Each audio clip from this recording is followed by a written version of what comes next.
Chapter 1. A dire predicament. Sob. Lien awoke with a stretching motion from his slumber. Stifling a yawn with his vision still clouded and his mind foggy, he began to grope around for his phone, hoping to ascertain the time. After searching with his left hand for what felt like an eternity without success, he instead encountered a cool, prickly sensation that resembled grass. Rubbing the remnants of sleep from his eyes, he reluctantly opened them. What the hell?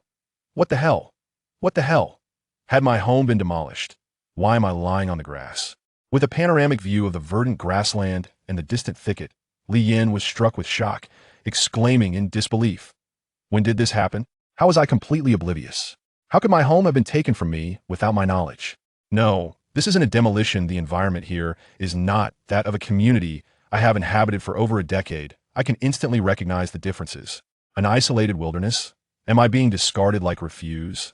Lien was compelled to ponder this unsettling thought. Quickly rising to his feet, he examined his body for any injuries. After confirming he was unscathed, he took stock of his surroundings. He considered calling the authorities, but in his frantic search of his person, he discovered no sign of his phone. His mind raced as he formulated a plan. He must first vacate this area. At that moment, his thoughts were muddled. He could not fathom why he found himself in such a predicament. Typically, he embodied the ideal young man. How could he be subjected to such misfortune? Could it be? He dashed in a specific direction, unwilling to linger in this place. All around him were nothing but weeds and dense woods. He had just heard a roar. There was no need for speculation. The only source of such a sound in the forest would be a wild beast. Bang! Just as he reached the edge of the thicket, an invisible barrier repelled him, as if he had collided with an iron plate. The impact caused him pain, and he instinctively clutched his head, rubbing it gently before he could even discern the source of the obstruction. A voice akin to a system's resonated within his mind. Welcome to the Beast Domain. Congratulations. You have been chosen as one of the first wave of survivors to be transported to this world, and a novice gift pack has been distributed to you. This is not the realm of reality. Danger lurks everywhere, and you are advised not to venture beyond the novice protection shield if you lack the means to defend yourself.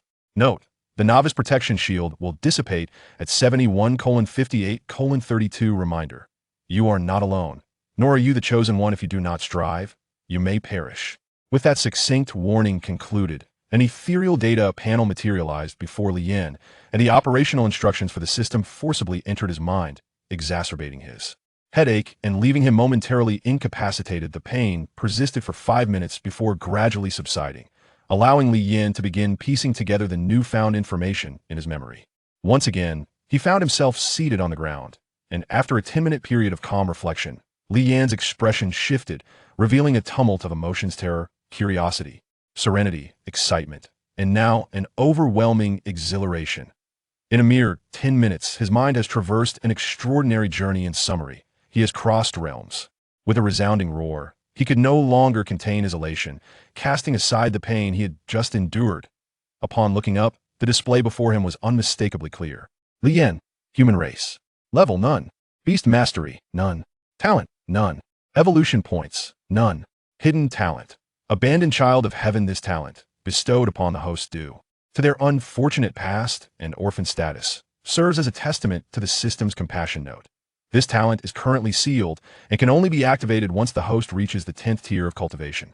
Seeing this, Lien felt a sense of indignation, prompting him to reflect on his past life. Abandoned by his parents at birth, he wandered the streets, exposed to the biting cold. Fortunately, he was rescued by a kind soul and sold to a relatively affluent household. However, his good fortune was short-lived, as by the age of 3, he was rejected by these adoptive parents for not resembling them. Recalling this, Lien felt an urge to curse. How could he possibly have chosen his appearance? He was then sent to an orphanage, where a staggering fee for 15 years was paid in one go. To this day, he remains oblivious to the existence of such a service at the orphanage. What a travesty. During his time at the orphanage, his life was fraught with hardships. While others were fed at designated times, he learned to fend for himself at 3 years old. Aside from his newfound ability to curse, he was utterly helpless. Fortunately, eating was not a challenge, as he could resort to using his hands in place of chopsticks or spoons. Through countless experiences at the orphanage, he ultimately grew into adulthood. By the age of 17, thanks to the goodwill of a deceased benefactor, he spent nearly a year in the hospital, and upon turning 18, he acquired a modest apartment of about 50 square meters. Alas, yet, before he could fully settle in, the lingering scent of fresh paint still in the air, he was abruptly transported to this new realm. Sigh without debating with the system, He inwardly conceded that this talent was indeed well-deserved. One could only say that the system was quite perceptive. Indeed, he accepted it with grace in this perilous new environment. Having an additional talent should enhance his chances of survival. He valued his life dearly. With practiced ease, he navigated the system and opened the novice gift pack in his inventory. Ding. Congratulations! You have acquired a random talent. Evolution. Note: by defeating living beings, you can earn evolution points and treasure chests. Evolution points can be utilized to enhance your beasts, elevating them to higher tiers. Ding. Congratulations! You have obtained a first-tier contract bracelet, a permanently bound item. Note: this item is your means of summoning and storing your beasts, serving as a testament to your strength. Currently at first tier, it can accommodate one summoned creature, and the bracelet's level will increase alongside the level of the summoned entity. Ding! Congratulations! You have received a box of crispy noodles, a box of sausages, and a box of water. Ding. Congratulations! You have acquired your first contracted creature, a High Tier 3 Flame Tooth Hound. Flame Tooth Hound, High Tier 3. Skill: Fire Pounce. Note: once abandoned, sharing the same experience with someone else. Both are wretched souls. Combat prowess: a paragon among peers, fortified by solitude. Li Yin wore a grim expression, sensing that the system was acting with intent. Ding! Given your acquisition of a high-level creature, the contract bracelet has automatically upgraded to Tier 2. The bracelet on his wrist transformed instantly, shifting from a mundane white to a deep cerulean hue. Roar. Another thunderous bellow erupted, this time closer than before, reverberating in Li Yan's ears as if the unknown creature lurked nearby. He retracted the interface and glanced to the side. His body halted, his mind experiencing a fleeting void. A ferocious wolf's maw, its body cloaked in pure white fur and nearly 2 meters in length, truly immobilized Li Yan, momentarily causing him to forget to flee. The distance between man and beast was merely a few meters. Each recognized the other's fear and savagery simultaneously. The beast panel materialized before Li Yan. Wild wolf, ordinary 1-star. Skills: none. Habitat: social. Note: their presence is ubiquitous across the world, never acting alone. If you see one, the others are undoubtedly. Nearby, the wild wolf drooled, its gaze fixed malevolently on Li Yan's neck, its tongue extended to lick its upper jaw. Roar! With a fearsome cry, the beast lunged forward, prompting Li Yan to summon every ounce of strength and flee backward. Bang! Another collision resonated as the beast crashed into an invisible barrier, a flash of white light illuminating the air, sending the wild wolf hurtling away. Li Yan instinctively glanced back, witnessing the once menacing wolf now convulsing on the ground. Writhing in evident agony, a spark of realization ignited in Li Yan's mind. The protective shield. Of course, with novice protection in place, what have I to fear? Chapter 2. The ferocity of the flame-mouthed hound. Li Yan's heart steadied, halting in place to ease his nerve before slowly turning around. The beast, disoriented from its crash, struggled on the ground. The creature's pain was short-lived. It rolled over and stood, glaring at Li Yan with renewed ferocity, its gaze flickering with trepidation at the spot of impact, a blinding white void where nothing was visible. Yet the memory of pain instilled an instinctual caution. This creature is not lacking in intelligence. Li Yan mused, inwardly free from the fear of death. He now had time to observe the beast's physical characteristics. Its fur was a grayish white, a black snout, fierce golden eyes set against black, and its mouth revealed menacing fangs. But I too possess a summon. In a moment of anxiety, he had completely overlooked this crucial detail. Entering the consciousness of the contract bracelet, he beheld a creature of vibrant red curled in a corner. He silently focused his thoughts. Suddenly, a flash of blue light erupted, a brilliant radiance emanating from the contract bracelet as a red figure soared forth, landing before Li Yan. The blue light receded. A small dog, adorned with striking red fur and measuring no more than 1.5 meters in length, appeared before me. Its appearance was rather unremarkable, resembling my own Alaskan husky, save for its vibrant coat, which did little to suggest any formidable prowess. Notably, its eyes mirrored the hue of its fur, becoming the sole highlight of its otherwise ordinary visage. I felt a pang of disappointment. If I was to be mundane, it seemed my pet was destined for the same fate. Sensing my despondence, the fiery-eyed canine approached, nuzzling against my leg with an endearing affection. Instantly, a smile graced my face as I reached down to stroke its fur. It was as if I could hear its thoughts, understanding the meaning behind its gestures intuitively. Was this the power of our bond, allowing our spirits to resonate in harmony? As we shared this moment of mutual affection, we remained oblivious to the wild wolf outside the protective barrier. At the instant the fiery-eyed dog emerged, the wolf's fur bristled in alarm. Its eyes filled with palpable fear. Our tender exchange was short-lived. I glanced at the fiery-eyed dog and gestured towards the wolf outside, inquiring, "Can you defeat it?" A flicker of hope danced within me, alongside a suspicion that perhaps the ordinary and the extraordinary were not as disparate as they seemed. Furthermore, I had noticed that the wolf exhibited signs of trepidation, instinctively recoiling from something it sensed. Clearly, it was not me that instilled such fear within it, leading to the inevitable conclusion. The fiery-eyed dog blinked adorably before turning its gaze upon the wolf, glaring at it fiercely. The mere glance elicited a low growl from the latter, indicating that such a stare alone would not quench its hunger for prey. With eyes glowing even more intensely, the fiery-eyed dog advanced towards the wolf, its red fur billowing in the wind. Deep, resonant growls escaped its throat, distinctly different from the sounds of my Alaskan husky, echoing more like that of a wolf, but imbued with a richer timbre, one that even I could sense as menacing. Perhaps this little dog was more than it appeared. My initial disappointment faded, replaced by an eager anticipation of what was to unfold. With a thunderous roar, the wolf bellowed once more, its imposing size momentarily giving it a sense of confidence that made it reluctant to retreat. Witnessing its stubbornness, the fiery-eyed dog was consumed by fury. An innate pressure emanated from it, a hierarchical dominance that belonged to the extraordinary. Imposing itself upon the ordinary, the wolf suddenly felt an overwhelming weight upon its body. Then, to my astonishment, flames erupted around the fiery-eyed dog, enveloping its form. With powerful hind legs, it launched itself skyward with astonishing speed, outpacing the wolf's earlier charge towards me by more than double in an instant. It burst through the protective barrier, leaping high into the air, leaving the wolf no time to react as its fiery paws descended upon it. Thud! A wolf! A chilling howl pierced the air, accompanied by a searing agony that scorched the skin of the wild wolf, its body instinctively collapsing to the ground. The onslaught of the flame-toothed hound was relentless, its vicious fangs protruding from its maw as if newly grown. With another leap, it lunged at the wolf, sinking its teeth into the vulnerable neck. The sheer might of its bite was overwhelming, piercing through the wolf's cervical bones and effectively stifling its breath. The wolf struggled valiantly, instinctively fighting for survival in the face of death, exerting every ounce of strength, yet it remained immobile. The flame-toothed hound's forepaws pinned it down, rendering its hind legs powerless, leaving it to writhe in its final throes. Witnessing such brutality and the purity of the hunt, Li Yin felt his blood surge with excitement.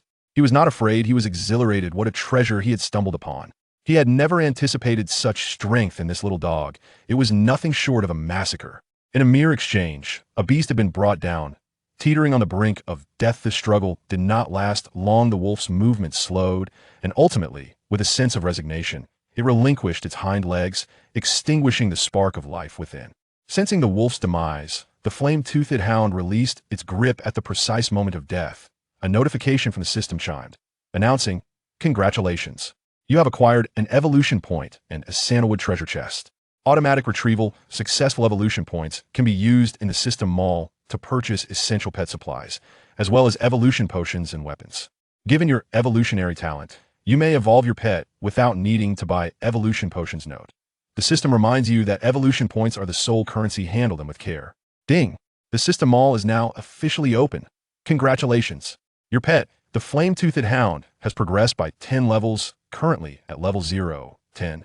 The fiery claws of the flame-toothed hound retracted back into its body, its eyes returning to their former state. With a wagging tail, it approached Li Yin, as if to say, "Master, praise me."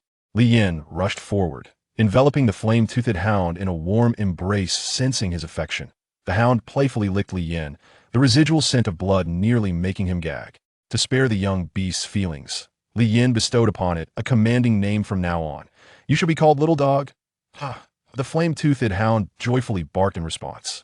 To strengthen their bond, Li Yin affectionately called out to the hound several times, ensuring it understood this was its new name. After a delightful bout of play, Little Dog barked at Li Yin.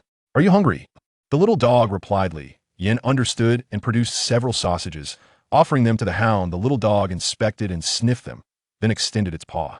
A flash of fiery red illuminated the air as the sausage casing was incinerated, revealing the succulent meat within, which the hound devoured in one swift bite. Under Li Yan's watchful gaze, the sausages were swiftly consumed, prompting his admiration for the clever little creature observing the tiny puppy with its tooth gaps unfilled. Li Yin realized that even if he offered it sausages, it would likely remain unsated as his mind whirled. His gaze was drawn to the lifeless body of a wolf outside the protective barrier. A spark of inspiration ignited. Chapter 3. World Channel. Evolution Elixir. Little puppy, fetch that beast's corpse for me, and I shall prepare a delectable treat for you. Li Yin gestured. The fire-toothed hound understood, swiftly darting off to drag the wolf's carcass back, laying it beside Li Yan as it dragged the body. A trail of blood followed. Li Yin remained vigilant, surveying his surroundings, noting only overgrown weeds and some withered wood and stones. Without attracting attention, everything was almost ready, just missing a fire. Li Yin looked at the flame-toothed dog with a smile, and seemed a bit puzzled. Little dog, can you use your fiery paws to ignite this wood? To ensure the flame-toothed dog understood, Li Yin demonstrated. The flame-toothed dog lifted its front paw as if it understood, and suddenly flames ignited on its paw. But it felt no pain and instead wore a very enjoyable expression. Li Yin was pleased to see that it understood his intention, and quickly picked up the dry wood and placed it on the flames. The flame-toothed dog looked on in confusion, unaware that it had become a dog with skills. The wood was very dry and soon caught fire, igniting the area below as well, marking the beginning of the barbecue. Then, with a quick tug from both the man and the dog, a piece of wolf leg was torn off. The flame-toothed dog thought it was for it to eat and was about to take a bite when Li Yin stopped it, leaving it to sit sulking on the side. Li Yin smiled and comfortingly patted it. Barbecuing is a long process. During this time, Li Yin quickly organized information and understood the system, while also planning his future actions. From the previous system prompts, it seemed he was not the only person to come to this world, but part of the first wave, which meant there were at least many others who came along. Does that mean there are chat options? Otherwise, how would everyone communicate? He had read quite a few novels before and felt that his situation was somewhat similar to certain events in those books. To confirm his speculation, he opened the panel and carefully examined the system's functions. Besides the character panel, there was also a world channel function and a marketplace, auction house. The moment he saw the channel, Li Yin immediately clicked in. A flood of comments flashed before his eyes, as if he had returned to the past. Every comment felt very familiar, a kind of strange familiarity. No connections whatsoever. What the hell? Does anyone know what happened? Why am I suddenly here, surrounded by darkness? With occasional monster roars? This is freaking scary. Damn, I was just playing a game, about to win, and suddenly I'm here? I weekly ask everyone, what kind of cheat is this? When can I go back? Oh no, another world. Damn, another world. Look at my great power. I thought I was the chosen one, but seeing all of you here, I am decisively disappointed. My dreams of traversing another world have cooled down by half. Is this a surprise? Why did I open my eyes to find myself by the sea? I live in Inner Mongolia. They're shooting TBSC, right? This is too magical. Little sisters, stop messing around. See my comment. Quickly take me out. Let me love you. Comments kept coming in one after another, and watching the amusing stories unfold made Li Yin laugh heartily. He looked closely at the top of the chat interface, which displayed 968,000,170 people. Is this the number of people who have come to this world? But before he could confirm, the number started to fluctuate, decreasing by over 1,000 in an instant. Li Yin had a suspicion in her heart. Could it be that the number of reductions was the people who died in the other world? As if to confirm her guess, the number above started to fluctuate again, this time decreasing by over 2,000. In the comments, there was a message that read, "Everyone, please don't go outside the protective shield. Don't go. It's terrifying. I almost got eaten by a rock monster. What terror? It's simply trying to kill us. I thought my pet was already amazing, but just after going out for a short distance, I was swallowed by a giant python that suddenly charged out. If I hadn't run fast, everyone would have had to burn my body. Mom, I want to go home." Initially, some people didn't believe it, but after a bloody lesson, everyone was shouting to go home. It's too dangerous outside. I want to go home and take a look. Li Yin can understand, but this is obviously unrealistic. Living in the present is the wise choice. Reluctantly looking for a while, my gaze shifted to the shop, which had not many items, less than 10 pages, and they were all potions and armor, with no weapons at all. Ordinary evolution potion, 50 evolution points. Description: an item that can help your pet evolve from ordinary quality to advanced quality. Advanced evolution potion, 500 evolution points. Description: an item that can help your pet evolve from advanced quality to elite quality. Ordinary armor, human, 10 evolution points. Wearing it allows you to withstand attacks from ordinary beasts for a few seconds. Advanced armor, human, 50 evolution points. You can withstand ordinary beasts. but that doesn't mean you can defeat them. So expensive. Li Yin took a quick look and had to exit in poverty. He couldn't even afford a single evolution point. Opening the auction house again, it was empty with nothing inside. Everyone had just arrived in this foreign world, and surviving was already a difficult task. So how could they have the energy to auction anything? Returning his consciousness to his backpack, he looked at his spoils and silently thought to open it. Ding! Congratulations. You have received a bag of tissue. As someone living alone in a foreign world, you must need it, especially since you are a man. Li Yin repeatedly denied it. The system is just causing trouble, the kind that stirs things up quietly.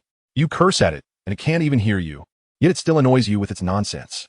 At this moment, Li Yin really has reason to doubt whether this system is targeting him. Ding! Congratulations. You have received 3 evolution points, currently 4 points. That's not bad. I.e., and then it just ended. To be honest, it's a bit of a scam.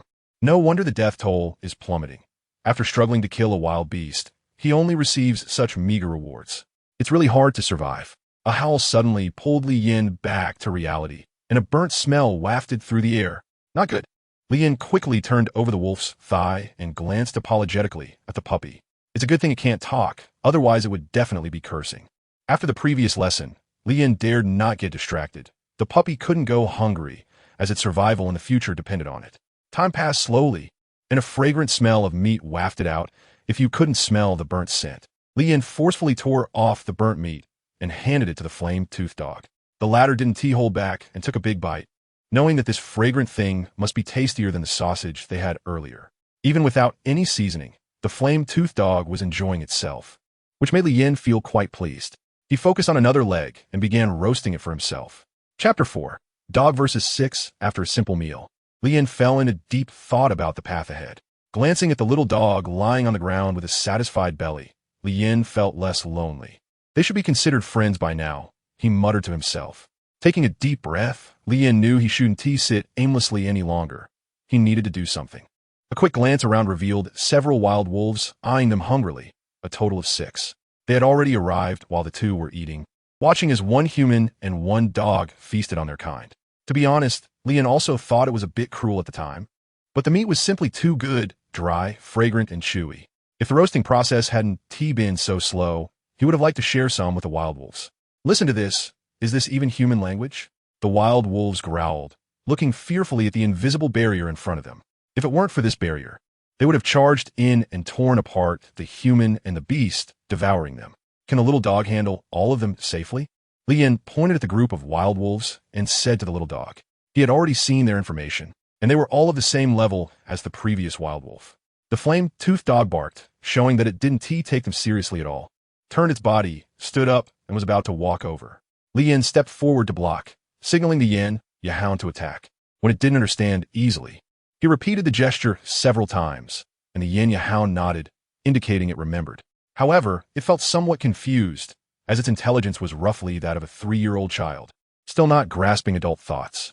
Just now, Li Yin demonstrated to it that it should not use its mouth to kill enemies, but rather use its fiery claws to slash throats. This way, at least it wouldn't get hurt. There were many wolves, and using its mouth to bite could easily lead to being attacked while retreating. The yin hound's eyes turned red, glowing with intensity, and its fur stood on end, entering a combat state. It slowly moved forward. Sensing the pressure from the yin hound, the 6 wild wolves didn't show fear. Instinctively, they huddled together and howled fiercely, refusing to back down. The yin hound bared its fangs, its gaze fierce, and charged forward, its speed far surpassing that of the wolves. In a few quick movements, it reached one of the wild wolves, following Li Yin's method. Its right front paw shone with a fiery light, flames ignited, and it struck directly at the wolf's neck. A howl of pain erupted as the fiery claw pierced the neck, cutting through the lower part, blood spraying out, and the closest contact point was instantly scorched, showing how high the temperature was at the moment of contact. The attack didn't stop. The yin hound's body twisted, darting to the side, reaching the smallest wolf among the pack. The flames flashed again. Its left paw sliced through the wolf's neck, and with the momentum, it tore open a gash in the wolf's throat. At this moment, the remaining wild wolves finally reacted. They howled and charged at the yin hound, bared fangs, eyes fixated on the yin hound's neck. Watching from the side, Li Yin was constantly worried for the yin hound but couldn't help. One wolf lunged with bared fangs, while another extended its front paw toward the yin hound's lower back. The remaining two stood on the yin-ya-hound's flanks, opening their mouths, ready to bite. The yin-ya-hound had no time to think and charged at one of them without defense, only offense. Its battle instincts were instantly triggered. A deep roar erupted from the yin-ya-hound, enduring the claws of the wolf behind it. It bit down on the wolf's head, tearing at it a few times. Quickly let go and attack them from the side. Don't bite anymore. Li Yin shouted, this kind of attack method will get you hurt. In just a few seconds, the flame-toothed dog had been attacked 3 times on its back. If it weren't for its quick speed and smaller size, it would have suffered even more blows. As if hearing Li Yan shout, the flame-toothed dog released its grip, blood falling to the ground. While the wild wolf's head was drenched in blood, its eyes unable to see clearly. The flame-toothed dog extended its front paws, flames igniting, and struck with a claw, ending the wolf's life. Then, it quickly dashed to the side and ran into the forest. The remaining 3 wild wolves did not give up and quickly chased after it. However, just as they reached the edge of the forest, the flame-toothed dog turned sharply, its fiery front paw scratching wildly at the nearest one. This move was also taught to it by Li Yan before. Although it was instinctual, it wouldn't have swung so many times otherwise. The continuous scratching continued until the wolf was dead. The flame-toothed dog stood on the body of the deceased wolf, staring at the other 2, covered in blood. The flame-toothed dog looked even more fierce and cold. Puppy, go for it. Don't let them escape. Li Yan noticed that the 2 wild wolves were about to run and shouted decisively. Hearing this, the flame-toothed dog, ignoring the pain in its body, pounced on one without any fancy moves or techniques. At the moment of contact, the flame-toothed dog's immense strength directly pinned it to the ground, one claw sealing its throat. Meanwhile, the other wolf took the opportunity to turn and flee, frightened by the previous attack of the flame-toothed dog. Without needing Li Yan's reminder, the flame-toothed dog noticed the wolf's escape and let out another roar. Its entire body was engulfed in flames, its speed doubled, and in just a few breaths, it caught up with the wild wolf. The flame-toothed dog pushed off with its hind legs, leaping into the air, flames raging around it, its fangs growing long. Fire strike! A whoop! A scream echoed from a distance, accompanied by the smell of something burning. Li Yan looked in surprise at the scene unfolding. So strong. That wild wolf was not killed, but simply burned to death by the flames of the flame-toothed dog's body. After releasing its skill, the flame-toothed dog did not leave. Instead, it stood on the body of the defeated, expressing its victory with a howl to the sky. At the same time, a wave of weakness washed over it, and the flame-toothed dog shook its head to clear its mind. Ding! Congratulations! You have gained an evolution point and a sandalwood treasure chest. Ding! Congratulations! You have gained an evolution point and a sandalwood treasure chest. Ding! Congratulations! You have gained an evolution point and a sandalwood treasure chest. Ding! Congratulations! You have gained an evolution point and a sandalwood treasure chest. Ding! Congratulations! You have gained an evolution point and a sandalwood treasure chest. Ding! Congratulations! You have gained an evolution point and a sandalwood treasure chest. The pleasant notification sound rang out 6 times, and Li Yan was filled with joy, but he did not rush to open it. Instead, he called out to the flame-toothed dog, "Come in, little dog, come in." Hearing Li Yan's call, the flame-toothed dog exited its fierce battle state and transformed into a well-behaved appearance. However, its appearance did not look obedient at all. Anyone could tell that the bloodstains on it indicated it had either just been in a fierce battle or had been bullied. Clearly, the flame-toothed dog belonged to the former category. The visible wounds on its body numbered at least 3, and Li Yan felt some pain in his heart, but was helpless. He gently patted the flame-toothed dog's head and asked, "Does it hurt, little dog?" "Ow!" The flame-toothed dog let out a sound and glanced back, but unfortunately, it couldn't see clearly. How could it not hurt? Li Yan's consciousness entered the mall and looked at the various elixirs, finally fixating on a healing potion. Blood cleansing pain relief pill. 50 evolution points effect. After consumption, it can put pets into a rapid healing state, achieving optimal treatment results, stopping bleeding and scabbing. Applicable for common and advanced pets. Elite ones are half. Chapter 5, Dog's Evolution, Flame Wolf. Looking at the substantial evolution points, Li Yan felt melancholic. He took out all the sandalwood treasure chests from his consciousness space. The blue wood exterior, adorned with sparkling crystals, seemed to tell of its preciousness. Without hesitation, he opened them all. Ding! Congratulations, you have obtained a pair of gloves. Ding! Congratulations, you have obtained 3 evolution points. Ding! Congratulations, you have obtained 1 pound of apples. Ding! Congratulations, you have obtained 2 evolution points. Ding. Congratulations. You have obtained a set of ordinary armor. Ding. Congratulations. You have obtained 3 evolution points. Ding. Congratulations. You have obtained a glowing bead. Note, it shines brightly at night. Ding. Congratulations. You have obtained 4 evolution points. Ding. Congratulations. You have obtained a book that records the history of this world. Ding. Congratulations. You have obtained 2 evolution points. Ding. Congratulations. You have obtained a 50 pet experience boost. Already used upon opening. Ding. Congratulations. You have obtained 3 evolution points. Statistics. Total evolution points are 17, plus the previous ones, making a total of 27 points. Ding. Congratulations. Your pet has leveled up, currently at level 120. A white light emerged from the body of the flame-toothed dog, which let out a comfortable roar, and its injuries improved somewhat. The bleeding had stopped, but the wounds were still there. Not enough. Li Yin squatted down in despair, pondering ways to help. The puppy was now his light and his lifeline. It absolutely could not be injured. The flame-toothed dog sat beside Li Yin, leaning against him, licking its most recent wounds with its tongue barely able to reach. It is still my friend, my closest friend. Li Yin reached out to wipe the bloodstains from Yin Yaquan's eyes, patting its head. Ding. The system prompts you that the evolution talent can be used. Li Yin, human race level, Nun Beastmaster, flame-toothed dog, 12, talent. Evolution, usable. The first use consumes only 1/10 of the normal evolution points. Evolution points, 27 hidden talent. Abandoned child of heaven, it can indeed be used now. It previously showed as unusable. It seems that the usage conditions are directly related to the evolution points. I originally thought there were special conditions to use it, but it turns out that it was just a lack of evolution points. When I saw evolution pills in the shop before, I thought my talent was useless.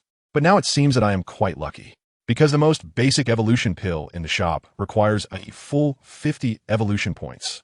The advanced ones are even up to 500 points. Without thinking too much, I focused my consciousness on evolution. Suddenly, the flame-toothed dog stood up from the ground, howling at the sky as if guided by something. Then, dragging its exhausted body, it struggled to re-enter a state of battle. Li Yin didn't know what was going to happen next, but it shouldn't be a bad thing. Evolution means becoming stronger, and this system shouldn't be misleading. A loud rumble sounded from the sky. At some point, a thundercloud appeared above, covering the area and enveloping both the person and the beast in darkness. This isn't going to be a tribulation, is it? Li Yin looked up in astonishment as the thunderclouds overlapped and intertwined, as if it were going to rain. It also seemed to be preparing for thunder. The flame-toothed dog, positioned directly below, gazed at the thundercloud with a holy expression, let out a roar, its fur standing on end, fixating on the lightning that was about to surge from the clouds. A flash of thunder flickered within. Suddenly, a red contract ring formed beneath the flame-toothed dog, encircling it. At that moment, the thundercloud above gathered completely, and a bolt of lightning struck down, accompanied by a beam of red light that enveloped the flame-toothed dog. A howl erupted from the flame-toothed dog, a cry filled with pain, and then it began to wail incessantly. Listening to this, Li Yin felt a pang in his heart. Damn, this evolution is too much of a hassle. It's like risking one's life for evolution. If he had known it would be like this, he wouldn't have let the puppy advance without any preparation. If something went wrong, he didn't know what to. Li Yin felt guilty. The evolution was still ongoing, and the pain had not stopped. But it seemed to be gradually easing, as the howls of the flame-toothed hound had decreased significantly, perhaps because it was exhausted, too tired. The evolution barrier formed by the red light and the contract barrier made Li Yin dare not approach. Even getting too close would result in backlash. As a mortal, he could not get close, as this was the warning given by the system during evolution. Li Yin anxiously waited outside, anticipating the successful evolution of the flame-toothed dog. Time passed second by second, and the barrier fell silent, becoming extremely quiet. If it weren't for the contract bracelet showing that the flame-toothed dog was still alive, he would have really thought something had gone wrong. Suddenly, a strong light erupted from within the barrier, red with a hint of blue. A flash passed by, and the piercing brightness forced Li Yin to close his eyes, not daring to open them for a long time, until a roar from a newly transformed beast echoed. Ding! Congratulations, your flame-toothed dog has successfully evolved, advancing to Elite 1-star Flame Wolf. Flame Wolf, Elite 1-star skills, Fire Body, Flame Jet, usable in Fire Body state. Flame Immunity 30, passive, Bloodline, None note. After evolution, The flame-toothed dog activated a trace of flame bloodline buried deep within its body, successfully mutating into a flame wolf. Combat power. Comparable to Elite 3-star, with strong defensive capabilities. Lian. Bang. Both the person and the beast fell to the ground. Hey, don't lick no. Huh. The little dog's affectionate behavior left Li Yin with a face full of slime, and his body felt itchy. However, he didn't mind at all and instead happily accepted it. Little dog, have you successfully evolved? Why do you still look the same? Li Yin's differences say ow. Out of a. The little dog also doesn't understand, and when it barks, it indicates that it doesn't know what's going on. Oh, it's okay as long as you're fine. Li Yin happily hugged the puppy, thinking that as long as he was alive, it didn't matter whether he changed or not. Ding. Congratulations. You were the first to have an elite level pet. You are rewarded with a pet egg and 50 evolution points, bringing your total to 52. Ding. A world announcement is about to be made. Do you want to reveal your real name to the world? A series of prompts left Li Yin a bit overwhelmed. After looking closely and thinking it over, he chose not to reveal it. Being mediocre himself, he didn't want to become the center of attention. Everyone wants to be famous, but also requires strength. He understood this principle clearly, as his years of experience had taught him. Ding! Congratulations, XXX, for obtaining the first elite level pet. We hope everyone will continue to strive, excel in the other world, and create brilliance together. Ding! Congratulations, XXX, for obtaining the first elite level pet. We hope everyone will continue to strive, excel in the other world, and create brilliance together. Ding! Congratulations, XXX, for obtaining the first elite level pet. We hope everyone will continue to strive, excel in the other world, and create brilliance together. This shocking system notification left everyone in the world channel dumbfounded, and the chat fell into silence. However, the silence didn't last long before a barrage of comments erupted. What the hell? This is cheating, absolute cheating. I don't even have a normal 2-star pet, and you actually advanced to 3 stars? What the hell, big shot? Brother, I am your long-lost sister. Remember me? It doesn't matter if you don't remember, just send me a private message with your address, and I'll come find you right now. Mom and Dad are so worried about you. If it weren't for the announcement, we wouldn't even know you came. Crying. The story upstairs is so terrifying. It's leaking down to my floor. Big shot, please take me with you. I'm willing to pay. My family is very rich. Just take me back, and I'll give you half of the family fortune.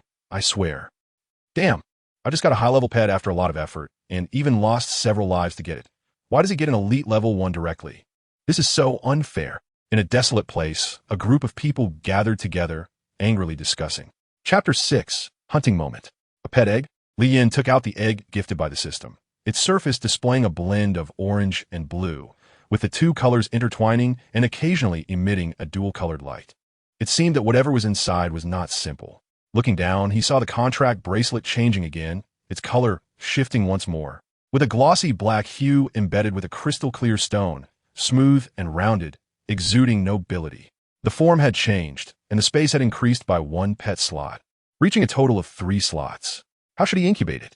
Should he put it inside, or... Ding! Incubation has begun. Since this is your first incubation, the time will be halved. Remaining time, 59 hours. It turns out it only takes a thought. Li Yin rubbed his forehead and glanced at the hatching time, which would take a full 2 days. He curled his lips. This was still the result after shortening the time by half. The pet egg quietly waited in the contract bracelet for the countdown, while Li Yin exited the consciousness space. Evolution. Ding. Your evolution points are insufficient. Evolution failed. You need 948 more evolution points to evolve. The system's prompt did not surprise Li Yin at all. One could say he did it intentionally to explore the requirements for the next evolution. Understanding thoroughly would help him prepare in advance. He couldn't take such a risky action again. He couldn't bear the consequences of failure, nor did he want to fail. This new life was a chance, and he had to seize it and never let go. Puppy. Owl. Although it felt a bit inhumane to do so, continuous effort was essential for him and the puppy to survive in this alien world. As long as he was careful, very careful. There's something else I need to trouble you with. He reached out and stroked the puppy's soft fur, unable to resist its cuteness. Owl. The puppy affectionately responded, as it had already regarded Li Yin as its closest person due to the system. Go check around to see if there are any wild wolves nearby. If there are, kill them all, Li Yin instructed. Owl. The puppy barked in acknowledgement, indicating its understanding. Li Yin showed no signs of fatigue at all, only a fighting spirit, mixed with a hint of anger. Clearly, The wounds inflicted by that pack of wild wolves were still fresh in memory. This time we can't do it like before, understand? Li Yin discovered that after he finished speaking, the puppy actually nodded in a human-like manner. Wow, did it understand? Has its intelligence improved? It didn't have such quick comprehension before. Li Yin was surprised and let out a howl. The puppy eagerly dashed into the forest, starting to search for the traces of the wolves. Its speed was even faster than before. At this pace, the wolves should be unable to attack it. He suddenly felt that his previous advice seemed a bit unnecessary. Just one glance, and he concluded that at this moment, even if the puppy stood still, it would be hard for the wolves to attack it. In fact, the puppy could have avoided such serious injuries before and might not have been hurt at all if it had used fire to fend off the wolves immediately. Even if it couldn't kill all the wolves, a few would have escaped. The searing flames were simply the natural enemy of animals. Meanwhile, the puppy was constantly darting through the forest, purposefully heading in one direction. During its rapid run, its nose was continuously sniffing the scent of the wolves, a skill it was born with. This ability also brought it convenience, allowing it to quickly discover a group of 3 wolves that seemed to be searching for prey, unaware that they themselves had become the hunted. As it approached, the puppy lowered its body down on all fours, fully utilizing its intelligence to suppress its presence. It slowly moved into the wolves' kill zone, leaping up and transforming into a fiery figure, charging out of the flames. With outstretched claws, as if embracing an old friend, it slashed through, and before the 2 wolves could even see the puppy's afterimage, their chests were pierced, blood gushing uncontrollably. The puppy knew that these 2 wolves wouldn't survive. It was only a matter of time before they died. With a nearly 30-centimeter-long gash in their chests, they had little chance of survival. Without even looking at them, the puppy opened its massive jaws and charged at the remaining wolf, biting through its neck before fiercely tearing it apart, directly pulling its head off without a sound. Blood spraying out like a broken water pump. The puppy quickly dodged and slipped back into the forest, searching for its next prey. Howl! Howl! The 2 wolves that had been pierced fell to the ground, howling and calling for their companions, seeking help. The other one staggered and struggled, not realizing that this would only hasten its death. Not long after, the 2 wolves breathed their last, their lives extinguished. Ding! Congratulations! You have gained 1 evolution point and 1 sandalwood treasure chest. Ding! Congratulations, you have gained 1 evolution point. Ding! Your current evolution points are 55. So fast. Li Yin knew that the puppy might be very strong this time, but the speed of its kills still exceeded his expectations. Li Yin did not rush to open it, but instead entered the auction house again, where there was still not a single item inside. Li Yin thought for a while and suddenly decided to sell all his belongings, except for water. He even listed his ordinary armor for sale because, based on the description, he felt he should make some choices. After that, he set clear prices. The armor was listed for 5 evolution points, while everything else was priced at 1 evolution point. He wasn't sure if he could sell them. He just felt he didn't need them. Once he was done, he went to the World channel and posted a message saying that someone was selling real items, urging everyone to come and take a look. Just a little advertisement. Wow, I rolled a dragon. A real dragon. Wow, MB 999. Brother, sister. What about your sister? If you can't do anything, just sell chickens. It's really embarrassing for your parents to have such a spineless kid. Clearly, this survivor was very straightforward and reckless, and before he could even finish reading that comment, he directly scolded him. Li Yin also noticed the words of this big brother, and at the same time reminded himself that if he didn't work hard, he would definitely be surpassed. Being first for a moment was not permanent. Ding! Congratulations. Evolution points 1. Sandalwood treasure chest 1. 1 1 1 8 8 in total. Evolution points 63. Treasure chests 11. A set of 8 consecutive rewards completely disrupted Li Yin's thoughts. Okay, it seems like I can maintain the first position. Just now, he had wiped out 8 wild wolves, and the little dog was in an exceptionally excited state. The prolonged battle excited it, and deep down, it craved combat.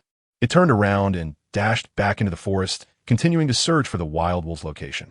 Meanwhile, other passing beasts, upon seeing the little dog's aura and rank, all lowered their heads and hid their bodies, fearing being discovered by the little dog. Driven by instinct, the rank suppression inherent in them made them hide whenever they encountered a higher-rank creature. Little did they know, every move they made was noticed by the little dog. However, they were not its targets, or else they would have already perished under its fiery claws. Chapter 7. 103 Treasure Chests, Business Opportunities. Time passed quickly, and the sky gradually darkened. In the afternoon, apart from collecting some firewood and cattails for the night's rest, Lian also roasted some wild wolf meat. However, this little task consumed nearly the entire afternoon for him, and with no experience in outdoor survival, he really didn't know what to do at this time. He could only manage to accomplish this much. After roasting the wild wolf meat, he quietly awaited the return of the little dog. His gaze swept to the side. Feeling something was off, he carefully spread out the grass bed, patted it down, and nodded, thinking it was better this way. As he stood up, he caught sight of the little dog, looking very pleased, running towards him and diving into his arms. Oh no! Although the little dog tried to control its strength, Lian still couldn't catch it and fell backward due to inertia. Bang! The bed collapsed. The little dog was startled, rolled to the side, and stood still like a child who had made a mistake. I have to say, the little dog is much smarter now. Lian brushed off the weeds on his body and looked at his shoddy project, giving a bitter smile. Then he saw the little dog's expression, which was both amusing and infuriating. It's none of your business. It's fine. Come eat. Seeing that Li didn't blame it, the dog's mood immediately brightened, and it happily ran to the wolf's legs to start gnawing. It was really starving.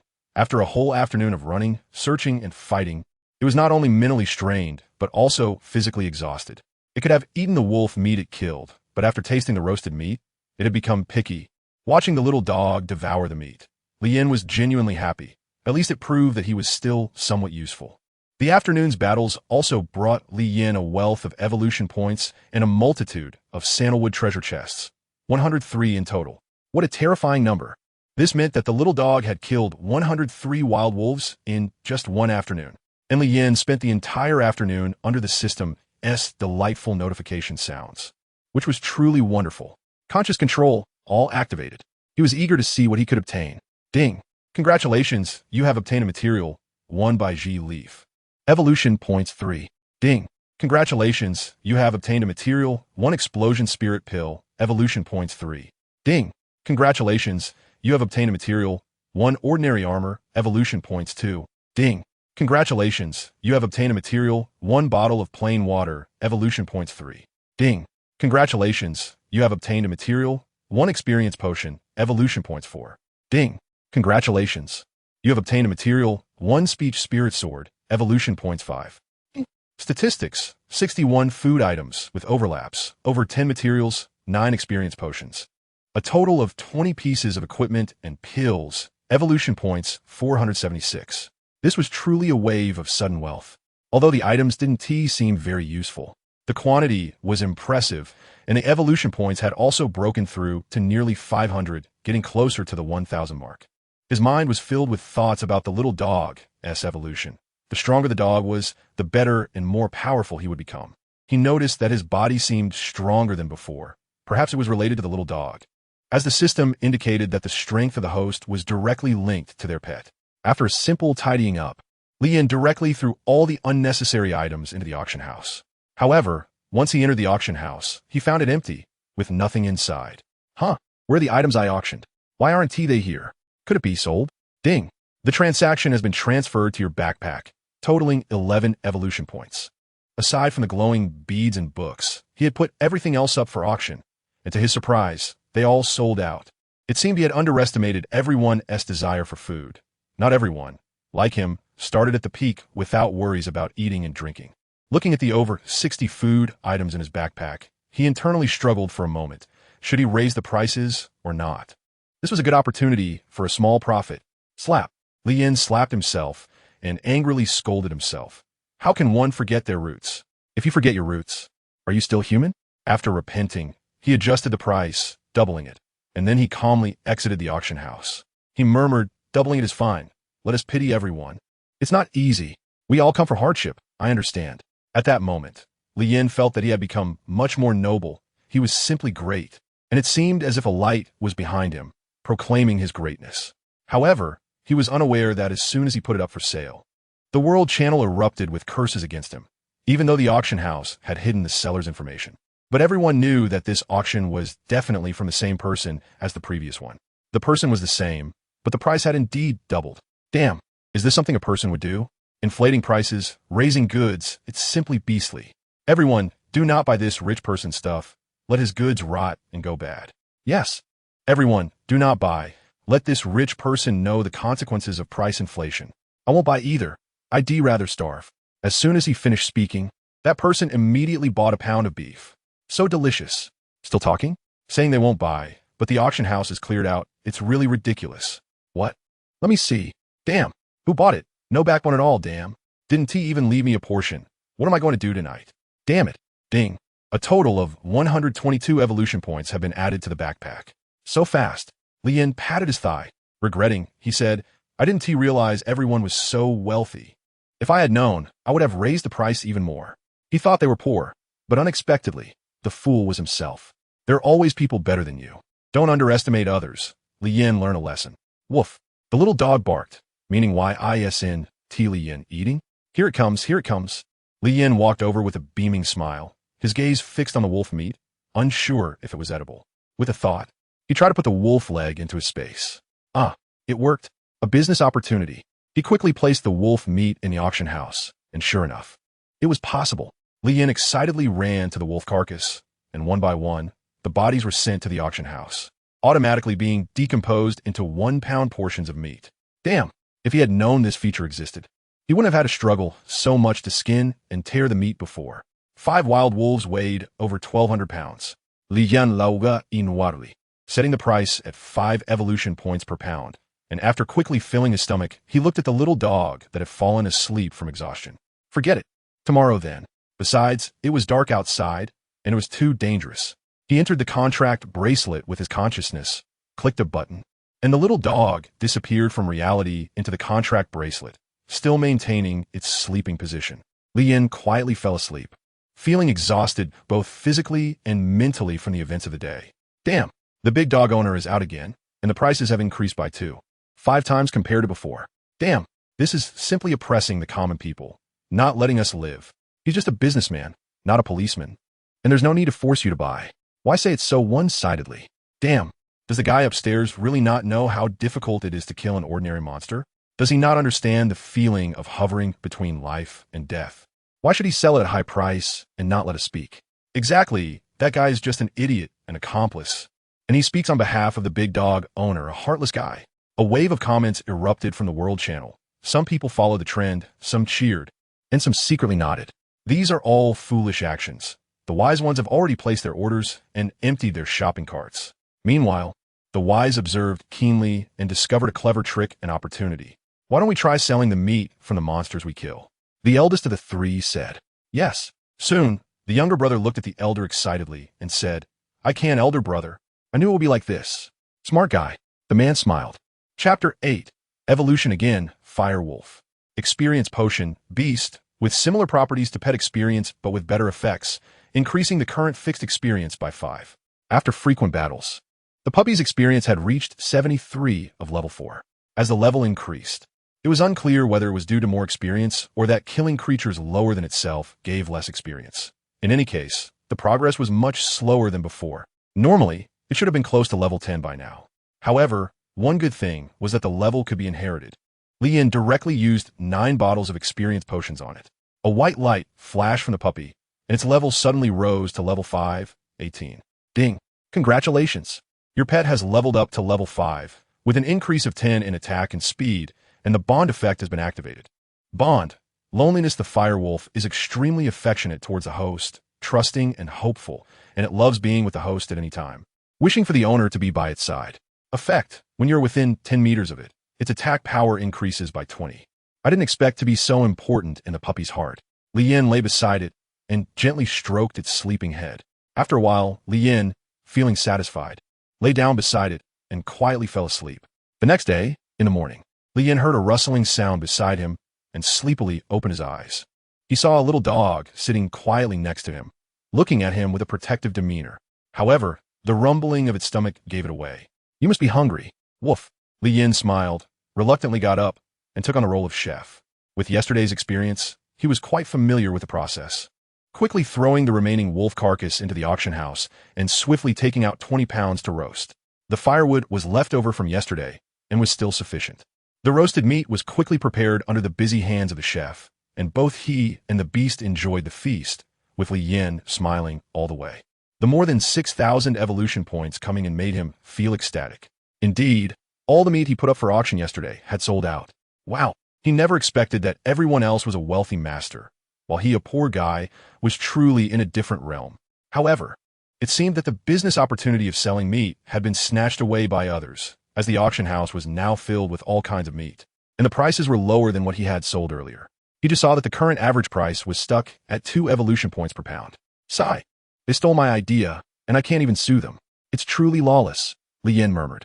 However, he wasn't angry. Rather, he felt a bit pleased. This was the world he wanted, a world without laws. Since this world still lacked laws, he would become the one to establish them. That's right. He now had dreams and goals. People are not scary. The scariest thing is when a lazy person who has been stagnant for years suddenly wants to turn their life around. Is the little dog full? Woof. It's strange. It looks like a dog but sounds like a wolf, with a deep voice that is somewhere between a dog and a wolf. Their essay phrase he wasn't sure was appropriate. Wolf's heart, dog's lungs. Ahem. Then let's prepare for evolution. With 6706 evolution points. He couldn't wait to make the little dog stronger. Woof. The little dog instantly understood and happily ran around. It too yearned to become stronger. And even though evolving could be life-threatening, it did not fear it. It was in its nature, just like how children will eventually grow up, and preventing it is impossible. Li Yin quickly took a look and bought a blood-cleansing pain relief pill and a thunder resistance pill worth 100 evolution points. Thunder resistance pill, 100 evolution points. Note, it can resist lightning attacks to some extent. These two pills were the ones he felt had the best cost-performance ratio after browsing around. This was also related to the limited variety of pills in the market, and the ones sold were mostly pills worth no more than 1,000 evolution points. Except for evolution pills. Everything was almost ready. He placed the pills beside the puppy and instructed it to feel the pain and eat them immediately. Then, the evolution began. Ding! Evolution successful. Evolution points minus 1,000. A ray of light flashed past the puppy, feeling neither pain nor discomfort, and even somewhat comfortable. The puppy was enjoying the lingering warmth of the light. Is this it? Li Yin looked in shock at the little dog, which had already evolved into an elite level 2-star. This was quite different from what he had expected, and also different from before. It was too ordinary. The first evolution was like crossing a tribulation, but this time. Little dog, are you feeling unwell? Woof. The little dog indicated it was not, its body warm and filled with excitement. All right, after a few more words of nagging, he began the second wave of evolution. There are still 5,556 evolution points left, which should be enough. Evolution. Ding. Evolution successful. Evolution points minus 1,750. The same operation. The same reaction, but this time the glow lasted longer than before, and the little dog felt even more comfortable. Accepting the baptism of the glow, its entire body began to change, becoming more robust, but the size of its body remained the same. Having had the experience once, he was not too surprised this time. After some reassuring words, he proceeded with the third evolution, and he had also grasped a hint of a pattern. A golden beam of light suddenly fell, enveloping the little dog, and above and below the beam, there was a square character seal inscribed with the word rare. The golden light suddenly expanded and contracted, causing the beam to rapidly descend until it shrank to 4 meters wide and 5 meters high. At this moment, Li Yin, standing outside, could not see what was happening inside at all and could only pray silently. Roar! A roar came from inside, flames shooting out, but they were only maintained for a moment before being buried by the golden glow. Li Yin didn't know what had happened inside, only able to judge from the earlier screams. It didn't seem like a scream of pain, as he didn't detect any suffering in the sound. The evolution was still ongoing, and as time passed, the golden glow began to fade. After a quarter of an hour, the fading glow clearly revealed a patch of fiery red, gradually overflowing beyond the seal of the talisman, blending and assimilating with the golden light. The little dog seemed to be absorbing the power of that evolutionary light, transforming it into its own energy. Roar! Another mighty roar erupted, and a massive body, engulfed in fierce flames, burst out of the evolution barrier, appearing before Li Yin. Ding! Evolution successful. Evolution points minus 2,500, remaining 1306. The gigantic body was nearly 4 meters long, tall and imposing, exuding a powerful aura, making Li Yin afraid to even breathe. Although he knew this was the form of the little dog after evolution, he still instinctively felt fear and trembled, as if sensing that it might have startled Li Yin. The little dog immediately shrank back to its previous form. It affectionately ran to Li Yin's feet, rubbing against him. Did the little dog change back? Was that just now its battle state? Li Yin was surprised to scan the data of the puppy. Fire Wolf, rare 1 star. Skills, body of fire refinement tier. Breath of flame, can be used in body of fire refinement state. 50 flame immunity, passive. Nemesis of wood-type creatures, passive. Bloodline, unknown, bloodline is awakening. Explanation, instincts are stimulated. Absorbing all evolutionary energy, after gene mutation, it evolves again, becoming Fire Wolf, which belongs to a type of flame wolf. Combat power, comparable to rare 3 stars. With strong defense and destructive power, and deals greater damage to wood-type creatures. Bond remains unchanged. Chapter 9, Life and Death Crisis. Ding. Congratulations. Your pet is the first to reach rare level. Reward, 500 evolution points, and a random weapon of unlimited level, but the higher the level, the harder it is to trigger. Ding. Since you're the first contract master to own a pet, would you like to share your great achievement in the World Channel for everyone to worship and praise? Li Yin thought for a moment and decided it was not the right time to expand. He chose to decline. Since it wasn't mandatory, he wouldn't proceed. Currently, he had 1,806 evolution points. Ding. Congratulations, your contract bracelet has upgraded to the 4th level. How does it feel, little dog? Li Yin asked. Woof, woof. The little dog expressed its joy and became even more affectionate with Li Yin, knowing that its transformation was all thanks to this man before it. Hey, little dog, you seem to have gotten a bit smarter. Li Yin was surprised to understand the little dog's meaning. Is it that every evolution not only enhances power, but also intelligence? Woof. The little dog indicated it didn't know, just that it could understand Li Yin's words. With the system's virtual translation, Li Yin could communicate with the little dog without any misunderstandings. Li Yin felt that the little dog was just one step away from being able to talk. He also understood that this day wouldn't be too far off. At this rate, anything was possible. To hasten the arrival of that day, let us go, little dog. Set off. Let us hunt some beasts. He took out the ordinary armor from yesterday and the only long sword. Word Spirit Sword. Ordinary level attack. 1. 5 stars description. A weapon that can pierce ordinary level creatures. Extremely sharp. After a glance, he took out the random weapon just received from the system and shook it. Ding. Congratulations. You have obtained an elite level weapon. Elite weapon. Broadblade longsword. Attack. 3. 5 stars. Description. A longsword that can cut through iron like mud. Possessing it will greatly enhance your combat power, and selling it is also a good option. Oh, this seems pretty good. Woof. The little dog cheered happily. Nothing was more fun than fighting. The little battle maniac. Li Yin smiled. The little dog's strength had once again increased. It should be more than capable of protecting him now. Since the little dog returned and scathed yesterday, Li Yin speculated that the beasts outside must not be of a high level, or that the beasts near the defense shield were not strong either. Along the way, they didn't deliberately search for the tracks of beasts, but headed towards the corpse of the dead wolf from yesterday. Working for others ultimately wasn't as good as doing business. Having tasted the sweetness, Li Yin decided that selling meat could continue for another day. Before setting off, he noticed that the quantity of meat was rapidly decreasing. Evidently, not many people knew about this loophole, or perhaps everyone was deliberately keeping a secret, quietly making big money. After all, the vast majority of wealth is usually in the hands of a few. They didn't deliberately hide their figures, walking boldly through the jungle.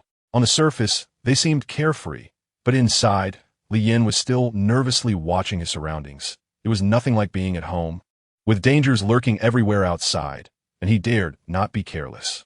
The little dog, however, was not afraid at all, looking around curiously. Along the way, it wanted to attack and kill the low-level creatures in the distance multiple times, but since they were all over 10 meters away, Li Yin stopped it each time. He was scared. Without the little dog by his side, he felt uneasy. Despite this restriction, the little dog still managed to kill nearly 20 beasts by the time they reached the 3 wolf corpses. Looking at the 3 wolf bodies, Li Yin couldn't help but wonder if he had restricted the little dog's actions yesterday. At this rate of killing monsters, it should have killed more than 100. After sending the 3 wolf bodies and the corpses of the beasts they encountered to the auction house, 1 person and 1 beast continued forward, but Li Yin decided not to venture deeper. Instead, he circled around this area near the defense shield to avoid any accidents. Along the way, he discovered some patterns, confirming his previous guesses. The surroundings were generally filled with low-level beasts. When they encountered the strongest ordinary 3-star beast, it didn't even have a chance to react and was directly killed under a single paw strike. So strong. Touching it meant death. Li Yin was incredibly excited inside. Keep going. Just don't leave me more than 20 meters away. Li Yin said to the puppy, in order to gain evolution points, I've put my life second. Growl. As the restraints loosened slightly, the puppy dashed in one direction, and soon a series of beastly howls echoed from within. Were there actually wild beasts hiding there?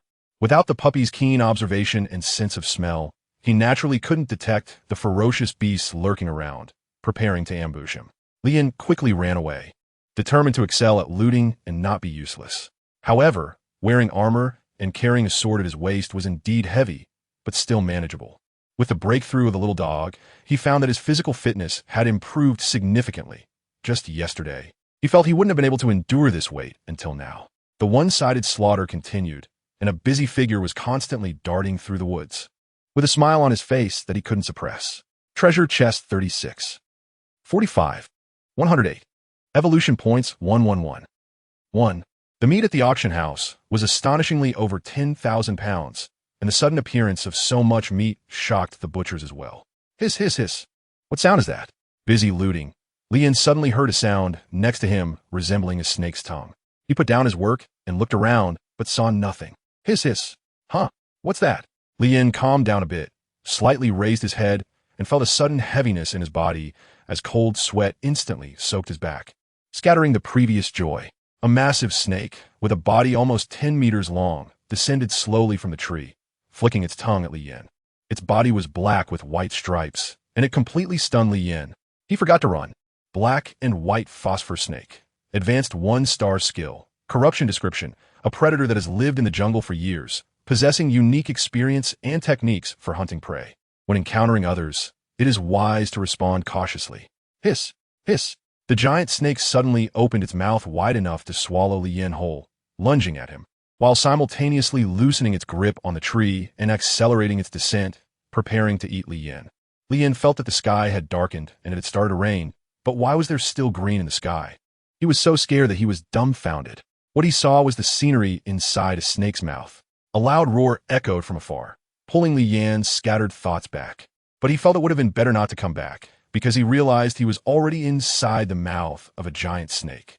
The strong smell of gastric acid made him faint several times, but in the face of intense survival instinct, he struggled desperately, which only made him feel worse. The surroundings began to violently squeeze his body, accelerating the flow inward. The gastric acid had already started to corrode his body, and he felt that the ordinary armor on him was beginning to rot. Although the progress was slow, death was only a matter of time. No, I can't die. I'm not ready yet. A loud roar erupted outside again, and Li Yin heard it, igniting a fierce flame of hope in his heart. Just as he was about to shout, a flash of fire suddenly appeared before him, and a wave of heat followed. The fierce fire wolf, like a god of death, easily tore apart the giant snake's body and appeared in front of Li Yin. Li Yin seemed to see the light, a light that belonged only to him. You're here, little dog. Chapter 10. Skill Book and Pet Egg. Woof. Just as the little dog was about to pull Li Yin out, he was stopped by Li Yin. It's okay, I can get out myself. Your temperature is too intense. I can't handle it. Li Yin slowly crawled out of the filthy snake body, and a sour smell emanated from his body, making him feel somewhat nauseated. He hadn't felt it much before, as his mind was occupied with how to survive, constantly in a tense state. But after surviving the ordeal, his mild obsession with cleanliness began to surface. Looking back at the still trembling and struggling severed body, the little dog angrily charged forward and delivered a fatal blow to the snake's head, shattering the skull and almost burning it to a crisp with its searing flames. He had been too careless. If the little dog hadn't arrived in time, he might have lost his life here. Thank you, little dog. The little dog, upon hearing this, wanted to nuzzle close to Li Yin, but realized it was still in its enlarged state, so it first withdrew and then dashed into Li Yin's embrace, not caring about the dirt on him and rubbing against him. You don't have to blame yourself. It's my own carelessness. Li Yin noticed the little dog's low mood and understood it was blaming itself. After comforting each other for a while, both their bodies returned to peak condition, and they set off again. Taking advantage of the remaining daylight, they aimed to kill a bit more. Putting an extra effort early on would make things easier later. This time, he and the little dog agreed to limit their range to about 15 meters, with the little dog informing him directly if it spotted any wild beasts, and they would slowly approach together. Although this approach was much slower, it greatly enhanced their safety. The killing and looting continued until it was nearly dark, and finally, they were heading home. Following the system's positioning instructions, they returned to the rain shelter, which could be considered a form of protection for beginners. After simply roasting the snake meat, they began their evening meal. And this snake meat was from the very snake that had nearly taken his life today. He held a grudge. Since he couldn't kill it himself, he would eat it instead. It was surprisingly delicious, though a bit tough. Dinner ended on a pleasant note, and the little dog, exhausted from the day, fell asleep immediately, a smile still on its face in its dreams. It looked a bit like a Shiba Inu. Li Yin felt a bit scared, but the moment he opened the backpack, all fear vanished. Sandalwood treasure chest 670. Evolution points 2476. Seeing all of this, Li Yin knew that today's efforts were worth it. There were over 30,000 pounds of meat for sale in the auction house, various types, and if everything sold, it would be a wave of wealth. Open everything. Ding. Congratulations, you have obtained a normal pet egg, evolution points 3. Ding. Congratulations, you have obtained a normal armor piece. Evolution points 6. Ding. Congratulations, you have obtained a bottle of experience potion. Evolution points 1. Ding. Congratulations, you have obtained a normal pet egg. Evolution points 2. Ding. Congratulations, you have obtained a first-level skill book. Absorb to learn. Evolution points 4. Statistics. Total evolution points 5316. Normal pet eggs 17. 2 first-level skill books. 45 experience potions. Over 500 daily items, most overlapping. Over 50 types of medicinal materials, some overlapping, and over 50 pieces of equipment and pills. The large number of openings seemed to increase a bit of luck, and this time he actually opened a rare pet egg. He knew without the system's introduction that all the power of a contract master comes from pets. Strong pets mean a strong contract master. Cultivating pets also became a top priority. Glancing at the auction house, aside from the large category of selling meat, there were only 1 or 2 materials in other categories, and nothing else. It seemed that even if people had a bit more, it was just extra food. Looking at his own reserves, he put the excess daily supplies, materials, and equipment on the auction house. 4 daily supplies. He directly lowered the price to 1 evolution point per item. Most of the daily supplies were instant noodles and bread, or fruits and clothes. Compared to meat, the same price couldn't he compete, so he had to lower the price. As for materials, he listed them at 2 evolution points each. He didn't know which pills required these materials, but he felt someone would know. In this vast world, there are all kinds of wonders and talented people everywhere. He kept the equipment price as before, 5 evolution points per item. Finally, what about the pet eggs? How many evolution points should he sell them for? Normal pet egg. Description: a magical item that can randomly hatch thousands of pets. Note: the chance to hatch a normal pet is 90, a high-level pet is 8, and an elite pet is 2. Should he keep one for himself? After thinking about it, he decided against it. There wasn't too much space for pets, and it was better to be selective, as rarity increases value. Besides, he didn't need it for now. Everything could wait for later. Finding the starting bid function in the auction house, Li Yin placed the pet eggs 1 by 1, starting the bidding at 5 evolution points each, going to the highest bidder. After listing them, Li Yin also posted 3 advertisements in the World Channel and exited the space. As for the skill books, he wasn't planning to sell them. Once everything was done, Li Yin looked at the starry sky and peacefully went to sleep. Tomorrow would be the last day of beginner protection. He needed to rest well and prepare for the next day. Woof! The next day, the puppy seemed to see something and barked, sprinting forward. Li Yin was also awakened by the noise. He shook his head to clear his mind and opened his eyes to scan the surroundings. A puppy walked in, carrying a corpse in its mouth.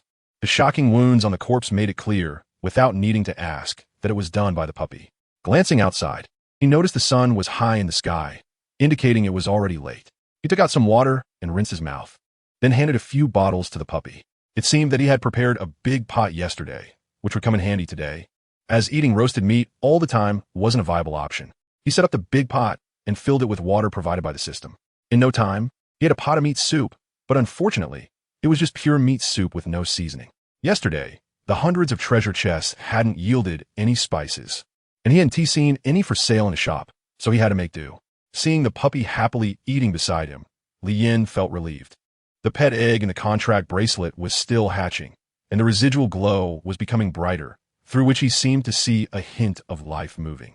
This was a pet egg whose level the system hadn't even mentioned. He hoped it would bring him a surprise. "Let go, pup, time to set off." The puppy looked at Li Yin with confusion, as if asking if he was calling it. "Yes, I'm calling you. Li Yin Dao." It seems he hasn't become smart enough to communicate with him normally. The 9-year compulsory education has just begun, and there is still a lot to learn, especially adaptability. Then the two of them set off like this.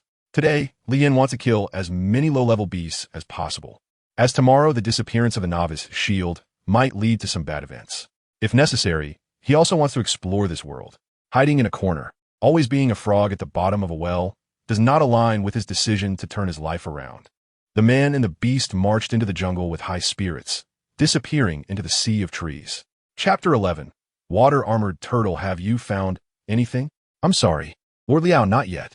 That person is truly mysterious, having only spoken a few times in the World Channel, and their name is hidden by the system, making it impossible for us to capture specific information and location. Indeed, if it were that simple to find, it would be abnormal. Do you think the meat seller, the person on the announcement, and the one auctioning the pet egg are all the same person? A man with the surname Liao asked in a steady voice. Based on their analysis, it is very likely to be the work of one person. This person replied truthfully. Having used such abundant resources upon arriving in this other world and advancing so quickly, there must be a team supporting them. Be careful in the future and do not let them discover you. Yes. The two continued their conversation without a conclusion. Meanwhile, Lian was still unaware that he had already been targeted. If it weren't for the system's protection, his information would have been exposed. This was also thanks to his cautious actions. He hadn't even replied to private messages in the chat channel, partly out of laziness, and another reason was still laziness. That's right, Lian hadn't thought of this deeper implication. He was simply too lazy to respond. Take a break, dog. Lian Dao finished speaking and sat down on the ground. The puppy still wanted to continue fighting, but seeing that Lian had stopped, it could only stay by the side, suppressing its inner desire to battle. Sigh, Lian's physical condition couldn't compare to that of the dog. After 2 hours of trekking through the forest, he was already struggling, while the puppy remained as lively as ever. After calming down and resting quietly for half an hour, Lian got up and set off. Although he hadn't fully recovered to his peak state, he was close enough. Thus, moving intermittently, the man and the beast gradually expanded their range, killing all the surrounding wild beasts, while gaining abundant evolution and treasure chests. They also collected a large amount of beast meat. Growl! The puppy stopped, looking at a puddle ahead. The puddle wasn't very large, probably less than 10 meters in diameter. Upon closer inspection, there were several lily pads and river grass floating on the water surface, which was calm and undisturbed. Lian couldn't see anything unusual, but the dog was different. Was there something inside? The dog couldn't articulate it clearly and could only emit a low sound, warning Lian that there was danger ahead and urging him not to approach, allowing it to go alone. Can we kill it? If not, let's go, Lian asked, as they had no need to deal with troublesome opponents right now. Quick escape was the priority. The dog growled in agreement. All right, Lian quietly hid to the side, carefully checking the surroundings to confirm there was no danger, and gave the dog a knowing glance. The dog understood. Its gentle gaze dissipated, revealing a fierce look as it slowly approached the puddle. As the dog stepped forward, its body began to change, igniting with red flames. The flames surged, enveloping the little dog quickly. Having witnessed the dog's transformation multiple times, Lian still thought it was too cool. Who would have thought that beneath its gentle exterior lay such a terrifying figure? This was the dog's true combative side. The flames burned fiercely, and suddenly, a powerful fiery figure burst through the flames, charging towards the puddle. With a leap, the dog's red flames turned into blue fire, deep and cool in hue. It dove into the water, submerging beneath the surface. Burble, burble, burble.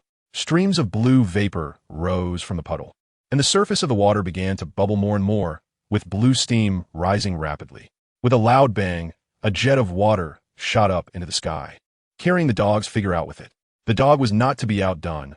A torrent of flames erupted from its mouth, clashing with the water jet below. The battle of fire and water began. The dog's eyes turned red, its body engulfed in blue flames, and the fire it breathed out turned blue, with a terrifyingly high temperature. The moment it made contact with the water jet, clouds of steam burst into the air, scattering debris. The water jet lasted only a few seconds before it weakened and sank to the bottom. The little dog stopped exhaling fire and, due to inertia, sank down into the water. Wow, the dog could swim too, Lian exclaimed. After a moment, he saw the dog leap out of the water, something clamped in its mouth, walking towards Lian. What is that? It's a bit far away, and Lian couldn't see clearly. When it got closer, oh, a turtle. Beneath its heavy shell, a head with limbs retracted inside peered out, its angry eyes staring at Li Yan. Water Armored Turtle. Elite Level 3 Star. Skill. Water Breath. Armor Control. Passive. Increases defense by 100. Bloodline. Spirit Armor Clan. Explanation. A remnant bloodline from ancient times. Not strong in attack, but astonishing in defense, and also very timid. Survival is their specialty. The little dog panted heavily as it looked at Li Yan. What's wrong? You can't kill it either? Li Yan asked. Bang. The little dog threw it on the ground and growled, indicating it could kill it, but needed time. How long? The dog thought for a moment and howled, scratching the ground once. 1 minute? The dog nodded. Then let us act. Just 1 minute. Li Yan thought it would take much longer. The water-armored turtle listened for a long time, but didn't understand anything. Only knowing that the other party was studying how to kill it, but couldn't do it, feeling secretly pleased, thinking, you can't kill me. But when it heard that it was to be killed, it understood. No way, they can't really kill me, can they? They can. Oh no. The fear of death instantly activated its genes, and it rolled to Li Yan's side, trying to avoid the dog's attack. Out of fear, it forgot to attack Li Yan, perhaps due to a lack of intelligence, not thinking of these things. But it never expected that when it came to survival, Li Yan was no worse than it. Seeing it come closer, Li Yan immediately reacted. Though his speed was not fast, he couldn't just sit still. A misunderstanding was born. As it dodged, the dog reacted swiftly. Thinking the turtle was trying to attack Li Yan, its furious fiery claws glowing blue. Tear! A streak of blue-red fire appeared on its claws, attacking the water-armored turtle. Bang! The furious tear left a deep mark on the turtle's shell with blue, ghostly flames. Fortunately, the water-armored turtle reacted quickly. Otherwise, it would have been dead from that blow. Dog, don't hold back. This turtle wants to kill me. A terrified Li Yan patted his little heart, sending a report. The poor water-armored turtle was misunderstood and subjected to a fierce attack from the little dog. Even without Li Yan's reminder, it would have wanted to kill this creature. The frequent tearing attacks caused the dog's claws to continuously ignite with blue flames, though the blue, ghostly fire on its body was dissipating. It couldn't frequently use its fiery form, making it harder for the dog to kill the water-armored turtle. Chapter 12. The second pet, if it had its fiery form. A few breaths would have taken care of this guy. Little did they know, the water-armored turtle was already scared out of its wits. It hadn't done anything wrong. It was just resting at home when it was inexplicably dragged out by this giant for a beating. It was extremely difficult to reach their level of cultivation, and it only wanted to survive. This sudden misfortune made it feel wronged. With its shell damaged, death was only a matter of time. Each time it was attacked, its little heart trembled. It wanted to live, just wanted to live. Its watery eyes looked at Li Yan, as if seeking help, as if pleading. In Li Yan's eyes, did it still have a shred of pity? What's going on? Did this turtle gain intelligence? Did it even know how to feign pity? Clearly, this tactic was useless against Li Yan. Moreover, it had truly scared him before. Cracks had appeared on its back shell, and the little dog seemed to see dawn, its attacks becoming even more fierce. The water-armored turtle was desperately thinking, trying hard to defend itself. It was now turning its little head, searching for memories in its mind, or rather, memories that had suddenly appeared before. In a life-and-death situation, it couldn't afford to be careless, searching for hope of survival. No. It was extremely anxious as death was knocking at the door. Finally, it saw something in its memory called a master-servant contract. Master-servant contract, at the cost of one's own soul, initiate a willingness to form a consensus with the other party. If the other party agrees, the releasing party will become a servant, obeying the other party's commands. Otherwise, the soul will be harmed. There was no time to think. The water-armored turtle directly sent an application to Li Yan. Ding! The water-armored turtle has applied to you for a master-servant contract. Do you agree? If you agree, you will become its master, and it will obey your commands without defiance. Li Yan was taken aback, looking at the suddenly appearing panel in front of him and the little turtle still gazing at him eagerly. This function exists? For a moment, Li Yan fell into deep thought, calmly contemplating the pros and cons, seeing that Li Yan stood still. The little turtle knew there was hope and let out a mournful cry. Dog, wait a moment before attacking it. First, let's observe it. Li Yan called a stop to the puppy. After all, he could kill it any time. He just needed to be careful that it didn't run away. The puppy didn't understand why it had to stop, but since Li Yan commanded it, it had no choice but to comply. The qualifications were decent. It looked quite amusing, but it seemed a bit impractical. However, it had a high starting point. It was difficult for this place to produce an elite, let alone that it had reached elite 3 stars, which showed its exceptional quality. Right now, there weren't really any good options on hand. So keeping it around could alleviate the immediate need, expand the search range, and increase progress. Li Yan made a decision and agreed. Ding. Congratulations. You have obtained the elite 3-star water armored turtle. Ding. Congratulations. You have obtained a second pet. The moment the mental connection was established, both the water armored turtle and the puppy felt each other's presence. Before Li Yan could say anything, the water armored turtle immediately started cursing at the puppy. Although Li Yan couldn't fully understand all the words, he could still catch some of the swear words. The puppy was also confused, unsure whether to fight back or hold back. The inexplicable connection made it hesitate. After cursing for a while, the water-armored turtle realized it was time to stop. Seeing the puppy about to explode, it quickly rushed to Li Yan's side, crying and complaining. The introduction didn't mention that this creature had such a side. Since you are following me, you must obey, understand? Otherwise, I will abandon you or kill you. Li Yan threatened, as a normal reprimand was still necessary. Upon hearing this, the water-armored turtle shuddered and nodded repeatedly, behaving extremely well. Li Yan was quite satisfied as he patted its shell. At the same time, he gave it a cute name, Little Armor. Little dog, Little Armor, you both know each other now, so let's get going. We've already delayed for a long time, and we can't waste any more. Oh woo. The two beasts responded, both indicating they understood, though Little Armor looked a bit scared at the little dog while answering. Then, the person and the two beasts quickly moved forward with clear division of labor. With Little Armor's protection, their progress was more than doubled, and he wasn't worried that Little Armor would betray him. He had a vague feeling that he had the ability to control Little Armor's life and death. Moreover, Little Armor was very obedient, doing whatever it was told, and was quite clever, even smarter than the little dog at the start. Li Yan understood that all of this was thanks to the little dog fighting ahead. Watching the little dog slaughtering from a distance, Xiao Jia felt a bit of fear and also relief. Luckily, it was clever. Otherwise, it would have been in big trouble. The journey went very smoothly, without encountering any powerful beasts. Some advanced ordinary ones were all slaughtered by the little dog, and, occasionally, some clever beasts attempted to ambush Li Yan, but were blocked by Xiao Jia. It did quite well in this regard, purely a display of its instincts, though it could also be intentional. Xiao Jia, keep it up. As long as you listen well when we get back tonight, I will let you evolve to the rare level, just like the little dog. Li Yan tempted. The speaker was casual, but the listener was attentive. Chirp! Xiao Jia called out, inquiring. It knew how many years it had taken to evolve to this level, and this man before was casually saying he would let it evolve? The little dog had just evolved today. Li Yan glanced at it with a hint of meaning. The words were subtle. It just depended on its performance. Xiao Jia looked at the little dog again, and the anger in its heart was reignited. It wanted to become stronger. It was indeed weak and timid, but it also had a temper. It couldn't swallow the anger of being bullied in its own home. After hearing Li Yan's words, Xiao Jia became even more serious. Although its shell was injured, it was not something that ordinary advanced beasts could harm. Thus, Li Yan returned to the defensive shield very smoothly, gaining a bountiful harvest. Sandalwood treasure chest, 1246. Evolution points total, 6562, and this was without considering the auction house. Xiao Jia curiously looked at Li Yan's home, feeling a bit disappointed. It was not as spacious as its own home, which also had the benefit of free bathing anytime. Xiao Jia glanced around and casually found a spot, curling up into its shell. The little dog, on the other hand, seemed to have returned home, lying on the straw mat waiting for food. After glancing at the seemingly aggrieved Xiao Jia, Li Yan smiled and walked over to the large pot.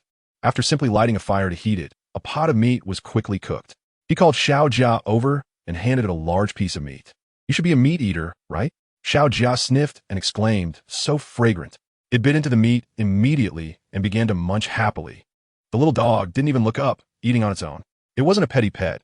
It completely disregarded today's events and went straight to sleep after finishing its meal. Meanwhile, Xiao Jia devoured the meat for quite a while. It was the first time it had ever tasted such delicious meat.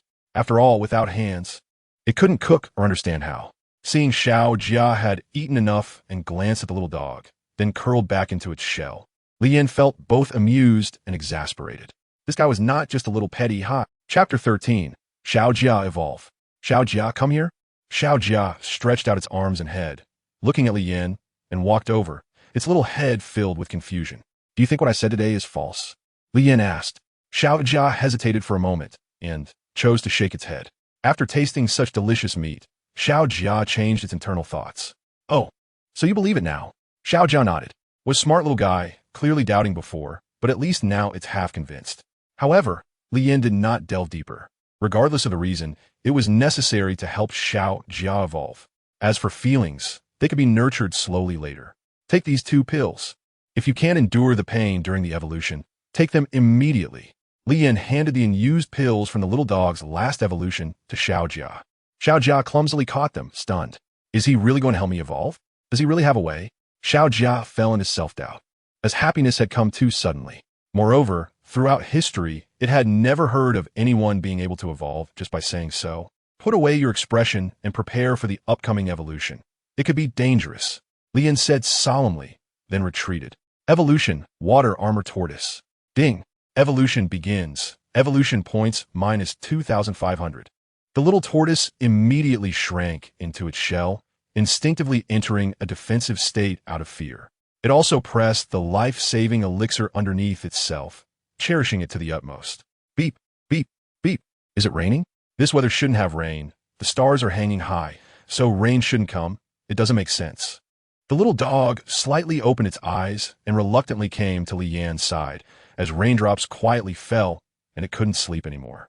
Li Yan and the puppy slowly retreated, eventually reaching the edge of the protective shield, escaping the rain. There was no rain here, nor any influence from it. The sudden downpour was also confirmed to be related to little Jia's evolution. He was not surprised, just quietly observing, wondering what was different about evolution. The rain accelerated, and soon the light rain turned into a heavy downpour, relentlessly pounding on little Jia. Little Jia remained unfazed, still curled up in his shell. The rain intensified again, turning into a torrential downpour, and as the rain continued to pour down, puddles quickly formed on the ground. Remarkably, Li Yin and the puppy at the edge were unaffected by the heavy rain, and the water flow did not extend beyond this range. Everything seemed to be prepared for little Jia. The torrential rain became even more violent, with the intensity suddenly increasing to a storm level. The frenzied raindrops seemed to pierce into little Jia like fine needles. Although such rapid rain couldn't break through little Jia's defense, it formed a closed large puddle that resembled the place where little Jia used to live. However, this puddle was formed in a completely illogical and unreasonable way. It didn't rely on soil, nor did it need a deep pit. It formed directly out of thin air on the ground, with water surging and churning. Watching this puddle form, Li Yin didn't know what to say. Spectacular, magical, and is this evolution? The height of the puddle kept rising, turning into a water column, while little Jia still maintained his previous position, firmly lying on the ground unaffected by the water. But the elixir beneath him was suffering, dissolving in the water. He still didn't know that his life-saving item had been diluted by the flood. Little puppy, do you know what is going on? The water column formed by the heavy rain continued to rise, and Li Yin was a bit confused. A woof. The puppy indicated that it wasn't very clear either. Since the formation of the water column, Li Yin could no longer see what was happening inside. Although it was just water, it had a visual obstruction function. Waiting. A boring wait. Little Jia's evolution wasn't like the puppy's thunderous awakening, with no radiant light, just a massive rain and now an unknown level of downpour. The water column had already reached over 10 meters high and showed no signs of stopping. During this time, Li Yin directly opened all the sandalwood treasure chests. Ding! Congratulations! You have received 1 experience potion, Beast, evolution points 2. Ding! Congratulations! You have received 1 aptitude pill, Beast, evolution points 4. Ding! Congratulations! You have received 1 chima grass. Evolution points 5. Ding! Congratulations! You have received 1 pound of raw meat, evolution points 2. Ding! Congratulations! You have received 1 ordinary armor, evolution points 3. Ding! Congratulations! You have received 1 ordinary pet egg, evolution points 3. Ding! Congratulations! You have received 1 physique pill, human. Note: permanently increases physical skill. Can be used frequently. Evolution points 2. Ding! Congratulations! You have received 1 bottle of mist water, evolution points 2. Statistics: evolution points 90-80, ordinary pet eggs 32. More than 800 living supplies, edible, over 40 types of pills and equipment, over 120 types of materials, more than 100 experience potions, varying with level. Can increase experience by up to 5, and the rest are clothes and such. There were indeed a lot of items. However, there weren't many useful things. Now the sandalwood treasure chests were no longer suitable for me. I combined this time's experience potion with the last one and gave them all to the puppy. The stronger the puppy became, the more secure he would be. Ding! Congratulations, your pet puppy has leveled up to level 9, 12. I knew it would shrink. As the level increased, the experience potions were no longer as effective as before. I opened the auction house, and an exciting sound suddenly rang out. Ding! Congratulations, you have received 65,780 evolution points. A total of 74,860. Wow, I struck it rich. Lian looked at the large amount of evolution points in his backpack with rapid breaths, feeling both excited and incredulous. Finally, he managed to say, everyone is really rich. He glanced at the items he auctioned off. The pet eggs were sold out, and one sold for over 500 evolution points at a high price. All the equipment was also sold out. Even the real food and fruits were completely sold off. Aside from materials that nobody bought, everything else was sold. The beast meat was especially impressive, selling over 60,000 pounds. However, due to the inflation of goods this time, the price of meat was also driven down, and now one evolution point could buy 2 to 3 pounds of meat. It seemed there was no need to list living food anymore. Even relying on meat to get rich in the future was no longer feasible. The early stage of the other world had ended, and it was time to compete with strength. However, no matter how small an ant is, it is still meat. Li Yin adjusted the price of the meat to match everyone else's, as there were still about 50,000 pounds of meat left. As for how much to sell, it was up to him. After that, he put up 32 ordinary pet eggs for sale. With the addition of little armor, he no longer needed ordinary level eggs. Get ready for your evolution when little armor is done. Li Yin said to the puppy. Tomorrow would be the real beginning, and he needed to be fully prepared. He would spare no effort in any way to become stronger. He did not know how far the puppy could evolve or if it was worth supporting it this way. But humans have feelings and understand gratitude. The puppy was not just a servant to him, but a friend in a deeper sense. Woof! The puppy excitedly pounced on Li Yin, licking him happily. They played together, rolling on the ground. Li Yin did not scold the puppy, and it was just the right time to relax together. Moreover, its fur was really soft. Chapter 14. The Dog's Tribulation. Woof! A familiar yet unfamiliar voice came from inside. Li Yinsong released his grip on the puppy and immediately turned back with vigilance. The puppy also retracted its tongue and stopped licking. Carrying a large brown-gray turtle shell and having a dark green head, its watery big eyes looked this way. The smooth luster on the turtle shell was quite striking, giving off an aura of ethereal charm.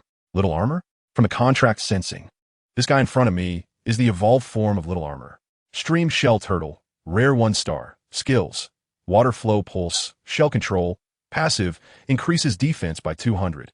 Turtle shock bloodline, spirit shell clan, activation 1.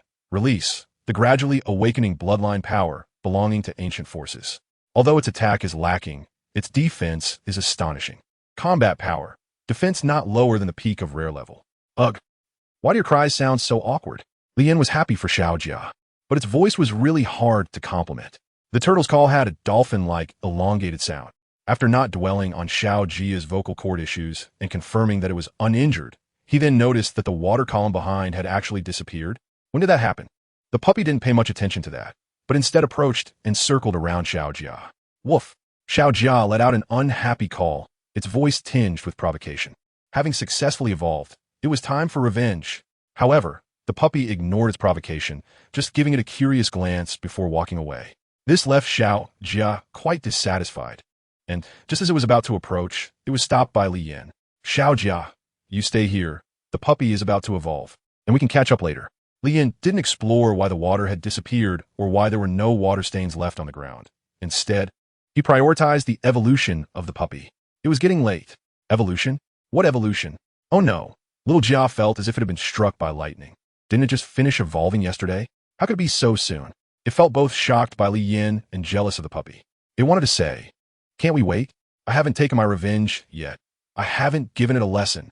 However, seeing that Li Yin was decisive and already making preparations, it could only close its mouth resentfully and lie unhappily at the edge of the barrier, watching as everything was ready for the puppy's imminent evolution. Be extra careful. If something feels off, don't hesitate to prepare everything, Li Yin advised, stepping aside as the evolution began. Ding! Evolution point minus 10,000. The familiar light descended once more, illuminating the puppy as a wave of scorching radiant light enveloped its body. The puppy felt extraordinarily comfortable, stretching in what it thought was a very relaxed position, basking in the glow. Ding! Evolution successful. Congratulations. Your pet has reached rare level 2 stars. Li Yin did not stop. The evolution continued. Ding! Evolution begins. Evolution points minus 17,500. The glow had not yet faded when a beam of light descended, with two types of glow overlapping and attracting each other. Then, a flowing light rippled in the air, like water waves, and then the light shot out, directly striking the little dog's body. Ow! The little dog let out a comfortable cry. Li Yin knew that this evolution had successfully happened as expected. However, where there are joys, there are also worries. Xiao Jia had a face full of unhappiness. It could feel from the little dog that it was getting stronger and stronger, and it didn't know if it would still be able to defeat it after its evolution. At the same time, there was a bit of jealousy and envy. Ding! Congratulations. Your pet has successfully evolved and reached rare level 3 stars. The next step is a qualitative leap. I wonder if it will go this smoothly. Evolve, little dog. Ding! Evolution begins. Evolution points minus 25,000. Boom! Crack! Wow! Li Yin was startled and looked up at the sky. The familiar yet terrifying thunderstorm clouds reappeared. Dark clouds gathered. Lightning flashed and intertwined in the dense clouds, thunder booming. Xiao Jia was also captivated by this terrifying scene. What is this? It had never witnessed such a scene and was also taken aback. The terrifying energy gathering in the thundercloud made it feel a sense of danger, a very real danger. This thunderstorm was stronger than the last one. Li Yin instantly sensed the terrifying level of the calamity clouds, which was absolutely incomparable to the last time. Li Yin immediately took out the explosive spirit pill and the talent pill from his backpack and threw them at the feet of the puppy. He tossed all the pills that could enhance strength, regardless of whether they were redundant or useful, as long as they were harmless, as long as they could get through this tribulation. Dog, eat them all, quickly, quickly. The puppy understood what it was about to face, and it swallowed all the pills in one gulp. The effects of the pills reacted quickly. The puppy immediately felt a surge of energy within, along with a sense of clarity, which was the effect of several talent pills taking effect. Its body began to swell, and the thunderclouds gathered above, with lightning occasionally flashing within, accompanied by rumbling sounds.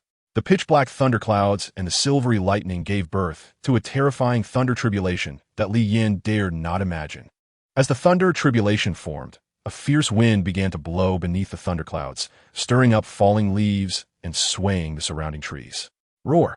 The puppy's body suddenly ignited, bursting forth with blue, ghostly flames, its eyes filled with a fierce battle intent. With the enhancement of all the pills, it became increasingly terrifying. Even the little armor, known for its defense, was unsure if it could withstand a strike from the puppy in this state. Crack! A silver-red light flashed through the thunderclouds, and a red lightning bolt struck down in an instant. Target the puppy. Roar! With a roar, it expelled a massive blue flame to meet the rolling red lightning. The blue flames were dazzling and enchanting, but they only managed to block the strike for an instant before being shattered as the red lightning descended. The red light sealed off vision, dispersing everything around, and the air stilled for a moment. Boom! Li Yin and Xiao Jia turned their backs to shield their eyes. But even so, Li Yin couldn't withstand the violent impact and rolled away. Woof! Woof! The little dog let out a mournful cry. Little dog! Li Yin lay on the ground, unable to lift his head to call out to the little dog. No one responded, but Li Yin knew it wasn't dead yet. It was too terrifying, too frightening. Xiao Jia kept reassuring himself in his heart. As the red lightning struck, the thunderclouds lost their power and quickly dispersed. The dark clouds cleared, revealing a bright night sky. The stars twinkled. Li Yin endured the pain from his injuries and immediately ran over to the puppy. A deep pit, at least 5 meters long, had been blasted out by the red thunder, a shocking sight. The puppy at the bottom of the pit was even more heartbreaking, its body riddled with wounds and emitting a burnt smell. The remnants of the red thunder's power lingered in its body, coursing through it and crackling.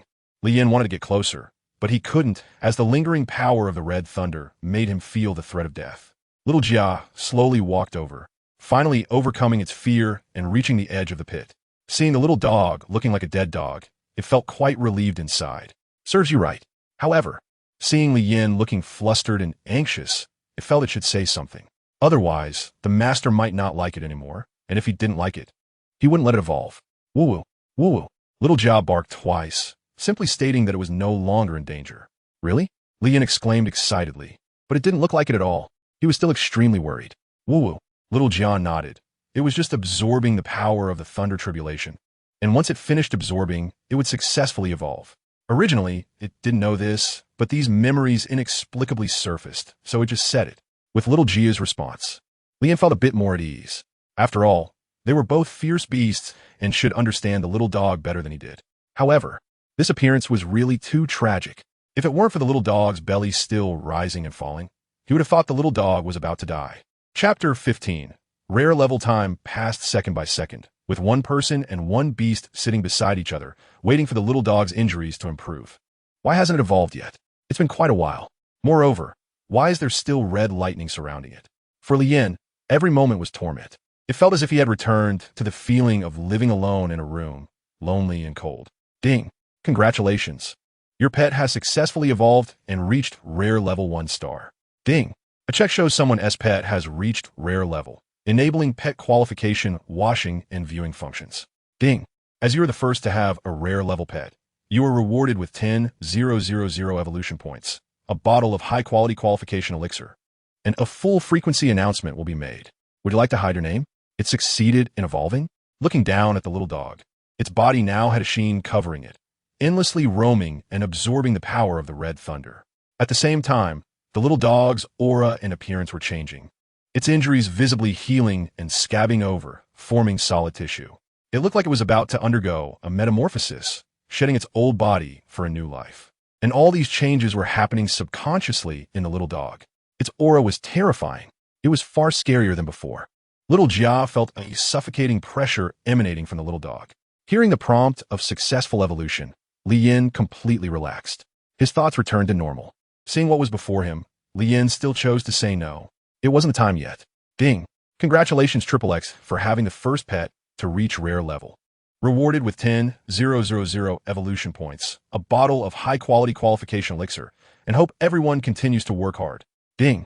Congratulations XXX for having the first pet to reach rare level. Rewarded with 10,000 evolution points, a bottle of high-quality qualification elixir, and hope everyone continues to work hard.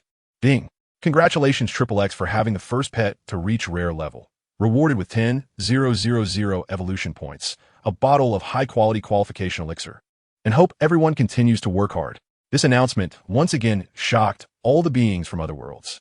It was even harder for everyone to believe and accept than before. Less envy, more jealousy, and more of them thinking that Lian must have exploited a loophole in this system. Damn, who is that person? They must have used cheats. How could they evolve so quickly? I haven't even succeeded in evolving to an ordinary 2-star. They're already ahead of me by several streets. We all started on the same starting line. How could there be such a big gap? Damn, is there no one in charge? Openly exploiting the system's loophole. Damn, is there no way to live anymore? I'm here desperately killing monsters, while they're already standing at the peak waiting for him. Selling a pet egg. Any big shots interested? Hurry to the auction house to take a look. Tomorrow is the time when the defensive shield disappears. Having one more pet means one more layer of protection. Damn, a reward of 10,000 evolution points. This is really damn. This is enough for me to evolve my pet to elite level. This is too fast.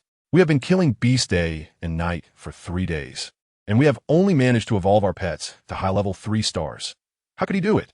Nothing is impossible. There are people beyond people, and there are heavens beyond heavens. Don't underestimate anyone. They may have been nothing before, but now it's different.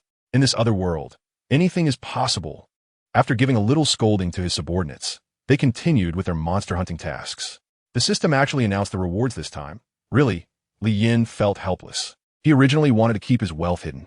The little dog's evolution was still ongoing. Its injuries had all scabbed over, no longer bleeding. And the lightning on its body had all been absorbed by the little dog. The massive body suddenly erupted with a dazzling strong light. Shortly after, a crisp tearing sound came from below, a sound like tearing flesh. Roar! An extremely domineering roar erupted from below, and Lian couldn't open his eyes, only feeling something knock him to the ground, followed by a bout of licking. The familiar feeling, without thinking, he knew the little dog had completed its evolution. Hey, doggo stop, it tickles too much. Lian blocked the puppy's attack with his hand, then hugged the puppy to keep it from moving around. Lian opened his eyes and saw that familiar face again. However, the color of its fur had changed. It was no longer bright red. It had turned into a nearly normal white, with even its eyes shining with a hint of silvery light, its body translucent, clean, and tidy. Moreover, if you looked at it for too long, you might get the illusion that its fur was not white, but rather a desolate black. "Puppy, how have you changed?" The puppy barked once, indicating that it didn't know. Lian found that no matter what he asked, it didn't know. Lian got up and looked at the peeled skin in the pit, feeling a bit shocked. He used to think that only pupae could break out of their cocoons, but he didn't expect that even dogs could do it. Lian immediately checked the current status of the puppy. Lightning Wolf. Rare level 1 star qualification. Spirit level 9 stars. Can wash marrow. Washing marrow costs 10,000 evolution points. Qualification is random. Can also consume herbs and qualification pills to improve qualification. Skills. Lightning Entanglement, Thunder Armor, Thunderfall, Red Desire Thunderbody. Devour. Corpses eaten by it will turn into its experience, and it can also absorb the qualifications of other beasts for itself. Bond. Master S Guardian Beast. Does not leave the host more than 50 meters, will increase strength by 50 bloodline. Thunder Tribulation Body Explanation. Originally a weak dog breed, but after multiple mutations, it is constantly changing and becoming stronger. The bloodline is impure, but it has extremely high growth potential. Combat power. In some respects, it is very close to the golden level. Wow, so strong. He couldn't understand much else, but this combat power should be considered cross-level. The unknown title, without much guesswork, is definitely higher than its current level. Puppy, you become stronger again. The puppy affectionately rubbed against Lian, not as a way to please him, but as a genuine expression of gratitude. All right. Lian rubbed the puppy's head and glanced at the little crab, who was looking at them with envious eyes. Lian smiled inwardly, walked over to Xiao Jia, and patted its little head. "Let's all get some rest. I'll be leaving here tomorrow." The little dog, having survived a near-death experience, was already somewhat accustomed to it and didn't cling to Lian, instead returning to the straw mat to lie down and sleep on its own. Lian let Xiao Jia stay by his side and fall asleep on the straw mat together with enough space. Feelings need to be slowly experienced. There's still 360 evolution points in the backpack. Let's see what level of pet will hatch tomorrow. If it doesn't work out, I'll prioritize evolving Xiao Jia first. After all, it has the qualifications of a 5-star spirit level. Soon, Lian fell asleep. Today was just too exhausting. Meanwhile, Xiao Jia was filled with thoughts, constantly overthinking. My master still loves me. He patted my head, but why doesn't he let me evolve to the next level? Is it because I haven't performed well enough? It must be. Tomorrow, I will double my efforts to impress my master. Xiao Jia silently encouraged himself. Chapter 16. Flower Spirit Butterfly Dam. A large number of fierce beasts appeared, surrounding the rain protection shield, roaring at me frantically. I'm so scared. My pet was bitten to death yesterday. What should I do? I'm in the same situation, and the defense shield has already started to flicker, as if it's about to disappear at any moment. The world channel has become a chaotic mess, with everyone discussing how helpless they are in the face of today's anomalies, filled with panic. Meanwhile, Lian is still sound asleep. He didn't wake up even when the protective shield disappeared. Even the little dog is unusually sleepy today. Xiao Jia woke up once during this time, but seeing that both of them were asleep, it continued to sleep as if it had returned to its previous underwater life, just eating and sleeping. Moreover, even if the rain protection shield disappeared around them, there were no fierce beasts attacking or surrounding them as described in the world channel. Instead, it was very quiet. Occasionally, a gentle breeze would blow by. Thus, the three of them continued to sleep peacefully. If it weren't for the notification sound, Lian could have slept through the night. Ding! Congratulations! Your pet has successfully hatched. Please collect it. Inside the contract bracelet, a shiny pet egg seems to be waiting for the owner's response. Lian stretched lazily, got up, and looked at the sun overhead, which was both scorching and warm. He was about to ask what time it was, but suddenly remembered that he was no longer at home. Huh, how silly. He patted his head to clear his mind. Then, his consciousness directly entered the space of the contract bracelet, watching the pet that was constantly jumping and shining. It had finally hatched. Open. Crack, crack, crack. The eggshell began to crack, and then a corner split open, revealing a small hand. A hand? Could it be a child hatching? The cracks grew larger, and fragments of the shell fell away, revealing the upper half of a human figure, with the lower half being a butterfly's abdomen and a pair of camouflage wings on its back, small and cute. Ding! Congratulations, you have obtained your third pet. Flower Spirit Butterfly. Flower Spirit Butterfly. Advanced 1-star, qualification. Spirit level 9-star, skill. flower dance, bloodline sealed. Release. It does not like to fight and yearns for peace. Moreover, it is very fond of the host and will consider the first person it sees to be its closest person. Combat power. Not suitable for one-on-one battles. It is a supportive, cute pet. The flower spirit butterfly flapped its beautiful little wings and flew out of the contract bracelet, coming to Leanne's side. After spinning a few times, it landed on Leanne's shoulder. So cute. At first sight, Leanne fell in love with this adorable little creature. Not only was it good-looking, but he was also attracted by its camouflaged little body. This little head is hard to recognize unless you look closely. Leanne wanted to touch it, but was afraid that his strength might hurt it. He decided to evolve it first. Let's evolve it to a rare level and see. Its potential isn't bad, and its growth should be better. It's so small, it shouldn't be hard to evolve, right? Leanne didn't take out any elixirs because they were about the same size as it, and he couldn't consume them. He woke up the little dog and had it guard nearby while he began the evolution. The little dog accepted this gladly, asking no questions. The flower spirit butterfly seemed to understand that Leanne was doing this for its own good and floated away alone. Flower spirit butterfly, evolve. Ding. Evolution starting. Evolution points -100. Pollen suddenly appeared from a distance, flying through the air towards the flower spirit butterfly. The pollen swirled around the butterfly, wrapping it up and gradually forming a cocoon that completely enveloped the flower spirit butterfly. It seemed that each pet's evolution method was different, Leanne muttered to himself. The cocoon flower spirit butterfly showed no further movements, as if it didn't sense any danger, remaining calm throughout. Before long, the system notification sounded, indicating that the flower spirit butterfly had evolved to advance 2 stars, breaking out of the cocoon. The moment it blossomed left Leanne stunned. What a beautiful butterfly! However, it wasn't over yet, as Leanne directly began the second stage of evolution, still far from rare. Ding! Evolution starting. Evolution points -175. Then he witnessed the same process again, cocooning and then breaking out, successfully evolving to advance 3 stars. The flower spirit butterfly wanted to be affectionate with Leanne, but was directly stopped by him. The evolution continued. He gave a dog a look. The little dog nodded. Ding. Evolution starting. Evolution points -250. He was a bit worried that rushing the evolution might lead to unforeseen circumstances, but the results showed that his worries were unnecessary. The same process occurred again, and Leanne knew everything was fine. Ding. Evolution successful. Flower spirit butterfly, elite 1 star.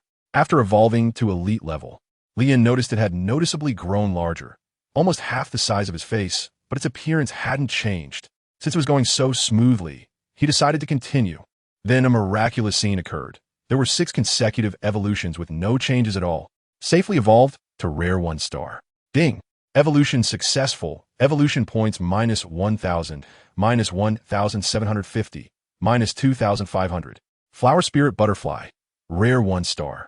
Potential. Spirit level 9 stars. Skills. Stellar force array, stellar control array, dance of the flower butterfly. Bloodline. Semi-sealed. Explanation. It doesn't like fighting and yearns for peace. Moreover, it is very fond of its host and will consider the first person it sees as its closest one. Combat power. Not suitable for one-on-one fights, a supportive cute pet. Having evolved to rare level, it gained more skills and a slight change in bloodline. But still wasn't suited for combat. It truly was a supportive type. In the void, that colorful butterfly cocoon was gathering strength. With a loud bang, it exploded, revealing a person less than 50 centimeters tall, with butterfly tails and 6 colorful wings, a butterfly spirit. As soon as it broke free from the cocoon, the flower spirit butterfly flew to Leanne's face and gave him a kiss directly on the cheek. Then, it wrapped its little pink hands around his head. Woo-woo. It seemed like a long-lost family member. Leanne gently reached out to touch her wings, calming her emotions. From now on, you'll be called Xiao Dai. The flower spirit butterfly remained silent, accepting the name. It didn't matter what she was called as long as it was given by her master. She liked it. After seeing that she had calmed down a bit, Leanne placed her on his shoulder and walked over to the little dog and Xiao Jia. Let's get to know each other. This is Xiao Dai. The little dog enthusiastically barked, while Xiao Jia had his own thoughts. Although the flower spirit butterfly was beautiful and cute, she was now an additional competitor. Xiao Dai also politely bent down and bowed. Leanne was taken aback, not knowing who taught her that gesture. Xiao Jia could only pretend, letting out a couple of whines to acknowledge the introduction. Leanne didn't pay much attention. Even if he didn't say anything, the system would connect their divine link. He could feel intuitively. Well, since everyone is met, let's eat. It's almost noon, and he didn't want to waste a day like this. Without the protection of the rain cover, sleeping at night wouldn't be safe, so he needed to find a place to settle down quickly. After a simple meal, Lien saw that there was nothing to tidy up. The three beasts followed him in one direction. Today's task: get out of the jungle. Chapter 17. Thunderfall. Is everyone in deep trouble? The number of people rapidly decreasing in the chat channel indicates that they are under attack. An attack of death. This perfectly illustrates a principle: the strong remain strong, while the weak are eliminated. Lien had already foreseen this impending scene and decided to take action. Little dog, tone down your presence. It will scare away the other beasts. Woof. The little dog curled its lip, as if to say it wanted to keep a low profile. But having evolved to a rare level, the kingly aura it exuded was beyond its control. It seemed to be innate. Little armor, you must be tired from walking. How about I put you in the contract bracelet? Lien said to the four little feet closely following him. Woof. Little armor glanced at the little butterfly on Lian's shoulder and reluctantly nodded. In a flash of light, little armor transformed into a star point and entered the contract bracelet. Continuing forward, with the little dog leading the way, they moved smoothly. Beasts below the advanced level felt the little dog's aura and took detours, while those above advanced were few and far between. After walking for 2 hours, they encountered only 5 beasts. Lien knew that he was about to leave the novice activity area, and the continuous strengthening of the beasts was the best sign. But he did not retreat. Regardless of whether this path was right or wrong, he would continue to move forward. Roar! A group of roars echoed from ahead, as if warning the intruders, or perhaps launching a collective attack on something. Finally, he encountered beasts that he could see, and he called out the little armor to protect him on both sides, proceeding slowly. Lien cautiously approached for over 50 meters. In the dense jungle, she finally peeled back the leaves to see what was ahead. A group of pure, black-furred creatures, resembling domestic cats, but much larger, comparable to jungle wolves, surrounded a beast in the center, continually growling and intimidating. Despite the beast's massive size, it appeared quite clumsy, and from the back, nothing could be discerned about it. Lien could not make a comparison, feeling that the creatures were unlike any real animals. Heterochromatic cat. Advanced level 3 skills. Blue magic, mirror vision, living habits. Social explanation. They excel in speed, but is not their strongest weapon. It is their eyes. Warning: be careful of their gaze. Do not make eye contact with them. They seemed to sense the presence of the little dog hovering nearby, and they all began to look at Lien and the others with caution. If it weren't for their large numbers, they would probably have already fled in panic. Little dog, don't look into their eyes. They can kill with one strike. Don't hesitate. Without further ado, the little dog nodded, understanding. Electricity surged beneath its feet. A flash of lightning passed, and the little dog vanished from Lian's sight. Thunder attire, the crackling sound of thunder erupted from the little dog's body, with intertwining lightning wrapping around it, as if the thunder god had possessed it. The little dog, enveloped in lightning, resembled a bolt of lightning charging forward at high speed, catching everyone off guard. In the blink of an eye, the little dog, covered in thunder attire, crashed through the obstructing heterochromatic cats and appeared beside the surrounded beast. The electric light continued, rapidly dissipating. The little dog quickly glanced around and made a judgment in its heart. Thunderstrike. The little dog howled skyward. The lightning on its body seemed to come alive, rapidly spreading like vines around it, piercing into the ground. Then a bolt of lightning shot from the little dog's body, soaring into the sky. At this moment, the heterochromatic cats finally reacted, frantically roaring at the little dog, trying to drive it away. The flickering lightning on the little dog prevented them from approaching, and the opportunity to take a gamble with their numbers was lost. The power emanating from their heterochromatic eyes was also rendered ineffective by the little dog's howl. However, they still chose not to retreat. Their absolute numerical advantage gave them confidence. Unfortunately, they did not know that death was already knocking at the door, and the lightning that soared into the sky had begun to gather. Boom! A thunderous roar echoed from above, and the lightning fell like torrential rain, turning into lightning points that landed around the little dog. Although this was not real thunder and could not compare to the intensity of true lightning, it was more than enough to kill these advanced beasts. As the lightning fell, the heterochromatic cats affected by it instantly had their fur stand on end. The lightning coursing around them caused them to convulse in pain, and within seconds, they were lifeless.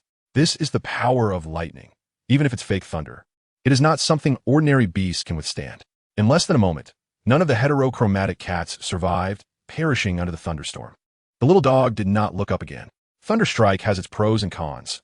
The advantage lies in its vast range and tremendous damage, while the downside is that it cannot move.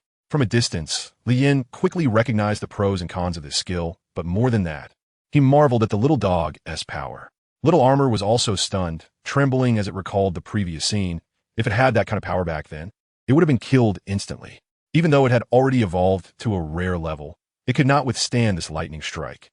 And all of this was granted by Li Yin, which made Little Armor's eyes shine with hope. Little Butterfly, however, did not show much emotional fluctuation, quietly sitting on Li Yan's shoulder, fiddling with her little hands and Li Yan's ears. Ding! Congratulations, you have obtained a sandalwood treasure chest 67. Evolution points 67. Li Yin slowly moved forward. It was time to reap the rewards of his strength. Xiao Jia immediately stepped forward, positioning himself in front of Li Yin to protect him. Li Yin smiled, as if he could see through Xiao Jia's heart. After patting him and signaling that everything was fine, he walked straight to the center of the battle beside the little dog. The scene was a mess of corpses, their bodies still bearing the marks of lightning, occasionally twitching, and their deaths could be considered tragic. However, it wasn't too painful for them.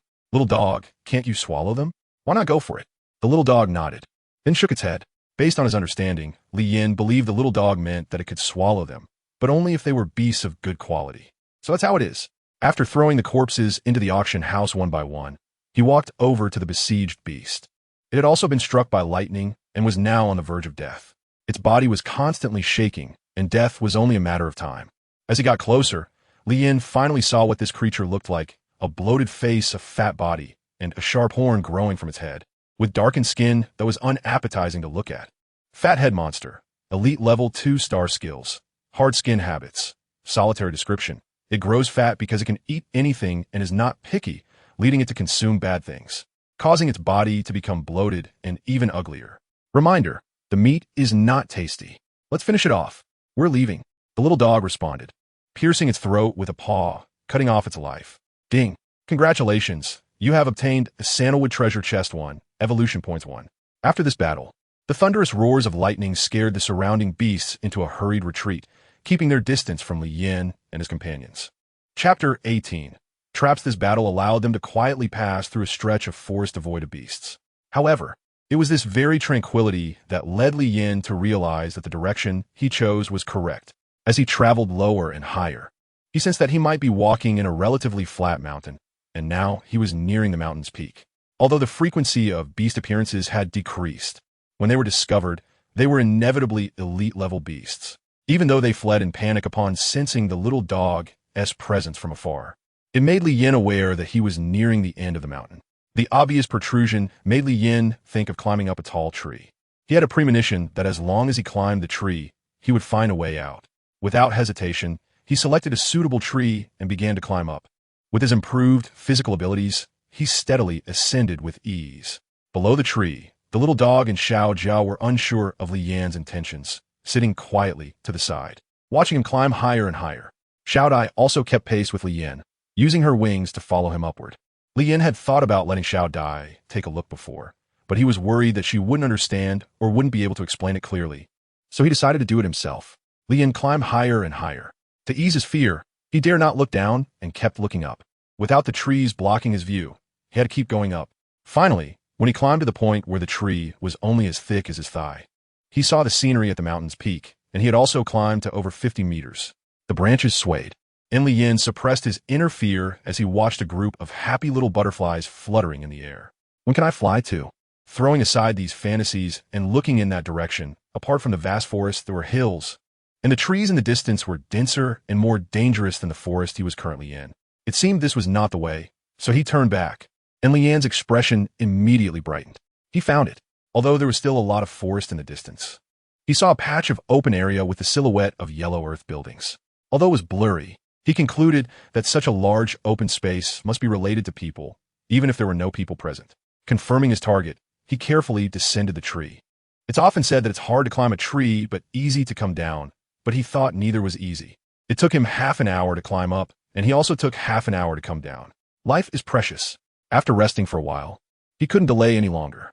Off he went, once again embarking on his journey. Li Yin was no longer focused on hunting monsters, but aimed to get out of the jungle as quickly as possible. After walking for more than 2 hours, as dusk approached, Li Yin finally emerged from the jungle. He arrived at the place he had seen from the tree. Sure enough, there were people. Rows of earthen houses, reminiscent of the old-fashioned decoration style, flooded him with a sense of familiarity, as if he had returned to the 1960s. Xiao Jia. Xiao Dai, you two go rest in the contract bracelet first. Xiao Jia had no problem with it, since there was no opportunity to show off now. But Xiao Dai was somewhat reluctant. However, after Li Yan's persuasion, she still entered the contract bracelet. Wealth should not be displayed. This is a principle he must remember while traveling in this other world. He initially wanted to include the little dog as well, but worried about danger arriving too quickly to respond, so he had to leave the little dog behind for protection. Fortunately, the little dog looked ordinary, with a harmless appearance, which helped reduce any sense of mystery. After burying the contract bracelet deep in his sleeve and changing into ancient-style clothing, he dressed up and moved forward. He had to brag a little. His precautions were definitely top-notch. Halt! Who are you? Li Yin was walking in the middle of the dirt path, looking around, still unsure of how to enter the house to greet and inquire, when suddenly a farmer appeared from behind and called out to him. Li Yin turned around, his face filled with joy as he finally saw people. The 3 days of a wild life had made him quite bored. Hello, my name is Li Yin, and I am a wanderer. A wanderer? That's a lie. You must be a contractor. The man dressed in simple cloth clearly did not believe him, and even spoke of Li Yan's background. How'd he know? Normally, we had just arrived 3 days ago, so he shouldn't have known, right? Li Yan's mind was racing. Should he admit it or not? You don't need to think about it. I have no ill intentions. On the contrary, we have taken in quite a few of you sudden arrivals. What did that person say? Follow me. I'll take you to see. Your fellow townsmen are as calm as ever, not bothering with Li Yan's reaction, walking ahead and signaling him to follow. Fellow townsmen? Does he even know that? Or do they also use this dialect in their world? Li Yin was somewhat uncertain, but he wasn't too afraid and slowly followed along. Soon, under his guidance, they arrived at the center of the village, a relatively luxurious stone house. The only stone house in the village. In front of this house, there was also an iron door. Along the way, this was the most extravagant building Li Yin had seen in this village. The person led the way, opening the door and going down. Underground? Li Yin's alarnas suddenly atstanat. However, looking at the little dog beside him, he felt reassured and followed down. Due to hesitating at the door for a moment, by the time he descended, he could no longer see the person's figure, only rows of iron doors and the sounds of heavy breathing, exhaustion, and pain. With a loud bang, the iron door above closed, followed by a clicking sound as it was locked tightly, and then another bang. Without thinking, he knew that yet another hidden door had closed. Li Yin patted the puppy and said, "It seems like we've been tricked." Woof. The puppy expressed its confusion, its intelligence not yet sufficient to see through people's hearts. "Do you like it here?" Suddenly, a voice shouted from above, "Is there a secret passage?" "What do you mean?" "Haha, what do you mean? Am I not being obvious enough?" The man laughed heartily, looking down on Li Yan's foolishness. "This is kidnapping. Aren't you afraid I'll report you?" Li Yin said. "Report? What report? We don't have what you're talking about here." The man sneered. "You should get familiar with the environment first and see if it suits you. If you don't like it, you can call us later, and we can discuss the accommodation in detail." The man said cunningly. "You want something from us, right? Why be so hypocritical?" Li Yin directly pointed out the other party's intentions. "Oh, you're quite clever," the man praised. "Huh." Without continuing the conversation, he walked inside and opened a steel door. What came into view was a shocking scene. A body pierced by tree roots and steel, with wounds all over the chest, struggling to breathe. He knew about Li Yan's arrival, but dared not make any big moves. He was in pain. Too much pain. "Are you local? Or did you just arrive in this world a couple of days ago?" Li Yin asked, but the person did not respond. Li Yin did not linger. He felt sympathy, but had no way to help. He was neither a doctor nor a savior, and more importantly, he had already lost the reason to live. Chapter 19. You take this to test the cadre's brother How. I heard you tricked another outsider here? A group of villagers approached, carrying wooden weapons with iron heads. "What kind of talk is this? I just saw them homeless and pitiful, so I took them in," Brother How explained with a smile. "What about this guy?" An older man in the group asked seriously, his face showing no smile. "One person, one dog. They look quite mediocre," Brother How replied earnestly. "What about the bracelet?" "Ah, I didn't see it. That guy was very alert and didn't trust me," Brother How explained, though in reality, he hadn't specifically looked for it. "Stop all actions, immediately conduct a nationwide inquiry, and don't offend them completely, until we clarify the color of the bracelet," the unsmiling man said. "Is it necessary? I don't see that he has any other means. and that pet following him doesn't seem very powerful, quite common. Brother Hao inquired. Have you forgotten the pain from before so soon? Lu Jingde reprimanded directly. Yes. After being scolded, Brother Hao immediately softened and dared not disobey. However, he has already entered the underground. He should have discovered the situation inside by now, right? A relatively small villager said weakly. People are selfish and self-serving. It's fine. If he really has that great love, we should see if he has the strength to back it up. All right, you all keep a close watch and understand the situation. I will go see what is so different about that bracelet. After Lu Jingde finished speaking, he turned and left, disappearing from everyone's sight. Only after his disappearance did the crowd breathe a sigh of relief. A few of them unconsciously approached the iron gate, and Brother Hao directly shouted down to Li Yan. But there was no response. At this moment, Li Yan was exploring the secrets of the underground. Pushing open the second iron gate, he was greeted by the sight of a beast's corpse and a man with vacant eyes, curled up and trembling. The man looked young, with bruises and blood marks all over his body from being whipped. The guy above really isn't human. How did you get here? This time, Li Yan didn't ask if he was local. Upon seeing the beast's corpse beside him, he roughly understood that this guy was the so-called local from above. Hearing Li Yan's words, the man showed an unusual fear, constantly shrinking into the corner, as if wanting to merge with the wall. Living like this is so painful. Why not just die? Are you afraid of death? Li Yan did not show pity or offer comfort, but directly retorted angrily. D. The man fearfully muttered these two words repeatedly, as if possessed, his body trembling more violently, yet still huddled in place. As if bound, he lived in the fear of the past. I'm not a good person. I reached out, and you didn't respond, so I retract.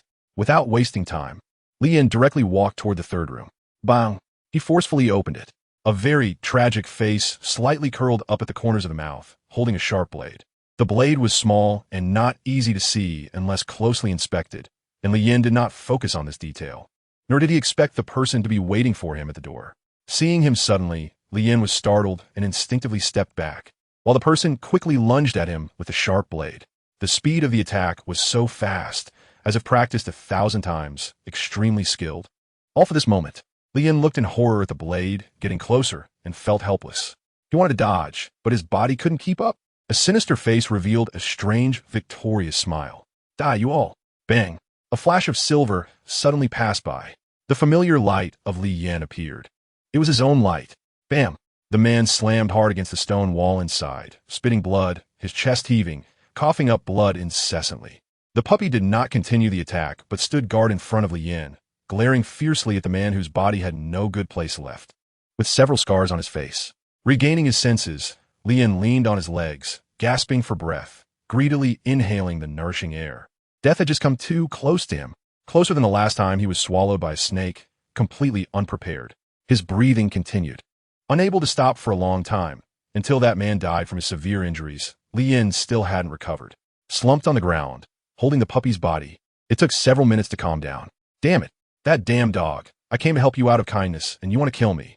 Damn, Li Yan cursed directly. But unfortunately, he still didn't know that the person had already died under the little dog's claws. Slowly getting up, Li Yan looked at the motionless figure, but didn't dare to get closer, signaling the little dog to go take a look. The little dog walked up, flipped the person over, revealing a face full of disbelief and regret. Clearly, before dying, he had realized Li Yan's identity, feeling deep regret, but unfortunately, there is no drug for regret in this world that can allow him to start over. Dead? Li Yan's teeth were itching with anger, truly wishing to personally slice him into pieces. Taking a deep breath, she glanced at the bloodstains around her and left the room. She arrived at the last room with people in it, and this time Li Yan was cautious, letting the little dog open the door, which reacted swiftly. Li Yan now truly felt like a monarch who had to guard against treacherous subjects. Pushing the door open revealed a woman dressed in modern clothing, cradling a cute pet in her arms. She sat upright on a straw mat, sizing up Li Yan behind the little dog. Unlike the previous three, her body showed no signs of injury, and she appeared mentally normal. Moreover, the contract bracelet on her wrist was deep blue, indicating that she owned a high-level pet. Not simple. Did you also get captured here? The woman asked first. No, I was tricked into coming here. Li Yan slowly walked in and corrected her. Same thing. Is this your pet? It looks a bit like a husky. The woman asked in a familiar tone. Yeah, I think so too. Li Yan replied vaguely, still unclear about the woman's background and how she, with a high-level pet, ended up trapped here. What is your pet's name? My pet is called Wan, the woman said, stroking the fluffy creature in her hands. Little dog. The beast lives up to its name, the woman remarked. Do you only have one pet? It looks very cute. What level is it? Li Yin countered. Data access failed. Unable to discern her status as a fellow contract master, Li Yin had to ask, yes. Ordinary 2-star. What about you? The woman replied calmly.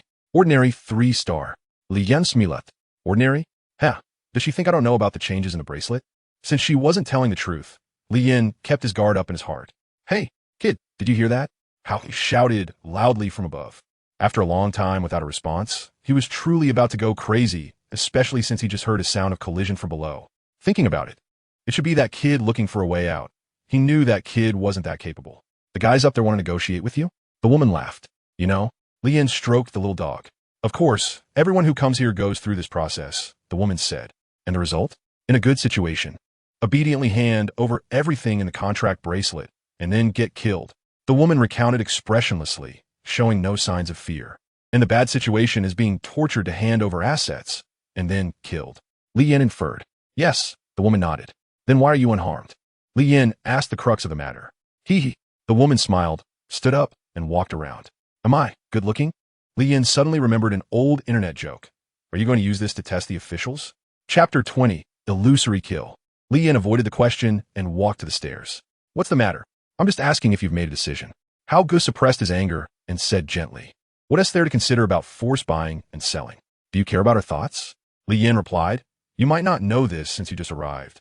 But this world follows the will of the strong and yearns for a world of the strong. We are also forced to do this to survive. A villager chimed in. So, you beat people half to death and then forcibly take their belongings? Li Yin laughed. I think you misunderstood. They're not the ones we beat. On the contrary, we save them from their madness. The man argued.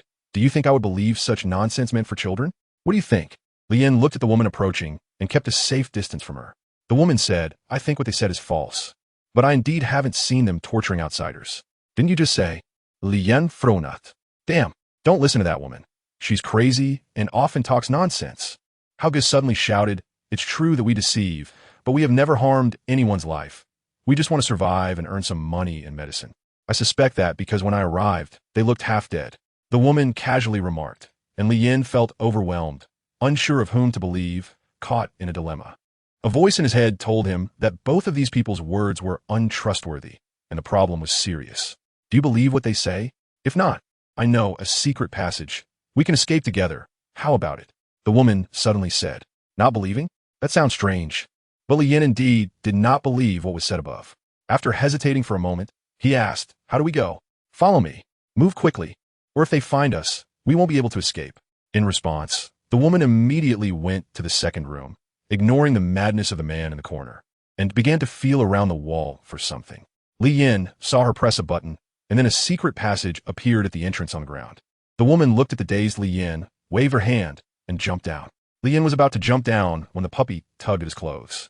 Suddenly, a flash of light occurred, and the hole in front of Li Yin vanished, transforming into a stone step. The woman behind him watched as Li Yin was about to jump, revealing a charming smile. How did I end up here? Wasn't I just in the second room? How did I end up at the edge of this pit that's more than 10 meters deep? What happened? Is it resolved? Hao Gu walked down, followed by all the farmers from above. He has been trapped by the illusion set by my pet, and is about to jump down and die. The woman stroked her fluffy pet. Really? This little guy is so amazing. Hao Gu looked at the cute pet with envy, seeing its power for the first time. I didn't expect it to be resolved so easily. Why hasn't he jumped after standing there for so long? The woman wondered, communicating with her pet. The pet was also confused. The woman only received a response, confirming that the person had indeed fallen under the illusion. Li Yin turned around cautiously and looked back. What met his eyes was still the underground passage he had just seen, but this passage should have been extended through some hidden door. How did he turn back? Hao Gu exclaimed in surprise, and the woman was equally terrified. How? How is this possible? He was clearly under the control of an illusion just now. How could this be? Li Yin also noticed the incredulous expressions of the crowd. It felt unreal, as if a dead person had come back to life. Thank you, little dog. You saved my life again. After rubbing against Li Yan's leg, the little dog glared fiercely at the necks of the people around. I'm too weak. Li Yin experienced death once again, and he was no longer as afraid. Instead, He felt a sense of dullness and boredom. Since the two sides were only a dozen meters apart, Lian's words were heard clearly by them. Just now, it was that pet that saved him. This is impossible. How could an ordinary level pet break through a high-level 3-star illusion formation? The woman shouted in disbelief. How go? Seeing that things were going poorly, quietly retreated, disappearing behind a few people. Lian noticed this small action, but did not stop him. If possible, I really want to kill you all with my own hands. But unfortunately, Lian slightly raised his head. A cruel look mixed with an evil smile made everyone feel as if they were facing a demon. Little dog, kill them. Try to make that woman die slowly. It's not easy to live once. The little dog received the order, and lightning suddenly enveloped its body, drifting throughout. Lightning entanglement. Unlike the thunder armor, which focuses on defense, the lightning entanglement activates instinct, increasing speed and allowing it to drift between lightning and reality. Whoosh! In an instant, the little dog disappeared. A silver-white flash of lightning passed between the woman, and a claw mark of lightning pierced through the body of her pet, grazing the edge of her chest and just missing the heart. The woman let out a tragic scream, her body collapsing downwards. The little dog, having easily completed an attack, completely let loose, darting past the woman, extending its front paw, the lightning still crackling on it. With a swipe to the left, it struck her waist, and two blood-splattered bodies fell into the pool of blood in a dislocated manner. After that, in a series of attacks, the remaining farmers, while fleeing in panic, met their deaths. They didn't even have a chance to shout, their heads flying off like pulling radishes, leaving their bodies behind in the ground. Continuing to water the earth, Lian took out the broad-bladed sword from his backpack and slowly approached the woman, savoring the fear reflected in her eyes. He vowed that in the future, he would rely on his own strength to make others truly experience the feeling of fear, rather than relying on a little dog. No, don't kill me, please. The woman pressed her left hand against her severely bleeding chest, while her right hand pleaded with Lian to spare her. You know, if you hadn't done this to me, I would have never imagined you were involved with them, and it wouldn't have come to this. Or if you just didn't have the intent to kill me, I wouldn't do anything to you. After all, we are from the same hometown. I'm sorry. I know I was wrong. Please. The woman desperately begged, but Lian suddenly raised his foot and brought it down hard on her right hand. Lian smiled continuously, using his foot to grind her palm. He could never have imagined that one day he would do such a thing to a woman. But recalling the horrific scene he had seen in the room earlier, he felt that he might have been too merciful. The woman kept crying out in pain, pleading for forgiveness, begging to be let go. She truly regretted offending this monster. A monster so powerful. Her palm had already been crushed, the pain reaching its peak, and she kept gasping. Let me ask you a question. If you answer correctly, I will let you go. Lian took a deep breath and said. The woman was already on the brink of death, weak and struggling for breath. But upon hearing Lian's words, she revealed a strong desire to survive. If you could choose, would you rather die or live? Lian asked with a wicked smile. What kind of question is this? The woman was confused. This was a question without a correct answer. Everything was dictated by Lian, so it was a question that could cost her life. No matter how she answered, she could still possibly meet her death. But instinctively, she answered, wanting to live, even if there was only a slim chance. Live? At the moment the woman answered, time seemed to freeze. After a slight pause, Lian smiled slightly. Congratulations, you answered correctly. What? Correct? Then does that mean I can? Live? You said that if I answered correctly, you would let me go, right? You are not being honest. The woman looked at Lian with resentful eyes. I did say that, but didn't you also say you would take me away? So you were the one who broke the promise first. I was just following your example, wasn't I? Lian laughed heartily, drawing his long sword and gently rotating it, the blade stirring against the woman's body. Even in death, I will not let you go. Never. Chapter 21. Suicide come out. Releasing Xiao Jia and Xiao Dai, Lian walked outside. Xiao Dai fluttered curiously, the novel architecture igniting her playful spirit. However, Lian stopped her actions, and Xiao Dai had to sit quietly on Lian's shoulder. Xiao Jia noticed Lian's gloomy mood and the tragic scene of the dead behind him, wisely choosing not to speak. Arriving at the entrance of the underground, they were now blocked by two extremely heavy iron doors, one layer inside and one outside. Before Lian could speak, the little dog dashed forward, its body covered in thunderous attire, and struck down with a paw. The seemingly impenetrable iron doors twisted and deformed under the little dog's claws, shattering apart. The iron door might hold against an elite-level beast, but for a rare-level little dog. It was weak and fragile. Emerging from the underground, Li Yan's expression darkened as he scanned his surroundings. Not seeing the figure that had long since fled, Li Yan smiled slightly, not feeling it was a pity. A glance revealed a coward hiding in a very concealed corner. He only noticed him thanks to the little dog's hint. "Don't kill him. I have use for him." Upon receiving the command, the little dog instantly vanished from the man's sight. "What is going on? Just now, clearly?" "Ah." The little dog suddenly appeared behind him, crushing his leg bone with a paw, backing off a bit, glaring at him with angry eyes. Hearing a scream, Li Yan quickly ran toward him. Looking at the man on the ground holding his leg, grimacing in pain, Li Yan remained expressionless. "Where is your leader?" The man's pained expression changed, fearfully looking at Li Yan and the three fierce beasts beside him. Three of them. It's over. At that moment, the man understood that their village was finished, completely finished. "Do you know you are doing something very dangerous? Ignoring my words, you will die in a very artistic way," Li Yan said cruelly, pulling out his long sword and stabbing it into the man's claw-crushed leg. "Ah, you are a devil. Ah." The intense pain made his whole body tremble, cold sweat pouring down. "What I am, I don't know. But I do know that if you don't answer my questions properly, your fate won't be much better than those you locked underground." The man's eyes widened in terror as he looked at Li Yan, recalling their previous encounters, every part of his face trembling. "I haven't harmed your kind. I've always been outside, never entered the underground. I am completely unaware of the tortures they underwent. Really, please let me go, I beg you." The man tried to grab Li Yan's leg to plead for mercy, but Li Yan dodged. "You have no right to negotiate with me. My patience is limited. Give me the answers I want," Li Yan said coldly. "If I answer you, can you give me a quick end?" After thinking for a few seconds, the man's face turned ashen, and he finally pleaded. Li Yan did not respond, but with the sword in his hand, he conveyed his meaning. He gently turned it, stirring the bones and flesh inside, tearing them apart. As the sword swung, the man gritted his teeth and endured the pain, until his gums bled from the bite, letting out a howl of anguish. At that moment, he wished he could die. He hated himself for still being alive for why. Under the first room at the village entrance. "The secret door is under the bed," the man said with a heart-wrenching voice. "Is that so? Then let us go take a look together and see if what you said is the truth." After Li Yan finished speaking, he threw it onto Xiao Jia's back and headed to the village entrance. The man wanted to cry out, but when he saw Li Yan's fierce gaze, he swallowed his words. If he went back, he would be dead for sure. But if he didn't go back, the man's despairing heart tried to comfort itself. After all, death is death. It doesn't matter whose hands it comes from. The journey wasn't far and didn't take long.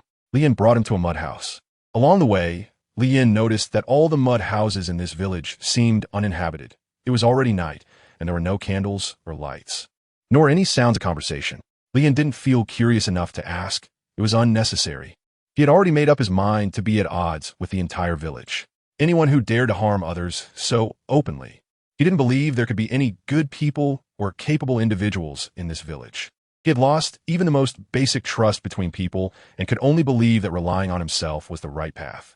As he pushed the door open, he found a very ordinary small earthen house, simply decorated, with the walls still a earthy yellow since there were no modern newspapers. To be cautious, Li Yan instructed the man to open the so-called secret door. The man did not refuse. Instead, he revealed a relaxed expression. He dragged his injured leg, every step causing unbearable pain, but he remained silent. Arriving at the earthen bed, he adjusted his body at an angle. Watching from the side, Li Yan's brow furrowed, sensing something ominous. Sure enough, the next second, the man lifted the earthen bed, revealing an iron arrow that shot toward his head, hitting him squarely in the forehead. "Ah!" A scream rang out as the man was pierced halfway through with the iron arrow, dying in front of Li Yan. The man's lips curled into a relieved smile as he knelt, maintaining the action of lifting the bed. He had thought about using this trap to kill Li Yan, but he didn't go through with it. After much consideration, he decided to use this mechanism to end his own life instead. It was simply too difficult to trick Li Yan. At the very least, such a simple trap was too hard to pull off. Once bitten by a snake, 10 years afraid of a well rope. Having suffered once, Li Yan would no longer believe others. Dead? Looking at the man's death, Li Yan felt no discomfort. It was the same as before, unlike the characters in novels who would vomit the first time they killed someone. Li Yan glanced around and didn't dare to act rashly. If he had faced that mechanism himself, he would have been caught off guard and died under the arrows. Helpless, he had no choice but to withdraw for now. Just as he moved his feet, the little dog suddenly barked and then started growling at the small dirt house. Huh? He turned to look at the little dog. Are they down there? Oh, whoa. With confirmation, Li Yin suppressed his inner impulse and thought about how to find the mechanism to go down. After thinking for a long time, being cautious about his life, he didn't dare to try and could only look at the little dog. Do you have a way, little dog? Just as he finished speaking, the little armadillo heard this. Its eyes lit up, and it excitedly ran in front of Li Yin, wiggling around. Woo-woo, you say you have a way? Li Yin asked in doubt. The little armadillo nodded, and this was its chance to show off. It couldn't miss it. With the affirmation, Li Yin and the little dog immediately stepped back, exiting the house, also at the little armadillo's signal. Li Yin was even more confused. What was this supposed to do? In his mind, Xiao Jia's role was defensive.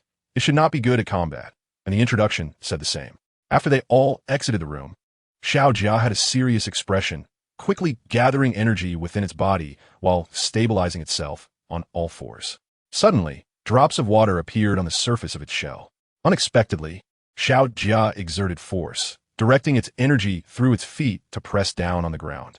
The shell trembled, and the ground began to shake, with Xiao Jia's body shaking along with it, causing the room to sway. Wow, Xiao Jia, is this powerful? With such a big move, Li Yin was stunned. Compared to flashy skills, this felt more real, allowing him to truly appreciate the wonder of skills. The ground continued to tremble, and items in the room scattered and fell. Even the mechanism they had just encountered closed with a loud noise, as if intense shaking had caused internal damage. Xiao Jia looked serious, its mouth tightly closed, appearing to be straining. This was its last chance to show itself. It absolutely could not give up and had to let its master see its worth. Xiao Jia's limbs and lower legs were already trembling, but it continued to grit its teeth and hold on because victory was within reach. The cracks appearing in the ground were its last hope. Roar! Xiao Jia let out an angry cry, using its last bit of strength. Its body swayed, and an invisible mist surged, creating a shockwave that shattered the last support of the house. The ground completely cracked open, and the house collapsed with a loud crash. Xiao Jia's body immediately retreated into its shell, following as it fell downward. Xiao Jia. Li Yin shouted in concern. Chapter 22, Red Desire Thunderbody. The earthen wall collapsed, dust swirling in the air. Li Yin covered her face, unable to see what was happening inside. Little Butterfly immediately covered her small face with her tiny hands, her wings shielding her petite body. After a while, the sediment dispersed, and the dust became thinner. Li Yin and the little dog began to move the soil blocks together. Li Yanli exerted his utmost effort. The little dog was digging frantically, and with its great strength, it quickly cleared a space from the chaotic pile of soil, revealing a deep pit and a blocked passage beneath. There was also a small turtle trapped. Seeing that the weight on its back had lightened considerably, the small turtle stopped playing dead, stood up, and shook off the dirt and debris on its back. Are you okay, little turtle? Li Yin asked with concern. Seeing that his owner cared so much, the little turtle felt extremely happy and signaled that it was fine. It shook off the dust on its body and began to move the soil blocks together.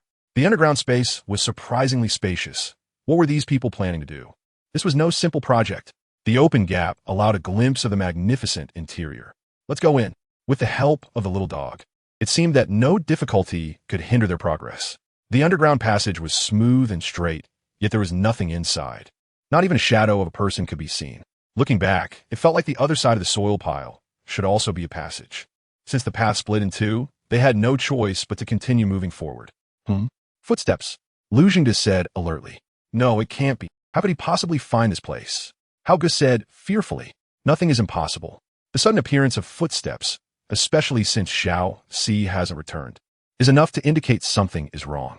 That's also why I wanted you to notice the colors on his bracelet. Lu Jingde said as he put away a deep blue bracelet and 2 white bracelets. So what do we do now? Hao Ge, no longer exuding his previous bravado, showed a timid side. What else can we do? There's only one exit. We can only hope he doesn't find us, Lu Jingde replied calmly. Watching the composed leader, Hao Ge, however, was in a panic, pacing back and forth. If you don't want to die, you'd better be quiet. The calm words carried a chilling, murderous intent. Hao Ge immediately stopped, obediently finding a corner to sit quietly. He had no doubt that if he made any more movements, Lu Jingde would definitely kill him, even after working together for many years and knowing each other for a long time. But that was nothing compared to the knife in Lu Jingde's hand, which was far more intimate. Had we reached the end? Li Yin carefully looked around the earthen wall, unable to find anything different, so she turned to the puppy again. She saw it sniffing, then moving closer to a corner of the wall, and barked. Li Yin immediately understood that the puppy had found something, and he smiled slightly, signaling the puppy to come back. Do you still want to hide? Isn't this a bit disrespectful? You've been discovered, Lu Xingde said. The howling just now was also heard by Hao Ge, but he was still deceiving himself, telling himself that he hadn't been discovered, that it wasn't true, engaging in self-hypnosis. But reality slapped him in the face. Lu Xingde's words made his body go weak. He didn't dare face the outsider, whose ruthless methods were no less than theirs. He wasn't afraid of death, but torture was something everyone would fear. He's right. We are the hosts. How can we lose our hospitality? Lu Xingde gently opened the hidden door, and the earthen wall slowly moved aside. However, Hao Ge felt helpless. All he had left was fear. In fact, when Li Yin saw the terrified expression on Hao Ji's face through the open gap, he was also somewhat surprised. Was he really that scary? From that person's eyes, he could see the fear directed at him. As the earthen wall fully opened, Lu Xingde and Li Yin were face to face. In the usually calm, Lu Xingde instinctively trembled when he saw 3 pets next to Li Yin. His heart raced. Three of them. This was going to be difficult. Lu Xingde's mind raced as he thought of a solution. Li Yin was the first to speak, saying, "How do you want to die?" Hao Ge, who had hope in his eyes, shifted closer to Lu Xingde, not daring to meet Li Yan's gaze. Lu Xingde suddenly laughed heartily and replied, "Die? Why would I want to die? Do you think you can escape today?" Li Yin said, "I've always been on guard. Do we have a grudge?" Lu Xingde changed the subject, saying, "Whether we have a grudge or not, the people behind you know better than I do." Li Yin looked at Hao Ge, who was hiding behind him. "Are you talking about him?" Lu Xingde turned around swiftly, his hand moving incredibly fast as he grabbed Hao Ge by the neck, squeezing tightly. Hao Ge immediately felt a sense of suffocation, and the will to live faded away. "Be brother, don't kill me. Who is your brother? Don't talk nonsense. I only took you in because I felt sorry for you. Since you've committed evil, you must die," Lu Xingde said calmly. "No. Be brother, don't. You." Crack. Hao Ji's resentful gaze lingered in his final moments. The suffocating death silenced all his words, and the blood at the corner of his mouth was his last struggle. He hated Lu Xingde's ruthlessness, resented his cruelty, and couldn't believe he could kill those around him. Blood flowed onto Lu Xingde's palm, which he disdainfully tossed between them, wiped his hands and smiled. "He is dead, so he shouldn't have any grievances, right?" His decisive killing was devoid of compassion, and he was unscrupulous. When the wind shifted, he immediately showed weakness, but did not reveal his own frailty. This person was either someone you couldn't offend, or if you did offend him, you had to eliminate him early. Letting a tiger return to the mountain would surely lead to future troubles. Moreover, he was exceptionally skilled, his speed almost on par with a high-level 3-star dog. And he knew he was no match for him in a one-on-one fight, not even close to the person he used to be. We indeed haven't had a direct conflict, but you still have to die here. Not for any other reason, but because you kill your own people, you have lost your humanity. And a person without humanity can do anything. After Li Yin finished speaking, before the other could respond, the dog charged directly at him. "Damn!" Lu Xingde cursed angrily, unable to hide his depth anymore, as he couldn't catch the dog's figure. From the beginning, Li Yin had instructed to use all their strength. In a flash, the dog, surrounded by lightning, arrived behind Lu Xingde. Lu Xingde felt danger and desperately turned to retreat, his knife protecting his heart. Just as he turned, he witnessed a spectacle he had never seen in his life. The red lightning figure exploded with crackling thunder, striking everything in its path. Wherever it went, darkness enveloped it.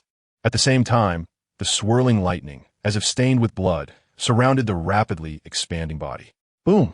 The continuously expanding dog transformed into a blood lightning body, absorbing the energy of heaven and earth and the power of blood. The lightning and electricity attracted each other, sparkling, and the power kept increasing. Even the air was crackling with sound. It was both illusory and real, the true form of thunder. The absolutely dominating power shattered the earth walls that suppressed it, overturning everything above, and its massive body appeared on the ground. It looked down upon the weak Lu Xingde as if a god had descended. Not only was Lu Xingde shocked, but it was also the first time Li Yin had seen this. He had seen the previous growth. But this time it was completely different. It was simply like the arrival of the thunder god. Thunder represented dominance, and blood red represented emotion. The illusory, true form of the dog raised a single paw, gathering endless lightning power, like a celestial canopy, striking down. Along with it, the surroundings began to be bombarded by lightning, creating a domain of its own, with lightning continuously striking the ground within several meters, igniting smoke and flames. Lu Jingde, who was below, was already terrified and lost his senses. When he finally regained his composure and wanted to escape, he found that his body was unable to move. He looked at the deathly lightning above him, gripping his knife tightly, piercing his palm, but his body did not change. He thought it was an illusion, but to his surprise, it was a real binding. Damn! Move! Move! Lu Jingde struggled frantically, shaking continuously, but still could not change that binding. It trapped him tightly until the lightning consumed him. Chapter 23. 7 days later, it was so strong. Xiao Jia swallowed hard. Outside, the wind and clouds changed, altering the flow of air due to the dog's aura. Inside, there was thunder and lightning, instilling fear. Is he dead? He must be dead. Li Yan asked and answered himself, looking at Lu Jingde pinned under the hand of thunder. On the enormous paw, lightning still flickered, crackling. Li Yan looked up at the true form of the little dog, which was surrounded by thunder. At the same time, the little dog looked at Li Yan, its deep eyes revealing a hint of fatigue, clearly indicating that this powerful skill was not used lightly and came at a certain cost. The little dog raised its paw, which was surrounded by lightning, revealing Lu Jingde, who had turned black and gray, dead beyond recovery. After that, the little dog stopped maintaining this state and slowly withdrew from the red thunder form. The lightning began to fade, turning into scattered starlight, and the little dog appeared somewhat weak as it approached Li Yan, resting its head against his leg. Amidst the envy of the small armor, Li Yan naturally embraced it and said, "You've worked hard." Xiao Dai also reached out her small hand to hold Li Yan's face. Li Yan smiled and waved his hand to the little armor beside him. Just like that, what should have been a conclusion after the battle turned into a warm scene of one person and three beasts. Can I ask, is there anyone down there? Li Yan suddenly looked up at the spot on the ground that the puppy had nudged open. At some point, a little boy had appeared there, looking down but not seeing them below due to the angle. The voice sounded like a child's? But how could there be someone up there? If there is no one, I'll go over and ask. The child seemed to have given up on asking, looking for something instead. No matter what his purpose was, if he was just a child, he shouldn't be much of a threat. Besides, he really needed someone to explain why such a large village had so few people. Li Yan was about to answer when he was suddenly bitten on the leg by a puppy. Li Yan lowered his head in confusion and happened to see the little dog with a face full of fear, shaking its head at him. He noticed that Xiao Jia had already shrunk into its shell, and even Xiao Dai was covering her mouth with her little hand, afraid of making any sound. Seeing the expressions of the three little creatures, Li Yan was also startled. After multiple rescues and warnings, he had developed a strong trust in the little dog. Maintaining his previous posture, he was about to move a bit after a while when he suddenly heard that terrifying sound. Is there really no one down there? Li Yan began to feel afraid.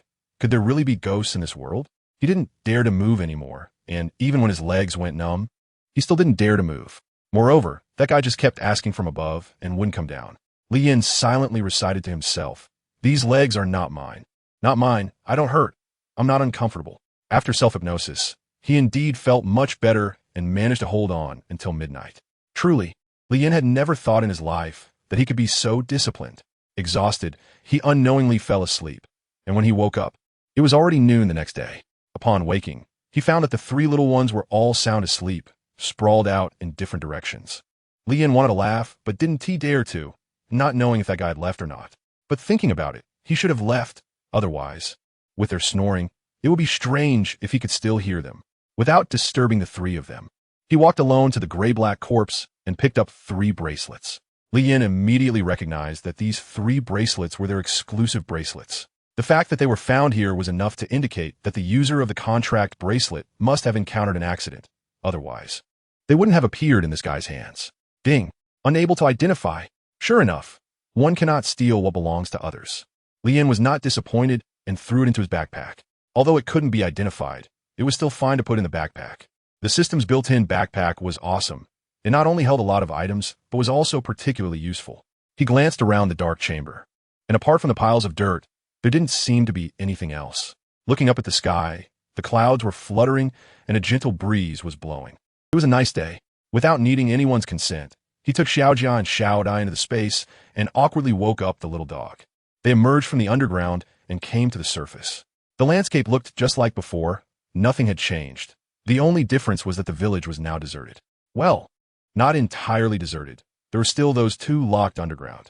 After leaving the village, Li Yin did not walk through the woods, but followed the main road. Looking at the footprints and marks on the ground, it was clear that this road was the main way for the villagers to go. It was not a town or city larger than theirs, but at least it was a place related to trade. There were also ancient wheel tracks on this road, from very old wooden carts. This puzzled Li Yin a bit. He hadn't seen any traces of such carts in the village. He was merely curious and didn't dwell on it. It was more important to keep moving, as he didn't know how far they had to go. After walking for an unknown amount of time, it was getting close to evening, and he still hadn't seen the shadow of a city. He pouted. It seemed he would have to find a place to stay for the night. After walking a bit longer, it was completely dark, and Li Yin casually found a hidden spot. After a simple meal, he took out a modern tent from the sandalwood treasure chest, as well as a large table and a blanket. He set the large table for Xiaojia, and it would have to guard the night today. The little dog would protect him tomorrow. Xiaojia had no complaints. It would perform well wherever it could be useful. After putting the little dog into the contract bracelet, he crawled directly into the tent. A night passed quietly, uneventfully. Morning. Li Yin woke up early, stored the little armor into the contract bracelet, swapped out the little dog, and continued on his journey. Just like that, back and forth after 7 days, he finally saw a magnificent city. During this time, he did pass by some villages and towns, but he happened to miss them all, ending up on this irreversible path to the big city. Furious, Liban Gorse Gran Mali. Holding the map that someone kindly gave him, Li Yin's whole body was trembling. Looking at the map, then at the road, he had walked step by step. Damn it. However, there was a good side to it, which was that he had killed quite a few wild monsters. At this time, his evolution points had reached 150,000, and he had nearly 1,000 pills, although many were duplicates and most were ordinary pills. The only useful ones were the physique pills and aptitude pills. He had sold off all his equipment, leaving only a set of advanced armor and a broad-bladed longsword. He had also sold off the ordinary pet eggs early on. Otherwise, they wouldn't be worth anything later. Even now, they weren't really worth much, with dozens of evolution points each, having shrunk by 10 times, and meat had become particularly cheap, with one evolution point able to buy dozens of pounds, and there were even situations where there was stock but no buyers. Just Li Yin himself had listed hundreds of types of meat at the auction house, totaling millions of pounds. Such a huge number, yet it was worthless, with no one buying. Most of the villagers had adapted to life in this other world, learned to survive, and those who were still alive were not ordinary people. Looking at the chat channel, with less than 100 million people left, it was enough to illustrate the terrifying survival rate, shockingly low, with a survival rate of less than 10. Chapter 24. Seeking talents, young man. Your pet looks mighty and imposing, and as a beast master, you are quite the talent yourself. How about coming to my Shunsheng Beast Pavilion to learn a thing or two? It will allow you to make rapid progress in a short time and become the leader of our blue city. A man leading a leopard covered in patterns with a scar across its brow walked up to Li Yin and said. Li Yin looked up and happened to see the 4 characters Shunsheng Beast Pavilion written on the man's clothing. It was no different from his own attire. Both simple and unadorned, but it was even more plain. Shunsheng Beast Pavilion? What is that? The man noticed the somewhat confused expression on Li Yan's face and immediately understood that this guy was a novice. Moreover, judging by the way he handled his beast, he seemed to be of low aptitude. He quickly formed a judgment in his mind. This guy is easy to fool. Come on, brother. Let me give you a detailed introduction. The man was about to step forward and put his arm around Li Yan's shoulder. But he found that every time he moved closer, Li Yin would take a step back, appearing very cautious. Are newcomers nowadays this alert? The man chuckled, remaining where he was, and said, My name is Yang Zhou, and I'm a first-class scholar at Shunsheng Beast Pavilion, mainly responsible for recruiting students and gathering talents. Moreover, every year, the students graduating from our Shunsheng Beast Pavilion have their beasts upgraded by 1-star level or even 2-star levels. As Yang Zhou spoke, he deliberately raised his voice, fearing that Li Yin wouldn't hear him. On the contrary, Li Yin listened very clearly. He was just digesting what he said. Seeing that Li Yin still maintained a lukewarm attitude, Yang Zhou couldn't help but continue. Aren't you tempted? You should know that even if you tame a fierce beast yourself, it may take a year of training and finding the right evolution path to upgrade your pet by a significant level. While we at Shunsheng Beast Pavilion can help you solve this problem. Taming? Evolution path. Li Yin thought quickly and summarized. It seemed that he was not troubled by this at all. With a system, as long as there are enough evolution points, one can evolve at any time. Could it be that this local person is different from us? It's possible. They might really be different. We are like game cheats, becoming stronger only by spending money, while they are a group of diligent brick players. After listening to him, Li Yin still decided not to go. He preferred to be free and unrestrained alone, without needing to hide anything, so he had to refuse. Just as he was about to speak, another person approached and interrupted him. You guys at Shunqing Beast Pavilion just keep boasting. It's the same routine every year, fooling some newbies from remote areas. Who doesn't know that Shunqing Beast Pavilion has been at the bottom for many years in our blue city? Not only is your character poor, but you also teach your students poorly. It's simply misleading the younger generation. The man in a white robe said, with 4 characters Tianlang Beast Pavilion written on his chest. At the same time, a fierce beast accompanied him, a cat-like creature with 2 horns. Indeed, apart from its size and those 2 horns, he couldn't see any differences. Li Yin smiled slightly to himself. Without thinking, these 2 must be archenemies. Lin Yuxing, what are you saying? You are slandering our Shunqing Beast Pavilion. Are you trying to provoke a feud between the 2 families? Yang Yangzhou glared angrily at the newcomer. After his words, that little white won't easily join their Shunqing Beast Pavilion anymore, and this grudge will fall on Yang Yangzhou's shoulders. Do you still have any slander? Am I not stating the facts? As long as you enter the city center and inquire a bit, anyone would know your glorious history. Lin Yuxing, unafraid of his gaze, glared back at him in anger. You. Yang Yangzhou's face turned red with suppressed anger. What's wrong? Do you want to fight? Just with your advanced 2-star flowering leopard? Lin Yuxing continued to provoke Yang Yangzhou, hoping to teach him a lesson and temper his arrogance. No, I can't be impulsive. That guy's heavenly horn cat has already evolved to advanced 3-star. My flowering leopard is definitely no match for it. He's deliberately trying to provoke me. I can't fall for it. In an instant of thought, Yang Yangzhou suppressed his anger and merely glared at Lin Yuxing, leaving behind a harsh remark. Lin Yuxing, we'll see. After saying that, he led his pet and disappeared into the crowd. Sigh, this guy seems not as brainless as he looks, Li Yin thought regretfully. The confrontation between the 2 had unknowingly attracted some onlookers, who gathered around waiting for them to fight. Unfortunately, what they got was an unhappy dispersal. TCH, I thought they would actually fight.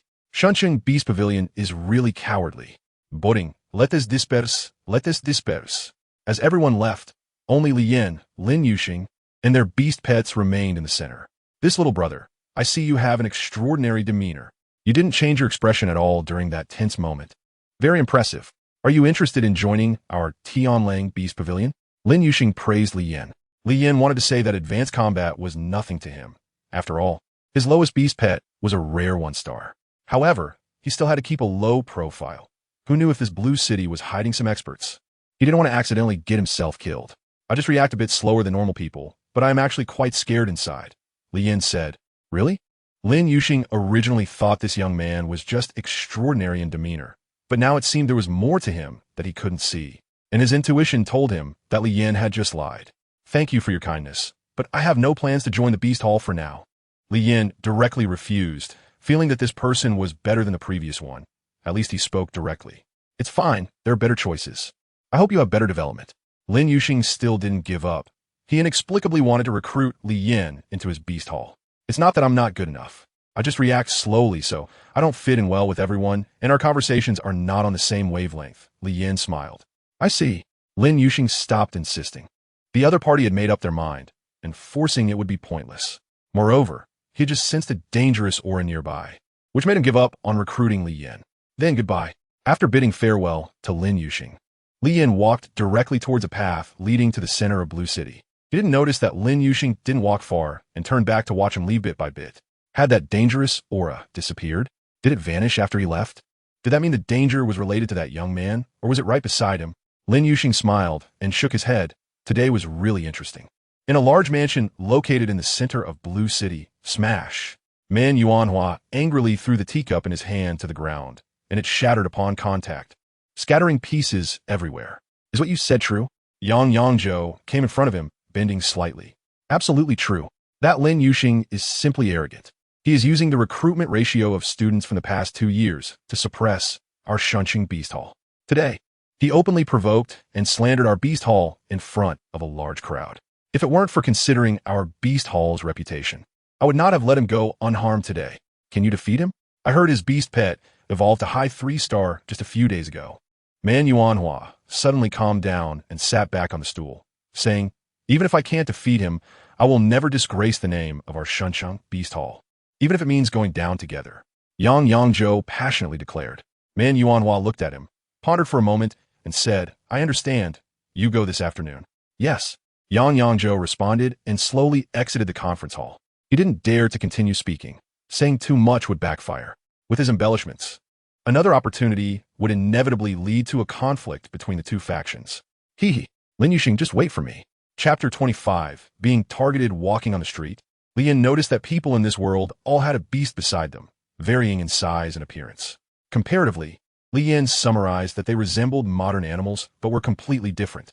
Some were larger in size, others had distorted facial features, and there were countless varieties of fur colors.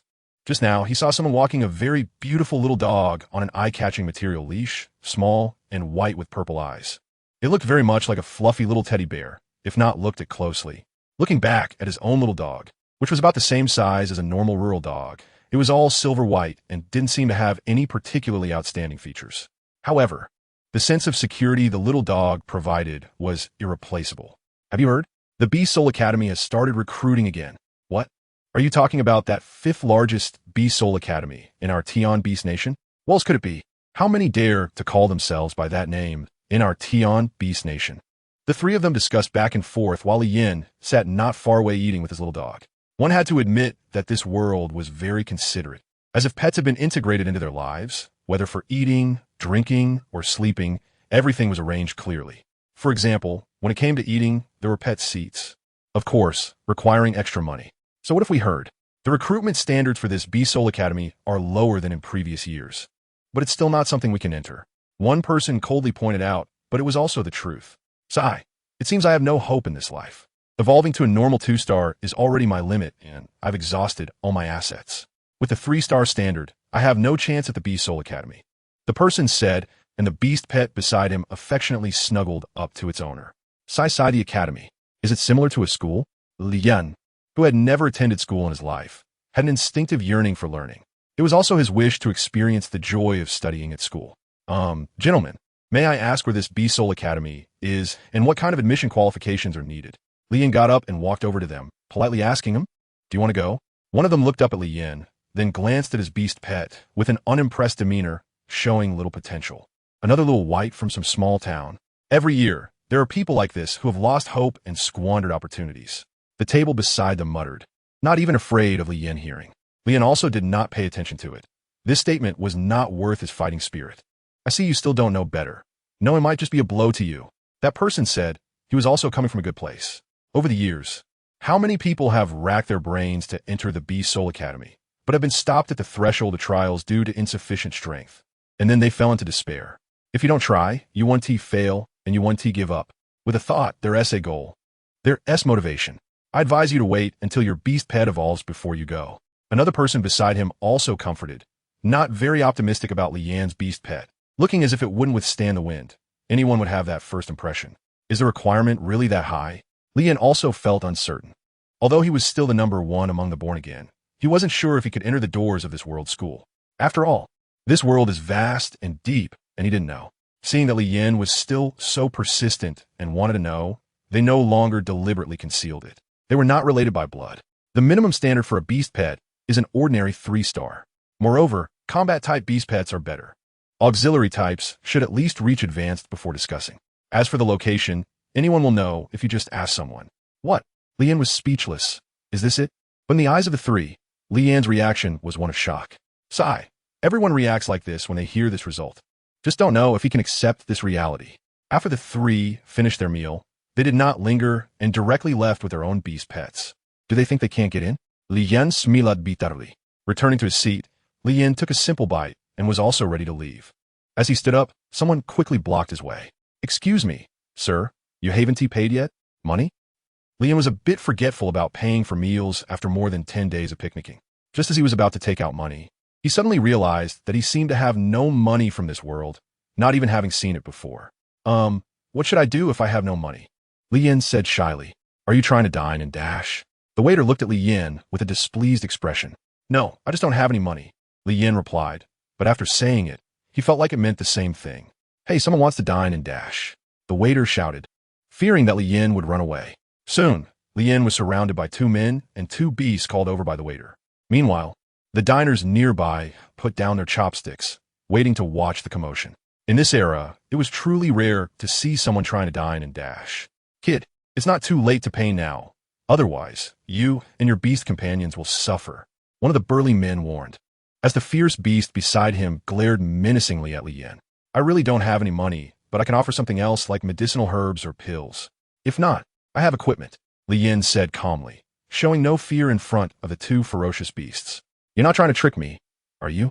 You're dressed in ragged clothes, with no place to carry anything, the waiter observed Li Yan. The people around looked over with unusual expressions. Confusion, then greed. It seems that people in this world still don't know about their storage spaces. Li Yan said, just tell me how much I need to pay for this meal.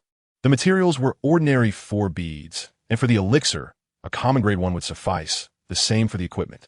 The waiter thought for a moment. He hadn't calculated it before and could only raise the price, ensuring that the owner wouldn't lose out.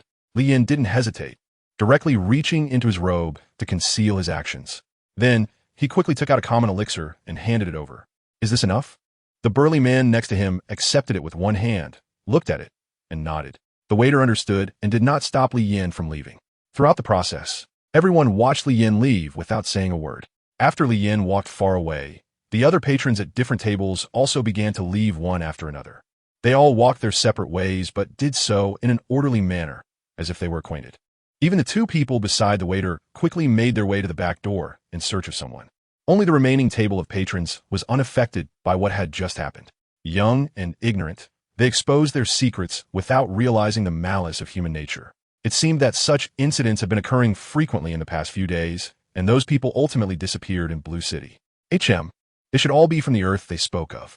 What could it be that can store unlimited items? The 2 whispered in disgust. Chapter 26. Second invitation. After leaving the restaurant, Li Yan began to wander aimlessly. In fact, it wasn't so much wandering as it was not being able to find what he was looking for. Living in another world without money was impossible, and he was busy running around for it. Li Yan had just discovered that the World Channel was discussing things like copper and silver, claiming these were the main trading currencies in this world. He hadn't seen them before and couldn't judge, so he decided to look for a place to exchange items for currency. Luckily, he had a lot of things on him, mostly modern food and drink supplies, clothing, and a few novel items. Found it. Li Yan raised her head and smiled slightly as she walked into a shop called Yuchu, Ikanjia, which specialized in acquisitions. She stepped inside, thinking about exchanging something. There was an old man in the shop, and the voice came from him. Although he knew Li Yan had entered, he did not look up or even glance her way. The old man had good hearing. Li Yan said politely, take out what you want to sell, and I'll see if it's worth anything. The old man replied indifferently, it's better not to get too close in this line of work. It's easier to sell to strangers. Li Yan casually took out a modern fountain pen and handed it to the old man. The old man took a glance at it, set it aside, and said unhappily, if this is all you have, you can leave. Isn't he curious? This thing should be rare in this world. I know you come from another place. The things are novel and special, but they have no use here. Stop with those little tricks. Only becoming stronger is the right path.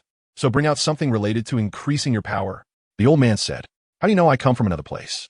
Li Yan asked, a bit startled. Could it be just because of the fountain pen? Hee. The old man chuckled. Li Yan heard the mockery, but wasn't angry. Instead, he waited for the other party to continue. You still don't know that you've been followed, do you? What?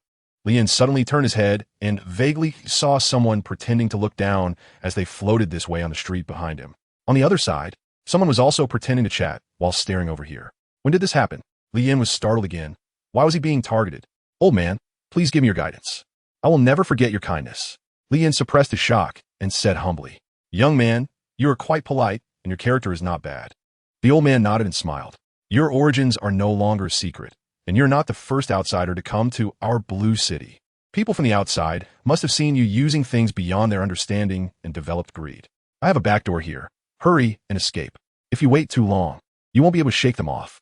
I just took a quick look, and the fierce beasts accompanying them are not simple characters. They excel in speed. Li Yan took a deep breath, recalling the events at the restaurant, and suddenly understood. Is that so?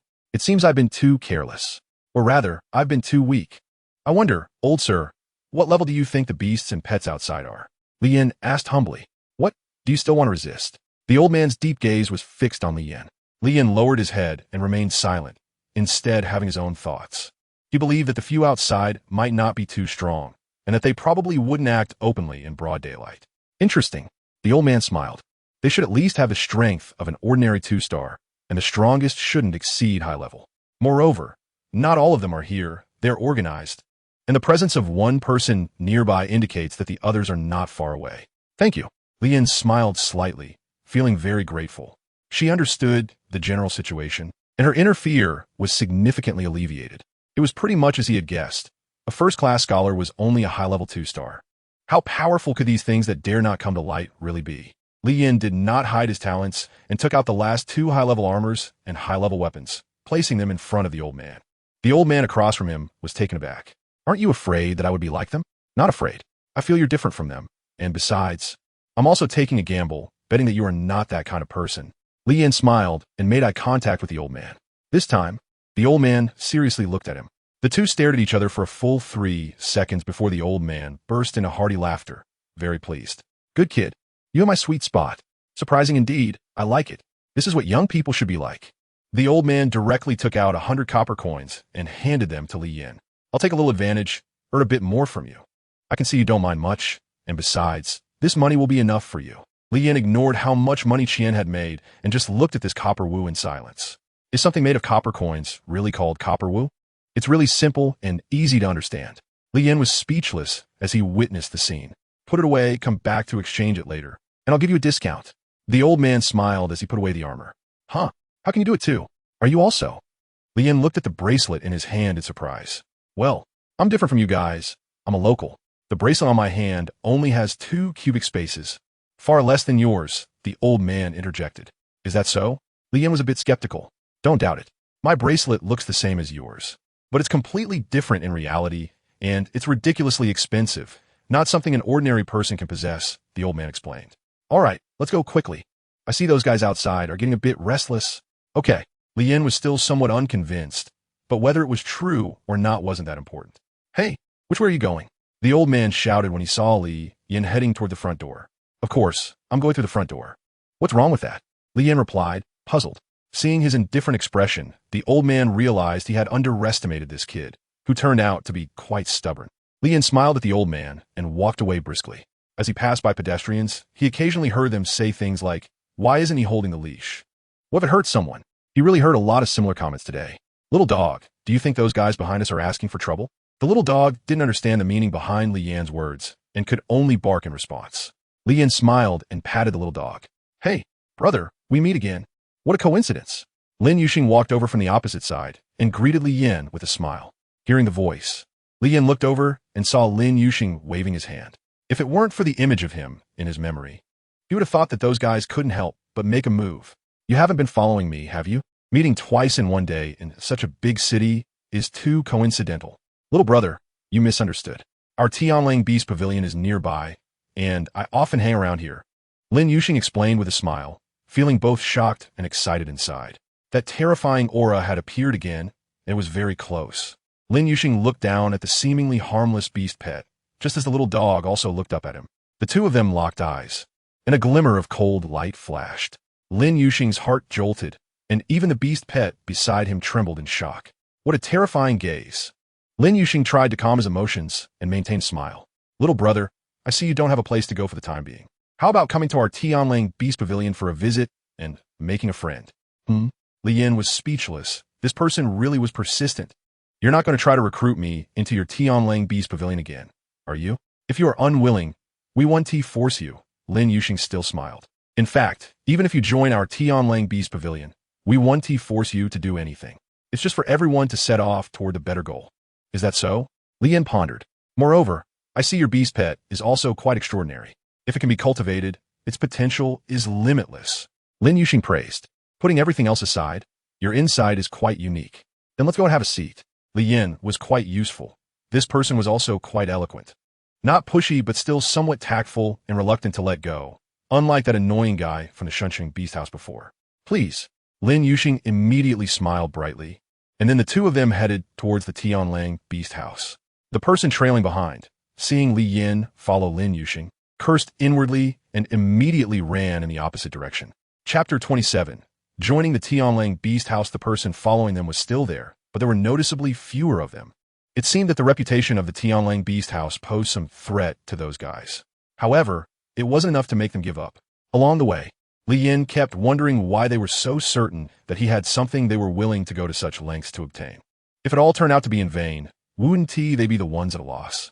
Therefore, they must have experience. In other words, others who were also born like him had fallen victim to their schemes. Just like that old man said before. He was not the first person to come to Blue City. Here we are. Lin Yuxing stopped and said. Li Yin looked up and saw a huge iron gate with the words Tianlang Beast Hall written on the plaque. On both sides of the door were carved two unusual, majestic, and imposing. However, at the large entrance, there was no one to be seen, making it appear somewhat empty, and the other gates along this stretch of road were similar, with most being beast halls like theirs, though none were as large as theirs. Well, Li Yin nodded and followed him inside. They walked through the front courtyard and arrived at the main hall. At this time, it was not yet noon, and the apprentices of the Tianlang Beast Pavilion were all active here, training their pet beasts and increasing their mutual understanding, while slowly exploring the habits of their pets. Hello, Master Lin. When everyone saw Lin Yuxing, they politely greeted him with a bow, while also secretly glancing at Li Yin beside him. Hello, everyone. Are you busy? Don't mind us, Lin Yuxing said with a smile. Lin Yi, why are you back so early today? Kai Yuanlong, who was watching the apprentices, walked over with a smile. I couldn't find a suitable disciple to bring into the pavilion, so I had to come back first, Lin Yuxing replied. Oh, is this your new apprentice? Kai Yuanlong also noticed Li Yin beside Lin Yuxing. I'm not. Before Lin Yuxing could answer, Li Yin spoke first. Kai Yuanlong looked at Lin Yuxing with confusion. He is someone I invited over to play as a guest. You go ahead and be busy. We'll go in first, Lin Yuxing said, leading Li Yin inside. Kai Yuanlong watched the two enter the inner hall, deep in thought. Master Kai, who is that kid just now? He looks about our age. Is he also an apprentice? A 17 or 18-year-old apprentice walked over and asked.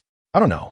The two quickly passed through the main hall and entered the inner hall, even though it was just the front and back halls. The size was almost comparable to that of a middle school playground. How many masters do you have here? Li Yin asked. 5. Lin Yuxing replied honestly. Such a large-scale beast pavilion, and only 5 people manage it? Li Yin was puzzled.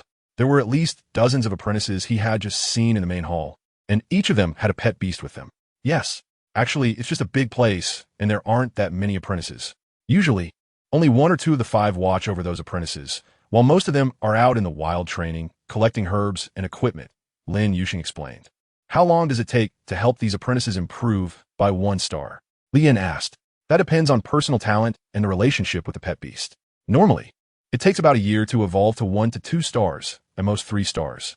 Of course, this is limited to ordinary level beasts. For high-level beasts, evolving 1 star in a year is extremely difficult. The path of evolution is like crossing mountains and valleys. Just because you've crossed over doesn't mean you can see the road ahead. It could still be a mountain, Lin Yuxing explained. Oh, so we outsiders are still quite fortunate. Li Yin felt a bit pleased and lucky in his heart. What level is your boss's pet beast? Li Yin glanced at Lin Yuxing, as this was a relatively sensitive question that might not please the other party, but seemed fine. You're asking about our pavilion master? Elite 3 stars. Explosive spirit bear. Lin Yuxing said. Isn't that a secret? You just told me, Li Yin said. In Blue City, this isn't considered a secret. Just ask anyone, and they would know. After living here for so many years, the pavilion master built his current achievements based on his strength. So this is not a secret, Lin Yuxing smiled and said. Oh, the pavilion master is only elite 3 stars.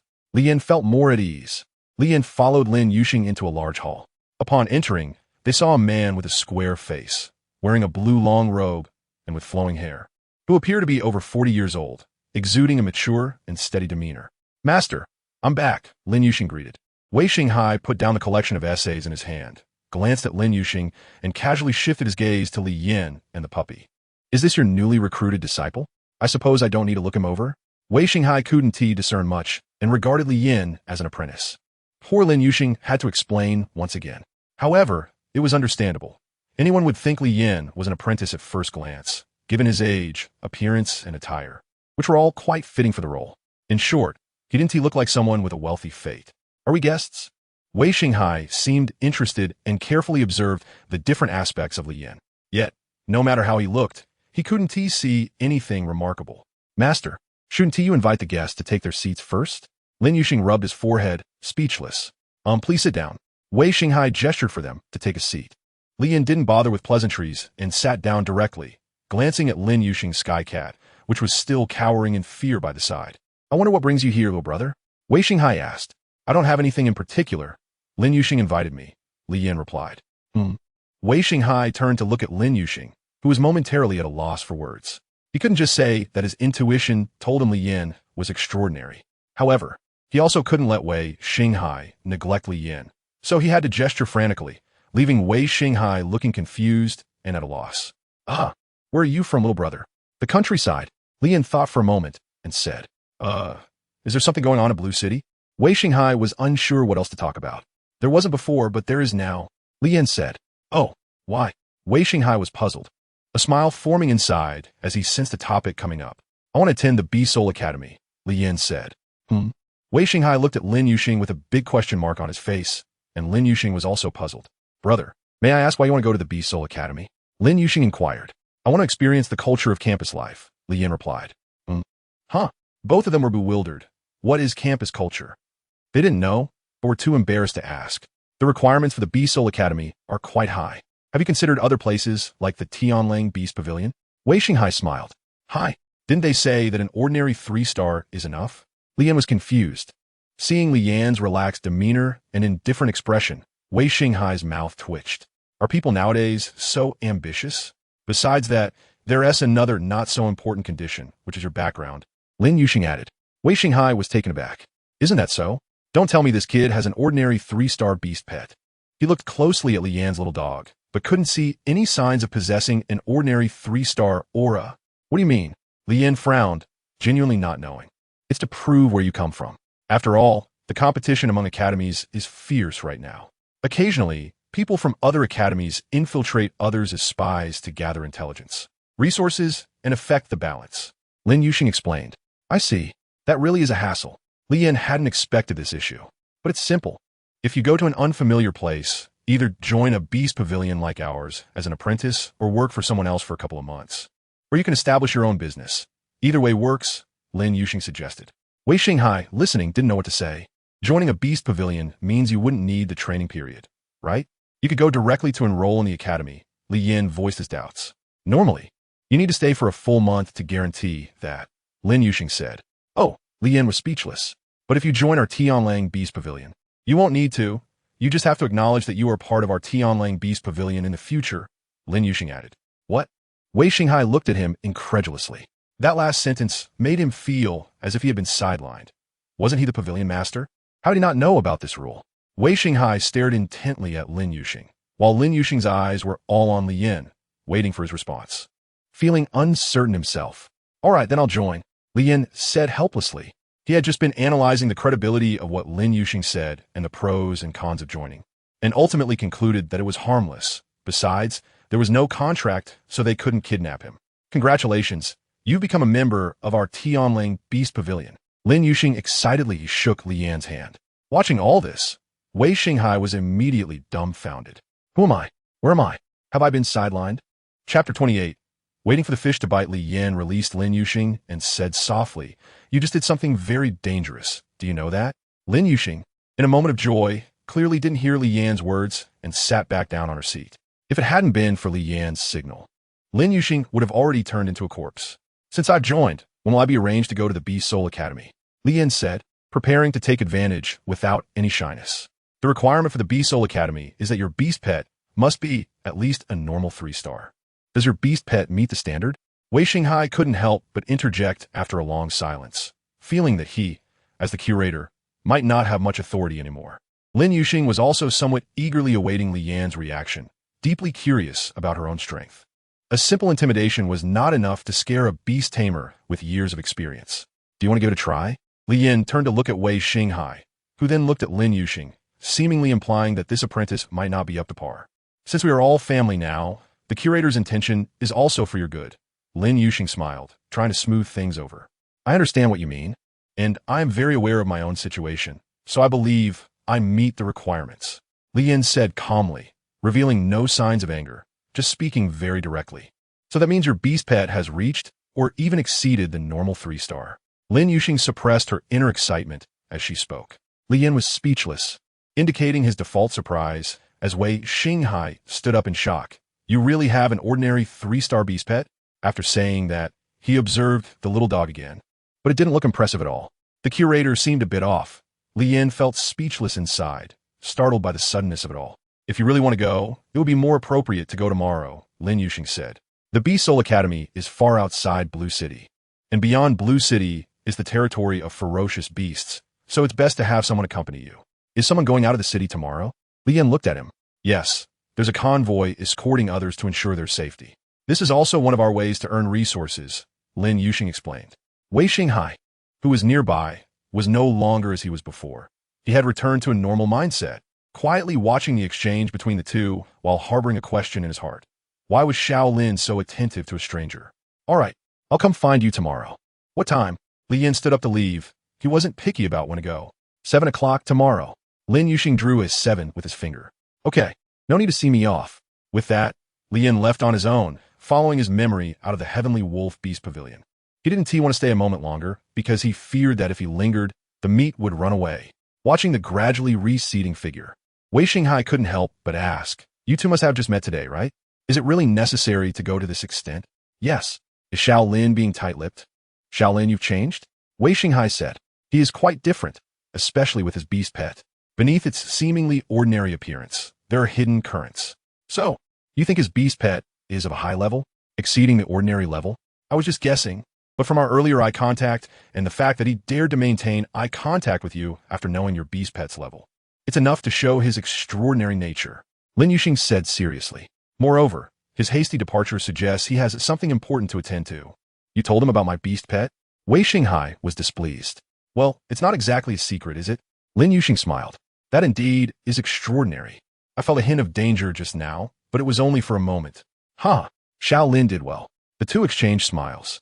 "Hey, why did the person who just went in come out by himself?" "You asked me. How would I know? I think he wasn't favored by the curator and was sent away." The apprentices were chattering as they watched Li Yin leave. Kai Yuanlong glanced over and called to the apprentices, "Everyone practice well. I'm going to take a look." "Yes, Teacher Kai." With that, he walked towards the inner hall. After leaving the Heavenly Wolf Beast Pavilion, Li Yin smiled as he caught a glimpse out of the corner of his eye, still quite persistent.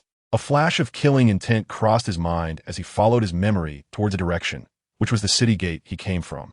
He had strolled around enough for today. It was time to focus on evolving his pets. Moreover, the system upgrade had taken more than a day. It was probably nearing completion. He wondered what changes would occur once it was finished. He had some speculations. The evolution points might undergo reform, but he didn't know how they would change. "Quick, go inform a boss. Just say that kid has left the city gate and is heading towards the forest by the canal," one of the two responsible for monitoring said quietly. "Okay, keep a close watch." With that, one of them immediately ran back. Li Yin curled his lips and glanced aside, walking deeper into the forest by himself. He had already cleared the beasts in this mountain forest, especially in the outer areas, but the surrounding beasts still had not decreased. This made him wonder if the beasts could resurrect, or if there was something that could infinitely produce beasts. Li Yin moved slowly, and the surrounding beasts scattered in panic upon sensing the aura emitted by the puppy. This was his intention. He could kill monsters anytime, but he couldn't let the big fish get scared away. The person following closely behind him wore a smile of death, seemingly unaware of the danger. Daring to venture alone into such a remote forest and walking so boldly. "Even if we don't kill you, you won't escape death by nightfall. It's about time." Li Yin decided not to go deeper, sitting on the ground without looking back at the person following him, and directly took out a tent in front of him. When a man saw Li Yin pull out the tent out of thin air, he immediately confirmed in his heart that this was the person they were looking for. There might have been doubts before, but now he was certain. Now, we just wait for the big brother to arrive. Time passed slowly, and Li Yin was nearly falling asleep. These guys moved astonishingly slowly. Were they really assassins? If the other side had the heart to escape, they would have been long gone. The man was also anxious. Why hadn't the big brother arrived yet? After a while, hearing the rustling footsteps, he turned around and saw a group of 5 people and 5 beasts quietly approaching him. Leading them was their big brother, Dong Wuju, accompanied by a fierce beast called Duan He Claw, a high-ranking 3-star beast with a body 5 claws long, a large head, a slender waist, and an exceptionally long tail. "Big brother, you finally made it." "Yes, in the tent, right in front." "Xiao Lu, well done." Dong Wuju praised his little brother and then made a gesture to his little brothers to spread out and encircle Li Yin. The 6 moved slowly, but the sound of leaves crunching underfoot was still heard by Li Yin. Dong Wuju shot an unhappy glance at the little brother. The little brother repeatedly apologized. The encirclement speed suddenly increased. Careless indeed. It seemed pretending not to know wouldn't work anymore. Li Yin directly packed up the tent, revealing one person and 3 beasts. This left Dong Guiju, who was about to initiate an attack, momentarily stunned. 3? How could it be 3? Wasn't there just one? Everyone's gaze turned to the little brother responsible for the intelligence. Chapter 29. Are you here to take a dump? 6 people, 6 beasts. Li Yin squinted his eyes and asked, is that all? It seemed that he hadn't gained their attention too much. However, out of politeness, Li Yin still wanted to ask, are you here to take a dump? The younger brother was speechless and had no idea what to do, so he looked at Dong Guiju. Dong Guiju also didn't know how to respond to the moment. It wasn't the first time he had done this, but it was the first time he had seen someone with 3 beast pets. According to what he knew about these outsiders, the number of pets indicated their level. The person they had killed before had 2 pets, 1 high level and 1 ordinary level, and even with just 2, they had to exert a lot of effort to barely defeat him. This time, 3. Dong Guiju felt a desire to retreat. Insisting on attacking might cost him his life. He really wanted to reprimand that information-gathering younger brother for not understanding such important information. Well, yes, are you two? Huh? Li Yin was taken aback. He had just said that casually. Looking at how they were all fearfully staring at his 3 beast pets, Li Yin felt somewhat confused. The little dog hadn't shown any ferocity yet. Why were they so scared? You all followed me the whole way. You're here to kill me, right? Damn. It turns out they had already noticed and were just waiting for him to take the bait. Dong Guiju glared at the younger brother in anger, who trembled in fear. No, we just prepared to hunt fierce beasts together. Dong Guiju said with a forced smile. Oh, I see. Li Yin seemed to believe their words. Really, we come to this mountain forest every day, both for training and to earn some extra money for living. Oh, then what position are you in? Li Yin looked at the little brothers around him with a half smile. Get out of the way. What are you doing? Don't block the way, are you blind? Dong Guiju scolded his subordinates, wondering if none of them had any sense. Yes, yes. The subordinates who realized quickly apologized to Dong Guiju and hurriedly moved closer to him. There was a strong desire to survive.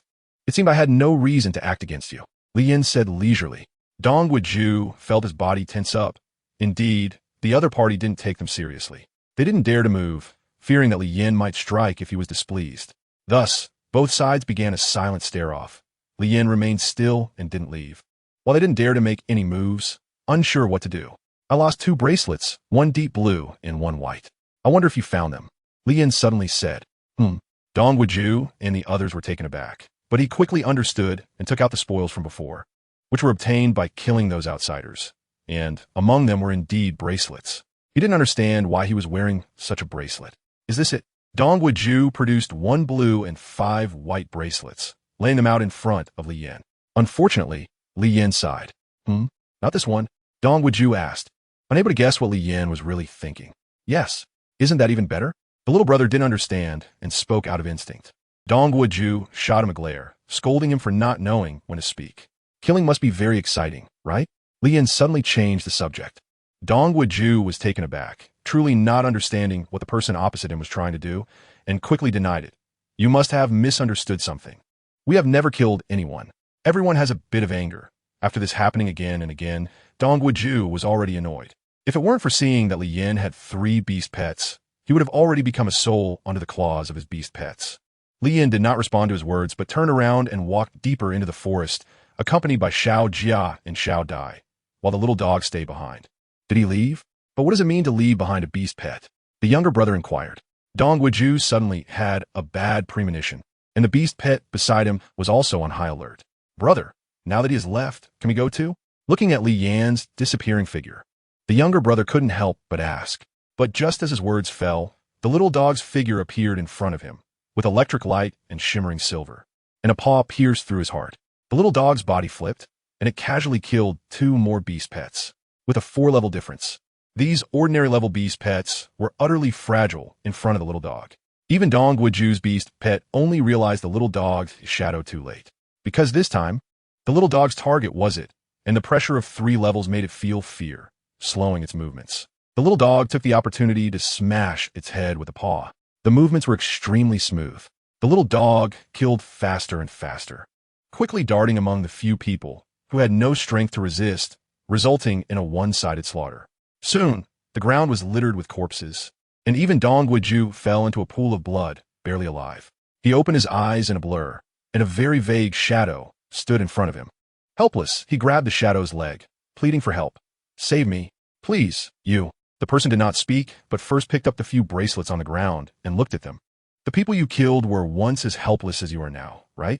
Before death arrived, they pleaded for help, begging you to spare them. Hearing this, Dong Guoyu's body froze. He recognized the voice. It was that person who had left earlier. Killing and looting, you're quite familiar with it. But do you know how painful those you killed were? You have never experienced it, right? So, to let you clearly understand, I did not kill you immediately. So you can know what pain is. Li Yin crushed Dong Guoju's arm with a kick. Enjoying the pain on his face, Li Yin carefully controlled his strength to avoid letting him faint. Dong Guoju was already too weak to speak, but the intense pain brought him a brief moment of clarity, and he saw Li Yan's face. It was an evil and sinister expression that made one instinctively fearful. He did not plead. He knew he would die today. What? Do you want to take revenge for them? Torturing me, so what? They're still dead, haha. Dong Guoyu laughed grimly, constantly provoking Li Yin. What you said only means you want me to kill you quickly, but unfortunately, I can't grant your wish. Li Yin saw through his trick at a glance. Although he had no connection with those deceased compatriots, they all came from the same place. It was still possible to vent some anger for them. Li Yin lifted his leg and kicked, shattering Dong Guoju's left leg. The sensation of broken bones nearly suffocated Dong Guoju. Enduring the pain, he mocked, "Is this all you can do?" Haha. He had not given up. He wanted to die, but now he couldn't even manage to commit suicide. Yes, this is all I can do now. The rest depends on your performance, Li Yin smiled, choosing not to deliver another blow and instead walked deeper with the three beasts. Dong Guoju, lying in a pool of blood, was confused. Was he really just going to leave? Didn't he fear that I would survive? Dong Guoju sneered, suddenly filled with a strong desire to survive. He began to move with his hands and feet, but after just a couple of steps, he suddenly heard a beastly roar very close. Trembling, he looked up and was met with a terrifying sight. Several fierce beasts had appeared around him, baring their teeth and watching the struggling Dong Guoju. At that moment, he suddenly understood why Li Yin had left. The deaths of several people had filled the air with the scent of blood, attracting the surrounding beasts, which were now lurking nearby. Without the deterrence of the little dog, they naturally came out. No one would miss a free lunch, especially since humans and fierce beasts were natural enemies. Enemies were seen as outsiders, and the sight was particularly infuriating. Damn you, you dead. I curse you to a terrible death. May your whole family die. Dong Guoju, with fear in his eyes, angrily cursed Li Yin. The next moment, a fierce beast pounced on him, gnawing at his head.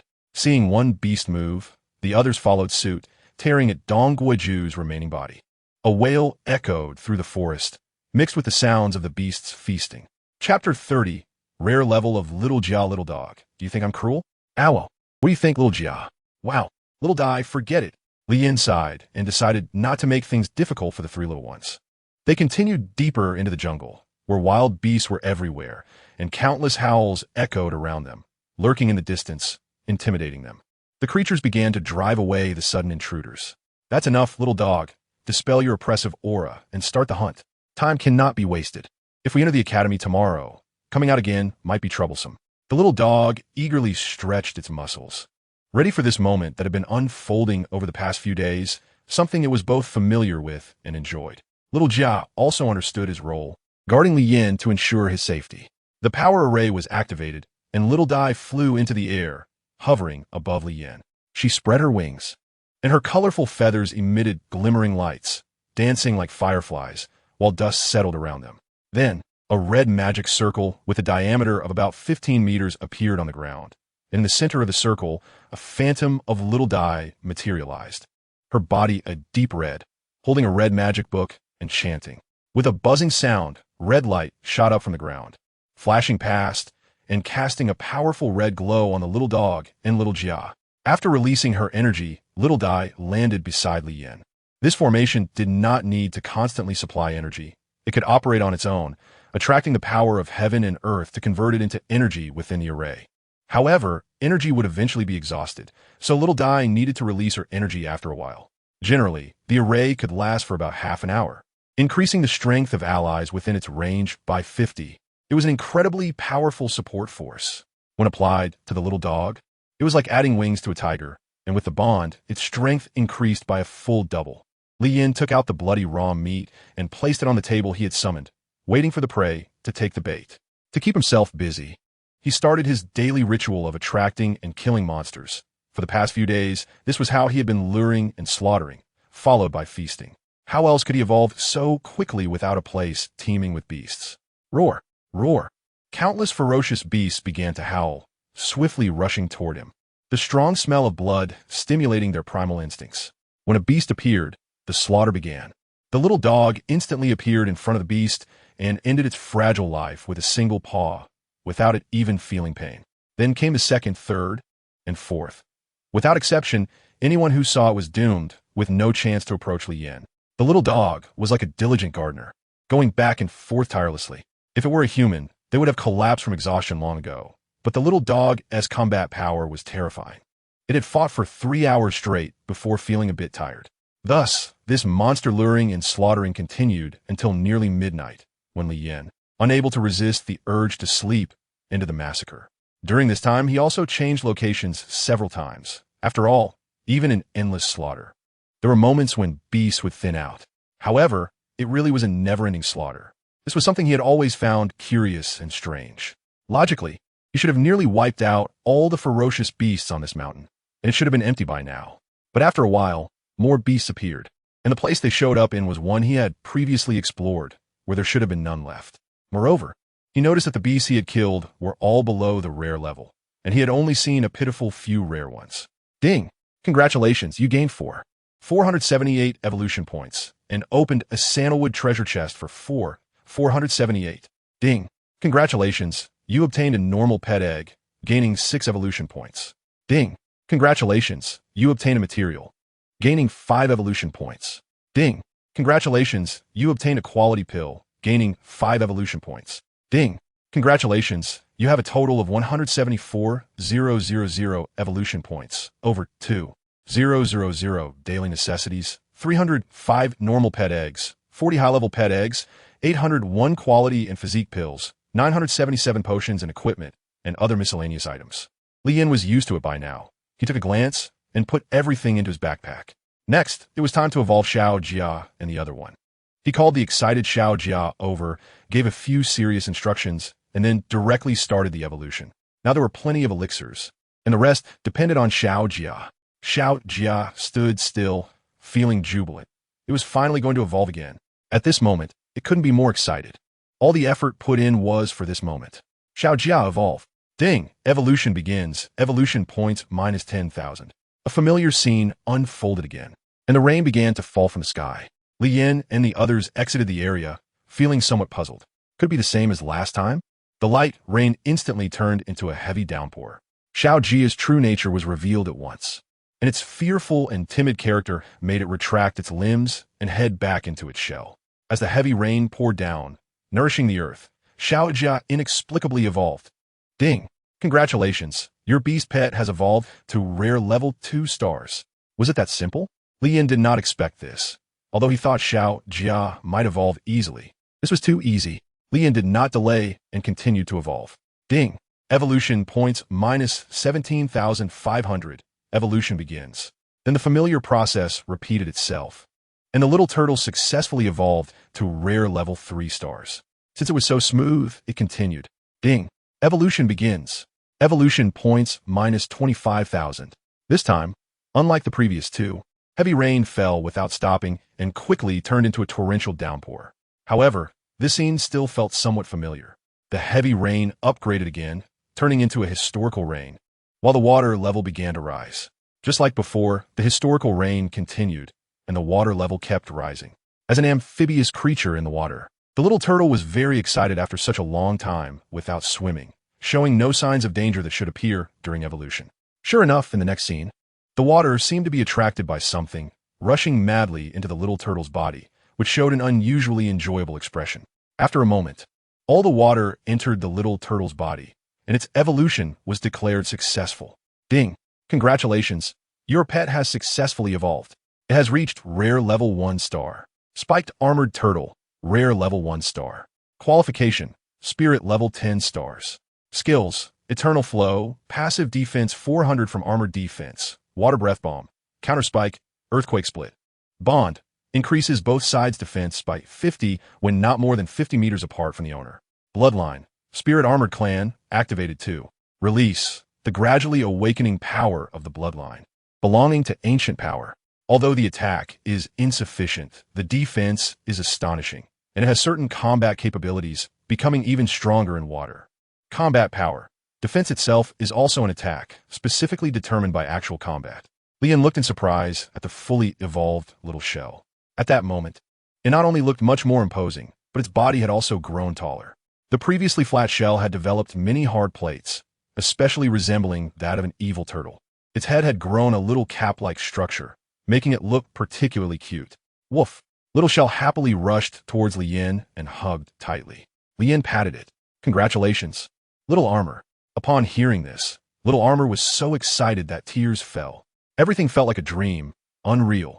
He never expected to evolve to this level one day. The powerful energy surged within his body, boiling over and making him ecstatic, and he was very grateful to Lian. Chapter 31. Reunion.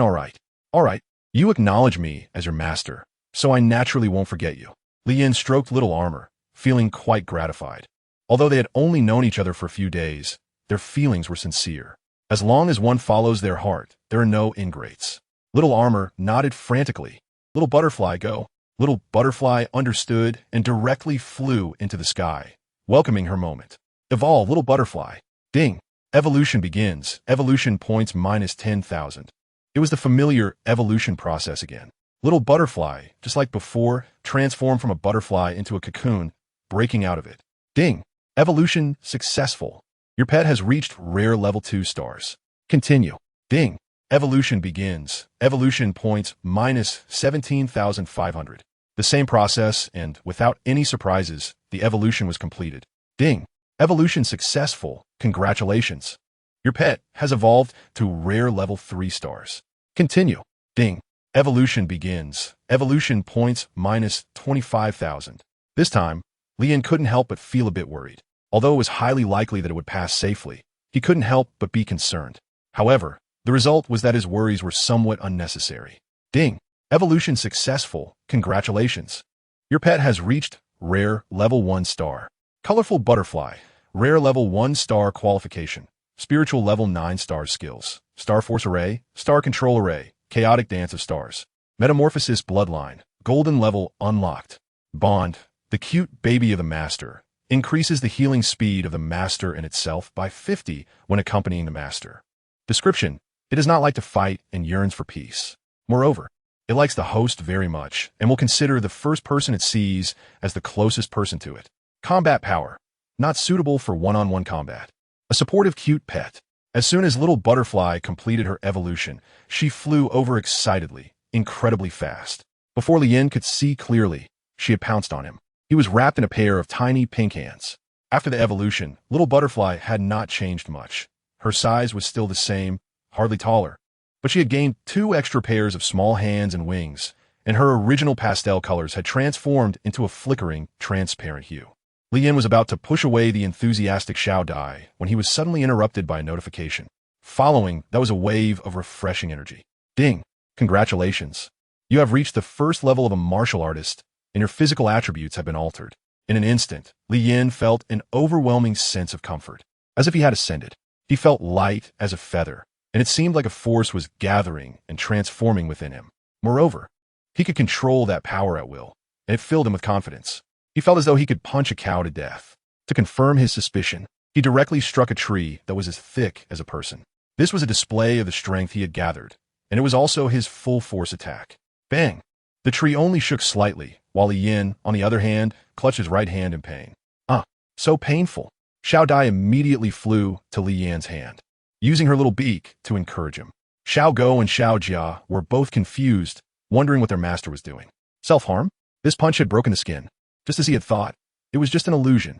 After the pain subsided, Lian felt much better. It wasn't a serious injury and would heal quickly. Furthermore, the wound closed up rapidly, much faster than normal, and soon it had scabbed over. Lian roughly guessed that it should be related to his advancement as a warrior and Xiao Dai skills. Looking at Xiao Dai's sad expression, both cute and funny, and then glancing at those 2 carefree guys, he realized they were just watching and didn't even know to comfort him. After patting Xiao Dai's little head to indicate that everything was fine, he looked up at the sky. It was already past midnight, and it was time to sleep, or they would be late tomorrow. After storing Xiao Dai and the little dog in the contract bracelet, Xiao Jia began his night watch again. Watching the diligent Xiao Jia at work, Li Yin felt quite satisfied. He thought he should find him a companion later, since there were still 2 spots available in his contract bracelet. As long as their aptitude wasn't too poor, it should all be fine. The night passed without incident. The morning sky was still very good, the air fresh and refreshing. Lin Yuxing, why hasn't the person you called arrived yet? Don't they have any sense of time? They should be arriving soon. Lin Yuxing was also scanning the surroundings for Li Yan's figure, feeling a bit anxious. If this delay leads to an attack by ferocious beasts and the loss of goods, your Tianling Beast Pavilion will be held fully responsible, complained the wealthy and plump man. Lin Yuxing didn't respond and continued searching for Li Yan's traces. Finally, in the distance, he spotted a figure, which made him feel relieved.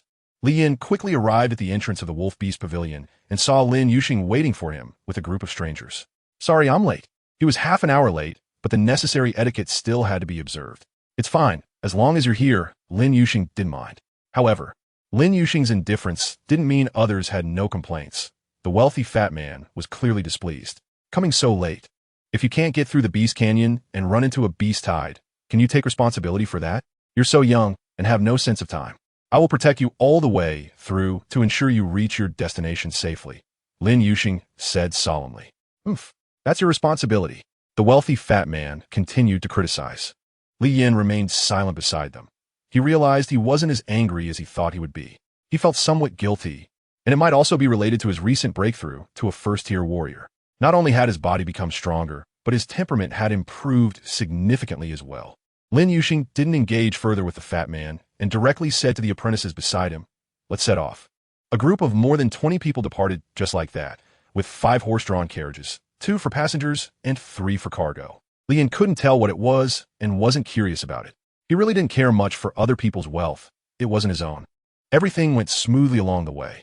Lin Yuxing often talked to Li Yin about how great the Beast Soul Academy was, mentioning that the students who graduated from there were either influential figures or high-ranking officials. He also said that there was a child they sent there last year, who was exceptionally gifted and had a natural affinity for fierce beasts.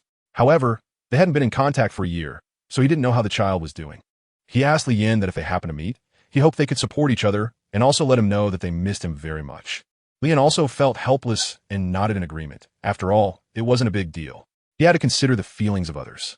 Lin Xuesher, we are close to the Beast Canyon now. It's almost noon. Should we go now or wait a bit? An apprentice said. Wait? No way, we must go now. If we delay, the owner won't be pleased. Do you know how valuable this stuff is? The wealthy man said unhappily. Lin Yuxing glanced at him, then looked ahead and at the sky, hesitating for a moment before saying, "Let's go." Yes. Chapter 32. I've endured you for long enough. Is it very dangerous ahead? Li Yin asked. Generally, at this time, there's a certain chance of encountering a large number of beasts, Lin Yuxing replied. Why is that? Li Yin asked curiously. I don't know either. I just heard from my seniors that it seems to be related to the beast lords of the 2 mountains divided by the Beast Canyon. They used to be enemies, often gathering to fight, and this canyon is the necessary path for their battles. Their relationship has continued to this day, Lin Yuxing explained. Sounds quite interesting, Li Yin said. What about the level of these beasts? The levels aren't very high, mostly ordinary, with the highest being advanced 1 star. But there are extremely many of them. Sometimes during battles, there can be several thousand beasts, Lin Yuxing said, feeling terrified at the thought. Is that so? Li Yin suddenly began to look forward to the arrival of the beast tide. Initially, he planned to head straight to the Beast Soul Academy, but unexpectedly, there was an unexpected gain. If the beast tide moves quickly, it shouldn't delay the process, since there are still 3 days until the recruitment day. As long as he arrives within these 3 days, it should be fine. With the decision made, they waited for the arrival of the beast tide. The Beast Canyon is 5 kilometers long, and walking through it would take at least half an hour at the fastest, during which anything could happen. Lin Yuxing remained alert, constantly watching the steep slopes on both sides. Li Yin occasionally admired the scenery along the way. For him, the world was full of curiosity. This slope is about 30 degrees, right? This angle is quite difficult for a person to climb, but for a living beast, it's nothing, Lin Yuxing explained. He answered every question like a tour guide. The apprentices in front were curious about Li Yin. Although they had met him once, they couldn't remember his appearance, especially since he had changed clothes today. Is that fat guy very rich? As they chatted, the conversation turned to the person ahead. He has some financial resources, and he ranks among the wealthier ones in Blue City, though he's towards the bottom of the list, Lin Yuxing said. Oh, do rich people usually take this kind of car? Isn't it very bumpy? Li Yin asked. Generally, they wouldn't ride in such a vehicle. But this time the cargo is very important to him, Lin Yuxing replied. Oh, Li Yin noticed that the leaves in the distant jungle were beginning to sway, and the frequency of this movement was increasing, moving downward with great speed. Even Lin Yuxing beside him sensed something was wrong. Are they coming? Li Yin smirked, petting the little dog, signaling it to be quiet. The little dog obediently pretended to be asleep. Hurry, quick, Lin Yuxing suddenly shouted. The apprentice driving the carriage was confused, momentarily stunned, before urging the horse to go faster. Although the horses in this world were almost identical to modern ones, they were more robust and powerful. And when they ran at full speed, even pulling a carriage, they were incredibly fast. However, no matter how fast they couldn't outrun the beasts charging down the mountain. Soon, even the wealthy fat man heard the thunderous sound of hooves and roars, and the mountains and forests shook violently. It felt like a massive number of beasts were about to descend, even if the little dog was incredibly fast at killing. Facing such a large number of beasts made it seem difficult to remain unscathed. Unlike luring monsters, a beast hide was much harder to deal with. Li Yin felt that by then, Xiao Jia and Xiao Dai would no longer be able to hide. With such a large wave of beasts, he was determined to obtain it. Hurry up. Faster, damn it, move faster. I'm going to die. The rich fat man saw the situation and became anxious, cursing loudly. The apprentice was also very worried, desperately trying to control the horse, already at maximum speed. There were still 2 kilometers to the exit ahead, and they couldn't get out. Stop, really ready to fight. The roar of the beast was already very close. They would arrive in less than 30 seconds and start their slaughter in the beast gorge. Lin Yuxing said in a low voice, glancing at Li Yin, what a pity. The carriage suddenly stopped, and the apprentice and the fat man's servants were all terrified and afraid. Damn, what nonsense are you talking about? Hurry up and speed up. The fat man roared at Lin Yuxing. Damn, it's all your fault. You caused us this. If you had come earlier, we wouldn't have to die here. The fat man went crazy, directly cursing at Li Yin again. This time, Lin Yuxing did not stop him. The impending disaster made him feel a bit desperate. Damn it. Now we're all going to die. It's all your fault. Why don't you go die? The fat man looked at Li Yin with a resentful gaze and walked towards him. The roar was deafening, echoing through the mountains and forests, as if it would appear in this gorge at any moment. It's all your fault. You harmed everyone. You damn guy. The fat man came close to Li Yin, raising an angry fist to strike at his head. Slap. You. Li Yin knocked the fat man's hand away and effortlessly lifted him with one hand.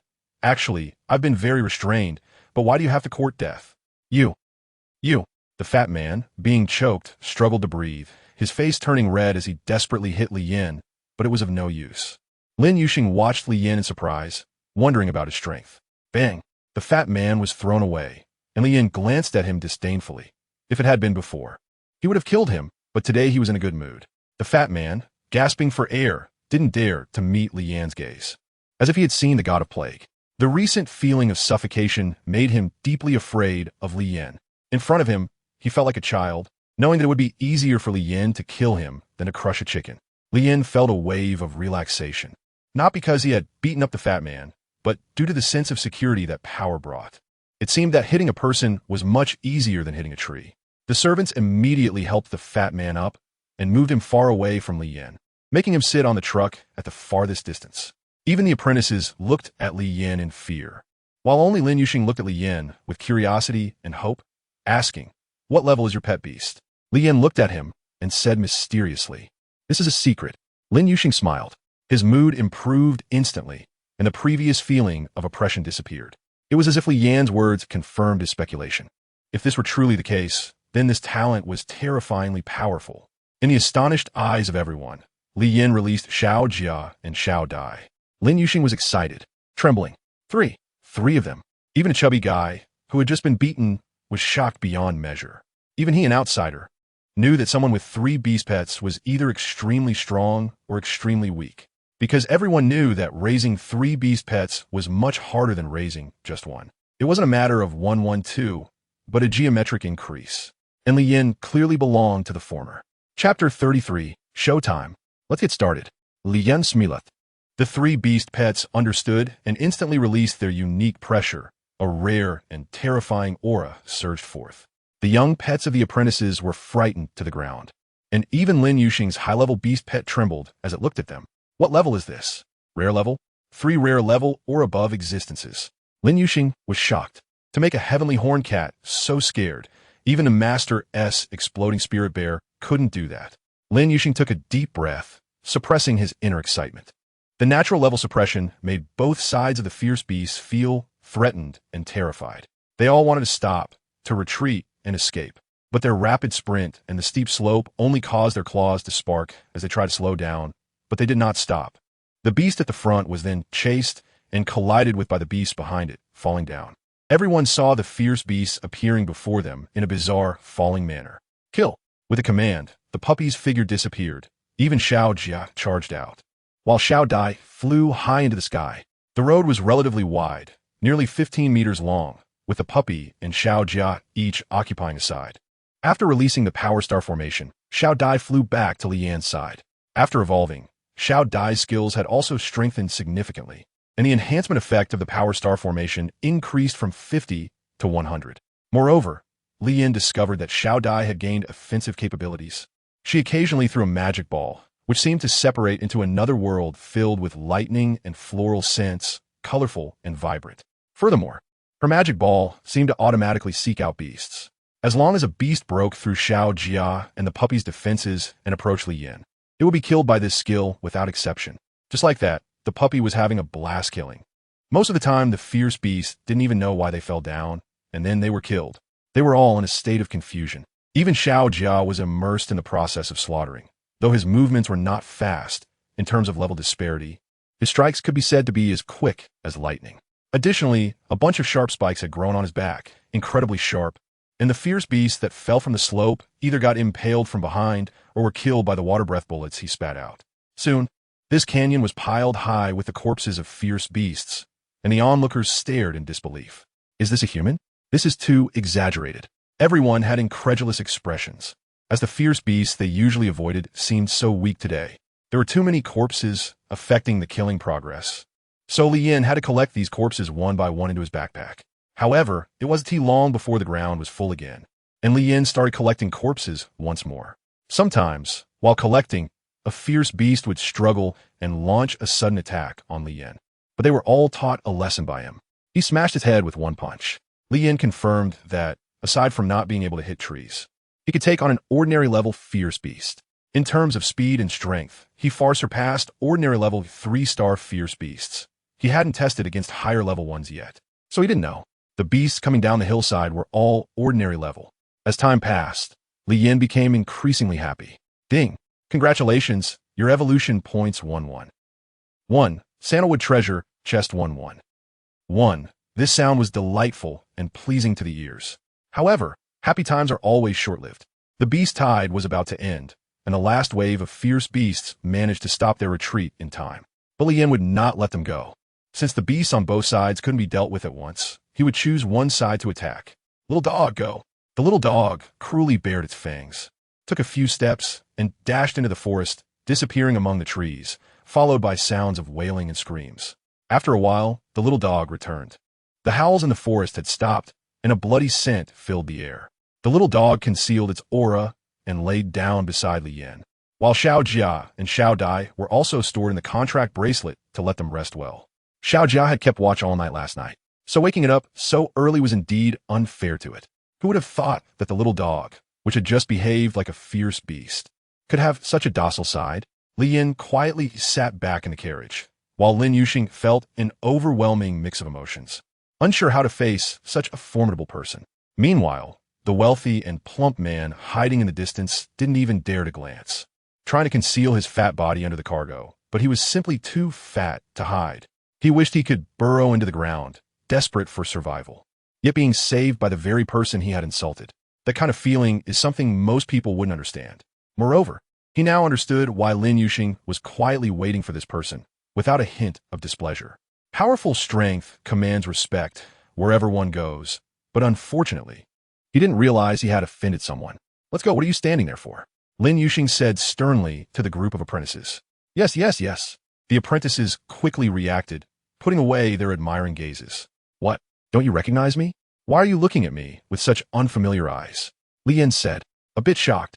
I thought you might be strong, but I didn't expect you to be this strong. Lin Yuxing replied honestly. Is that so? Li Yan mumbled a response. His mind still on the backpack, feeling overjoyed inside. With over 8,000 sandalwood treasure chests, he wondered how many evolution points he could obtain. Open them all. Ding. Congratulations. You have obtained a high-level pet egg, evolution points 5. Ding. Congratulations. You have obtained a qualification pill, evolution points 4. Ding. Congratulations. You have obtained a blood tier pill, evolution points 5. Ding. Congratulations. You have obtained a high-level armor, evolution points 3. Ding. Congratulations. You have obtained a high-level pet egg, evolution points 5. Ding. Congratulations. You have a total of 114, 507 evolution points, 807 ordinary pet eggs, 160 high-level pet eggs, 905 qualification pills, 1024 physique pills, 17 skill books, human, over 3,000 other pills, over 2,000 pieces of equipment, and various other daily necessities, clothing, etc. This time was quite good. Almost everything was useful. There were very few useless daily necessities. However, even if this time yielded little, combined with the previous ones, it still amounted to several thousand, which couldn't be sold. The meat was also in abundance, over 12 million pounds, but there were no buyers. After passing through the Beast Canyon, the journey ahead was smooth, and there were no more dangers, not even many people around. The people in the carriage all had their own thoughts, each different, but all related to the events of the day and closely tied to Li Yan. In the future, if you encounter our student, I hope you can take good care of him. Lin Yuxing broke the silence. Do you have no confidence in him? Does he still need me, a junior, to look after him? Li Yan replied. I previously thought that since you both entered the Beast Soul Academy, you could help each other, and there might be mutual support in the future. Lin Yuxing fell silent for a second, but after witnessing the terrifying strength of your beast pet, he felt it was inappropriate to say so. After all, no matter how talented he was no match for you, a monster. Are you complimenting me? Li Yan said dismissively. Lin Yuxing smiled and nodded. Why don't you go? You don't seem much older than me. Li Yan asked. I thought about it before, but the curator has shown me kindness and treats me like one of his own, so I didn't go. Lin Yuxing replied calmly. Li Yan saw a hint of longing in his eyes, but it was quickly suppressed by an inexplicable emotion. Oh, he is also a person with a story. Li Yan stopped looking at him and hastily ended this brief conversation. Chapter 34. Golden level at this speed. When can I reach the entrance of the Beast Soul Academy? Li Yan asked. If all goes well, we should arrive by tomorrow evening. Lin Yuxing replied. Oh, then we will have to sleep in this carriage tonight, right? Li Yan said. Yes, but it will be a full rest, with shifts for the night watch. It's too dark to travel at night, and moving at night can easily disturb unknown things, so we will stop by the roadside and find a safe spot in the woods to rest, Lin Yuxing explained, trying to make it as clear as possible for Li Yan. Oh, Li Yan understood. In the quiet moments, they traveled for a while longer, and the clear sky was gradually dyed with a layer of black dotted with stars. The sun was replaced, giving way to a crescent moon. The others began to organize the carriage and hurry into the woods, trying to be as discreet as possible. Li Yan walked deeper into the area, just close enough to see their position. He set up the tent and called out Little Jia. You've worked hard, Little Jia. Woof. Little Jia accepted it gladly without any complaints. With Little Jia's protection, Li Yan could sleep peacefully, closing his eyes and entering a state of meditation. Suddenly, a system notification sounded. Ding. System upgrade successful. Ding. The black iron treasure chest and higher level treasure chests will be fully developed, dropping randomly. Please note that the treasure chests cannot yield evolution points. Ding. The pet leaderboard is now open. Note. Each person can only have one beast pet on the leaderboard. Ding. Achievement function is now available. Ding. Changes to the acquisition of evolution points. They are divided into a level system, with 1 level evolution points equating to ordinary level beasts, and 2 level equating to advanced ones, and so on. Moreover, the sources of evolution points are only through trading, killing fierce beasts, and achievements. And killing one fierce beast only gives 1 evolution point. Ding. The price of evolution pills has been modified. The price for each level's evolution pill has been reduced or increased to a uniform price of 1,000 evolution points. Ding. The pet washing function has been reset. Washing once consumes 1,000 evolution points, with random qualifications, and the highest random qualification being heavenly level 3 stars. while the consumed evolution points only need to be of level 1. Ding! The pet egg identification function is now available. Each identification consumes 1,000 evolution points, and once identified, it can be auctioned again. Identification consumes level 1 evolution points. Ding! After pets consume evolution pills, they will not evolve immediately. The success of the breakthrough depends on the pet's own qualifications and physique, and the evolution pill only increases the chance of successful evolution but does not guarantee complete success. Note: success rate with evolution pill 50. Ding! It has detected that you have a large number of evolution points, and the system has automatically converted them into the highest level 5 evolution points. Evolution points can also be freely converted, with a downward ratio of 110 and upward of 100. Listening to the series of notifications, Li Yin fell into deep thought. The update he had waited for so long indeed brought significant reforms. However, this reform seemed to be very beneficial for him. The excess of over 110,000 evolution points directly turned into level 5 evolution points. If what it said is true, converting into level 1 would mean 1 billion ordinary evolution points. Wow. If I had known, I should have saved the evolution points I spent yesterday. Moreover, it seems I can evolve Little Dog again, with the price of evolution pills reduced. The evolution points consumed for my evolution talent should also decrease. Li Yin clicked once. Ding! Evolution begins. Evolution points minus 500. What the hell? Direct evolution. But the puppy is still in the contract bracelet? Li Yin was suddenly anxious. This mistake could put the puppy in trouble. Ding! Evolution successful. Congratulations. You have obtained a rare 2-star pet. Nanny? Li Yin was confused. Is this really possible? Entering the consciousness into the contract bracelet, he saw the small dog sleeping peacefully, and it seemed like Li Yin had discovered something. Could it be that inside the contract bracelet, it would safely evolve successfully? Ding!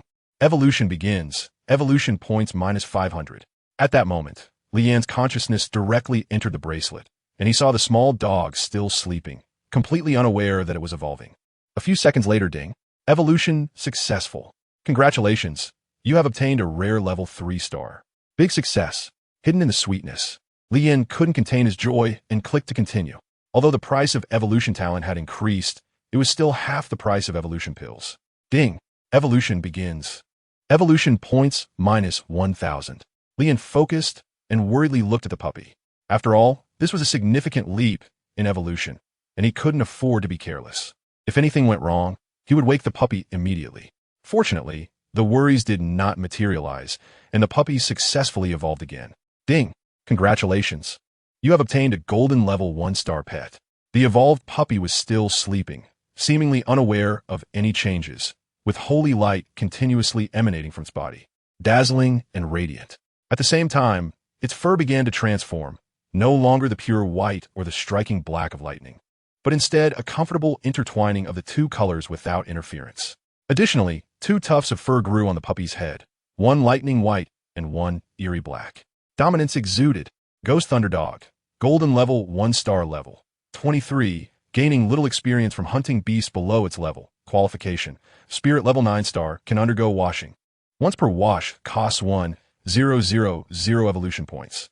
Qualification is random. Can also consume herbs and qualification pills to improve qualification. Skills. Shadow. Description. Utilizes the power from ghost to hide in the ghost realm. Cold Strike. Description. Emits an extreme cold that renders you immobile and defenseless. Shadow Clone. Utilizes ghostly power to create several clones of itself. Strength varies with the number of clones. The strongest clone possesses 100 of the main body's strength and can split. Force Thunder Descent. Description. The body is covered in ghostly and red lightning power. Perfectly released. Bond. The guardian beast of the owner, if within 80 meters of the host, will increase strength by 80 bond. The guardian beast of the owner, if within 80 meters of the owner, will increase movement speed by 80. Bloodline. Thunder. Ghost 1 description. Originally a weak breed of dog, it has undergone multiple evolutions, undergoing mutations, and while continuously changing, it is also becoming stronger. The bloodline is not pure, but it possesses high growth potential.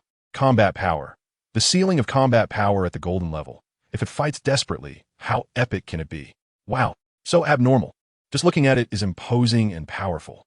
Li Yin zaksita brat tremblat. Since it was already so perfect, let's make it even more perfect. He took out 2 level 5 evolution points and directly exchanged them for level 1 evolution points to begin the purification process. Ding. Evolution points minus 1,000. Purification successful. Aptitude changed.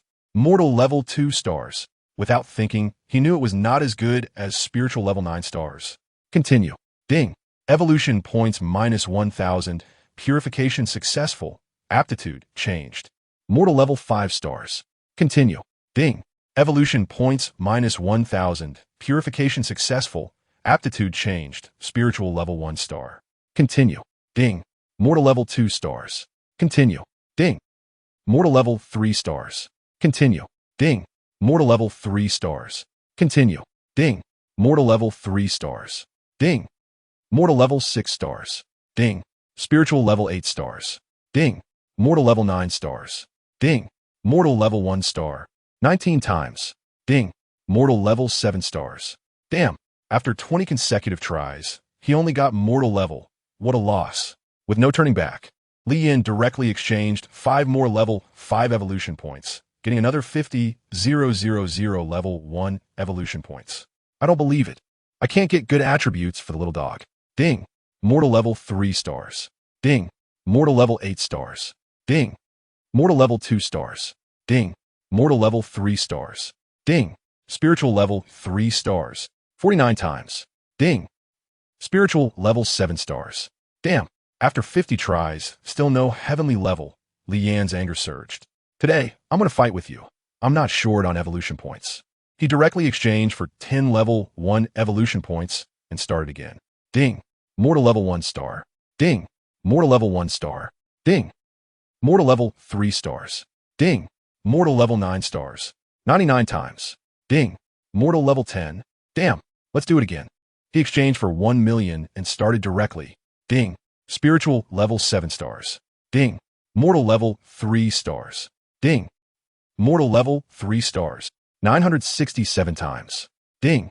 Evolution points minus 1,000. Purification successful. Aptitude changed. Heavenly level 3 stars. Phew.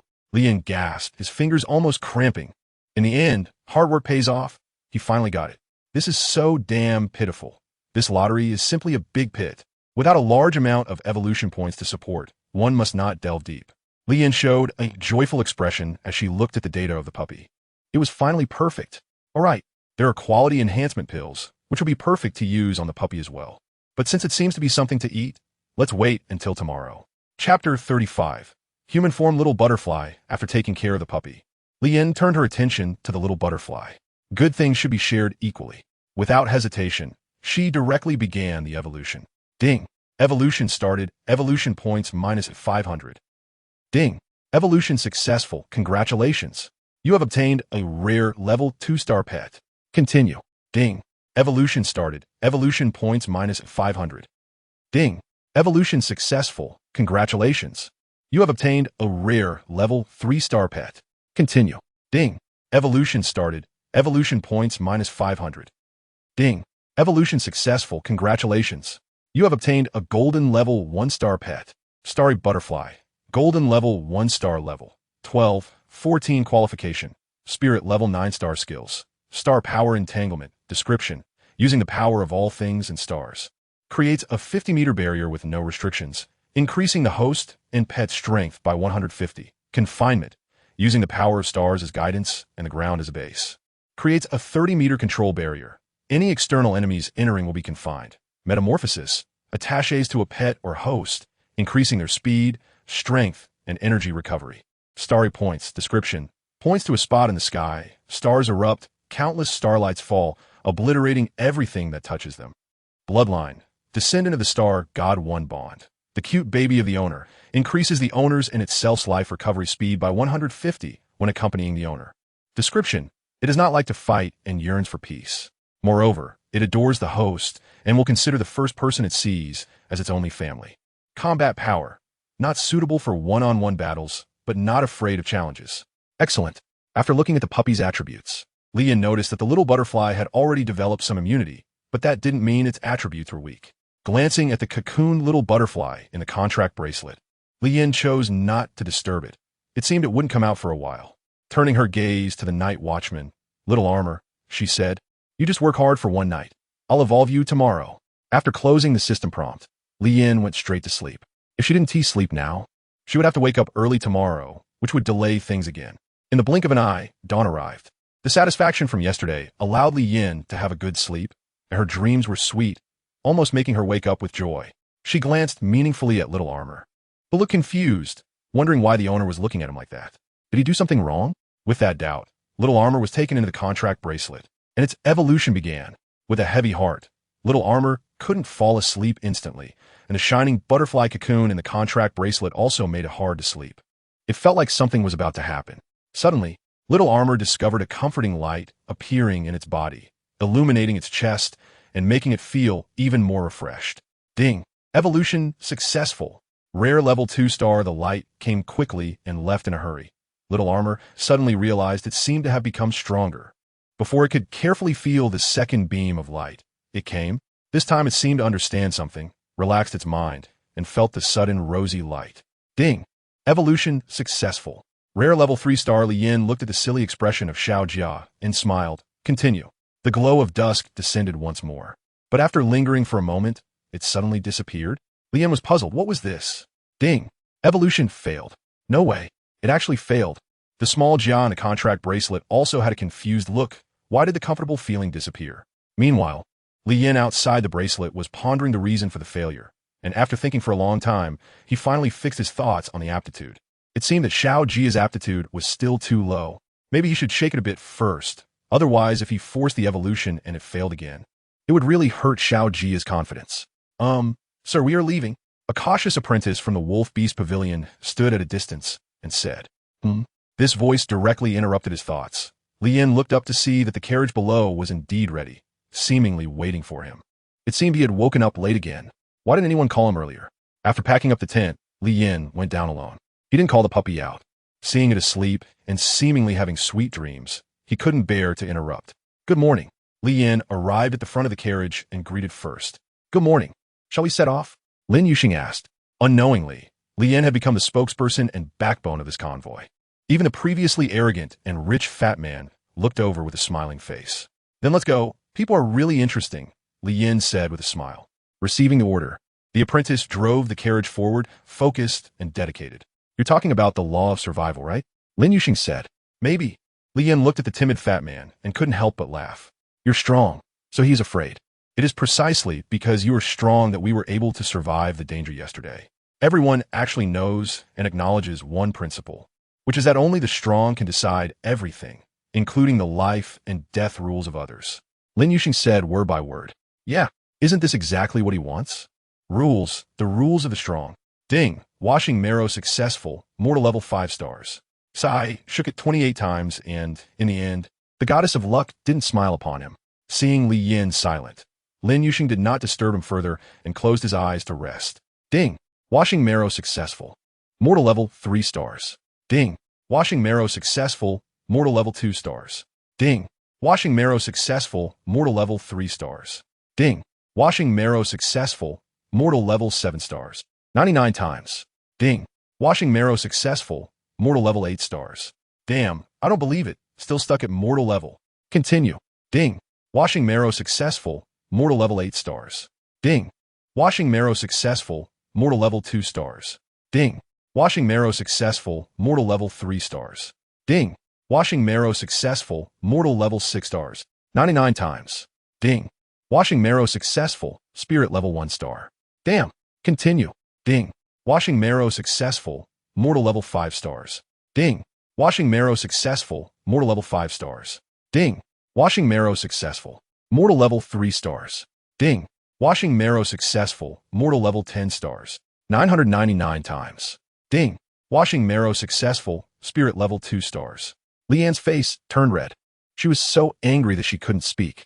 Lin Yuxing, who was beside her, also noticed something was off with Li Yin. Why was she suddenly so furious? I don't believe it. I'll just exchange for 1,000 times directly. Shake. Ding. Successful cleansing, mortal level 1 star ding. Successful cleansing, mortal level 4 star ding. Successful cleansing, mortal level 3 star ding. Successful cleansing, mortal level 7 star ding. Successful cleansing, spiritual level 9 star ding. Successful cleansing, Mortal level 2 star ding. Successful cleansing. Mortal level 3 star ding. Successful cleansing. Spiritual level 10 star. 997 times ding. Successful cleansing. Heavenly level 3 star. Huh. Leanne's expression instantly changed from gloomy to sunny, and the pent-up frustration in her heart finally released. Finally, it's out. Evolve little armor. The little armor in the contract bracelet was still in a state of confusion, unaware that its aptitude had undergone a tremendous change. At the same time, a holy light descended around its body, and heavy rain followed closely. No way, is it raining again? Lian murmurat. Sure enough, in the next scene, the familiar sight appeared again, and little armor was once again engulfed in a column of water. However, this water column was not as wide as before, just covering little armor. The evolution continued, and Li Yin withdrew from watching, estimating that it would likely succeed. As consciousness exited the contract bracelet, Li Yan's eyes were suddenly covered by something. The familiar softness and small palm. Without guessing, she knew that Xiao Dai had sneaked out. Xiao Dai, let go. I know it's you. The discovered Xiao Dai excitedly hugged Li Yin, wrapping her 6 tiny hands around Li Yan's head, while Li Yin felt a pair of small feet kicking him, pulling Xiao Dai away with her hands. A petite and charming lowly butterfly person appeared in front of Li Yin. Li Yin widened his eyes in disbelief, looking at the cute and shy little butterfly. Under Li Yan's intense gaze, she shyly covered her small buns with her 6 little hands. Although her body was petite when she transformed into a human form, she was curvaceous and exceptionally charming. Even the steel-like Li Yin couldn't help but feel a bit shaken. She was so beautiful.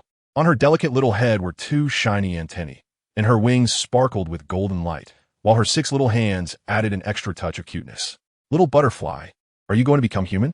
Li Yin asked, controlling his inner impulses and silently reciting, Sin, sin. The little butterfly, unsure herself, shyly flew to Li Yan's shoulder. Snuggling against his head, Li Yin gently patted her little head, expressing his congratulations. Chapter 36 Rankings. Lin Yuxing looked deeply at Li Yin and the beast pet beside him, feeling waves of emotion inside. He has become stronger again. Ding! Congratulations on advancing to a 2nd-tier warrior. Huh? Did I advance so quickly again? After being surprised, Li Yin immediately sensed the changes within himself. A huge amount of energy was flowing inside his body, filling him up and giving him once again a sense of illusion. An invincible illusion. This time he had self-awareness and realized it shouldn't be that exaggerated, suppressing the impulse to test it out. His gaze shifted to the little butterfly beside him, playing with her small hands, who was adorable and cute, and Li Yin felt genuine affection. Let's go. He exchanged 1,000,000 first-level evolution points, and it began. Ding. Marrow cleansing successful. Mortal level 9th rank. Ding. Marrow cleansing successful. Spiritual level 1st rank. Ding. Marrow cleansing successful. Mortal level 9th rank. Ding. Marrow cleansing successful. Mortal level 3rd rank. 864 times. Ding. Marrow cleansing successful. Heavenly level 2nd rank. Li Yin hesitated for a moment, but still clicked continue. If he was going to gamble, he might as well gamble for the best. Continue. 134 times. Ding. Bone washing successful. Mortal level 7th grade. Exchange another 1,000 times. Start. Ding. Bone washing successful. Mortal level 2nd grade. Ding. Bone washing successful. Spirit level 1st and 2nd grade. Ding. Bone washing successful. Mortal level 95th grade. Ding. Bone washing successful. Mortal level 3rd grade. 999 times. Ding. Bone washing successful. Spirit level 2nd grade. Failure. Li Yin had already gotten used to it and knew that success was not so easy. Continue 1,000 times. Ding. Bone washing successful. Spirit level 9th grade. Ding. Bone washing successful. Spirit level 3rd grade. Ding. Bone washing successful. Spirit level 10th grade. Ding. Bone washing successful. Mortal level 3rd grade. 464 times. Ding. Bone washing successful. Heavenly level 3rd grade. Li Yin smiled slightly. Isn't this what you asked me to do? As long as I have enough evolution points, nothing can challenge him. Ding. You have 108,077 evolution points remaining. Level 5. Ding. Your pet has successfully evolved. Golden level 1-star spirit shell turtle. Rare golden level 1-star. Level 17. Qualification. Heavenly level 3-star. Skills. Earth spike. Explanation. The spirit shell turtle can draw on the power of the earth to counterattack enemies. Armor control. Explanation. Forms a defensive barrier of earth to resist certain skill attacks. Earth split. Causes the surrounding earth to collapse and bury enemies. Eternal flow creates a river out of thin air. Bond increases both parties' defense by 5 when within 50 meters of the owner. Bloodline, Spirit Shell Clan, activated 4. Explanation: the gradually awakening bloodline power belonging to ancient forces. Its defense is astonishing and possesses certain combat capabilities, especially stronger on land. Combat power: the best defense is defense. Teacher Lin, it seems there are people ahead, an apprentice said. Lin Yuxing responded, standing up to look, spotting several indistinct figures in the distance, varying in height. Likely a mix of humans and beasts. Beastly bandits? Lin Yuxing thought, feeling no disturbance in his heart.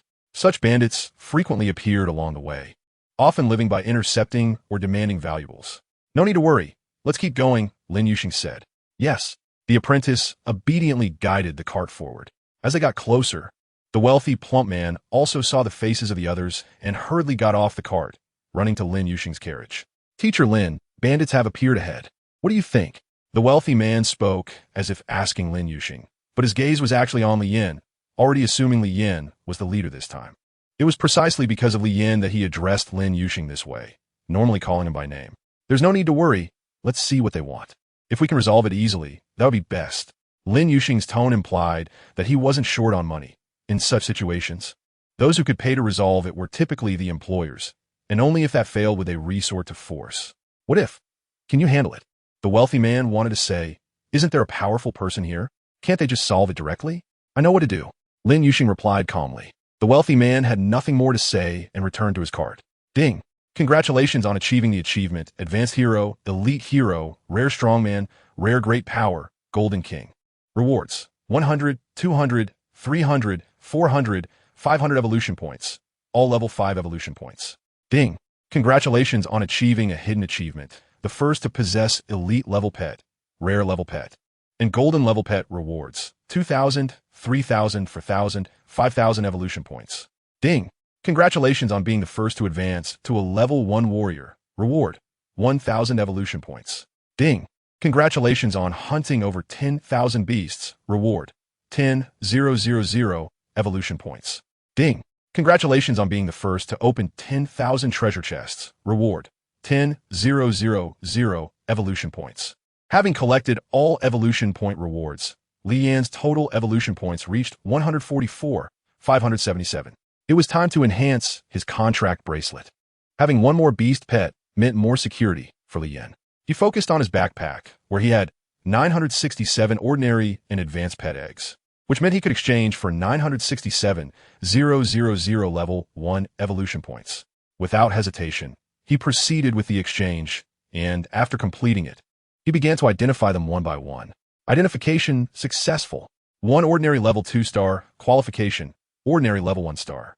Identification successful. 1 ordinary level 3 star, qualification, ordinary level 5 star. Identification successful. 1 ordinary level 1 star, qualification, ordinary level 9 star. Identification successful. 1 ordinary level 3 star, qualification, ordinary level 1 star. Identification successful. 1 advanced level 2 star, qualification, ordinary level 1 star. After 807 attempts, having identified all the ordinary ones, they all turned out to be ordinary level beast pets, with only a few advanced ones, which Li Yan passed on. This is worse than a lottery. Next up were the advanced ones. Identification successful. 1 advanced level 2 star, qualification, ordinary level 5 star. Identification successful. 1 advanced level 3 star. Qualification, ordinary level 6 star.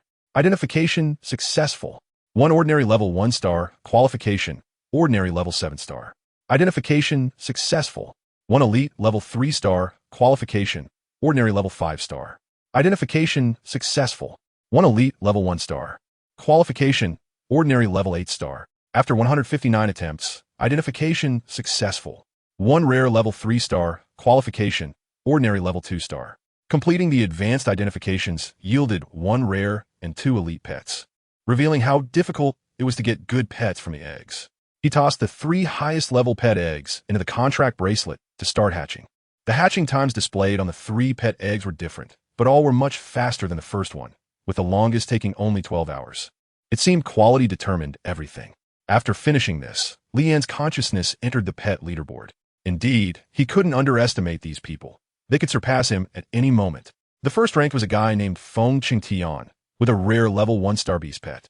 Second place, Meng Likun with a rare level 1-star beast pet. Third place, Ling Junchu with a rare level 3-star beast pet. Fourth place, Gu Juanhao with a rare level 3-star beast pet. Fifth place, Dugu Ka with a rare level 3-star beast pet. He hadn't uploaded his pet information yet, so it didn't show. However, he wasn't planning to upload his 3 pets. He chose to keep a low profile and develop quietly, waiting for the 3 cute pets to finish hatching before uploading them. Chapter 37, Bandits. After understanding everything, when Lian wanted to exit the system, he suddenly saw his private messages lighting up. Although it often flickered, this time the frequency was quite high, and he wondered who it was and what it was about. Previously, he had been afraid of being scammed, so he had ignored it. But now he thought that this wasn't a good approach. He should embrace new things. Moreover, he had also become stronger, opening the private messages. Most were from those who had previously come a bargain when he sold pills, equipment, and meat. There were also some girls seeking to showcase various skills, wanting a platform, and hoping Lian would introduce them. Scanning through, he finally stopped at a newly opened chat box and opened it, seeing, "Are you there? Big shot. Are you there? I want to buy some meat from you. Can you give me a discount?" Lian took a look and saw it was another bargaining message. He wasn't planning to pay much attention, but then the person sent another message. "Boss, are you there? My pet is going to starve, please. Can you lower the price a bit?" A pet? Starving? Lian found a bit funny. Are scammers really this amusing now? Have they changed their style? Now, with 1 evolution point weighing several pounds, how much cheaper can it get? "Boss," you replied, "that's great." There was a burst of cheerful cheers on the other side, followed by a pitiful tone. "You might not believe it. My pet eats a lot, and no matter how much it eats, it never gains weight. I can barely afford to keep it anymore." Li Yin analyzed the truthfulness of this statement. It sounded somewhat true, yet also a bit unrealistic, and he expressed his doubt. "You must have talent, right? Or perhaps your beast pet has talent." After he asked this question, there was silence on the other end, as if confirming Li Yan's suspicion. After about 30 seconds of silence, the other side replied, "Yes. How did you figure that out?" With a big question mark. Li Yan smiled knowingly. He wasn't confused at all because he had talent and guessed casually, "Your beast pet can become stronger by eating, right?" There was silence on the other side again, and after a full minute, a scared expression was sent. It seemed like it was a girl. Li Yan had a hunch that the person on the other side should be a girl. "I can't tell you this. Can you sell me meat? It's unfair." Li Yan couldn't help but laugh inwardly. He thought for a moment. He didn't mind selling her a level evolution point since he had enough. "How many pounds for 1 evolution point?" The other side immediately replied, 50 pounds of meat for 1 level evolution point. Is that okay? I'm so pitiful." The other side probably realized they were a bit too reckless and added, "I really don't have many evolution points left. How about I pay you back when I'm more well off in the future?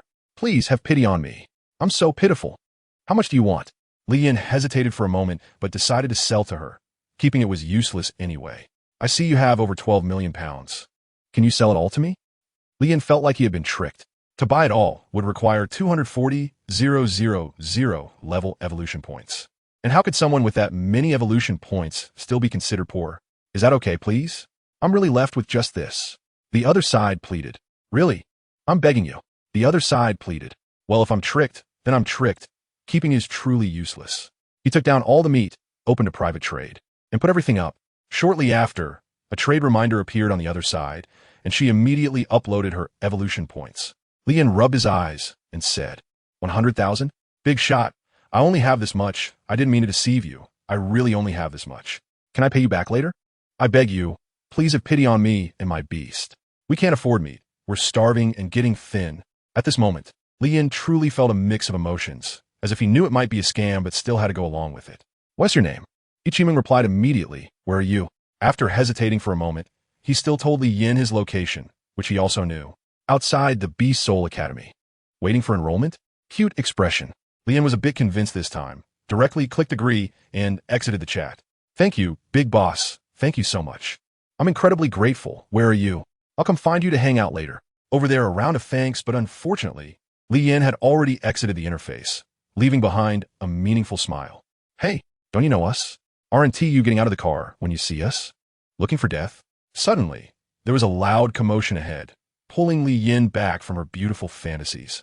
Feeling displeased as she looked forward to see a rough-looking big man with a rogue demeanor, accompanied by Dirty Beast Pet and 6 others dressed similarly. Without thinking, she knew they were all in the same gang. What are you doing? They often come here to rob others of their money and resources, Lin Yuxing explained. Bandits. Li Yin summarized in one sentence. This beast master. I ask what brings you here? A servant stepped forward to inquire. Bang. A kick sent the servant flying, and the bandit roared. If you bring out another one of these blind fools, I'll start a massacre. The servant, clutching his stomach, writhed in pain, clearly having been kicked hard.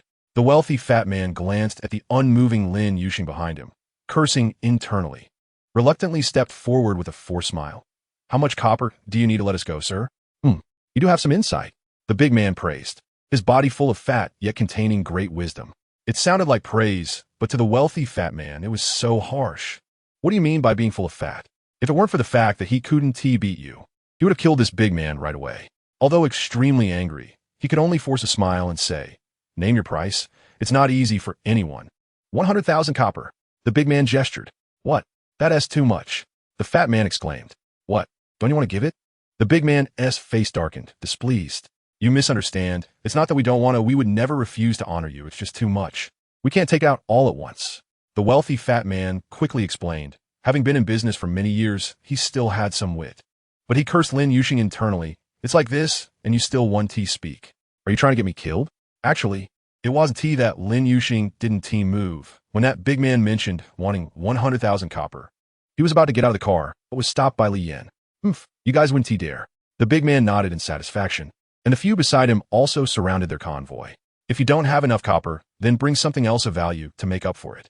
I see you have 3 carts of goods. There must be something valuable among them. The big man eyed the items on the cart with a wicked smile. The wealthy fat man's face instantly turned extremely ugly. He couldn't even maintain his smile.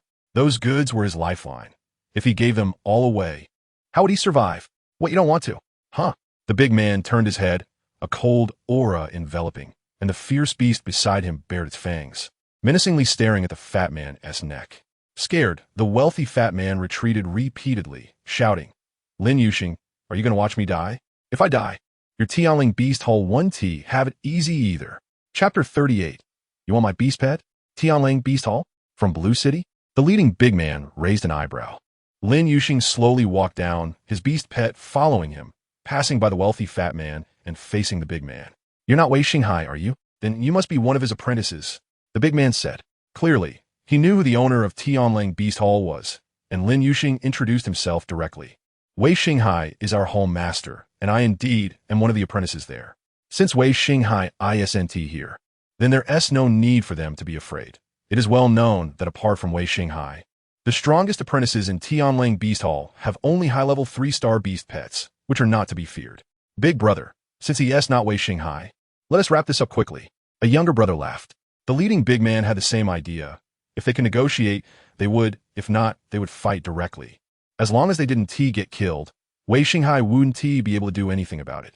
The fierce beast nearby was vigilantly eyeing Lin Yuxing's Tianjiao cat, ready for battle at any moment. Since you know our beast hall, should you give us some face so we can meet again in the future? Lin Yuxing said. Of course. The big man laughed, exchanging glances with his brothers to communicate some information. 50,000 copper. The wealthy fat man felt a surge of anger, wanting to curse loudly. Have you never seen money before? We don't have 50,000 copper. 1,000 is our absolute limit. How about that?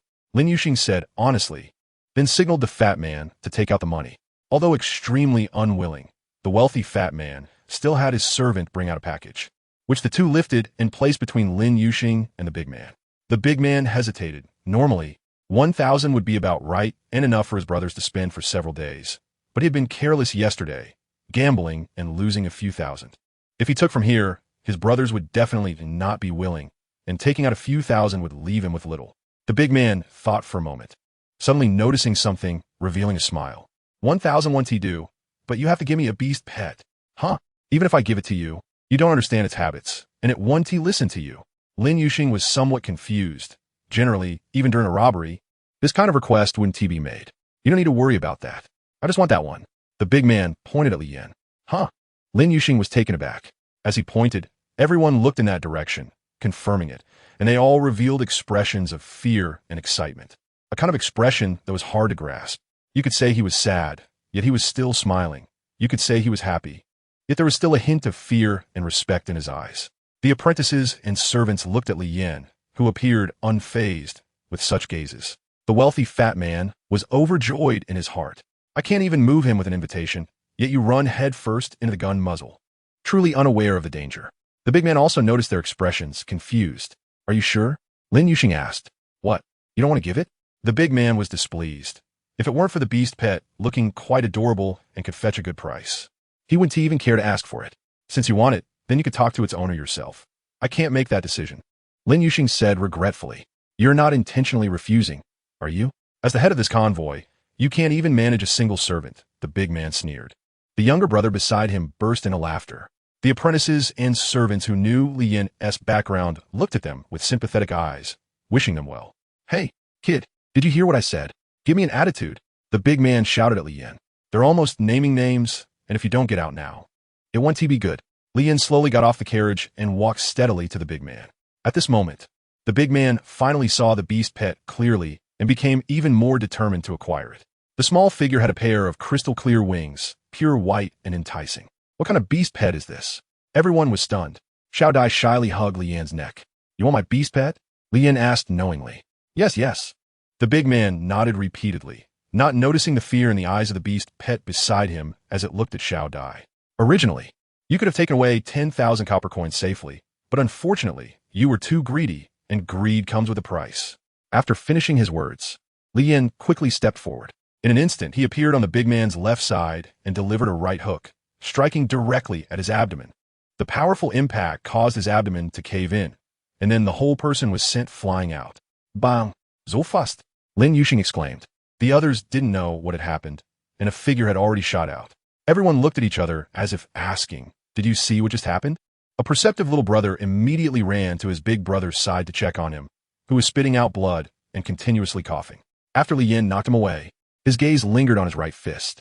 Just now, he felt that his strike was incredibly fast, leaving the opponent with no chance to react at all. This familiar feeling was reminiscent of a puppy taking down a wild wolf for the first time. Instant kill.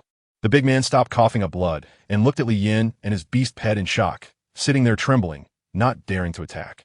What was going on? He was bewildered. Did that person just attack me? Why was it so fast, comparable to, or even faster than his beast pet's speed? It should be noted that his beast pet was a high-ranking 3-star. To better sense the changes in his body, Li Yin set his sights on the remaining bandits. He accelerated and charged towards the lucky target he had chosen first. The bandit saw Li Yin attacking and was horrified, shouting to his beast pet beside him. Go! Hurry up! Damn! Come on! Bang! That person didn't even move. He was directly sent flying by Li Yin. The beast pet beside him reacted just like the previous one, or even worse, collapsing to the ground and trembling. Puff! The bandit who had just been sent flying rolled several meters before losing consciousness under the overwhelming force. Looks like I overdid it. Li Yin muttered to himself as he adjusted his position and looked at the scattered bandits. Huh, are they gathering together? The 4 men and their beasts huddled beside the leading big man, staring at Li Yin with fearful expressions. They were afraid that the next target would be one of them. In fact, they were overthinking it. Usually, Li Yin would ensure everyone got a fair share of the punishment. For example, getting beaten up, Li Yin was not afraid and rushed forward, aiming at one person. He dodged a side kick from one individual, circled to his back, and broke one of his left arms, then kicked the hidden guy behind him. After that, he avoided a blind attack from another person, wrapped his arms around the heads of the two, and clashed them together, knocking out 4 with one punch. Li Yin's perfect attack this time can be described as a textbook martial arts film. The onlookers were left speechless. To say they were dumbfounded would be disrespectful to Li Yin. The shock in their hearts couldn't be summed up in just a few words. Lin Yuxing initially thought that Li Yin was simply a powerful beast tamer, but he didn't expect him to be so monstrous himself. That recent set of attacks was something even his heavenly horned cat couldn't achieve with such speed. Although their beast companions seemed to have betrayed them by not participating in the battle and remaining motionless, one cannot overlook Li Yan's terrifying physique. Li Yan lowered his head and glanced at the 4 people who were grimacing in pain. This time, he had been quite careful with his actions. Not killing them was already him showing mercy. How dare they have designs on his beast pet? They truly must be tired of living. Do you still want my beast pet? Li Yan's cold gaze fixed on the big man who had witnessed everything, the blood on his lips still not congealed. And no, I won't dare anymore. I didn't know you were here. My eyes were blind. I have offended you. I deserve to die 1,000 deaths. 1,000 deaths. The big man quickly came to his senses and bowed his head in prayer, begging for mercy. I'm sorry, I'm sorry. Li Yin remained silent, and the man continued to kowtow, not daring to pause. Even if his head was bloodied, he could only grit his teeth and persist. A few of his smaller companions, able to move, also followed suit. Perhaps keeping him alive would only create enemies for himself, but would Li Yin be afraid of such enemies? The answer is, what is there to fear? Li Yin walked back to the car, and the apprentices and servants, no longer watching, returned to their seats. Lin Yuxing also discreetly refrained from saying much and directly ordered the driver to set off, leaving behind a few people who were still bowing by the roadside. Chapter 39. The fourth beast pet the oil-green trees lined the road on both sides, unwilling yet helpless. It's not just the trees that cannot decide their own fate, but also people. My God, it collapsed. It bounced. This major update from the system has completely ruined me. Me too. I just spent all my evolution points yesterday. And today, they introduced a ranking system for evolution points. I'm completely falling apart. Everyone, don't shake your pet eggs for qualifications. It's such a scam. I shook more than 10 times, and all I got were common levels. My poor piggy hasn't evolved yet. Collecting pet eggs. Buying at high price. Interested parties, please DM. I advise everyone, don't buy the pet eggs sold at the auction house. They're almost all identified, and they're still just ordinary levels. It's simply a scam. Wow, did you see the leaderboard? The first beast pet is actually at the rare level. I've been struggling for more than 10 days, and I'm only at advanced 1 star. How did they level up? Mine too. I don't know how they did it. It's tough to solo with beast pets, not to mention that ferocious beasts are generally pack animals. Leveling up is hard. I can't survive. I spent all my evolution points on identifying pet eggs, but ended up with nothing. Once again, I tell everyone in my next life, I still won't be a good man. Li Yin scrolled through a stream of comments, all filled with complaints. The total number of people in the chat channel was constantly decreasing. One could only say that gambling harms people. He glanced at the leaderboard again. The top spot was still held by a person named Feng Chengtian, which reassured Li Yin that they were not hiding anything. It made sense. The person at the top of the leaderboard might even receive a reward. Li Yin speculated. He glanced at his private messages and saw a bunch from a woman named Ichi Ming, filled with greetings and thanks, which he only noticed then. He smiled and politely replied before exiting again. He missed Ichi Ming's response. Take a break here, Lin Yuxing shouted. After walking for a while, it was already noon, and the sun was blazing. Li Yin let Xiao Dai return to the contract bracelet. He took out the little dog, which had also rested for quite a while. The little dog lay beside Li Yin, completely unaware of its appearance change, as it couldn't see itself without a mirror. However, it was well aware of the change in its own powerful strength. Lin Yuxing glanced at Li Yan's imposing beast pet out of the corner of his eye. The change in its appearance made him not recognize it as the little dog from yesterday's battle right away. Is this a new beast pet? Lin Yuxing asked, his tone uncertain. No, Li Yin calmly replied, not wanting to explain. Lin Yuxing didn't press further, but looked at the little dog several times, quite fond of it. The evolved little dog no longer lacked presence like before. Now, no matter where it was, it would be the most eye-catching beast around. Do you want to eat with me? Lin Yuxing asked. No, I'll eat by myself. Li Yin declined Lin Yuxing's suggestion. All right, Lin Yuxing nodded in response, got off the vehicle, and walked over to join the apprentices for a meal. Li Yin took out over 1,000 physique and aptitude pills. He gave all the aptitude pills to the puppy and started tossing the physique pills into his mouth one by one. The introduction said they could be consumed repeatedly, so they should be non-toxic and harmless. The puppy sniffed them and immediately knew they were good stuff, so it started eating them too. Thus, both man and beast skipped lunch and instead consumed medicine. This left the wealthy and plump man dumbfounded. Even if he were blind, he could see that Li Yin was eating pills, and there were thousands of them. My lord, won't this kill him? A servant cautiously asked. Nonsense, the fat man shouted. Those pills must be very expensive. Another servant remarked. Why are you so chatty today? Hurry up and eat. We need to get going. When it came to money, the wealthy fat man got angry. Ding, your body is being transformed. Ding. Ding. Congratulations, you have advanced to a 3rd-tier warrior. After consuming nearly 800 pills, Li Yin heard the notification sound, followed by a surge of power within him. It felt incredibly refreshing. He now felt his energy overflowing, and he believed he could take on 10 of his former self without difficulty. This feeling was simply too exhilarating. Each promotion made Li Yin feel as though he was shedding his skin. After finishing all the physique pills, he experienced another wave of stable improvement, but did not break through again. In contrast, The puppy ate the pills quite normally, like eating jelly beans, and before he knew it, the puppy had finished all 905 physique pills.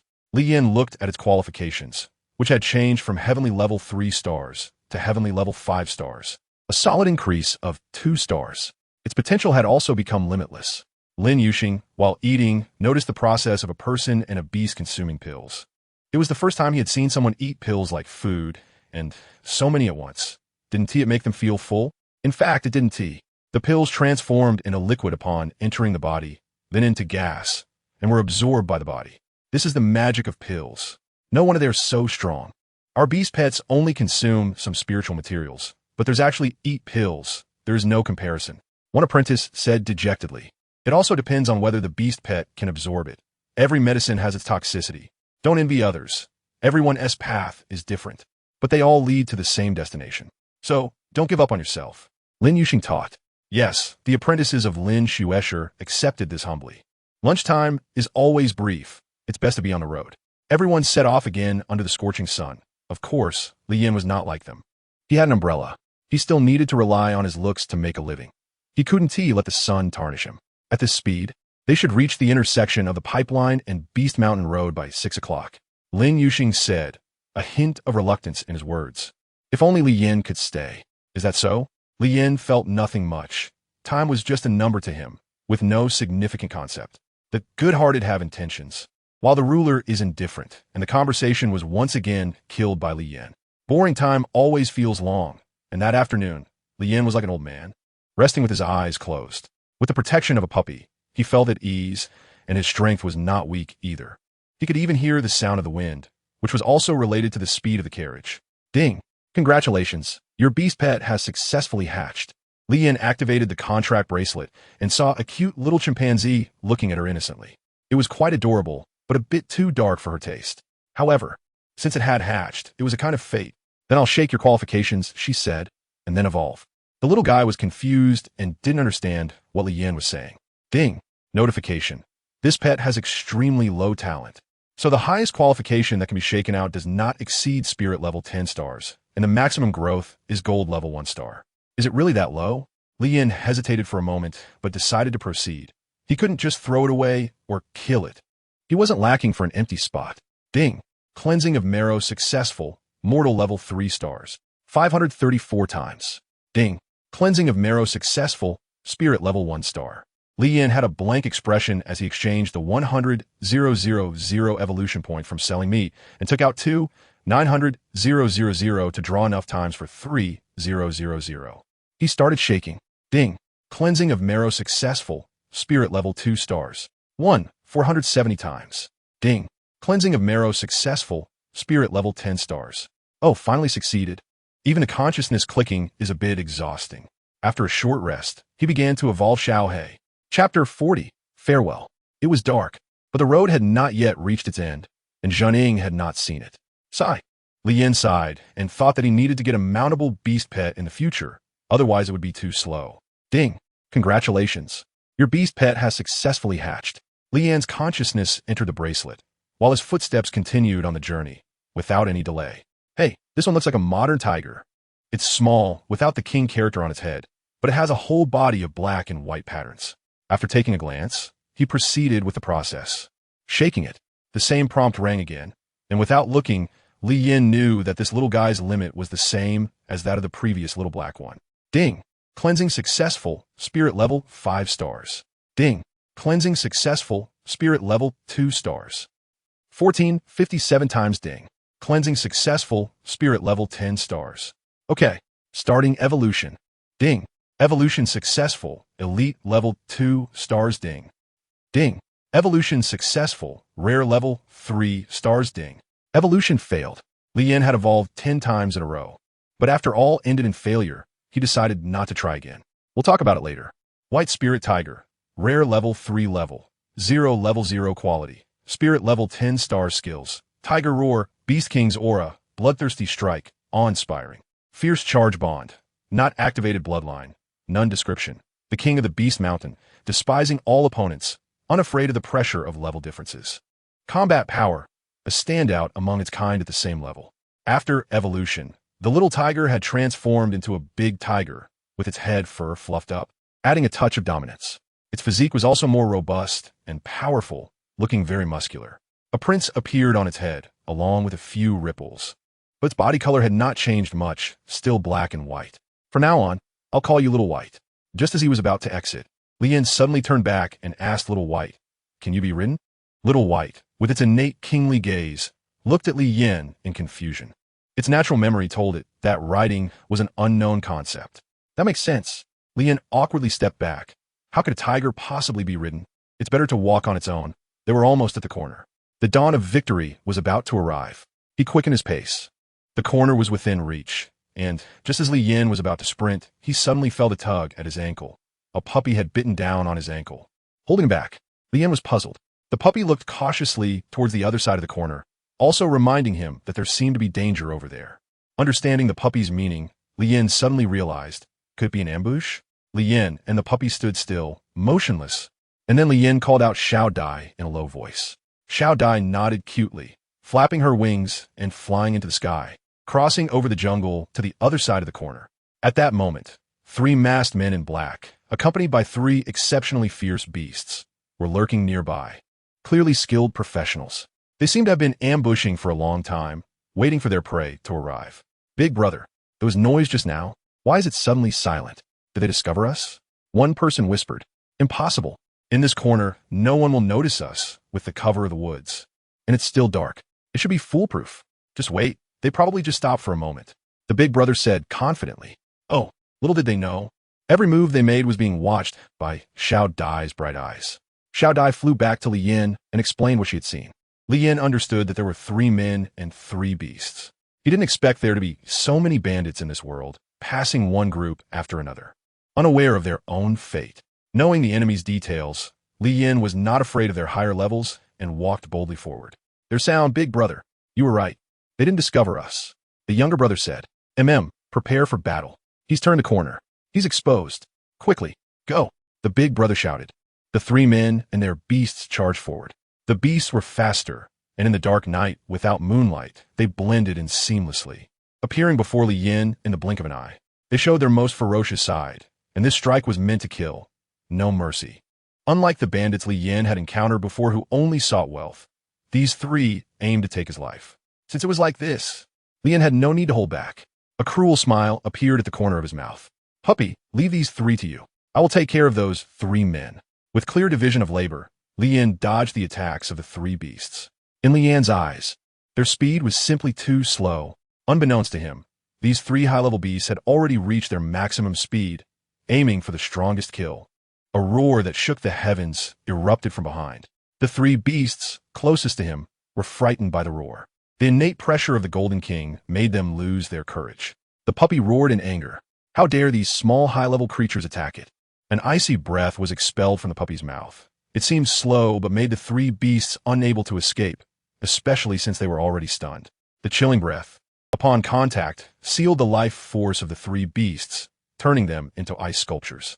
Then, the puppy gently touched them, and the 3 beasts shattered into countless ice pieces, scattering across the ground. The battle ended so easily. Meanwhile, Li Yin rushed up to the 3 men, pulling out a regular short blade in midair. As he brushed past the nearest one, he asked, "Are you afraid of death?" The man only saw a shadow flash by, and blood began to spurt uncontrollably from his neck.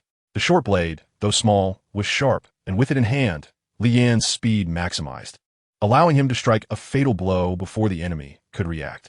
In an instant, he took down one person, causing the other 2 to look at Li Yin in terror, their faces indistinct in the darkness. A cold wind blew, and the short blade glinted with a cold light, intensifying the fear in the 2 remaining men. Be big brother, we should. The younger brother couldn't finish his sentence before Li Yan's figure vanished again. When he searched around, he found that Li Yin had appeared behind him, his right hand wrapped around his neck, the blood on the short blade still fresh. You're too slow. Please, don't kill me. The younger brother begged for mercy, but the short blade had already cut across his neck, blood gushing uncontrollably. He desperately tried to stop the bleeding, but without timely medical attention, death could come at any moment. In this pitch-black place outside the town, there would be no one to help him. Even if someone passed by, the round trip would be enough for him to die. So he was doomed, and Li Yin wouldn't let him live. It's your turn. Li Yin played with the short blade in his hand, looking at the last man, who was their leader. Are you human or a ghost? The remaining man asked in fear. What do you think? Li Yin replied. How could a human have such speed? Easily dodging the attacks of 3 high-level beasts, and then retaliating swiftly? A normal person couldn't do that. The man exclaimed, as if trying to bolster his courage. Ah! Li Yin mocked his ignorance. A killer will always be killed. You must be prepared to die. Li Yin stopped wasting words and vanished again. The man's face was filled with terror as he searched for Li Yin. As Li Yin didn't appear for a moment, his fear continued to rise. 1 second, 10 seconds, 30 seconds, 1 minute, still no sign of Li Yin. He thought perhaps his opponent had let him go and began to relax his guard. Swish! Thud! The man trembled and looked down at the iron arrow piercing through his chest. Thud! He fell to the ground, struggling a few times before dying completely. Not bad. A significant increase in strength made everything feel effortless. Li Yin put away his long bow and walked up to the 3 men, feeling around. Besides 300 copper coins, there was nothing else. It was pitifully poor. He tossed the 3 corpses into the woods, clapped his hands, and headed towards Beast Soul Town. Lin Yuxing really didn't deceive him. Just around the corner. It was less than a kilometer away by his estimate. Chapter 41. Killing the town was brightly lit. Although it was already night and there was no moon, the candlelight allowed him to see the pedestrians and the shops and vendors along the road clearly. It really was bustling with activity. Even at this hour, there were still stalls set up and a fair amount of foot traffic. Cheap, cheap. Pet eggs are cheap. 1 elixir can be exchanged for 1. Everyone, come take a look. Don't miss out. A vendor shouted loudly from the ground. Lower your voice. Don't disturb others. A first-level beast officer in official attire with dragon and beast patterns shouted, accompanied by a fierce beast that looked neither like a dragon nor a snake. Yes, yes, sir. The vendor quickly nodded in agreement. As the official walked past Li Yin, he glanced at Li Yan's beast companion, admiring it briefly before moving on. Li Yin also happened to see the appearance of that beast companion, which looked like a lizard with a broken tail, covered in yellow-brown skin. He really couldn't understand what made it look so ugly. Instead of brushing past, Li Yin walked directly up to the vendor selling pet eggs. At this moment, the vendor was surrounded by a crowd, all looking at the more than 10 pet eggs displayed on the stall. Strange? With them displayed like that. Aren't they afraid of being stolen? Li Yin was puzzled. He had encountered 2 waves of bandits in just 1 day. So logically, this world shouldn't be so peaceful. As the saying goes, if you don't understand, just ask, boss, if you leave it like this, what will you do if someone comes to rob you? As soon as Li Yin finished speaking, the small shop owner didn't wait for a response, and the person next to him mocked, Rob? Who dares to rob? This place is managed by the beast law enforcement, and once discovered, even if you run to the ends of the earth, they will catch you back. Huh, you look like an outsider. The small shop owner also looked at Li Yin curiously, and suddenly he found himself in an awkward situation. Don't crowd together. If you're not buying, hurry up and disperse. Don't block others. The first-level beast officer who had just walked back said to Li Yan's group. Those who had been watching just a moment ago quickly dispersed, clearly just curious and had no intention of buying. In an instant, everyone had left, leaving only Li Yin and a stranger. The small shop owner looked up at the 2 of them and asked, which one do you want? The person next to him inquired, can I ask if the ones you hatched are guaranteed? Li Yin glanced at the deep blue bracelet on his hand and the beast pet following him, suddenly realizing that the other person was from the same hometown. The lowest he could hatch was an ordinary 1-star, while the highest could be elite level. As for how far it could grow in the future, that would depend on fate. The small shop owner spoke ambiguously to avoid taking responsibility. Upon hearing the boss's words, the man began to hesitate again. After all, this was his second beast pet, and if the hatchling turned out poorly, it would be difficult for him. If you're not going to buy, then step aside and don't waste others' time, the small shop owner urged, noticing his hesitation. Li Yin also curled his lips and looked at the fellow villager beside him, who was handsome but somewhat indecisive in character. How about exchanging a quality elixir or a physique elixir for a high-level pet egg? Li Yin said to the fellow villager. Before the man could respond, the small shop owner directly expressed his displeasure, saying, Aren't you stealing my business? What do you mean standing in front of my shop and openly snatching my business? The small shop owner angrily rebuked. Li Yin ignored the boss's anger and instead looked at the fellow villager. Really? The man looked at Li Yin with excitement. If it could really guarantee a high-level beast pet, then leveling up alone would no longer be so difficult for him. Li Yin proved that what he said was true by taking out a pet egg and said, Take out your elixir. Don't believe him. What if he is lying to you? The merchant, seeing that Li Yin was ignoring him, angrily said to that person. The person instantly realized, yeah, what if you were lying to me? Li Yin was not angry, but looked calmly at the small shop owner. Do you know what it means? The small shop owner had a face full of question marks, not understanding what he was saying. Beside him, the local villager suddenly became excited and trembled as he said, You are an earthling? Lian smiled and gestured, looking at the more than 10 pet eggs on the stall. Is this all the pet eggs you have? The small shop owner, unsure of what he wanted to say, just hummed in response. Lian casually took out more than a dozen rarely used pills and handed them to him. I'll take them all. The little merchant was initially shocked. This person was surprisingly wealthy. It's worth noting that even a single ordinary pill is not a small amount. Yet this person directly took out so many, seemingly unfazed. After the shock came joy. He eagerly took them, carefully sniffing to examine them, and once confirmed, he said, They're all yours. Lian directly put it into his backpack out of thin air, leaving the little merchant dumbfounded. Does he have a storage bracelet or ring? A wealthy person? This time, does he still need to exchange? Lian smiled at the villager. Sure. When a man saw that everyone came from the same place, he felt particularly warm inside. Lian took out another high-level pet egg, while the villager also took out a physique pill, which he hadn't even bothered to eat, just waiting to exchange it for something. Normally, a high-level pet egg should be worth more than a physique pill, but Lian didn't mind. Considering the villager's situation, he decided to help a bit. Thank you. The person was exceptionally happy and directly placed the pet egg into the contract bracelet to start the hatching process. You're welcome. Then we'll meet again if fate allows. Lian waved his hand. Once all the pet eggs were sold out, the small merchant packed up the stall and left, preparing to stock up on more pet eggs at home. Excuse me, Beastmaster, are you staying here? A woman in her 30s, charming and alluring, approached Lian, who was looking around, and reached out her hand towards his chest. Lian took a small step back, avoiding it, and looked up. Qingyu Tower? Are you serious? Not having landed on Lian, the woman wasn't angry and still smiled as she said, Of course we are serious.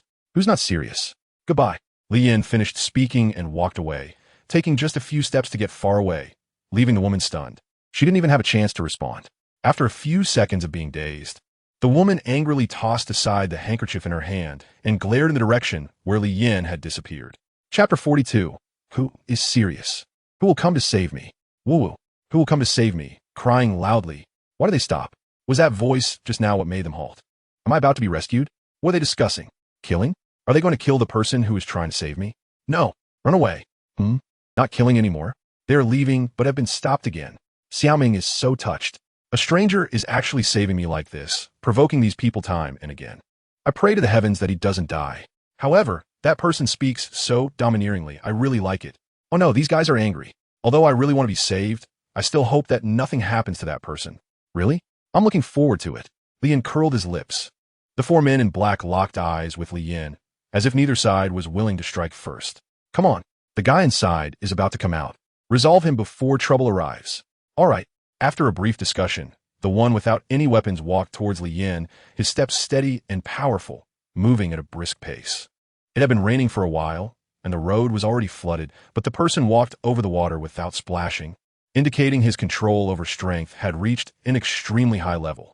Lian also sensed the extraordinary nature of the other party. The cold killing intent emanating from this person was something those bandits did not possess. Even before the person arrived, the killing intent was already overwhelming.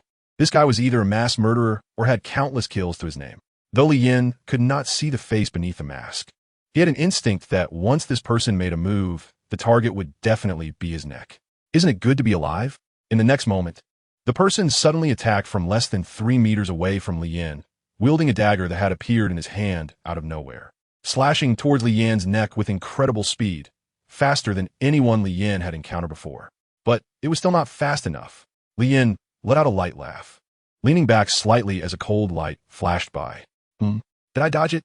The person was taken aback, their fierce attack momentum making it difficult to stop and unable to launch another strike. Lian seized this opportunity, lifted his leg, and spun around, adding power to his thigh. Roll. A swift and powerful kick landed solidly on the person's waist. At the moment of contact, there was a crack, and the bone snapped. Caving in, the person flew out like a kite with a broken string, rolling several meters away. Bang! Yes, isn't it good to be alive? Lian stretched his muscles and smiled at the remaining 3.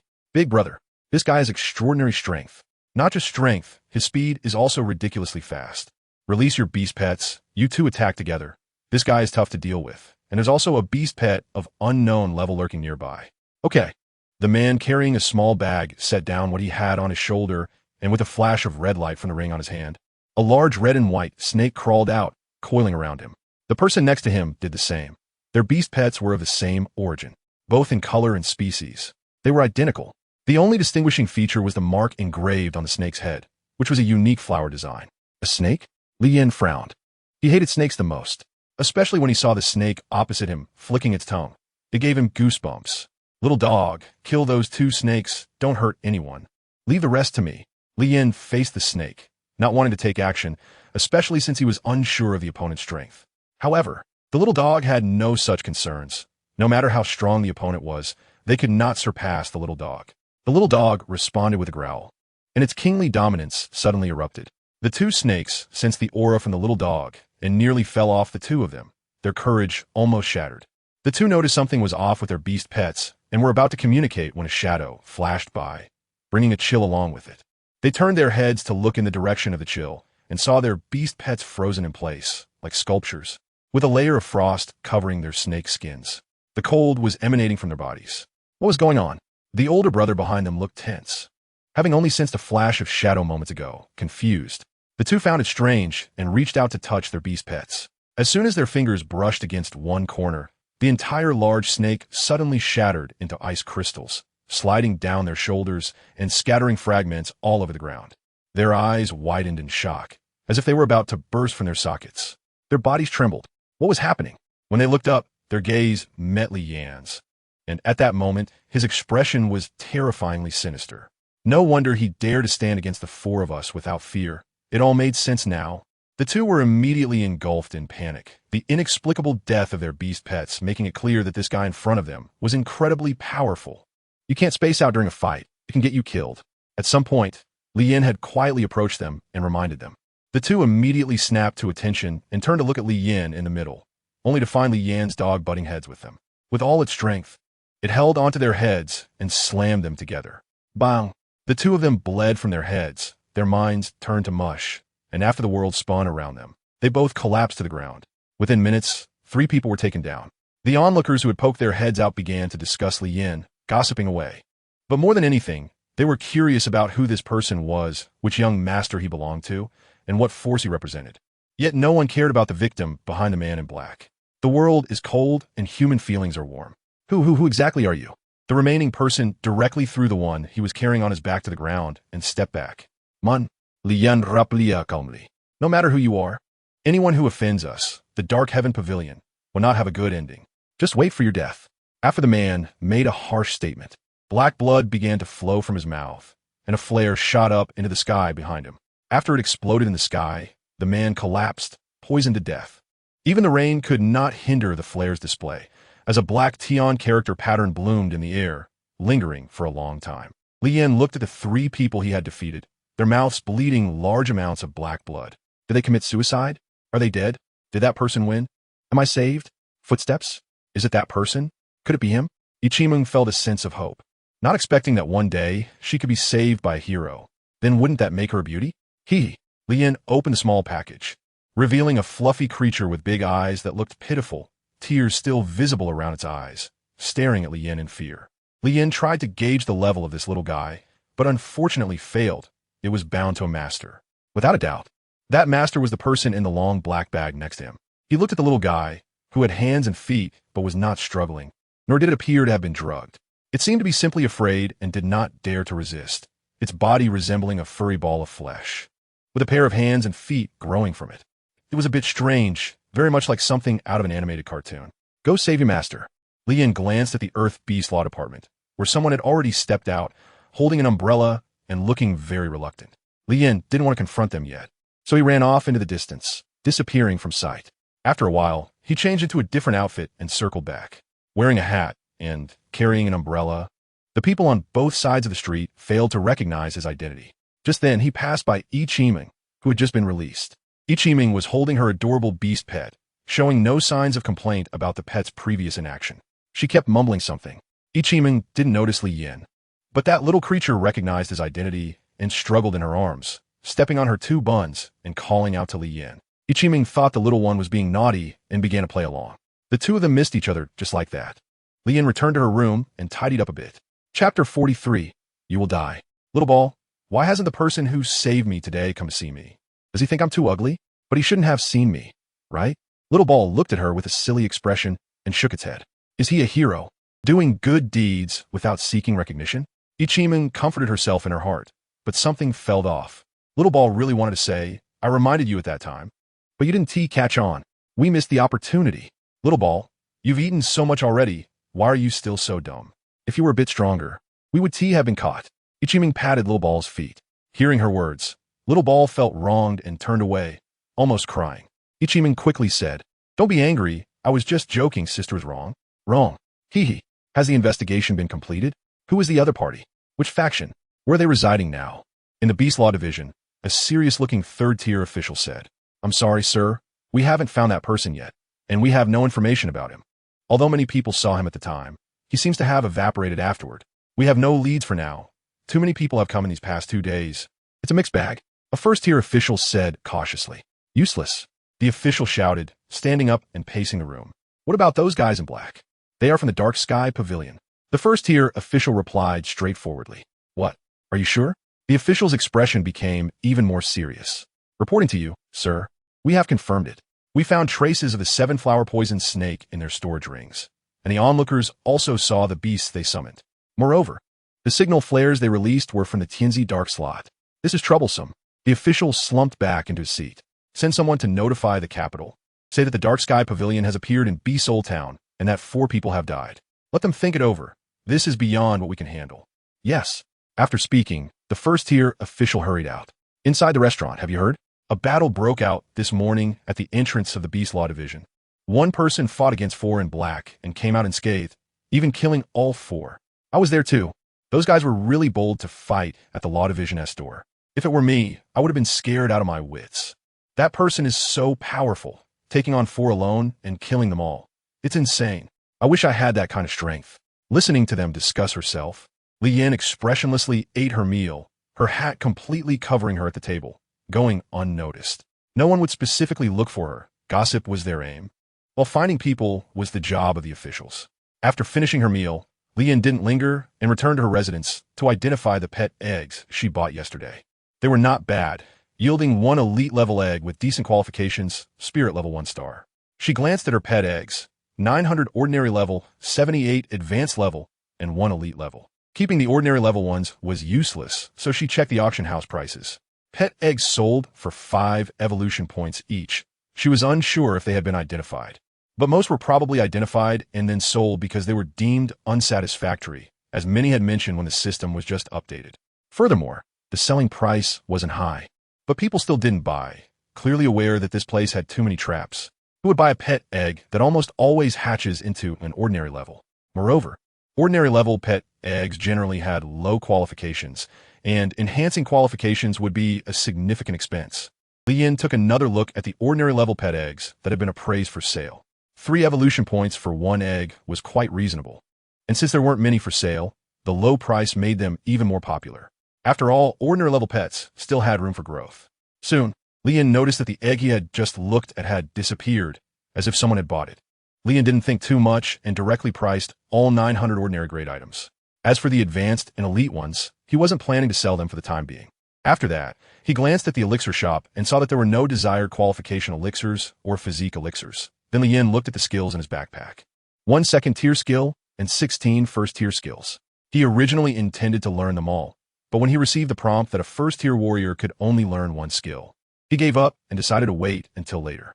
No matter how strong he was still not as strong as a beast pet, so he set it aside. Now, as a third-tier warrior, he decided to learn 1 first. His gaze settled on the second-tier skill. 1 blade slash. Second-tier description. All the power in the body is accumulated in the blade, then unleashed in the strongest slash. Use. Ding. Learning successful. Automatically integrated. Li Yin. Human race identity. First-class scholar of the Heavenly Wolf Beast Pavilion level. Tier 3 skill. 1 blade slash. Tier 2. Can be upgraded by consuming 1,000 Tier 2 evolution points. Beasts. 6 talent. Evolution talent evolution points. Over 133,000 hidden talent. Child of the heavens, as he experiences the newfound skills and proficient techniques in his memories, it feels as if, at this moment, He has transformed into a martial arts master with many years of practice. Li Yin was eager to try and experience how strong he would be if he unleashed his full power. But now, being in his residence and affected by the space, Li Yin had to suppress his inner impulse. He looked at the skill upgrade section and clicked to upgrade directly. Ding. Congratulations. Your slash has advanced to level 3. Click again. Ding. Upgrade failed. Due to your level restriction, you cannot upgrade. Li Yin pouted and turned to look at her private messages. Ichiming had messaged her again last night. She had been too tired and fell asleep.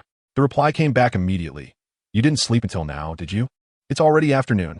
No, I woke up early, Li Yin replied. Then why didn't you reply? That's so unfair. They got captured by bad guys today. Crying. Huh? Li Yin was taken aback. No way. What a coincidence. He tentatively asked, is your beast pet a meatball? My pet is not a meatball. It's just a bit chubby. I won't allow you to say that. I'm angry. Yimeng, repeat. It was similar to what Li Yin guessed. It should be a person, but that was too coincidental. With a wry smile, Li Yin sighed that the world was indeed small. Big shot. Are you going to the Beast Soul Academy tomorrow? Want to go together? Ichiming eagerly asked. If a big shot is there to protect me, today's incident probably wouldn't have happened. What? Do you need a bodyguard? Li Yin asked curiously. Having his little thought guessed, Ichiming's face turned slightly red. No, it's just that having two people together is nice. We can look out for each other. She replied. I think it's better to forget it. I'm not old and don't need a companion. Plus your meatball has no combat power at all. It would only bring me trouble. Li Yin refused. After saying that, he directly exited the chat, leaving Ichiming with a gloomy and resentful expression. She immediately replied, I already said my beast pet is not a meatball. Not a meatball, not. You big straight man, or a big Iron Man. I'm angry. If you talk like this, you won't have a girlfriend. After complaining for a while, she suddenly had a flash of inspiration. How would he know that my beast pet has no combat power at all? He wouldn't have seen me, right? He can't be the one who saved me today, right? Thinking of this, Ichiming let out a surprised shout. Keep it down, it's so noisy. This ISNT your home. Don't think because you paid that I have to serve you. If you keep yelling, you could just get out. The boss below roared. Realizing what was happening, Ichiming quickly apologized, looking very apologetic, but inside she was smiling brightly and not at all angry because of the boss's words. Chapter 44, Ichiming after a busy day. Li Yin felt a bit guilty as he looked at the little creature hatching from the contract bracelet. Winged Cloud Eagle. Rare level 1, Star the little guy also noticed Li Yin's gaze and bounced around in the space. Its small body full of great enthusiasm. Good. I'll evolve you right away. As usual, he first shook the aptitude. He didn't mind the evolution points and directly exchanged for 2,000 times the amount. Start. Ding. Cleansing marrow successful. Mortal level 5 stars ding. Cleansing marrow successful. Mortal level 3 stars ding. Cleansing marrow successful. Spiritual level 7 stars. 1870 times ding. Cleansing marrow successful. Spiritual level 10 stars. Li Yin, unfortunately, still hasn't broken through this heavenly barrier. After nearly 2,000 cleansing sessions, there hasn't been a single heavenly grade. It seems their foundation is simply too low. Let's start the evolution. Ding. Evolution successful. Rare level 2 stars. Ding. Rare level 3 stars. Ding. Evolution successful.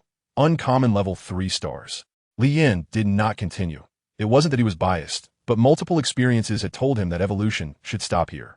Winged Cloud Eagle. Rare level 3 star level. 0 level 0 qualification. Spirit level 10 star skills. Eagle Strike. Human Control 1. Bird Resonance. Eagle Capture. Rock Spreading Wings Bond. Not activated bloodline. None explanation. Known for its speed, it reigns in the air and is brave in battle. It can also carry people while flying, covering 100 miles in a flash with its wings spread wide. Combat power. Among its peers, it stands out for its speed.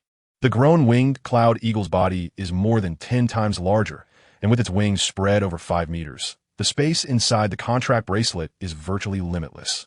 If not released, there isn't much room left. With its grayish-white feathers, agile eyes, and sharp claws, it is clearly a warrior. Play by yourself. Now that the bracelet has also evolved to level 6, the internal space is a separate world, allowing for companionship. However, they don't seem lonely. Instead, they lie comfortably inside, appearing to sleep, but in reality, they seem to be comprehending, as if staying in the contract bracelet for a long time can change their physique and qualifications. Every time Li Yin's consciousness enters the contract bracelet, he sees them looking very content. Little dog, please enter the bracelet, and let little white and little black come out. Little dog had no objections and nodded. Then, with a flash of white light, Little Dog entered the bracelet, and Little Black and Little White were called out by Li Yan. He patted their heads and smiled warmly. The two little ones enjoyed it, quiet and well-behaved. After soothing them, Li Yan directly started the upgrade for Little Dog, converting 100,000 level 5 evolution points into 1,000 level 6 evolution points. Then, he clicked to evolve Little Dog. Ding! Evolution begins. Evolution points minus 500. The little dog that entered the bracelet had not yet fallen asleep when it felt a warmth in its body, followed by a chilling sensation. Two extreme forces swirling back and forth inside and outside. After a while, ding. Evolution successful. Congratulations. You have obtained a golden level 2-star beast pet. Everything went smoothly. And Li Yan continued. Ding.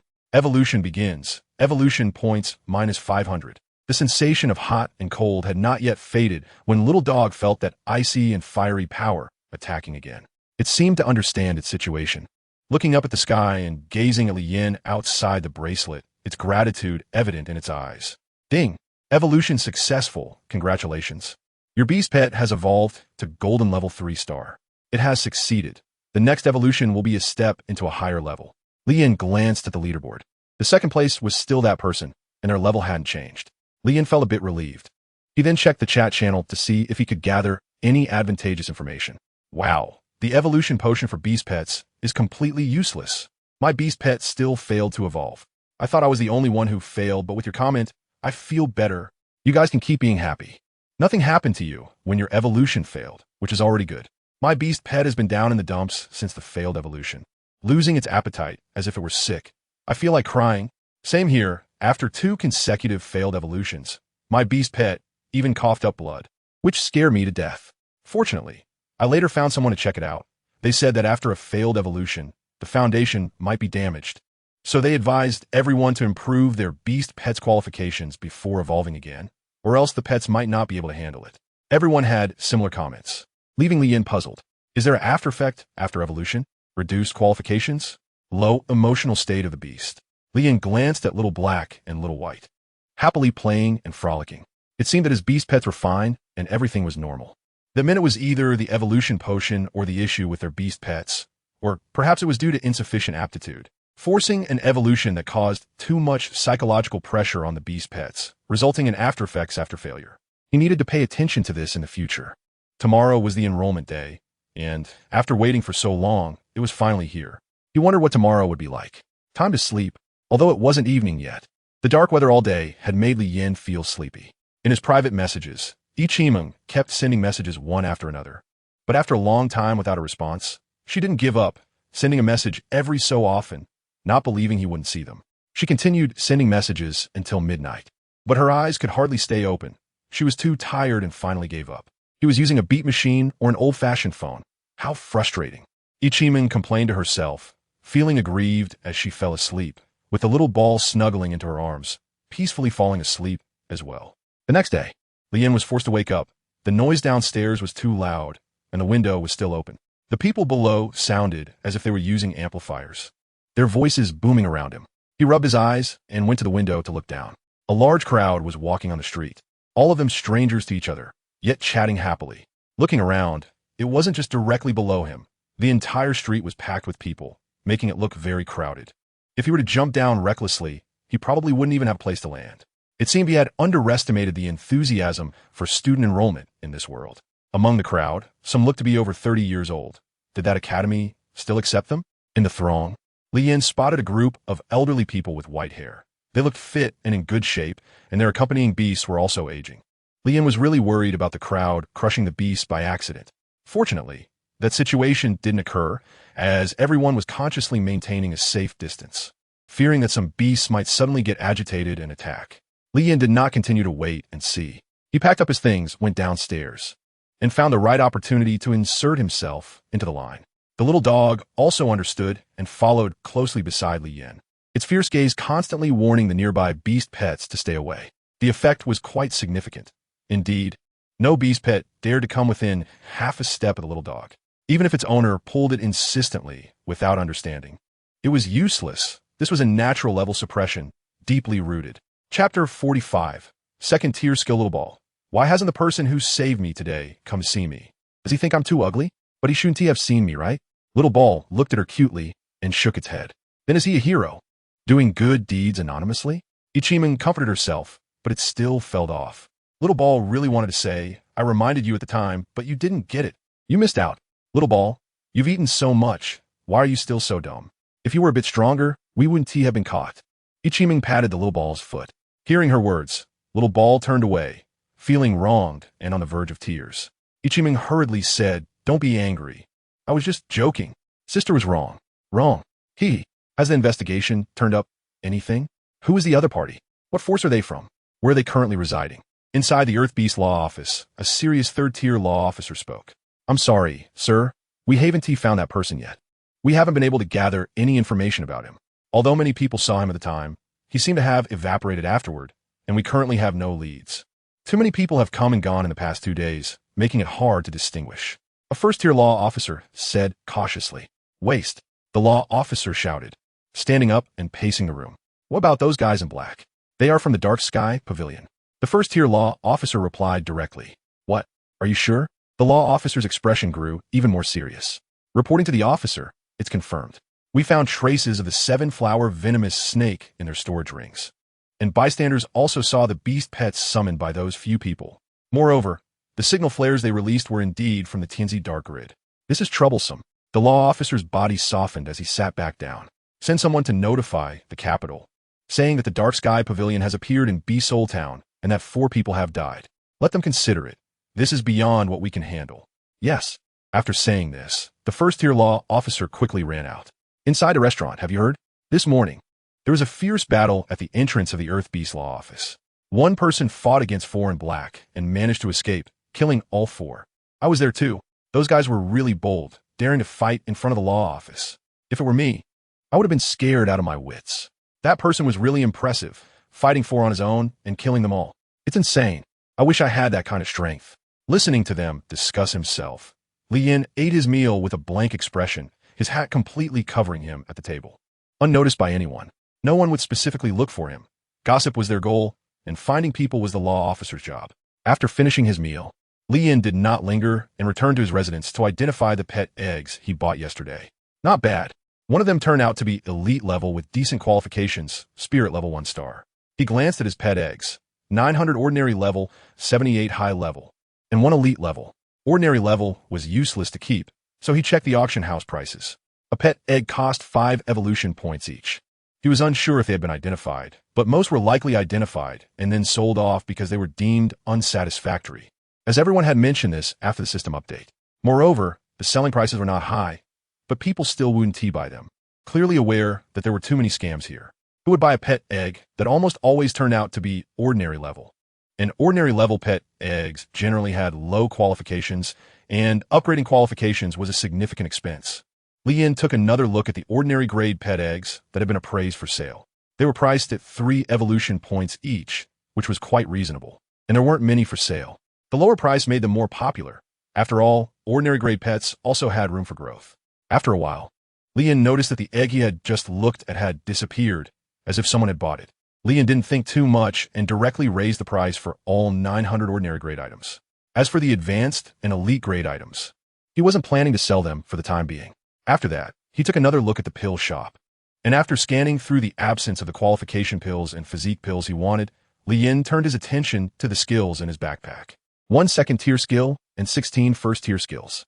He had originally planned to learn them all, but when he was prompted that a first-tier martial artist could only learn 1 skill, he gave up and decided to wait until later. No matter how strong he wasn't as strong as a beast pet, so he set it aside.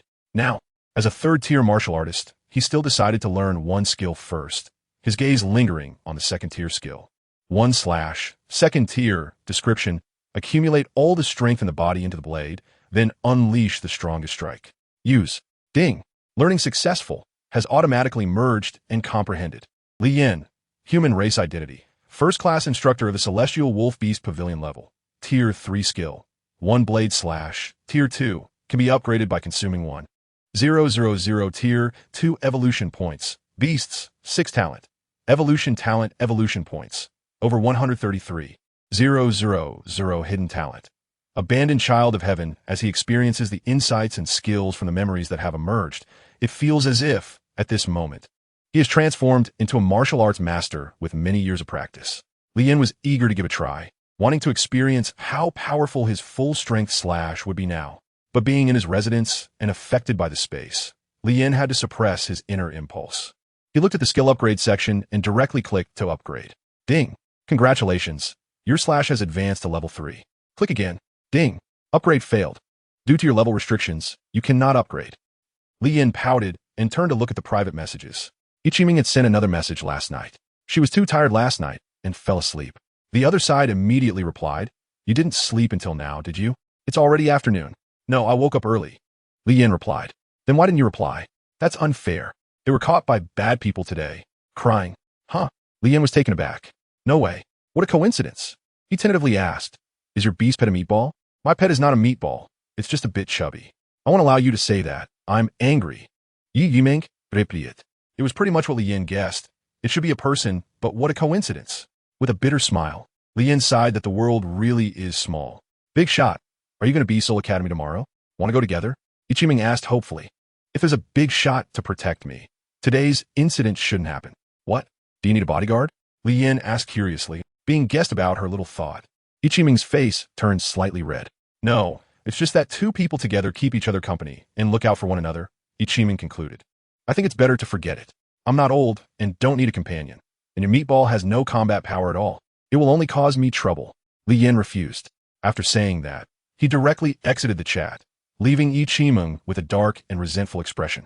She immediately replied, "I already said my beast pet is not a meatball. Not a meatball, not. You big straight man, or big steel. Angry. If you talk like that, you want to have a girlfriend." Complaining. After complaining for a while, she suddenly had a flash of inspiration. "How would he know my beast pet has no combat power? Has he seen me before? He couldn't be the person who saved me today, could he?" Thinking of this, Ichiming let out a surprised scream. "Lower your voice. You're so noisy. This is a hotel. Don't think that just because you paid, I have to serve you. If you keep yelling, you could just get out." The boss below roared. Realizing what was happening, Ichiming quickly apologized, looking very apologetic, but inside she was laughing, not at all angry because of the boss's words. Chapter 46. Winged Cloud Eagle. After a busy day, Li Yin felt a bit embarrassed looking at the little fellow hatching from the contracted bracelet. Winged Cloud Eagle. Rare level 1, Star the little guy also saw Li Yin's gaze and was bouncing around in the space, its small body full of enthusiasm. "Good. I'll evolve you right away." As usual, first, he would shake the qualifications. Not lacking in evolution points, he directly exchanged for 2,000 times of it. Start. Ding. Cleansing successful. Ordinary level 5 star ding. Cleansing successful. Ordinary level 3 star ding. Cleansing successful. Spiritual level 7 star. 1870 times ding. Cleansing successful. Spiritual level 10 star. Li Yin unfortunately still hasn't broken through this heavenly level barrier. After nearly 2,000 times of cleansing, it hasn't reached the heavenly level even once. It seems their foundation is indeed too weak. Start evolution. Ding. Evolution successful. Rare level 2 stars. Ding. Rare level 3 stars. Ding. Evolution successful. Uncommon level 3 stars. Li Yin did not continue. It wasn't that he was biased, but his repeated experiences told him that evolution should stop here. Feathered Cloud Eagle. Rare level 3 star level.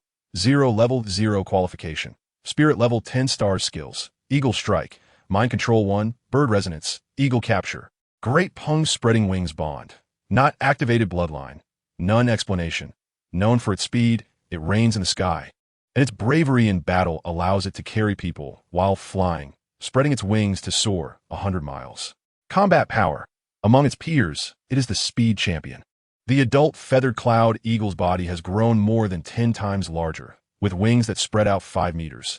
The space within the contract bracelet is virtually unlimited, and if it were to be released, there wouldn't be much room left. With its grayish-white feathers, lively eyes, and sharp eagle claws, it is clearly a master of battle. Just play by yourself. Now that the bracelet has also evolved to level 6, the space within the bracelet forms its own realm. Otherwise, they could have a companion. However, they don't seem lonely at all. Instead, they lie comfortably inside, appearing to sleep but actually in deep contemplation, as if staying in the contract bracelet for a long time could change their physique and qualifications. Every time Li Yan's consciousness enters the contract bracelet, you can see them looking very content. Little dog, You go into the bracelet. Let little white and little black come out.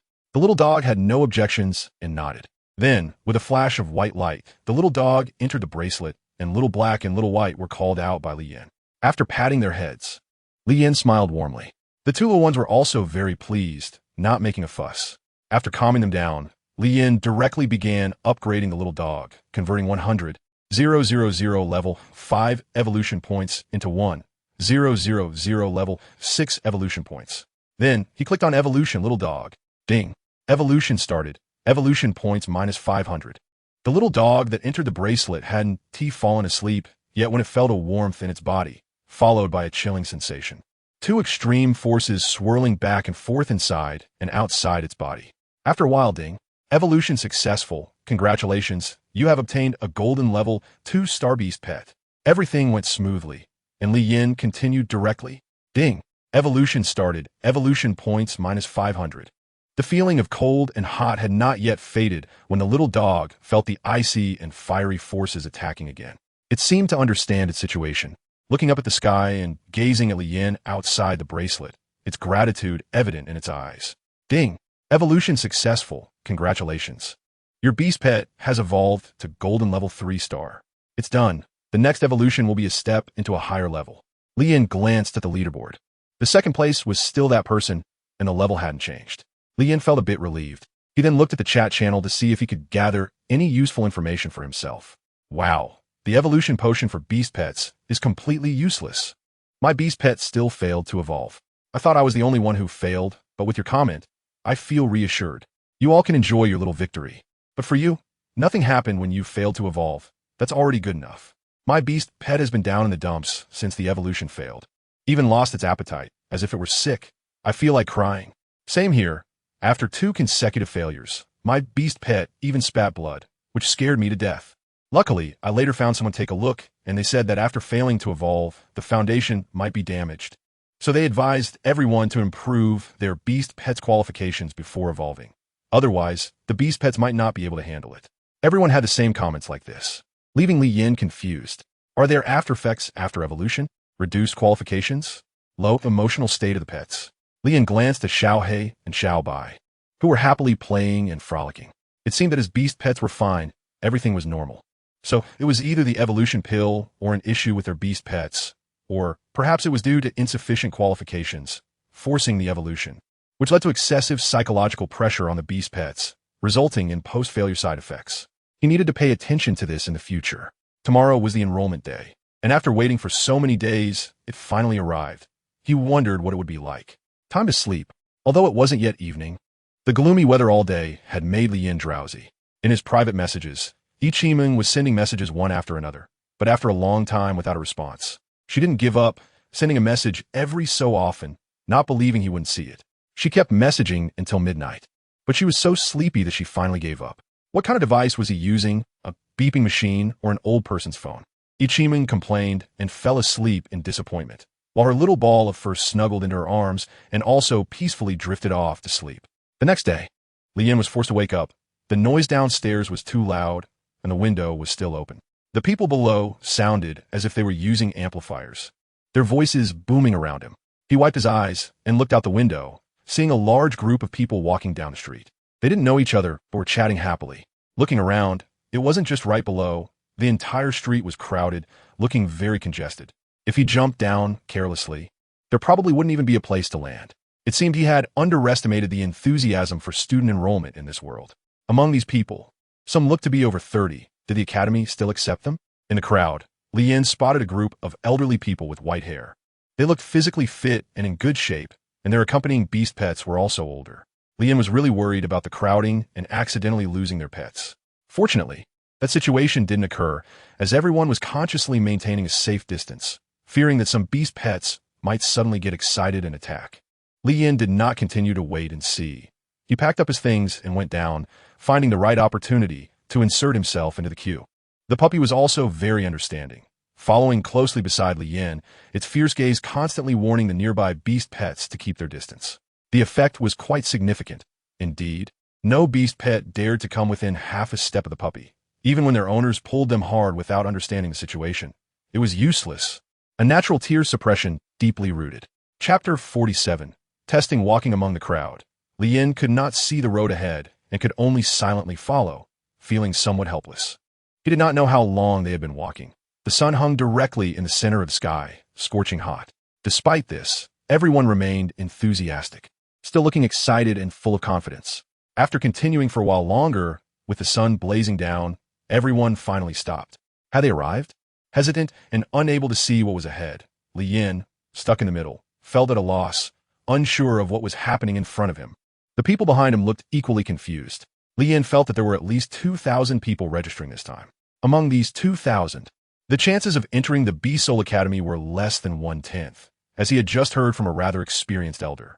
With such low admission qualifications, Lien was filled with curiosity about the Beast Soul Academy. Soon, the crowd that had stopped began to move again, and Lien could only follow along. After walking for an unknown amount of time, they arrived at a huge, distinctly layered circular ring, and below the ring was the testing ground for this event. It was somewhat like a modern rotating platform. Although the place was simple, it was already quite large. From a front, it looked like they were reaching out from a big pit.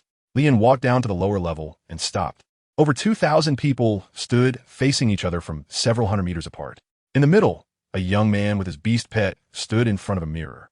Then, the beast pet touched the mirror, and it suddenly shook violently. 3 seconds later, it gradually calmed down, revealing a patch of gray. The crowd was baffled and looked at the young man, who, with a disappointed expression, led his beast pet out through the small door below. Lien pundarat. That shouldn't be a door for leaving or entering. Alas, another failure. The older brother below looked for a long time and muttered to himself, "Why? Didn't I pass?" Someone next to him asked, "You must be here for the first time, right? You don't understand the testing criteria of the Beast Soul Academy." The older brother replied, "Yeah, I just came to try my luck. I heard the Beast Soul Academy is enrolling again, so I came over." The person next to him explained, "The Beast Soul Academy has 3 tests, and this mirror below is the first test, a mirror that can measure your pet's growth potential. If you don't meet their requirements, it will show gray. If you pass, it will be white." The older brother said, "That's too vague. We don't even know why we failed." The person beside him added. Their conversation quickly attracted the attention of others nearby, all of whom were unaware of the details, and they turned to look at the two. Those who were informed knew that anyone who passed the test had a pet achievement no lower than elite level, and those with exceptional talents often went through further studies at the academy, emerging as rare or even uncommon. The older brother yearned what? Rare and uncommon. His words heightened everyone's enthusiasm to the extreme. Why did they come to the academy? It was to enhance their pet strength and ensure their own safety. Upon hearing that anyone who entered the academy had such high achievements, everyone silently prayed they must pass. They had to. Relying on that vague hope for their fate was unwise. If it were as easy as he said, there wouldn't be so many who remained ordinary or advanced. The person beside Lien disdainfully said, "Oh?" The older brother seems to have insight. Lien turned to look at him. Insight is not the right word. I'm just stating facts. Everyone knows that extraordinary achievements come after graduation, but they don't know what they have to endure before achieving that. To put it simply, whether you can survive to graduate is another matter. This older brother hit the nail on the head. His words seemed to bring everyone back to their senses, making them less blind. That's true. We're all poor people. Raising a pet has already consumed all our financial and physical resources, and we barely meet the enrollment standards. If we enter the academy without any further support, it would be difficult to progress. Someone else said. Lien didn't say much and was fully focused on the scene below. These questions were not a challenge for him. As the first test began, some were heartbroken while others were excited as they passed by. Soon, over 1,000 people were eliminated, leaving only a few dozen. Those who were eliminated either had low qualification for their beast pets or were too old, especially those pets that looked weak and even scared people off. They were dismissed without a second glance. It's not that these individuals didn't have opportunities, but they simply weren't suited for academy life, making it difficult for them to pass the assessments. In this harsh world, without effort, one would be surpassed by others. For those who have already fallen behind, it is too challenging to establish themselves and move up within the academy. Name. Where are you from? Do you have any proof? Lien arrived at this test, and a big brother dressed in Beast Soul Academy attire wrote down in advance with his head down. Lien directly took out the item that Lin Yuxing had given him earlier and placed it on the table. Li Zan, Lan Cheng. That person picked up the token and looked at it, saying, "Oh, still a first-tier apprentice. Not bad at all." Apprentice? Lien was puzzled, but did not ask further, as the token was already returned to his hand. Pass, go for the test. Next. Okay. Lian and the puppy walked straight to the mirror. The frame was clearly marked with animal patterns, but it was incomplete. The mirror's surface was distorted, as if it had an inexplicable pulling force. Lian felt a bit dizzy. Let your beast pet touch the two people in charge of the test. Lian didn't hesitate and directly let the puppy step forward and touch it. A familiar scene appeared. The mirror began to shake again, and the beast patterns at the edge of the mirror flickered and dimmed. 3 seconds later, a flash of white light appeared, and everything returned to its previous state. The two testers exchanged approving glances and suggested that Lian and the puppy go wait over there. Oh, Lian walked straight to those who had passed the test and were standing together with the puppy. Some were discussing and sharing their joy, while others were more solitary and alone. Lian also joined this group, but he was aloof. Lian was idle, watching the people who had failed the test. Some of the more fragile individuals were in tears, while the stronger ones still looked dejected. Before long, as people came and went, the numbers quickly dwindled. The previously bustling crowd had lost a significant portion in the first round, and judging by the situation, 1/10 had already been eliminated in the first test. The upcoming tests were likely to be even more challenging. Lian continued to watch the people who were to be tested. Among this group, he also saw a familiar figure. Little Meatball was with a woman who had a well-defined nose and eyes, and a pretty face with a hint of a temper. Who could this woman be? The one who knew to shake her foot when captured. Little Ball also spotted Lian, rolling around in Ichiming's arms, making squeaky sounds as if to say, look, he's right there. Ichiming thought it was hungry and conjured a pill out of thin air, leaving the people behind her stunned. A greedy glint flashed across their eyes. The moment she produced the pill, Lian noticed too. It really was a bit silly. Little Ball, be good, hold on a bit. It'll be fine soon, Ichiming comforted. Chapter 48. The Wild Forest. The first few people passed the test quickly. Next, Ichiming joyfully approached, taking out a handkerchief. My name is Ichiming, from Maple Leaf City, and this is my proof. The tester looked it over and nodded, and passed her. Oh yeah, Ivimink happy standing in front of the mirror, without needing a prompt, Little Ball directly stretched out its short little hand. From Lian's perspective, it was more like it was lying on the mirror rather than touching it. After a moment, a flash of white light appeared, and Ichiming jumped up in joy. She then picked up Little Ball and walked towards them, bouncing along. Lian quickly turned his head away. He didn't recognize this fellow villager. Just because he pretended not to see didn't mean others couldn't see him. The little guy seemed to have a built-in navigation system, breaking free from Ichiming's grasp, jumping to the ground, and running straight towards Lian, stopping reluctantly half a meter away. The puppy's kingly gaze made the little ball of fluff shiver and freeze in place. Little ball of fluff, what are you doing? Why did you suddenly run over? What if you get lost? Ichiming ran to the little ball of fluff, picked it up, and complained with a master around. The little ball of fluff is a bit bolder, wriggling nonstop, barking at Lian, and even pointing at him with its tiny paw. What's wrong with you? Why are you so disobedient today? Ichiming looked at it displeased, just about to scold it, but seeing its pitiful look, she couldn't bear to do so. Not understanding Ichiming, the little ball of fluff rolled around anxiously. All right, good. I'll take you to eat something delicious in a bit. Stop making a fuss. Ichiming soothed the little ball of fluff. The little ball of fluff seemed to give up, its eyes conveying a message that said, silly, can't be cured. Okay, the test is complete. Congratulations to everyone for passing the first round of assessment. Suddenly, a loud voice came from all directions. Everyone instantly turned their heads, looking around, but couldn't find the source of the voice. Lead them to the second round. Yes, Teacher Wolf, the testers and registrars said, bowing politely. Teacher Wolf, why does this name sound so strange? Lian muttered. Everyone moved in an orderly fashion, standing in 2 rows. Follow me, with someone guiding them. Everyone followed behind without being arrogant or impatient, as they didn't dare to make any big moves. If they were eliminated, it would be a great loss. They followed to the edge of the wall, all puzzled. There's no path here? What are we supposed to do? Lian also looked strangely, and then his gaze looked up again. They were in the bottom of a deep pit, and the onlookers above had disappeared, all replaced by students from the B-Soul Academy. Although it was a bit unclear, they urged, come in. Lian turned his head again and found that a path had unexpectedly appeared on the wall where there was none before. Was it an illusion? Or a more advanced formation? It should be a formation. He had been in this world for too short a time and hadn't encountered some things yet, so he needed to explore on his own. Without thinking much, he followed the main group and walked in. After passing through the virtual door, everyone arrived at a desolate forest, and the Beast Spirit Academy students who had led them had disappeared. Everyone looked puzzled. However, it wasn't all confusion. Those with experience had already begun to report their strengths and form teams.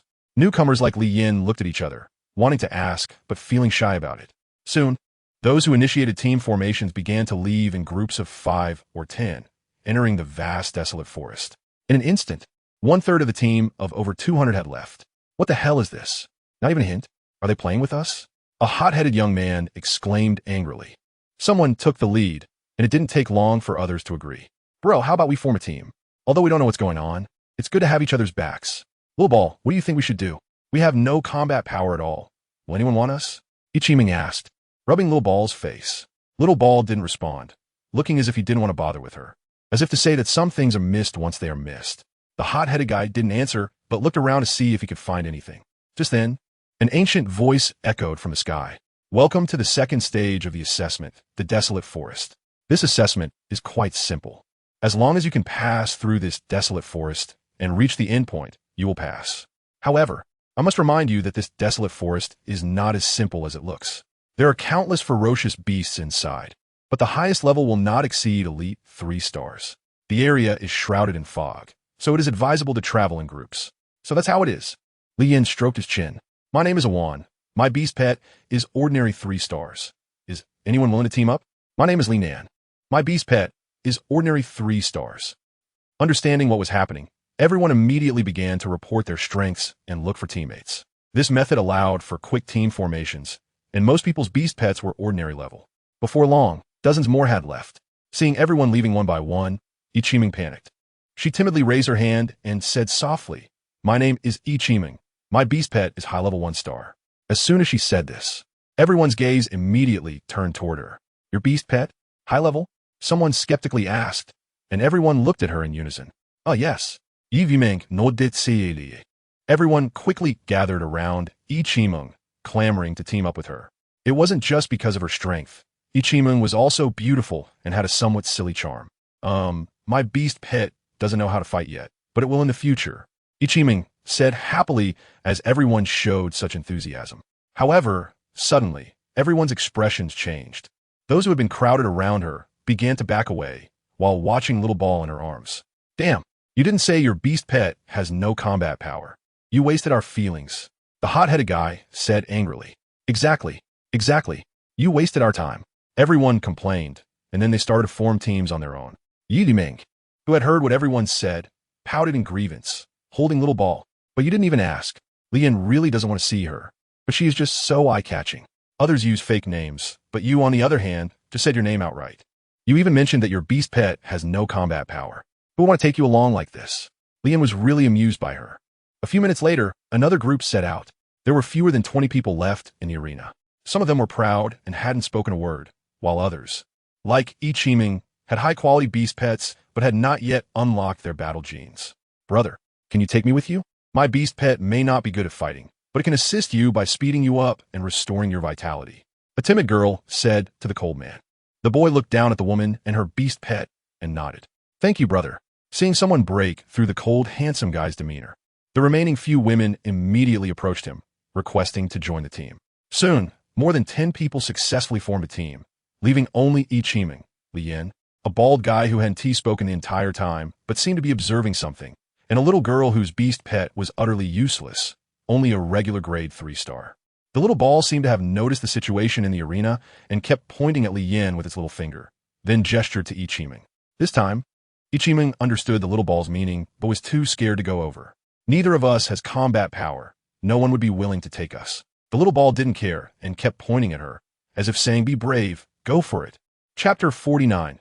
1/How many do you think will pass the second round of the assessment this time? I don't know. Aren't you interested in taking a guess? As long as you use a bit of brain power in the second round, it shouldn't be too difficult. After all, elite-level ferocious beasts aren't seen everywhere. And if we encounter high-level ferocious beasts, we can solve it by teaming up. This is the future hope of our Beast Soul Academy. Don't you have any other opinions? No opinions.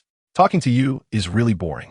The two old men exchanged words while sitting on a platform at the edge of the wilderness, sipping tea and looking at the forest behind them. On the other side, form a team?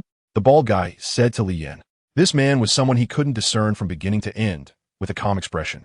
Even after hearing that the ferocious beasts here were elite level 3 star, he showed no change, instead leisurely looking left and right. Whatever, Li Yin responded nonchalantly. Anyway, there was no time limit on the rules. He could pass the second round no matter what. The ferocious beast posed no threat to him.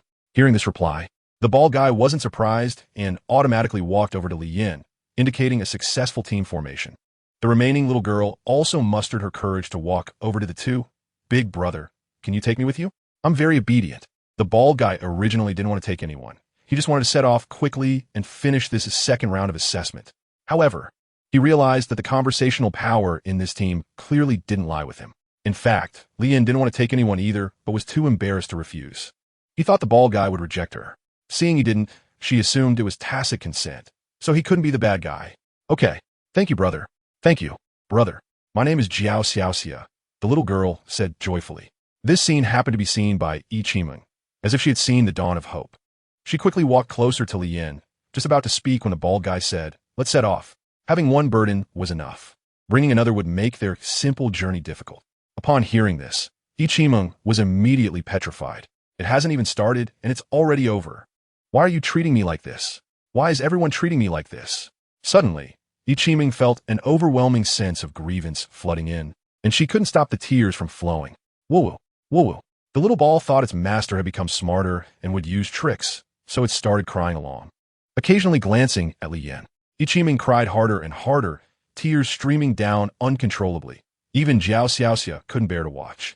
She wanted to speak up to help her, but felt she had no right to direct others. The bald guy really wanted to leave this place of grievances quickly, but unfortunately, Li Yin hadn't moved an inch. If he acted alone, he couldn't guarantee he would pass safely. Seeing Li Yin not move, and showing no intention of taking an Yi Qimeng, the little ball jumped out of Yi Qimeng's arms and onto the ground, acting cute. It then started to swell, its belly getting bigger, quickly burying its hands and feet inside, and began rolling on the ground. Puff! Li Yin couldn't hold back anymore. He had been trying to suppress his laughter earlier, but upon seeing the little meatball rolling and bouncing, he couldn't contain himself. Haha, I told you your beast pet is a meatball. Bald brother was confused. Is that really that funny? He only felt annoyed. Jiao Xiaoxia was also puzzled. Don't you think it's kind of pitiful? However, Yi Qimeng, upon hearing the words meatball, immediately looked up in anger and retorted, "My beast pet is not a meatball. Not a meatball, not." The more she said, the more Li Yin couldn't stop laughing. The little meatball's performance was simply too on point. I agree to let you join the team. Huh? Bald brother looked at Li Yin with some worry, wanting to say something, but felt it might not be necessary. Jiao Xiaoxia happily ran over to Yi Qimeng's side and started comforting her.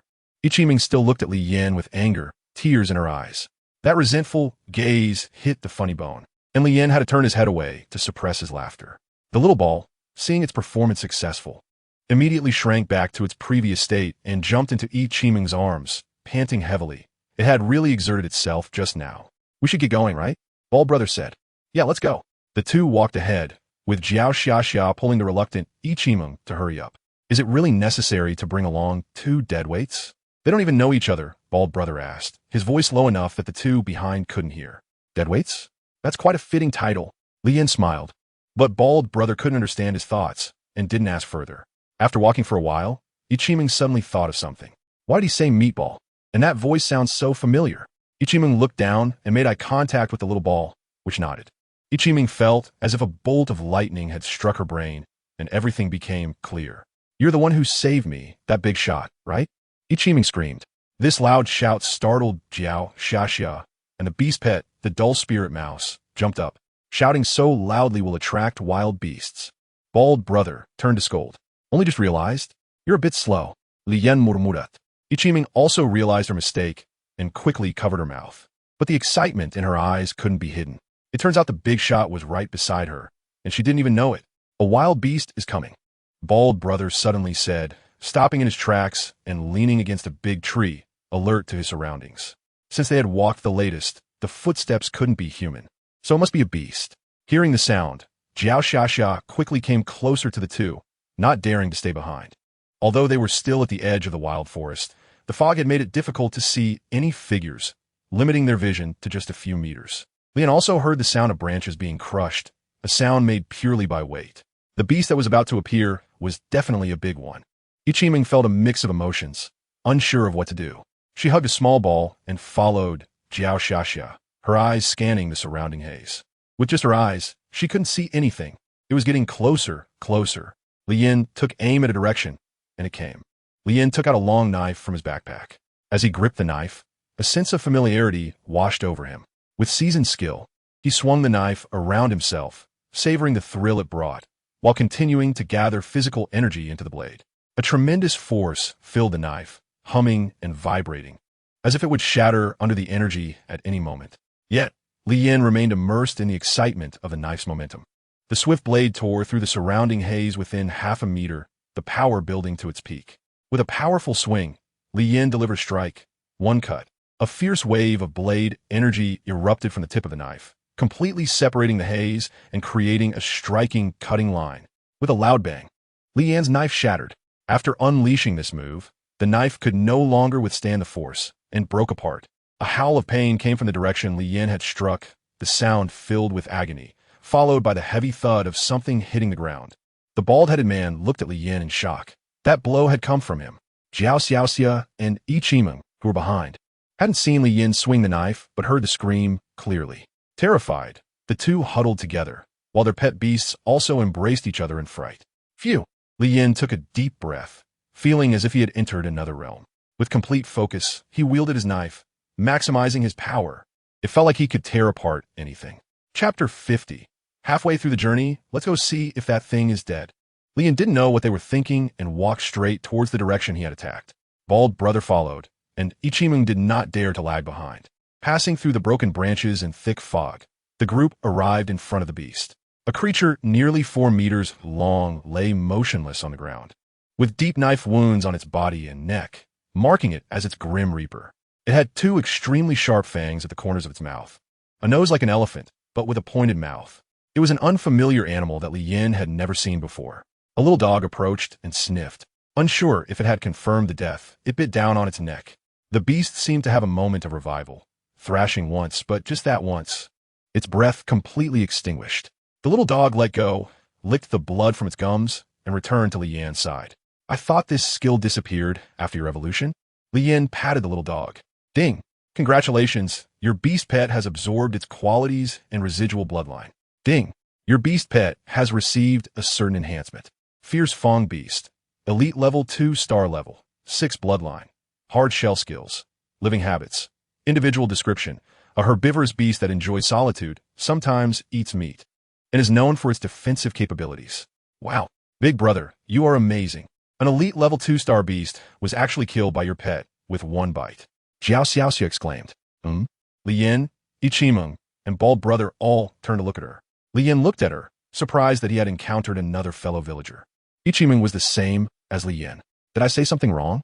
Jiao Xiaoxia retreated in fear. You are an outsider? The bald man asked. What outsider? Jiao Xiaoxia was taken aback, not understanding. His meaning was, you are not from this world. Li Yin explaineth. Yeah, Jiao Xiaoxia nodded. Then we are fellow villagers. That big shot and I are not from this world either. Taming directly grabbed Jiao Xiaoxia's hand, cheering, and with one sentence, she exposed Li Yin. The bald man turned back in shock, looking at Li Yin, seemingly inquiring. Li Yin was speechless, neither admitting nor denying, and kept silent. Inside, he didn't know what to say, feeling a chill down his back upon meeting these 2 fellow villagers. Having experienced the trials of human nature, Li Yin knew that in this world, without the constraints of law, people could do anything. Murder and plunder were not uncommon. I advise you not to say such things to outsiders anymore, or you might not even know how you died in the future, said the bald man. Then he walked over to the beast, took out his knife, and began to dissect it. Why? Jiao Xiaoxia was puzzled, having never encountered danger. She didn't understand what he meant. You don't need to know why. You just need to understand that if someone with ulterior motives discovers your background, the consequence is death. The bald man said bluntly. But Jiao Xiaoxia still didn't understand. Let's go, Li Yin said after he took out the heart from the corpse. The bald man didn't linger and followed in Li Yin's footsteps. Taming secretly stuffed the massive corpse in her backpack and then made a victory gesture towards little Pichio. Big boss, why don't you reply when I send you messages? Did you come looking for me on purpose? You must have seen my message.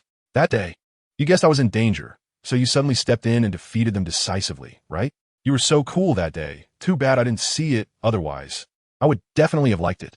Taming kept talking, completely unaware that Li Yan's expression had turned dark and frightening. Even Jiao Xiaoxia felt that this sister was talking too much. Chasing someone like this would lead nowhere. The onlooker sees clearly, but the person involved is confused. Li Yan's unwillingness was unknown to Yi Qimeng, who kept on narrating. If you keep talking, I can't guarantee I won't throw you aside. Li Yan finally couldn't take it anymore and said darkly, Yi Qimeng was stunned in place, only quickly catching up when the 3 figures ahead began to fade. Why is he so stingy? What did I do to offend him? Little Pichio said. Why are all men so petty? I was just trying to thank him. Why does he treat me like this? I'm not going to pay attention to him anymore. We won't care about him. Little Pichio covered her ears and burrowed into her embrace. Jiao Xiaoxia listened to this sister's rambling and couldn't help but laugh. After laughing for a while, she walked up to Yi Qimeng. They were both girls, and she understood Yi Qimeng's current situation. Seeing the 2 girls whispering, the bald man walked over to Li Yan's side, keeping a safe distance, and said, Brother, is that skill self-taught? It's amazing. He had guessed that Li Yan was strong, but he didn't expect him to be this strong. An elite level 2-star beast was taken down just like that. No, Li Yan replied. Seeing that Li Yan didn't want to say more, the bald man wisely refrained from asking further, as it was a private matter. In this fog, it's not easy for us to find our way out, not to mention there are beasts, Li Yan said. Indeed, but there are also tracks to follow, the bald man said, walking to a tree full of gnarled branches. Do you see this tree? As long as we follow this type of tree and keep going forward, we will definitely be able to get out. Great. Big brother, did you participate in the Beast Spirit Academy's test? Jiao Xiaoxia asked curiously. The bald man acknowledged.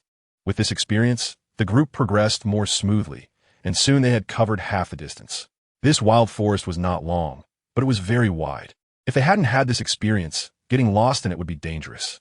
Moreover, during this half of the journey, they almost didn't encounter any beasts. The occasional beasts that appeared were dealt with by the bald man's beast. One beast looked particularly strange. It had 2 hooks for hands, a flat head, and a small body, but it could stand upright. After a bit more walking, we should be able to get out of this wild forest, the bald man said. Really?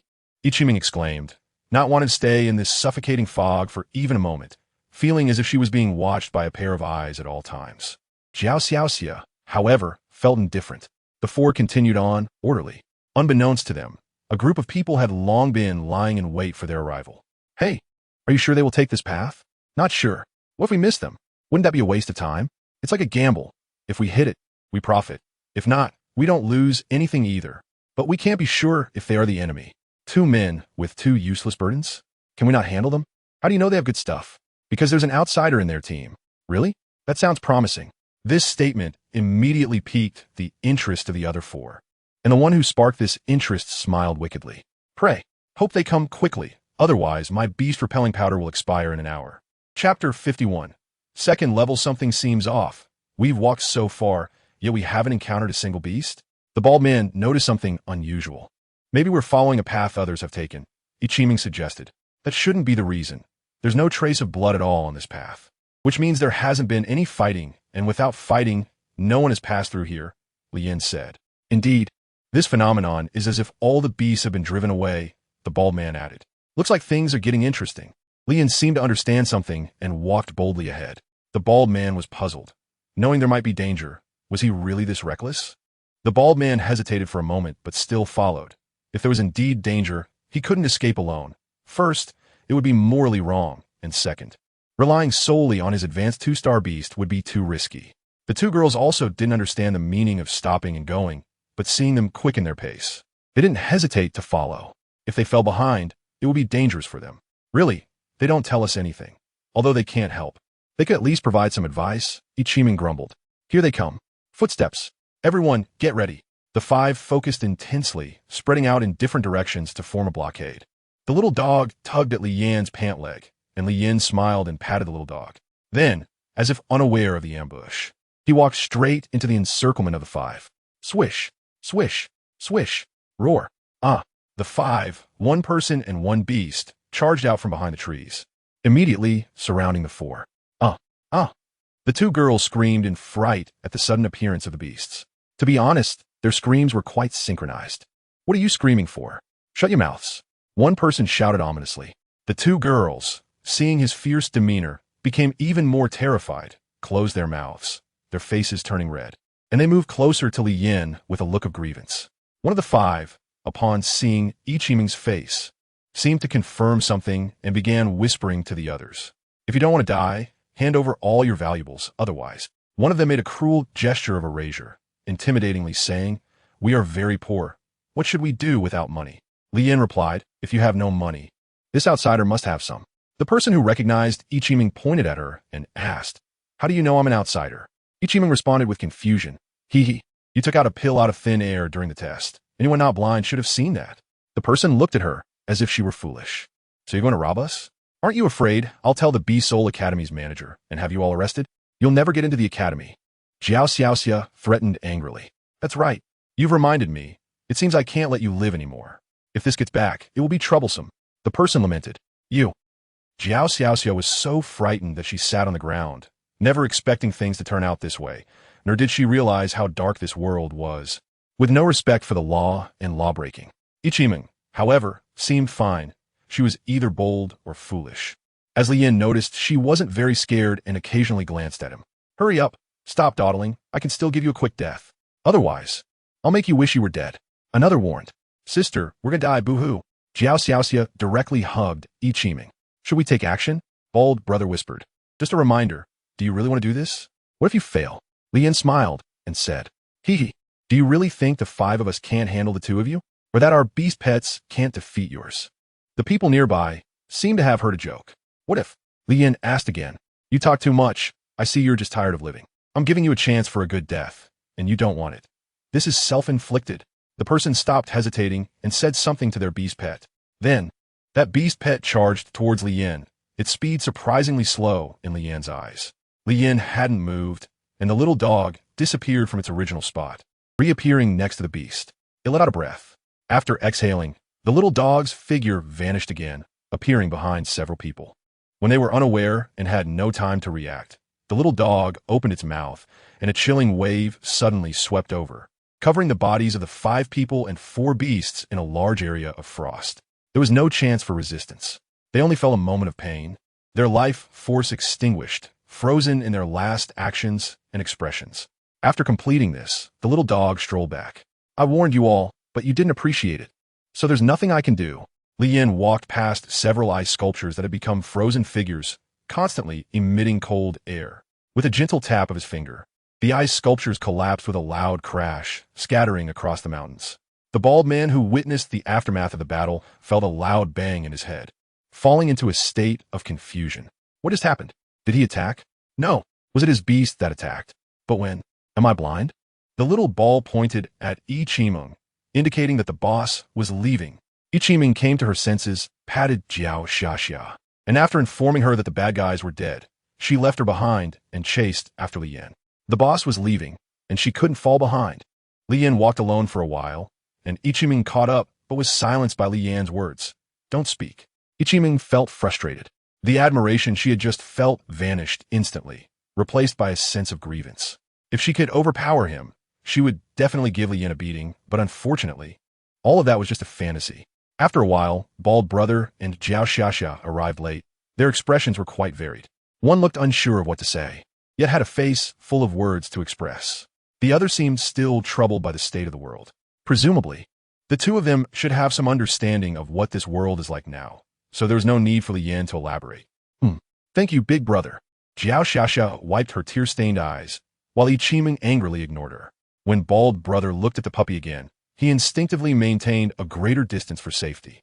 Even his beast pet was no longer as reckless as before, instead behaving like a child who had made a mistake, walking cautiously and glancing at the puppy from time to time. "We should be getting out soon. I feel like the smog isn't as thick anymore." Lian noticed the difference. Soon." Bald Brother nodded, amazed by Lian's keen observation. It wasn't that he was particularly attentive.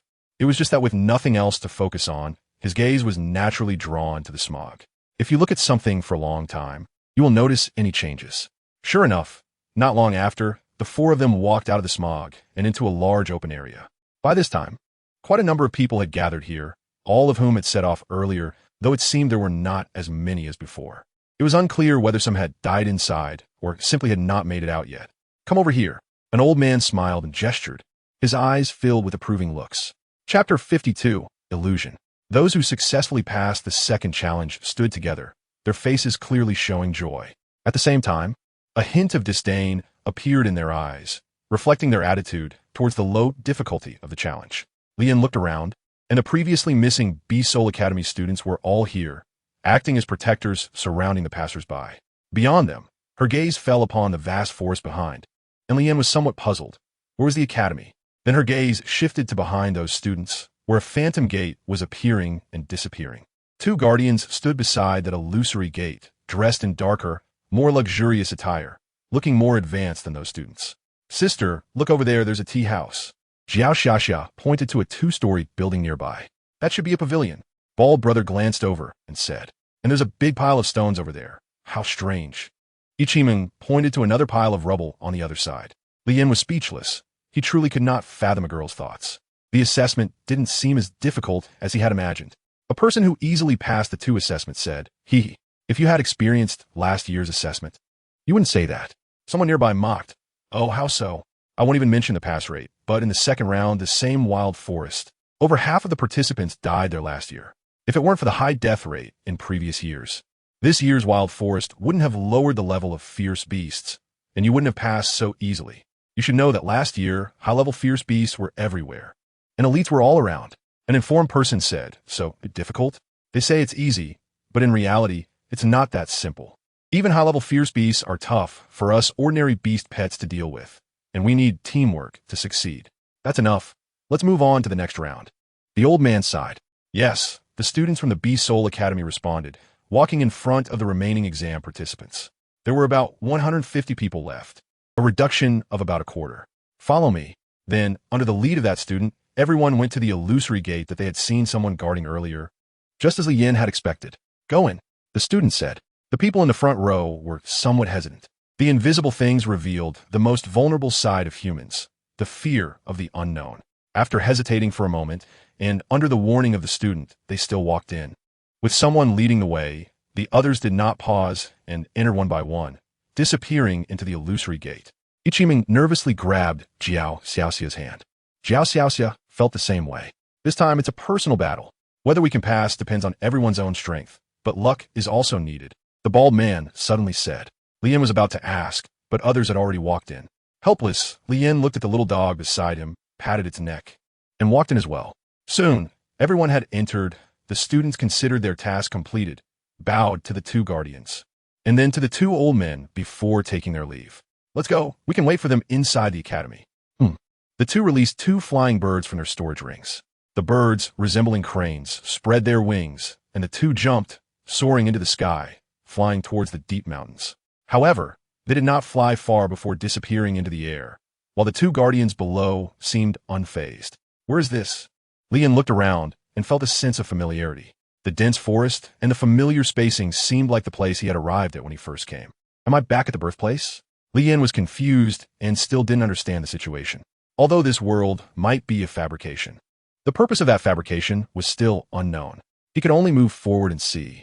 A man and a beast passed through the jungle and, following their memory, returned to the previous clearing, the same place where they had stayed for 3 days before, and the protective barrier was still there. What? Li Yin was shocked to see someone in the clearing who looked just like him.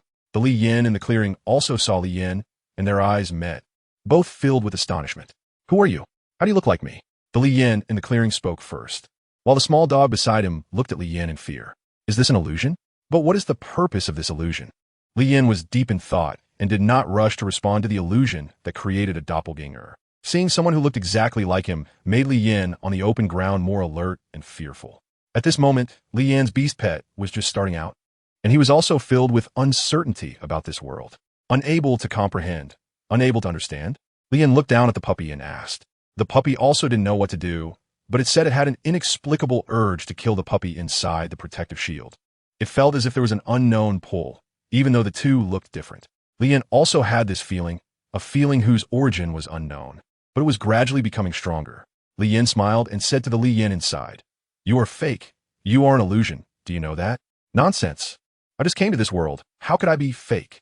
You just want to trick me out and kill me," the Li Yin inside replied angrily, completely disbelieving what Li Yin said. Li Yin thought for a moment and agreed, not expecting that he had been so alert before. At the same time, he fell into self-doubt, wondering if he might be fake. How annoying. This kind of formation that breeds suspicion is really irritating. I don't intend to kill you. But you are indeed fake, although your memories are real, because I also have that memory, Li Yin explained carefully. What does that mean? The Li Yin inside the formation didn't quite understand. He still needed to digest too many memories and found it hard to comprehend for the moment. It's okay, just listen. Li Yin was feeling a bit irritable, hating the feeling of being controlled and manipulated, being forced to guess riddles, being pushed to do unknown things without being told how to do them. Little dog, do you have a way to break this formation? Little dog thought for a moment, then nodded and shook its head. It also didn't know for sure. Li Yin encouraged with a smile. The little dog nodded seriously and looked up at the sky. The false sunlight made the little dog feel uncomfortable, and its sharp gaze seemed to penetrate this illusory world. Then, the little dog's expression became serious, and layers of ghostly power emerged from its body, dark and purplish. Following that, a stream of lightning burst forth from within, with both powers not interfering with each other, but swirling around the little dog's body. Suddenly, with the emergence of these two forces, a hurricane abruptly rose, surrounding the little dog. Li Yin was powerless to resist and quickly hid in the distance. The drifting ghost scattered across the sky with the hurricane, lightning mixed in, thunder rumbling, engulfing the little dog in this torrent of energy. It was unclear whether the little dog was the source of this power or if nature had destroyed the little dog. All the forces that did not belong to this world began to seep out of the little dog's body, and at the same time, its level was no longer suppressed. Fully unleashed, the little dog, feeling the pressure, lay flat on the ground, a familiar yet terrifying sensation. Even Li Yin inside felt the terrifying nature of this power. The hurricane intensified, wind speeds soaring, snapping nearby branches, and small trees began to uproot. The heavens and the earth also underwent subtle changes, as if unable to withstand this sudden force. Chapter 53. Collapse of the Formation. Li Yin sat on the cloud eagle, gazing from a distance at the small dog that had caused such a great commotion. The cloud eagle beneath him trembled in fear at the terrifying explosion. It had an instinct that if it were caught in that vortex, it would be reduced to nothing in an instant. The evolved small dog had completely unleashed its powerful energy, releasing it without any restraint. The power of the ghostly spirit was drawn by the bright white lightning and then lifted by the hurricane, with dark energy soaring into the sky. The surrounding trees were uprooted and shattered. Roar! Such destructive power, with sand and dust swirling, made it impossible for Li Yin inside the protective shield to see anything. He only knew that something extremely terrifying was brewing outside. Even the protective shield was swaying as if it would collapse at any moment.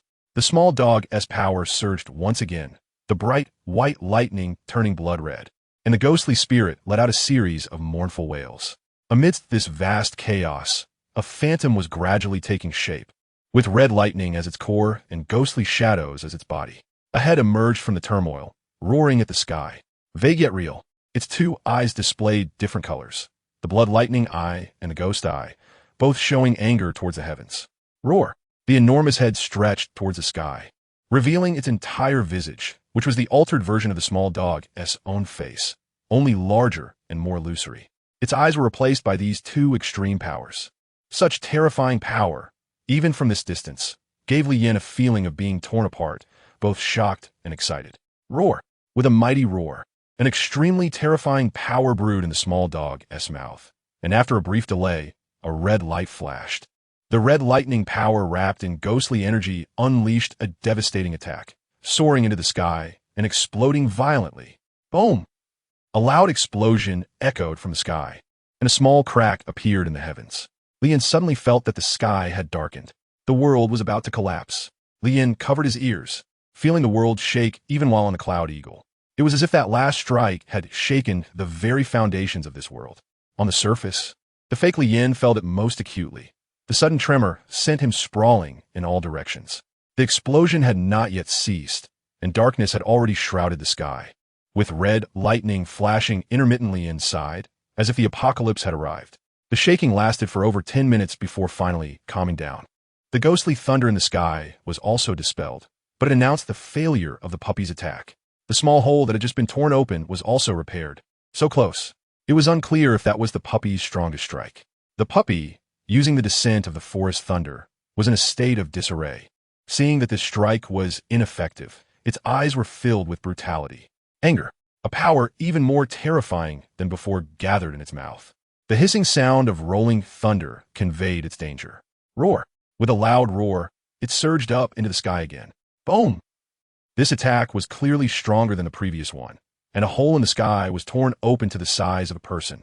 The frequency of the world's shaking became even faster, and even the trees could not bear the burden, swaying to and fro, while cracks began to appear in the ground. Was success near? Unfortunately, it did not go as expected. The puppy failed once again. The hole in the sky was repaired again, and even the cracks in the ground began to self-repair. Outside the formation, 2 guards were already in a state of panic. The formation had trembled twice in a row. Could it be? The formation was about to collapse. Quick, notify the Academy's Grand Mentor and Vice President. All right, you keep watch. I'll go and return quickly. After saying that, one person mounted a cloud crane and shot up into the sky, but this cloud crane was clearly slower than the 2 previous elders. Lian Mutarat. How is this like a rolling knife meat? This won't work. The little dog attacking is just a waste of effort. The strength is still a bit lacking. Just a bit. Lian thought for a moment, and suddenly remembered Xiao Dai. The moment Xiao Dai appeared, Yining instinctively felt a bit scared. The difference between the 2 levels was like heaven and earth. After calling Xiao Dai out, he quickly explained the situation. Xiao Dai obediently nodded and then flew towards the puppy. Lian was a bit worried. As a fellow golden level, she should be fine, right? Then, she saw Xiao Dai flying to a spot 100 meters away from the puppy. Her small hands danced continuously, her body shimmering with colorful rays, and the star power on her hands flickered. With a flick of her hand, the star power shot out, exploding above the puppy's head, and the starry light fell down, enveloping it. In an instant, the puppy felt an explosive surge of power. But it wasn't over yet. A phantom figure appeared behind Xiao Dai. It looked like Xiao Dai, but was much larger, almost comparable to the puppy at that moment. Then, Xiao Dai's body began to fade, transforming into a white mist that shot towards the puppy. The phantom figure behind her spread its wings, shining with starry light, and pounced onto the puppy, merging with it. Roar! The puppy let out a comfortable howl. The shimmering, colorful wings of the phantom and the falling star points made the puppy feel both comfortable and excited. The power within began to surge wildly, seeking an outlet for its release. The sky above became the first choice for it. Roar! The puppy howled at the sky, the chaotic energy inside rolling and churning, its body in a state of thunder and lightning. Within hundreds of meters, there was nothing. The trees were all swept up and flew into the sky. Lian saw the little dog's body flashing with red lightning, as if it couldn't contain that power. In the next moment, the little dog opened its mouth wide, a deep red light flashed, and a ghostly ray burst forth. The red lightning coiled around the ghostly figure like a small snake. Endless energy surged into the sky, colliding with the horizon. In an instant, the sky cracked. It completely tore apart. An incessant force ripped open the sky, transforming into a pair of giant hands that forcefully squeezed from both sides, widening the cracks in the sky. The fake Lian, along with the sunlight streaming in from outside the sky, began to turn ethereal. Not understanding why this was happening, he wore a terrified expression, unable to accept it all. Am I really fake? How is this possible? At the same time, everyone trapped in this illusion looked up in shock at the sky. They all experienced the same ordeal and were troubled by the same question. The difference was that some were strong and, following their true selves, were fighting against their illusions. Others were being hunted down. Ichimung was one of them. In the illusion, she had been chased for a long time.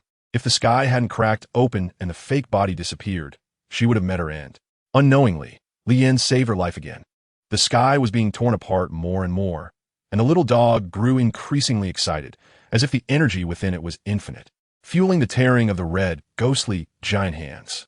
The sky was completely ripped apart, and the peaks and rocks on the ground collapsed entirely. Even the rivers sank underground. When the sky was torn halfway, the formation collapsed.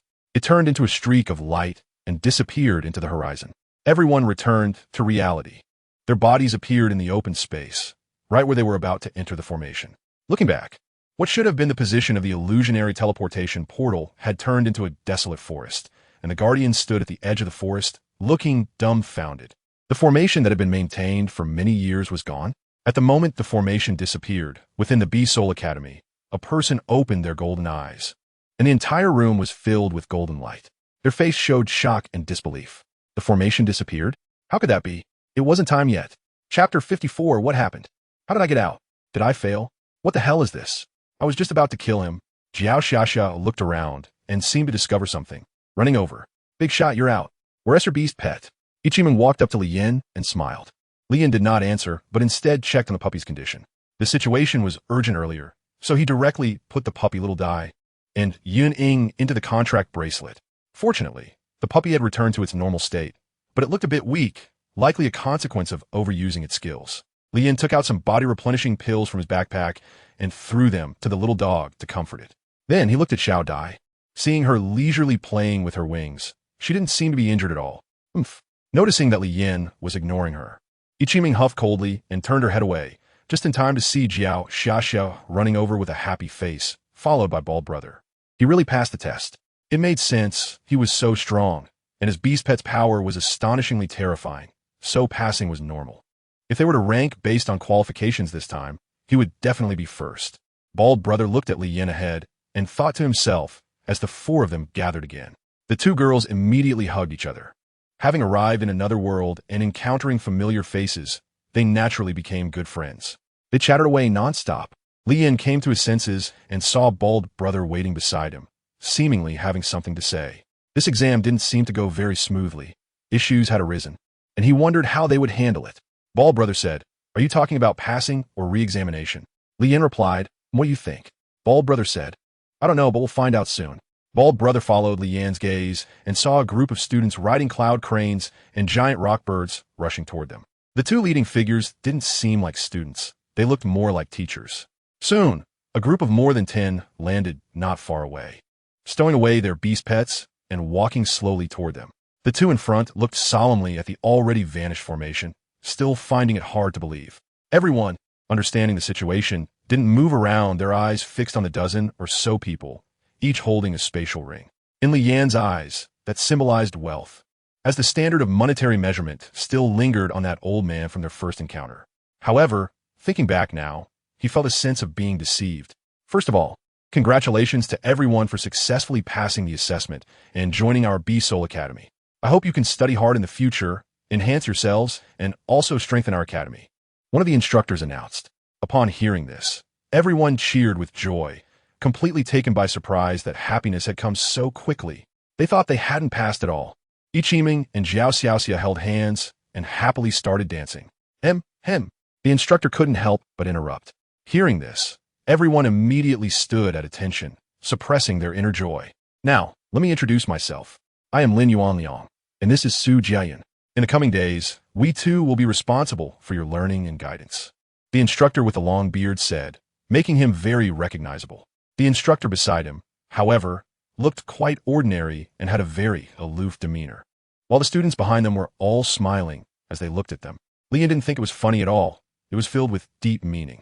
Moreover, he noticed that their clothing not only had the words B-Soul Academy inscribed on it, but also a number 2, which presumably indicated a level. All right, that's all I'm going to say. Let's all follow us into the B-Soul Academy, Minter Lin said, turning to walk towards the direction where the formation had disappeared. Are we going into the mountains and forests? Everyone was puzzled. Minter Su also remained silent, signaling everyone to follow. Li Yin seemed to understand why there were 2 mentors accompanying them. It was likely to protect them as they traversed through this jungle. To verify her thoughts, Li Yin walked at the back, along with Ichiming, Jiao Xiaxia, and Bald Brother. Ichiming had an expression that suggested she was just following along. Li Yin didn't pay much attention, as there was only one path, and he had no authority to interfere. Once everyone entered the forest, the previously dressed students protected them on either side and summoned their beast companions. Judging by their auras, the lowest was at the advanced 2-star level, and the highest even reached elite level. Bald Brother looked hopeful, unsure of what the future held for him.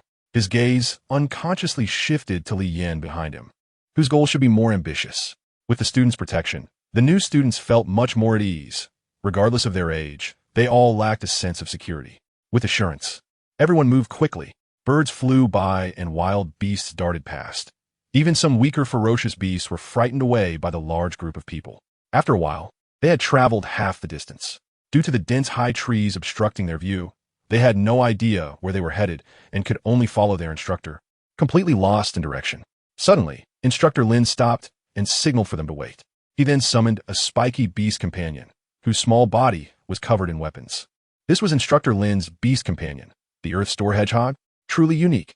One student said enviously, "It is said that Instructor Lin's beast companion is already a rare level beast, with terrifying strength. Another student remarked, I wonder if my beast companion has any hope of reaching that level. You might as well not think about it. The surrounding students' conversations were openly heard by these newcomers, especially when they heard that the little creature actually had rare level strength. They were stunned into silence. After a few seconds of quiet, they began to gossip. Of course, they spoke in hushed tones, not as loud as those students. Is the instructor's beast companion really rare level? Lian wondered.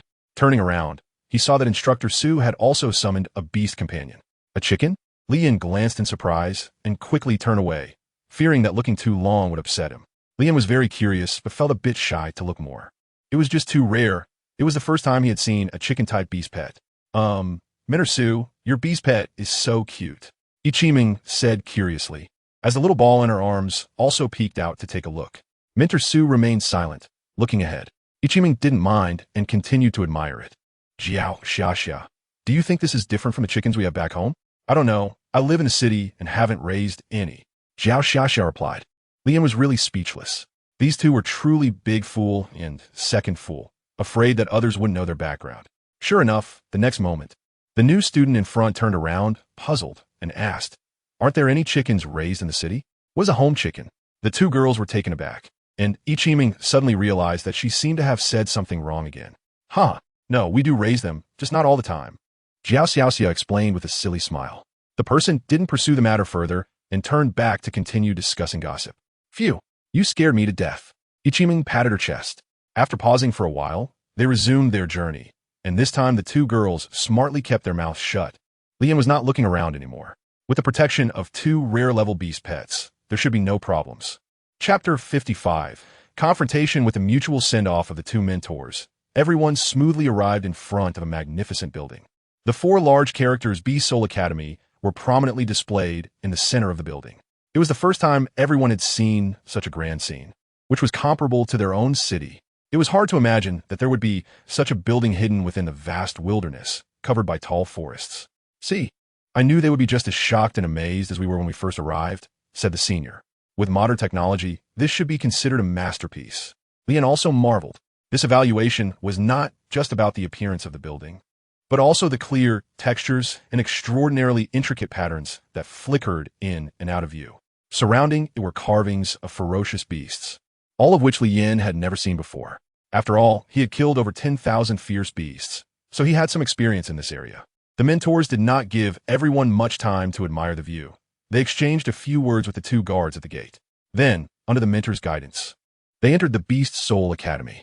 As the last to enter, Lian glanced at the height of the surrounding walls, which were over 10 meters high. Without flying beast pets, it would be difficult to get out. He also looked at the two guards by the gate. They did not have numerical markings, so they did not seem like students, and their beast pets also seemed to be of an unusual status. He could not yet discern the levels of others' beast pets at a glance, but he could sense that the other party's beast pets were not simple.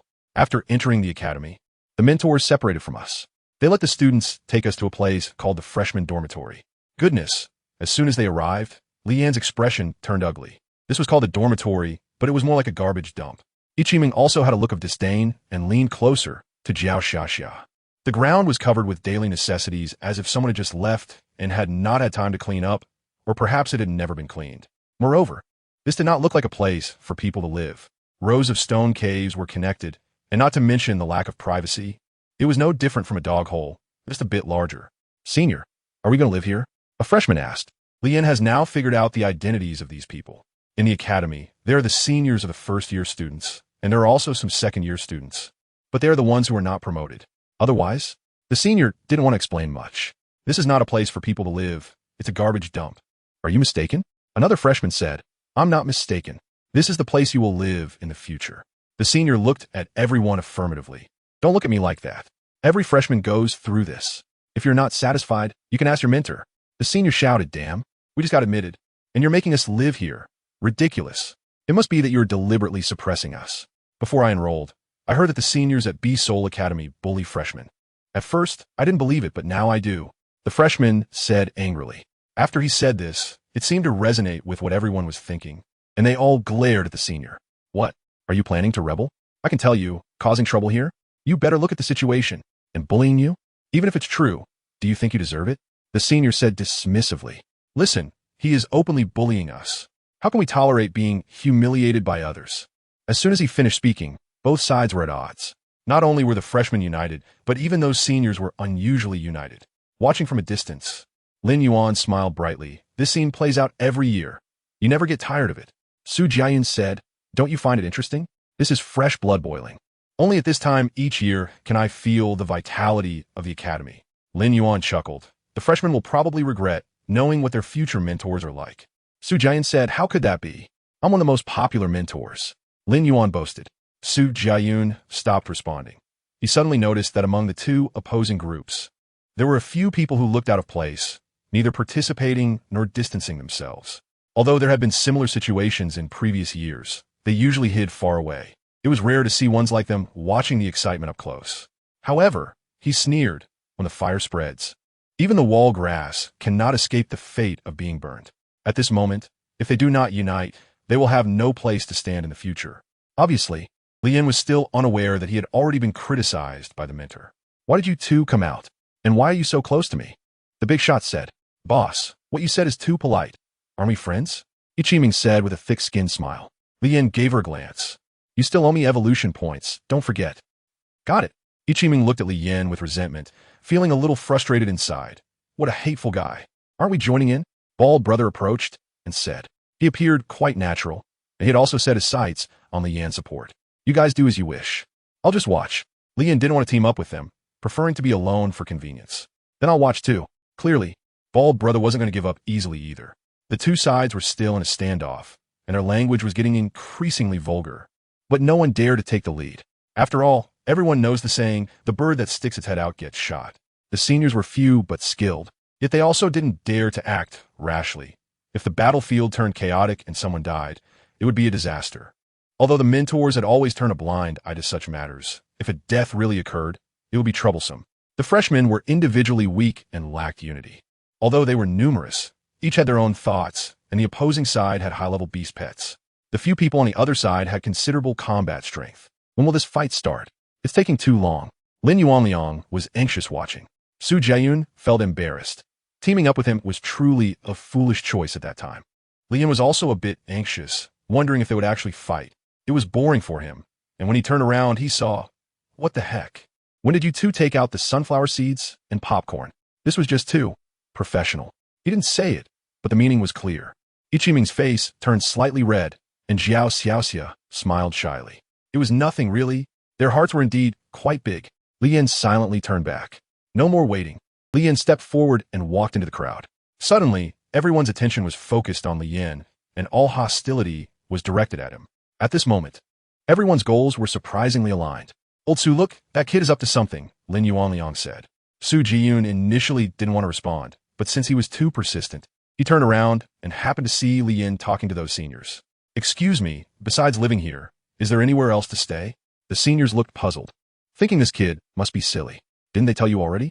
However, perhaps because Li Yin was quite polite, one of the seniors said, Freshman, normally everyone stays here. Although it's a bit shabby, we all went through this. But if you really want to change places, there is a way, which is to challenge the upperclassmen.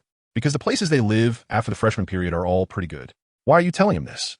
Another senior said unhappily, glaring at him. That person immediately shrank back. I see. Thank you for the information.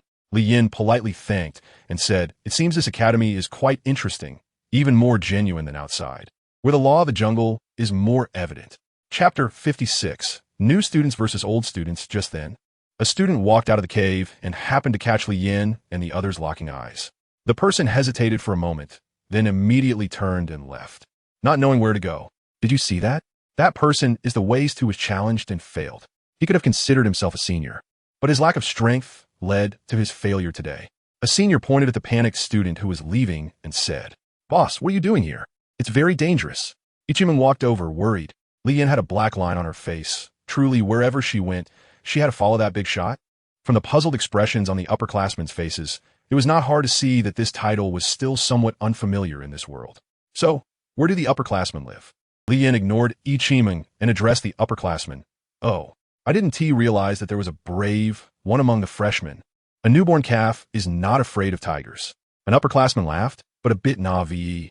Are you sure you want to know? And do you want to challenge? The upperclassman in front smiled at Li Yan. Yes, Li Yan really wanted to say, your nonsense is less fragrant than my fart. Do you really believe these guys? Aren't you afraid of being completely fooled in the end, just like that previous person? A voice from the freshman said, exactly, they are deliberately suppressing us newcomers. And you still listen to them. Really don't know if I should call you foolish or stupid. Another one chimed in, those who eat inside and dig outside. We disdain to associate with them. Ignore them, right? Now is the time for us to unite against the outside, and they're still talking about other things. Getting scammed is just what they deserve. Suddenly, for some reason, Li Yan became the public enemy of the freshmen. What are you saying? Why do you say that about the big shot? Ichiming said angrily. Why? Just based on your actions, everyone is united against the outside, protesting housing issues, striving for equality, and you're doing well, being a dog for the enemy, caring only for your own selfishness, believing others but not your own people. A man around 30 years old glared fiercely at Ichiming without any regard for the fact that she was a girl. The upperclassman found this sudden scene interesting. The bald guy thought for a moment and still stood beside Li Yan, clearly meaning to unite with her. Jiao Xiaoxia was a bit scared and pulled Ichiming. Being a dog? Li Yan chuckled coldly, her sharp gaze sweeping over everyone. A chilling, killing intent swept through. Everyone felt as if, in that brief moment, they had been targeted by a ferocious beast. The feeling of death was suffocating, but fortunately, it passed quickly, leaving everyone startled. The freshmen in front felt it even more directly. Even their beast pets were trembling. They dared not look at the little dog. Li Yan really wanted to teach them a lesson, but after seeing the two gazes from afar, he held back. Being new here, he didn't want to cause trouble. Finally, he coldly glanced at them and turned to the seniors. Can you tell me? You are really interesting. Keep walking in that direction. And when you see a big sandalwood door, that is the activity area for second-year students. But I remind you, if you get spotted by the seniors, trouble will come your way. Tang Sheng replied, thanks. After that, Li Yan didn't linger or waste any more words, heading towards the direction he was pointed to. Ichi followed suit, not daring to stay behind, and hurriedly caught up with Jiao Xiaoxia. Ball Brother also glanced at everyone and left, until the four of them disappeared. The freshmen remained silent, as if they hadn't recovered from the killing intent they just felt. Fen Yi, are you interested in that kid? A senior asked the one who had just guided Li Yan. Yeah, he's different. Tang Sheng was still recalling the scene that had just unfolded, the killing intent. A very confident killing intent. Some people might have experienced killing before, but the feeling of being so indifferent to others' lives, and yet so inexplicably confident, was rare. However, people with such personalities either achieve great things or die young. All right, I don't have time to play with you guys anymore, Tang Sheng said flatly, then summoned his beast pet, Ping Tian Wolf, elite level 2 stars. Roar. The fierce beast let out a roar. With its fierce fangs and large mouth, it looked like it could devour a person, and its massive frame and sharp claws were intimidating. It licked its upper jaw and looked ferociously at the freshmen's beast pets. Seeing Tang Sheng release his strongest beast pet, all the seniors hesitated no longer and released their own beast pets. An overwhelming aura surged forward, and another elite-level ferocious beast appeared. Under the gaze of the two elite-level beasts, the earlier boastful freshmen suddenly felt a bit fearful and began to retreat. Most of them had only ordinary-level beast pets, and if they really faced off against elite-level beasts, it would be a bloody battle with more losses than wins. This was not like the beasts in the jungle, which lacked intelligence. These beasts had high intelligence and were commanded by their owners. Unexpectedly, they really dared to. The leading freshman also felt a bit scared. It wasn't that he didn't dare to charge, but if a fight broke out, their newly formed team would become a disjointed group that could be easily defeated. Under the seniors' intimidation, the freshmen kept retreating, and their own beasts were also growling lowly. What's wrong? You were shouting so cheerfully before, talking about justice and everyone's interests, and now you're afraid? Tang Sheng shouted. Everyone's faces turned red with embarrassment. The few leading ones gritted their teeth in anger. Brothers, don't be afraid. We have the numbers. As long as we win, we can get better accommodations and no longer be oppressed by them. After saying that, he charged forward, and seeing someone charge, a few brave ones followed. But people's hearts were not united. Tang Sheng smiled slightly. Then let's show the freshman a thing or two. Yes, Shunga. The beast obeyed the command, pouncing and knocking down the leading freshman's beast, seriously injuring it and sending the person flying. The others were also taken down by different seniors, and the situation was similar. With the pressure of the beast levels and the lack of unity among the attackers, after a few waves of charging, Those behind saw they couldn't win and began to flee. The chaotic attack, with no unity and everyone having their own thoughts, had already determined the outcome. Are you happy now? Can we leave? Su Jiayan said. Haha, keep fighting. Go. Lin Yuanliang was excitedly directing from this side. I really don't understand what's so interesting about kids fighting. Su Jiayan said, speechless. However, those 4 little ones who left should be a bit interesting. Oh, you mean them? Lin Yuanliang suddenly had a flash of inspiration. Yeah, their direction of departure ISNT towards the second-year students' territory, right? Damn, it must be. I need to go see the fun. Lin Yuanliang hurriedly got up and ran toward the small path. This mouth. Su Jiayun had nothing more to say and quickly followed. Chapter 57. Damage to morals and virtues. The academy in this other world is so big. It's spectacular, and there are many things we don't have back home. Ichi said happily. That beast model over there also doesn't look like ordinary stone. It shines with golden light. Jiao Xiaoxia also looked excited. And that place over there looks like a cafeteria with a medicinal scent, and next to it, there's a place that looks like a bookstore. And a large area on the other side. I wonder what it's for? Listening to the two of them discuss without a care, Lian seemed a bit immune to it. He pretended not to hear and walked forward with a clear mind. His only goal now was to find a place to settle down first, then understand the structure and life of this academy. As students, they need to know what to do every day, and after understanding thoroughly, he could integrate into it and fully immerse himself in this world. Otherwise, sometimes when he threw out a few words, people here would look at him with strange eyes. That should be it ahead. Bald Brother pointed to the big red door in the distance. As the 4 entered, Lian saw that the door had a sign that said, "Only second-year students may enter." The big red door opened wide, and the words on the door only served as a notice. Lian just took a glance and walked straight in. Once he entered through the big door, Lian noticed that there were more people inside. Outside the red door, he hardly encountered anyone, and those he did meet didn't seem to be doing anything. Moreover, everyone inside the red door wore the same clothing as those seniors outside and had their beast pets by their sides. They looked at the 4 with unusual gazes, dressed casually and differently from the outside, leaving them puzzled. 2 people brushed past them and didn't pay them any mind, as if they were in a hurry to leave. This place is big, but there aren't as many people as in our modern school, Jiao Xiaoxia remarked. Not many? How many students do you have? Bald Brother asked. At least several thousand. Jiao Xiaoxia thought for a moment. So many? Bald Brother was astonished. That's still considered few. Jiao Xiaoxia said. That's because we have 9 years of compulsory education, which is completely different from this world. One is self-reliant and needs to strive for themselves, while the other has family support and the country actively promotes it. This world hasn't reached that level yet, Lian explained. Oh, I see. Jiao Xiaoxia nodded. Bald Brother was still pondering what 9 years of compulsory education meant. Hey, what are you doing? Why aren't you wearing the uniform of our Beast Soul Academy? A second-year senior shouted at Lian. Just then, Lian happened to pass by him face to face, and he had something to ask. We're the new students this year, Lian replied. New students? Then what are you doing here? Didn't your mentor tell you that only second-year students can enter here? The senior asked. The mentor didn't say, but someone told us that if we defeat the seniors, we can change to better accommodations. Lian said calmly. What? The senior was momentarily taken aback. Oh, I see now. You don't want to live in that garbage hole, right? However, I advise you to go back. Everyone has gone through this, and you'll get used to it after a month or a month and a half. This senior, recalling his own struggles, spoke earnestly. Our purpose for coming here is to challenge you senior students. Ichiming spoke for Lian and glanced at Lian, implying that she was right. Lian, speechless. Didn't he say much more? Really?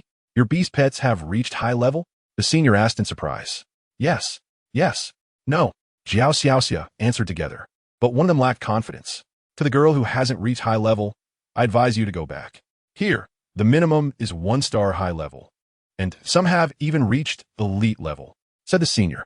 Jiao Xiaoxia lowered her head in shame, feeling her self-esteem severely wounded, and the urge to retreat began to emerge. Xiaoxia, it's okay. ISNT, they're still a big shot. We are all friends now, and the big shot is so nice, they won't ignore us. Don't worry. Ichiming comforted her. Lian glared at her, but Ichiming was clever this time and deliberately avoided his murderous gaze. Bald Brother glanced over and smiled inwardly. All right, let's go. I'll take you there, the senior said enthusiastically. Thank you, Bald Brother replied on behalf of the group. Someone responded, and Lian felt relaxed as he followed him to a house made of a mix of stone and wood. It had 2 floors and over 200 rooms. It wasn't too luxurious, just average, but compared to that garbage hole, this was heaven on earth. The top floor is where the strongest people from last year and previous years live. The lower floor also has some senior students, but their strength isn't high. All are at advanced 2-star or below. Volki explain it. So, does that mean the ones on the top floor are all advanced 3-star seniors? Jiao Xiaoxiao exclaimed. Not all. There are also a few elite level ones, which Xiao said with admiration. All right, our brother Tansheng also went to your freshman area to meet you. You should have seen him by now, which Xiao added. Is he strong? Bald brother asked. In our grade, he should rank in the top 3. But we haven't really battled, so we don't know exactly how strong he is, but his beast pet evolved to elite level a long time ago, which Xiao said. How do I challenge him? Lian interrupted. Are you really sure you want to challenge? Battles like this are very dangerous once they start. And even if one side's beast pet dies in battle, the school mentors won't intervene, which Xiao warned. Oh, is this your new friend? Which Xiao? Or a bunch of friends without clothes? I'm not saying you, but you're getting worse at socializing. You're making friends with anyone. It's really embarrassing for us second-year students. A loud and arrogant voice came from the other side. Upon hearing it, Which Xiao turned around, and a face he greatly disliked appeared. Sun Xiuda and his few lackeys. His name is Sun Xiuda. This guy holds grudges, is petty, and has terrifying strength in our grade. Volki quickly vispiret. Brother da. Sorry, we're leaving right now. Which Xiao said with a forced smile, signaling the 4 to leave quickly. But they seemed oblivious, making Which Xiao anxious, his eyes blinking rapidly. It seems your friends don't want to leave so soon. Sun Xiuda walked closer, sizing up Li Yin and the others. Then his gaze lingered on Yi Qiming and Jiao Xiaxia. Little lowly? Not interested. Sun Xiuda leered at Yi Qiming's body and long hair, along with her delicate face and captivating eyes, all of which stirred his restless heart. What a beautiful woman. She looks like she's untouched. Volki, aren't you going to introduce us? Sun Xiuda smiled, straightening his posture. Which Xiao thought this was bad, but he couldn't control the situation now. Brother da, I've just met them for the first time, and I don't even know their names yet, Which Xiao said apologetically. Useless. Sun Xiuda was about to get angry when he suddenly realized that he couldn't ruin his image on a first encounter. If the beauty misunderstood, it could delay his plans. Sun Xiuda signaled one of his lackeys to step forward with a smile. May I ask what this young lady's name is? My big brother would like to be friends with you. Completely ignoring bald brother and the others. Yi Qiming turned her head away, feeling disgusted by that man's gaze. It's better if we don't get to know each other. This. The lackey looked at Sun Xiuda, who shot him a glare. Which Xiao also noticed Sun Xiuda's displeasure and felt anxious. Miss, your lackey hasn't finished speaking. Jiao Xiaxia angrily interrupted. Who do you think you are? Can't you see my sister doesn't want to? Do you need me to tell you directly? Don't you have any common sense? As soon as she finished speaking, Which Xiao was dumbfounded. Sun Xiuda was taken aback, and then he exploded with rage. Are you saying I have no common sense? Sun Xiuda said word for word. Seeing his imposing demeanor, Jiao Xiaxia was frightened and retreated to Li Yan's side. Yi Qiming sensed the situation was bad and directly complained to Li Yan. Big shot. They're bullying me, help. This made it sound like someone had done something to her. Chapter 58. Is it a last will? Sun Xiuda is notoriously bad. If a conflict arises, it could be very troublesome. Aren't you going to stop it? Su Jian asked. Let's wait and see. No rush, Lin Yuanliang said calmly. His gaze fixed on Li Yan. I want to see what makes you different. Sun Xiuda's angry gaze shifted to Li Yin and Bald Brother. When Bald Brother noticed Sun Xiuda looking at him, he instinctively took a step back. Anyone who could scare Which Xiao should be someone living on the upper floor. And those on the upper floor at least had advanced 3-star beast pets, so he didn't dare to engage. Seeing someone back away, Sun Xiuda's gaze naturally settled on Li Yan. Underneath his slightly handsome face, there didn't seem to be any difference. His beast pet was just a bit special. Nothing worth noting. He had seen students in the 3rd grade and those in chaotic areas, and this person looked unfamiliar, so he should not belong to that group. Since neither was true, it meant that he could only be one of the new students that had been recently recruited due to the Academy's recruitment announcements. Although he wasn't too concerned about this, he had heard some rumors. Are you a new student? To be safe, Sun Xiuda still asked. As he was arrogant, but still had to use his brain. You're the one living on the upper floor. Liandra Turka, Puinting Wuberts. You still haven't answered my brother's question, and you dare to retort? I see your lackey wanting to step forward. Bald Brother's beast pet directly blocked him. Its advanced 2-star aura unabashedly displayed. This action perfectly confirmed Sun Xiuda's suspicion. The new students nowadays have quite the fire, daring to run wild in our second-year territory. Showing no respect for us seniors, no manners at all, Sun Xiuda laughed, his smile carrying a hint of cruelty. Brother da, I didn't mean it that way. Please don't be angry. Wichio immediately stepped forward to smooth things over, but was pulled away by another lackey. He didn't dare to release his beast pet, as that would not only fail to save them, but could also provoke Sun Shioda further. Your behavior is just like your name, lacking what you have. Lien said, what are you talking about? Sun Shioda, furious, replied, aren't you just venting your frustrations on me because you failed to pick up girls? Why be so hypocritical? Lien continued, and Sun Shioda summoned his beast pet, the explosive thunder python. Ichimong, terrified, hid behind Lien, as she was most afraid of snakes. A several-meter-long python, with flashes of white light occasionally appearing on its body, crackled and hissed as it flicked its tongue. The moment Lien appeared, goosebumps rose all over his body, greasy and slimy. Wow, he almost couldn't hold back from making a move. It's over, it's over. What should Wichio do now? If a fight breaks out, if Sun Shioda gets serious, they might. Aren't they leaving yet? At this distance, even if the hedgehog is fast, it might still miss. Su Jiayin said, wait a bit longer. I think that kid still has a backup plan. Lin Yuanliang replied, keeping his eyes fixed on Lien, who remained calm and collected. He must have something up his sleeve that we don't know about. Since you're also in this grade, then I'll challenge you. Just in time, you're quite annoying. Lien raised his head and stared directly at him. What? No way. Volkiva shook it. He knew what kind of person Sun Shioda was. If a newcomer faced him, it would definitely be a fight to the death. Are you looking for death? Sun Shioda angrily clenched his fists, and the beast companion beside him opened its mouth wide, ready to attack at any moment. Bro, just right. Let's kill him in the ring. The mentors 1T intervene, but if they find out here, you'll be punished. Sun Shioda suddenly realized, showing a smile. Since the new student is so rude, I'll just have a mentors teach you a lesson. I accept your challenge. Here, Lien said, already impatient. That snake had been in his sight for 3 minutes. Little brother, you really don't understand the rules. You 1T even know how you die, the younger brother laughed.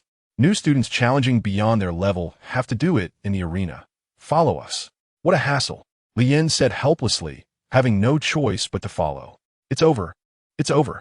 Wichio regretted bringing them along. If anything happened to them, what would he do? No, I need to follow and see. Sister, will Big Brother be okay? That big snake looks so terrifying. My beast companion 1T even dared to look at it. Jiao Xiaoxia said worriedly. It'll be fine. The big shot is strong. Just watch. Ichiming said confidently about Lien. Let us go. Why the rush? No, it's just that we can watch openly now. Lin Yuanliang said. Ha, I think you're worried. Su Jiayin laughed. But it's been a long time since such a challenge has happened. I wonder if that kid is foolish or really has some skills.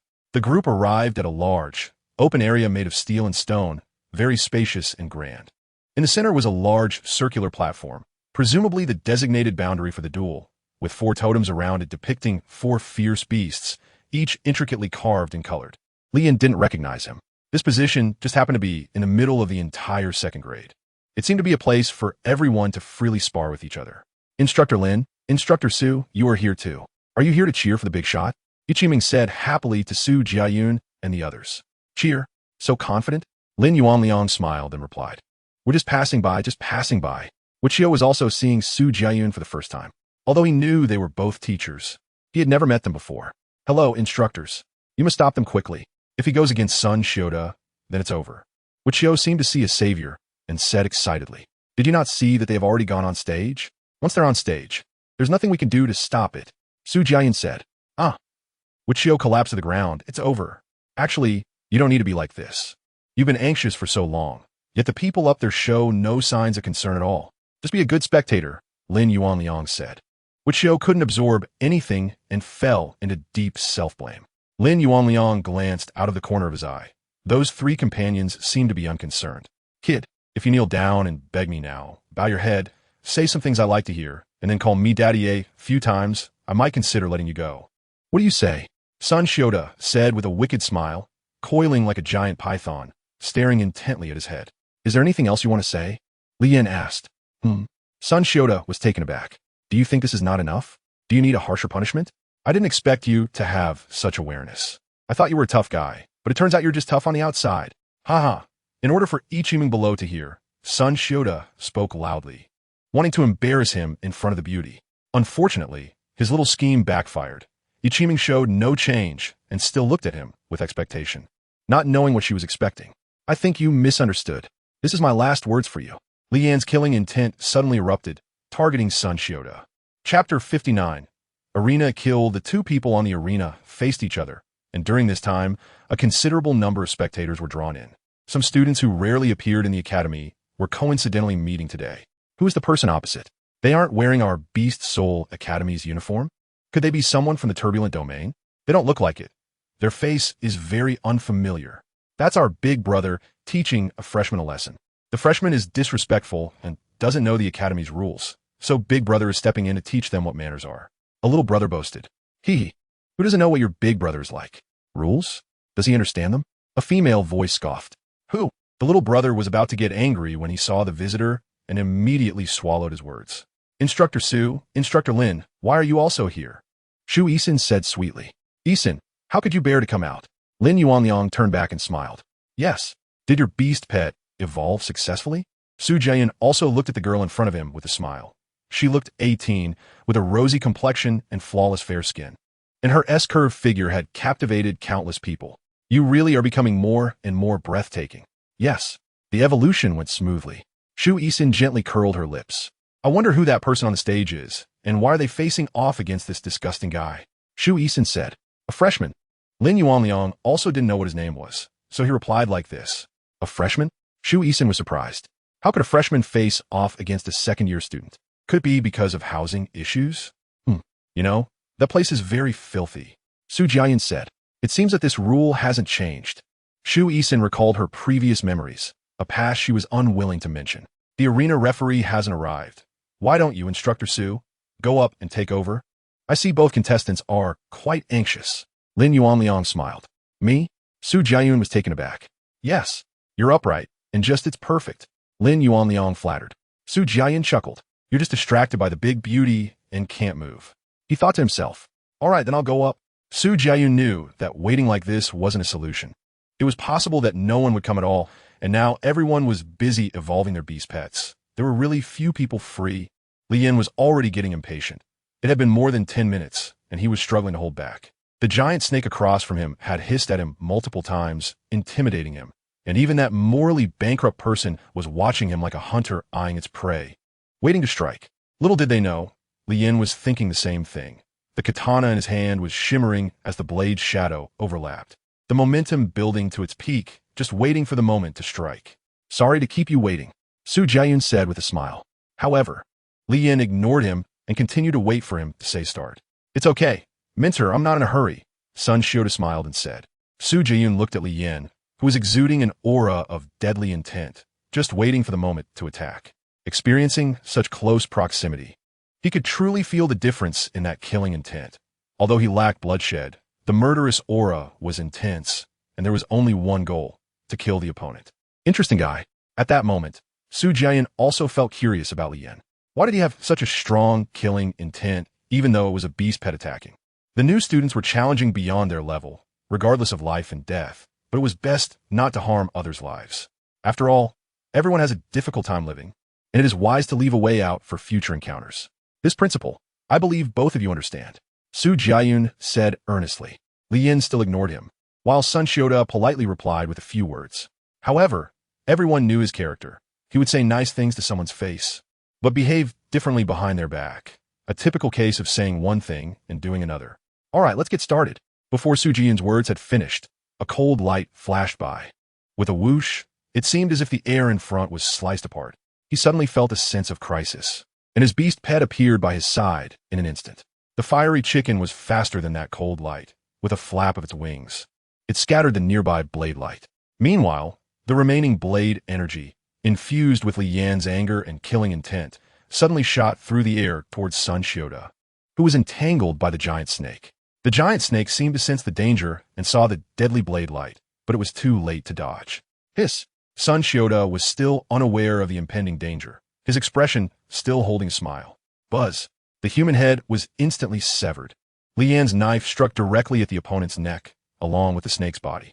If the snake hadn't moved just now, its head would surely have been severed as well. What a pity! The snake was cut in half and fell to the ground, but it did not die, while the head of the damaged Shioda fell off with the snake's movement. With a poof, blood gushed uncontrollably from the neck, spraying upwards. Everyone was stunned. Not just the students, even the mentor Lin Yuanliang was taken aback. What a fast stroke, what a fierce blow. Is this the attack speed a human can achieve? Shu Eason exclaimed in shock. So that was how he executed the strike, but it was too fast. Even having witnessed the entire process, one could not grasp its meaning. The bald-headed guy lamented to himself. Li Yin took a glance, and the puppy understood, sprinting towards the big snake that was about to escape. With a paw swipe, the snake's head was instantly shattered, as fragile as paper. At the moment the big snake died, Ichiming finally reacted, screaming, "Oh yeah? The big guy won. I said the big guy would win. Won so easily?" Jiao Xiaoxia looked at Li Yin, who resembled a chivalrous hero, with disbelief. At that moment, she felt that this slightly handsome person was so cool when he wielded that sword. The surrounding students also came back to their senses with her scream, looking bewildered. Won? How'd he win? Did the beast pet intervene? It did indeed. With a single paw it killed it? An elite-level big snake? Everyone watched this battle as if in a dream. The most incredulous of all was Su Jiyun, who was closest but felt the most confused. Did he win? Sun Shota is dead? A freshman defeated Sun Shota?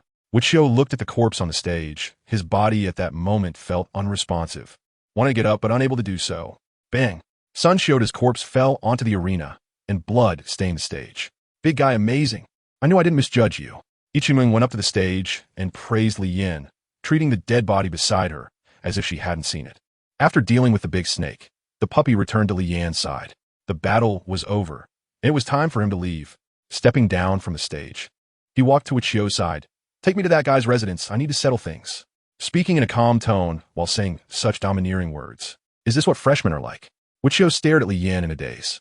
The younger brothers who had been following Sun Shota saw the situation was off, and immediately fled back to their residence, disappearing before Li Yan. Senior, are you out of your mind? Ichiming waved her little hand in front of Wichio. Wichio suddenly awakened as if struck by thunder. I'll take you there right away. Chapter 60 Arrangements. With Li Yan's departure, everyone began to chatter and discuss. The rise of the freshmen was bound to be unforgettable, and the other party looked young, promising unlimited potential in the future. Congratulations, Mentor Lin Yuan Liang. You have recruited such an outstanding student, killing a second-year student right after enrollment. Shu Eason smiled. Lin Yuanliang's expression was mixed with joy and concern. The joy was from recruiting such a powerful student, which would bring generous rewards from the academy. The concern was that this freshman was too ruthless, leaving no room for mercy. Although it was a fair duel, the death of a student would leave a bad impression in the minds of the mentors. Unless the talent was truly extraordinary, it would be difficult to receive the academy's full support in the future. Sigh.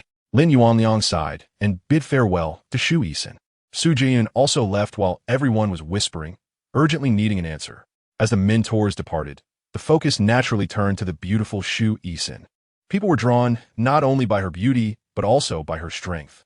She was beautiful and powerful, having repeatedly ranked in the top 5 among third-year students, naturally becoming the object of secret admiration from many students. She was the goddess in everyone's hearts. Shu Eason didn't stay long. She had come to watch the excitement, and now that it was over, she had to leave. However, deep down, she felt curious about this man who could wield blade techniques. It should be noted that in the world of beast tamers, martial arts have been lost for a long time. Is this it? The simple arrangement, the furniture was ordinary. The only eye-catching item was the wooden stool with a bright orange sheen. In the blink of an eye, a wooden bed, the same as the one he had at the foot of the mountain, seemed no different. Yes, this is the place you want, and everyone's rooms are mostly the same, which Xiao said with admiration. He now understood that this person was extraordinary and very powerful. Since he realized this, he needed to show respect for age and status to avoid displeasing him. It doesn't look like much. That guy seems arrogant, but his home is actually quite tidy. Bald brother remarked. Got it. You all go out. I need to tidy up. Li Yin said expressionlessly. Big guy, let me help you tidy up. The room is so big. How can you manage it all by yourself? Ichiming chuckled. Jiao Xiaoxia wanted to say that the room didn't seem to be over 50 square meters big. No need, I can manage it myself. Li Yin refused. Big guy, don't be polite. That's too distant. I'll help you right now, Ichiming said, immediately starting to tidy up, while the little puppy also helped out thoughtfully. Bald brother secretly smiled and stepped out. Jiao Xiaoxia and Wichio also belatedly understood something, quietly retreating, just as they were about to completely leave the room. Where does this person's younger brother live? Clear some space for her. Li Yin realized that if he didn't find her a place, she might cling to him. Ichiming turned to look at the little ball and smiled. Success! Wichio instantly understood and quickly said, They all live on the lower level, in a spot closer to the edge. Hearing that they were on the lower level, Ichiming quickly thought, no, it's too far from the big boss, which adds a bit of danger. Big boss, no need to trouble yourself, I'll tidy up for you, and then I'll go back to that garbage hole. Although it's a bit shabby, it can be managed, it's fine, just hold on for a year, and it'll be okay. Ichiming said pitifully, her expression perfectly portraying distress, looking as pitiful as possible. After all, I'm just a person with a hard life. Nobody cared for me when I was young, and nobody loves me as I grew up. Meeting the big boss is already my years of virtue and good fortune. Chiming doesn't dare to ask for too much. To cooperate with Ichiming, the little ball directly hugged her and started pretending to cry, tears streaming down. Bald brother's mouth dropped in surprise. This is too exaggerated. They couldn't bear to watch. Not to mention Li Yan. Jiaoxia also didn't expect that Ichiming had this side to her. Little meatball, you're even less professional than her. Li Yan was speechless and turned to look at Wichio, asking if the person living next door could change places. Ichiming looked at Li Yan with tears in her eyes, as she had just scratched her eyes to make it look realistic. Who lived next door? Wichio momentarily forgot and couldn't recall. However, the students next door who didn't go out had directly overheard their conversation clearly. He stepped out of the side door and saw the five of them. His momentum immediately deflated, especially upon seeing Li Yan's cold gaze. It's him. Li Ziming awkwardly pointed at him. I didn't offend you, did I? The student thought for a moment and cautiously replied. Although he was quite strong himself, he knew he was still no match for Sun Shioda. The fact that the other party could stay here must mean they either had a connection to Sun Shioda or had defeated him. If that was the case, he couldn't afford to offend them. No, Li Yan replied. Then why are you occupying my room? The student asked. He hadn't seen the academy uniforms or the appearances of the four, so he was unclear about their backgrounds. Because she wants to stay here. Li Yan pointed at Ichiming, who started crying even more pitifully, as if she had been insulted. Li Yan was pursuing responsibility. Isn't this too much? This is extortion, the student indignantly said, looking angry but not daring to express it. Wichio, for some reason, felt a bit sympathetic towards him. If you are unwilling, I can challenge you. According to the rules, if I win, I can stay, Li Yan stated, still reasoning. Upon hearing this, another fight seemed imminent, which could even lead to death. Wichio immediately stepped forward. No, let me talk to him. This student didn't seem as bad as Sun Shioda, and if he were to die at Li Yan's hands, that would be too. In fact, he was overthinking it.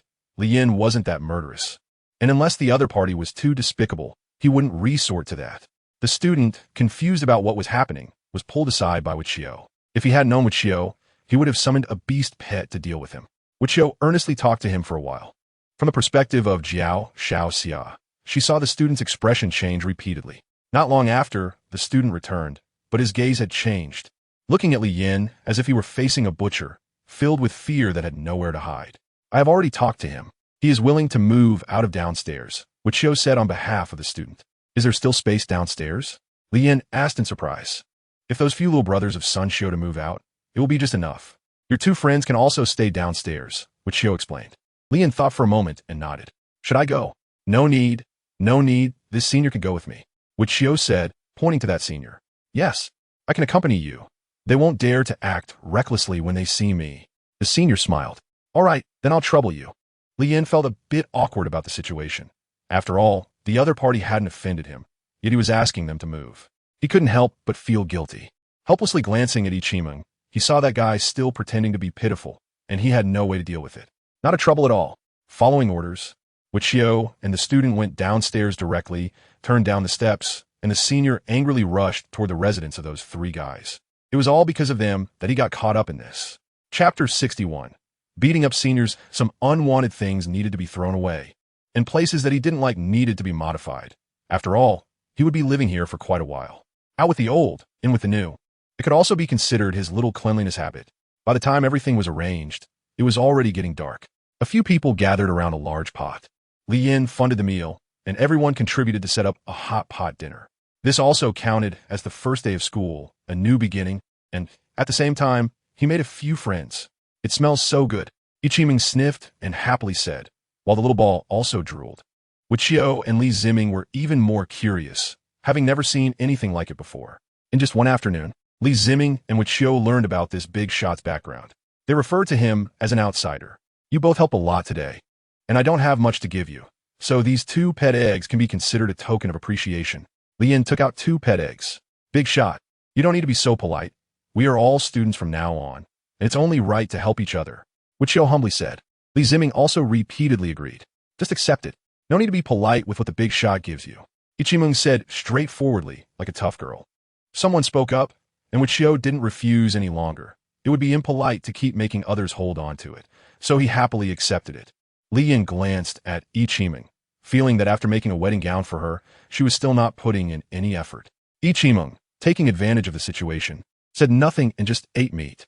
She truly didn't see herself as an outsider. It was as if Li Yin owed her money. Boss, I wonder what quality this pet egg can hatch, Li Ziming asked cautiously. Wichio shot him a glance, blaming his ignorance. You take it and still dare to be greedy? Aren't you afraid someone will slap you to death? It will hatch at least a high-level 1-star. Li Yin said. What? Li Ziming's Kramat. Even bald brother looked over in shock. Really?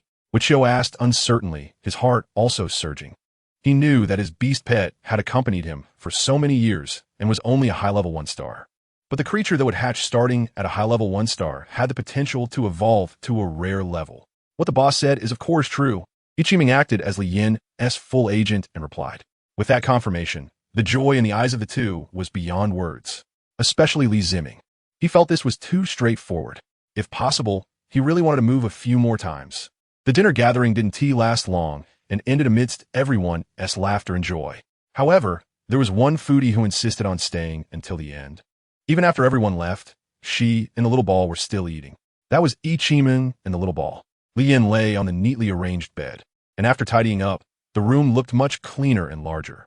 This was mainly because Li Yin had thrown away almost everything unnecessary, leaving only a bed and some simple utensils. Gazing at the ceiling, he recalled what Wichio had said today about the academy. First, students must accept tasks to live in the academy, and tasks can be found in the affairs hall of each grade. Completing tasks will yield rewards and contribution points. Second, to enhance their beast pet strength, students can attend weekly lectures by mentors and monthly lectures by the Grand Mentor, as well as listen to the Vice President's speech during the annual summary. Third, the area around the back mountain of the academy is prepared for students to train, filled with fierce beasts, countless medicinal herbs, and abundant resources. Fourth, except for graduation or task requirements, students must not leave the academy. Fifth, there will be a ranking battle every 3 months for students of the same year, where anyone can sign up and opponents will be chosen by drawing lots, followed by one-on-one matches to determine the winner. The top prize for first-year students is 10 aptitude pills for first place, 5 for second, 2 for third, and 1 for the top 10. For second-year students, first place gets 30 pills, second gets 15, third gets 10, and the top 10 get 3 each. For third-year students, first place receives 70 pills, second gets 35, third gets 20, and the top 10 get 8 each. Sixth, the chaotic stream area is a powerful force in the deep mountains that is not under the jurisdiction of the Bee Soul Academy. Initially formed by rebels and those who realized they had no hope of evolution, it has evolved over the years into a formidable existence capable of challenging the academy, boasting a large number of strong fighters. If encountered, it's best to avoid them. Seventh, there's a promotion exam for each grade every month, which students can freely apply for. As long as they meet the strength criteria, they can advance in grade and receive monthly spiritual materials to enhance their beast pet strength. Eighth, fighting is strictly prohibited within the academy. Violators will face light punishment like confinement, or severe punishment like being thrown into a chaotic grave pit. Ninth, graduation requires completing hundreds of academy tasks, with beast pets at least at the elite level, and students must be third-year students. 10th, once strength reaches the rare level, one can apply to stay at the academy or become a teacher, or venture out to achieve great success. In summary, it seems much better than modern schools. Students are not forced to attend classes. Self-discipline is key to becoming stronger. The little dog can go back now. The little dog nodded, summoned Xiao Bai and Xiao He, and Li Yin directly drifted into dreamland. The next day, did you hear? Second year, student Sun Xiuda was killed. And by a new student. What? Is that true? Of course, I was there yesterday. I saw a flash of a blade, and the head fell. A blade? Can beast pets use weapons? Beast pets? How could they use weapons? Of course, it was a human. You mean he killed an elite beast pet all by himself? How is that possible? Tan Sheng walked past these people, their conversation echoing in his ears, his heart not as calm as it appeared. Brother Sheng, do you think that person from yesterday was this student? 8 or 9 times out of 10. Tan Sheng smiled. That's terrifying. The students were shocked. So, never underestimate others. Otherwise, our own arrogance could be our downfall. Tan Sheng said. Yes, Brother Sheng. Returning to his residence, he stood by the path, looking at the room where Sun Shioda had been. He didn't expect it to change owners so quickly. He entered the room, took a look, and then left. An inexplicable sense of urgency made it hard for him to sleep, even after a long night of work. On the other side, the new students, after the guidance from his senior students yesterday, were much more obedient today. Each quietly tidied up their own little corner, including the 3 who had been demoted from the second year. However, these 3 seemed to be unwelcome. The new students looked at these downgraded seniors with anger. After cleaning up the mess, the new students directly surrounded the 3 seniors. The one hiding in the corner retreated further away, perhaps seeing him as pitiful. They did not trouble him, but went straight for the 3 shifty-eyed fellows. What do you want? The academy has rules against attacking students. Without Sun Shioda's protection, the 3 suddenly lost their confidence, speaking in hushed tones. What do you mean? We were beaten by your senior students yesterday. What do you think we're doing? One of the new students angrily retorted, the one who had been hit the hardest. That has nothing to do with us. And besides, we are new students now. Whether it has anything to do with you, why not ask my fists? One new student couldn't wait and kicked the senior's shoulder. A painful cry rang out, as if sounding the alarm. The sounds of pounding and cries echoed through the cave. Although they screamed loudly, the new students were not foolish. Some covered their mouths to reduce the noise, while others took charge of urging them on, with clear division of labor. Aren't you going to manage this? Manage what? ISNT, everyone having a great time? They really drew the short straw with you, as their mentor, Su Jiayan said. Lin Yuanliang laughed heartily, not denying it. Chapter 62. Extremely difficult task. What does the academy leadership think about yesterday's incident? It means nothing. Letting it go. Have you found the answer you wanted? Lin Yuanliang asked. It's just that we are too weak to meet the requirements. Of course, there's another possibility. That kid has practiced ancient martial arts since childhood. Su Jiayan explained. The former is terrifying to think about.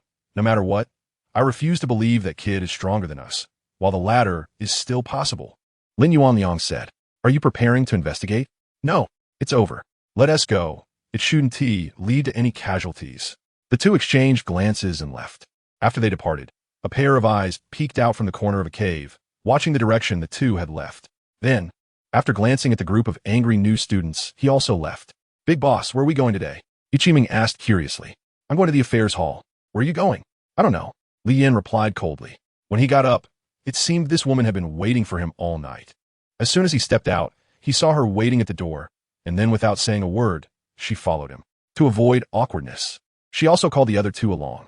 Then let us go too. Yi Vimang Simidet. Yes, we're going too. Jiao Xiaoxia and Bald Brother echoed. Li Yin couldn't say much either. They first went to collect their student uniforms and then hurried to the affairs office. After a while, following the route that Xiao mentioned, he found the affairs office. It was neither too early nor too late, and a number of second-year students had gathered there, all searching for tasks suitable for themselves. The arrival of the 4 did not attract anyone's attention. They rarely saw each other in everyday life, all busy with tasks. So it was normal to be unfamiliar. Even though Li Yin had caused quite a stir yesterday, it did not create a significant sensation. Only a few second-year students were aware, along with the leaders in the courtyard, who also remained silent and pretended not to know. At the task board, there were unique papers hanging, similar to very old parchment. However, they were arranged like banners and separated on the board, categorized by levels. Ordinary, general, difficult, extremely difficult, and super difficult. The ordinary tasks were suitable for those with around 1-star advanced abilities. The general tasks required around 3-star advanced strength and suggested a team of 4 or more. The difficult tasks had a minimum target strength of elite-level beasts or individuals, recommended for elite-level pets, requiring teams of 4 or more, and still pose dangers. The rare-level tasks were much easier. The extremely difficult tasks were unclear in requirements and varied. The super difficult tasks should not be attempted without rare-level pets. Boss, what kind of task should we take? Ichiming asked curiously, glancing around. Ordinary task. Kill 100 wild wolves and collect 100 wolf hearts to exchange for task rewards at the affairs office. Ordinary task. Kill 1 advanced 1-star beast, the Earth Bear, with a reward of 3 contribution points. General task. Hunt 30 advanced 3-star beasts, rewarding 10 contribution points. Difficult task. Collect medicinal materials, 10 spirit mushrooms, rewarding 10 spiritual materials and 1 piece of armor. Difficult task. Hunt the elite-level beast, the spotted leopard, rewarding 30 contribution points. Li Yin took a look and walked over to the extremely difficult column. This version of the task didn't have as many options as the general and ordinary ones. It also didn't feature the hunting of ferocious beasts like the difficult tasks. Instead, there are opportunities to interact with people, tasks related to individuals. I advise you to choose tasks that are suitable for you. Don't aim too high and delay your progress. The mentor from the Management Affairs Hall said to Li Yin and the others. Li Yin turned back and exchanged a glance with the mentor. From the other person's eyes, he saw a lack of confidence in them. He concluded that Li Yin was just taking a look and would not accept it. So there was no need to waste time like this. Li Yin turned around and looked at the extermination mission. Extermination. Extremely difficult. The request from Maple Leaf City indicated that not far outside the city, there was a bandit group led by Tang Gaozhua, who often oppressed the common people, intercepted wealthy merchants, and had multiple conflicts with the Lord of Maple Leaf City, causing a headache. The task completion condition is to completely exterminate this bandit group. Note, bringing back the heads of Tang Gaozhua and his 2 main subordinates will be considered as completion. Moreover, it is important to note that Tang Gaozhua's strength has already reached the rare level. The task deadline is 1 month. After confirming, Li Yin approached the manager and said, I want to take that extermination mission. The 3 people nearby who were still looking at the missions were taken aback. Did he find a suitable one so quickly? They had been searching for a long time, hovering around ordinary ones, and most of them were just ordinary selections, but they couldn't find a better task. Except for hunting ferocious beasts, and there were so many of them. Extermination? There are no extermination missions among the ordinary and general tasks, the manager said, carefully searching through the ordinary and general ones again, still not understanding that Li Yin was talking about the extremely difficult task in the extremely difficult category. Li Yin said, extremely difficult. The manager flipped through the notebook to the side, suddenly stopped his finger, and looked up in surprise. You said you want to take the extremely difficult task? His sudden exclamation made everyone who was looking for tasks freeze for a moment, and then when they heard the words extremely difficult, they were all stunned. Unexpectedly, someone wants to take an extremely difficult task? In our second year? They all looked at Li Yin, feeling something was off. Ichiming walked up to Li Yin and said, Big shot, you seem to have become the center of attention again. Are you sure you want to take the extremely difficult task? The manager confirmed again. Are you sure? Yes, Li Yin replied. Upon receiving the response, the manager was still a bit skeptical and couldn't recover. After all, it had been a long time since such a person had appeared among the second-year students. Those with abilities either advanced to third-year students or died on the path of growth. Let me remind you again, this task is very difficult. The leader of this task has long reached the rare level of strength, and he has hundreds of subordinates with considerable strength. Are you sure? The manager asked carefully. Hearing rare level, everyone was shocked again. Bald Brother also looked over in surprise. Jiao Xiaoxia looked at Li Yin in disbelief, knowing he was strong. But wasn't he too strong? Even having witnessed him defeating elite-level ferocious beasts in seconds, it was hard to imagine connecting him with rare-level strength. Li Yin nudda. After the confirmation, the manager didn't hesitate any longer and immediately processed the task transfer procedures for Li Yin, reminding him that when the task time is up, whether successful or failed, he must return quickly. Otherwise, the academy would send someone to find him. If you die, that's fine, but if you don't return while alive, you'll be punished. After understanding this clearly, the 4 of them left the affairs hall, and Li Yin held a pass, a token that allowed him to leave the academy, which was also a special token of the Beast Soul Academy. In fact, he took this task with his own thoughts. Initially curious about the academy, he found that it didn't seem as good as he imagined, so he thought about leaving. Chapter 63, Descending the Mountain. Big shot. Are we going to face rare-level opponents next? Ichiming said eagerly. Bald Brother also looked over, not expecting that his first task would be so daunting. You don't look like a girl at all, Li Yin suddenly said. The 3 of them were taken aback, not knowing why Li Yin said that, but after reacting, Ichiming was the first to understand that he was talking about her. How'd I not look like one? Oof. It's your eyesight that's bad. Ichiming angrily puffed out her chest, typical 36D, even larger than Jiao Xiaoxia's. Li Yin was speechless. He said it wasn't about appearance, but about character, yet he didn't want to explain further. Afterwards, with the token in hand, the 4 of them smoothly exited the courtyard and began to head down the mountain according to the map they were given. Jiao Xiaoxia and Bald Brother felt a bit melancholic. This journey would be fraught with dangers, not just the difficulty of the task, but also the fierce beast attacks they would face along the way. To cross the wilderness and reach the outside world was an extremely perilous journey. On the other side, in the third-year administrative office, Shu Isin was lost in thought as she looked at the task that had been inexplicably cut off. She had been eyeing this task for a long time and had prepared for it extensively. However, when she was finally ready, she found that the task had been taken, which left her both puzzled and upset. "Teacher, may I know who took this task?" Shu Isin asked softly. "I don't know. The person who took it is not here," the administrator replied. "Not here?" Shu Isin was astonished. Then the administrator must have looked surprised when they heard that a second-year student had taken this task. Which student was it? Shu Isin felt very curious. "I don't know. You can go ask the second-year office," the administrator said, clearly recognizing that it was Shu Isin, which is why he said so much. "Thank you, teacher." After bidding farewell to the teacher, Shu Isin hurried to the second-year administrative office without a moment's delay. At this time, many people had gathered there, discussing something. Some had come and not left, while others had heard something and stayed. "Why are you here, Shu Isin? You didn't come just to see this old man, did you?" The teacher joked upon seeing the beautiful girl. Shu Isin smiled gracefully. "I've seen the teacher, but I don't know what you are discussing." The teacher instantly understood that Shu Isin had come for that matter, and he had also heard about her previous evolution, which was for that extermination task. Everyone made way, and Shu Isin happily walked over to the teacher. "Hello, senior," everyone said in unison. The boys were enamored by Shu Isin, while the girls envied her beauty. "Hello, everyone," Shu Isin politely responded, then turned to seek answers.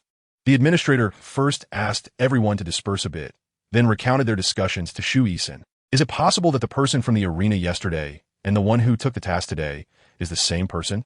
Shu Isin was suddenly enlightened. She somewhat believed it. If it were him, there might be a chance. Not to mention his strength, just his reckless personality could lead him to take it on. Moreover, she could roughly guess his purpose for taking this task, to leave the academy. Because when she entered the academy, she had the same thought. Seeing that Shu Isin was deep in thought, the teacher did not disturb her, but began searching for something. After a while, he confirmed, there really is no record of him, and the new student register says he only has elite-level strength. No, I need to follow him to see, otherwise, he might not survive. Tang Gaozhua is ruthless. He might not even know, and the task wouldn't last long. "Teacher, can you issue me a discharge order?" Shu Isin asked. "What's wrong? Is there an urgent matter?" The administrator was surprised by her sudden urgency. I have something to deal with." Shu Isin nodded. "The academy doesn't allow outings. This dead rule. I can't do anything about it," the administrator said. Shu Isin was aware of this rule and was just trying her luck. "However, I do have a newly arrived task from Blue City. You can take a look," the administrator added. Upon hearing this, Shu Isin was excited and immediately looked. Extremely difficult task. Heart-eating beast, dreamlike and illusory, it can usually take on human form, pretending to be mad in the human world, not speaking. But at night, it begins its hunting hour, eating human hearts to enhance its own strength. Currently at elite level 2-star strength, with very high growth potential. To have an elite level target in an extremely difficult task, it seemed this task was not simple. But Shu Isin did not hesitate to accept it, because by taking this task, she could leave the academy. "Wish you a smooth journey." The teacher smiled. Shu Isin politely responded, then left with the token. "Strange, we've been walking for so long, yet we haven't seen a single beast," Jiao Xiaoxia said. It was indeed so peaceful that even Bald Brother overlooked this issue. If it weren't for the deterrent of the little dog, those beasts wouldn't be so quiet. But Lien wouldn't mention this. "Boss, do you have confidence in solving this task?" Ichiming asked casually. "No," Lien said. Sure enough, he wasn't confident either. Bald Brother felt an inexplicable comfort in his heart. He also felt conflicted. He hoped to resolve this task quickly, but he didn't want to be too far behind Lien. "No, are we still going? Or should we go play somewhere else, and when the time comes, we can just say we failed the task?" Ichiming said fearfully. Carefree, Lien glanced at her. If danger arose, she probably wouldn't be able to help at all. "I'm really curious how you've survived this long." Lian's words received unanimous agreement from the other two. "Actually, I don't know how I managed to survive unconsciously. I had several close encounters with ferocious beasts before, but I always managed to avoid them by some twist of fate." "Hee," Ichiming happily said. "It's better not to talk to him. It feels like it would reduce Li Yan's intelligence." Without laughter and joy, the journey became dull and uninteresting, but the speed increased significantly. After about 2 hours, they exited the wild forest and arrived at the place they had tested before. After taking a glance, they continued down the mountain, aiming to reach Beast Soul Town before dark. "Are you staying?" A woman smiled at the four of them. The Beast Soul town a day later was indeed worlds apart from before. As soon as it got dark, there were hardly any people on the streets, unlike before when it was crowded. How much? Li Yan asked. 50 copper per person, the woman replied with a smile. Li Yan's expression turned cold. There weren't many people, yet they still wanted to give them something. Besides, he only had 200 copper coins left, and giving it to her would leave him with nothing. Too expensive. Just as Li Yan was about to leave, the older sister urged, "Little brother, don't be in such a hurry. You can negotiate a price. I'm not that hard to talk to." She also noticed that the four of them were all looking at the handsome man in front, so she was addressing Li Yan. 20 copper coins, Li Yan said calmly. All right, you're good looking, so you get to decide. The older sister smiled commercially and didn't haggle. She knew it was good enough to have a customer right now. Damn, it seems I overcharged. But she was quite honest, so it wasn't a loss. There were many guest rooms, and the four of them stayed side by side without too many demands. Chapter 64. The unknown surveillance, is it here? Yes, my lord. The signal our people sent out before they died was right here. Beast Soul Town? Within the jurisdiction of the Beast Soul Academy. And with the Earth Beast law enforcement present, why did it happen here? The person in the black robe was hard to discern, their voice deep and hoarse. Based on the information left behind, they must have captured something interesting, and it was because of that thing that they died. But is it related to the law enforcement and the Beast Soul Academy? At present, it's possible. After all, there are very few things here that could kill them. Let's go confirm with the Earth Beast law enforcement. Yes, the black-robed person was enveloped in gray mist and disappeared. At a guest house in Beast Soul Town, Li Yan and the others woke up early to continue their journey. After a quick meal, they stepped outside. As soon as they entered the street, they saw some people running quickly in the opposite direction, occasionally mentioning something about the law enforcement. It seemed something had happened at the Earth Beast law enforcement, the bald brother said. He was a local and had gathered the gist of the situation from the brief words of the passersby. Li Yan was still reminiscing, and after he mentioned it, he suddenly remembered. Big guy, should we go take a look? Ichiming asked with a curious expression. She wanted to go, but felt shy to say it directly. Then let's go. Li Yan glanced over, and it seemed like all three of them wanted to join in the fun. Hooray! Yivimeng cherit hapidi. The pedestrians running along the road were startled, and after muttering something, they hurriedly ran away. Who are you cursing at? Ichiming shouted angrily at the person who had just insulted her, but unfortunately, the latter completely ignored her and continued running. Let's go, don't take too long. Li Yan led the way, heading towards the Beast Law Division. The closer they got to the division, the more people they encountered on the road. There were very few beast pets by their side, indicating that these were likely local merchants or those with some property. Generally, people like this would hire thugs, as raising beast pets themselves would be too labor-intensive and not very effective. The group struggled to make their way through the crowd and arrive at a location relatively close to the division. Here, they could barely see the collapsed four-story wooden structure. The upper two floors were pressed down onto the lower two, as if subjected to extreme gravity or a shattering attack. Moreover, the number of impacts must have been considerable. Logically, such an attack should have been audible even from a distance. But why they heard no sound at all? Upon closer inspection, Xiaoxia discovered a corpse wedged in the corner of the second floor of the ruins. Look over there. Following her pointed direction, they also saw the body, which was in a horrific state, apparently severed, with only half of it visible. The crowd gathered around, no one daring to approach, discussing in fear and astonishment. Li Yan looked for a while and seemed to find it uninteresting. Just dead people, without knowing the reason. He thought about leaving. Let's go. Li Yan turned his head and suddenly felt an invisible gaze upon him. He abruptly looked up towards the direction he had previously stayed. A wisp of gray mist flashed across the rooftop in the distance, as if someone had been there. A sense of inexplicable fear arose in Li Yan's heart. What's wrong, boss? Ichiming asked, noticing that Li Yan had been dazed for a few seconds. Oh, it's nothing. Let's go. Li Yan regained his senses, moved away from the crowd, and headed towards the mission target. To speed up, they spent a lot of money to hire a carriage in the small town. As they quickly descended the mountain, Li Yan still felt a lingering fear. That sensation couldn't be wrong. There must have been someone there at that time. Watching the four gradually move away and disappear around the corner, the cloaked figure smiled knowingly. Master, if we destroy this Beast Law Division, will it attract even greater enemies? Just a bunch of small fry. They wouldn't dare offend a rare-level powerhouse. They know how serious the consequences could be. Understood, let us go. I think I found the person we're looking for. There is no need to go to the Beast Soul Academy, the cloaked figure said confidently. The subordinate was a bit confused, but nodded in agreement, also looking in the direction where the others had disappeared. On the carriage, during their leisure time, Ichiman glanced at the leaderboard. The top was still that guy with a rare level 3-star beast pet. I really don't know how he evolved to that level. If we compare him to the big shot, I wonder who is stronger. The guy on the leaderboard must be stronger. After all, he asked first. The big shot seems like. Big shot, what rank are you on the leaderboard? Ichiman suddenly asked. Jiao Xiaoxia looked over curiously, while Baldy was clueless about what leaderboard they were talking about. Not on the list, Li Yin replied. Ichiman and Jiao Xiaoxia felt a bit disappointed. They secretly hoped Li Yin would be on the list, as that would make their mission more secure.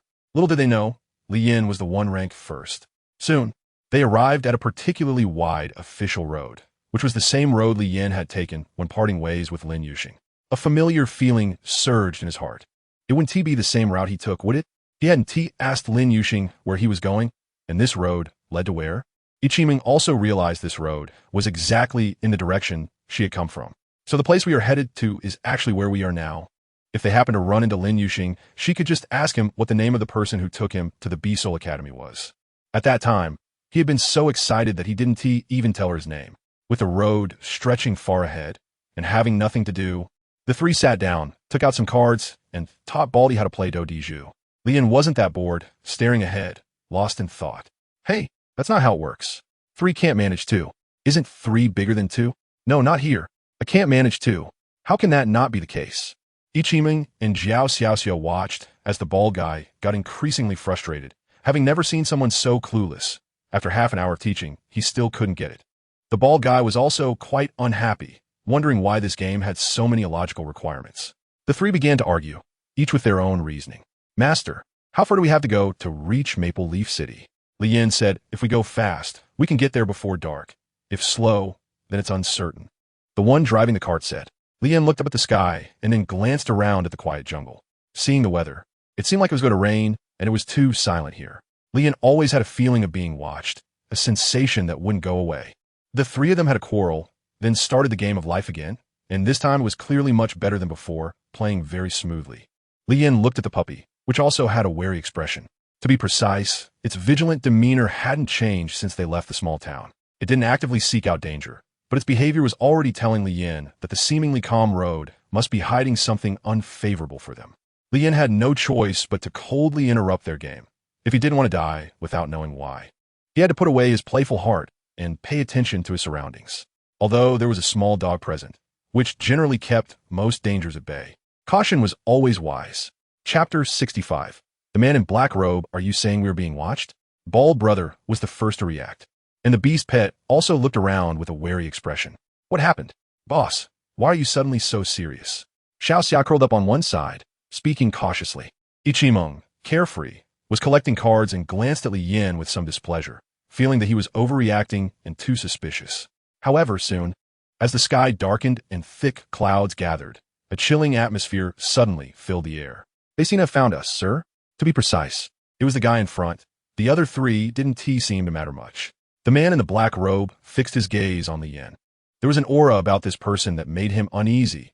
He didn't know where it came from, but he kept a watchful eye. Having followed them all the way to this point without taking action, the changing weather now set the stage for a lethal encounter. And he knew it was time to act.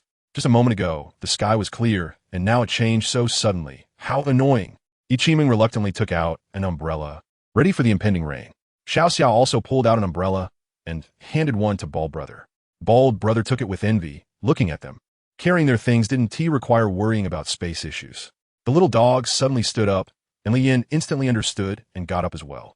They had yet to comprehend what was happening when 2 figures appeared in front and behind the carriage. Upon seeing the man in the black robe ahead, Bald Brother dropped his umbrella, and the beast pet immediately prepared for battle. The carriage was abruptly forced to a stop, and the coachman had a bad premonition. Who are you, and why are you blocking the way? The coachman asked. The man in the black robe didn't even spare him a glance. Instead, turning to Li Yin. You are quite special, and so is your beast pet. Bald Brother felt immense pressure from both the man in the black robe in front and the person half-masked behind him, especially from the beast pet of the person behind. It made Yuanchi Beast feel a sense of dread about confronting it directly. Yuanchi Beast was afraid. This was a situation that wouldn't even occur in the face of an elite-level opponent. And this indirectly indicated that the opponent's beast pet was likely at a level above elite. Rare level. The 2 girls huddled together in fear. looking anxiously at the figures ahead. "I haven't seen you before," Li Yin said. "Yes, you haven't seen me, but there's a strangely familiar feeling. Don't you think we have a special connection?" The man in the black robe smiled, but that smile sounded unpleasant to Li Yin's ears. "What is your purpose? You're not just here to chat with me about trivial matters, are you?" Li Yin asked. The man in the black robe paused for a moment, feeling somewhat sluggish. Li Yin's indifferent demeanor and lack of fear made him curious. Normally, he should be afraid, right? Where did that confidence come from? Before, he had one goal. Now he had two. The man in the black robe spoke slowly. Li Yin was waiting for his next words. "Are you willing to join my Dark Heaven Pavilion?" The shadow in the back was taken aback. What is the master trying to do? I don't know what that is, but they probably wouldn't want to, seeing how they seemed to avoid the light. Li Yin said calmly. His personality truly attracted the black-robed person's liking. Unfortunately, he doesn't like rejection. If you get rejected, then you can only die. The black-robed person sighed. "Reason." Li Yin immediately responded. "Reason? Our 4 people were probably killed by you, right? The 3 little ones behind don't have that strength." The person in the back said sharply, "Beast Law Department, you exterminated?" Li Yin suddenly understood. He hadn't killed many people, and they were all in pairs, so it was easy to recall. Hee. The black-robed person smiled. The shadow behind the vehicle moved, and the beast pet beside him suddenly disappeared, reappearing right in front of the bald guy. His primary target was to first deal with the one among the 3 with the highest combat power. Although the Yuanshi beast was very scared, it still stood up for its master, blocking in front of the bald guy, waving its sharp claws, forming 2 tearing lights in front of it. But to the beast that charged forward, a pitch-black figure, that was like a mantis trying to stop a car, utterly pointless. The beast, resembling a wolf but with 4 long tusks and a 10-centimeter-long horn, had a pitch-black body, raised its sharp claws, extending them towards the bald guy's beast pet. "Hello!" A black flash passed, and his beast pet was directly swatted away. Although their sizes were similar, the difference in strength was vast. With the beast pet flying out, the aura of death suddenly approached. He was only 1 meter away from the beast, and without the protection of the beast pet, he felt weak as a breeze. Meanwhile, the 2 girls beside him were already scared silly, frozen in place. Now, the only hope could only be placed on Li Yin. He wanted to shout, "Save me," but he couldn't because that beast was faster than him, and the next attack was already descending. The black light merged in front of him, and the beast opened its mouth wide, as if it was going to spit something out. The bald guy was stunned. At that moment, he could do nothing. After a brief gathering of energy, it was finally released. A massive energy appeared in the beast's mouth, aimed at the bald guy. The bald guy also closed his eyes in fear, hoping to die with a proper face. Unfortunately, it didn't go as he wished. The beast still maintained the action of exhaling, unable to proceed to the next step, launching an attack. After waiting for a few seconds, the bald guy did not feel the pain of death. Instead, an extremely cold aura came from the front. The trembling eyes of the bald guy slowly opened, and to his astonishment, the fierce beast that had just been so threatening was now enveloped in a layer of frost, which paused its attack. Even life seemed to have paused along with it. A familiar scene reappeared, and the bald guy remembered something. He had done the same in the wild forest. The overwhelming strength reappeared, and he was shocked to the point of not knowing what to say. How could he be so strong? How is that possible? Even daydreaming has to be timed. Next time you might not be so lucky. If you hadn't had the beast pet, you would have died just now. A cold voice reminded. Li Yin walked up to the frozen beast, and in an instant, it shattered and turned into ice crystals. Ichiming stared at Li Yin with wide eyes. Li Yin turned back again, wanting to confront the man in the black robe, but found that he had vanished without a trace. Li Yin immediately realized and hurriedly signaled the puppy to kill the person behind him, but before they could act, the man behind him bled black blood from the corner of his mouth and died. Such a quick reaction and decisive decision, from beginning to end. He had not grasped the true nature of that person in the black robe, but it was clear that he feared Li Yin. However, he did not kill him, as if he felt something was off. Moreover, the origin of the other party must be extraordinary. The first strike was from a rare-level creature, although it died. That black-robed person was certainly above this creature. Otherwise, the puppy would not have let it escape. The other party definitely had special means to escape without a trace. He had not summoned his pet throughout, which was also what made Li Yin the most apprehensive. Chapter 66. Am I beautiful? Having inadvertently offended a hidden enemy lurking in the shadows, Li Yin knew he wouldn't sleep as soundly in the future. Nights with someone always on his mind were bound to be unforgettable. He sighed. He did not go to collect anything from the dead body. fearing it might contain tracking devices. Otherwise, how could they find him so easily this time? Of course, it could also be that their abilities were truly formidable. The coachman had not yet come to his senses and turned his body in a daze, blinking his eyes to look at the somewhat melancholic Li Yan. Unsure of what to say, the bald man reacted first, running to his pet, which was covered in blood and had a weak breath. The recent strike from that beast had nearly cost its life. Had it not been for the beast's focus being elsewhere, it would have died from that blow. The bald man cried. This was the first time his pet, which had been with him for so long, had sustained such serious injuries. And he didn't know what to do. He didn't understand healing and had no high-quality medicinal pills. A sense of helplessness and powerlessness surged in his heart. A man crying silently. Li Yan glanced at him. He raised his hand and threw him a few hemostatic and healing pills. The bald man picked them up, as if he had seen a lifeline, and immediately stuffed them into his pet's mouth. Big boss, what just happened? Ichiming asked in a daze, as the little ball in her arms seemed unable to comprehend the situation. Thank you, big boss, for saving our lives again, Xiaoxia said gratefully, her tears not yet dried, as if someone had bullied her. First, don't call me big boss anymore. It's annoying to hear. Second, please use your brain in the future and don't just turn on like a computer in an internet CAF, without saving anything, Li Yan said to Ichiming. Why do I sound like a computer? How'd I not use my brain? Oof. Ichiming immediately retorted angrily. I was just scared. My brain temporarily went offline. It's self-protection, you understand? Ichiming saw that Li Yan was silent and did not dwell on it, as she was not entirely in the right, especially since he had saved her life. Alive. Xiaoxi, you survived. The bald man hugged his pet and stroked it. You'd better be gentle with it, Ichiming said. The bald man understood and helped his pet onto the carriage, safely getting on with the assistance of the two girls. Although they had escaped death, the injuries were still severe, and if they encountered danger next, they might not be able to help much. The bald man looked at Li Yan's back with deep gratitude. Thank you, Brother Li Yan. No need to be polite. Everyone has difficult times. I just helped you a bit, Li Yan said. Let us go, master. Okay. The coachman came to his senses and immediately drove the carriage, starting on their way.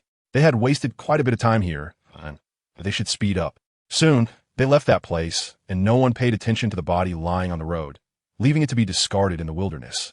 Half an hour later, under the dim sky, a person walked out from the silent forest, looked at the corpse on the ground, and then glanced into the distance.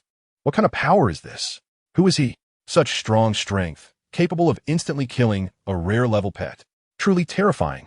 This time, I really encountered an opponent. If this gets back, I'll have nowhere to hide my face, but life is still the priority. Until I have absolute certainty, I cannot provoke this person.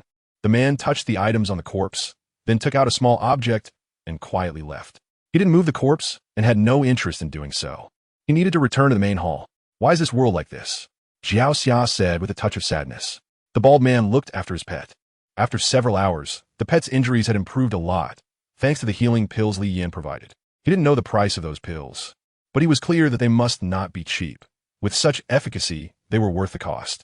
Actually, every world is like this. You just happen to see it. So if you want to live, you must keep getting stronger, Li Yan said calmly. Then, Big Brother Li, how did you become so strong? Ichiming asked while eating snacks. Big Brother Li? Li Yan was about to retort her, but stopped halfway. Competing with her seemed a bit silly. Just call me Li Gu from now on, and besides, I might not even be older than you. Okay, Li Gu, you must be older than me. I'm not even 18 yet. Ichiming giggled. Then, sister, you're not older than me. I'm already 18. Xiaoxia chimed in. Ichiming's movements halted, and her face turned a bit awkward. Just call me Li Gu from now on. Li Yan didn't want to dwell on this matter. So, Brother Li, you still haven't answered me. How did you become so powerful? Ichiming started eating again, directly ignoring Xiaoxia's previous question. Talent, Li Yan said honestly. What kind of answer is that? They want to know about your journey of becoming stronger. Yi Vimink potud. Li Yan was silent. He had no process, only talent. He knew very well that without talent, he was nothing. After a moment of quiet, Yikaming couldn't sit still and started looking around, but seeing everyone with pensive expressions.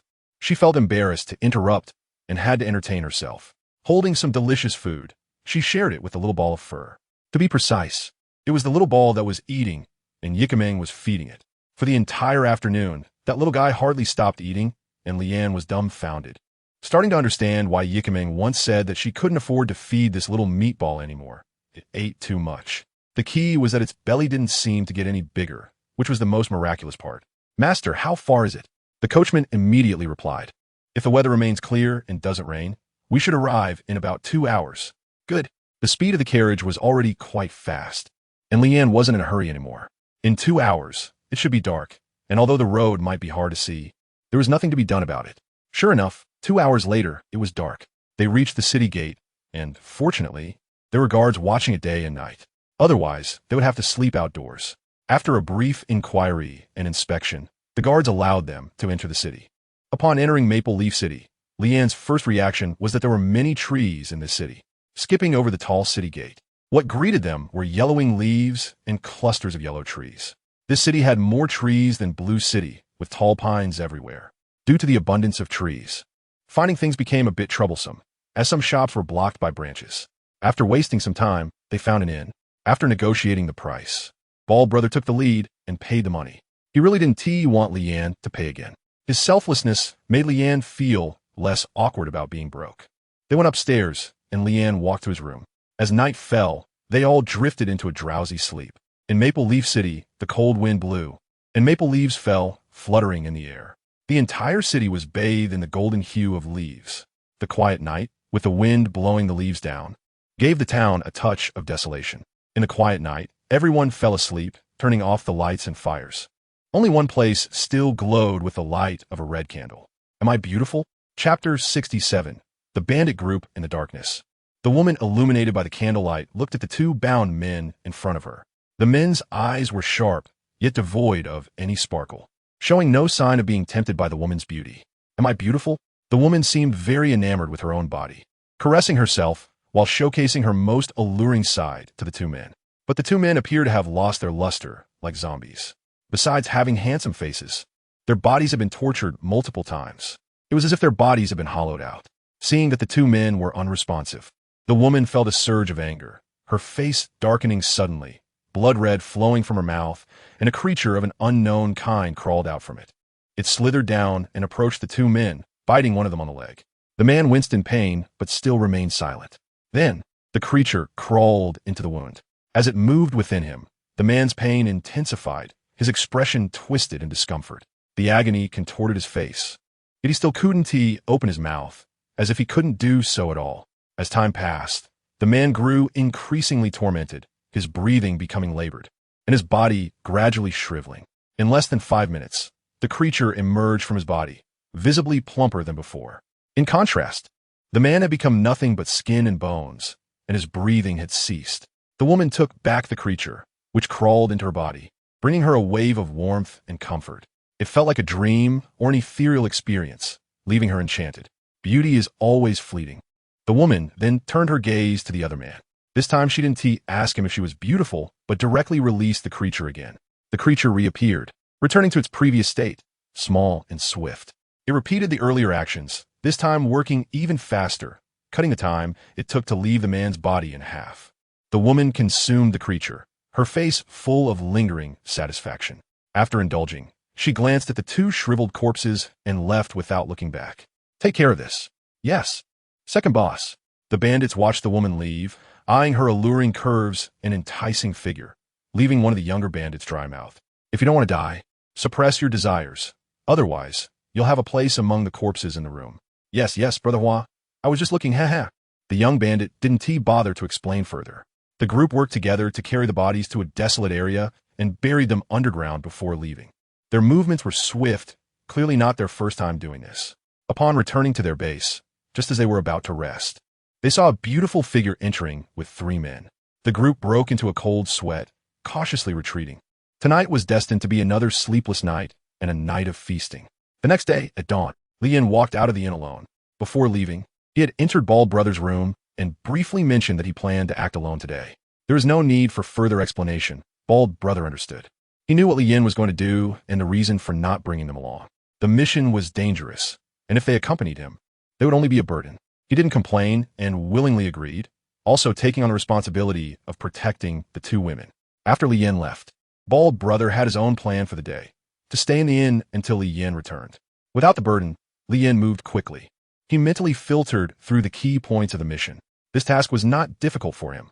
Rare-level beasts could be taken down in seconds. Thus, even if they had hundreds of people, it would only be a death sentence for them in direct confrontation. The only challenge for Li Yin was finding people. This bandit group had 3 managers, and besides being quite capable, they were not together. According to the hint from the manager, apart from Tang Gaoju, who was always in the mountains, the third one would likely also be on the mountain, but occasionally went out, while the second was a woman who had been hiding in Maple Leaf City for many years. The city lord couldn't eliminate this bandit group, not only because of their relatively average strength, but also due to the second manager's warnings, which allowed them to escape danger repeatedly. Finding people was not Li Yan's strong suit. Moreover, based on the task hints, the city lord had not discovered the hiding place of this woman, which made things even more difficult for him as a newcomer. It seemed he had to find the first manager and take the opposite approach. Hopefully, the bandit leader was not a tough nut to crack. Otherwise, it would really be a hassle. Li Yan exited the city gate and stored the puppy in his contract bracelet. Then he found a spot in the forest and summoned the Cloud Eagle. He hadn't forgotten that the Cloud Eagle could be ridden, and now was the perfect time to use it. The Cloud Eagle swung its arms, and Li Yan jumped up. It wasn't easy to pass through the narrow heights of the forest, but the Cloud Eagle showed no signs of difficulty. With its wings spread wide, it flapped powerfully, creating a whirlwind that swept through the grass below. Its massive body soared into the sky, and then it quickly flipped over, causing Li Yan to hold on tightly. The Cloud Eagle rose high, its wings flapping vigorously, stirring up the wind and affecting the flow of air. The sound of rushing wind filled the air, and with a cry, the Cloud Eagle soared over the branches, shooting straight up into the clouds. Feeling the cold wind around him, Li Yan tightened his grip on the Cloud Eagle's back, lying on it, which kept him warm. This way, he could also avoid the chill brought by the icy wind. Li Yan gestured for Yuning to descend a bit. It was too high, and he felt a bit confused. Yuning flew past the tall forest effortlessly, as if it were the ruler of the sky. Wherever it passed, the multitude of beasts did not dare to make a sound. Li Yanza was carefully searching in a vast forest. This was indeed a big project, but it wasn't very difficult. Building a place that could accommodate hundreds of people in the mountains would require a considerable amount of space. Soon, on top of a hill, he saw a strange place. Gray smoke was continuously billowing out, as if something was burning. Such a large scale of thick smoke could be seen from a distance, so it must be that. Li Yan touched Yuning, who understood and suddenly accelerated. The sound of breaking through the air rang out as the person and the beast sped away. As they got closer, Li Yan became more certain. Yuning was very fast, and in less than a minute, they were almost flying right in front of them. Li Yan did not think about directly suppressing them from the sky. Instead, after confirming they were the bandit group, he landed 500 meters away from them. He retracted Yuning back into the contract bracelet to let it rest for a while.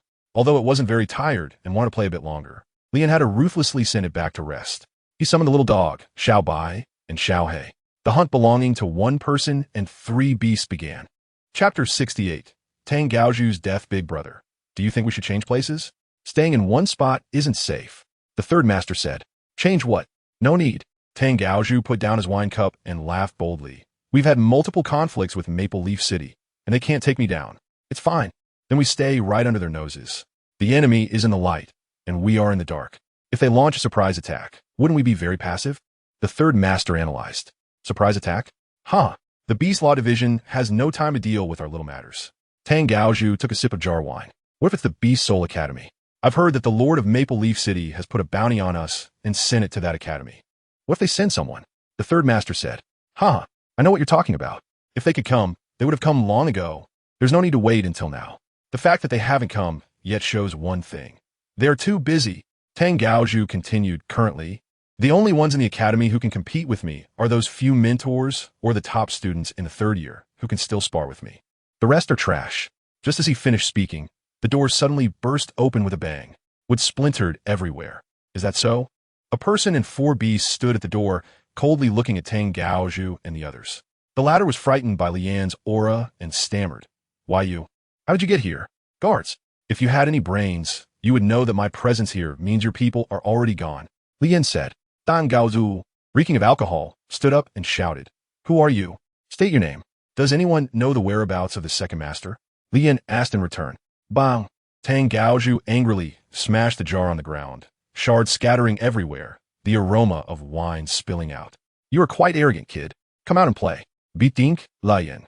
Tang Gaoju shouted somewhat drunkenly, and then a flash of light appeared, revealing a fierce beast right in front of Li Yan. Roar!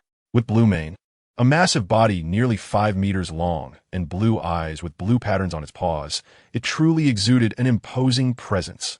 Betink, lion referred fiercely. But upon seeing the little dog, Xiao Bai and Xiao He, its bravado vanished instantly, as if it had seen something terrifying, and it lay down trembling. Roar! Xiao Bai growled angrily. If it weren't for Li Yan's control, it would have already charged at the rare-grade beast to shred it apart.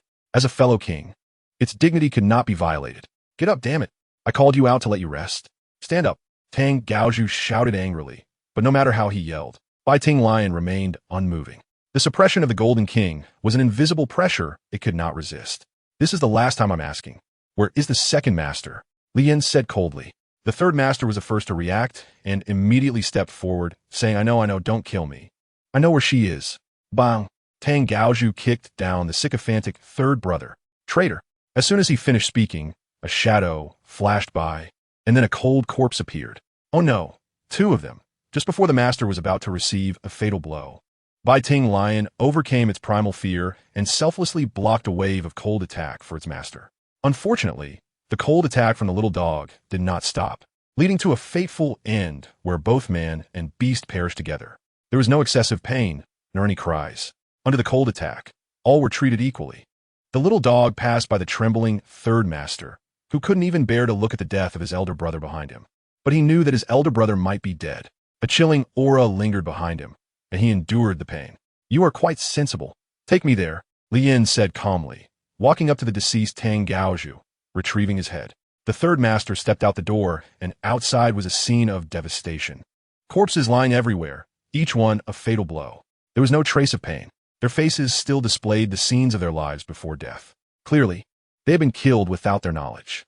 Among the corpses, some were intact, some were sliced in half, and some were even entirely missing, turned into ice blocks. Cold air wafted from the ground. The third master was terrified. He was scared to death. What kind of monster had they offended? As he walked, his mind raced with thoughts. He wondered if there was a way to survive, but he was out of options. In the face of absolute power, he had no chance of living. If I bring you to the second master, will you let me go? He didn't ask why only the second master. Do you have a right to choose? Li Yan asked. The third master understood. He was doomed. This person aimed to take them all down. He hesitated. He was afraid of death, but if death was inevitable, then he didn't care. I advise you not to play any tricks. You won't have the chance to commit suicide in front of me. Of course, if you show any inclination towards that, I guarantee you will regret being alive. Li Yan threatened. The third master was stunned. He had underestimated Li Yan's cruelty and ruthlessness. A seemingly 20-year-old youth had such a temperament. It was terrifying. If I take you to her, can you tell me where you came from? The third master said as he walked. When a person is about to die, their words are good, fine. Li Yan agreed to his request. Good. The third master seemed to give up the last struggle and obediently continued walking. They walked slowly. It took the 2 of them 2 hours to exit the jungle. The moment they appeared on the official road, Li Yan put away Xiao Bai and Xiao He. Then, when they reached the city gate, the guards didn't think much and let them enter Maple Leaf City after paying the toll.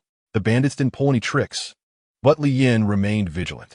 He told the little dog that if he made a move, it would instantly disable his hands and feet. The little dog had that capability. In front of it, mortals were like clay. Soon, Li Yan was taken to a location that was somewhat off the beaten path, but there weren't many people around. The third master walked down the road, arrived at a courtyard door, and knocked. Who is it? A young man's voice asked. Third master. Upon hearing it was the third master, the door opened immediately, revealing several vigilant men. They were dressed as commoners, but their gazes were sharp, scanning the third master and Li Yan in the distance. Third master, who is this behind you? One representative asked. The third master did not reply, but turned to Li Yan and said, We have arrived. Hearing this, the servant seemed to understand something and quickly drew the dagger behind him, intending to kill the third master. But someone was faster than them. A cold wave swept by, and Han Yu attacked. Several people were instantly corroded and turned into ice sculptures. When he saw it again, the third master was still in shock. It was too fast. Really too fast. Why didn't he have the chance to assist someone like this? Chapter 69, Resurrection. Li Yan strolled over, bypassing the third master, and walked inside. Li Yan was not worried about him escaping, because the little dog was always watching him. The third master turned around and, without needing Li Yan to say anything, walked inside on his own. He reached the door and pushed it open. Immediately, a fragrant floral scent wafted out, very pleasant. I wonder which brother has come. A soft and beautiful voice came out, making one feel tingly. Even the third master, who was well aware of the other person's identity, felt his body soften for a moment. Hey, third brother, are you thinking of your sister? You even brought me a handsome guy. A charming and seductive woman appeared in Li Yan's view. In an instant, Li Yan acknowledged her beauty. She was indeed very attractive. But this kind of beauty felt somewhat unrealistic. It was like watching a streamer on video after they had put on makeup, used filters, and enhanced their looks. At that moment, Li Yan had this feeling. He's here to kill you. Don't blame me. With his strength, even if I don't say anything, he can find you with a bit of effort. After the third master finished speaking, he sat down aside, waiting for his death. He had completely given up. There was no way to run or escape. This time, the woman's expression was no longer frivolous. She looked at Li Yan very seriously. Li Yan did not focus on the woman's alluring figure, but instead glanced past her at the withered corpse behind her. It seemed that this woman was also a ruthless character. Speak your last words, Li Yan said, stepping back slightly. For some reason, as the woman's expression changed, he felt an inexplicable sense of crisis, danger coming from her. I shouldn't have offended you, right? Why do this to me? The woman said calmly. A mission. Li Yan did not speak with righteous indignation. The corpse behind him clearly spoke for itself about her wrongdoing. A mission? The woman lowered her head, her hand reaching into the sleeve of her red robe, her face showing some sadness. Can you not kill me? No. Li Yan replied coldly. All right, then go ahead and kill me. The woman sat down dejectedly, giving up on her struggle. However, I hope you can leave me with a complete corpse. The third elder was taken aback. In his impression, the second sister was not like this. Usually seen as delicate and approachable, always exuding temptation, but in reality, she was a cruel person, particularly ruthless towards men. Li Yan was also taken aback, but just for a moment, as he was a ruthless killer. If you were a good person, he might hesitate a bit and abandon the mission, but if you were already labeled as a bad person, then sorry. A mission is a mission. Li Yan knew very well what his purpose was. Sorry, but I have to take your head. Li Yan turned around, and the puppy leaped with its hind legs, disappearing from the sight of the two. The third master narrowed his eyes. The puppy reappeared, now in front of the woman, who still wore a face as pale as death. However, when the puppy suddenly appeared before her, she couldn't help but widen her eyes in shock. But her body remained unmoved. With a puff, blood splattered, and the woman's head rolled away. The puppy was very steady, merely slicing off the woman's head with one paw. I come from the B-Soul Academy, a first-year student. Li Yan did not forget his promise. Although he resided in the second-year area, he was technically still a first-year student. The third master understood, confirming his suspicions, but when he heard it was a first-year student, he was so surprised he could fit 2 steamed buns in his mouth. Li Yan collected the 2 severed heads and left. Ding! Congratulations. You have completed a hidden achievement task, evaluating level. Ding! Evaluation successful. This task is classified as D-level difficulty. Reward: 30 evolution points, level 6. Current total evolution points, 370. 77 ding. This type of task is a repeatable task and can be accepted again. Walking on the main road, Li Yan was initially puzzled, then excited. Does this mean he can earn evolution points through tasks? Previously, he just wanted to complete this task quickly and go on his monster hunting journey, as evolution was the top priority. But hunting monsters was not a simple task. It was hard to find ferocious beasts of the same level as the little dog. Even rare-level beasts, he had not seen a single one until now. But now that the system suddenly added this task, it saved Li Yan a lot of trouble. It opened a shortcut for his evolution. With a heart full of excitement, Li Yan returned to the previous inn. He had no intention of cleaning up the aftermath. He was just a civilian, and collecting bodies should be the job of the police in this world. The blood seeping from the several corpses stained the ground a deep crimson, especially the 2 headless bodies, from which blood flowed uncontrollably. Their bodies fell due to inertia, contaminating the floor. If nothing unexpected happened, these corpses would soon become extremely stiff. However, a strange scene occurred half an hour after Li Yan left. The fingers of the headless female corpse twitched, and then a bright red worm crawled out from the woman's neck. It first looked around, as if confirming there was no danger, then crawled to the corpse of the third underling and burrowed into its neck. Afterward, it crawled out satisfied, took a turn, and approached the bodies of the servants at the door, opened its mandibles, bit down, and entered their bodies. By the time the worm returned to the woman, it had grown several times larger than before. It glanced at the woman's corpse and crawled back into the place it came from. Then, a miraculous scene occurred. The woman began to shake violently, her body becoming unusually stiff and very uncoordinated. This shaking continued for over 10 minutes. And then the woman stopped shaking and slowly began to stand up. Her body was already somewhat stiff, so her movements were slow, but she managed to stand up as desired. Then, she slowly raised her hands. Crack, crack. Her stiff arms occasionally made cracking sounds. She raised her hands to her neck, and in an extremely awkward motion, reached inside her neck. Her arms moved mechanically, reaching inside at an exaggerated angle, as if grabbing something. She grabbed for a long time, initially in a random manner, but later her movements became slow and purposeful. It was as if she was creating some hidden artwork inside. She continued, as the daylight quietly faded and the bloody smell in the courtyard became exceptionally strong. A curious civilian passing by caught a whiff of the scent and walked over to take a look.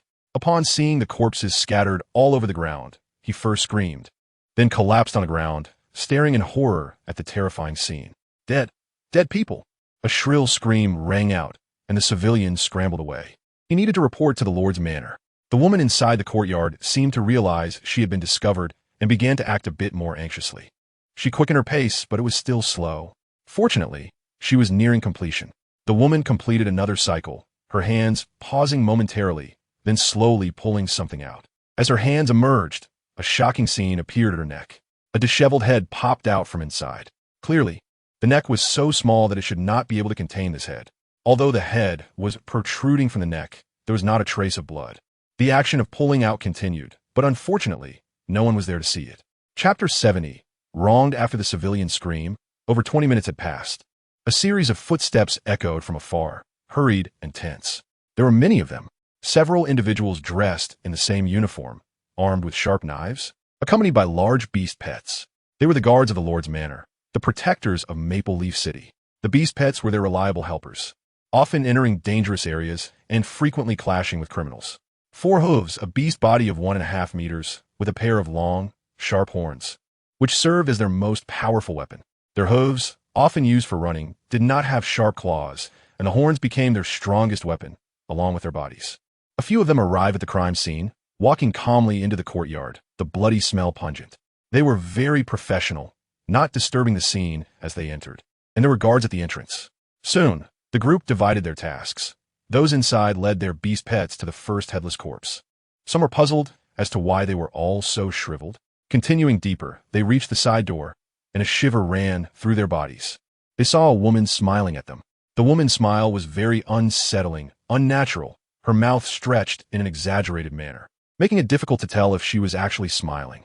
Why you? Who are you? A few of them showed signs of alertness, and their beast pets stood protectively in front of them. The woman did not speak. The only responses were the sounds of worms crawling and the gurgling of hunger. If you don't speak, we will. Before the city guards could finish their sentence, they felt a sharp pain in their lower bodies. Not just him.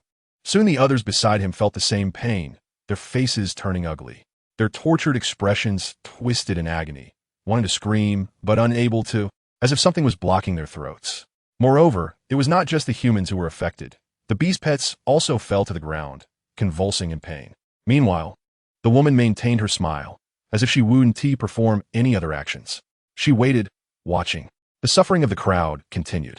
The guards outside began to sense something was off and walked over, but when they saw the painful expressions and bodily changes of their comrades, they were alarmed and retreated. Yet before they could react, several worms burrowed into their bodies, and they too began to feel what those before them had experienced. They could only slowly feel their bodily functions failing with no way to stop it. Half an hour later, the unusual courtyard fell completely silent, and several small worms crawled onto the woman's body, entering her mouth. Moments later, the sound of chewing could be heard from within, and 2 minutes later, the woman's voice emerged. Men are truly heartless animals. Therefore, all of you men should die. The woman spoke fluently as she strolled out of the courtyard and into the outside. At this moment, she was no longer stiff, and her skin was even more beautiful and pale, with a much stronger aura. The woman did not linger, leaving the street silently. However, before she left, she killed a peeping man who had been watching her beauty. If it weren't for the time being too pressing, she would have truly wanted to savor the taste of this voyeur. In Maple Leaf City, within the mountains, Shu Isin frowned as she looked at the mountain covered in corpses. Are they all dead? Who did this? She hurriedly walked past the corpses and entered the village, and the first thing she saw was the headless body of Tangaujua. A shock began to stir in Shu Isin's heart. and an impossible guess appeared in her mind. She shook her head in denial, unwilling to accept it. How could new student be so strong? Absolutely impossible. There must be another reason. She hurriedly left. She needed to return to the academy and wait for the person who handed in the task to confirm if it was really him. Although she had 1,000 doubts in her heart, there was still a chance. Moreover, if that chance turned out to be true, then why did he need to enter the Beast Soul Academy with such strength? What was his purpose? She needed an answer to all of this. The next day, when Li Yin stepped out of the door, he saw Ichiming waiting at the entrance. She looked dazed, as if she hadn't fully woken up. Li Yin was about to greet her when Ichiming looked up first. The moment she saw Li Yin, her face was filled with anger. Her frustration seemingly concentrated in her expression like a volcano ready to erupt. You left yesterday. Why didn't you tell me? Yimeng shouted. Why should I tell you? Li Yin retorted, unaffected by her outburst. That very question left Ichiming speechless. Somehow, she felt a deep sense of grievance. She had been worried about him yesterday, to the point of being anxious, yet he responded so coldly. Moreover, she considered Li Yin a friend. And did that mean friends were not even entitled to a simple notification? At that moment, Ichiming's feelings of grievance led to tears. She cried, "Wow, wow, wow." Tears poured out uncontrollably, and Ichiming hugged the small ball, sobbing loudly. In contrast, the small ball seemed to wear an expression of "you've finally grown up," looking quite pleased. The crying grew louder and more sorrowful. An invisible sense of guilt weighed down on Li Yin, leaving him at a loss. Why?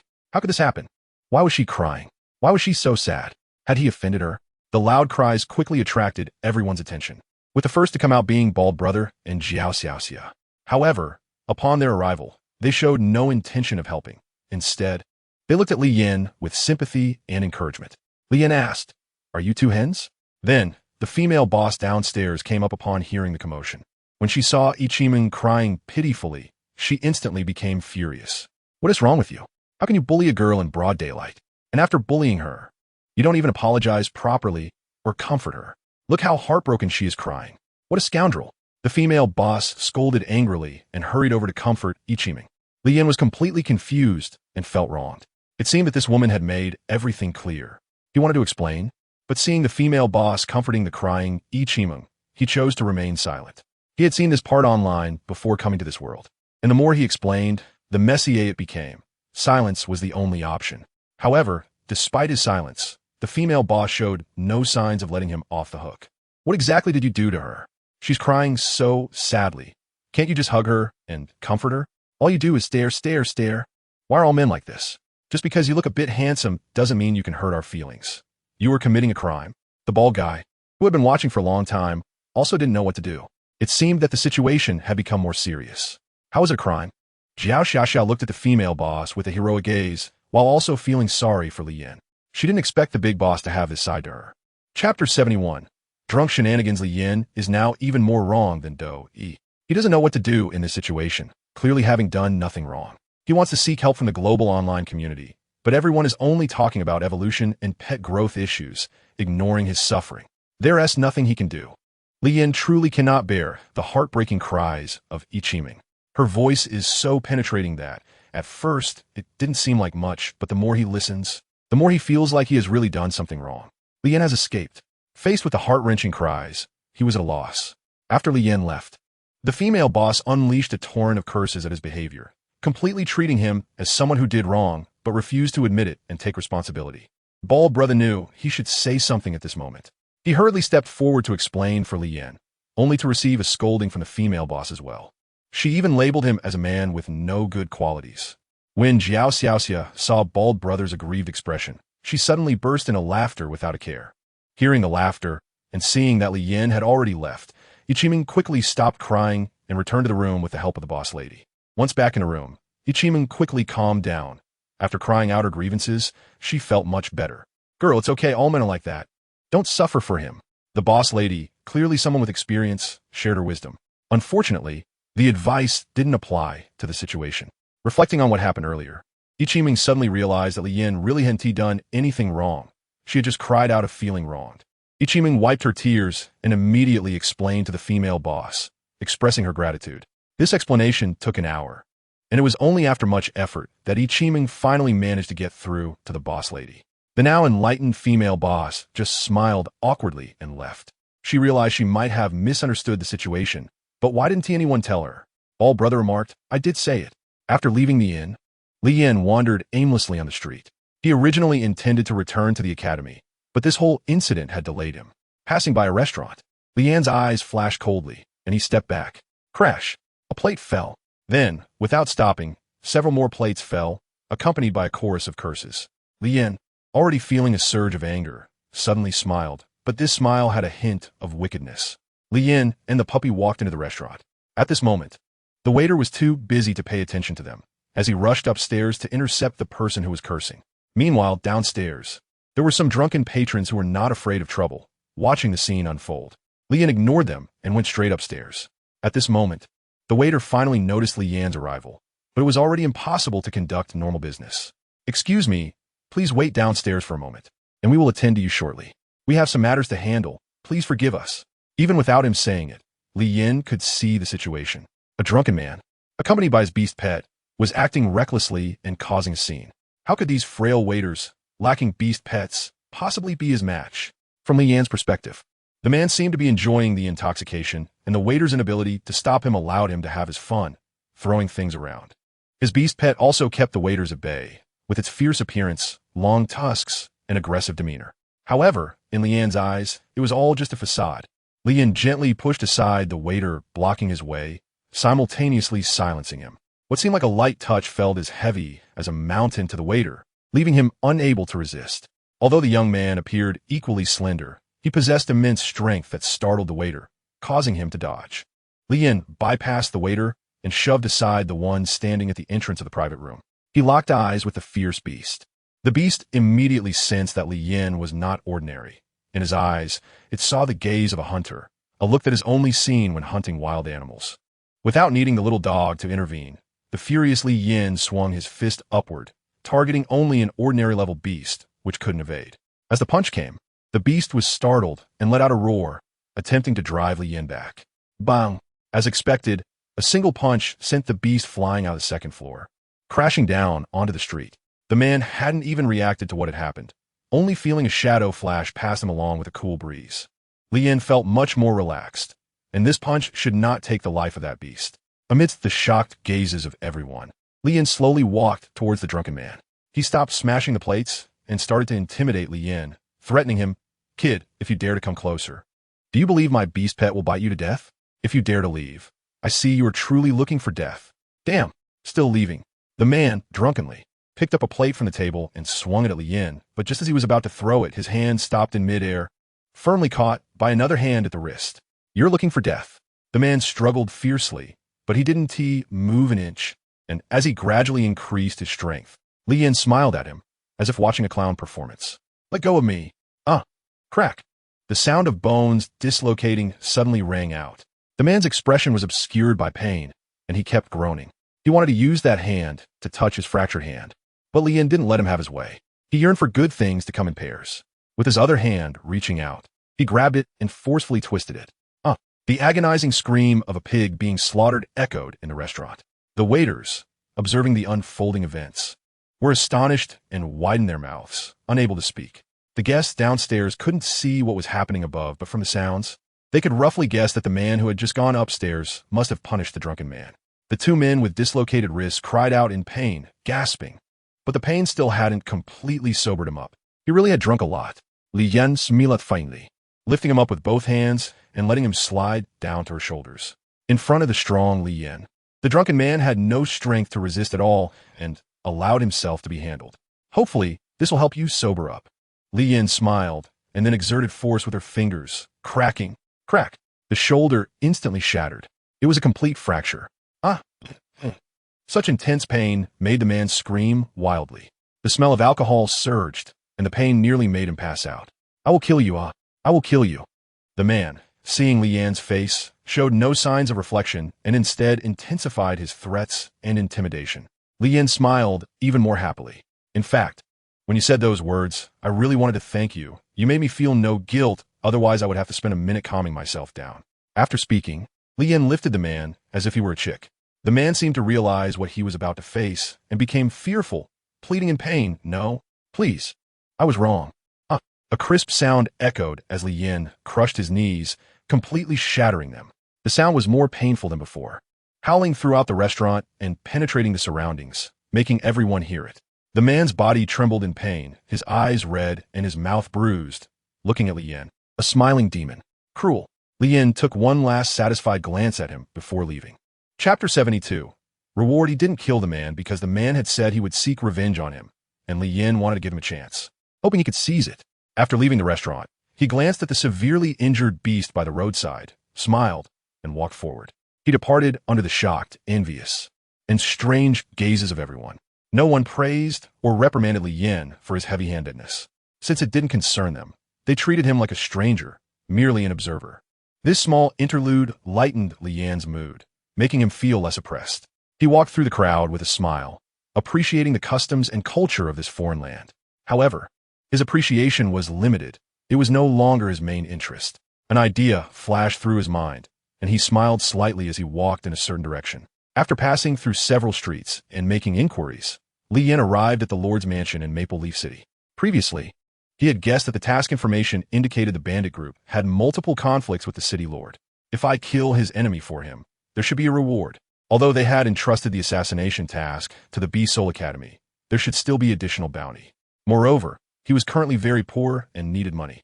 He didn't dress up or avoid attention, standing in front of this luxurious mansion. A few city guards were stationed at the entrance. They noticed Li Yin standing there, but didn't intervene since he was in the middle of the road. Various passers-by glanced curiously at Li Yin before moving on. After observing for a while and confirming, Li Yin walked inside. Upon seeing him approach, the city guards immediately became alert and stepped forward to block his way. Stop. What do you want? This place is not for idle people to enter. The little dog immediately showed aggression, but Li Yin quickly calmed it down. I just came to see if there's a reward for killing bandits. A few city guards were taken aback and exchanged glances, saying, if it's an ordinary bandit, one not too strong, you can take the proof to the bounty office. Someone there will give you a reward. What qualifies as ordinary? Li Yin asked again. Is this your first time doing this? The city guard examined Li Yin with scrutiny. He looked handsome, and his beast companion was also striking. But could someone his age be very strong? They began to doubt whether Li Yin was wasting their time. Li Yin nodded. After some thought, they asked, who did you kill? The Tang family. Li Yin replied honestly. Tang Gaozhua, that big bandit group outside the city? One of the city guards mumbled a few words before screaming. The others, still pondering, immediately remembered this name, which was extremely familiar to them and a source of great trouble for the city lord. They all looked at Li Yin with suspicion, shock, and disbelief. Is what you said true? Li Yin nodded, unsure why these few people reacted so strongly. Seeing Li Yin nod, they still didn't believe him and said, show us the proof. Please. Li Yin had no choice but to throw Tang Gaozhua's head on the ground. With a frowning brow and fierce eyes. He had a square face with a beard. This person was indeed Tang Gaozhua. The others looked at Li Yin in disbelief, momentarily at a loss for words. Tang Gaozhua had been proud all his life, invincible outside Maple Leaf City for many years. Yet he'd been killed by such a young guy. It was hard to see it coming. After a moment of stunned silence, one of them reacted first and ran into the Lord's mansion. This was a serious matter. Only the Lord could make a decision in person. To avoid being looked at strangely by passers-by, he quickly tucked away the head of the dead man and waited quietly. At this moment, the city guards, upon seeing Li Yin, displayed no trace of their previous disrespect and carelessness, instead treating him with politeness and humility. This was the convenience brought by strength. When facing a powerful individual, they would act this way, whether out of genuine respect or practical considerations. Soon, the guard who had rushed in earlier hurried back out, breathless and unsteady, saying, Lord, please. Upon hearing this, the others immediately cleared a path and bowed politely. Li Yin followed him into the mansion. They passed through the outer courtyard with towering small trees and walked through the inner courtyard filled with fragrant flowers, before entering a grand hall where a middle-aged man sat upright. This was the place in the city lord's mansion designated for receiving guests, and very few people were able to be hosted here by Yuan Cheng. Besides the beast law department above, the other party consisted of powerful figures from the academy, and today they were welcoming an unknown young man. Li Yan's calm expression saw that the middle-aged man remained unchanged, and he straightforwardly said, You've already wasted a lot of my time, and I hope you won't waste any more. The middle-aged man stood up, smiling at Li Yan, while assessing him at the same time. He appeared to be around 20 years old, with a beast companion that looked extraordinary, seemingly delicate, yet exuding an omnipresent danger. This person's nature seemed ordinary, but he acted with a purpose. His strength was unknown, but he appeared unscathed, suggesting that defeating Tang Gaoju was not a coincidence or a trick, but rather genuine strength. I wonder what reward you want. We will naturally support your efforts to eliminate evil, the city lord smiled. Don't you have set prices? Are you saying that whatever I ask for, you'll just get it to me? Li Yin countered. The city lord instantly realized that Li Yin might genuinely not know what the reward was. And he wasn't just testing him. Interesting. Tang Gaoju's life is worth 100,000 copper coins to us. Of course, we also need to keep his death certificate for reporting purposes. I could provide proof for you. And if you're still unsure, you can go check their mountain stronghold for yourself. I don't need that much. Just give me 10,000 copper coins. Li Yin said. The city lord pondered for a moment, feeling a bit confused about this young man's intentions. Aren't you just in it for the reward? Why not ask for everything then? And he really doesn't seem to care much about it? Moreover, would such a strong person lack money? After a brief hesitation, Yu Wenchang still decided to take a look at Tang Gaoju's head. Although the city guards had already confirmed it, for safety's sake, he wanted to verify it himself. Li Yin was not hesitant and directly took out the 3 heads for him. Yu Wenchang had seen that bandit group, the 3 leaders. Seeing their heads right in front of him felt somewhat unreal. Longtime rivals, just like that, they were dead? Having witnessed it, shouldn't he do something? Li Yin said. Yu Wenchang did not hesitate either. He called for the guards to fetch the copper. This person was even more terrifying than he had imagined. Young as he was, he didn't know how he managed to do it. After all, that second in command was someone he had searched for years without finding their hiding place. Soon, a guard arrived in front of the 2 with a large bag of copper. Li Yin estimated that it should be more than 10,000 copper coins. Yu Wenchang smiled and said, "This all belongs to you, exactly 100,000 copper coins." Li Yin was not polite either. Whether it was 100,000 or 10,000, it was all the same to him. With a wave of his hand, 100,000 copper coins entered his backpack space. This action immediately surprised Yu Wenchang, making him even more curious about Li Yan's identity. Chapter 73, Red Mist. May I ask which power you belong to? Yu Wenchang asked directly without beating around the bush. I don't belong to any power. I'm just a wanderer. Li Yin ambiguously stated that he was not prepared to reveal his background. Giving up the head in his hand was enough to show his attitude. Until he understood the strength of that academy, he needed to keep a low profile. This decision was made only upon his arrival, as he had glanced at the leaderboard. Although he was still in first place, the second place had already changed. It was not due to a decline in strength, but rather an inexplicable disappearance. He speculated that the opponent might have failed to evolve, causing their pet's level to drop, but upon scrolling down, he did not see their presence.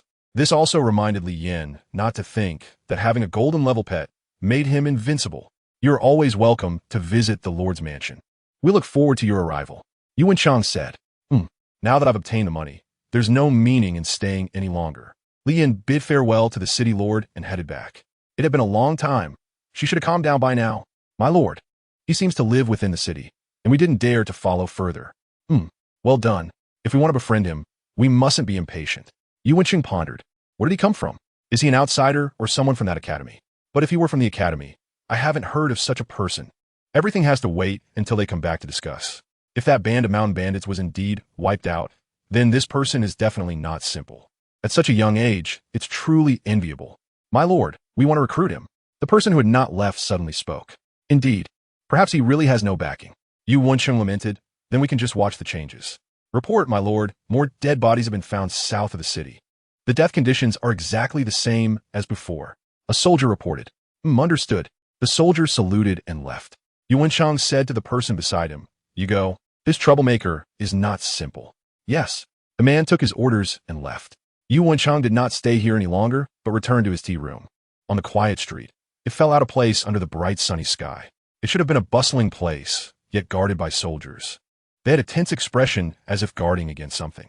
Within their encirclement, several courtyards were filled with a bloody smell, with corpses lying haphazardly on the ground. Not dead for long. If one looked closely, they would find that each corpse had a strange wound somewhere on their body, not large but fatal. Of course, these soldiers could not see it. As the guardians of the lowest class of commoners, they could only deal with robbers, mobs, and low-level beasts. Their qualifications were mediocre, and they could only achieve such accomplishments in their lives with no possibility of further advancement. They knew their own limitations, so they didn't dare to act rashly regarding such cases. There had been a batch of soldiers killed before, and they were afraid that the next could be themselves, so they all kept their distance. But even from this distance, they still felt no sense of security, unable to fathom the opponent's ghostly and elusive killing methods. Soon, the person who had been with Yu Wenxing appeared here. He looked at the sealed-off area and asked, "What is going on inside?" "Reporting, my lord. We didn't go deep, but there are already several corpses inside," a soldier said. The man glanced at them with disdainful eyes, remained silent, and walked into a courtyard. The soldiers behind him, frightened, did not dare to follow. The man shot them a cold glance and sneered. Today's soldiers are truly not as good as before, only knowing how to avoid, not realizing that offense is the best means to solve problems. Hiding only gives the opponent more space to act and more opportunities to strike. Then, the next moment, as if proving his words right, he was still inside checking and analyzing when several sounds of painful cries came from outside. The sounds were filled with suffering and helplessness. Without thinking, the city guards outside had encountered misfortune. He did not hesitate, left the courtyard, and stepped outside. A shocking scene unfolded. All the soldiers outside were lying on the ground, convulsing and in pain, with only the earlier wretched screams echoing. Their mouths seemed to be sealed, and their bodies began to shrink exaggeratedly, as if they were collapsing. The man approached, wanting to help them, but as soon as he got close, a faint blood aura forced him back. The blood aura was not strong, but he felt that if he got contaminated with that thing, it would not end well for him in the future. It was not a deadly poison, but it had a slow-killing effect, and this was the first time he had seen such a strange method of killing. He did not approach any further, choosing to stay aside. He wanted to observe these people's deaths and figure out the killing methods of the person hiding in the shadows. The suffering did not last long. Their bodies quickly shriveled and died. Then a large red worm crawled out from within them, heading off into the distance. They moved in unison, their actions synchronized. He raised his eyes and saw a woman with an enticing figure, dressed in a red robe and wearing shoes with red prints. Such attire made the woman look even more alluring, her body swaying enticingly, captivating the heart. You really are ruthless, watching your subordinates die before your eyes without a care. Even a little girl would feel ashamed. The woman beckoned the worms home and devoured them, crunching as she chewed, which made the man frown tightly. What the hell is this thing, living off worms? The woman's beauty could not stop the chill that surged within the man. Were you so cruel, bloodthirsty, and feeding on insects? Did you not see? I am a gourmet. The woman replied with a charming smile, and then her body began to emit a red mist. The mist appeared quickly, without warning, and the woman vanished into the red mist in an instant. The man immediately became vigilant, staring at the red mist before him. He could feel that it was not simple. He quickly summoned his beast pet, a rare-level cold poison lizard. When the beast appeared, it emitted a faint green aura, which was analogous to the red mist. However, in terms of effectiveness, it fell short. The man thought the red mist would slowly approach him and attack her, but clearly, he thought too much. The red mist began to dissipate, disappearing as if it had never come. But the man knew that danger still lurked nearby. The next moment, the beast pet beside him let out a scream. He turned around in shock to see the beast pet being ensnared and pulled by the suddenly appearing red mist. It was as if the red mist wanted to drag it into its own space. The man tried to reach out to pull it back, but as soon as he made contact, a burning corrosive sensation instantly peeled a layer of skin from his hand. He didn't dare to touch the red mist again and turned to look at the tail of the beast pet. Gritting his teeth, he pulled with all his might. A contest of strength began. The tug-of-war lasted for a minute. The man shouted for the beast pet to use its skills, but the beast pet seemed not to hear, only using its strength to pull, while its head was already deeply ensnared in the red mist. The man was alarmed. His beast pet was completely restricted, and it was only a matter of time before it was pulled into the red mist. The defeat was inevitable. Chapter 74. The man in white. The man was utterly shocked. His beast pet was rare level, and a rare level creature had no power to resist. He did not give up and continue to struggle. But the beast pet had already begun to exhaust its strength, its body inching closer into the red mist, with its front hooves now immersed in the mist. What the hell is this thing? The illogical offensive method and the completely unfathomable red mist made him think several times that what was in front of him was not human at all. Interesting. This place can actually have the appearance of red mist flowing insects. A calm voice with a hint of a martial world tone suddenly sounded. Upon hearing the voice, it seemed that a pair of eyes within the red mist glanced toward the top of a roof, as if to remind him not to meddle. A figure in flowing white robes, holding a waist fan, waved it to stir the faint warmth of the sun. The man had no time to look back. He gritted his teeth and cried out, "Please, sir, help us. The city lord's mansion will not forget your kindness." The person on the roof remained unmoved, gently waving a fan in the light wind and thin clouds. "If you have no assurance, please help me convey to the lord of the city. Hurry and come to the rescue. Those who can appear here are certainly not ordinary people." The man still held a glimmer of hope. The person in white stopped fanning and said softly, "Give up your beast companion, and you can live. If you continue to insist, both of you will die." Clearly, the man understood this reasoning, but how could he just abandon his beast companion, who had been with him for many years? Alas, obsession is harmful. The person in white sighed and left. It wasn't because of the warning in the red mist, nor was it out of fear. Rather, he felt a fondness for the rarity of the red mist flow insect, a creature rumored to have the ability to resurrect. One could only wonder what kind of power it would possess when it grew up. As the person in white departed, the man's face turned to despair. With the departure of the person in white, the engulfing of the red mist began to accelerate. A few clouds shifted, and the man, along with his beast companion, was pulled into the red mist. Until the very last moment, he did not abandon his beast companion to flee alone. This might have been an extremely foolish decision, yet he chose to do so. Persistence was his motto, and it was precisely because of his persistence that he had grown to this extent. It was also because of his persistence that he met his demise. The red mist engulfed both man and beast, starting to churn as if it were chewing food. Layer upon layer of red mist accumulating and covering them. Minutes later, the red mist began to dissipate, and the silhouette of a woman gradually emerged, now appearing even more pure and youthful. The energy within her had also grown immensely. She licked her lips and gazed into the distance. To her surprise, she knew the origin of the red mist flow insect. This was truly shocking information, considering that the identity of this insect had long since been forgotten. Who would have thought that someone would still know? Such a strange person, knowing yet not stopping it. What could his purpose be? Allowing my growth. Is he an enemy or a friend? Yet most likely an enemy, the man. After muttering to herself, the woman departed. Half an hour later, when Yu and Chung arrived, his expression was unusually grave and sorrowful. The sight of corpses of his subordinates scattered on the ground and the disappearance of his trusted aides made him feel an unprecedented sense of crisis. There was an unknown entity lurking in Maple Leaf City, incredibly powerful and extremely mysterious. Even his trusted aides had encountered misfortune. This left him at a loss as to what to do, as his strength was only slightly greater than that of his aides. "My lord, what should we do?" The city guards asked fearfully.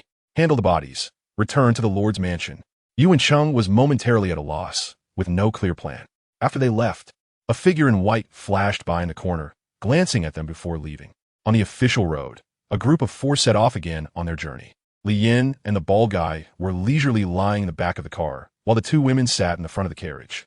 The carriage was fast, more than twice as fast as before. That's the advantage of having money. When you have the funds, everything can be satisfactory. Li Yin lay in the back of the carriage, resting with her eyes closed, while the front carriages, each Chiming wore a look of deep resentment. She also lacked confidence in herself, thinking that she was so unattractive that he hated her and deliberately chose to split the car. In fact, she was overthinking. A single carriage carrying 4 people would move very slowly, but splitting into 2 carriages would be much better. If it weren't for the driver saying that even splitting into more carriages wouldn't speed things up, he could have called for 2 more. After all, he had money now and could spend it freely. However, his behavior was viewed by the other 2 similarly to how they saw Ichiming's previous actions, which might have been a bit excessive. Li Yinqing didn't think too much, just felt comfortable and went to sleep. The journey was long, and there was no point in staying awake. After walking for a while, they arrived at their first camping night.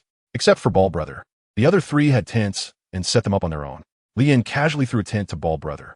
He nodded in thanks and clumsily began to figure out this new thing. Fortunately, it wasn't too difficult, and he quickly managed it. From waking up to camping, Li Yin hadn't spoken a word to Yi Qimeng, and in fact, he hadn't talked to anyone else either. However, his behavior confirmed Yi Qimeng's suspicion that he was still angry with her. Yi Qimeng pouted and muttered in the tent, saying that men were really petty, so petty. There was no conversation throughout the night. When dawn broke, the group had a simple barbecue meal before leaving. During the meal, Li Yin still didn't speak to anyone, which was his habit. However, others didn't see it that way and believed that he was still angry.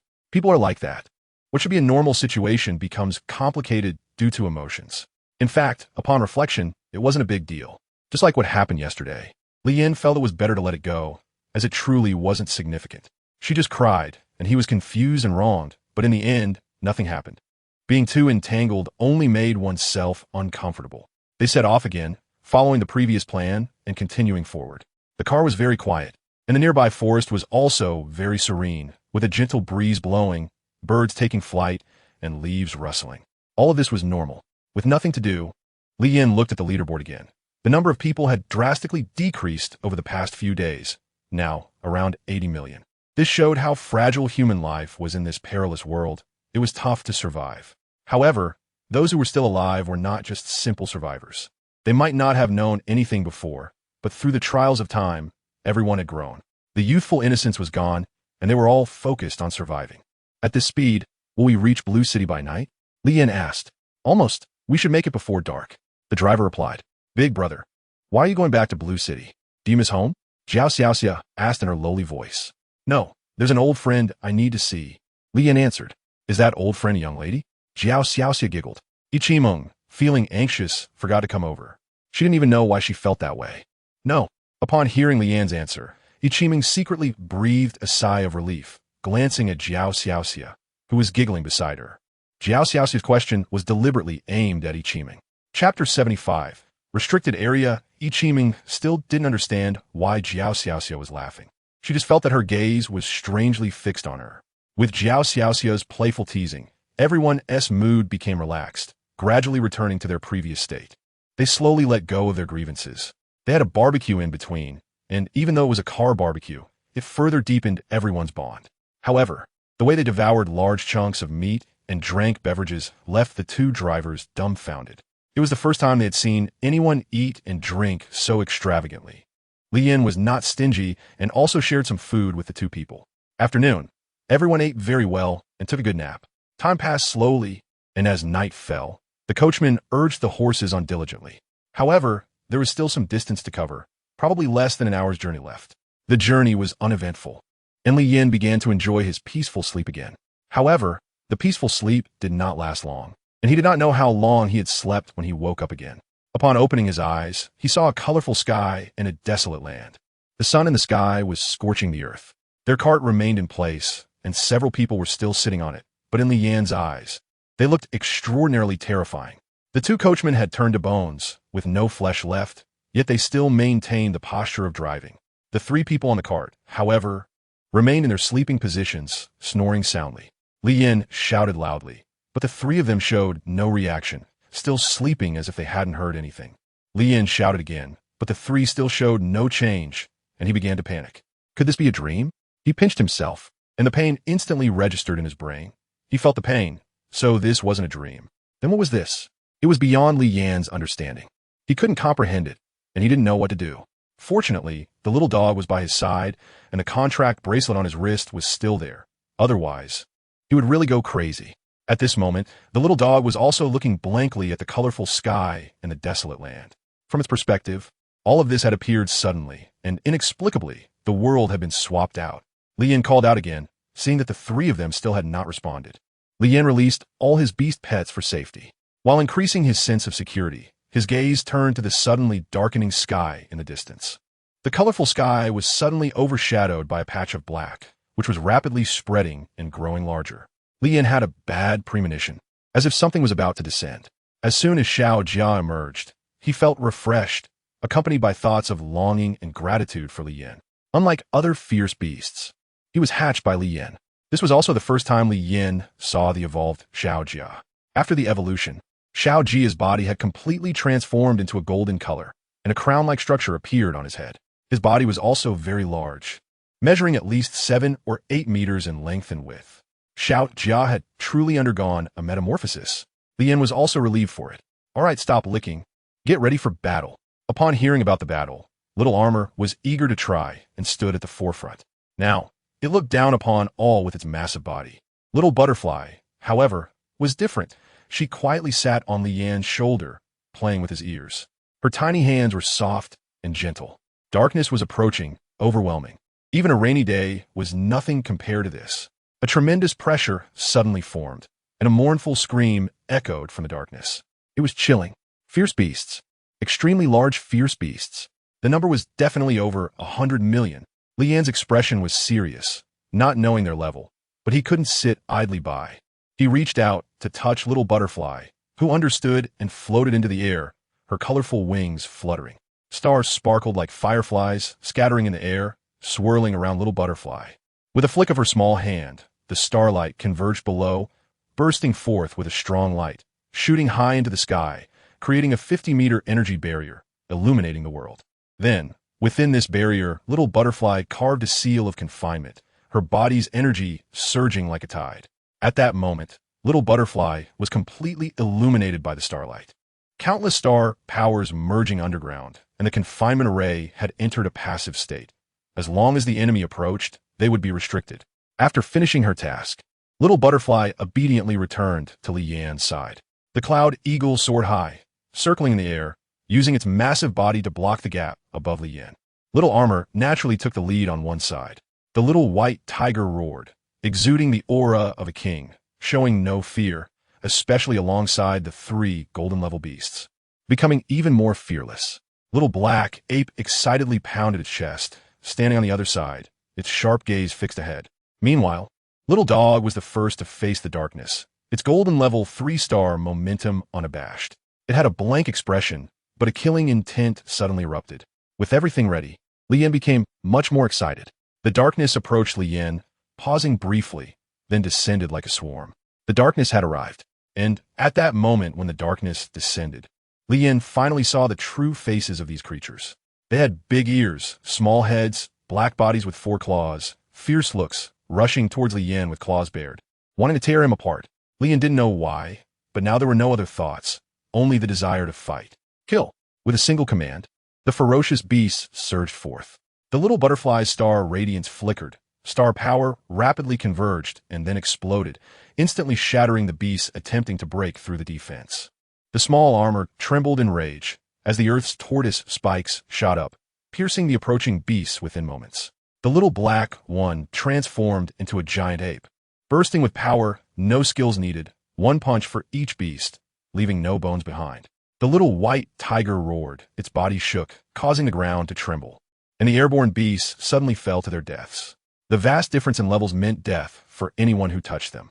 The cloud eagle above was enjoying the slaughter, using no extra means, stepping on the bodies of these beasts, strolling through the air, killing one after another.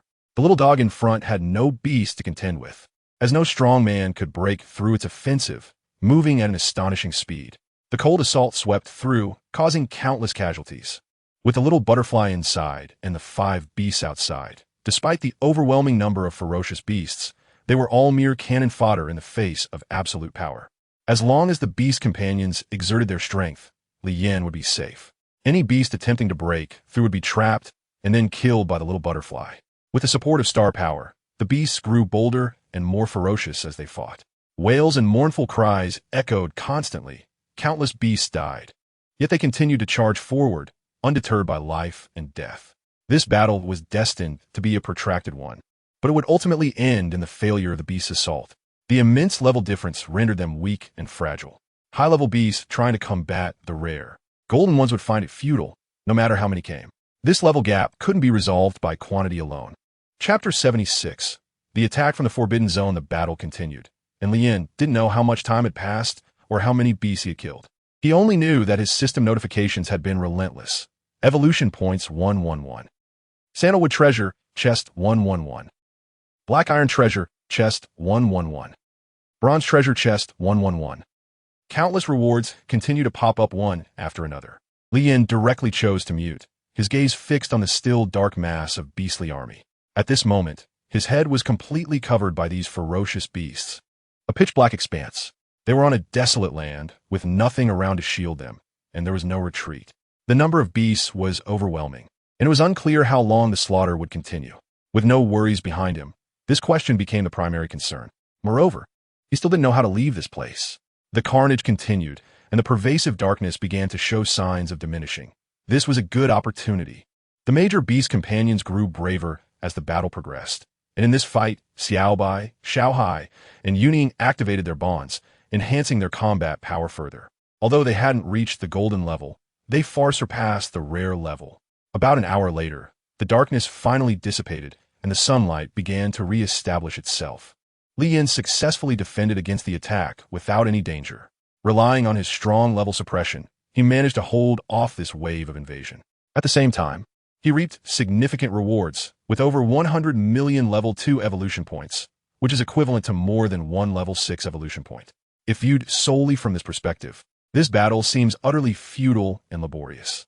However, fortunately, aside from all this, there are also over 100 million treasure chests. Sandalwood, black iron, bronze, and a silver one. Open all the sandalwood treasure chests. Ding. Empty. Empty. 111. Ding. Congratulations. You have obtained a Beast Pet Experience Pill. Explanation. Increases Beast Pet Experience by 1. Ding. Empty. Empty. 11. Ding. Congratulations. You have obtained a normal level pet egg. Ding. 65, 470, 000. Congratulations. You have obtained 346 normal level pet eggs, 67 high level pet eggs, 748 Beast Pet Experience Pills, 136 Aptitude Pills, and 670 Physique Pills. Li Yin didn't know what to say, with 1,000 words summed up in one word. Pit. Black iron treasure chest. Open. Ding. Empty. Empty. Empty. 111. Ding. Congratulations. You have obtained a high-level pet egg. Ding. Empty. Congratulations. You have obtained a level 2 Beast Pet Experience Pill. Note. Increases Beast Pet Experience by 1. 5. Ding. Empty. Ding. Congratulations. You have obtained a spiritual material. Note. A herb that can increase pet levels and improve beast pet qualifications, but the effect is very low and requires a large quantity to see results. Ding. 34, 570, 000. Congratulations. You have obtained a total of 320 ordinary pet eggs, 124 high-level pet eggs, 230 level 2 Beast Pet Experience Pills, 340 spiritual materials, 224 qualification pills, and 507 physique pills. Bronze treasure chest. Open. The familiar prompt came again. Ding. Empty. Empty. 1. Ding. Congratulations. You have obtained a level 3 Beast Pet Experience Pill. Note. Increases Beast Pet Experience by 2. Ding. Empty. Ding. Congratulations. You have obtained a high-level pet egg. Ding. Congratulations. You have obtained a level 1 weapon. Ding.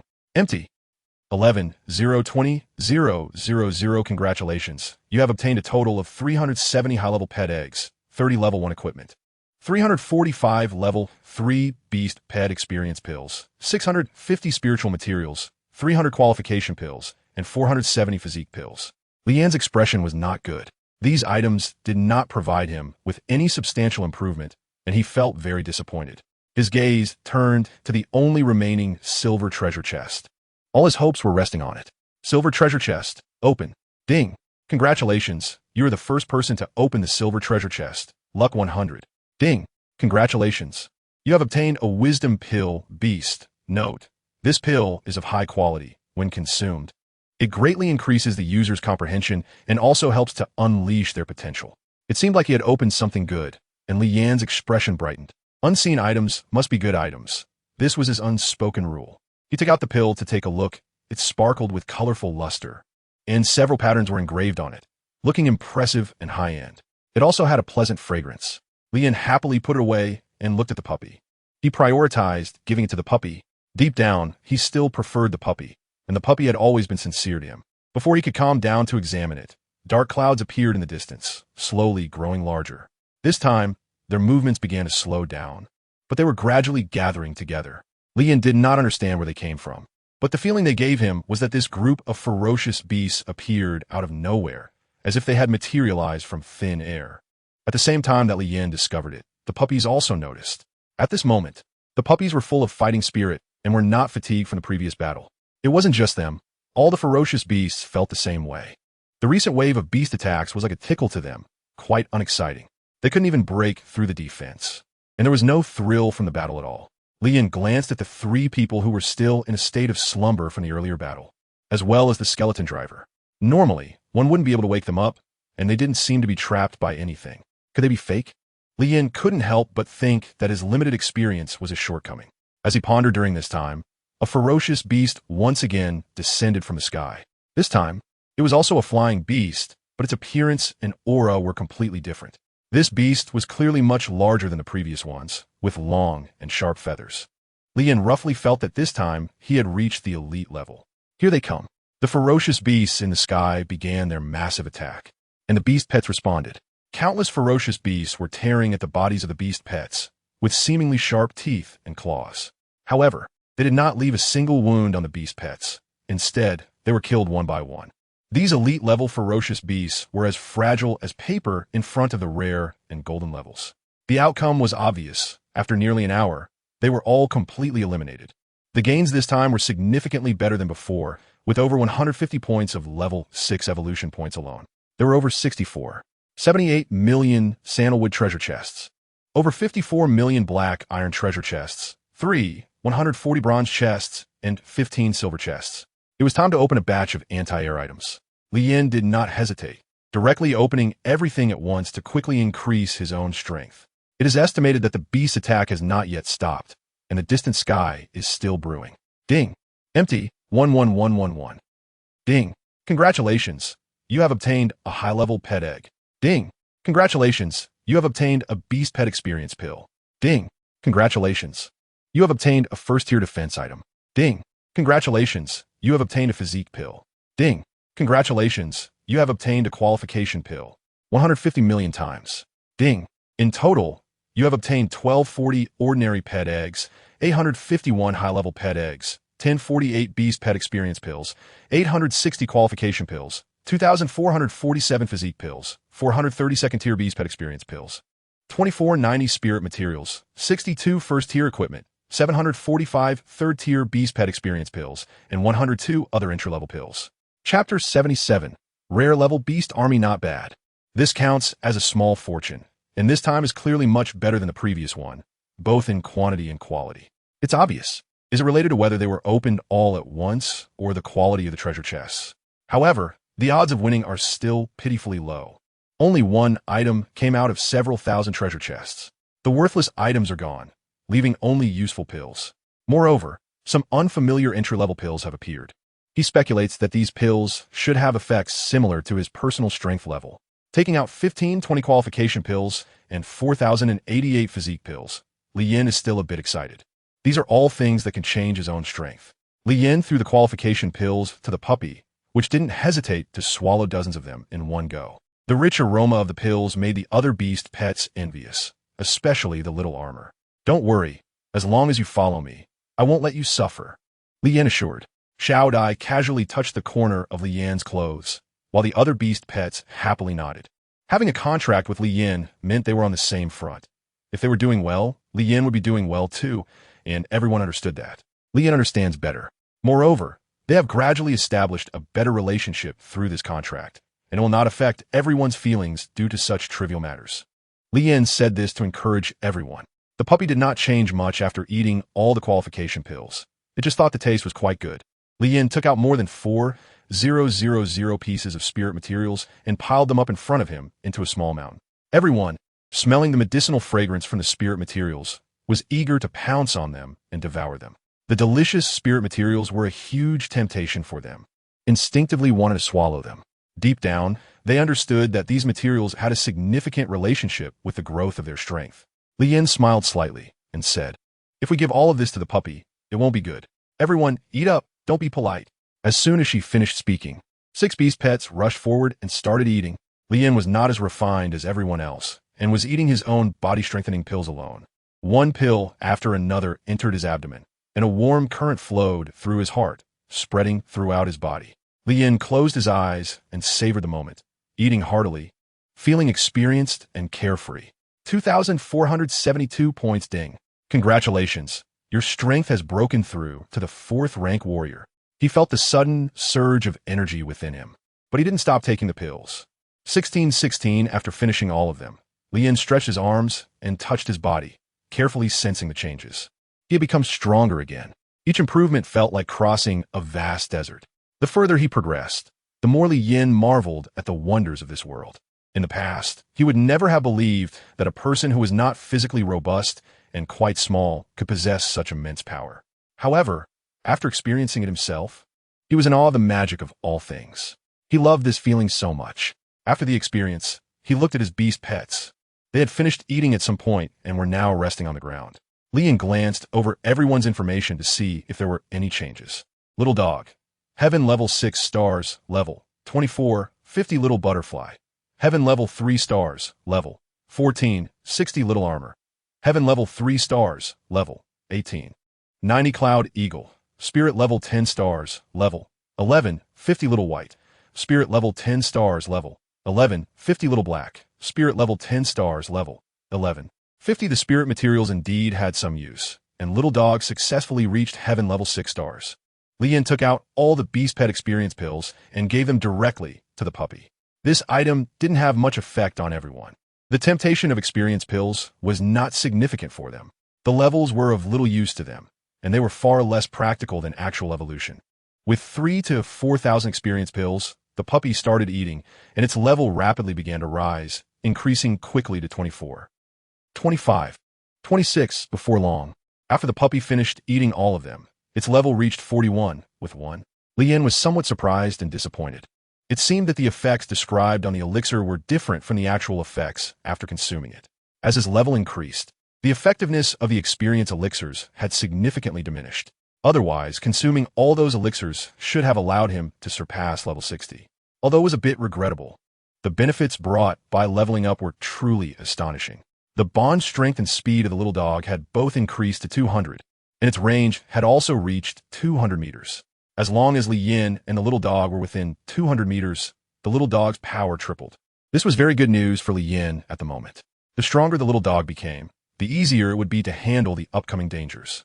Because what was likely to come next were rare-level beasts. As if hearing Li Yan's call, the beasts finally gathered, and the dark army pressed toward him. Upon hearing the sound, all the beast pets took their positions. They also skillfully entered the home defense phase. This time, the momentum of the beast was clearly much stronger. Just as Li Yin had anticipated, they were all rare level. Even Li Yin, who had just broken through in strength, felt the pressure multiply. If he were to face this group of beasts alone, he would surely end up dead. However, the beast pets were still unafraid. Instead, they were even more excited, as if they had spotted something delicious. Li Yin was at a loss whether to laugh or cry, as the hundreds of billions of beast meat in his backpack left him speechless. There was no time to think too much. A great battle was about to break out. This time, the beasts were incredibly swift, with sharp teeth and mouths, attacking crazily. They charged without regard for the consequences. Logically, at this level, they should have some intelligence, but they still acted like mindless monsters. They only knew to attack, without understanding pain. Even those that weren't killed in a single strike didn't T-react by fleeing. Instead, they fought desperately to continue attacking. This left Li Yin puzzled, as he felt something was off. The beasts looked fake, but the rewards were real. The battle was somewhat strenuous for everyone, as the rare-level beasts had already become a bit tricky. Relying solely on physical attacks was no longer as effortless as before, so they needed to use skills. The effects were very significant. Each skill strike could kill large numbers of beasts, especially Xiao Dai's Starry Spark. Within the range of the Starry Spark, no matter how many beasts there were, a single hit would kill them, followed by a violent explosion of starlight that shattered the surroundings. Xiao Guo's Cold Strike was also effective, with one burst taking out a patch, and it was the easiest in battle. Xiao Jiao also relied on ground spikes for large-scale hunting. This battle lasted much longer, a full 2 hours, before reaching its conclusion. With the death of the last beast, the rare-level pet slumped down on the ground in exhaustion. Ding! Congratulations, you have obtained over 15,000 level 6 evolution points, totaling over 15 for 141 points. Sandalwood treasure chest, 50 million black iron treasure chest, 50 million bronze treasure chest, 50 million silver treasure chest 1,045. If Yuning, Xiao Bai, and Xiao Hei had pulled together as 3 golden level pets, they would have surely fallen under the chaotic claws of the beast army if they had faced it alone. Li Yin looked at the 3 panting beast pets beside him, his expression filled with worry. This situation couldn't continue. Chapter 78. Show all capabilities. In the next wave, it would definitely be a rare-level beast attack. At that time, everyone would be passive, except for the little dog Xiao Jia and Xiao Dai who could protect themselves. The remaining 3 beast pets with Li Yin would definitely be in danger. With 4 sides cut off, the defense would naturally collapse without a fight. Li Yin had to feel nervous this time. After tossing and turning for half a day, he couldn't come up with a solution. His only hope was pinned on the little dogs. Treasure chests all opened. Ding. Congratulations. You have obtained a high-level pet egg. Ding. Empty 111. Ding. Congratulations. You have obtained a beast pet experience pill. Ding. Congratulations. You have obtained spiritual materials. Ding. 407 ordinary pet eggs. 967 high-level pet eggs. 648 beast pet experience pills. 782nd level. 953rd level. 102 4th level. 736 aptitude pills. 770 physique pills. 207 first-tier pills. 57 first-tier equipment. 2,450 portions of spiritual materials. He gave all the experience pills to the little dogs and shared the spiritual materials among everyone. As for the aptitude pills, he again gave them all to the little dogs this time.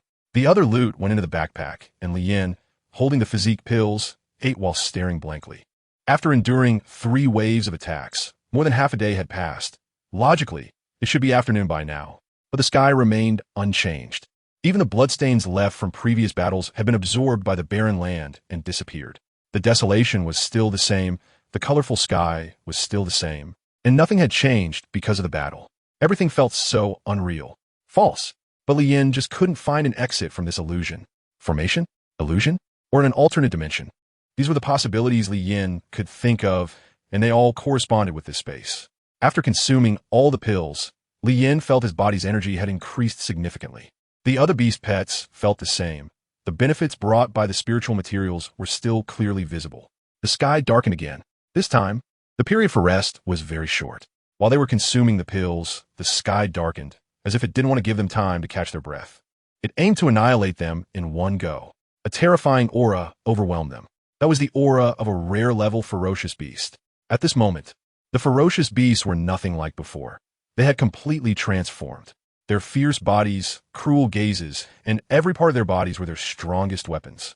Under such bodies, it was not far from tearing apart Lian's beast pets. At the very least, Xiaobai and the others had already sensed an extreme danger.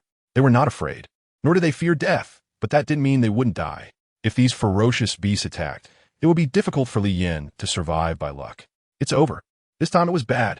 If nothing unexpected happened, he was going to die this time. Lien was anxious and desperately thinking of a way, but his mind was blank. The idea of giving the puppy a wooling Dan had also fallen through, as the opponent didn't give him any time. The ferocious beasts were determined to kill Lien. Each beast's aura was locked onto Lien, and their target was only him. The puppy could also clearly sense this. Roar! A roar that shook the heavens, filled with anger and protection. Lian's life was threatened, and the little dog stood up. Its body emitted red thunder and ghostly power. The moment Xiao Jia saw this, he retreated far away, feeling the danger from this force. Xiao Bai and the others also retreated behind Lien. The 3 beast pets were very perceptive, not entirely afraid, but forming a united front to hold one side. As the forest thunder descended, Xiao Dai also knew what she should do. She flew into the sky, scattering starlight, with energy blooming within her body. Suddenly, her flower wings spread open, descending like the wings of an angel, and pounced onto the little dog that had expanded to dozens of meters high. Roar! The energy reached its peak, and the red thunder and ghostly power within the little dog's body collided, creating sparks. It could no longer hold back. Colorful rays of light burst out from its body. With a loud bang, the little dog opened its enlarged mouth, and a dark red thunder shot out, instantly tearing through the air, creating a vacuum explosion as the sky changed dramatically. In the darkness, a tornado formed. The red thunder charged towards the beast horde that blocked out the sun. As danger approached, the beast horde began to roar and howl in utter chaos. Destructive energy surged forth. The ghostly power exploded among the beast horde, the chilling cold of the ghosts, and the annihilation of the red thunder. The black sky became filled with flashes of lightning, and a terrifying explosion erupted from the center. Thunder flowers fell like fireworks, covering the sky. Suddenly, the sky brightened. The shockwave of the explosion rapidly spread, and all the beasts within a 5-kilometer radius in the sky perished under the ghostly red thunder. Moreover, the sky revealed a gap from this strike. However, this gap merely returned to the previous sky, a colorful sky. Lien has not yet escaped this space. Just a moment ago, there was hope, but it has shattered. The little dog-S attack this time is stronger than the last. Yet it still hasn't broken through this sky, which shows how solid this world is. After one strike, the little dog gathers energy again. but it has only eliminated less than 1/10. It needs to completely deal with this group of ferocious beasts. After this strike, the beasts begin to counterattack, like a dark wave pouring down. Each beast expands and inflates its body, flapping its wings, stirring the sky into a tumult of changing winds and clouds. The sky is completely dominated by this group of beasts. A hurricane sweeps from the sky to the ground. Xiao Jia protects Li Yin by his side, ready for battle. The little dog has already taken the lead in the attack, while it instinctively supports from back. The beasts are very fast, and in just a few breaths, they have approached within 500 meters above Li Yin. The little dog, with energy gathered to its peak, breathes out towards them. A chill suddenly invades, and the temperature drops sharply. A ghostly ray pierces through all the beasts within the attack range, while those outside the ghostly ray are frozen by the cold air. Even if they reach the rare level, they cannot escape the fate of being instantly frozen. A layer of extreme cold frost envelopes them, ending their lives in an instant. The little dog does not stop its attack. The energy within it continues to surge out, and it changes the direction of its attack, sweeping across horizontally. All the beasts that intended to attack Li Yin are frozen into ice under this strike. This blow also kills more than half of the beasts, while the remaining beasts break through the little dog's defense and come underground. Xiao Jia's massive body suddenly stands up, shielding Li Yin beneath him. With a roar that pierces the sky, the golden light of his shell flashes, and as the brilliance shines forth, the earth begins to collapse. Li Yin's position began to collapse as well. The ground cracked, spikes emerged, and the ground trembled. The earth was breaking apart. A 3-meter-long crevice appeared beneath Little Armor, while its body grew 3-meter-long spikes to protect itself firmly. Ah, help! In the chaos of the collapsing surroundings, Li Yin accidentally fell down. In panic, Little Armor channeled its spiritual energy into its feet, extending underground, and its mouth began to open wide. Its chest contracted and expanded, and a massive torrent of water poured down, forming a stream. The water flowed quickly, faster than Li Yin's fall, filling the area below first, rising to about 3 meters high. Meanwhile, the underground collapse was not deep, less than 8 meters. Li Yin directly fell into the huge water pit. Xiao Jia had a good grasp of strength, but the ground beneath him collapsed into a gully pit, with the purpose of protecting Li Yin. Time was too tight for him to explain. Chapter 79. Severely injured and unconscious. In the water pit, Li Yin sank to the bottom, and then floated to the surface with the buoyancy of the water. Looking at the massive turtle shell above, Li Yin understood Xiao Jia's actions. One must say, it was indeed a clever decision. The sounds of fighting continued above, with the cries of ferocious beasts echoing. Li Yin heard a sound as he fell and floated up again, where fierce battles were already taking place above. The beast's attack was incredibly swift, unimaginable. If Li Yin hadn't just fallen, he would have likely been torn apart in an instant by such a rapid assault.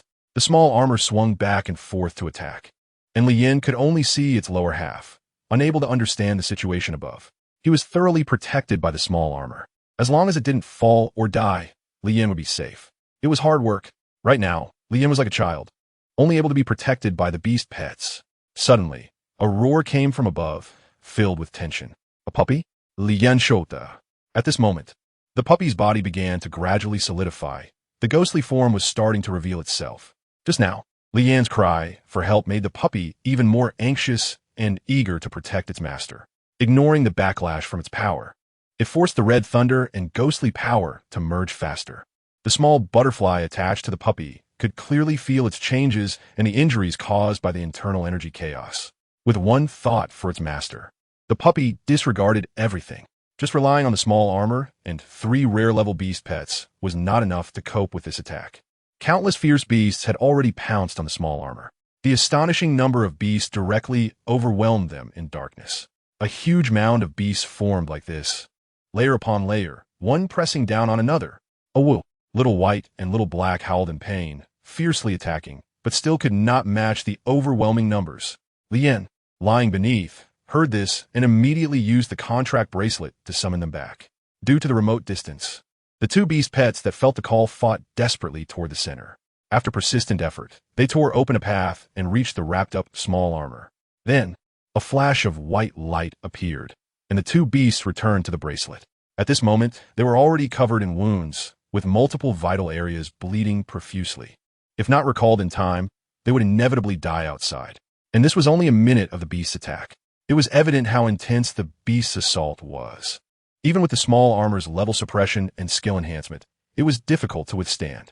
However, to completely kill them, the small armor couldn't manage it. The cloud eagles circled in the air, avoiding the hatred. Their target was only Li Yin, who was fighting on the edge and was ignored by the beast army. Roar! A cry filled with exhaustion and urgency echoed, and then the ground began to tremble as a massive body approached. Roar! The energy reached its peak, and the body, unable to bear the burden, began to riot.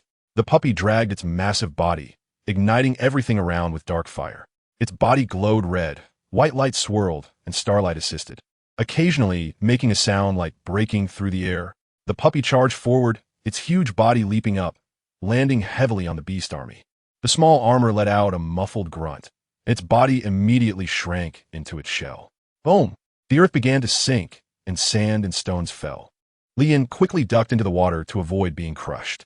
Xiao Jia also began to descend. The impact from above caused it to fall by inertia, sinking into the ground. It kept descending until it was finally stuck at a corner of the turtle shell in a space of 4 meters.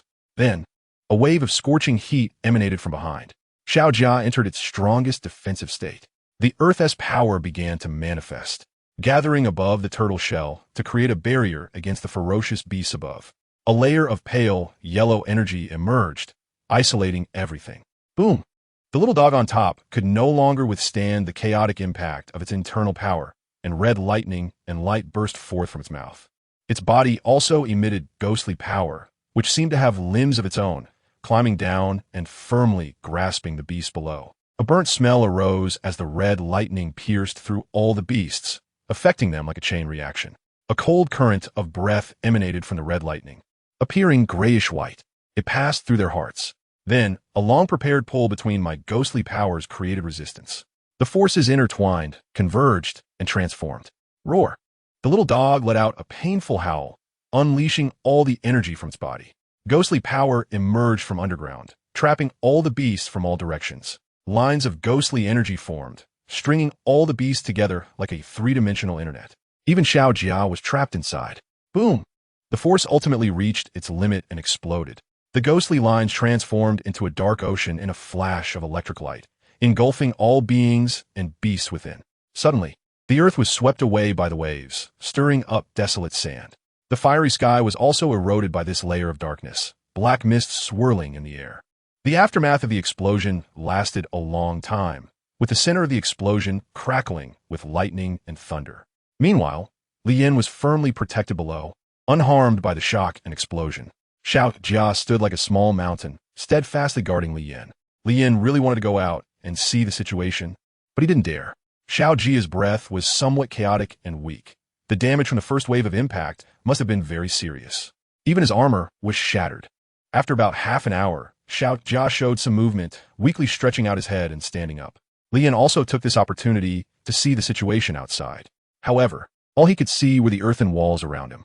Xiao Jia slowly crawled out of the pit, and the sky suddenly became clear, but a strong smell of burning filled the air, pungent and overwhelming. Li Yin crawled out and looked in shock at the remnants and ashes of the earth. The ground had been stained black. Xiao Dai flashed and returned to Li Yan's shoulder. She seemed to be in good condition, as if she had not suffered much trauma. Li Yin touched Xiao Dai and turned to look at Xiao Jia. He was shocked again. Xiao Jia, you're back. Xiao Jia looked at its exposed back and tried to smile reassuringly, but it sat down weakly. The previous impact had hurt it too much, almost costing it its life. Li Yin ran over, hugged Xiao Jia, and tears fell as she said sorry. Thank you, without saying too much. Xiao Jia also rubbed his head against Li Yin to show that it was okay. Li Yin wiped away his tears and stored them in the bracelet, then immediately took out a healing pill. He didn't know if Xiao Jia would get better, but he would never let it down. He swore. Turning around, he saw the little dog lying on the ground, already back to its normal state, completely motionless. Li Yin immediately ran over and saw it covered in wounds, its breath weak and on the verge of death. Li Yin immediately put it into the contract bracelet. The phantom body fed all the healing pills to the puppy. After a while, it still lay unconscious with a heart rate that had slowed to an extreme. Li Yin clenched his fists. It was all because of himself. They had become like this just to save him. They were all hurt for his sake, and he, yet, could not share their burden. At that moment, Li Yin felt so powerless. Chapter 80, Blood Cloud, Blood World. Become stronger. Survive. Huh. Lien took out the enlightenment pill he had previously prepared and stuffed it into the puppy's mouth. After 10 minutes, the puppy still showed no reaction and remained unconscious. At that moment, Lien felt helpless. He didn't expect the pill to work wonders, just hoped for some effect. Unfortunately, while others could save him, he couldn't save others. Such moments of helplessness truly make one feel angry. Huh. Lien laughed loudly. He sent all his beast pets into the contract bracelet. Facing the colorful world alone, it looked so beautiful, yet it was filled with dead silence. Ding. Evolution points 1, 0, 10, 0, 0, 0. Ding. Sandalwood treasure, chest, 10 million black, iron treasure, chest, 40 million bronze treasure, chest, 50 million silver treasure, chest 100, 0, 0, 0, all opened. Lian's eyes burned with anger. The more powerless he felt, the angrier he became. He needed power, endless power. At the very least, the power to prevent others from suffering. The power to protect those around him from harm. Ding. Congratulations, you have obtained 1 qualification pill. Ding. Congratulations, you have obtained 1 first-tier healing pill. Ding.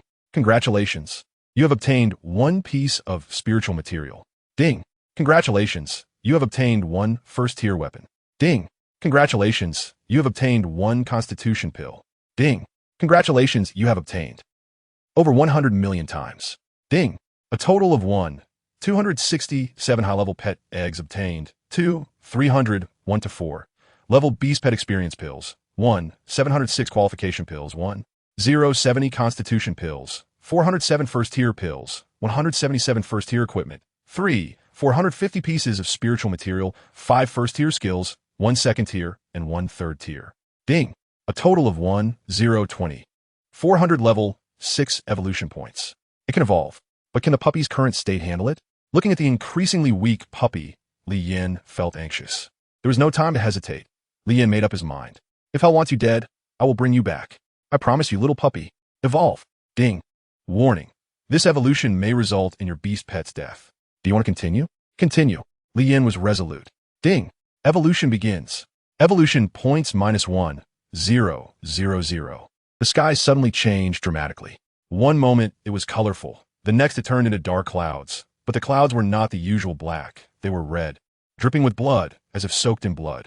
The puppy inside the contract bracelet suddenly floated up and flew out of the bracelet, heading towards the bloody clouds in the sky.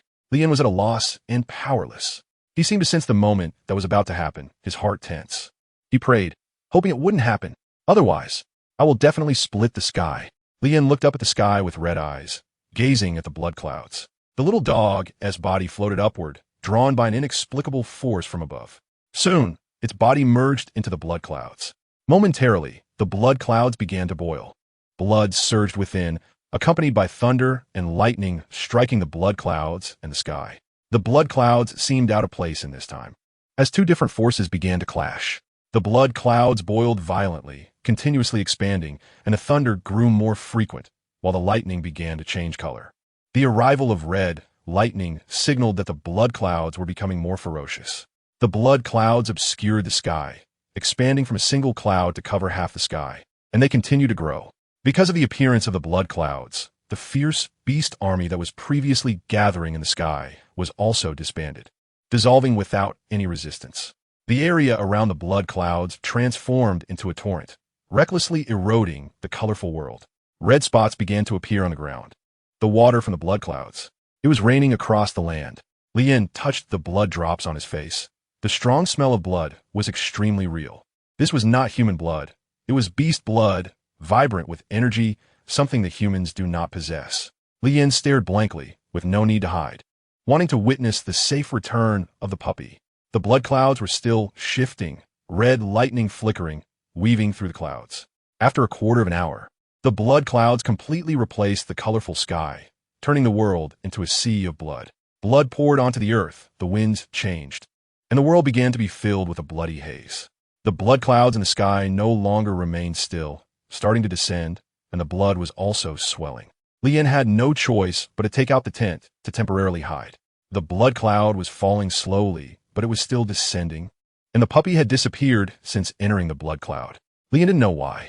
The system neither prompted failure nor success. As the blood clouds descended, the boiling began to surge upwards, creating streams of blood. Amidst tens of thousands of blood streams, red lightning flashed, and purple shadows shimmered.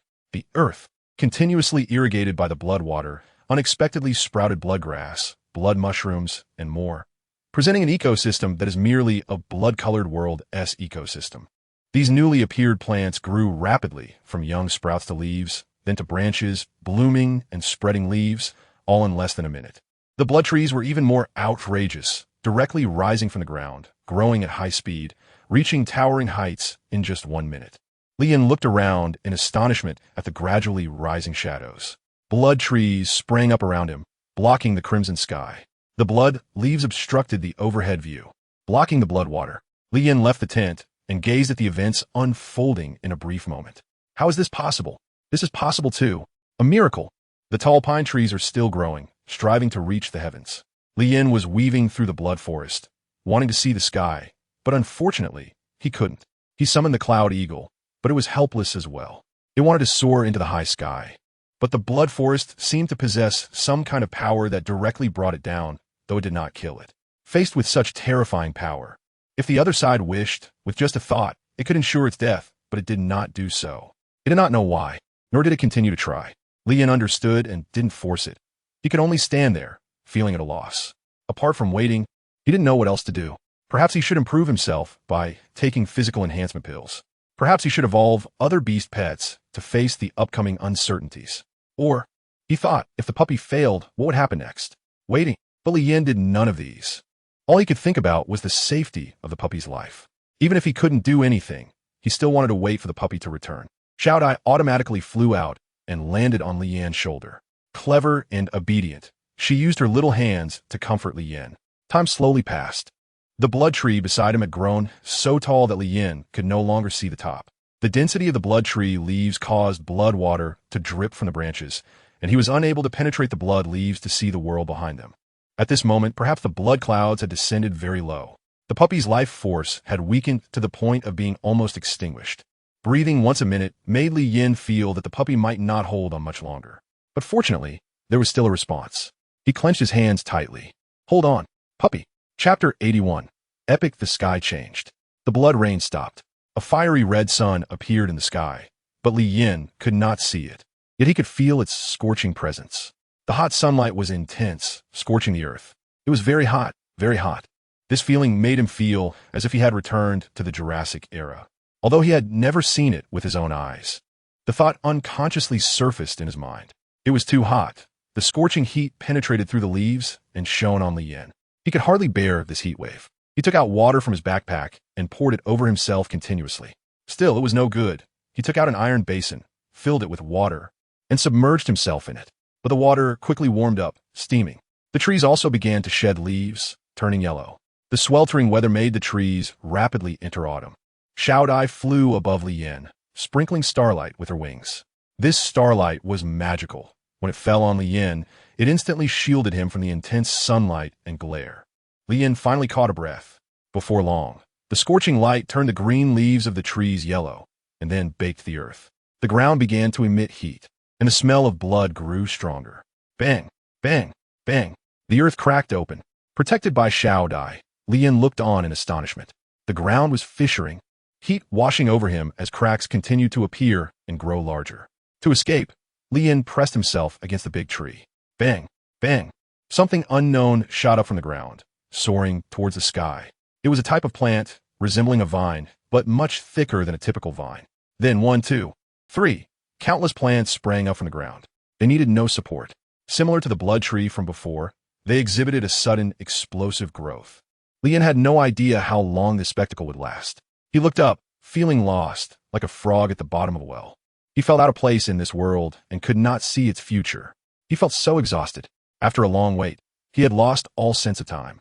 Ding! Evolution begins. 1,000,000 evolution points. Lian was taken aback. Why were evolution points deducted again? Could it be? In the next moment, the heavens and the earth collapsed. The ground was completely cracked. A massive ravine appeared.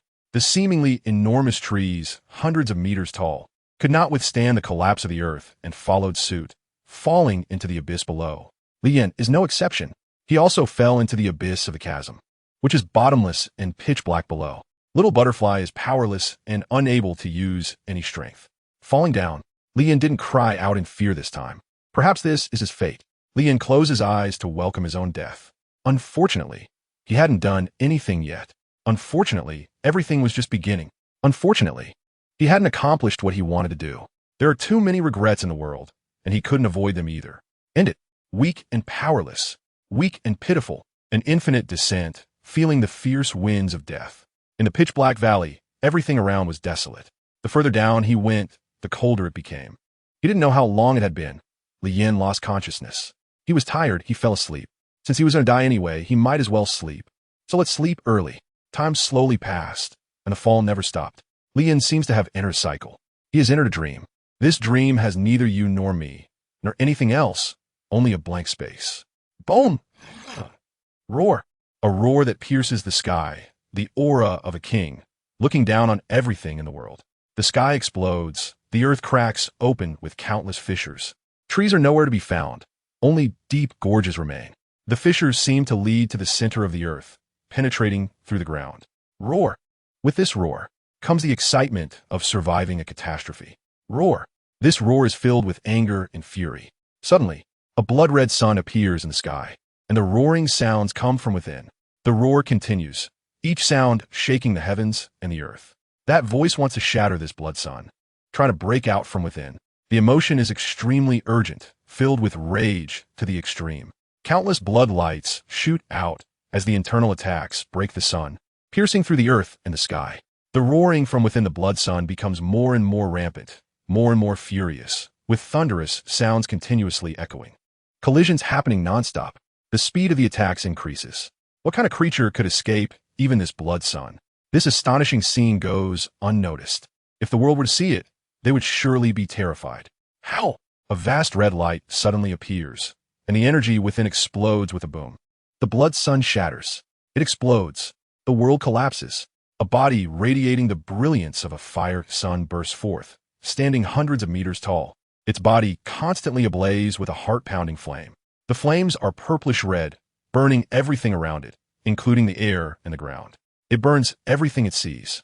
Emerging from the blood sun, it possesses some solar characteristics and the immortality of blood. This figure is the evolved little dog. It has been reborn, using the rules of this false world to evade the pursuit of the heavenly path. But it hasn't completely evaded it. It has merely been blocked by this world. Although not entirely blocked, the blood sun still formed, but this power was not enough to kill it. Instead, it allowed it to absorb a trace of the great power of nature from this world and the heavenly path. All things grow, blood coexists. In this evolution, it has gleaned too much power, instinctively absorbing and enhancing itself. After this transformation, it has completely transcended, evolving to epic level 3 stars. It directly jumped 2 major levels. This is also thanks to the Spirit Enlightenment Pill. At this moment, the little dog shines blood red like the last ray of light in the world. But it does not illuminate the earth. Instead, it is searching for something. It sensed Lian's location, but it did not go. It was not that it couldn't go, nor that it didn't want to go, but that it was unnecessary. It has evolved and grown, and it understands some of the rules of the virtual realm. This realm shares a mysterious connection with the current world. False yet true, but ultimately it is false. However, with this understanding alone, it cannot weave the world, but it can destroy it. And as long as it destroys, Lian will return. They can also go back. The little dog did not hesitate, extending its perception to capture the loopholes of this world. The punishment of the heavenly path has made this world even more unbearable. But being able to withstand the attacks of the heavenly path shows the extraordinary nature of this world. However, it cannot escape the fate of being shattered. Found it. The little dog flashed with red light, its body disappearing to a corner of the world. In a seemingly boundless world, it found a real corner. False is false. It can never be like the real world. A force of destruction gathers in the air, and with a gentle exhale, a red energy orb, utterly ordinary, shoots into the vast sky. The speed is outrageous, disappearing in the blink of an eye, and then with a boom, the apocalypse descends. The atmosphere begins to evaporate, and the sky shatters like glass, collapsing. This time, the sky completely disintegrates. A corner breaks, and the whole world continuously experiences explosions and torrents. Water that was previously unseen erupts from underground. The arrival of world destruction. The little dog's body begins to fade. Moments later, it completely disappears. The little dog chuckles. It has succeeded. It has returned. Chapter 82. Return. In the car, Taming keeps waving her hand in front of Yin, but he seems to be invisible. This state has lasted quite a while. They have arrived outside Blue City, but whether they have entered or not is unknown. The driver is also anxious, as this will delay their work. However, since they had previously treated him to a meal, he feels it is inappropriate to say much. So, he waits a bit longer. But this wait lasts nearly an hour. Yin had not reacted yet. Moreover, it was not just him. The puppy also showed no response. He woke up immediately. So don't shake him. A childish voice rang out beside Yin. At the sound, everyone was taken aback, pausing to search for the source of the voice. However, after searching for a long time, they still couldn't find it. Everyone felt a bit confused, except for the little ball, which seemed to have noticed something. The puppy's posture just now was not like this. It was trying to remind Taming, but the latter began to act foolishly, not understanding what the little ball meant. This made the little ball anxious, such a foolish child, listening to the noisy yet familiar sounds. Yin drowsily moved his eyelids. In an instant, it felt like his soul had returned to his body. The world changed, and a figure appeared before him, 2 figures. His vision was somewhat hazy as he adapted. Am I dead? His sight became clearer. The blurred figures became more and more real. Within a few breaths, he recognized the person in front of him. It felt as if he had forgotten a century, or perhaps it was just yesterday, or maybe just a moment. Brief yet long. Have I come back? Has everything returned to how it was? Yin moved and rubbed his eyes in disbelief. His action startled the people around him, and then they excitedly exclaimed, He moved! He moved! The big brother has come to his senses. It's not a return reflection, right? What are you talking about? Yin shook his head, looked around, then at a few people, and finally gazed at the black night sky, filled with bright stars. It seems I really have returned. The warm, cool breeze and the familiar air. This feeling of coming home is truly wonderful. Yin immediately turned around and saw the puppy peacefully sleeping in the car. Thank goodness. Yin felt a sense of relief. Everything was fine. As if sensing Yin's excited gaze, the puppy slightly opened its eyes, and a mixed gaze of blood and sunlight suddenly shot out from its eyes, projecting an image into Yin's mind. Master, I am a puppy. Yin was once again stunned, and everyone was confused. What happened? Why is it like this again? Why is it still intermittent dazing? The driver was the same, feeling joy one moment and worry the next. Just now you were talking. You're a little dog. In his mind, Yin trembled and said, Yes, master. We can communicate here from now on. The little dog's illusory body nodded, and those hot and blood-colored eyes stared at Yin. Yin was momentarily at a loss for words, 1,000 thoughts stuck in her throat, unable to express them. A little dog came over and transformed into the appearance of a child, hugging the dazed Yin. Master, it's okay. I'm not dead, and you're not dead. We're both fine. Not dead. Child? Dog? Yin trembled as he held the puppy in his arms. This moment felt too surreal, yet there was a hint of hope. Could this really be true? The person and the creature embraced tightly. At that moment, Yin didn't care about the truth. He just wanted to hold the puppy tightly, fearing that he might lose it in the next moment. Tears fell uncontrollably. Unknowingly, he had come to see the puppy as his only family. He was lonely, so he cherished life and had a strong sense of self-protection. But he wasn't devoid of emotions. On the contrary, he yearned for love and affection. The puppy's unwavering companionship came from the heart, protecting Yin wholeheartedly. Although there was a system involved, the puppy's ability to do this made Yin deeply grateful. They hugged for a very long time. Outside, the true self was also lost in thought for a long time. Gradually, Yin calmed down, recalling his past experiences and organizing his memories. Time can dull everything. Master, I've returned to the bracelet, but don't worry, even when I'm inside, I can clearly sense the changes outside. As long as I'm here, nothing will harm you. All right. The calm Yin watched as the puppy's illusion faded back to its true form. Yin looked again at the spot where the puppy had vanished. In a moment, everyone was still reacting. The puppy had returned to the bracelet. At this time, the contract bracelet had also become illusory and unreal, as if it had fused with the physical body. If one didn't observe carefully, they really wouldn't notice. I'm fine. Everyone doesn't need to worry. Yin got off the carriage and gave the stunned driver double the fare, then walked towards Blue City. The three of them quickly reacted and followed. What the heck? He didn't even say a word before leaving, Taming complained. The bald guy felt something was off, but he couldn't quite put his finger on it. He just felt that Yin was very profound. Yes, profound. Jiao Xiaoxiao also felt something was not quite right, but she couldn't articulate it either. Ding. Congratulations. You have advanced to a level 5 warrior. Ding. Congratulations. You have advanced to a level 6 warrior. Ding. Congratulations. Your beast pet has advanced to epic level 3 stars. Ding. Reminder. You have a large number of achievement points unclaimed. Ding. Congratulations on leaving the Forbidden Zone. The Forbidden Zone, an unknown area of this world, operates in a mysterious and unpredictable manner. It transcends the laws of the world, yet exists within them. If you unfortunately enter, you must quickly think and escape. The series of notifications in his ears, Lien said nothing. Now is not the time to deal with these things. He would enter the city first. Who goes there? The city guards blocked the way.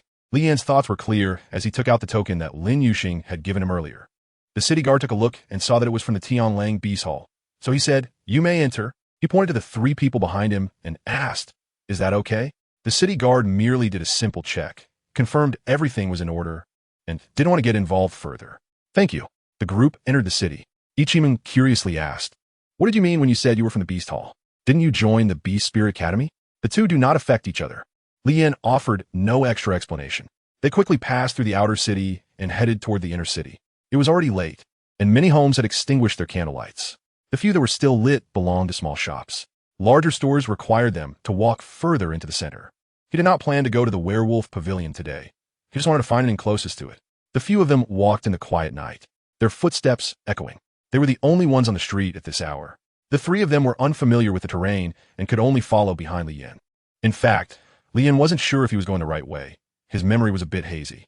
There was also a possibility of making a mistake. Bang! Crack! A not-so-loud sound came from the neighboring street. In the stillness of the night, this sound was particularly jarring, and all of them heard it, especially Lien, who heard it more clearly, as if it had happened right next to him. With the breakthrough in his strength, his hearing seemed to have improved significantly. Just now, he had reflexively tried to eavesdrop, which was why he heard it so distinctly. The 3 of them paused, but Lien did not want to meddle. Today's experiences had left him mentally exhausted, and he had not yet recovered. However, Ichiman was unaware and did not understand. The sudden noise startled her, just as they were about to turn a corner. She hurried a few steps to the intersection and angrily shouted at the neighboring street. "Do you have any sense of public decency at this late hour? Making such a big noise is going to scare people to death." Chapter 83. The Strange People of the Street. Bald Brother and Jiao Xiaoxia immediately ran to Ichiman's side. At this moment, the significance of friendship was evident. Besides, the 2 of them also wanted to see who was making such a racket at this late hour. With Lien beside them, they unconsciously felt braver. Lien had no choice but to follow to the entrance, looking at the guy who was about to come out. From the sound, it could be judged that something from next door was already coming out. As soon as the other party stepped out of the entrance, they would see each other.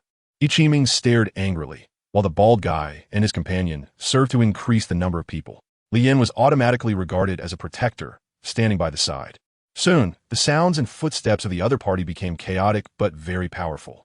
As the sounds drew closer, Lien could hear more clearly and even guess that there was 1 person and 1 beast, possibly previously 2 people and 1 beast. A relatively handsome man walked out of the street, holding a beast pet beside him, looking quite ordinary. However, the keen Lien noticed something amiss. There was a trace of blood on the tail of the beast pet, and a bit on the man's clothing as well. Moreover, that beast pet seemed to have no combat ability and appeared somewhat timid, as if it was very afraid of the person beside it. Logically, this animal should be that person's pet, but it showed no signs of closeness. Lien felt that the beast pet was very unwilling, its eyes trembling constantly. Only Lien noticed these details. The other 3 did not have Lien's keen eyesight in the dark. They vaguely saw a person and a beast pet standing over there. They could hardly see the weak beast shadow beside them. If it weren't for the beast pet's bright eyes, they really wouldn't have noticed there was another being nearby. "Hey, what are you doing not going home to sleep in the middle of the night, making a ruckus next door? It's really scary, you know?" Yi Vimeng scolded, showing no leniency. "Exactly," Jiao Xiaxia echoed.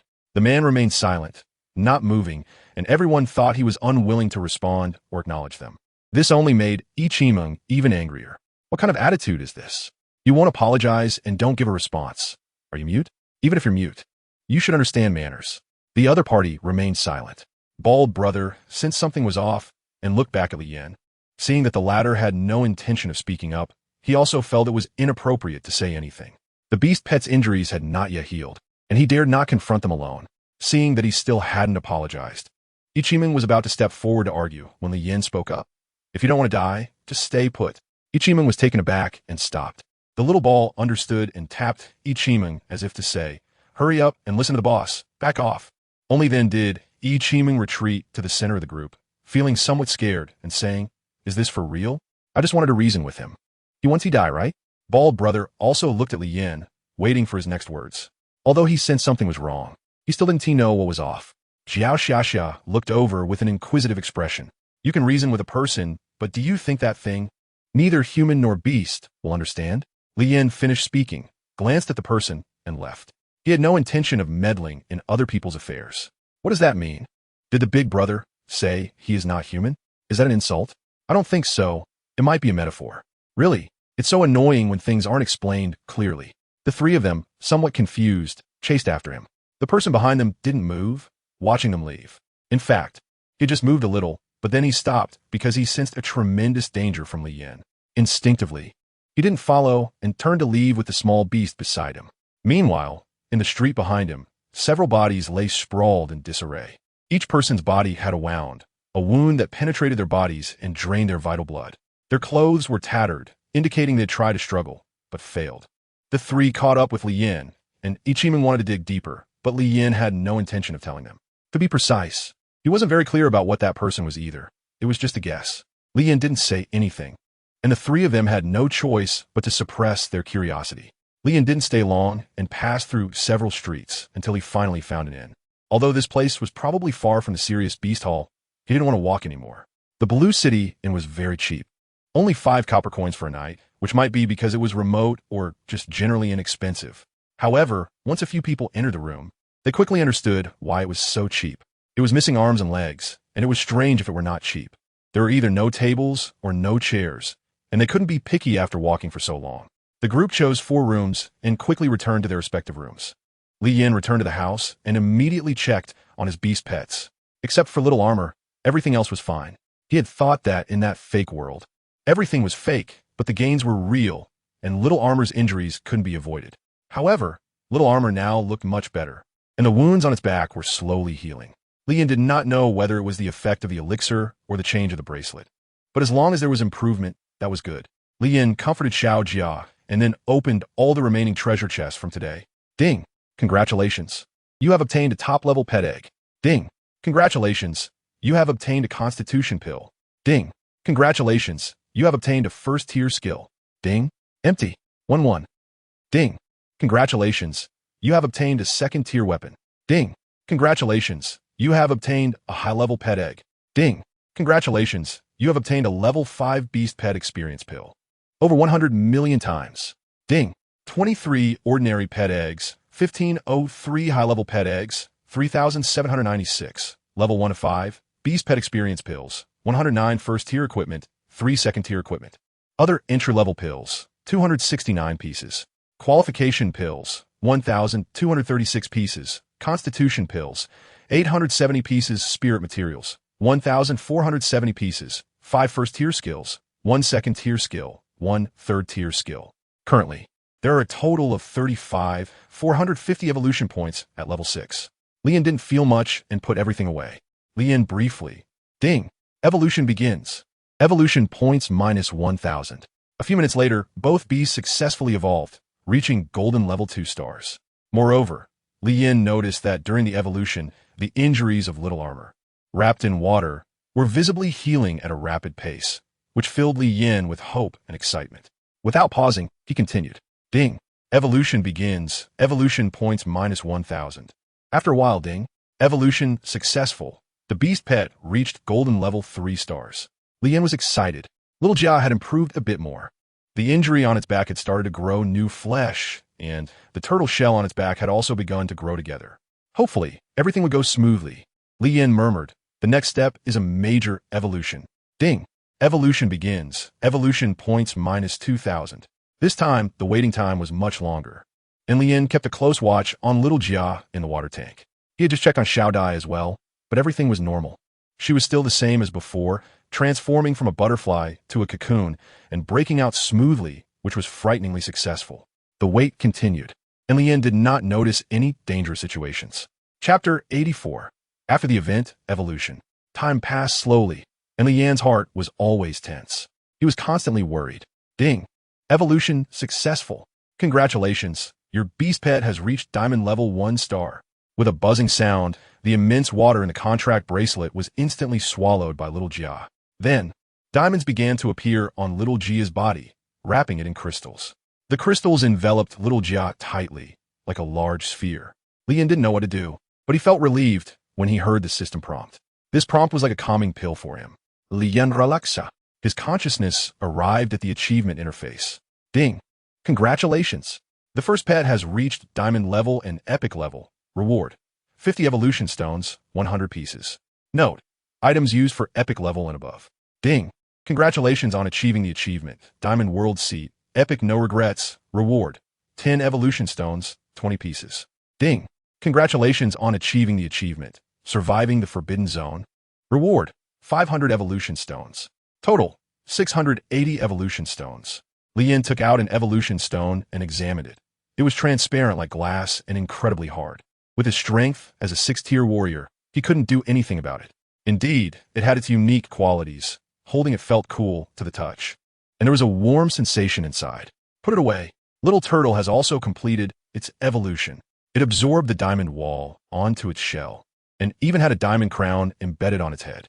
Its body was repaired, and a brand new Little Turtle appeared within the contract bracelet.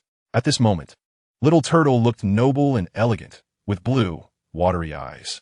Spirit Shell Turtle, Diamond level 1 star level, 19, 6 qualification, Heavenly level 3 star skills, Earth Spike, Armor Control, Earth Split, Eternal Flow, Blue Eyes, Spirit Clan Illusion World Bond. Increases both parties' defense by 100 when within 50 meters of the owner. Bloodline, Spirit Shell Clan, 10 activated. Release, the gradually awakening power of the bloodline, belonging to ancient forces. Its defense is astonishing and has certain combat capabilities, especially stronger on land. Combat power, the best defense is defense. Little Turtle, you're all set. Li Yan joyfully looked at the transformed Little Turtle as his consciousness entered the contract bracelet. Little Turtle whimpered softly, affectionately nuzzling against Li Yan. After petting Little Turtle, Li Yan hugged it tightly. Thank you. Before leaving, he took another glance at the evolved little butterfly, who was sleeping sideways in the air, with her wings draped over her like a blanket. She hadn't changed much. She was still as cute and endearing as ever. She had helped a lot before and was probably very tired now. Star Butterfly, Diamond level 1 star level, 15, 24 qualification, Heavenly level 3 star skills, Star Power Entanglement, Confinement, Metamorphosis, Star Sparkles, Star Rain Bloodline, Descendant of the Star God 3 Bond, the owner's adorable baby. Increases the healing speed of both the owner and herself by 150 when traveling together. Release, she does not like fighting and yearns for peace. Moreover, she loves her host very much and considers the first person she sees as her only family. Combat power, not suitable for one-on-one battles, but not afraid of challenges. After looking at Little Butterfly's data, Li Yan knew she had become stronger. His gaze unintentionally shifted to the puppy. This evolution was the most outrageous for the puppy. Not only had it saved itself, but it also evolved between life and death, and even jumped levels in evolution. Li Yan knew how dangerous it was at that time. He thought he was going to die. It's easy to imagine how difficult it was for the little dog back then. Ghost Thunder Dog, Epic level 3 star level, 45, 7 qualification, Heavenly level 10 star skills, Shadow, Cold Strike, Heavenly Punishment, Berserk Clone, Majestic Descent, Combined Strike Bond, the Guardian Beast of the Master. If it is within 80 meters of the host, it will increase strength by 220. Bond, the Guardian Beast of the Master. If it is within 80 meters of the Master, it will increase movement speed by 220. Bloodline, Heavenly Way, Bloodthirsty, Thunder. Phantom, 3, description. Originally a weak breed of dog, it has undergone multiple evolutions and mutations. While continuously changing, it is also becoming stronger. Its bloodline is impure, but it possesses extremely high growth potential. At the same time, it is also a nightmare for enemies. Having fused multiple powers, it can no longer be determined by normal theories. Combat power, unknown, extremely ferocious, abnormal. Li Yan didn't know how to describe the combat power of the puppy. The sudden change in talent went directly from heaven level 6 stars to 10 stars. After the excitement, Li Yan quickly calmed down. He knew how hard-won this surprise was. Li Yan quietly thought for a while. While calming himself down, He also considered the distribution of the spiritual materials and elixirs. After some contemplation, he ultimately decided to give all the spiritual materials and quality elixirs to Xiao Bai and the others to consume. This was to maximize benefits. Moreover, they had played a significant role today and deserved it. Watching them happily eat, Lian also distributed all the experience elixirs to the little dog. A total of 7 or 8,000. If the little dog consumed them all, it should be able to reach level 50. With everything arranged, Lian also consumed all the physique elixirs. The more than 1,700 physique elixirs filled his body with energy, but he was still far from a breakthrough. All right, time to sleep. The next morning, the Blue City Lord's mansion quickly dispatched guards to seal off the street that Li Yin and the others had passed through last night. There were originally few people on this street, and sealing it off wasn't difficult, so the guards worked efficiently. A person with more authority, dressed in the city guard uniform, stepped forward to take a look. The wounds were consistent with the previous ones, and each was fatal, with resistance lasting less than a minute. The methods were decisive and effective. It should be the same guy. However, why did this guy kill these ordinary people? This puzzled him. Let's take them all back. Yes. The guards acted quickly, and within half an hour, they had cleaned up the area, leaving no trace of what had happened the night before. Such events had been happening frequently in Blue City recently. To prevent public panic, it had to be handled thoroughly. However, the truth would eventually come to light. In the taverns, tea houses, and on street corners, the number of missing people was too great, leading to discussions and gossip. There were no conclusions, just speculation. Curiosity is the most difficult desire for people to suppress. It can be seen as a thirst for knowledge. Have you heard? Blue City has been haunted lately. People are dying every night. Really? I heard others mention it before, but I didn't believe it at the time. Would I lie to you? I didn't believe it either at first, but the one who died was my neighbor, so I had no choice but to believe it. At that moment, I heard a scream from next door, followed by a sound of chewing. You have no idea how scared I was. I didn't even dare to light a candle in my room, not even daring to breathe. What happened next? Then I went to sleep. I was too scared. I was so nervous that I accidentally. What the hell? You could still sleep through that. You aren't lying, are you? Damn. Believe it or not. I'm being so sincere and you still talk like that. When the person who was speaking got angry and was about to leave, the other person hurriedly tried to persuade him to stay. Chapter 85. The return to the celestial wolf beast pavilion. Li Yin and a few others passed by these people, listening to their discussions, which reminded Li Yin of the scene from last night. Could be that person? The three of them were also filled with doubts. Wanting to stop and ask, but seeing that Li Yin had no intention of stopping, they had to suppress their curiosity. They were close by. Li Yin's memory was not wrong. After turning a few streets, they finally entered the street filled with beast shops. He skillfully led the group to the front of a serious beast shop. Is this the place you wanted to come to, big brother? Asked Jiao Xiaoxia. The street was lined with these beast shops, with nothing else around, making it appear rather desolate. I wonder why, said the bald-headed brother. It's not desolate. It's that everyone is afraid of something and hasn't dared to come out, Li Yin replied. Just now, he noticed several gazes peering out from door cracks or corners of the walls, but no one showed themselves.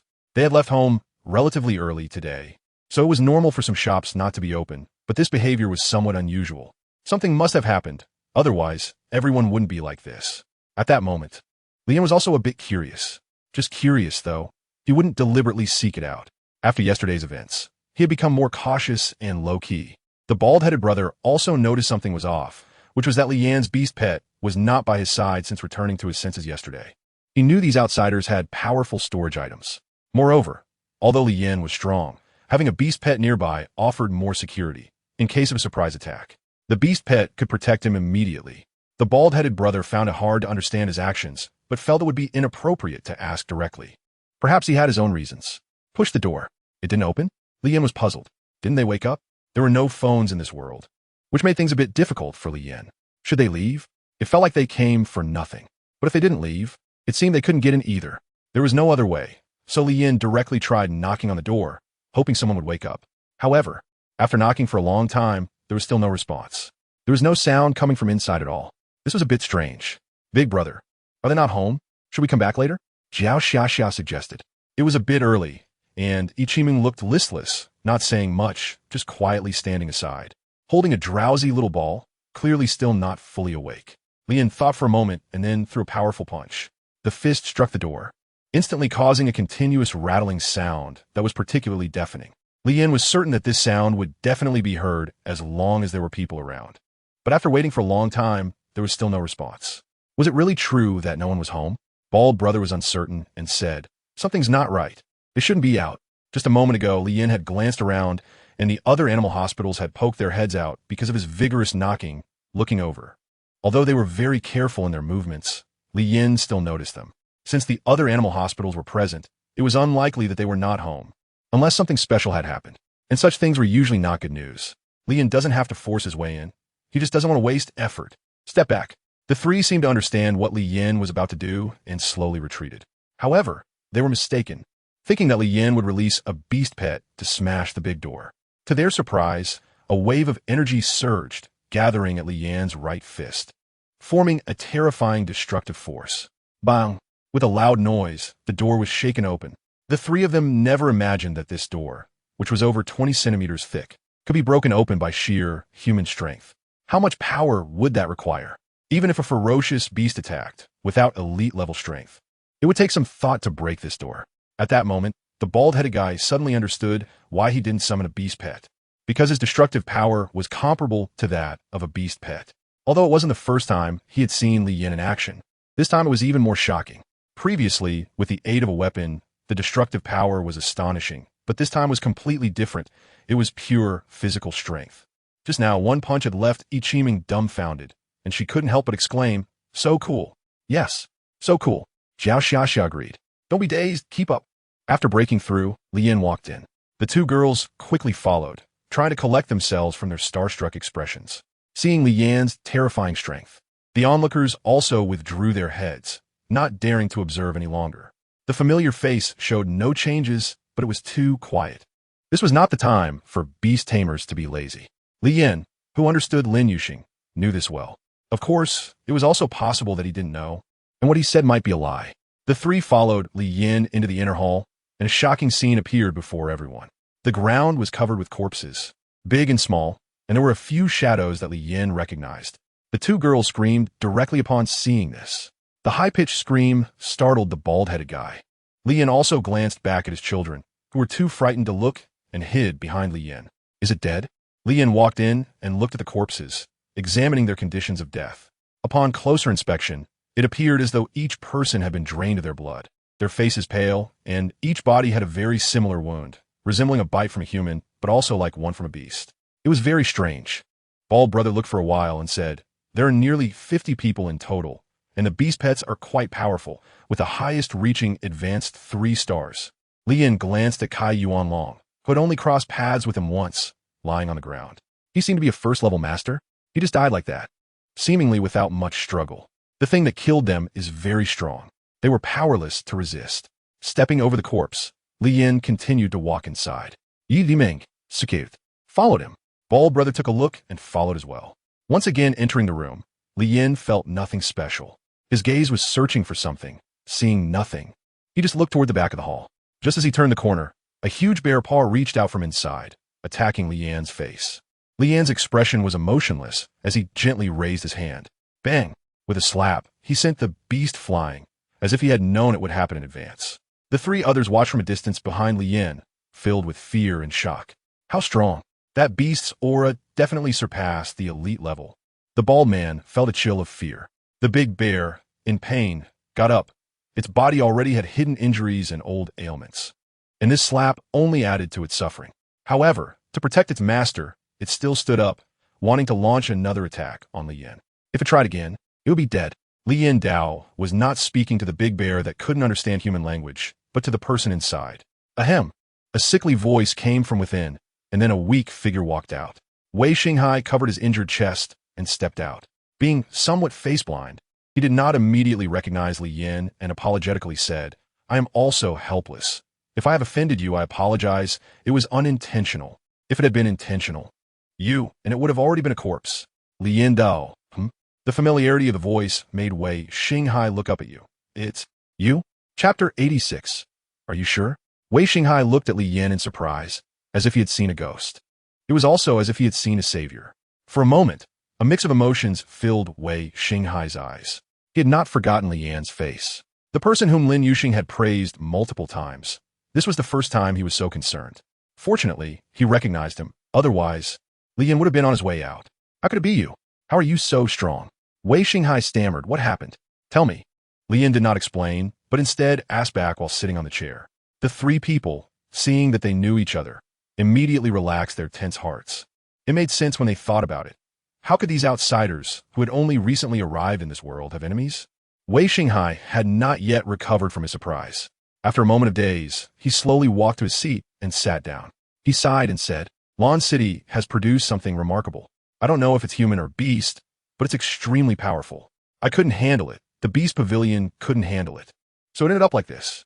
Wei Xinghai spoke very succinctly, omitting the details of being beaten. He did not mention the process or reasons for the fight.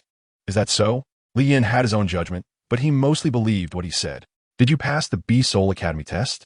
As soon as he asked this question, Wei Xinghai felt a bit foolish. How could someone so strong not pass?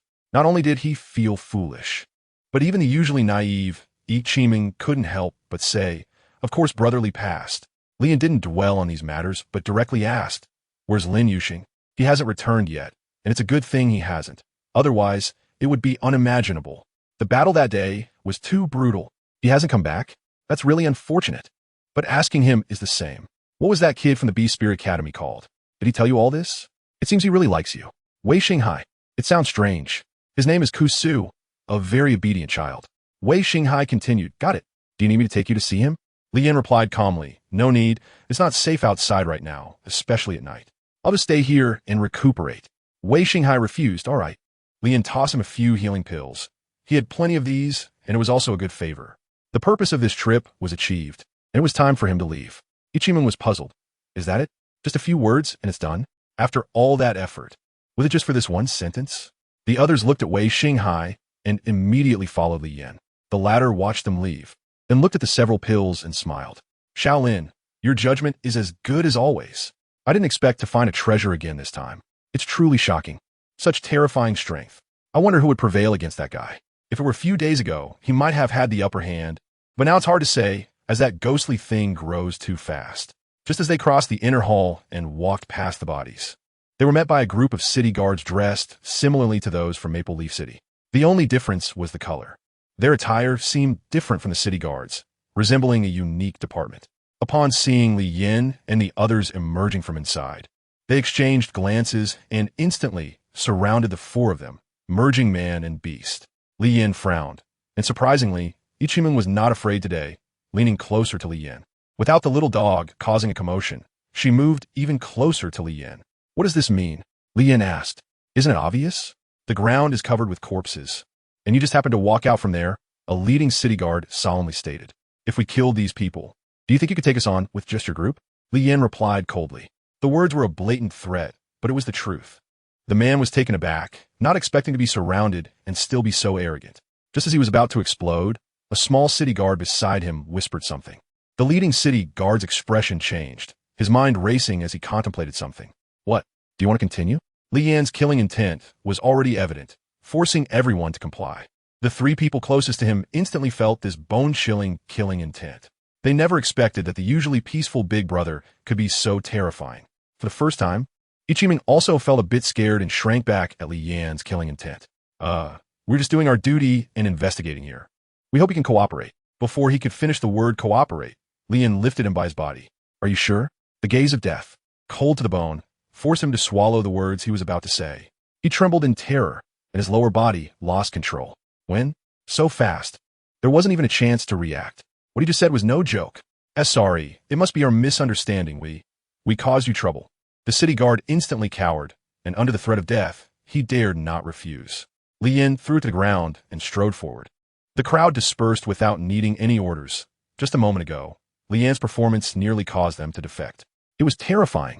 To an ordinary person, trying to capture Li Yan's movements was somewhat difficult.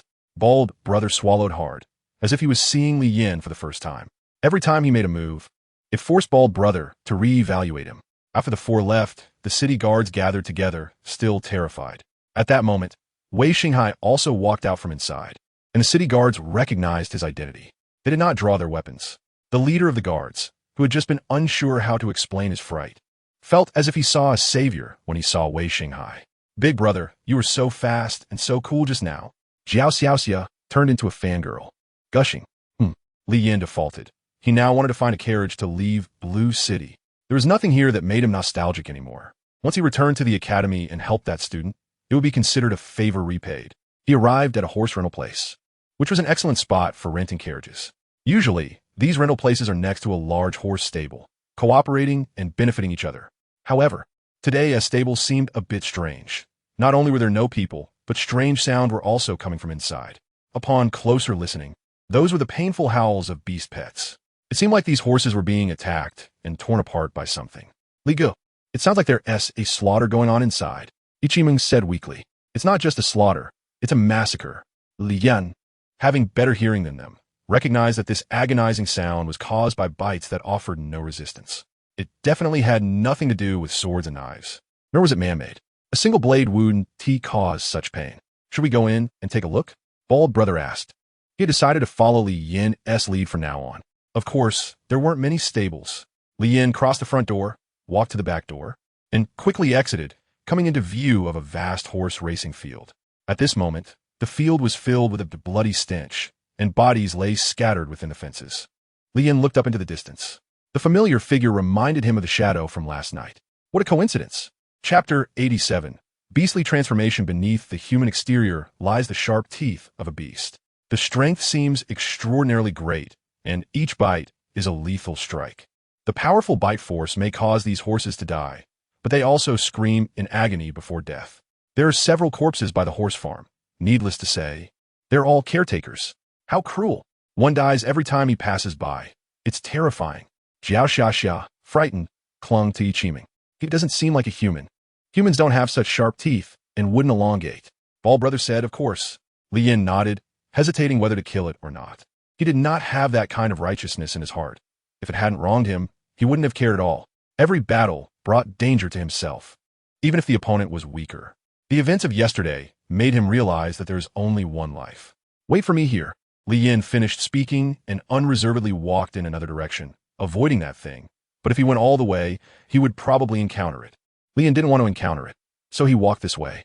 Ignoring that creature's feeding, he carefully selected the elite horses. This scene felt somewhat dissonant. A normal person would be afraid in such a situation, but Li Yin acted as if nothing was wrong. That creature also noticed Li Yin's approach, and as Li Yin got closer, it fed even more rapidly. The horses were dying faster. Its methods were cruel. Some horses were drained of blood before they were even bitten to death. The speed increased, and the horses that hadn't completely died were writhing in pain on the ground. Life is hard, and death is not even easy. These horses were weak and helpless, their lives and deaths not even in their own control. None were suitable. They were either too thin or too short, and their energy didn't seem impressive at all. After looking around, Li Yin still couldn't find any he liked. So his gaze swept forward. Oh, that one looks decent. The one next to it is also acceptable. He walked straight over, his eyes fixed on those two horses. The feeder, noticing all this, began to turn violent, clearly seeing Li Yin as an enemy, or as food. It didn't recognize Li Yin from last night. It only knew that anyone who delayed its feeding deserved to die. A powerful aura erupted from its body, one that belonged to a rare and fierce beast. The horses were instantly shaken by this aura.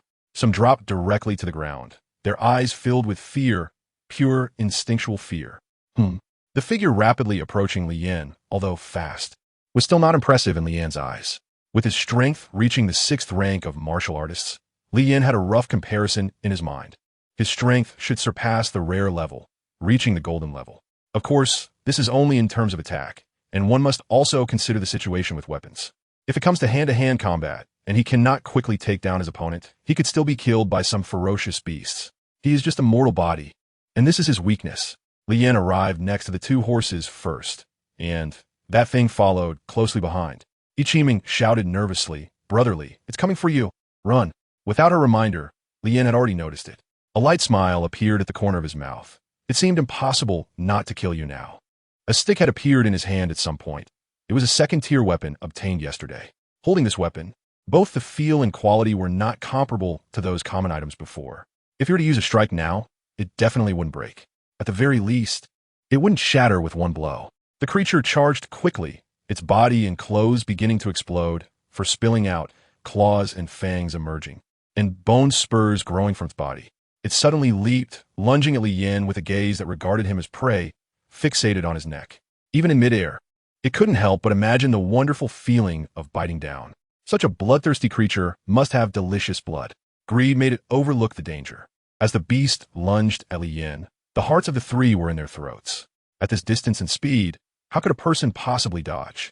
For a normal person, this would be a fatal outcome. But Li Yin was not an ordinary person. He gripped the stick tightly. The weight did not slow his swinging speed. A gust of wind swept by. The stick circled around, striking the disgusting creature that had already reached above him and was drooling. Bang!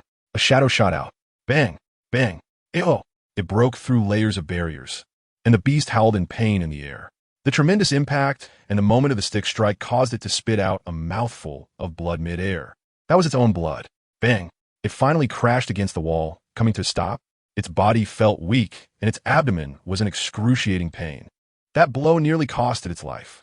It trembled as it stood up, and when it looked at Li Yin again, the previous greed and brutality were gone from its eyes. Even a fierce beast has a heart and can feel fear. It was afraid of Li Yin. It wanted to escape, but its body wouldn't cooperate. Li Yin hadn't held back with that last blow. He had thought he could finish it in one strike, but the result was somewhat disappointing. However, it didn't matter.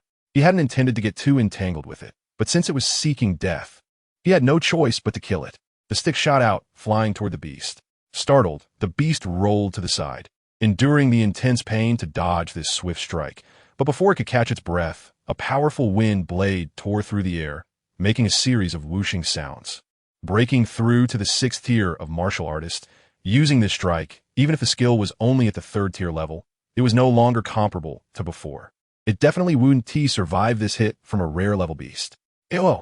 The beast roared in unwilling anger, fearfully gazing at the unavoidable strike, roaring in fury and unwillingness.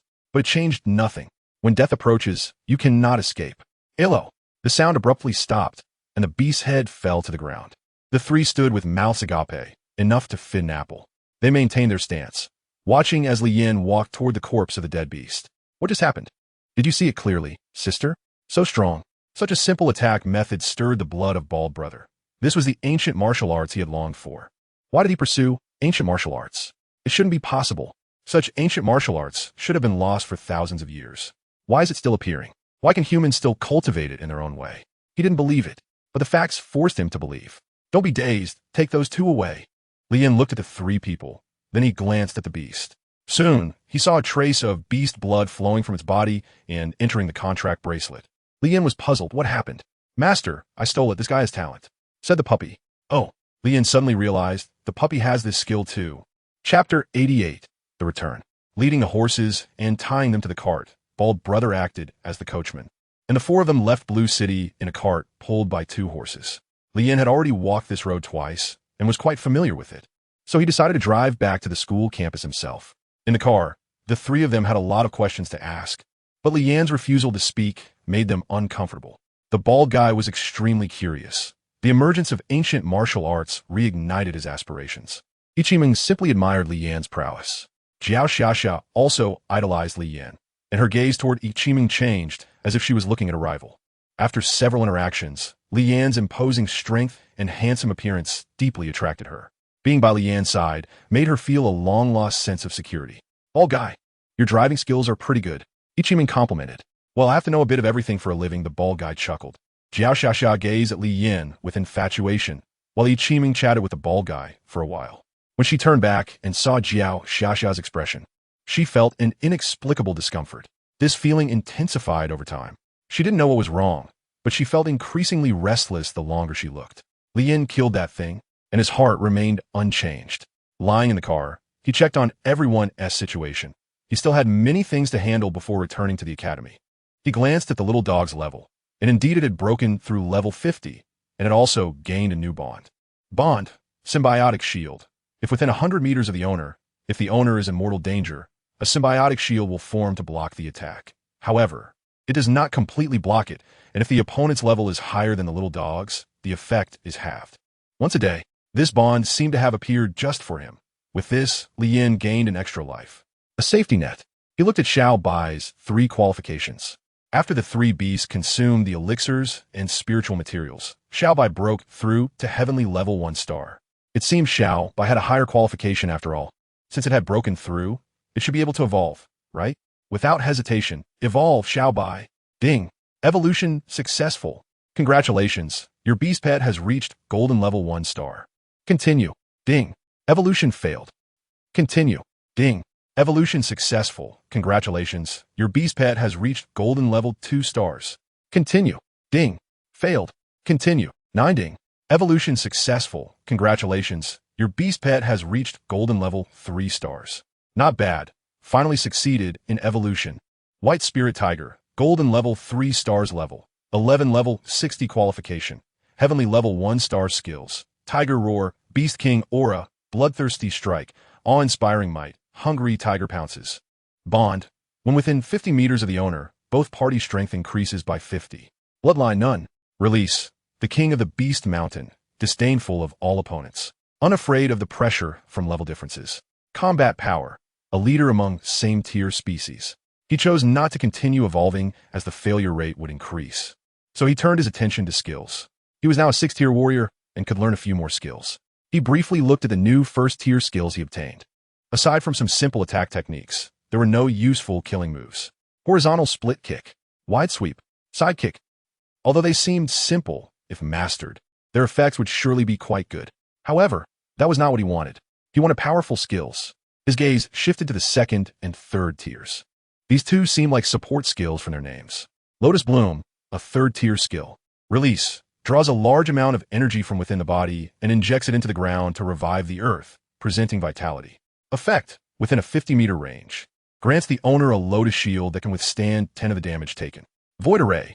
A 2nd-tier skill that releases a damage-reducing array within a certain range using one's own energy, reducing the strength of those entering the array by 10, excluding the owner. Lian looked at the introduction and found no better options, so he decided to start learning. He then upgraded all of them to level 6. He Lian Zhanzhuang. A 6th-level skill, draws a large amount of energy from within the body, injecting it into the ground to revive the earth and present vitality. Effect. Creates a Lotus Shield for the owner within a range of 110 meters, which can withstand 35 of the damage taken. Void Array. A 6th-level skill that releases a magic array to reduce attack power within its range using one's own energy. Those entering the array have their strength reduced by 35, excluding the owner. 1 slash, a 6th-level skill that releases a concentrated burst of one's own power at a moment, delivering a fatal blow to the enemy. That's it. He put the unused skill books up for sale in the mall. These basic skills couldn't fetch a good price, and even if sold, they would be useless to him. He glanced at the leaderboard. 1st place, Lian, Beast Pet, Rare Level 3 star. 2nd place, Meng Li Kun, Beast Pet, Rare Level 2 star. 3rd place, Ling Junshu, Beast Pet, Rare Level 1 star. 4th place, Gejun Hao, Beast Pet, Rare Level 3 star. 5th place, Duguka, Beast Pet, Rare Level 3 star. The people on the leaderboard had hardly changed. The gap in strength between them and Li Yin was vast, determining the difference in evolution points. Low-level evolution was useless to him. Even if sold at a high price, they couldn't afford it. Although there were few sellers of skills, they were relatively expensive, yet everyone would still buy them. Now, as everyone's beast pets grew stronger, more people were stepping into the realm of martial artists, leading to an increased demand for skills. Everyone wanted to become stronger. Danger lurked everywhere, and having one more skill meant one more means of survival. Brother Lian, are we going back to the Beast Soul Academy? Ichi Meng said softly. Lian couldn't help but feel a chill run down her spine as she looked at Ichi Meng in disbelief. It was as if she was saying, "What are you doing? Can't you speak properly?"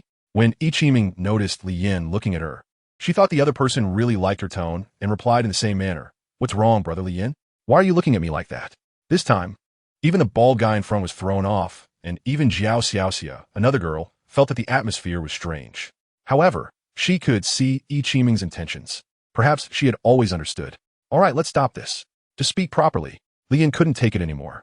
Ichi Meng's face turned red with embarrassment, and she angrily said, "How am I not speaking properly?" "Yes, to speak like you are now," Lian replied. I'm not talking anymore." Ichi Meng angrily turned her head away. She originally wanted to get Lian's attention, but instead, the other person seemed to dislike her way of speaking. Since she wasn't talking, it was just as well. Lian was happy to have some peace. After this commotion, everyone fell into silence, while Ichi Meng sulked by herself. Lian lay in the car, gazing at the sky, hoping that there wouldn't be any more festive interruptions on the way back. He just wanted to reach the Beast Soul Academy smoothly. Chapter 89. The second meeting, my lord. A battle broke out here. Although the damage from the fight was minimal, the attacks were astonishing. Each strike was deadly, leaving no chance for the creature to catch its breath. This dead beast resembled the nocturnal, ferocious beast mentioned earlier. The man in the blue cloth lowered his head to inspect the dead beast, and said, "So, that means the creature is dead, and the urgent crisis in Blue City is resolved?" The Lord of Blue City replied sharply. Recently, the rumors about nocturnal, ferocious beasts attacking people had forced him to take action personally due to the situation escalating over time. There were very few rare-level beast pets in Blue City, and he was undoubtedly the strongest among them. Based on the repeated attacks and capture attempts by the creature, it could be inferred that it was likely stronger than the elite level, but seemed to fall short of the rare level. "It should be," the man in blue said uncertainly. "What do you mean?" the Lord asked, puzzled. "This ferocious beast is very likely that one, based on its behavior. But its strength doesn't quite match what was previously described, because this is a rare-level ferocious beast." The blue-clothed man spoke these words with shock in his heart. It was important to note that ferocious beasts of this level were already quite rare, or rather, they simply did not appear in their vicinity. What? The Lord of Blue City was also taken aback and lowered his head to look carefully. He peeled back the creature's body and looked at the 5 dim bloodstains on its heart. It really is, because as a ferocious beast advances to each level, a small bloodstain will appear on its heart imprint. Normally, this would go unnoticed because it is hidden within the heart and is a unique characteristic that ferocious beasts evolve with. Generally, humans wouldn't pay attention to such things, as it would care about something that is dead. At this moment, the Lord of Blue City felt a sense of dread. If he had recklessly confronted it, the outcome would have been obvious. Along with his fear, he felt a deep curiosity about this killer. Where did such a powerful individual come from? What purpose do they have in Blue City? Generally, such strong figures wouldn't appear out of nowhere. "My lord, should we deal with this first? There are quite a few people outside," the blue-clothed man reminded. You handle it. Just say it was our doing, and inform all the citizens of Blue City that the previous nocturnal incident has been resolved," the Lord replied after some thought. He hoped to take advantage of the situation without incurring the other person's wrath. He did it not for himself, but to calm the people's hearts. All right, the blue-clothed man accepted the order. After he left, the Lord of Blue City recalled what the other party had said earlier. The attacks were lethal, simple, and effective, which indicated that the other party's strength was far beyond this creature. Could it be someone from the academy? It should be, right? But only academy instructors possess such strength to have a rare-level beast pet. Who could it be in the academy? Who is so free? He couldn't figure it out, so he gave up, as the issue had already been resolved. Whether or not it was the case could be clarified later. On the official road, Li Yin passed through the Beast Canyon and drove forward. He didn't encounter any dangers along the way, nor did he have any bumps. It was quite smooth. At this speed, it was similar to his previous trip to the academy. Although it was a bit slow, Li Yin wasn't in a hurry. Tasks require time to accumulate. Returning too early would instead raise suspicion about him. As for Ichimeng, ever since Li Yin said something to her earlier, she began sulking again, refusing to forgive him unless he appeased her. Unfortunately, Li Yin was unaware of this, and not speaking made things considerably quieter for him. However, later on, Ichimeng was won over by a hot pot and barbecue, and she couldn't maintain her frowning face, breaking into a smile. There's a saying that goes well: if there's something that can't be resolved with a hot pot, then add barbecue. Along the way, he casually browsed through the world chat comments and identified pet eggs. He currently had over 6,000 ordinary and advanced pet eggs, which was quite a task. Identifying each one required time, and he happened to have none to spare. He could have accelerated the process, but chose not to. The return journey went smoothly as time passed slowly. Soon, after 2 days, they arrived at B-Soul Town. However, as soon as they entered the town, Li Yin and the others noticed something was off. The town was not as peaceful and harmonious as before. There was a heavy atmosphere, as if a storm of anger was brewing and ready to erupt at any moment. The people on the streets moved hurriedly, seemingly avoiding something. Although the sky was getting darker, it wasn't yet nightfall, and their hurried return home puzzled the 4 of them. However, they didn't pay much attention to it. They planned to stay overnight hastily and set off back to the mountains the next day. "Oh, are the 4 of you looking for a place to stay?" A familiar voice stopped Li Yin and the others. It was that familiar big sister again. Li Yin remembered this voice, which once told him that their shop was very respectable. "This place doesn't look like an inn, does it?" Jiao Xiaoxia said with a suspicious look. glancing at the vibrant and extravagant restaurant behind her. Sister, what you said, although we mainly operate food and drink, we also provide accommodation, all for a living. Just to make a living. The woman spoke pitifully, and her performance was a bit exaggerated. However, it was clear that this little trick would not fool them. Moreover, anyone with a discerning eye could tell that this restaurant was not reputable. The three of them looked toward Li Yin in unison when it came to making decisions. It was still Li Yin who had the final say, and they all knew who was in charge. Let's take a look some more. Li Yin said, "Don't, little brother. If you think it's too expensive or have other needs, feel free to tell me. We can negotiate." The woman insisted, clearly not recognizing Li Yin.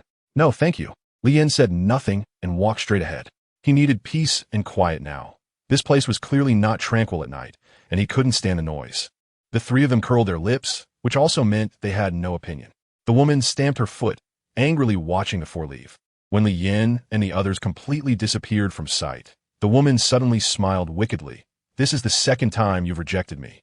After a brief pause, she continued, "I look forward to our next meeting. Don't all men like that place? How could you refuse?" Ichimeng, known for her straightforwardness, spoke without holding back. "If you lack culture, then you should learn more. You can't even tell the difference between you and others, and you don't distinguish between you and me, which is a desecration of others."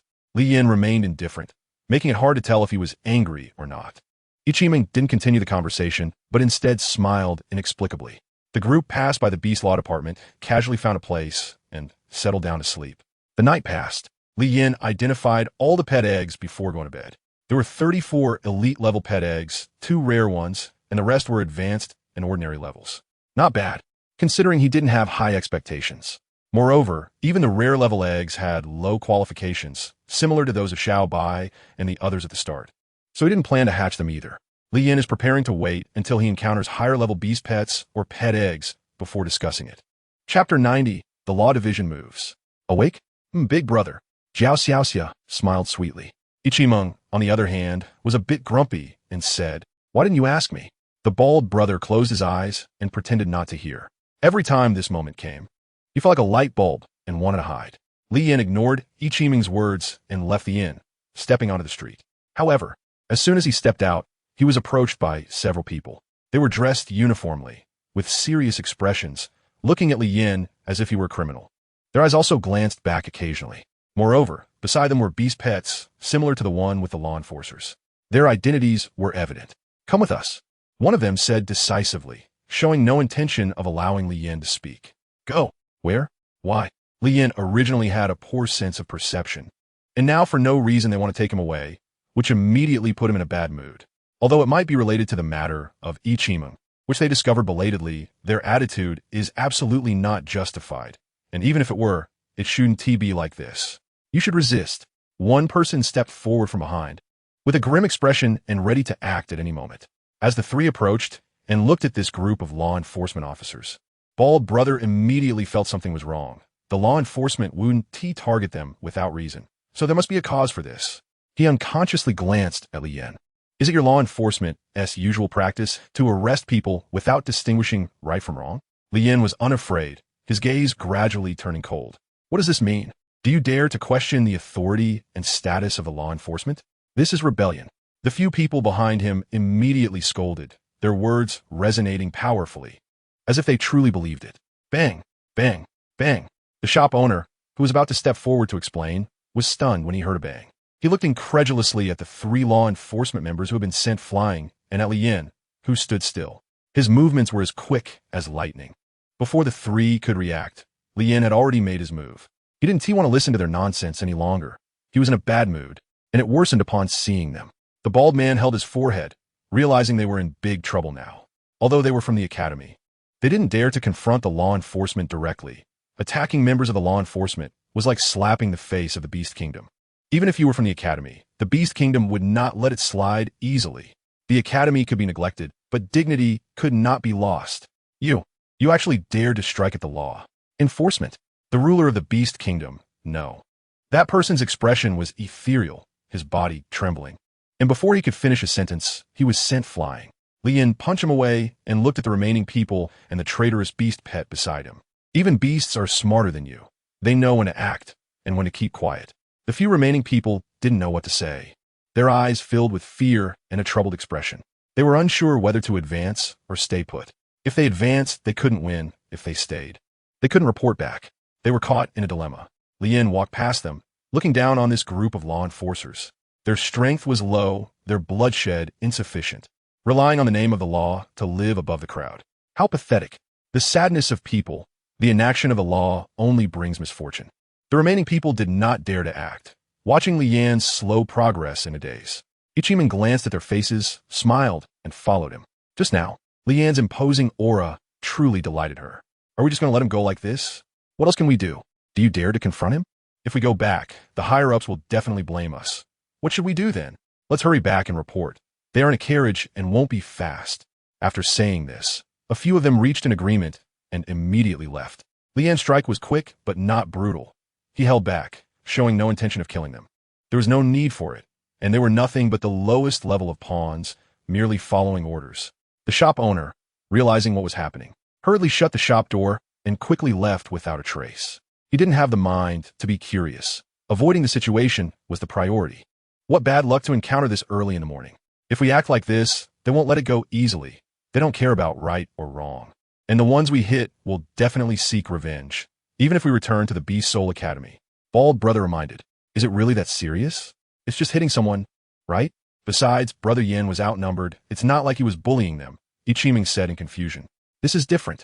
By hitting their people, it's like opposing the Beast Kingdom. If they exaggerate the story.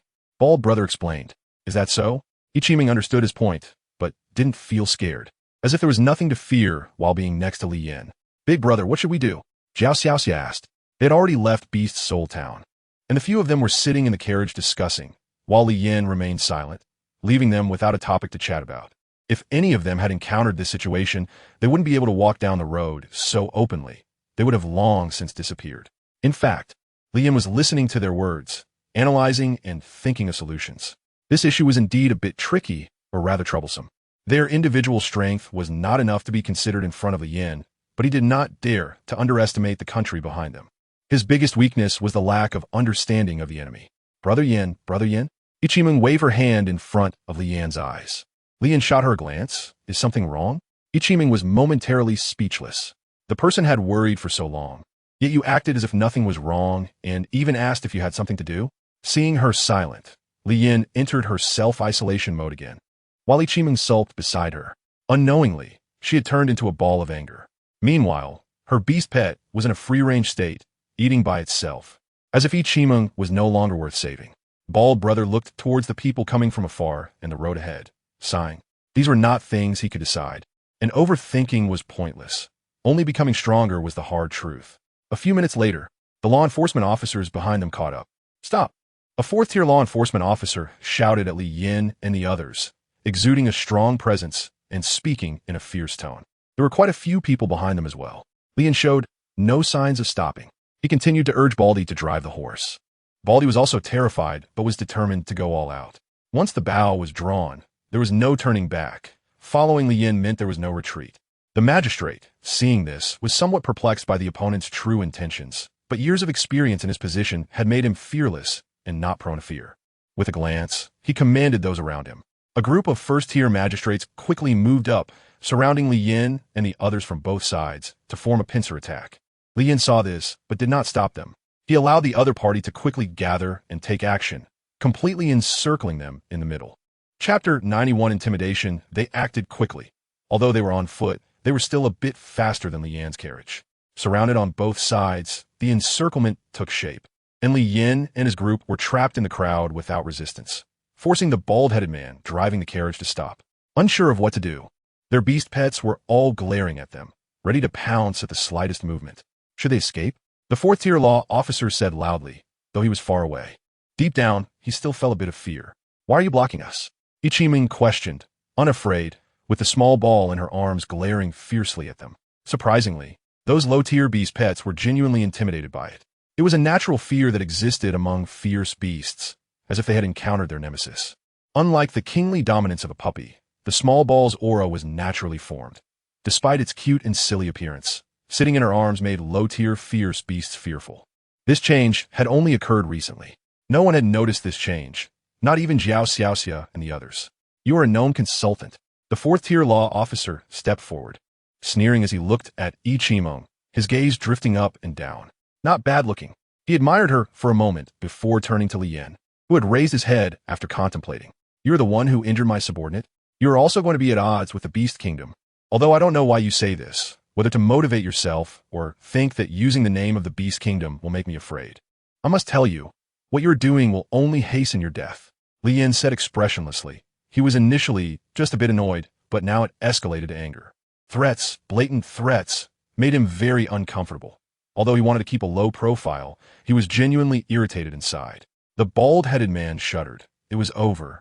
He was completely going to be at odds with the Beast Kingdom. The fourth-tier law officer felt a sudden jolt in his heart after hearing this. What's going on? He had been staring at Lien until the latter finished speaking, delivering chilling words that pierced the heart, showing no regard for the lives of others. It was as if he had killed many people or had experienced life and death, making such a thorough decision. His heart told him not to doubt the truth of what the other said, even though he was very reluctant to believe it. As a fourth-tier law officer for many years, he had never encountered an enemy who made him feel afraid, and it was only because of one sentence from the other. For a moment, Lien and he locked eyes, and everyone else became stiff. In a standoff where neither side understood the balance of power, the seemingly unconfident Ichiming and her two companions held the lives of dozens of people in their hands. If the other side dared to move, they would die. If the three of them moved first, it would also mean death for the other side. The fourth-tier law officer did not doubt that he could easily kill a first-tier law officer. These dozens of people were nothing. Therefore, the critical point still lay between the two of them. Why do this? The law officer, who had always been fair and strict, finally softened his tone a bit. It had not been easy for him to grow to this point. His superior vision forced him to avoid confrontation. The gaze from the other party gave him the illusion that if he dared to move, he would also be unable to escape the fate of being killed instantly. Lien smiled without speaking. This smile made the fourth-tier law officer feel awkward, and he internally lamented. After all, he was a fourth-tier law officer. Usually, anyone who saw him would nod and bow. But today he had been put in a difficult position by Lien. He had no way to deal with the other party, and fear had planted a seed in his heart that was hard to uproot. The fourth-tier law officer's softening made the subordinates around him stunned. Clearly, they had just been in the upper hand, so why? They didn't understand. If you don't explain the reason for capturing someone, how can you be fair and just? The bald-headed man said. The fourth-tier law officer exhaled a sigh of relief. It was good that someone responded, and he turned to his subordinates. Is that so? Everyone was stunned, confused. What happened? And master, they are. A subordinate pointed at Lien and the others. I ask you, is it true what they said? Without even asking, you just captured them? The fourth-tier law officer said, slightly angry. We just wanted to capture them first, then, bang. The first-tier law officer hadn't finished speaking when he was sent flying by a massive beast pet's tail, rolling 10 meters away, life or death unknown. At this moment, the other first-tier law officers realized that their master did not dare to confront them and hurriedly made way. It seemed to be the oversight of the subordinates, failing to do their job properly and causing you trouble. The fourth-tier law officer said apologetically.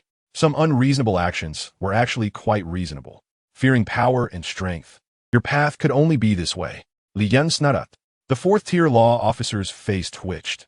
His inner rage was immense and could erupt at any moment. But he did not act. However, your long-term strategy is quite good. As Lien finished speaking, the bald-headed man drove the carriage away. Ichiming and Jiao Xiaoxia's tense hearts also relaxed. Although Ichiming appeared fearless, she was still very nervous inside.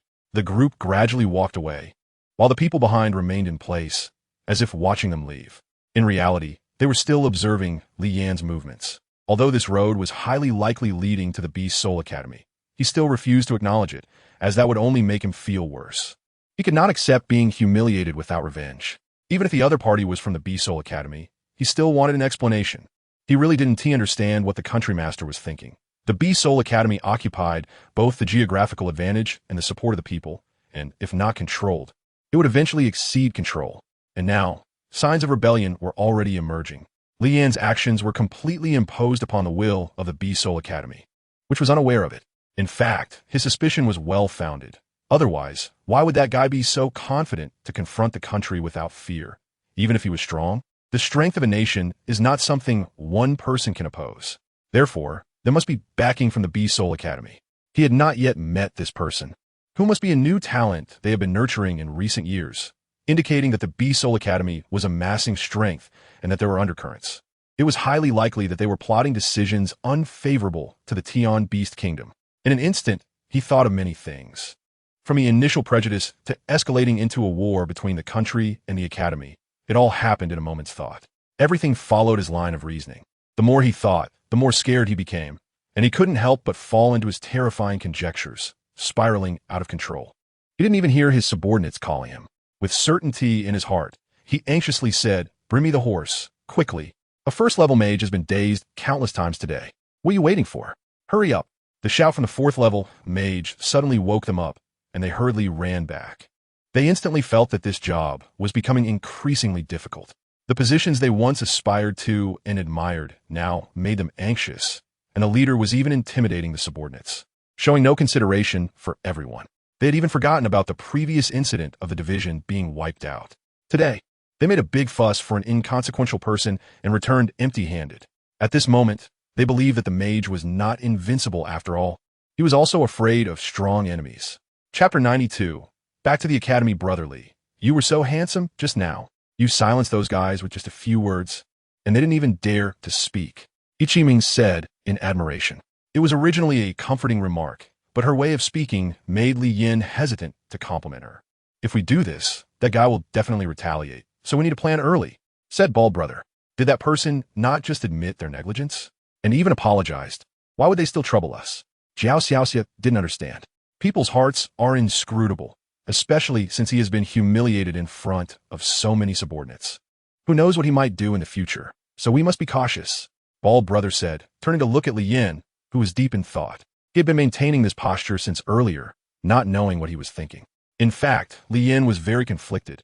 On one hand, he thought they should eradicate the threat completely to avoid future troubles, while on the other hand, he was reluctant to take such drastic measures, as things had not yet reached such a serious point. Li Yin forced a smile, realizing that the decision had become quite clear after traveling so far. He looked up at the jungle ahead.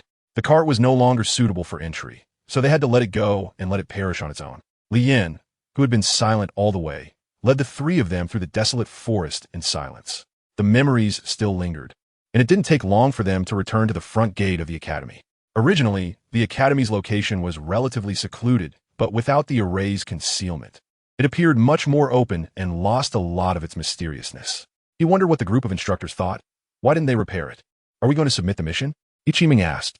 Li Yin didn't speak, and Bald Brother and Jiao Xiaoxia didn't know what to do. I'm not going. I no longer have what the task requires, but you two go and tell him the task has failed, Li Yin said calmly. Jiao Xiaoxia was puzzled, not understanding why they obviously completed the task, but didn't claim the reward. She felt that the reward was still necessary. Why not take it if it was free? Bald Brother somewhat understood Li Yin's approach, and he left in response. For matters like this, besides Li Yin, he was the only one suitable. The two girls were not appropriate, so he became the only choice. After parting ways with the three, Li Yin and the two girls returned to their residence first. At this time, it was a busy period for students, and there were very few people in the academy. The three of them didn't encounter any acquaintances and went directly back to their respective rooms. After a few days away, there was not much change in the house, and there were no signs of it being disturbed. In fact, the dust hadn't increased much, as if it had been cleaned. Li Yan's room is very simple, so it's easy to see everything at a glance. He didn't pay much attention to it. Cleanliness is a good thing. On the other side, Bald Brother arrived at the affairs hall and walked straight to the manager. Hello, Minter. The manager slightly raised his head and asked, what is it? Clearly, he did not recognize Bald Brother's intention. Although someone had taken on this task recently, he did not remember the person, especially since he was not directly involved. Bald Brother first took out the token and then said, we give up the task we took on before. The manager picked up the token and glanced at it, recalling the task from a few days ago, and looked at him thoughtfully. So soon it's over? There is still a long way to go until a month. And you gave up after just a few days? Indeed, young people are often impulsive and quick to give up, only knowing about the high rewards without considering the hidden dangers behind them. But fortunately, they have self-awareness. They probably didn't go, just heard about it, and were scared to give up. The managers seemed to understand everything, smiled, and did not blame them. Normally, some contribution points will be deducted from you, but since it's your first time, let's let it go this time. It won't happen again. Bald Brother paused, but quickly understood and humbly said, thank you, Minter. All right, go ahead. The manager waved his hand. Bald brother glanced at the students searching for suitable tasks, and then at the empty difficult and extremely difficult task boards. He smiled and left. Not long after he left, a graceful figure walked in. It was Shu Yi-sin, who had been wandering around the affairs hall of the 3 grades for days. After she entered the room, everyone's eyes brightened, unconsciously attracted by her beauty. People can sometimes be superficial, but it also proves that their preferences are normal. Mentor, Shu Yi-sin sweetly called out. You're here. Yi-sin, the manager smiled. Shu Yi-sin directly bypassed the infatuated male students and approached the manager, her eyes filled with questions. After so many days, she was still waiting alone. You came at just the right time, the manager said. Shu Yi-sin looked up, her heart suddenly racing. Could it be? The person who took the task before has returned. But the task failed. As for whether he was injured, that was unknown, but probably he wasn't hurt. The manager also did not beat around the bush and stated directly. Failed. Shu Yi-sin's fair forehead creased with worry, feeling that something was off. Mentor, did he say anything else? Any details? No, the manager replied, not understanding why Shu Yi-sin was so concerned. Logically speaking, someone who could catch her eye wouldn't be just anyone. At this moment, she was unexpectedly so concerned about one person. Shu Yi-sin became even more puzzled, unable to make sense of it no matter how she thought. Although she had previously longed for such an answer, such a hasty response was unacceptable. It was too perfunctory. Her intuition told her this matter wasn't simple. Mentor, I want to take this task. A student walked over, brushing past Shu Yi-sin, trying to attract her attention with his body, but unfortunately, he failed. Lost in self-doubt, Shu Yi-sin completely failed to notice his presence. Are you sure? This is a difficult task, and the minimum danger level inside is elite, the manager reminded. The student glanced at Shu Yi-sin, and indeed, up close, her beauty was overwhelming, making him captivated. If you're not sure, don't waste time. The manager noticed the student's intention and said sternly. But his words ignited the young man's impulsive spirit. This is it, the student said, hoping to win Shu Yi-sin's favor through the task's danger. But unfortunately, he failed again. Instead, he attracted the attention of some others. Difficult tasks are rarely undertaken among second-year students. Every person who dares to face a difficult task is recognized as a student leader among second-year students.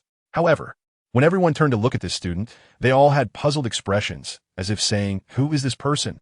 Haven't seen him before? They looked at each other, and unable to find an answer, their gazes turned to Shu Yi-sin. Their eyes remained fixed there, and the female students left with a few envious glances. Let's go. The manager didn't waste any more words and quickly walked through the task process, addressing the student. His loud voice directly awakened the student from his admiration for Shu Yi-sin's beauty. In the end, feeling reluctant and dissatisfied, he left. After exiting the affairs hall, the student began to worry. He simply didn't have the strength to handle this task. He just wanted to attract her attention. In the wake of his realization, he felt somewhat at a loss. Gritting his teeth and struggling for a long time, he ultimately decided to take it one step at a time. Chapter 93. The competition brother Sheng. That person has returned. Oh, they all returned? Yes. Tansheng nodded thoughtfully. By the way, how did the matter I asked you to investigate go? It's been clarified, the student whispered. After listening, Tansheng smiled. Perhaps this could lead to a good connection. In the first-year dormitory, the student who had been held back sat there, watching the new student study and practice. He could only observe from a distance, neither joining nor getting close. He seemed very out of place. However, after a few days of contact, everyone had become accustomed to it. They maintained a calm and indifferent attitude toward this person's situation. As the saying goes, who would bother with a lunatic? Now, the urgent matter for these new students was to learn quickly and become stronger. The pressure from senior students turned into motivation. After all, no one wanted to get beaten up for nothing, especially with exams coming up. Recently, the mentors seemed to have come up with some strange idea, actually allowing these new students to compete against second-year students in hunting fierce beasts. Although conditions were set to limit them to hunting opponents of the same level to calculate the number, it was still too unfair for these new students. The beast pets had not undergone evolution and had not transformed.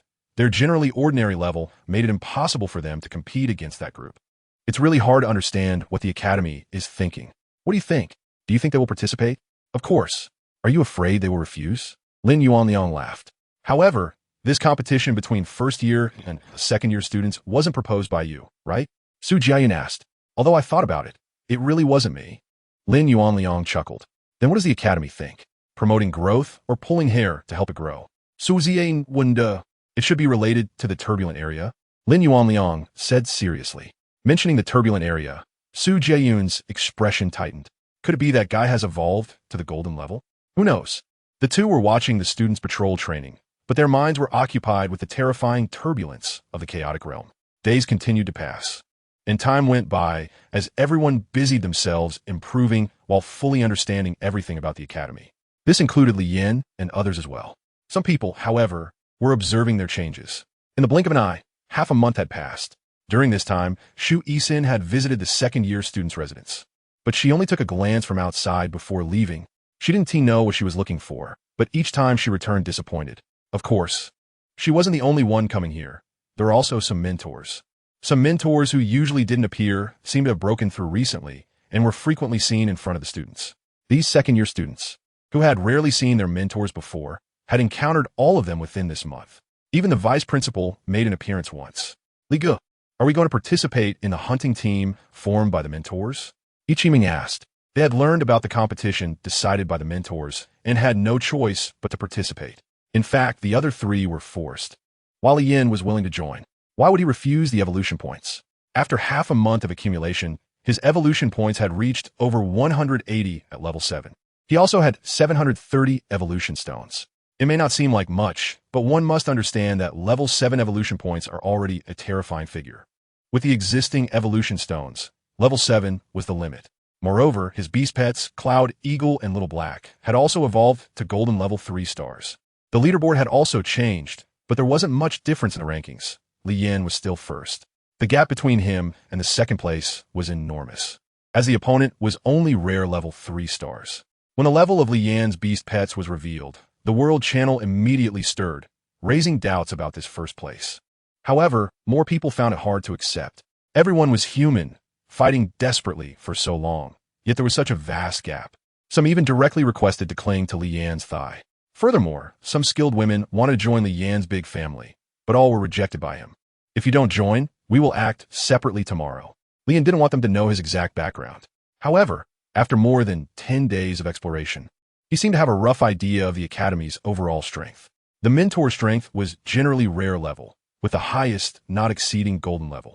The vice principal and the mysteriously absent principal of that year were said to be golden level. This made Li Yin feel more at ease and somewhat relaxed. Based on the academy's strength, he could roughly gauge the strength of this country. Although it was still vague, at least he now had an outline, so he wouldn't be so passive when the time came. The next day, a crowd gathered in the wilderness behind the academy. On the left side were the first-year students, and on the right side were the second-year students. Everyone had arrived, whether they were on a mission or reluctant to come. They were all called over. In the middle stood 3 mentors, Lin Yuanliang, Su Jieyun, and Teacher Wolf. Li Yin and the other 3 mixed in with the crowd. They were still first-year students, so the team was also first-year. I won't say much more, as you all probably understand. What I want to emphasize here is don't die. Come back alive. Wolf Teacher's brief remarks immediately made everyone tense. Previously, there was no mention of life being at stake. Suddenly, the voices became chaotic and noisy. But this commotion belonged to the freshmen. The second-year students were relatively calm. Having frequently ventured into the wilderness, they naturally understood the mentor's meaning. Quiet. With a commanding shout from Wolf Teacher, a steady and resonant voice emanated from him. Li Yan's expression changed slightly, revealing some surprise. This voice was not something an ordinary person could achieve. Even a first-tier warrior would find it difficult. Therefore, the opponent was at least a second-tier warrior. According to what they said, ancient martial arts had long been lost and could only be communicated through beast pets. This meant that this seemingly ordinary mentor actually possessed no less than 2 rare-level beast pets or 1 gold-level beast pet. When Teacher Wolf called for silence, everyone indeed quieted down significantly, especially when they saw the fierce, glinting eyes of the beast beside him. They closed their mouths tightly. Rather than futilely complaining, it was better to think about how to survive. Of course, if you don't take risks, there won't be any danger, and likewise, you won't receive any rewards. The freshmen felt uncomfortable and conflicted upon hearing this. This reward was comparable to the inter-year competition and was relatively simple, but also carried risks. The second-year students looked disdainfully at the group of freshmen and left first. From the moment the mentor spoke, the competition had already begun. Time is money, and they were well aware of that. Tanshan glanced at Li Yan's position and followed the main group to leave. Are we leaving? Bald Brother asked. Li Yan took the lead and left the crowd, diving into the forest, which caught the attention of Lin Yuanliang and the other two. It seems the little guy you were optimistic about doesn't plan to stick with everyone. Su Jiayun said, strong individuals are lonely. Lin Yuanliang replied, haha, not fitting in is just not fitting in. Who hasn't gone through this stage? Su Jiayun remarked. Teacher Lang isn't watching the two banter. He glanced at the direction where the second-year students disappeared and then followed. Chapter 94. Stone Beast. The students were still inexperienced, and it wouldn't do to have no one to protect them. After all the second-year students left, the remaining hesitant freshmen were also ordered by the two mentors to leave, albeit reluctantly. Sai, this batch is hard to handle. Su Jiayan said. That's not really a problem. They're just a bit timid. Lin Yuanliang replied. Yeah, they lack the drive. They're not as good as we were back then. Su Jiayan said. That may not be the case. Perhaps some people are different. Lin Yuanliang turned toward the direction Li Yin had left. The two waited silently for a moment. One laughed while the other sighed, and then followed. However, they did not follow behind Li Yin, but rather the group of students. Although everyone would get scattered and lost in the forest, the two, who had lived here for years, wouldn't, and their task today was to guide the students so they wouldn't get lost or end up as prey for wild beasts. They also needed to avoid being targeted by the turbulent areas. Soon, the previously crowded place was empty. In the depths of the mountains, the sound of fighting soon echoed. Captain, where are we going? Ichiman called out unwillingly. If it weren't for Li Yin insisting she call him that, she wouldn't have voluntarily used that title. Feeling it distanced her from everyone. She felt inexplicably empty inside. I don't know, Li Yin said aimlessly as he walked ahead, and the three followed closely. Then we'll just keep walking like this. It's exhausting. Yi Vimeng potud unhappy. Li Yin did not respond. He truly did not know what he should do. Killing these low-level beasts was something he didn't dare to do on a large scale, as it would expose his strength. On the other hand, not doing so, killing these few beasts was also meaningless, as the evolution points gained were not much. His belated realization made him somewhat regretful. This collective mission was not suitable for him. Li Yin was somewhat troubled, but others did not think so. On the other side, the second-year students had already begun their encirclement and ambush, with the stronger ones directly starting the slaughter. Of course, there were not many of these people, just a few, and they operated independently. At this moment, Tang Sheng was searching for something in the forest with a few of his followers. They had clear divisions of labor. Tang Sheng was responsible for leading the way to prevent unexpected situations ahead, while the other three played supporting roles, observing their surroundings. They moved purposefully, but their paths circled around, as if avoiding something. Brother Sheng, we're almost there, a nearby student whispered. Tang Sheng became increasingly cautious as he moved forward. He had no interest in fighting others and was not particularly attracted to the rewards. He was just using this opportunity to finish something he had intended to do earlier. He could have waited longer to prepare more safely. But the mentor's sudden actions made him abandon that idea. Delays could lead to changes. With so many people searching if they were discovered, it was uncertain who among them would be implicated. The group cautiously approached a cave entrance. Tang Sheng waved his hand, and the others understood. Surrounding the entrance while Tang Sheng positioned himself directly opposite, waiting for the right moment. He was waiting for someone to come out on time. He had observed this position for a long time and prepared a lot, but when it came to action, he still felt a bit scared. After all, that guy was too abnormal. As time passed, the few waiting outside felt their hearts tense, not daring to be careless. Tang Sheng listened to the sound of the wind around him, occasionally glancing back to see if anyone was approaching.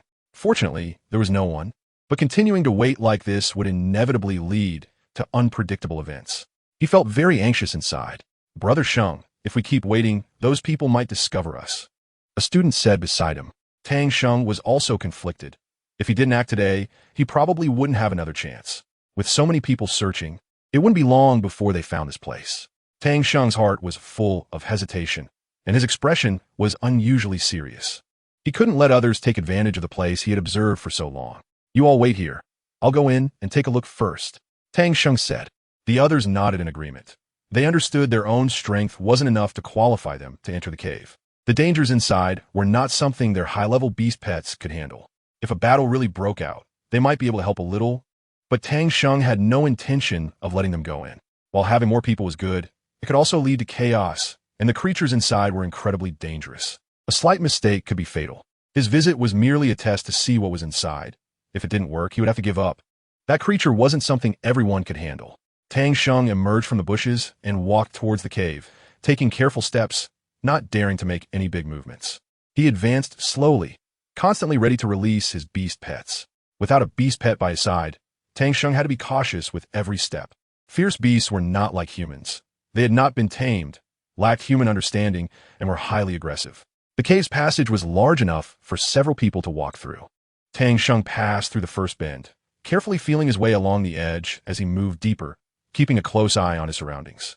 The students outside were also worried about Tang Sheng, keeping a close watch on the exit, not allowing anyone to approach. Unbeknownst to them, a pair of people wearing tattered clothes had already sneaked up behind them and discovered their whereabouts. "Looks like it's people from the academy," one of them said with a sneer. That's right," the other replied, their words making one feel a bit nauseous, but the person beside them seemed unfazed, as if they had grown accustomed to this demeanor. "Then let's go. It's been a while since we've tasted the pure blood of those people. It's truly nostalgic." They laughed. "Even from this distance, I can smell the fiery aura on them." One of them licked their lips. The two exchanged a smile, and their two snake-like beast pets darted into the nearby forest, then crawled forward. Their bodies blended seamlessly with the trees as they entered the jungle, making them indistinguishable. The two didn't waste time, silently moving closer to the front. They were slower than their beast pets, but approached steadily and calmly. Their sickly, twisted smiles seemed to envision the struggle of their prey. The few students had no idea that danger was closing in, and what awaited them would be painful torment.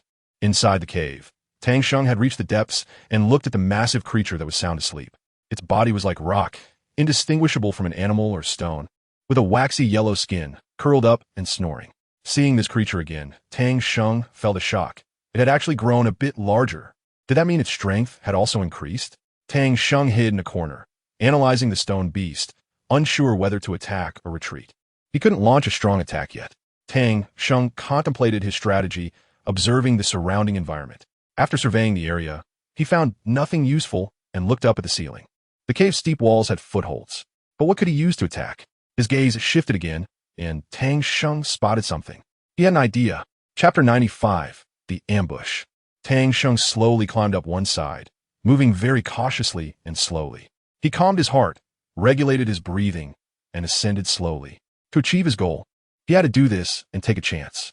As time passed, he climbed for an unknown duration, finally reaching a position about 5 meters above the stone beast, where a large rock was hanging overhead. The position was peculiar. It seemed like it could fall at any moment, but remained suspended, wedged tightly. Upon closer inspection, he couldn't determine what was holding it up. Tang Sheng couldn't care less about that now.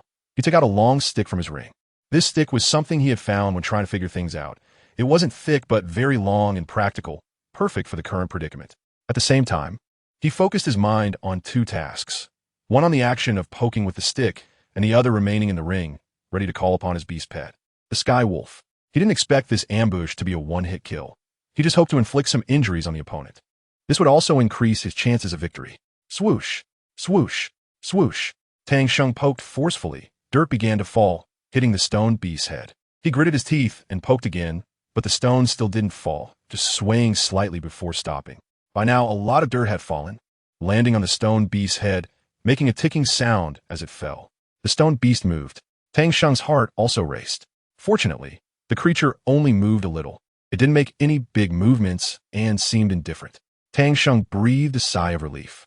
He took a moment to steady himself, gathered his strength, and pushed hard. Crack! Was it loosened? Tang Sheng was overjoyed. Crack! The stone beast suddenly raised its head, looking directly at Tang Sheng above and the large rock that had begun to fall.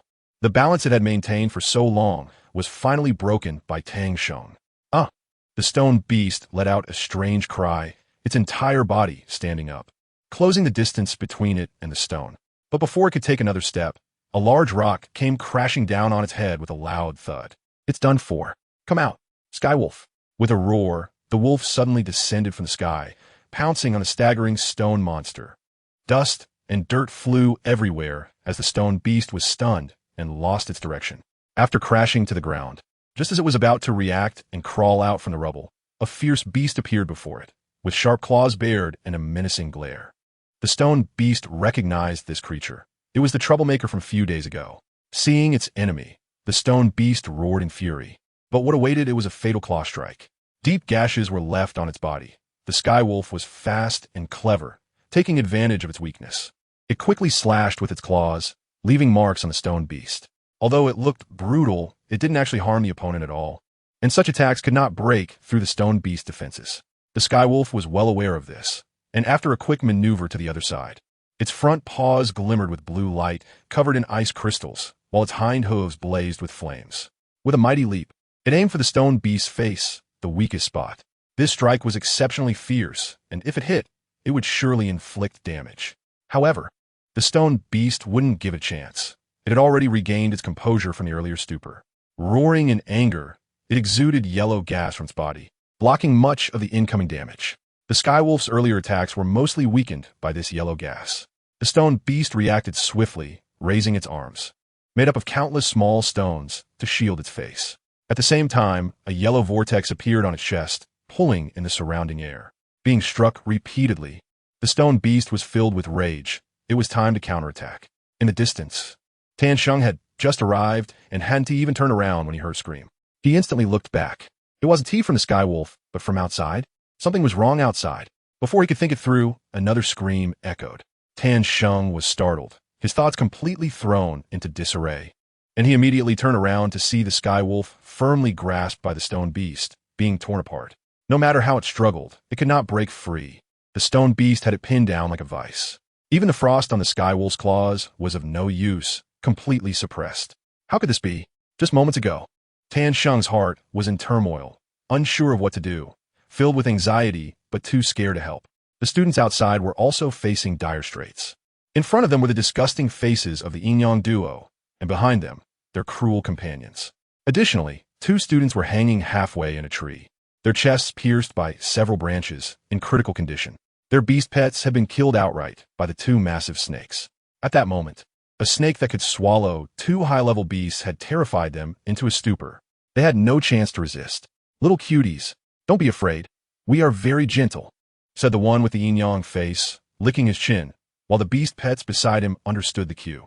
The large snake coiled its body, surrounding the few students, and the beast pet of the person behind did the same, leaving the students with nowhere to escape. These students were inexperienced and, seeing death before them, instantly became dispirited.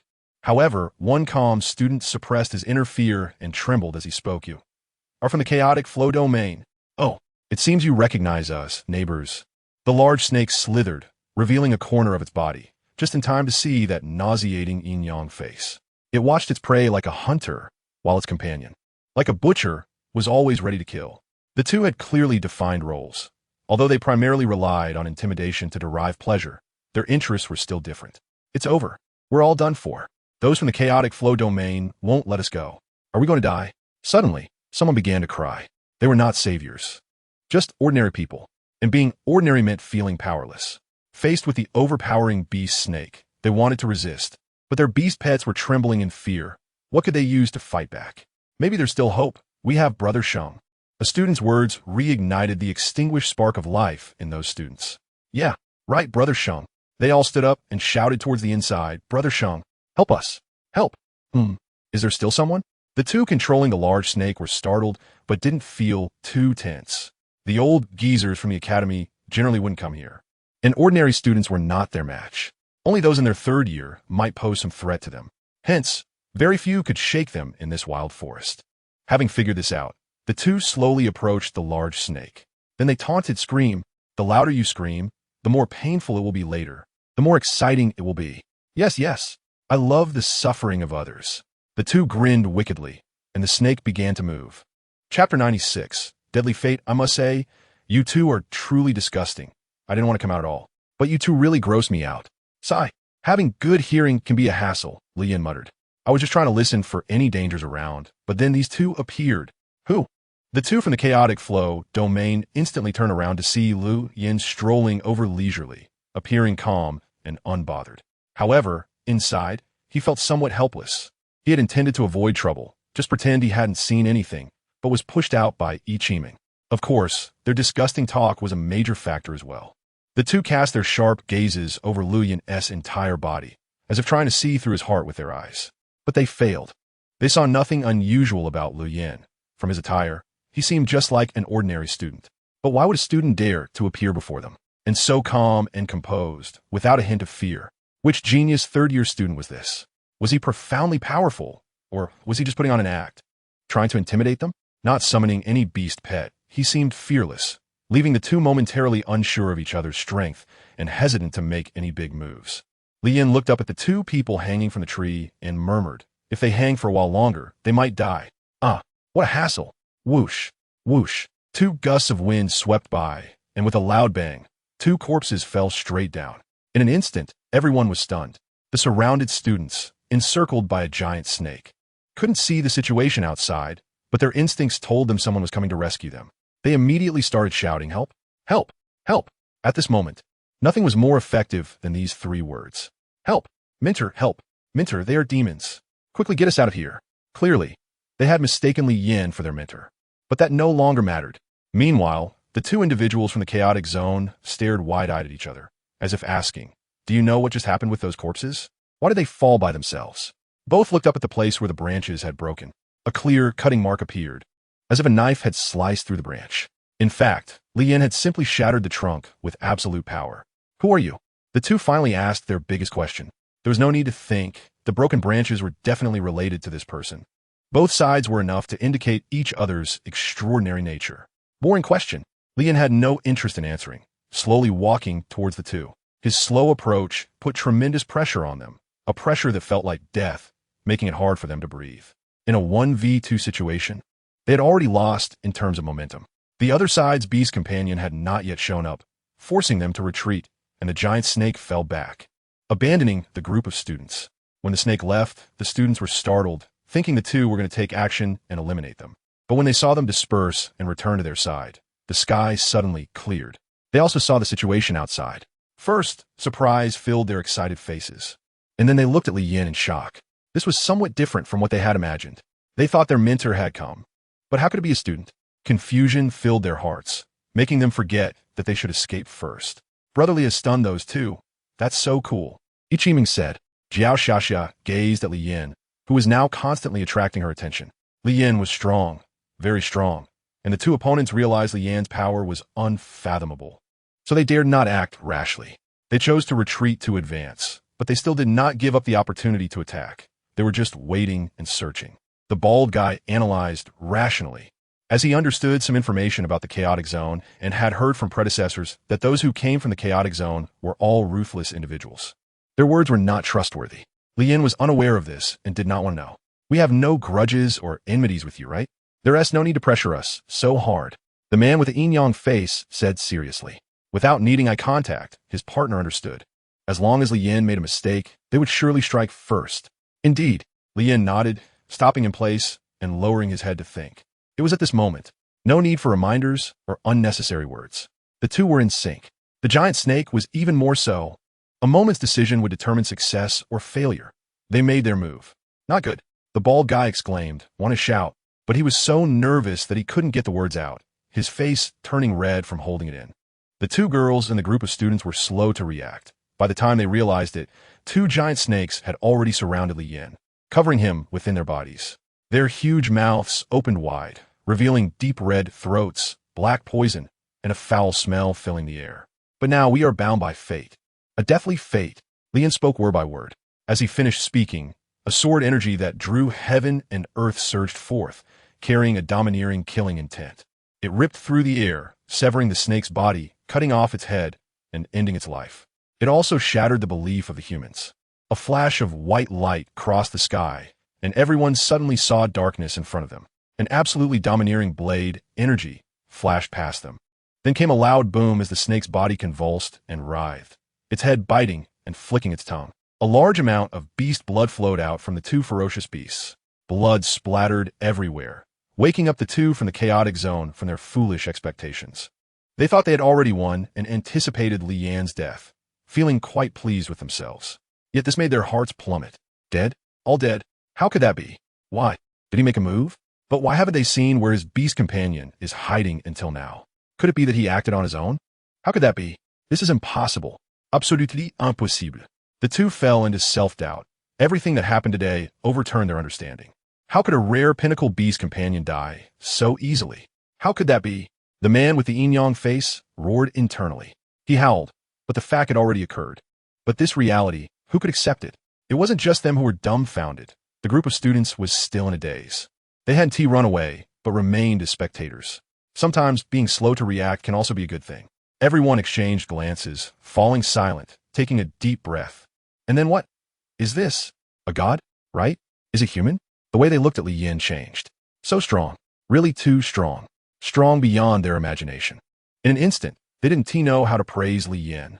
A person's power has its limits, yet he had achieved something beyond human capability. They didn't understand ancient martial arts and didn't know it, but this person's strength was extraordinary.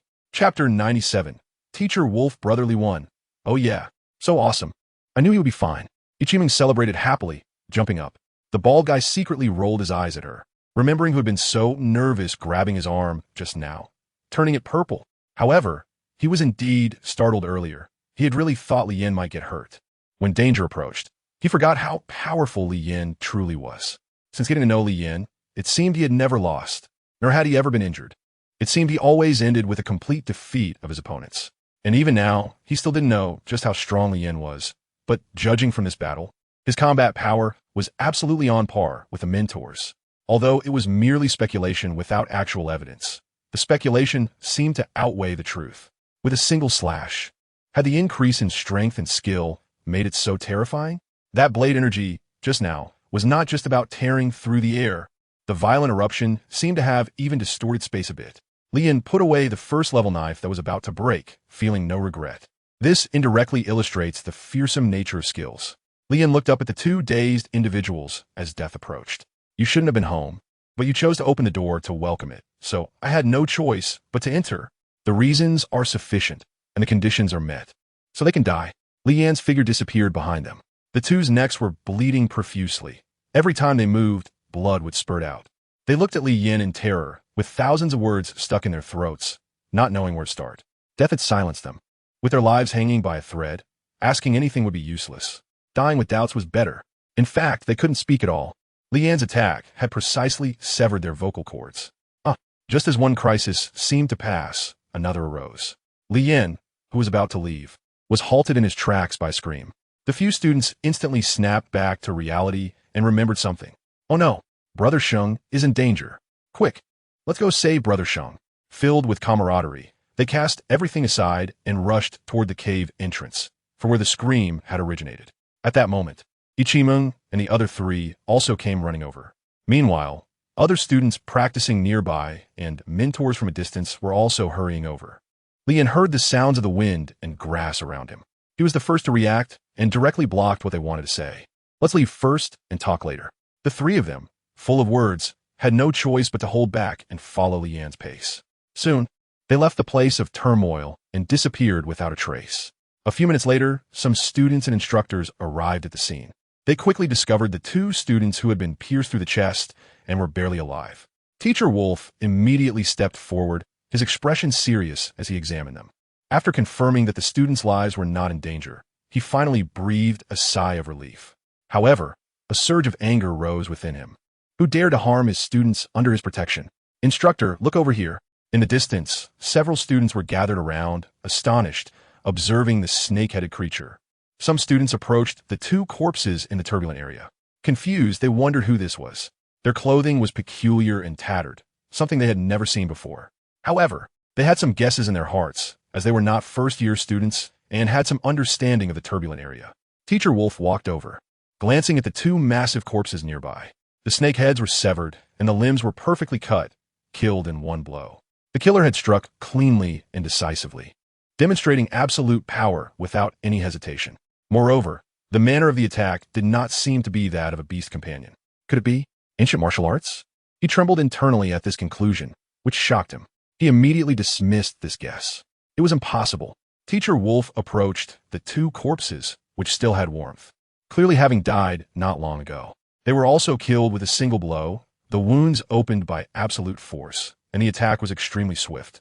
They did not feel pain before having their throats cut. Moreover, he recognized their identities at first glance. These two were notorious within the academy, well known among the third-year students. Though they usually did not make appearances, Teacher Wolf furrowed his brow tightly. What had happened here was beyond his initial expectations. He did not expect the turbulent area to take action. But why did it have to happen at this moment? Was it a provocation or something else? And who was the one who killed these two? What kind of strength did they possess, and what was their purpose? Why was there no sign of them? All these questions overwhelmed him. Roar! Ah! The cries of beasts and the sorrow of humans startled Teacher Wolf. There were still people in the cave. Was there danger? You all stay here and don't move. Teacher Wolf quickly rushed toward the cave, giving a brief instruction. Before the students could respond, he had already entered the cave. Judging from the recent scream, he concluded that they were facing a life-and-death crisis, so he dared not think too much. Upon entering the cave, he summoned his Lu Shi shark, a four-legged creature resembling a shark but with legs and a spiked tail. With a telepathic connection, they ran deeper into the cave. Meanwhile, within the depths of the cave, Tan Sheng was indeed facing a dire situation. He had used all his methods and techniques, but still could not defeat the stone beast. Even with the help of his brothers later on, it was futile. This creature clearly showed signs of reaching the rare level. And his Ping Tian wolf was simply no match. After a series of battles, he was left battered and bruised, unable to stand. Although his multiple wounds were not fatal, the sheer number was leading to a slow death. If he did not receive timely treatment, it could leave hidden dangers. In contrast, the stone beast seemed to grow stronger with each fight, showing no injuries, just a bit of fatigue. It seemed as if the previous battle was merely a game, and it had been toying with him all along. It's over. Just escaped from the wolf pack only to fall into the tiger's den. Oh, Xiao Li. After experiencing life and death, you seem to have become much more indifferent. Huh. Indeed, I've become much bolder. Tan Sheng had just learned from their conversation that they had also encountered life and death dangers outside. But fortunately, they had turned peril into safety in the end. They praised that powerful figure as if a deity had descended. Hearing this, Tan Sheng felt a sense of familiarity and had his own guesses in mind. However, the battle did not give him time to think too much. But now he had time to ponder. He could not escape, only wait for death or for that powerful figure to come to the rescue. He felt a bit of hope. I didn't expect this to be the outcome. The stone beast had lost its playful spirit and charged at high speed, kicking up a whirlwind of dust. The cave shook as it ran a certain distance before suddenly leaping up. Yellow sand and dust swirled around it, gathering into its fists. With his punch, it aimed to end this game. It seems no one is coming. Tan Sheng forced a bitter smile. Well, at least I can die with some dignity. Chapter 98. Green blood compared to Tan Sheng's composure in the face of death. The other students felt exhausted. They were powerless to resist and did not wish to struggle any further. Their expressions were varied and strange, lacking any sign of how one should face death. Experiencing two near-death situations in a short time left their emotions quite complex. Meanwhile, the stone beast, soaring high, had reached the final stage of its powerful attack. The overwhelming earthy aura had exceeded its level's limits. The force reached another level. With this strike, everyone understood that the deadlock was set. They all closed their eyes. Sigh. Tan Sheng lamented. Boom! Thick smoke rose and sand flew.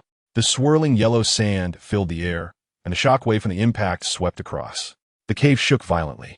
Under the explosive aftermath, Tan Sheng had to close his eyes, but what just happened? Did it miss? Did the attack stop in midair? Why was there a shockwave? He had seen clearly that the stone beast's arms had struck into the air, but something had obstructed them. In midair, its power had been greatly reduced. Even so, the terrifying lethality still shook him. Everyone was engulfed in the yellow sand, confused about what was happening. The joy of surviving again filled them with excitement. However, the dense yellow sand made it impossible for them to open their eyes and see the situation inside. The sound of something crashing or landing made them feel that the stone beast's attack had likely failed. They also knew that they had been saved once more. Their first reaction was that the powerful figure had come to rescue them. Step back. Teacher Wolf called out to Tan Sheng, who was looking for him. He walked through the yellow sand and approached Tan Sheng. Upon hearing the voice, Tan Sheng felt a sudden clarity. It was Teacher Wolf who had arrived. He didn't delay any longer. After being saved, he immediately stepped back, not wanting to trouble the teacher. Teacher Wolf glanced at him, said nothing, and turned his gaze forward. Lu Shisha, beside him, was also watching the front with keen interest. It had indeed been dangerous just now. If he had arrived a few seconds later, he might not have been able to save Tan Sheng. This beast was truly formidable, capable of launching a rare-level attack with its elite-level peak strength. Quite strange. After failing to land a hit, the stone beast sensed that the enemy behind the yellow sand was not to be trifled with. But this was its territory. It had no way to retreat and could only fight.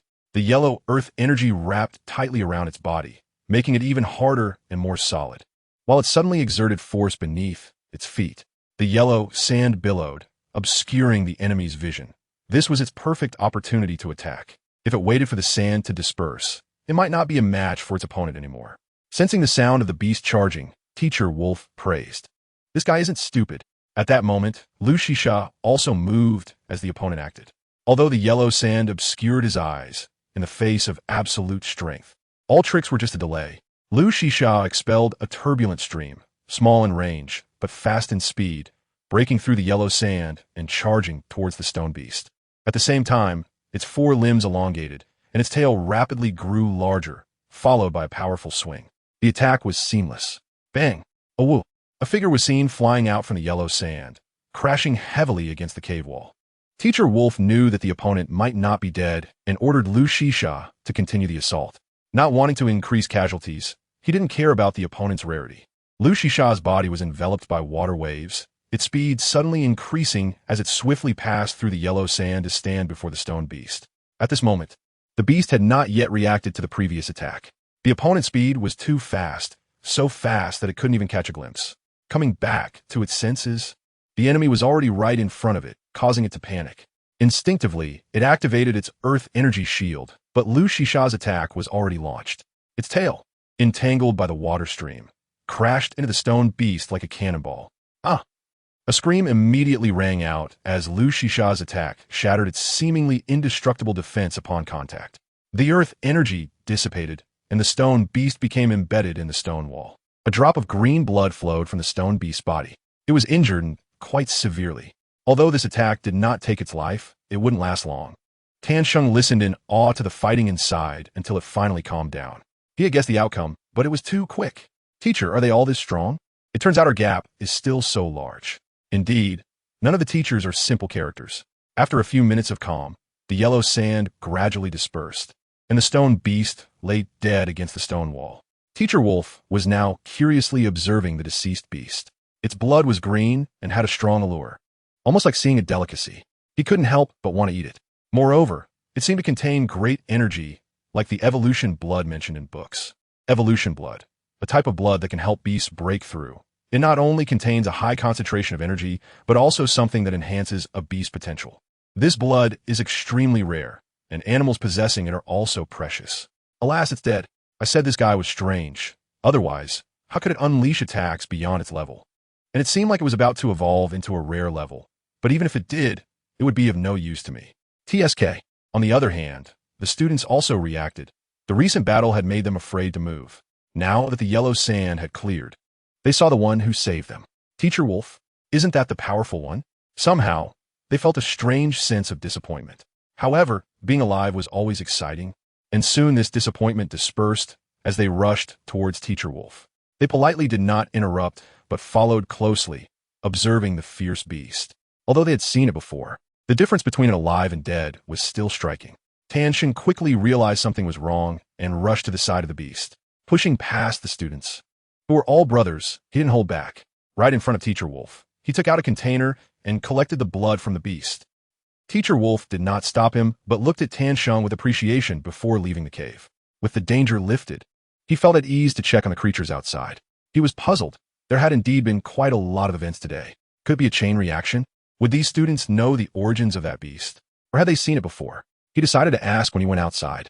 Teacher Wolf made up his mind. There wasn't much beast blood, and soon, amidst everyone's envy, it was fully collected. Thank you, brothers, for today. In the future, if you need me, Tan Sheng, I will never refuse. Tan Sheng said sincerely. The others understood and exchanged polite remarks, saying, What are you talking about, Brother Sheng? We're all brothers. You've treated us well, and we're grateful for your long-term care. This was indeed true. If it weren't for Tan Sheng, they wouldn't know how badly they would have been bullied by other students. Not to mention the deceased Lu Shueda, that was enough to annoy them. Since we're all brothers, I advise everyone that when we go out later, the teacher will definitely ask about the origins and appearance of the person who saved you. You must remember, if that person isn't outside, say you didn't see their face. Understand? Tan Sheng said. The group thought for a moment and understood the stakes, nodding in agreement. They made arrangements and, without further delay, walked out of the cave. As soon as they stepped outside, just as expected, Teacher Wolf began to inquire. They exchanged glances, saw that the powerful one was not behind them, and decisively followed Tan Sheng's advice and reported. Teacher Wolf immediately saw through their lies but did not expose them.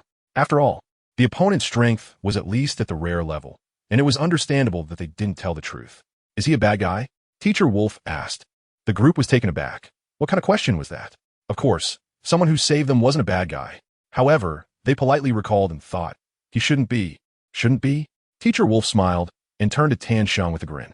This smile made Tan Sheng realize, lowering his head in guilt. It seemed Teacher Wolf had seen through their deception, and they were all benefiting from it. Let's deal with these corpses and take the injured back. The competition continues. Teacher Wolf concluded and left before they could react. After he left, the remaining students mumbled as they departed, leaving only Tan Sheng and a few others to handle the aftermath. After all, whoever caused the trouble should be the one to resolve it. Brother Sheng, I feel like Teacher Wolf figured out we were lying, a student beside him said. Tan Sheng nodded without further comment, and the others, understanding the situation, did not ask any more questions. Too much had happened today, and they needed time to process it all. They all went off to busy themselves with collecting the bodies. The few of them acted quickly and had clear divisions of labor, soon cleaning up the battlefield. Tan Sheng, standing to the side, looked around and then glanced at the blood bottle in his hand. The heavenly wolf was badly injured and would need some time to recover before it could be consumed. Now, he had nothing more to do, so he decided to stay put. He did not want to walk around any longer. In the distance, after Li Yin and the others left them, they ran into Wuqiu. For some reason, Wuqiu was sitting alone under a tree with an unhappy and somewhat angry expression. What's wrong? Ichiming asked. Wuqiu looked up, feeling a bit uncomfortable, and upon seeing Li Yin and the others, it was as if he had seen his parents. He suddenly burst into tears, feeling wronged. He wanted to hug Li Yin, but the cold expression on the latter's face made him give up. He turned to the two girls, his body trembling with fear, thinking he couldn't approach them. Then, his gaze fell on Bald Brother, and he rushed to hug him, feeling wronged like a tired child. The latter had a knowing expression. Finding a place to vent, Wuqiu directly expressed his grievances. After listening, Ichiming angrily said, How can they bully you like this? We all fought the fierce beast together. Why shouldn't they share it with you? Didn't you confront them? I did. But they argued that I didn't contribute and even shamelessly asked for a reward, and then they beat me up. I still have bruises on my abdomen. Wuqiu said, wanted to lift his shirt to show his injuries, but was stopped by Bald Brother. The two girls instantly turned their heads, shyly. It's not a big deal. Where's Li Ziming? Wasn't he with you? Zhao Xiaoxia asked. He was taken to be a laborer. Now he has 2 beast pets, both high level. And he is doing quite well. But with those people's characters, Li Ziming won't have a good outcome either. They use him and then kick him aside. It's their habitual behavior, Wuqiu said angrily. Is that so? Did you mention that you are our friend? Ichiming asked. I did. But their leader is our senior brother from the 2nd year, very strong. When they heard that you killed Sun Shioda, they weren't scared at all. Instead, they mocked your strength, saying you just killed a trash, Wuqiu recounted. They said that someone who can kill trash is just a big piece of trash themselves. It's nothing. As your friend, I'm not even trash. What? How can he insult people like that? Did we offend him? Ichiming said angrily, looking somewhat wronged at Li Yin. The latter then looked at Wuqiu and slowly said, Can we trust your words? Lying can get you hurt. Clearly, he was already angry. A cold aura gradually closed in on Wuqiu, making him shudder. The chilling, killing intent made him tremble. He didn't dare to lie. Really, he really said that. If you don't believe me, you can ask Li Ziming when you see him. Is that so? Li Yin smiled. Then let us go see anyway. We have nothing to do. Bald Brother suggested with a smile, understanding that Li Yin was already very angry. Yeah, big brother. Let us go teach them a lesson. Let them know who is boss. Zhao Xiaoxia also said angrily. With this incident, they completely forgot to ask about the previous matter. Curiosity was replaced by anger. Li Yin had no reason to refuse. The 4 of them walked forward with a clear goal, and their speed increased. These new students were really too timid. They had almost been in the academy for a month, yet they were still so scared. At this moment, Lin Yuanliang no longer had his previous carefree demeanor. He was frustrated by these guys, who were hesitant in everything they did. Huh, I said it before, but you didn't believe me. Su Jian laughed, not overly concerned. It was normal for new students to be in this state, though a few were eager to hunt fierce beasts, but their effectiveness was quite low. Having the will is one thing. Having strategy and ideas is another. There were many ordinary-level fierce beasts in the wild forest that would set up dens at any moment, which slowed their efficiency. Fortunately, there were no casualties. Gathering like this would only attract more fierce beasts, making them targets. Did they not understand that? Lin Yuanliang was really frustrated. He felt that protecting them seemed a bit unnecessary now. Look at him, he's still an old student, yet he's more afraid than us. Keeping his distance and not putting in any effort. Even now, he hasn't summoned his beast pet. A new student said to the person outside the team. What does it matter? Didn't you hear what those old students said? Ever since he failed, he has become a useless person. The new students discussed leisurely, unaware that Lin Yuanliang had already scolded them thoroughly. Damn, we're in a competition, and they don't even look like they're competing. They're still joking around. Damn, when we get back, I'm gonna make them pay for this. Lin Yuanliang's face turned purple with anger. Haha, Su Jiayan laughed beside him. Only now do you seem serious. Usually, you let them do whatever. I'm not neglecting them. I'm encouraging them to be independent and yearn for freedom. Lin Yuanliang retorted. Su Jiayan didn't argue back, but continued to watch as they leisurely hunted fierce beasts. The two stood in the middle, observing the new students clearly. Chapter 99. The encounter in the forest, it was precisely because they could see so clearly that they became even angrier. If it weren't for his status, Lin Yuanliang would have gone down to teach them a lesson long ago. Let us go over there and take a look, Su Jiayan suggested. Lin Yuanliang thought for a moment and agreed, holding on to the idea that what he couldn't see wouldn't trouble him. Among the crowd, a few gazes watched the mentors disappear, revealing sly smiles, as if waiting for the moment they left. A few people with the same thoughts exchanged glances and dispersed from the team, heading towards a direction with the same purpose, gathering in the distance. It was as if they were planning something behind people's backs. All of this was observed by an old student who was idly watching. He remained silent, but showed a contemplative expression. He then turned a glance at a few down-and-out second-year students. Although they had fallen and were now among the first-year students, individually, their strength was still much greater than those new students. After all, their high-level beast pets were there. This gap, while it could be compensated with numbers, was ultimately not about personal strength. Moreover, those few worked quickly in teams. He didn't continue to watch, but also glanced in the direction of the mentors before leaving. However, his direction was precisely where those few secretive students had gone. Brother Tian, where are we going to hunt fierce beasts? I've been cooped up for nearly a month. Yeah, I've dropped out of the rankings. I used to see myself outside the 10,000 mark, but now I can't even see the 100,000. Ha! You really are ambitious. You've gone far enough. Find a safer place, and we'll act. We can't let them discover our identities as outsiders. Otherwise, it could be dangerous. The person calling him Brother Tian said. Hey, this world really isn't safe. There are bad people everywhere. The person I was chatting with on the World Channel has gone silent these past few days. I guess they're done for. So we should be careful. Brother Tian warned, leading them to walk slowly forward. Usually, they didn't dare to come out in the academy due to their low strength. In this wild forest, where fierce beasts congregated, they could encounter unforeseen dangers at any time. Today was different, but they also didn't dare to be too ostentatious, as their ability to collect fierce beast corpses infinitely should be kept low-key. The few of them walked cautiously through the forest, looking for opportunities to strike. Fierce beasts were everywhere around them. Their movements were slight, but they were still detected by a keen fierce beast. They had no choice but to engage in battle. Beast pets surged out, pouncing on the small but fast fierce beast. With sharp teeth and claws, it threatened them. Damn! A fierce battle broke out, beast roars echoed, and a chain reaction occurred in the surroundings, with the nearest fierce beasts quickly approaching them. The few of them remained calm, with Brother Tian, a high-level 2-star beast, leading the way. They all revealed their second high-level beast pets and defended in an orderly manner. They didn't show their strength in front of the people, not even during battles with new or old students, just to develop quietly. One by one, fierce beasts charged forward, only to fall down and die one after another, quickly and efficiently. They also minimized the danger to the lowest level. As they killed faster, the fierce beasts, smelling the blood, rushed over. But they were all low-level beasts, generally ordinary level, with only a few high-level beasts, which were quickly beaten to death. With more than 10 beast pets working together, they could even fight against elite-level beasts.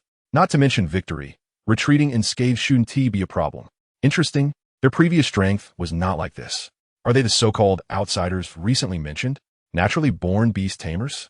Each of them could control 2 beast pets and had almost reached the level of a telepathic connection with their pets, able to manipulate them with a single thought. Such a terrifying talent. Moreover, each of them wore a deep blue bracelet on their wrist. Did it have some meaning? Or did it have special functions? They didn't wear rings on their fingers. So did that bracelet have the same function as their rings. Continuing to observe, Brother Tion and the others had already killed many fierce beasts, at least 100. But the corpses disappeared into thin air. In his eyes, it was just a flash of blue light from the bracelet, and all that remained on the ground were bloodstains. Truly interesting, having stayed in the academy for so long. He was intrigued by this novel thing. He wondered if he could use it. He estimated they wouldn't let him use it. After all, he was already a waste. Brother Tion, that's enough.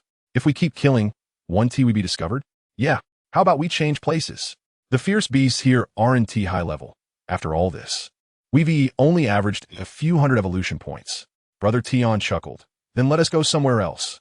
The few quickly killed the last fierce beast, swiftly cleaned up the corpses, and then ran off into the distance. Their movements were quick and decisive, and they soon disappeared from the old student's sight. He didn't pursue them, but returned to the gathering place of the new students.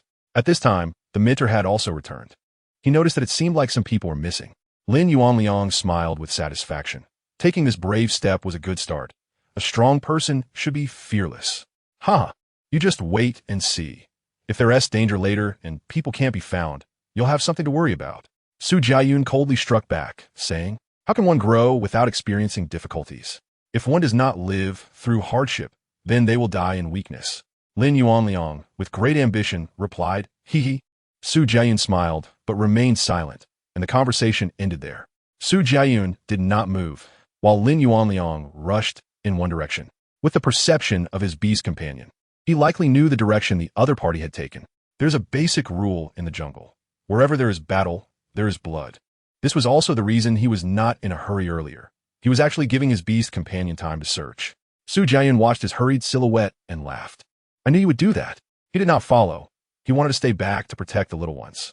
However, speaking of which, the 4 who left at the beginning have been gone for quite a while now. Why is there not a single sound, not even detectable by his beast companion? Could it be that they encountered an accident? Reflecting on their previous performance in the arena, he shook his head. It shouldn't be. On the other side, Lian quickly caught up to the rear of the opponent under Wichio's lead. This place had just experienced a battle not long ago, and the smell of blood was strong. They were not afraid of fierce beasts coming in response. They must have just left not long ago, as there was still some warmth. Bald Brother touched the bloodstains and said, In fact, without him saying it, Li Yin could tell the opponent's movements from the sounds of the wind, the swaying leaves, and the frightened cries of small, ferocious beasts. After chasing all the way, they finally caught up. However, the commotion ahead was quite loud. The few of them moved slowly, getting closer to the other party. Even Taming could hear the low growls and the shouts of the crowd. To be precise, it was an order. Someone was fiercely confronting the ferocious beasts. And among this group of people, some were defending, some were attacking, and others were commanding. As they got closer, about 500 meters away, they discovered a large group of ferocious beasts surrounding a circle. In the center of the circle was a group of students. It seemed they had been surrounded. Jiao Xiaoxia said, "Let's see what happens." Lian suddenly said, "Huh?" The few of them were taken aback, especially with Xiao, who was even more surprised. But Li Ziming is inside. If they can't hold on, he might die in there. Of course, he didn't dare to say this directly, nor did he have the right to ask Li Yin to do anything. Whether they could come or not depended entirely on their own will. Li Yin climbed up a tall tree without saying a word. Ichiming and the others stared in astonishment as he agilely scaled the trunk like a monkey, reaching a point about 10 meters high in no time. They were already accustomed to Li Yan's strength and were no longer shocked by it. Seeing him now, they didn't find anything unusual. They casually found a relatively high spot with a good view. If they could see something, they would take a look, and if not, they would just sit and wait for a while. Wichio, reacting a beat slower, followed after. Thus, the few of them sat on a small mound, cleared away the weeds, and looked towards the distant figures of the fierce beasts. It was indeed surrounded tightly, with an estimated thousands of fierce beasts in sight. No wonder he could hear the commotion from so far away earlier. Lian stood at a high point, gazing into the distance, through the layers of leaves. What he could see was limited, but based on the scale, he could roughly estimate the number of fierce beasts. However, it was not satisfying. Lian lightly leaped, as agile as a swallow, onto the tree across from him. The big tree swayed, but quickly steadied as he jumped again, repeating this process until he swiftly reached the edge of the battlefield. From here, he was finally able to see the situation inside.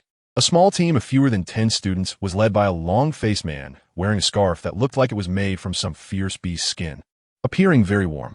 Moreover, The expression on that student's face carried an air of insidiousness and cruelty, making it obvious he was not a good person. Beside him, the other students seemed to be protecting him, but it looked more like they were seeking protection themselves from the aura of their beast companions. It was clear that this guy had a higher level and more ferocious beast. Among this group, he also spotted a familiar face, Li Ziming and his beast companion. The situation looked dire. The beast companions were injured in multiple places, and Li Ziming himself had numerous wounds and lingering bloodstains. A fierce battle had definitely taken place earlier. Now, the situation was extremely unfavorable for them. The team of fewer than 10 had just over 10 beast companions, and in terms of combat power, only that not-so-good student seemed to have an advantage. Li Yin saw a hint of malice in his eyes, as if he was brewing something. The surrounding beasts were constantly attacking. They were like fish on a chopping block, at the mercy of others. If they didn't think of a way to break through quickly, they would definitely be exhausted and killed by these massive beasts. Obviously, that student Gu Huai also recognized the problem. Gugo, what should we do? There are too many beasts. We can't fight them off at all. If this goes on, our beast pets will be killed. A student next to him said nervously. Yes. Gugo, we need to carve out a bloody path quickly. Gu Huai was also extremely anxious. He hadn't expected so many beasts to come at once. Originally, he just wanted to attract a small wave and take his time, but it had escalated. Gu Huai turned to look at Li Ziming and his increasingly courageous beast pets. Then you go first. These little brothers have followed me for a long time. We can talk about them later. Li Ziming, your beast pets are powerful. You lead the way to break through, and we will support you. Guam Wai instructa Li Ziming. The little brothers instantly understood Gu Huai's intention and agreed. Yes, Ziming go. Your beast pets are stronger than ours. You have the best chance to break through the encirclement, so we entrust our lives to you. Another little brother flattered. That's right. Ziming go. We can only rely on you now, please. Li Ziming listened to their flattering words, feeling extremely false. Bullshit.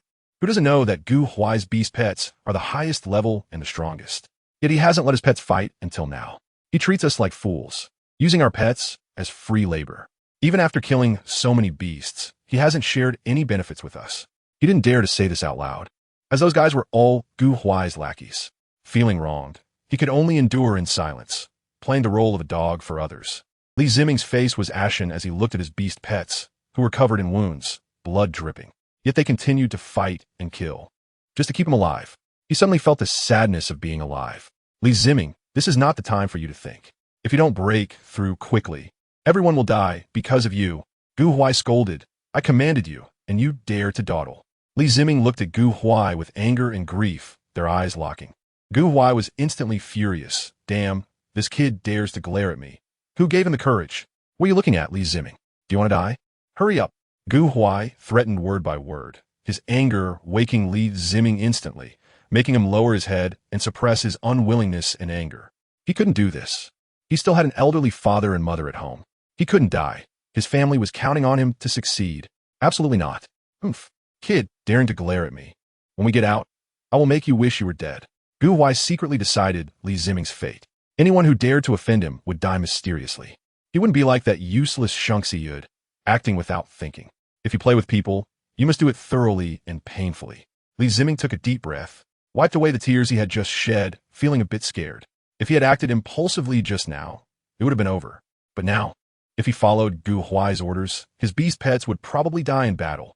Even if they weren't killed, with so many beasts, how long would it take to break through? Ultimately, he couldn't escape the fate of dying from exhaustion. So, no matter what he did, he would die. The outcome was already determined. Li Ziming's body went limp, collapsing to the ground. His beast pets immediately sensed their master's weakness and returned to his side, protecting him. Without his beast pet's protection, a gap appeared, and the beast surged in, putting pressure on the remaining few. Seeing this, Gu Huai directly cursed, Damn. What the hell are you doing? Get up and fight. Are you trying to kill us? Hurry up and stand up. Let your beast pets attack, quickly. Gu Huai roared. But Li Ziming seemed to not hear him. Chapter 100 Gu Huai, since it's all death, why fight? Why listen to him? Why? Why should he have the upper hand? At that moment, Li Ziming seemed to awaken. The weak should not act weakly. Otherwise, they will surely be weak for life. And he don't want to be that weak person anymore. Li Ziming raised his head, this time his eyes filled with anger, like dry tinder catching fire. Staring at Gu Huai, he looked at him without fear. Damn, you little brat. You dare to glare at me? You think I'm easy to mess with? Since you're looking for death, I'll send you to meet the king of hell right now. Being glared at for the second time completely ignited Gu Huai's rage. He was on fire. The beast pets beside him also opened their eyes wide, their fur bristling, ready to attack at any moment. I used to be very afraid. Afraid that my parents would be implicated, afraid to say no to you garbage, filthy things because of my weakness. But now I'm not afraid anymore. I will stare at you, so what? You're nothing. Were you? You're just a piece of shit. Not even as good as that. You don't deserve to be alive. You were born as a piece of trash that treats human lives like grass. You should die. Go die for your parents. Go die for humanity. Go to hell. Li Ziming went mad, roared, and the anger in his heart erupted. He no longer suppressed it, wanting to release it completely. After all, it was all death. He didn't care anymore. After saying those words, his whole body trembled. It felt so good, so painful. It turned out that cursing evil was so refreshing. Li Ziming felt a bit regretful. He should have cursed that scoundrel earlier. In contrast, Gu Huai's face twitched, his mouth unable to speak from anger. His body trembled more than Li Ziming's. No one had ever dared to speak to him like that. Never. Even if someone did. They will be dead, and you will be no exception. Gu Huai had already sentenced Li Ziming to death in his heart, and his beast pets were doing the same. Just as the two were cursing at each other, it had quietly sneaked behind Li Ziming. Despite the many beasts around, it relied on its high level and strong strength. Those ordinary beasts couldn't stop it.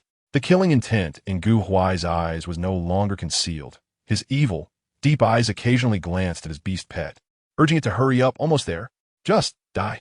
Gu Huai's eyes gleamed with victory. A wicked smile crept up his lips, because he saw that the opponent had entered his beast pet's attack range. With a full force strike from a peak elite level beast, he would surely die.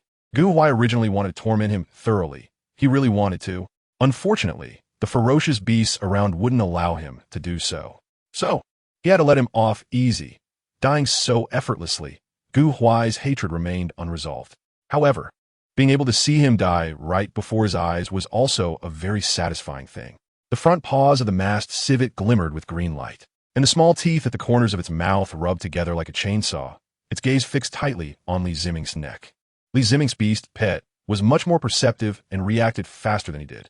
Meanwhile, he was still immersed in the pleasure of cursing at Gu Huai. Howl! Ah!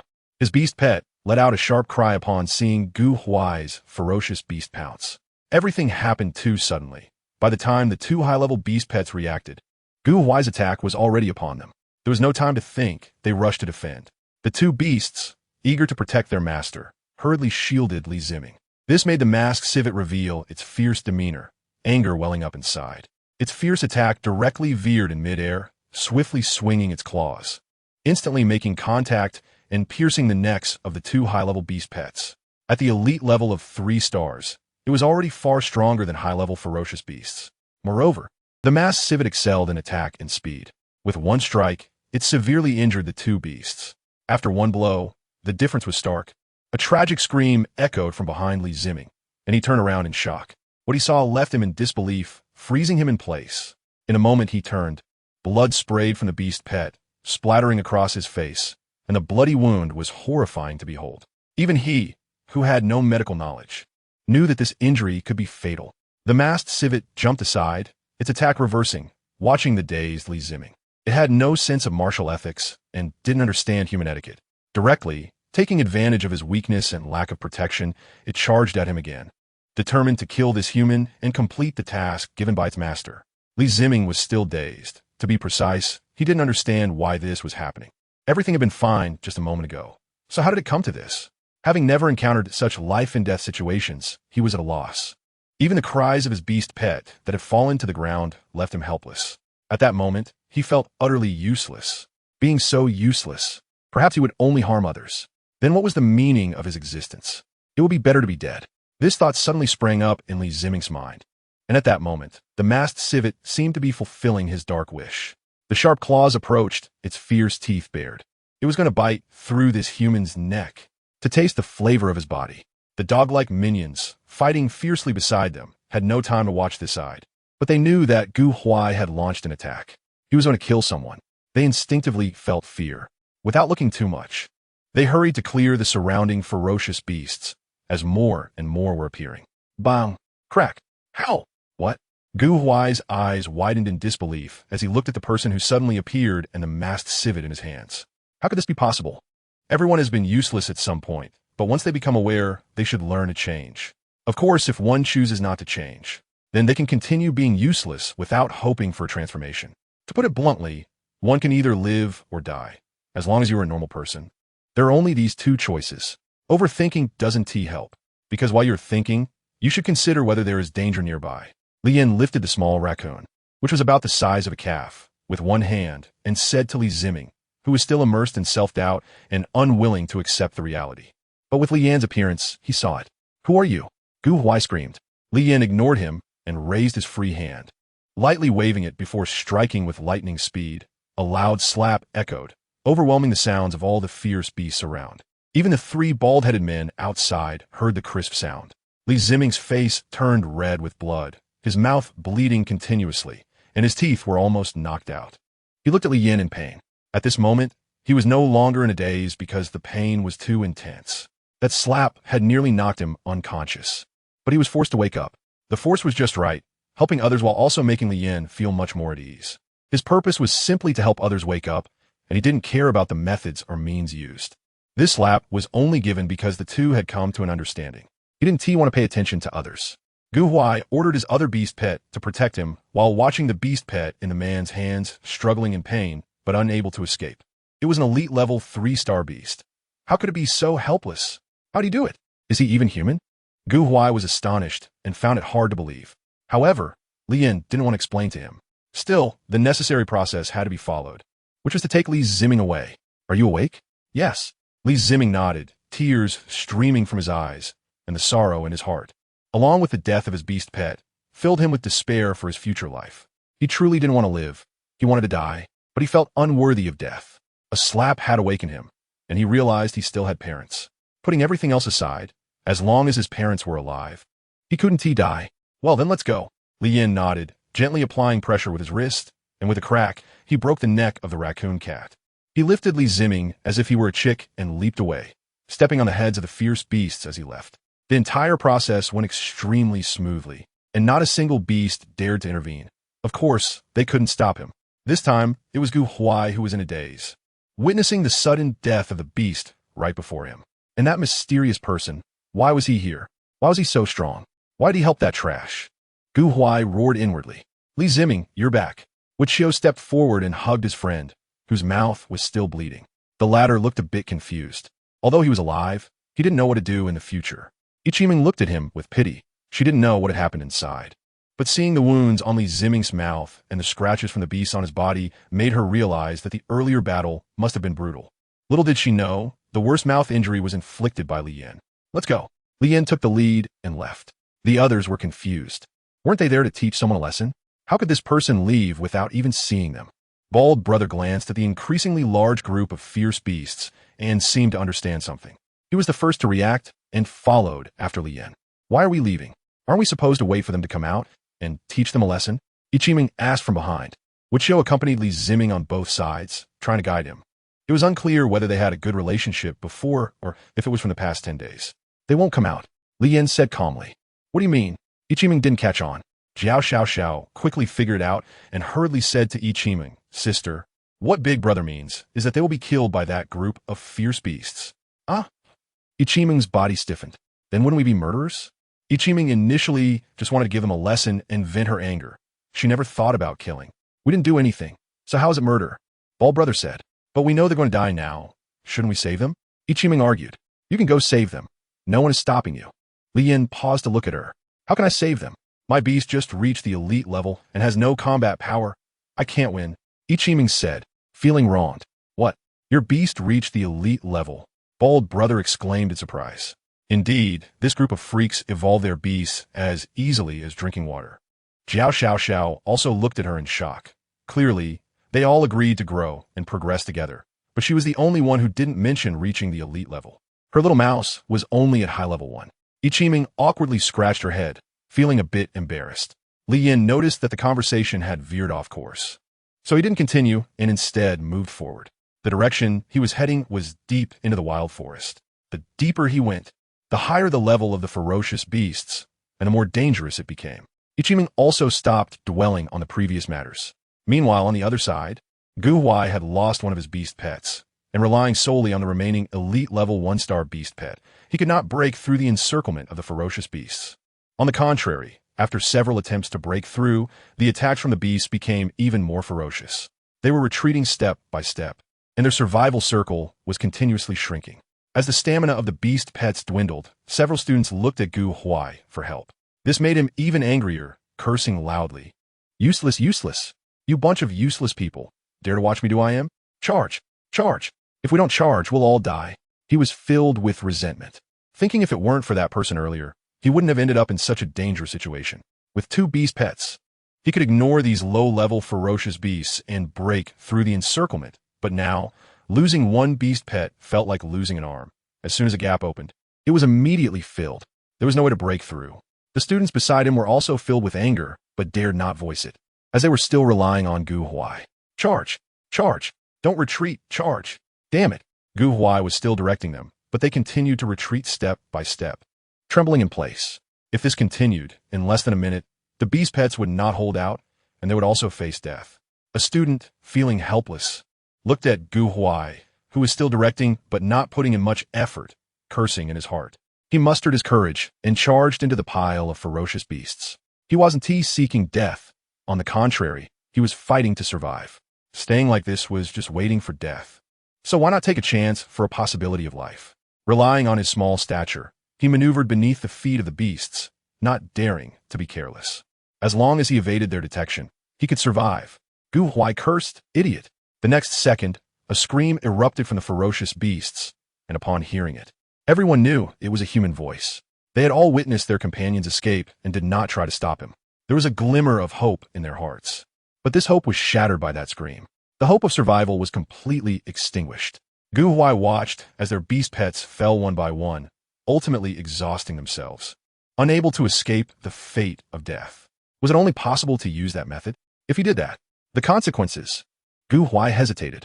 As the master of his beast pet, he slumped to the ground, realizing that without the protection of the ferocious beasts, they were nothing. They had no choice but to wait for death. Gu Huai then cruelly glanced at them, grinning wickedly. I'll take you out. Everyone's eyes lit up with hope again, as if they had found a lifeline, and they all looked up. But what awaited them was Gu Huai, with blood-red eyes and a sharp knife in hand, striking at them. His face was cruel, and the knife fell without giving these students much pain. Other than the pleas and screams before death, there was nothing more. After all, they had been friends for a while. They had followed him for so long. They deserved at least this much treatment.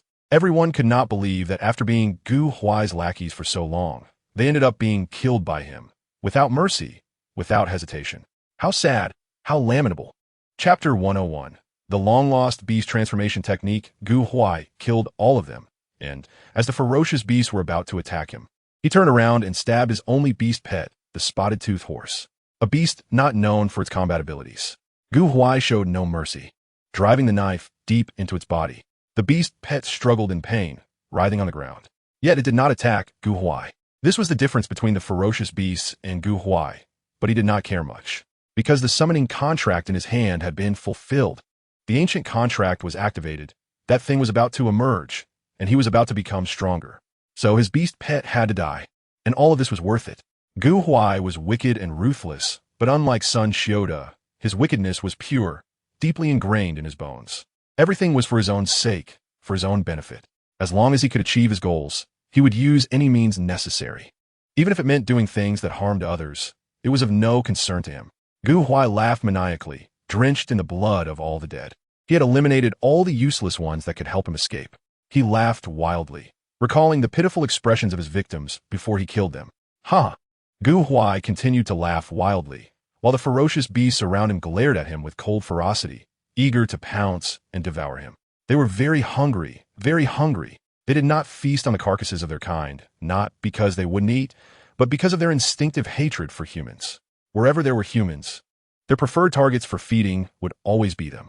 Gu Huai laughed indifferently, his mouth splitting wider, and the clothing on his body began to expand. His body emanated an evil aura. This frightened the pack of beasts, but they did not retreat, continuously roaring, trying to gain the upper hand with sound. I could have left without doing this, continuing to live carefree, But that man appeared. Why'd he have to show up? If it weren't for him, everything today would have gone smoothly according to my wishes. No one would dare oppose me. Gu Huai hated Li Yin, hated him for meddling. He hated him for forcing himself to undergo beast transformation. Gu Huai's eyes were filled with anger and resentment towards Li Yin. Hair began to sprout from his body, while his face and legs began to transform into those of a ferocious beast. His body also emitted an aura that terrified the ferocious beasts. Gu Huai's expression was no longer as relaxed as before. It began to crease and twist, and then he let out a painful roar. Strands of beast hair burst forth from Gu Huai's body, and beneath his feet appeared a blood-red circular imprint. Lively and vivid, it seemed to dance around Gu Huai. At this moment, he felt the pain, but had no regrets. So this was what pain felt like. It truly had been a long time. He gritted his teeth, enduring the pain, unable to resist shouting, and after shouting, he continued. His body trembled, and the transformation accelerated. His face had been replaced by horns and beast fur. Becoming neither human nor beast, yet he still stood. The surrounding ferocious beasts, as his transformation progressed, dared not approach, instead began to retreat, as if they had seen something terrifying. This was a warning from their bloodline. Gu Huai howled at the sky, the pain forcing him to kneel and plead with the heavens. The transformation continued, and the imprint beneath him grew increasingly crimson, starting to crawl upward, trying to enter Gu Huai's body. Yet he did not resist. Gu Huai's consciousness began to blur, but he still persisted, the only belief left in his heart being to kill Li Yin. But the imprint beneath him had no intention of allowing that. No, I cannot forget. I cannot. I must remember him. I must kill him with my own hands. Gu Huai raised his arm, which had transformed into a beast's claw, and tore open his chest, roaring. He wanted to preserve his memories this way. Clearly, this would only deepen his pain. Although he struggled to breathe from the agony, he no longer wished to die. His obsession and hatred for them surpassed his own life. He was willing to do anything. The surrounding beasts had retreated tens of meters away, continuously roaring, looking at each other as if communicating and questioning. I don't want to forget. Gu Huai howled, using his last ounce of strength to utter a human word. His mouth had completely transformed into a beast form. The marks on his body had covered him entirely. The ritual was nearing its conclusion. However, one step was still missing. There wasn't enough blood. Without sufficient blood drinking, the beastification wouldn't be perfect. Gu Huai trembled as he turned to the distant pack of beasts, offering a strange smile. At this moment, Gu Huai had lost all memories, completely assimilated by an unknown force, becoming a thorough monster. A new species was thus born. Gu Huai took a breath. Seemingly intimidating, but in reality, it was a refreshing release. His body was pierced by fur as tough as iron, with protective scales beneath, and he had grown 3 beast tails like a fox. His head was entirely covered in blood, with inner horns protruding from it, and 2 curved fangs had grown on his face. It looked quite bizarre, the opposite of a beast. Gu Huai raised the arm that had not fully beastified, extending it down into the ground. Soudainement, un spectacle émerged. A radius of 1 mile was filled and covered with a blood-red glow, transforming and modifying everything. Even the trees turned blood-colored, as if they had grown from blood itself. The eyes of all the beasts changed. They had always felt somewhat colorblind, but now it was restored. They could see normal red, a bloody red. Instantly, chaos erupted, and they began to flee in panic. However, when they reached the edge, they were suddenly bumped by something and returned to their original position. They were uninjured, as if they had hit a spring, but they were trapped here. The beasts, usually not very intelligent, didn't believe in evil and didn't understand what had happened, continuing to crash against the barrier.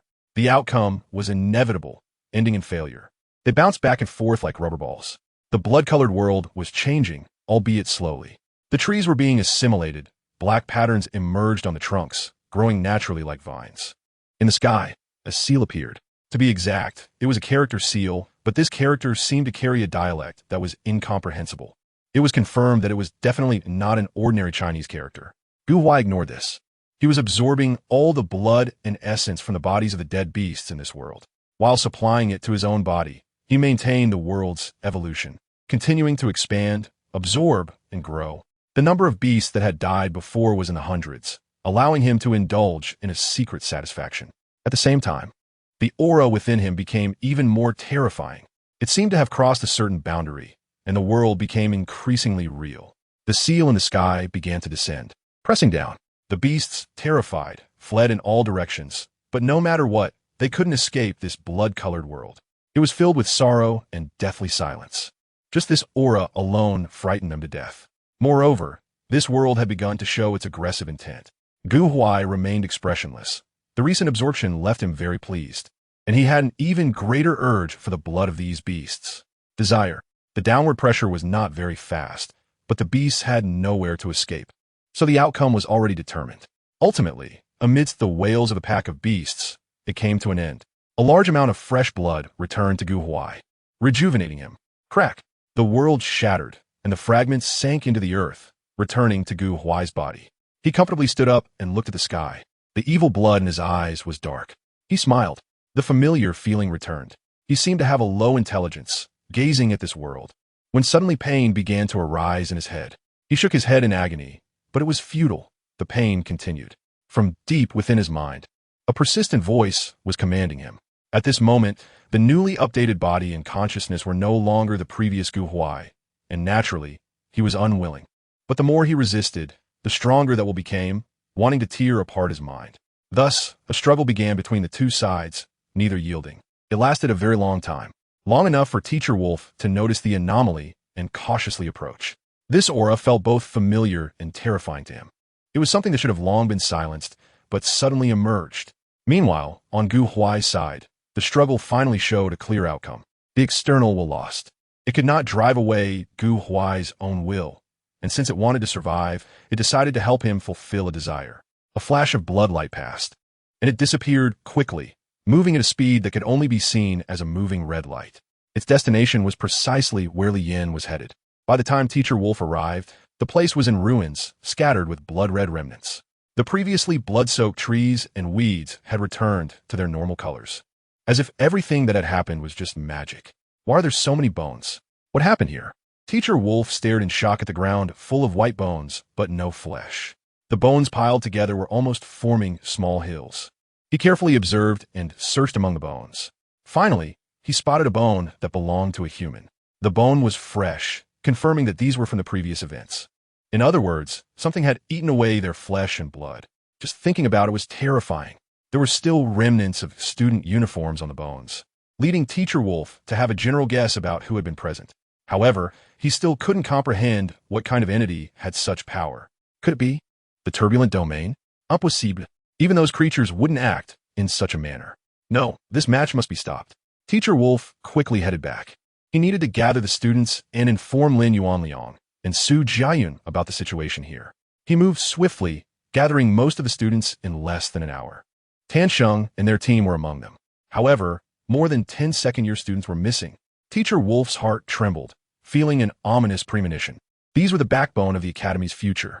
On the other side, Lin Yuanliang and the others also gathered all the students, except for Li Yin and 3 others, who were still absent. Even the team that had been fighting beasts alone had returned.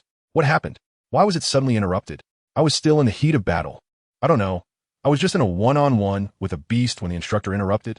The students looked confused, whispering and discussing. Tan Sheng quietly scanned the area, searching for something. What's going on? Teacher Wolf looked at Su Jiayun and the others. Those 4 little guys didn't come back. Lin Yuanliang said, feeling anxious. They were the face of this year's new students, and something must not happen to them. There are also problems with the second-year students.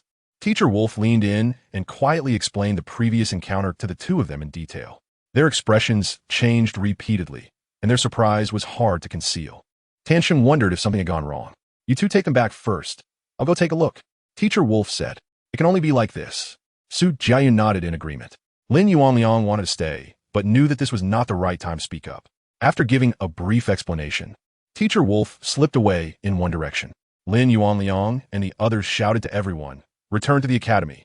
With that command, everyone, though puzzled, dared not disobey. Anyone could see that something was off with Lin Yuanliang's expression. Opposing him at this moment would be like asking for trouble. The second-year students sneered, muttering that these new students were really lucky. The competition was over, and they didn't really lose. What did winning or losing matter? The rewards were gone. An angry second-year student exclaimed, "Ah, where there are joys, there are also worries." The newly aware freshmen also realized this was indeed the case. They all smiled, their previous grievances about the competition fading away. Now, it was good. This result was satisfactory for everyone, as long as the opponent didn't win. That was victory. That was their current thought. Under the guidance of their mentor, everyone quickly returned to the academy, and the mentor didn't provide any further instructions, leaving without a word. They were left staring at each other in confusion. This was too hasty. Tansheng watched the direction in which the two hurried away. What happened? It seemed something serious occurred inside, something that even the mentor found troublesome. What could it be? He felt deeply curious, but at the moment, he had more important things to do, so he had to suppress his curiosity. He moved ahead of others and returned to his residence to deal with the evolution of his beast pets. Meanwhile, Teacher Wolf, who was constantly moving through the forest, finally spotted a trail of movement. He was walking in the woods to find that unknown entity. Finally, his efforts paid off as he discovered something different. Drops of blood fell onto the leaves, still warm, indicating that the other party was not far away. As long as he continued to track it, he would surely find it. From this moment on, he had to be cautious.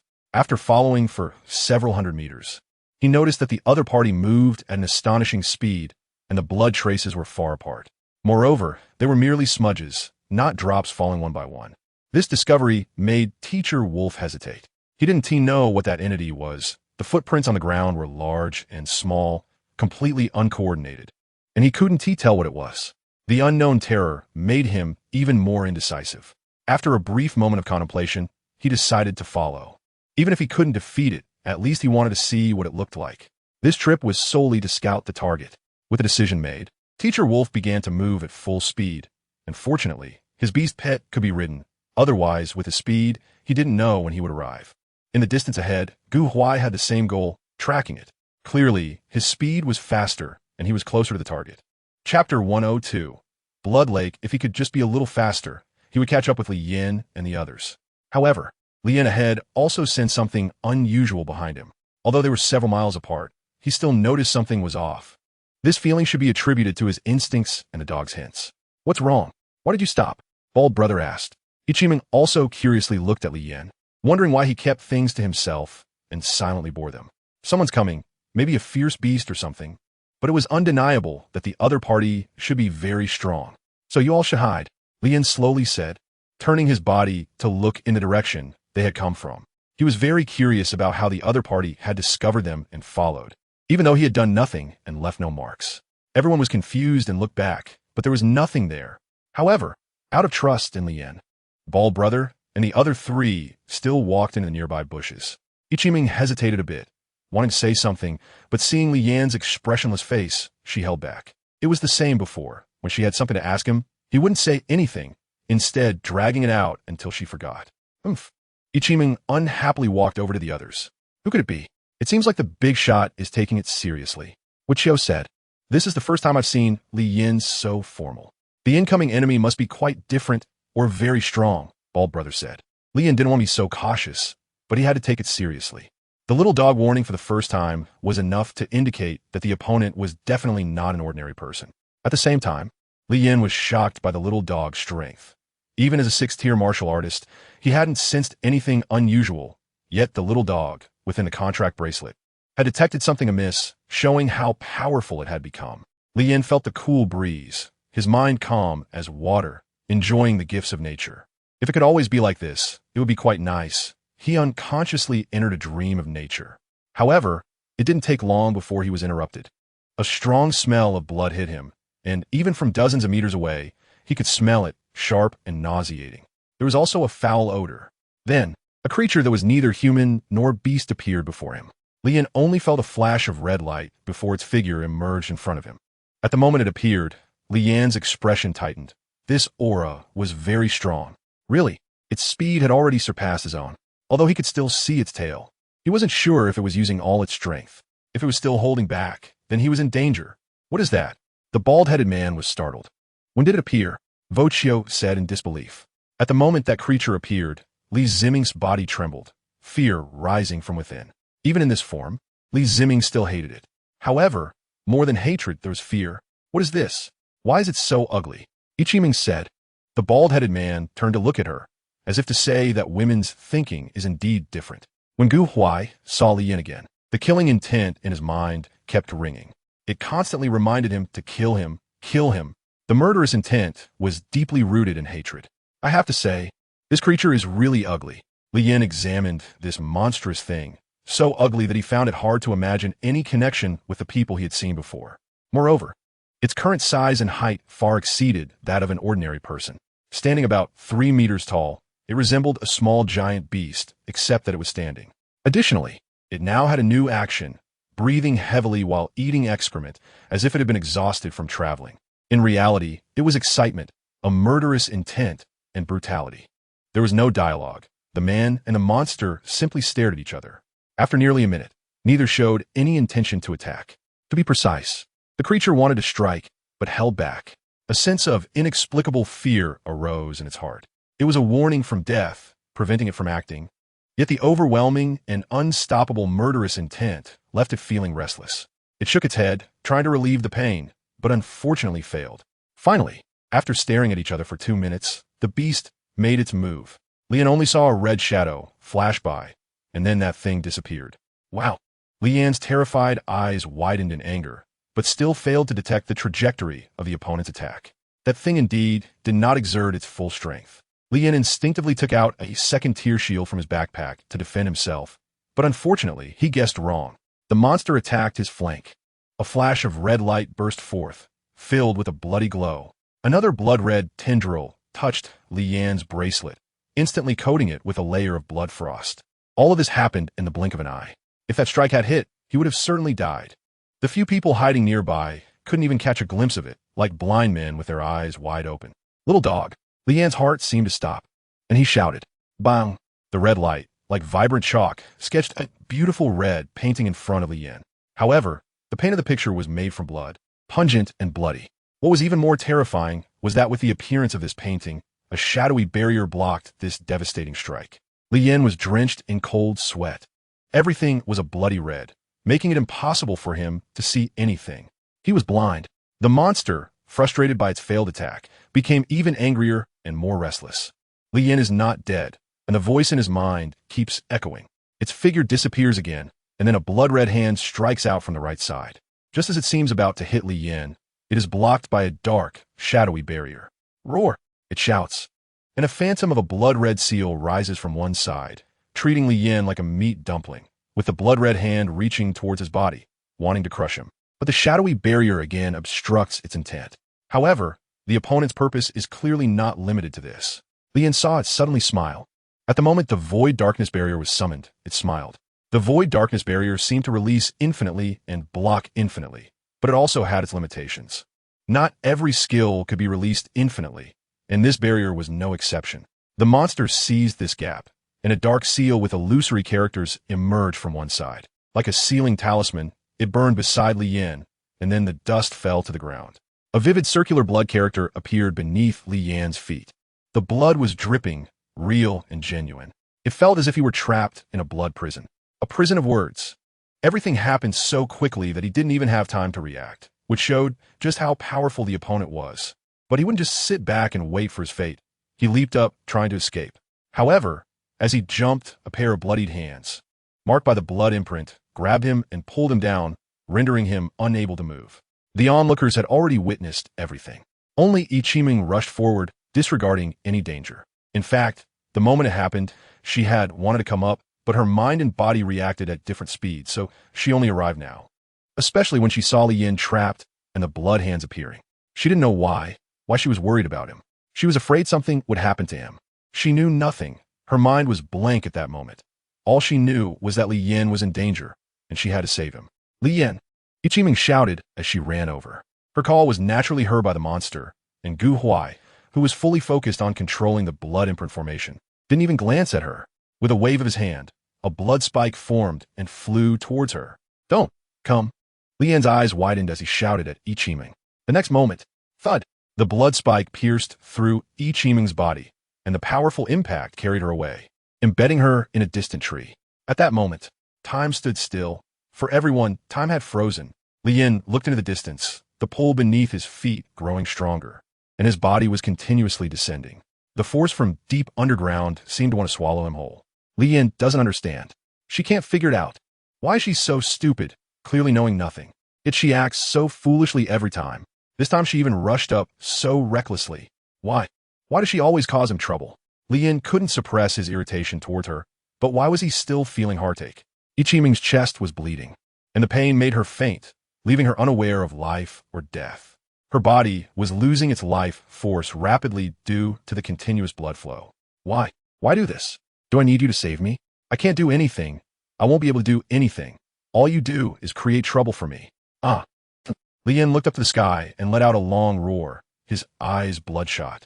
He howled as he battled against that force. At this moment, he and the monster had the same goal. Kill, kill, kill. I want to kill you. You beast, I will kill you. Li Yan's fierce climb could not stop his fall. Below was like a swamp. The more he struggled, the deeper he sank. His body quickly descended to halfway down, and the fury in Li Yan's eyes intensified. He wanted to kill him. He had to do it. Reason had clouded his mind, turning him into a reckless brute. A mindless brute. He didn't even summon his beast companion, and in fact, he couldn't. The moment that monster made its move, it sealed off his perception with his beast companion, and the virtual dark barrier only appeared because the little dog exerted an immense amount of effort to find a tiny flaw. But Li Yin didn't know any of this. He didn't want to know. All he knew was that he wanted to kill this guy. Kill. The struggle continued, and Li Yan's upper body sank down to his neck, about to be completely submerged underground. Li Yin remained unyielding, staring at the monster with murderous intent. The boss was defeated. Wichio looked on in disbelief, his body trembling. Big brother, no. It can't be.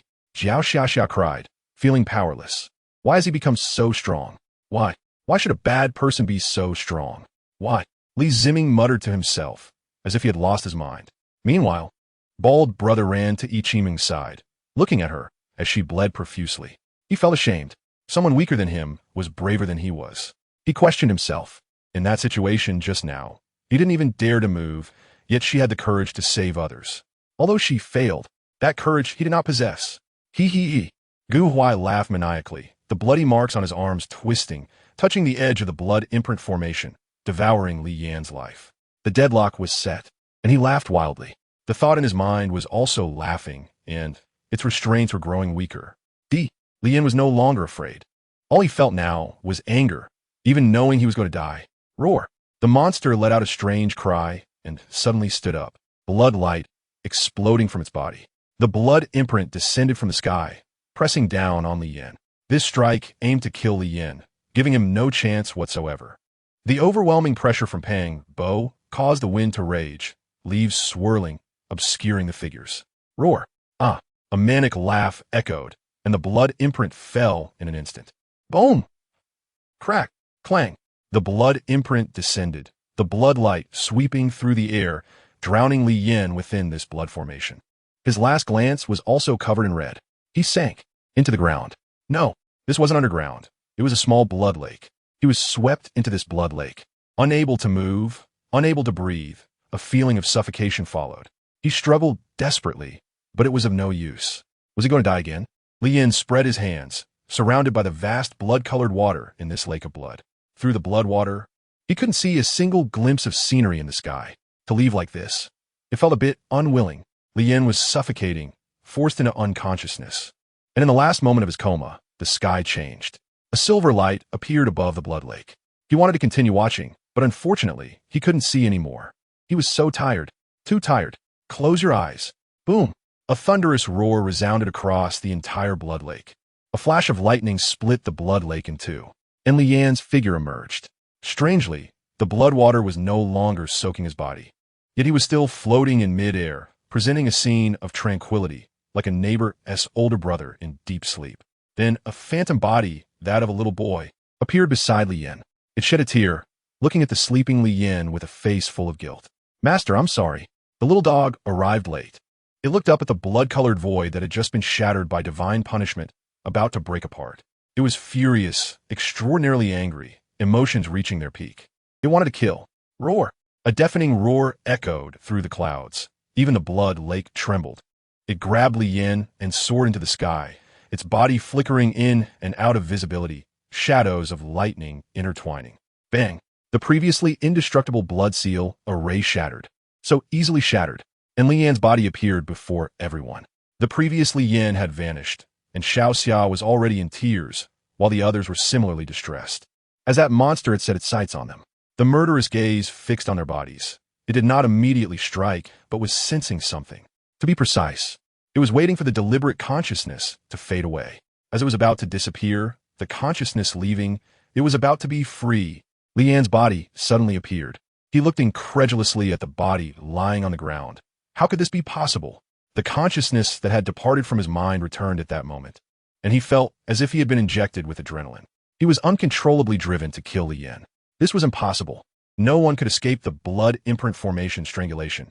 Not even a diamond-level beast could do that. So why could he? He couldn't believe it. But the will in his mind urged him to attack. The monster furiously charged at Lian, several blood spikes leading the way, and as its body healed further, the blood imprint manifested. This time it used all its strength to strangle Lian. Since you have come back to life, then die again. Meanwhile, the lying Lian remained completely motionless.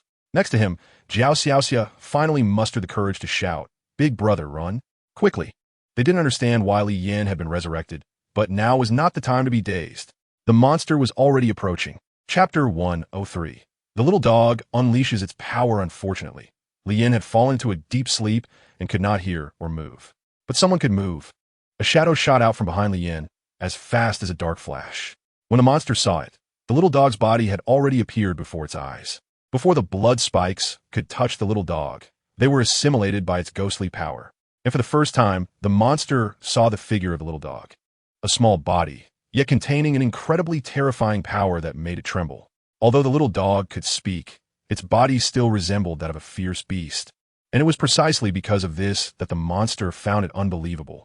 How could there be such a terrifying existence? This body was different from Guhuai, having never seen the world.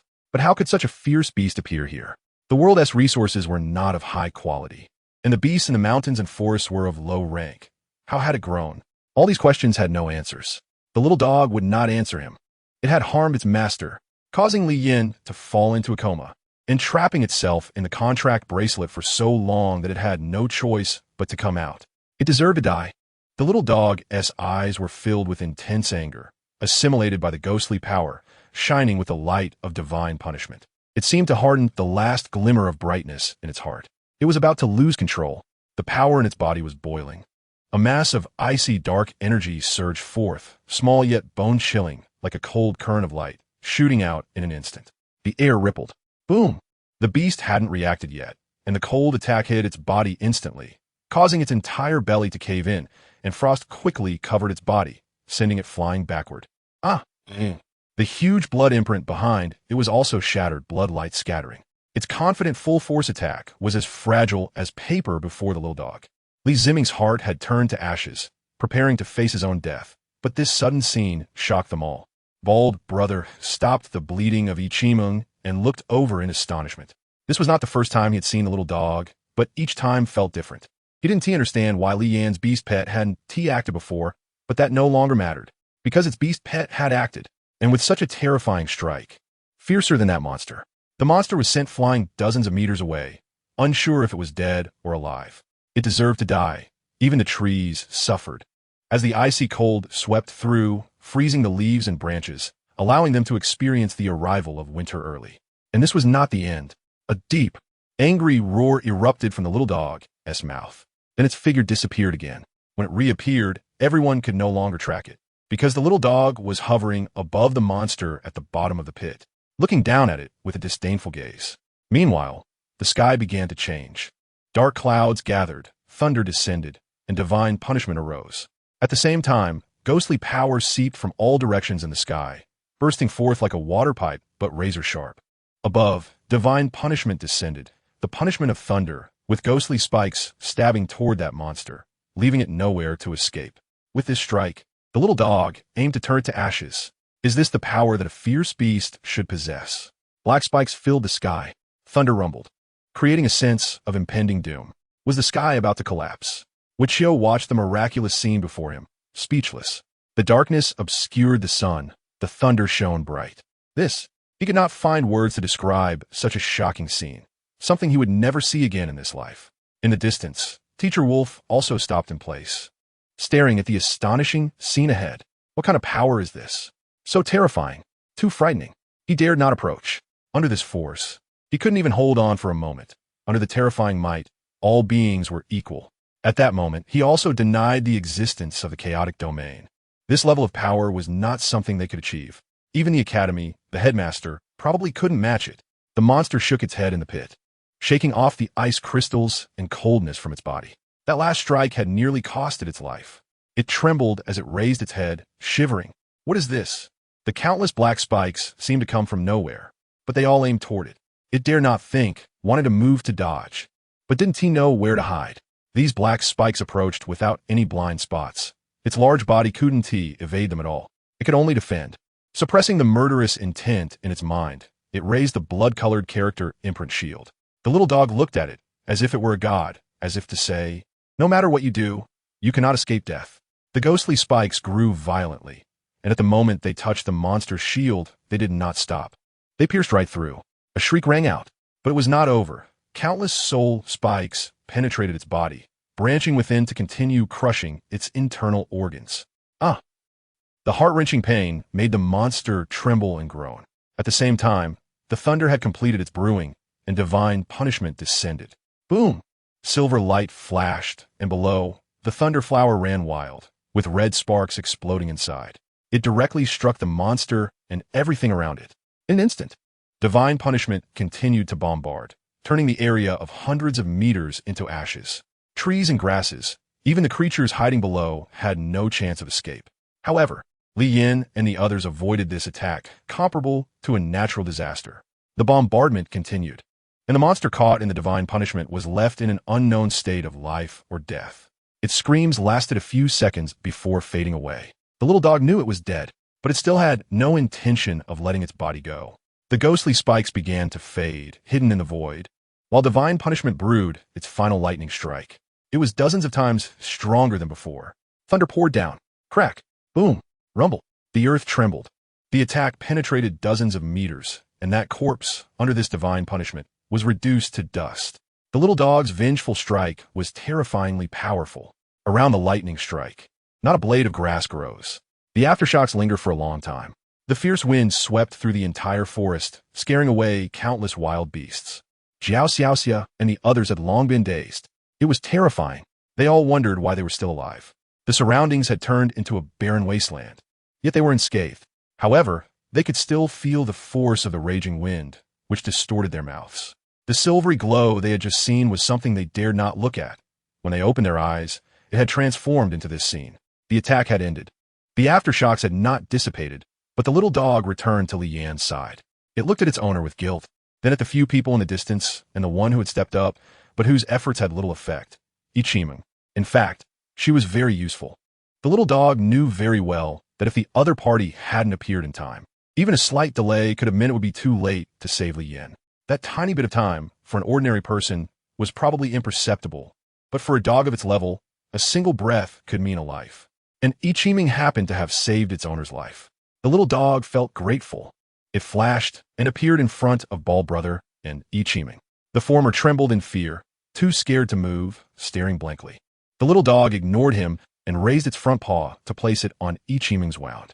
Energy from within flowed through Ichiming's clothing into her body, rapidly repairing her injuries. The speed of recovery was astonishing. After confirming she was no longer in danger, the little dog returned directly to Li Yan's side. It waited quietly. Everyone else around followed suit, not daring to make any big movements. Faced with the terrifying power that the little dog had just displayed, they felt both admiration and fear. Knowing it was Li Yan's beast pet, they dared not act recklessly, while their own beast pets were more sensible and had already crouched down, trembling. Li Yan was in an oxygen-deprived coma, and the little dog could do nothing but quietly wait.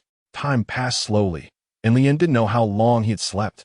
When he woke up, he saw the little dog guarding him by his side. The moment Li Yan woke up, the excitement in his eyes came from the heart.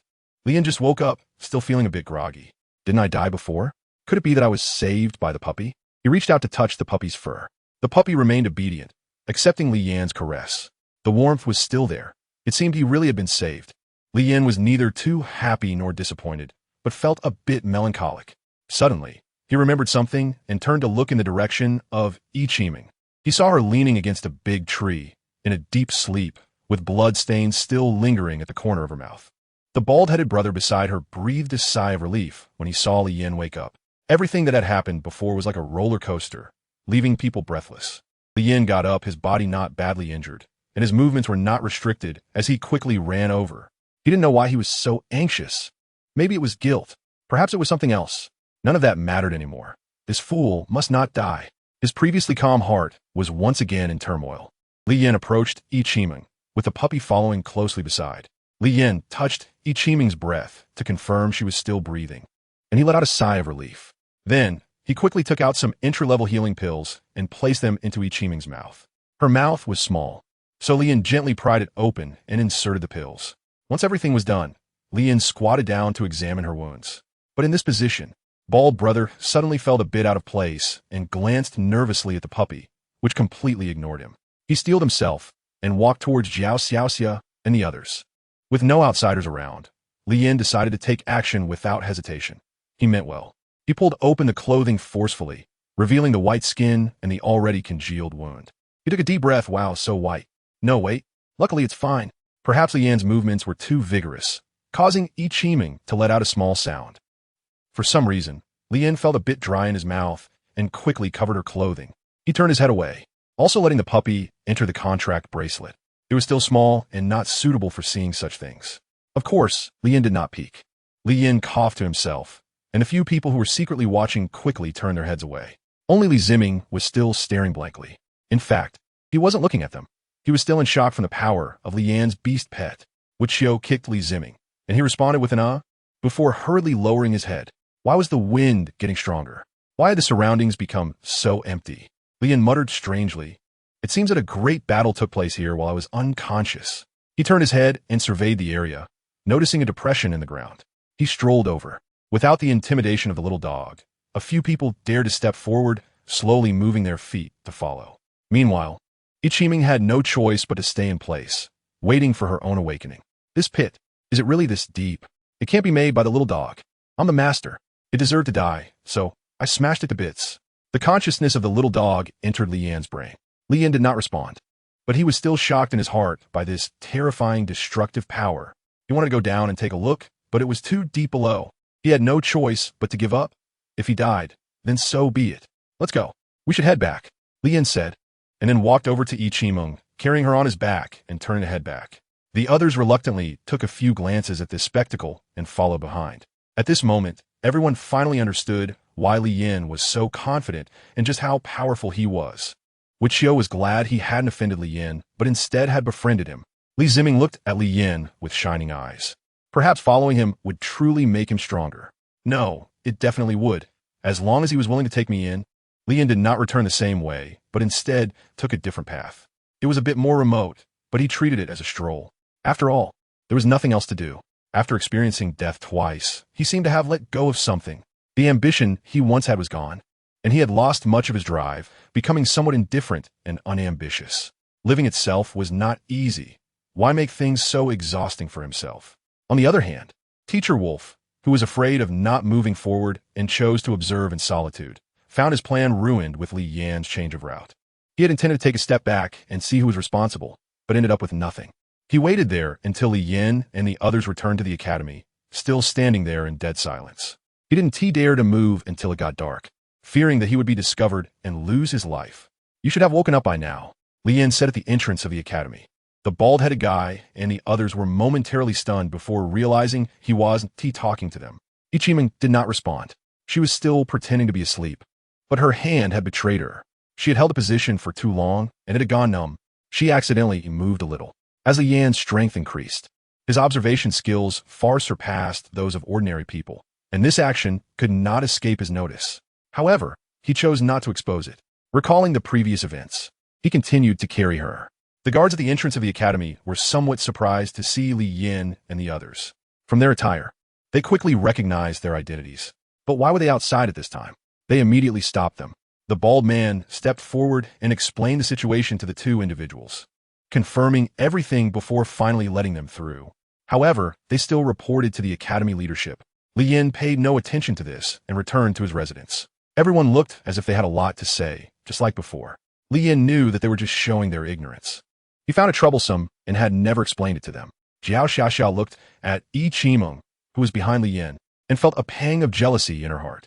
Moreover, there were too many questions in her mind, and she finally couldn't hold back any longer. Big brother, is the first place on the leaderboard you? Lian admitted it directly. Jiao Xiaoxia had a look of I knew it. She was excited and overjoyed, realizing that the top boss had always been right beside her, something she should have guessed long ago. Lian looked at Li Ziming, a down-and-out scholar. You have something to say too. I want to follow you. Li Ziming directly knelt on the ground, startling with Xiao with his sudden action. However, thinking about it, he felt a bit relieved. He currently had no beast companions and no combat power at all, which meant that his future path was completely blocked. If he didn't encounter a benefactor, even if he tamed a beast companion now, its growth wouldn't be very high. It was destined for a lifetime of mediocrity. In this situation, anyone would be unwilling. Lian did not reply to him, but directly returned to Yi Qiming's residence, placing Yi Qiming on the bed. The other party was still pretending to be asleep. Lian glanced at her, this fool, always doing things that are hard to understand. Without looking more, Lian left, and just as he closed the door, Yi Qiming opened her eyes, her face slightly flushed with a hint of delight. Before she could enjoy the moment for a few seconds, a voice from outside the door rang out. Don't do such stupid things in the future. I don't need you to save me. And by the way, stop taking out your beast pet. It's more useful than you. Yi Qiming was stunned. Her earlier good mood suddenly disrupted. Then, she pouted in anger, but Li Yin had already left. He said what he needed to and did not linger. Li Yin knew that after he finished speaking, Yi Qiming's personality would definitely retort. So this time he was smart. He went downstairs and brushed past some students who had just returned. Everyone was unfamiliar, and no one spoke. But he could see the displeasure on their faces. He pushed open the room of the bald guy and directly threw in a rare-level pet egg, sincerely saying thank you. The bald guy was startled and quickly got up to greet him, looking completely at a loss. Li Yin, you are too polite. No need for that. What I did was what I should do, and I can't help with anything else, especially since you have already helped me so much. Unintentionally, Li Yin was also considered his lifesaver. There is nothing that should be done. Li Yin may not understand much, but he can still see sincerity, so thank you. Li Yin finished speaking and left, leaving behind a happy bald guy. He excitedly looked at the dazzling pet egg, which was clearly not an ordinary item. He couldn't wait to start the hatching process. Meanwhile, Li Yin left his room and went straight back home. He was too tired and fell asleep. That kind of tiredness was mental exhaustion. Outside the student dormitory, Li Ziming was still kneeling, and no matter what Xiao said, he wouldn't get up. He didn't know how to persuade him anymore. The other party showed no sign of relenting, so why persist? Li Ziming knew the chance was very slim. But if he didn't hold on, there would be no hope left at all. Sigh. Xiao sighed, hoping the big shot would at least glance at him. In fact, Lian also wanted to take a look at him, but he fell asleep and forgot.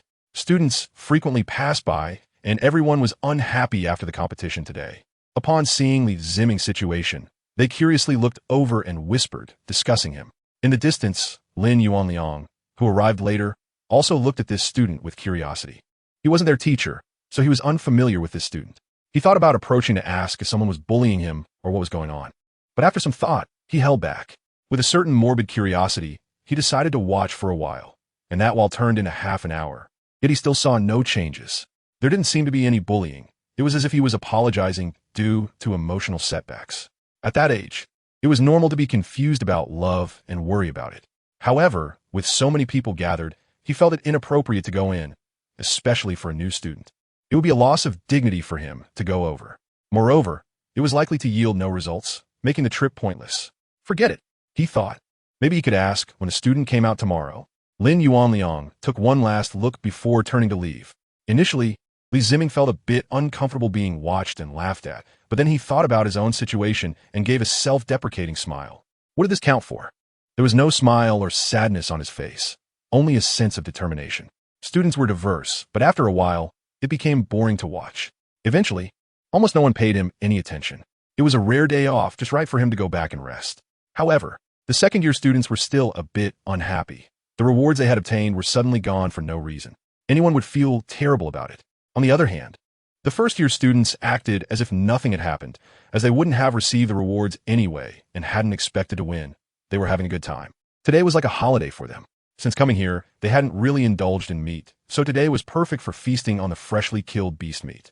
At night, the candlelight was bright, and everyone sat together eating meat and drinking wine, quickly enhancing their camaraderie. The girls, not drinking alcohol, had various drinks. Although there were no sodas in this world, there were plenty of juice varieties. Of course, not everyone gathered here to discuss life. Some were antisocial and disliked the noise. A few second-year students who had failed exams huddled together for warmth in their own place. That one older student who had failed and was downcast was also lurking in a corner, peeking at others. He seemed to enjoy watching others secretly, and while some noticed his presence, they didn't pay much attention. There were also some contract masters who had secretly gone to hunt monsters during the day. They hid the bracelets on their wrists well and had returned to a humble state. They looked like a gang of criminals. Late at night, Teacher Lang finally returned when everyone was asleep. He looked grim, and his body exuded a sense of loss at all times. He didn't disturb anyone and went back to his own study room. The moon hung high, and the sun had long set. The daytime heat had passed, and the night air had become much cooler. Everyone was immersed in sweet dreams, being their truest selves. Only Tan Sheng was still busy with something. The next day, Wichio got up early and saw Li Ziming still kneeling outside, his body shaking slightly. It wasn't from the cold, but from exhaustion. He had just been through a battle yesterday, and had been kneeling here without much rest. His expression remained resolute, but his legs seemed to have gone numb. Wichio reached out to help him, but halfway through, he withdrew his hand. Having come this far, he probably didn't want to give up. Sigh. He sat down nearby, less than 10 meters away, quietly waiting. He had nothing to do today, so he would keep him company for a while. It was already 10 in the morning. Li Yin finally woke up from his dream last night, yawning contentedly. That dream was really exhausting. He quickly freshened up and went straight out to make something to eat. When he opened the door, a smiling face greeted him. No need to guess. He knew it was Yi Qimeng, and Li Yin wasn't surprised. What are we eating today? Yi Qimeng recalled what happened yesterday and felt very happy, inexplicably cheerful all night. I see you're feeling better. Your injury seems to be healing quickly and doesn't hurt anymore. Li Yin said slowly, how can it not hurt? Such a big wound. I don't know when it will heal, and even if it does, I don't know if it will leave a scar. Yi Qimeng said pitifully. The wound is indeed not small. Li Yin agreed with her words. Yesterday she had really suffered for herself. What do you want to eat? Li Yin asked. Hearing the word eat, Yi Qimeng immediately felt better. With a giggle, she said hot pot. This world has everything, and it's not worse than reality. But hot pot isn't very popular yet. Even if it exists, it can only be considered a big pot dish, completely incomparable to hot pot. All right. Li Yin did not object, and Yi Qimeng cheered as she hugged Li Yin, startling the latter. Happiness should be shared together, and the team quickly gathered. The four of them appeared again. Without any extra words, they walked out and immediately saw Li Ziming kneeling on the ground. Li Yin was surprised. What kind of practice is this? Why is he still kneeling? Yi Qimeng said persistence. Ball brother agreed. I think he is quite pitiful. Jia Xia said, oh. Li Yin remembered. He knelt down on his own yesterday. After a nap, he forgot about it. Li Yin walked towards him, and the others politely did not follow. Li Ziming did not look up, still maintaining his posture, not moving. In fact, this behavior of yours, to put it nicely, is called sincerely seeking guidance, persistence. To put it badly, it's called moral kidnapping, Li Yin said, and upon hearing this, Li Ziming's body trembled. This sentence seemed to drain all his strength, as if it had pronounced his fate. However, I also said that you still have a chance for rebirth, and all of this depends on your fortune. Li Yin continued. Li Ziming looked up, eagerly watching Li Yin. Here are 2 to 4 pet eggs. You have 2 chances to choose. Li Yin spread out his hands, and 4 beast eggs of different colors and lusters appeared before Li Ziming. He was somewhat confused and unwilling. What he wanted was not this, but to follow Li Yin. Li Yin also saw his thoughts, and his expression turned unhappy. If you only rely on others, you will spend your whole life in mediocrity. If you don't become stronger yourself, you will always live beneath others. Do you really want to be at their mercy in the future? At their mercy? Do I want that? Is that the result I want? Li Ziming asked himself no. What he wanted was the strength of freedom. Absolutely not to be a pawn at others' command. A lackey. He looked resolutely at the 4 eggs in Li Yan's hand, feeling quite hesitant inside. His hand slowly rose and placed itself on one of them. Beside him, Wichio was envious to death, watching him. The boss had already given him 1, and now gave him 4 more. Although he could only choose 2, would what the boss gave be of lesser quality? Even if it was just 2, they would at least be high-level beast pets. Wichio understood this clearly, but Li Ziming was caught in self-conflict and confusion.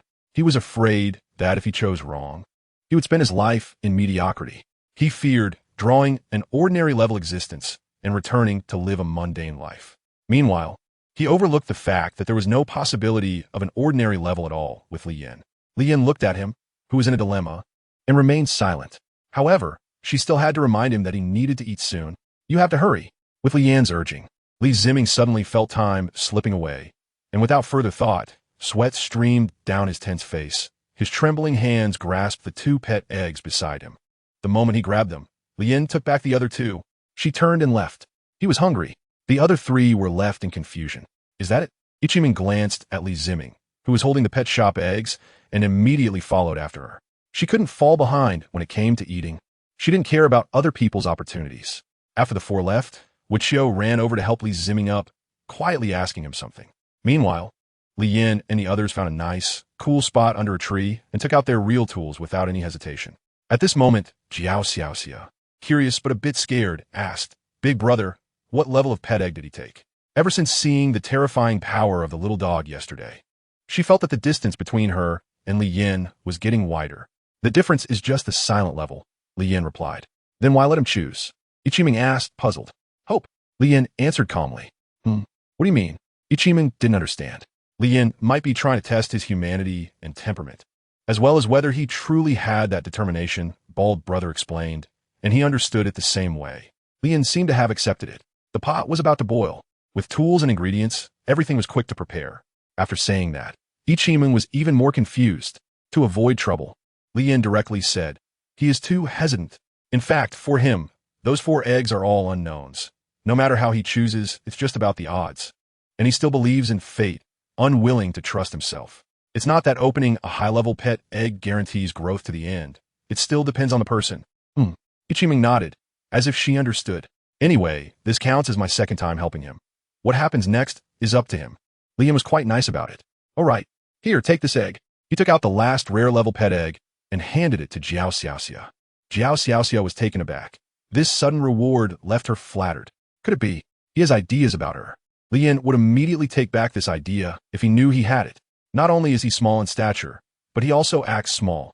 Li Yan has no interest and has always regarded him as a little sister, giving her pet eggs as a way to show care. However, Li Yan didn't notice that when he gave Jiao Xiaoxia the pet egg, Ichiming looked at him with a resentful expression. Her angry demeanor was clearly meant to be seen by Li Yan, who, on the other hand, was too busy enjoying his meal. Once the gift was given, the task was completed. Of course, he prioritized eating. Bald brother wanted to laugh, but dared not, observing this strange relationship. As an outsider, he could see clearly that Li Yan seemed to struggle with emotional communication. But it seemed he had some feelings for Ichiming, while Jiao Xiaoxia was just fantasizing on her own.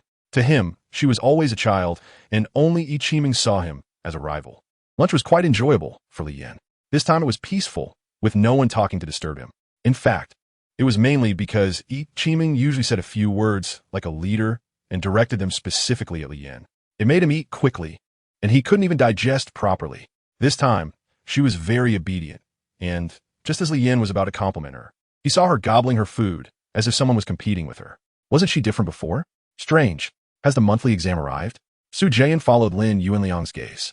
Up ahead, for students were leisurely enjoying their meal. "You really are different now. Peeking has almost turned into spying." "Nonsense. I'm just observing to understand the students' habits and lives. That's how I can build a better relationship," Lin Yuanliang retorted. "People who don't know you might actually believe that." "Enough." Su Zian Paotet. Old Wolf came back yesterday. He seemed scared and wouldn't say anything when asked. He even told us to be more careful when we go to the wilderness and to inform the students. Lin Yuanliang said seriously. "Yeah, I know. It's indeed very strange." Su Zian note that. "By the way, I have something interesting to tell you. Do you want to hear it?" Su Jian said, "I bought a little observer. It's related to the affairs hall, right?" Lin Yuanliang asked. "You know?" Su Jian was surprised. "Yeah, I heard about it. So today I specifically observed them." Lin Yuanliang said, "Do you think so too? A young man around 20 has strength comparable to rare levels, or even above rare." Su Jian said, "I don't believe it, which is why I came." Suddenly, Lin Yuanliang saw a graceful figure, and that figure was also looking this way. "Shu Yisin, why is she here? Should we continue staring?" Su Jian asked, not noticing Shu Yisin's presence. Lin Yuanliang didn't answer.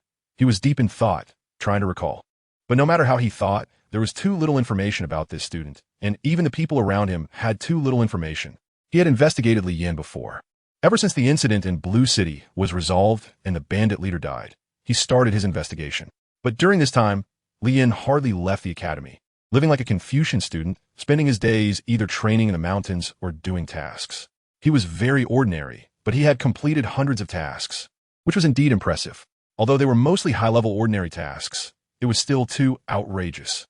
But, combined with that extraordinarily high strength, it was just too hard to believe. He was too young. After watching for a while longer, Lin Yuanliang chose to leave. Everyone makes mistakes eventually. He didn't believe it. Su Jiayan took one last glance and followed him out.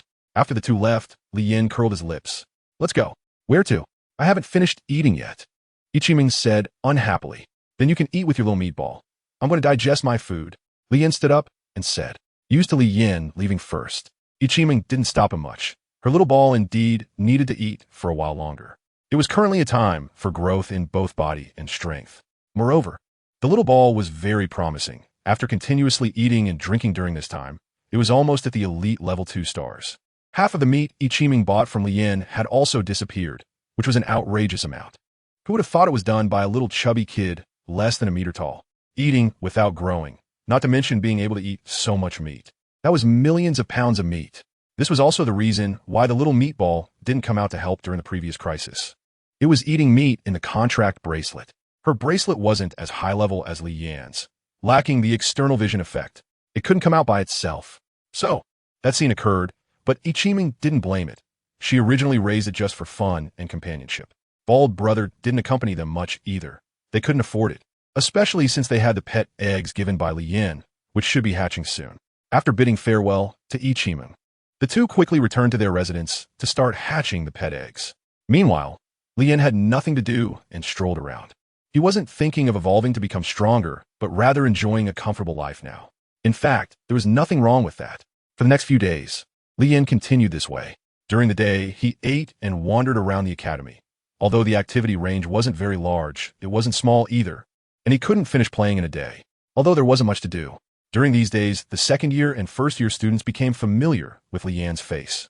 Moreover, they had gotten to know each other a bit. Making friends casually was also nice. These people were quite interesting, and Li Yin was willing to chat with them. Especially the first-year student, Puzhua, the one they called a waste. 2 years ago, he was challenged by a freshman and lost. It was said that he was severely injured at that time. Li Yin, brother, you're here. Come sit. Puzhua said friendly when he saw Li Yin approaching. Okay. Li Yin responded without hesitation. I wonder where you want to wander today. Puzhua asked, looking a bit disheveled, with his beard not trimmed, making it hard to tell that he was supposed to look like a 25-year-old. I don't know. I think I've been almost everywhere. And it seems there's no place left to go. Li Yin said, yeah, you're so free every day. Puzhua laughed and asked, what about you? Are you going to keep it up like this? Li Yin replied, what else can I do like this? Puzhua self-deprecatingly chuckled. But that smile made Li Yin feel a bit strange. From his multiple interactions with Puzhua, he sensed that this person in front of him didn't seem as insignificant as he appeared. He shouldn't be, as he described himself, a waste. A waste wouldn't notice his existence or spy on his actions multiple times, and that was precisely why Li Yin approached him. If you want to see, I'll let you see enough. Puzhua continued. Then what about you, brother Li Yin? I see your talent is extraordinary. Why have you been so down these past couple days? Not going out to train or take on tasks? You know tomorrow is the entrance exam. Puzhua asked with a smile. Li Yin replied, I don't think this is wasting time. On the contrary, I think it's great. Doing what I want to do makes life easy and enjoyable without worries. This is quite good. Li Yin said, yes. This is the life people want. We have all become slaves to life. Brother Li Yin sees through it. Just like that, the two chatted for a while longer, and Li Yin said goodbye to Puzhua. A conversation without results is not as good as taking a stroll. As he walked leisurely, Li Yin thought of the exam that Puzhua mentioned. Tomorrow should be quite lively. Joining in on the fun seems like a good idea. Li Yin glanced sideways at the figure behind her. A shadow flashed by, hiding in the darkness. But in Li Yan's eyes, that person's speed was too slow. This wasn't the first time this person had followed her. She didn't know what the other party's intentions were. She had previously chosen to ignore it, thinking the person would realize and leave on their own. But Li Yin clearly had overestimated the situation. Then let's meet face to face. Li Yin walked to the back mountain of an empty academy and turned a corner. That person followed, but as soon as they turned the corner, Li Yan's figure vanished. They lost track of him. This was the first reaction of that person, who was just about to turn back and retreat. Li Yan's voice suddenly appeared behind him. Speak. Why are you following me? The person was startled, their body trembled, and a beast pet was instantly summoned. They appeared somewhat short and weak, not looking like a man. Of course, it couldn't be ruled out that they were a man. With just a veil, Li Yin found it hard to discern. The person was surprised to see Li Yin standing fearlessly behind them, alone. How did he find out? When? Could it be that he had discovered me long ago and came here to lure me in? Li Yin glanced at her beast pet, a fairly large bird that looked like an eagle, but this eagle was a bit chubby. Isn't it strange? All along, Li Yin had not felt any killing intent from this person, so she didn't take action to eliminate him. Otherwise, with her strength, she was not strong enough to confront Li Yin directly in battle. The person trembled slightly, and the beast pet stood in front, ready to respond to any sudden situation. Huh? Li Yin suddenly felt a familiar presence, at a direction of 70 degrees. Lin Yuanliang? Why is he here again? Are these two working together? Does that mean the person in front of me is also from the academy? That makes sense. There aren't any outsiders who can blend in here. Have they discovered something? Following me like this every day, they really are an annoying shadow that I can't shake off. Li Yin sighed and turned to leave. The person behind her was taken aback. She hadn't noticed Lin Yuanliang's presence, so she wondered why this person was leaving. Wasn't he their purpose to find her? At the moment Li Yin took a step, the person relaxed their guard, and something small shot out from their hand, striking the person's veil. I won't kill you, but I have to know who you are. The person hadn't reacted yet when the veil was torn apart, revealing a pale, pink cheek, a face belonging to a woman. Although Li Yin didn't see all of it, she confirmed it was a woman. The woman was also startled and quickly covered her face with her hands, not understanding why her veil was suddenly damaged. The previous attack was so fast that she and even had a chance to see clearly. A woman? Following her? It seemed her charm was too high. Withdrawing her gaze, Li Yin was really about to leave, leaving Shu Yisin in shock, staring blankly at Li Yin as retreating figure. Even Lin Yuanliang, who was watching from distance, was stunned. He knew who that woman was, but was that attack just now from him? If not him, could it be someone else? No. He immediately denied it in his heart. Sure enough, this kid is not simple.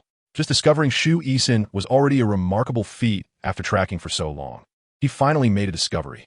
Now he just needed to find out this kid's purpose. Lin Yuanliang stepped out and walked towards the dazed Shu Yisin, who hadn't left yet, just in time to keep an eye on her. The results of this tracking were already quite clear. His strength, if not far above Shu Yisin's, was certainly comparable. For safety's sake, he needed to remind her. Shu Yisin came to her senses, and, seeing Lin Yuanliang approaching, was not surprised, as she had coincidentally seen Mentor Lin tracking that person as well. Don't follow anymore. Focus on training your beast pet, accelerate its evolution, and become a mentor at the academy soon, Lin Yuanliang said humbly. Okay. Shu Yisin nodded and left. The two had a brief and clear conversation. After bidding farewell to the pursuer, Li Yin returned to her residence. With nowhere to wander, she could only sleep. The entrance exam was tomorrow. It seemed necessary for her to take one. She had already gone through the first and second year positions, so it was time to check out the third year territory. Oddly enough, the first and second years were separated by an open door, while the third year seemed like a closed academy with the door never opened. Otherwise, Li Yin would have wandered in long ago. The next day, everyone woke up early, chattering away. Today was a special day, not just for the students, but also for the mentors. Watching the learning results of their students was a very gratifying experience. Li Yin was woken up and felt a bit grumpy. To avoid disturbing others, he sat quietly in the room for a while before going out. Just as he was leaving, he happened to run into Yi Qimeng at the door. Normally, she wouldn't wake up this early. However, seeing her with faint dark circles and an unhappy expression, Li Yin understood that she had also been woken up. Soon after, the four of them gathered again, along with Wichio and Li Ziming, who had been bonding with their beast pets during this time. In the first 2 days, out of boredom, Li Yin had given Wichio a pet egg, simply because he found it amusing to see others' excited expressions. Now, with 2 elite-level beast pets, Li Ziming had become much more confident, and his excitement was hard to suppress, especially when he saw his benefactor, Li Yin. He was even more thrilled. Li Yin glanced at the people around him, all of whom looked vibrant and cheerful, as if they were all happy about today. Are you two going for the entrance exam? Bald guy asked Wichio. Yes, we are. Wichio nodded happily. Li Ziming also politely nodded, occasionally glancing at Li Yin, who rejected his intense gaze. Then let's go together, Bald guy said with a smile. Are you also going to take the exam? Wichio asked in surprise. Although he knew their strength was already impressive, they had only been at the academy for a month. Bald guy also didn't expect to reach this point so quickly. He wanted to keep a low profile for a year, but his strength didn't allow it. The few of them chatted casually and soon arrived at the meeting point mentioned by the instructors. This was the gathering place for first and second year students. and also the assembly area for all entrance exams. Many instructors were present today, and even more students had come. It was similar to the last jungle warfare. Almost everyone was here. However, not all of these people were there for the exam. In fact, most were spectators. This was the best place to understand everyone's strength. So naturally, no one wanted to miss it. Lien and 3 others stood at the back of the first-year students. But soon, with the instructor's speech, they found themselves in the first position. Those who aren't taking the exam, go aside, Lin Yuanliang shouted. Everyone obediently moved to the side. The second-year students were familiar with the routine and walked over to a spot, while the first-year students reacted a bit slowly. With that command, only Li Yin and his 3 companions remained. There were several second-year students present.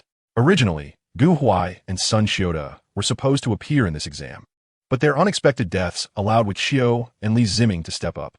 The instructors initially thought there would be very few participants in this exam, but unexpectedly, there were some pleasant surprises.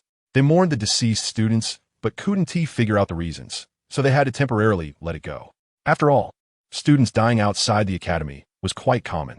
Lin Yuanliang scanned Li Yin and his 3 companions, and he was also examining them. However, the results were not very ideal. He couldn't discern anything significant from their appearances. However, according to investigations, aside from Li Yin being somewhat mysterious, the rest were just a team formed later and did not show any particularly outstanding performance. Did they have confidence in passing this entrance exam? Were they trying to take advantage of Li Yin? On the other side, Tansheng also looked at Li Yin and his 3 companions with curiosity, but there was not much surprise. However, what he thought in his heart was, you really are different. Is there anyone else who wants to take the exam? Su Jiayin shouted. No one among the second-year students responded. They were already prepared to watch the show. Among the first-year students, a few were restless, specifically those from the same village on Earth. Their strength had already surpassed that of the average second-year students and reached the threshold for the exam, but they were hesitating. If they passed the exam and entered the second year, their strength advantage would be lost, and they wouldn't be able to work as relaxed as they were now. Confirmed, is there no one? Su Jiayun asked again, his gaze sweeping over everyone.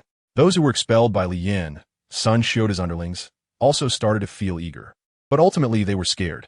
If Li Yin and his companions passed, they would become second-year students too, and they would definitely encounter each other then. The few of them sighed, forget it. Li Yin looked to the side, where a woman was standing and looking this way. Li Yin recognized her identity. She was the one who had been following him. Without the veil to obscure her face, Li Yin could see her clearly. Dressed in a refreshing outfit, with long hair and a pale, slender face, she was the typical beauty template. Unfortunately, despite her good looks, she chose to be a follower. TSK.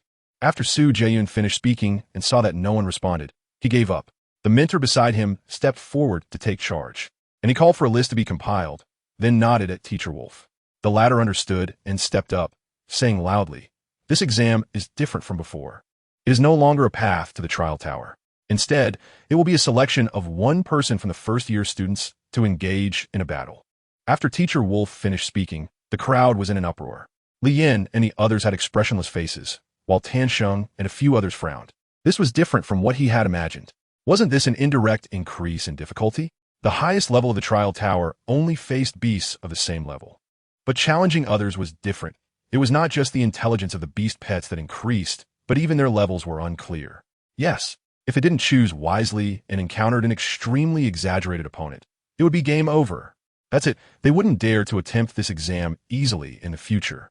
Teacher Wolf ignored their whispers and directly unleashed the might of the beast pets, silencing everyone. Then he said, "If you can't overcome this little difficulty, then you will stop here in the future. How can you talk about the future if you give up in the face of a bit of difficulty?" There was no response from the crowd. Li Yin smiled inwardly. Although this kind of leadership training was real, the way it was done made it hard for anyone to listen. To put it simply, those selected to challenge others would receive a qualification pill if they defeated the challenger. 15 of them. Lin Yuanliang tempted. What? Everyone was shocked again. So many? One should know that the first place in the year-level ranking battle was roughly this amount, and first-year students had less than this. Upon hearing this reward, everyone's enthusiasm was ignited, especially those second-year students, who all wished they could be selected immediately. Tansheng turned to look at the 10 people walking from a distance. From their attire, it was easy to see that they were also from the academy, specifically third-year students who rarely showed up. Every third-year student fought for evolution. The academy did not mandate what they had to do, nor did it interfere. Everything relied on self-discipline. Because once you entered the third year, regardless of your grades over 3 years, you had to choose to graduate or stay, with no more time for studying. And these few were called by the instructors amidst their busy schedule to draw lots to select opponents. First-year students could pick anyone from that group, while second-year students had to choose from these 10. All right, let us select opponents. Teacher Wolf summarized briefly, pointed at the crowd, and said to Tan Sheng and the others. In an instant, the second-year students stood up one after another, promoting themselves to the 3 people other than Li Yin. They collectively claimed to be weak and inexperienced, hoping to get picked. At this moment, Ichiming finally woke up from her earlier confusion. A bit dazed and foolish, she poked Li Yin. The latter looked puzzled. My little ball ISNT suitable for combat, Ichiming weakly said. ISNT or beast pet, evolved to elite level 3? It can't fight? Li Yin asked. It said it 1T do anything but eat. Ichiming had no choice. That's what the little ball told her. What about my sister? Jiao Xiaoxia said from behind. For a moment, Ichiming didn't know what to do, so she looked at Li Yin for help, her eyes filled with tears. Still not fully awake. Li Yin couldn't stand it and turned his head away, but Ichiming turned to the other side. All right, it seems that I can avoid helping out this time. In a moment, let your little ball do some actions, and I'll help you with the rest. Li Yin said helplessly. Thank you, brother. Ichiming exclaimed happily, almost kissing Li Yin. The second-year students looked at the 3 of them curiously, as if saying, we've been performing for a long time. Can't you at least show some response? On the other side with Tan Sheng, the choice was quick. With the beast pet given by Li Yin, Li Ziming and another person confidently selected 2 individuals, who were also very happy. After all, it wasn't in vain. Based on experience, Tan Sheng also chose 1. The remaining 2 were also top students in the second year. They had been first and second in the last March exam, so they confidently selected 2. That guy Gu Huai is too dead, otherwise he would have come too. Qi Xingchang said. Yes, but it's good he's not here. That person is really annoying, Tan Sheng replied. Hurry up, the instructor urged Li Yin and the others. Li Yin was also not slow. He walked in front of those second-year students, and they immediately fell silent. They had all heard, more or less, about him killing Sun Xiuda, and everyone felt a bit afraid. Li Yin smiled and didn't delay, casually choosing someone. When that person saw they were selected, their face fell, looking extremely distressed. On the other side, Ichiming also began to select. Her arrival caused everyone to erupt with excitement, not only because they saw Ichiming as easy to bully, but also because of her beauty. They all shouted, beautiful girl, choose me, I'm weak. Beautiful girl, choose me, I'll do anything. Ichiming lowered her head shyly, not expecting to be so popular. Looking at the eager expressions of the crowd, she hesitated, but her goal was clear in her heart. She did not choose any male students, but instead looked at the few female students. She picked a girl who seemed approachable. The girl readily agreed, but the group of male students looked disappointed. Next was Jiao Xiaoxia, who also received frenzied adoration from everyone. This seemingly petite girl appeared even easier to bully than the previous one. Like Ichiming, she also chose a female student. Finally, the bald guy became the center of attention, with many hopeful gazes directed at him. Out of hundreds, they were very excited to have someone chosen. The bald guy smiled to himself, thinking how sad it was for the weak. As long as you are weak, others will challenge you. The bald guy scanned everyone, noticed the most excited guy, and pointed at him. Minter, I choose him. The chosen person was stunned for a moment before excitedly rushing out of the crowd. The others looked on with regret. His strength wasn't high, but dealing with a newcomer shouldn't be a problem. All right, now that the selections are complete, let's begin. Freshman, take the stage. Teacher Wolf nodded. Then, the eyes of the 4 mentors focused on Li Yin, waiting for his performance. Unfortunately, the bald guy stepped up first, disappointing the mentors a bit. But the student who was chosen was very happy, standing face to face with the bald guy. He also had his beast pet by his side. His calming beast had made significant progress over the past month, but it was still a high-level 2-star. The second-year student across from him was in a similar situation. He had just arrived last year, so his strength wasn't too high either. His beast was also a short-tailed tiger, a very special breed, not only smaller than a normal tiger, but also lacking a tail. When his beast came out, some newcomers laughed at it. The second-year students who had seen it for a long time were already immune to such ridicule. The student didn't react much. He didn't care about the laughter. He was already thinking about the rewards. The quality elixir. For them, this was a rare item, usually held by powerful students. This was a rare opportunity, and he had to seize it.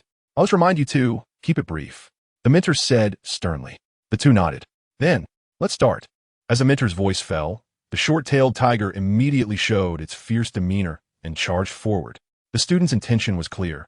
He wanted a quick victory. The bald guy's UNC beast remained vigilant and showed no intention of attacking.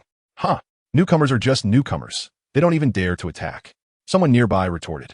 The person fell silent, unable to respond. The short-tailed tiger moved swiftly, its powerful claws leaving marks on the ground as it approached. It chose not to attack the bald guy, but instead went for his beast pet. The student knew this was a competition, not a killing spree. He only needed to defeat the opponent's beast. In fact, attacking the owner would be better.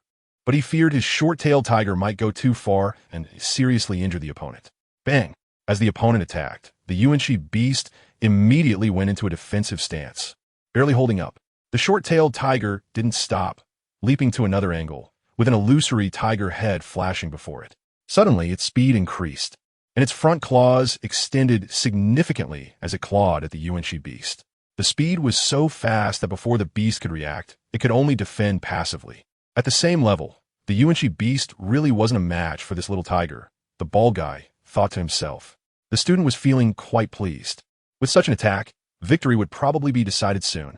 Indeed, in the next moment, the UNC beast was being pushed back repeatedly, nearly retreating to the edge of the stage. Yet it still didn't give up, occasionally releasing skills to interfere, but the effect was minimal. The short-tailed tiger let out a roar, its body leaping to its side, its claws shimmering with a silver light. A fierce attack aimed to tear apart everything in front of it. This strike put the bald guy's beast in danger. Li Yin remarked, "Why isn't he using the beast pet you gave him?" Ichiming asked curiously. He probably wants to test the combat power and potential of this beast pet. If it turns out to be inadequate, he might consider switching to one he has trained, Li Yin guessed. Just as it seemed the short-tailed tiger was about to strike the UNC beast, the bald guy sighed and summoned another beast pet. Blackstone Jackal, rare level 2 star. A black beast suddenly appeared on the stage beside the bald guy. The mentor's expressions changed instantly.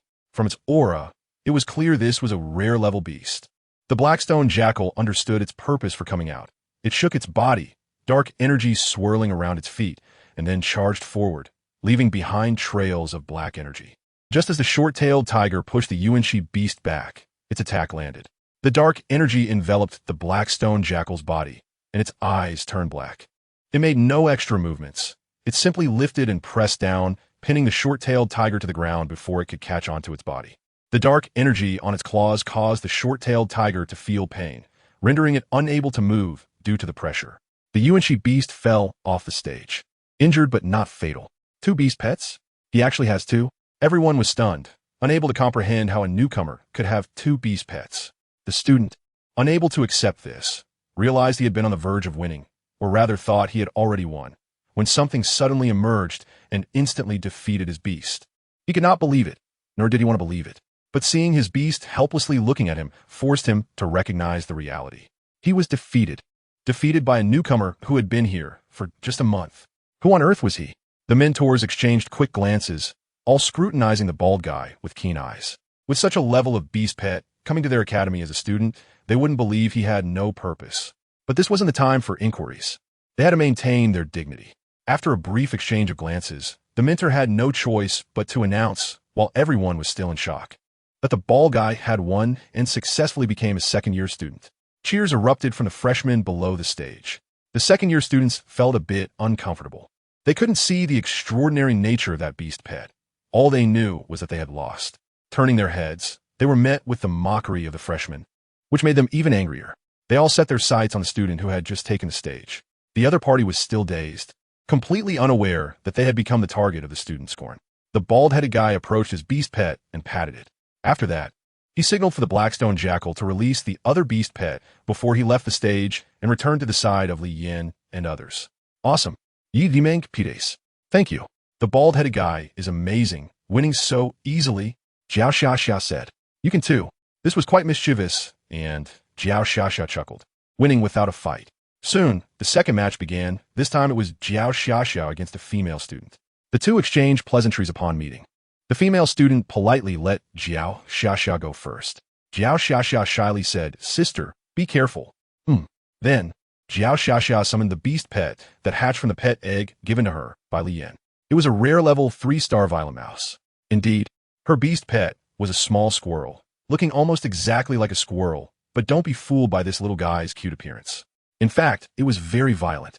Under the stage, when everyone saw this little girl summon an adorable squirrel, they cast sympathetic glances. This arena was not a place where one could escape by being cute. It required strength and the determination of victory or defeat. Jiao Xiaxia patted its little head and said, "Good boy," and the latter looked quite pleased. "You have to be gentle. Don't hurt the sister on the other side. She looks pretty nice." The violent mouse nodded and then charged at the opponent with astonishing speed, startling the female student. She realized she had underestimated her opponent. The nearby beast pet, a bear, was also trembling in fear. The pressure of the level was unchangeable. A reflex action. By the time it reacted, the violent mouse had already jumped onto its body, raising its little fist, holding a chestnut, and smashing it down on that beast pet's hand. The bear cried out in pain and then fell to the ground, covering its wound. But the violent mouse was not finished. It unleashed a series of chestnut punches, left, right, then up and down. The bear was instantly howling in agony, its face bruised and battered, rolling around. The violent mouse clung to it like a plaster, continuously striking, no matter how the opponent defended. It couldn't stop the small and fast body, especially with such a significant level gap. There was no chance to fight back. Watching her beast pet getting hit and crying out in pain, the female studentess' eyes immediately filled with tears. She felt so wronged. Under the stage, there was silence again. What was happening in this world? Why were all the freshmen chasing after the seniors and beating them without any ability to fight back? Meanwhile, the freshmen cheered on, urging it to hit harder. At this point, the mentors were already frowning intensely. First, a rare-level beast pet appeared, and now another one emerged. Lin Yuan had a bold guess in his heart. He looked at the calm and composed Li Yin. He felt that all of this was somehow connected to him. The mentors could no longer watch, directly announcing Jiao Xiaxia's victory, successfully promoting her to the second year. The violent mouse, feeling somewhat unsatisfied, reluctantly returned to its owner's side. Jiao Xiaxia repeatedly apologized, but the girl sadly walked back with her beast pet. The female student who was about to take the stage looked frightened and kept glancing at Yi Qiming. "She can't be." Tan Sheng and Qi Xingchong exchanged glances, both seeing shock in each other's eyes. 2 matches, 2 beast pets above the elite level. This was definitely not the strength a normal freshman should have. It happened. In the distance, Shu Yisin was already expressing her shock. She was now 100% sure that the bandit group was definitely behind this. Absolutely. After this match ended, Yi Qiming stepped onto the stage, as expected. However, while on stage, she occasionally glanced at Li Yin, who gave her a reassuring look. Then, a miraculous scene appeared. As the mentor shouted to start, everyone turned their attention to Yi Qiming, seemingly waiting for her to summon a beast pet like the previous 2. The female student was also worried, looking at her, and for a moment, everyone stopped fighting and just watched Yi Qiming. Yi Qiming awkwardly smiled and summoned her beast pet, a small ball. Everyone was stunned. What was this chubby thing that looked like a ball? It couldn't be a beast pet, right? It seemed like it, but it couldn't be. The crowd maintained a skeptical attitude, watching as Yi Qiming grew increasingly embarrassed.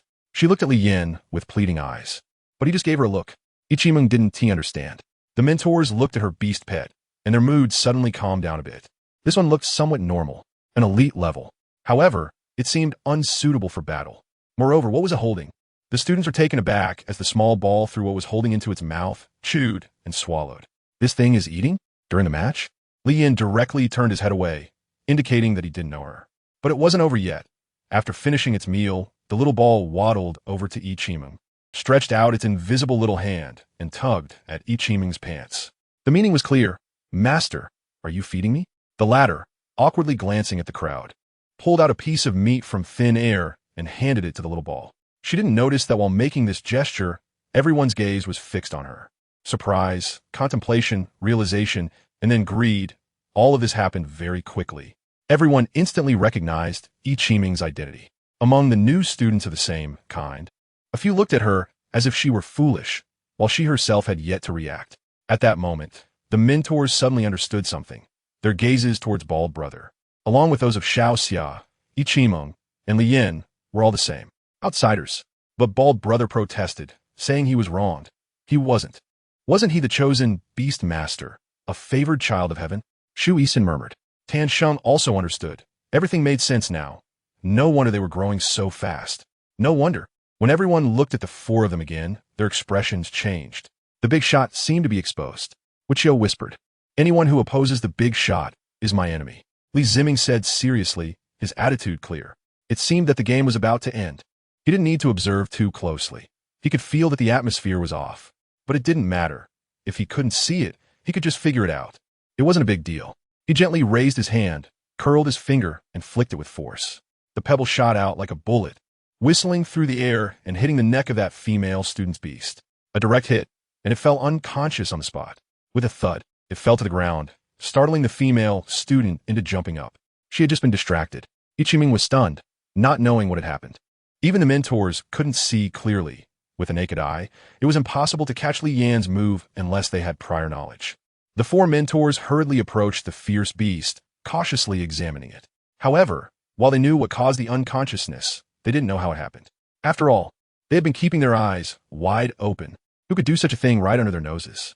The female student immediately rushed to her beast, and after confirming it was not dead, fearfully ran off the stage back into the crowd. As she ran, she looked heartbroken. This was the case for all 3 matches. The students below watched the mentors' discussion, unable to hear or understand. They began to gather in small groups, discussing quietly, but the chatter couldn't be contained. As the opponent's beast fell, Ichiming naturally won, albeit without understanding how. But winning was enough. Moreover, she knew that it was definitely Li Yan who helped her, and she shyly thanked him when she returned to his side. He shivered slightly, really wanted to tell her not to act like this. The mentors were still discussing, and the students were still talking about something. But the discussions were all related to Li Yan and the other 3. This stalemate could go on indefinitely, and since the competition turned out to be even more boring than expected, he didn't want to stay there any longer. "Is the competition still continuing?" Li Yan asked. His voice wasn't very loud, but it was magnetic and had a strong penetrating power. To ensure his words reached the 4 mentors, he used his energy. The 4 mentors turned to look at Li Yan. After watching for a while, they finally communicated about continuing the competition. The 4 mentors didn't notice anything unusual, but Puzwa below suddenly became excited, as if he had seen something extraordinary. He stared at Li Yan with shining eyes. Others didn't know what had just happened, but he understood. He could use energy. He knew ancient martial arts. Energy is one of the body's sources of power and a crucial element. Everyone knows about it, but the amount within a person determines their strength. The disappearance of ancient martial arts meant that everyone was no different from ordinary people now, but energy still existed. There just weren't any cultivation methods, and he had energy and could use it. Since the competition continued, Li Yan automatically stepped onto the stage, while the student who was to battle him reluctantly walked up as well. Like Li Yan, he didn't summon a beast, seemingly having his own ideas. Li Yan stood quietly, waiting for the moment her mentor would say start. This time, the mentor was quick and straightforward, saying start right away. Just as the mentor finished saying start, a student directly shouted, "I give up." All the second-year students were stunned, and even the third-year seniors looked down on him. What has happened to the second-year students now? Are they really that weak? To give up before even fighting a freshman? Who could say otherwise? It's so pathetic. I hope those few guys won't be like this. Otherwise, the battle will be very boring. The seniors, who took time out of their busy schedules to come, were unaware of Li Yan's achievements, so they misinterpreted this student. However, the second-year students understood the situation after a moment of shock, and they felt sympathy while blaming him. They all knew this guy's strength. Without even an elite-level beast pet, how could he possibly compete with Li Yan? The mentor didn't say much. Since the opponent had given up, he could only announce Li Yan's victory. Li Yan returned to the trio with little interest, just going through the motions. Look, you scared him. He was shaking the moment he got on stage and immediately admitted defeat. Ichiming laughed. If it were me, I wouldn't dare to battle the big brother. Jiao Xiaxia shrank her head. With the first-year students achieving 4 victories in 4 battles, all the new students cheered with excitement. Regardless of their backgrounds, they were still freshmen, sharing in their glory. As the first-year competition came to a hasty end, it was time for the second-year students to battle. At this moment, their opponents were fully prepared. Similarly, those who were about to take the exam were also ready for a fight. Wuqiu was the first to take the stage, directly summoning his 2 beast pets. His opponent, upon seeing one of Wuqiu's pets was extraordinary, straightened his expression and ceased to be frivolous, adopting a serious attitude. After taking the stage, he summoned his only elite-level 2-star beast pet. As the mentor's words fell, the match began. Wuqiu did not hold back and directly commanded his 2 pets to launch an attack. His pets were all offensive-type, ferocious beasts and could not maintain output for long, so he aimed for a quick resolution. He was confident he could end the battle swiftly. With one high-level 2-star beast pet, and one elite level 2-star beast pet. He should be able to defeat his opponent, provided the opponent's beast pet wasn't at the elite level 3-star. As the match began, the two sides' beast pets clashed. The attacks were orderly, back and forth. However, it was clear to any observer that Wichio held the advantage in numbers, maintaining the offensive. If I remember correctly, this student was previously a minor character, lacking such strength, right? Su Jiayun said to Teacher Wolf. There has been a change this month. Perhaps he received some opportunity. Teacher Wolf replied, not fully understanding, but also noting that such strength was normal. With effort and a bit of luck, it could be achieved. Opportunity, huh? Lin Yuanliang instinctively glanced at Li Yan. The battle continued, but the upperclassmen were already starting to show signs of defeat, retreating step by step. If this continued, they would surely lose. He felt nervous and anxious. Failure was not the end, but it would mean no reward, and losing to the second-year students was a bit embarrassing. He thought for a moment and, disregarding the danger, moved closer to his beast pet. This scene was witnessed by all, and the mentor frowned. Whose student is this? Doesn't he know he shouldn't approach during a beast battle? If he gets hit, he might not die, but will be seriously injured. Teacher Wolf said angrily. The human body is not as sturdy as a beast's. It can't withstand sharp weapons. The other three felt helpless, indicating they hadn't taught him that. They also didn't remind him. Out of fairness, they could only continue to observe.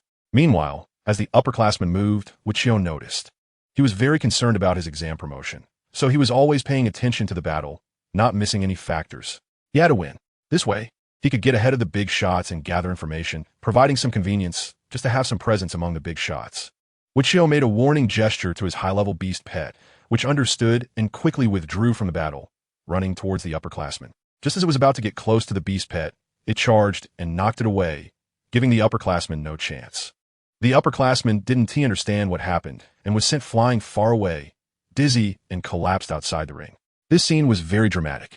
All the third-year upperclassmen couldn't bear to watch. Taking such risks to deliver medicine to a beast pet was simply courting death. With his master down, the beast pet lost the will to fight and ran to its master, anxiously circling around. Ignoring its own injuries, it focused on its master. I declare, second year, Wichio wins. Wichio's heart could finally relax. This battle seemed easy but had its uncertainties. The match ended. Oh yeah, well done.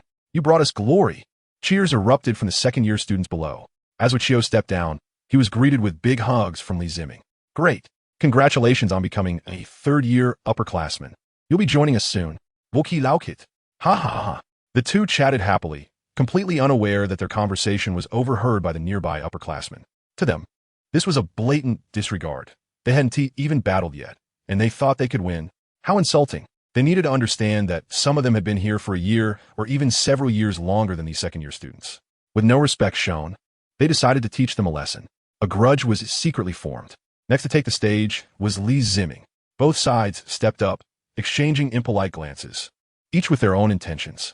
The upperclassmen originally came for rewards, but now they had an additional goal: to educate. After all, they were seniors to these second-year students. How could they let them look down on them like this? However, the moment Li Ziming summoned his beast pets, he was stunned. His anger subsided. 2 elite-level beast pets? This is a second-year student? This is rare, even among third-year students. In the audience, some who recognized Li Ziming found it strange. What else with these 2 beast pets? Wasn't his previous pet a soft-footed cat and a leopard? Why are these 2 here? Moreover, these 2 looked quite unusual. Another special little guy, Lin Yuanliang remarked. The match begins. The mentor announced. Li Ziming and his ferocious beasts charged forward. Both beast pets unleashed their full might without holding back. He shared Wichio's mindset, but unlike him, he wanted to win more, to prove himself. The upperclassman was taken aback and quickly summoned his beast pet, a flat-headed scorpion. Although it belonged to the reptile category, it was not small and had a venomous stinger. Li Ziming ignored that and ordered his 2 pets to surround it while he ran toward the upperclassman. The crowd was puzzled. What is he doing? Is he challenging him to a duel? Various speculations arose, and the next moment, Li Ziming confirmed their guesses. His goal was to challenge him directly. In these past few days, he had realized that if he wanted to improve in the future, he had to work harder himself, and for this battle, he couldn't rely solely on his beast pets. He had to do something, even if it was just a trivial act. The upperclassman was shocked, thinking, what is this kid planning to do? Soon, he found out as Li Ziming took out a weapon he had previously commissioned someone to make, an iron rod. The rod wasn't perfectly straight, but it was made of good material and would hurt a lot if it struck someone. It was quite effective. The upperclassman, seeing Li Ziming approaching with the weapon, was instantly scared and started to flee. Having often ventured into the wild, he had never seen such a fighting style. Now is the era of beast pets, where everyone is just an ordinary person, relying entirely on their beast pets, without any fighting skills or martial arts. Li Ziming is like a brute chasing behind, while the senior student is like a fugitive running for his life. The two of them, quite amusingly, are just one chasing and the other escaping, circling the edge of the arena. In the center of the arena, there is a chaotic battle between beast pets. In fact, Li Ziming doesn't need to do this. He is bound to win this battle anyway, but his actions just tilt the scales of victory further in his favor. Shouldn't we say something? Su Jiayan asked. What should we say? This is great, so bloody. Young people should be like this. Lin Yuanliang laughed. The senior's beast pet, seeing its master in distress, also wanted to help, but really couldn't break free. The two beast pets on the other side were no lower in level, pinning it down tightly, unable to fight back at all. It was worse than the previous senior. After chasing for a while, both of them stopped, panting heavily. They exchanged glances, and the senior cursed. What the hell are you doing, trying to kill me? Li Ziming didn't reply. Talking would just waste energy. The two on the stage are so funny. You chase me, I chase you, Ichiming laughed. What about your beast pet? Eating during the match, all round and plump. Li Yin complained. After a short break, Li Ziming started again, this time chasing even harder. But the senior ran even faster. Sometimes, if you don't push yourself, you really don't know you can run for so long. Usually, he doesn't exercise much, so he never imagined he had this potential. However, the burning feeling in his chest made him extremely uncomfortable, and his beast pet was suffering too, being beaten down by those two ferocious beasts. Its tail sting was also restricted. He knew he had lost, and lost thoroughly. Finally, after Li Ziming chased him for the third time, he couldn't hold on any longer. It was unnecessary. The outcome was already decided. Helpless, he shouted his surrender. Oh yeah.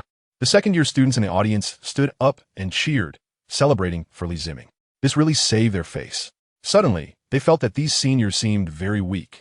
2 defeats made them have this illusion, looking like I could do it too. Mainly, the second time was just too funny, while fighting in the middle. The two were running a marathon outside. Li Ziming returned to his position, his chest rising and falling. The chase just now consumed quite a bit of his energy. Wichio patted him on the shoulder to congratulate him. The two exchanged smiles. When did such a character emerge in our batch? Chasing the seniors and not giving them any chance to fight back, Qi Xingchong was astonished. Maybe this month. Tan Sheng's eyes were deep, lost in thought. 2 matches. 2 overwhelming victories. It's not that the opponents are too weak, but that they suddenly got stronger. Next, only the 3 of them were left. Qi Xingchong was the first to go up. His opponent was the best among the seniors here, and he was unlucky to have picked him. This battle lasted a long time, and both sides' beast pets were elite level 3 stars, and they had been stuck at this level for a long time. Therefore, the battle was intense and thrilling. At first, the senior was a bit scared, thinking that these second-year students were all freaks, but after the fight, he chuckled to himself. He thought, how could there be so many freaks? However, this guy was also hard to deal with, quite tough. The 2 beast pets were evenly matched. In this battle, everyone was very quiet, immersed in the fight, unlike the previous matches, where the results were almost clear at a glance. This one had been going on for so long, and the outcome was still unknown. However, for both sides, this was not a good result. If they didn't quickly determine the winner, the damage to their beast pets would only increase. Now, they had dozens of scratches on them and several serious wounds. Continuing like this was not good for anyone. Qi Xingchong's face was grim, secretly cursing his bad luck for picking such a tough opponent. Moreover, the other side had an unwillingness to give up. In fact, the senior had long wanted to concede or negotiate a draw, but he didn't do it. It wasn't that he didn't care about his beast pet. This match was already related to the honor of the third-year students. 2 consecutive defeats, and if he lost here, the later students might not be able to win. The next moment, the senior gathered his courage, his face stern, and pulled out a wooden stick from his ring. This scene was familiar to Yi Qiming. Is he going to? Everyone waited in anticipation, and the senior didn't disappoint, swinging the wooden stick at Qi Xingchong. Damn, why are they all brutes? Damn, I'm a scholar, not good at fighting. The audience erupted in laughter. This scene was just too funny. They couldn't help it. The laughter of hundreds of people made the two on stage a bit embarrassed. But for the sake of victory, the senior went for it. putting aside his pride in front of victory. Besides, was it really that embarrassing? If someone was going to lose, others had already lost. A serious match turned into this. Su Jiayun was speechless. This is so much fun. Look how happy the students below are. Lin Yuanliang laughed along. Su Jiayun regretted speaking too soon. Sure enough, the effect was significant. Qi Xingchong, exhausted, conceded defeat. He usually didn't exercise enough and wasn't suited for fighting. He generally relied on talent. This outcome left the second-year students somewhat disappointed, but still happy. And the senior finally saved face. That's worth it. This tactic seems quite effective. I'll use this method in the future. Yes. My mom said beast tamers shouldn't fight. They should just control their beasts. But now it seems fighting is the best way. As this match ended, the next contestant was an outstanding second-year student. Although his ranking wasn't low, not many people would remember him. Tan Sheng vaguely remembered that his name seemed to be Helian Sung. Yes, that was it. This time, both sides were very calm and humble, unlike before when they immediately started fighting. The battle process wasn't very intense, and Helian Sung narrowly won. The battle had no sparks or highlights, just an ordinary fight, making everyone feel uninterested. After it ended, the focus turned to Tan Sheng. He was also the last contestant. His name and reputation were above Helian Sing's, even though he didn't have a ranking last time. Everyone was looking forward to Tan Sheng. Dozens of people were calling his name to cheer him on. Fans? Lian saw some female students among the cheering crowd. However, speaking of female students, this academy truly has very few. This year, there are less than 10 of them, and it doesn't seem like there are many more in the second-year class. Without any hesitation, the mentors seemed eager to finish work and announce the start. As the signal sounded, the heavenly wolf charged forward. It released a wave of earthy energy, and a hint of brown sand appeared beneath it. Teacher Wolf noticed the change in his beast pet and was somewhat surprised. What a lucky guy. Not only did his beast pet evolve, but also gained a trace of the bloodline of a fierce beast. Not bad. The outcome of this match should be determined. Lin Yuanliang didn't know where the luck came from, but the result of the match was indeed set from start. A difference of one level truly makes a significant gap. Bang! The heavenly wolf repelled the opponent's beast, and earthy energy entered the body of that beast. The older student's beast suddenly became much sluggish, struggling to withstand the heavenly wolf's attacks. Tan Sheng surged with momentum. Roar! The wolf howled, and a shockwave resonated in the beast's mind, followed by a cross-shaped floral imprint condensing in its mouth, radiating yellow patterns and blood essence. It shot fiercely towards the direction of that beast. Bang! The cross-shaped floral imprint penetrated the beast's body, destroying its internal bloodline. If the opponent continued to fight, the meridians would only worsen, ultimately leading to death. If you fight again, your beast will surely die. Dan Sengri Mayindif. The older student gritted his teeth and conceded. He really didn't have a chance to attack at all. The heavenly wolf, which was already known for its speed and was a level higher than the opponent, now had a new bloodline. Combined with its own speed, it was practically invincible at the same level, especially since the opponent was at a lower level. Oh yeah, Brother Sheng is the strongest. Brother Sheng is invincible. Tan Sheng didn't get arrogant, stepping down from the stage and looking to the side. Qi Xingchong walked over and patted his shoulder. When did you become so strong? Even I didn't know. If I had to face you just now, I wouldn't have the confidence to defeat you. Good. All victorious ones, follow me. Teacher Wolf said quickly. Under Teacher Wolf's guidance, they left. The remaining third-year students also departed. Only a group of chattering second-year students and freshmen remained. They started to bicker again. Without the teacher's restrictions, they felt completely free. Previously oppressed by that group of freshmen, the second-year students had long been holding back their frustration. Huzwa glanced at them and then caught a glimpse of the graceful figure of Shu Yisin leaving. He really was eye-catching. Who knows what that group would do to him? Ancient martial arts, huh?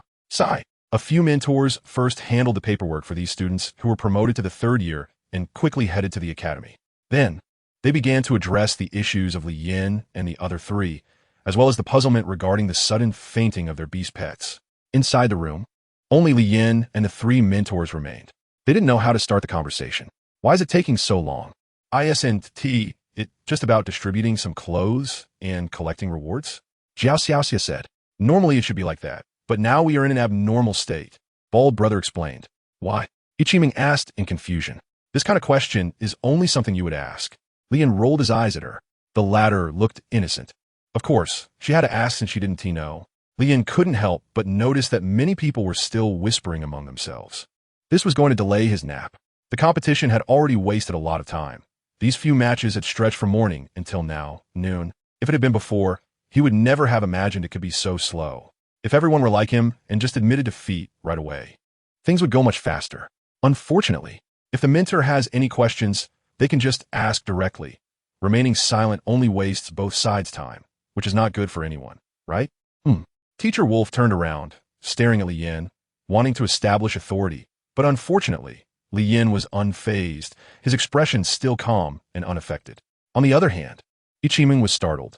The mentor looked so serious. It seemed he knew what we wanted to ask and wasn't particularly afraid of either of us.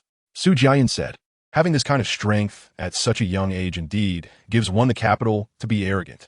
Lin Yuanliang added, I didn't come here to hear you praise us. Li Yin reminded again. This time, Lin Yuanliang suffered a quiet loss. Su Jiayan wanted to laugh but didn't dare to. If it weren't for Wolf Xing being present, he would have laughed out loud. Wolf Xing stepped forward, and the two followed, maintaining the demeanor that a mentor should have. You are not from our world. You come from other places. Li Yin nodded. The two girls also nodded in agreement, and Bald Brother didn't offer much explanation. He had already understood. Since the front lines were unified, other details weren't that important anymore. Tang Gaozhua and the others were also killed by you.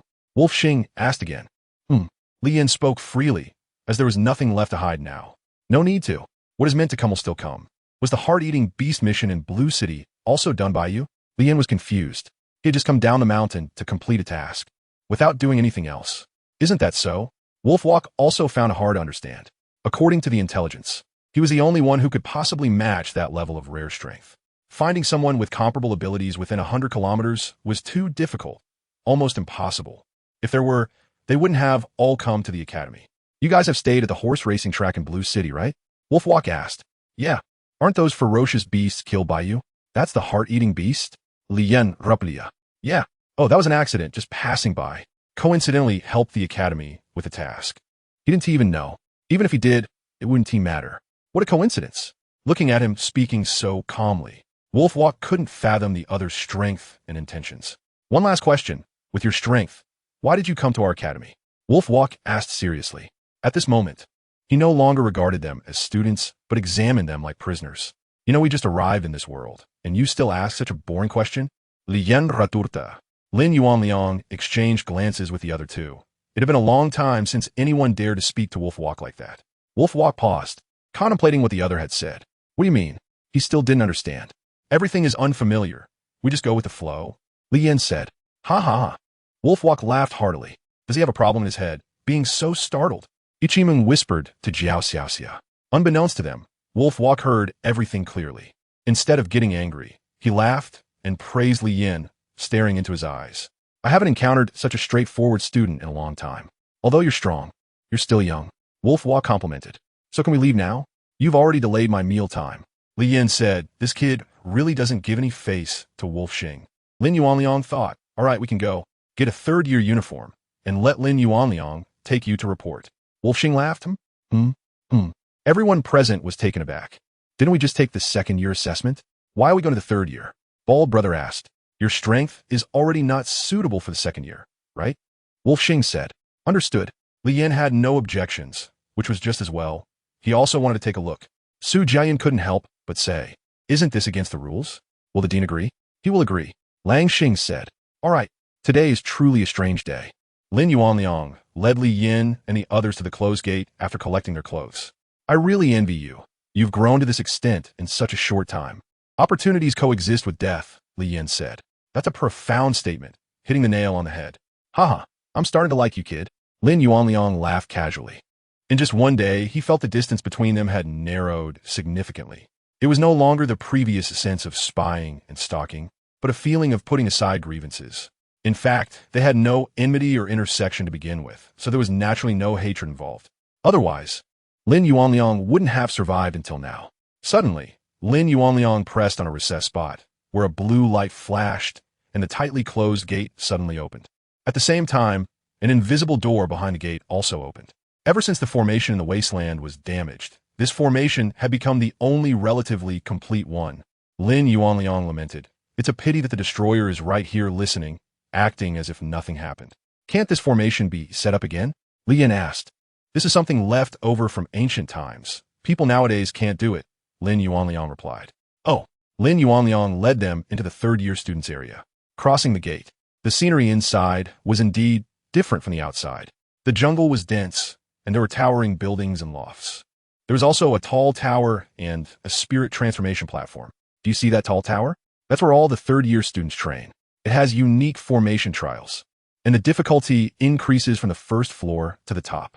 On the other side, the spirit transformation platform is where beast pets enhance their qualifications.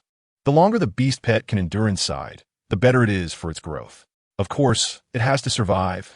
If it accidentally dies, it's all for nothing. As for those lofts, you can wander around when you have time. They're residences for senior mentors or places set up by the academy. Oh, Li Yin nodded. You mustn't underestimate these places. This is the foundation of our academy. Only students who enter here can be considered truly part of the academy, Lin Yuanliang said proudly.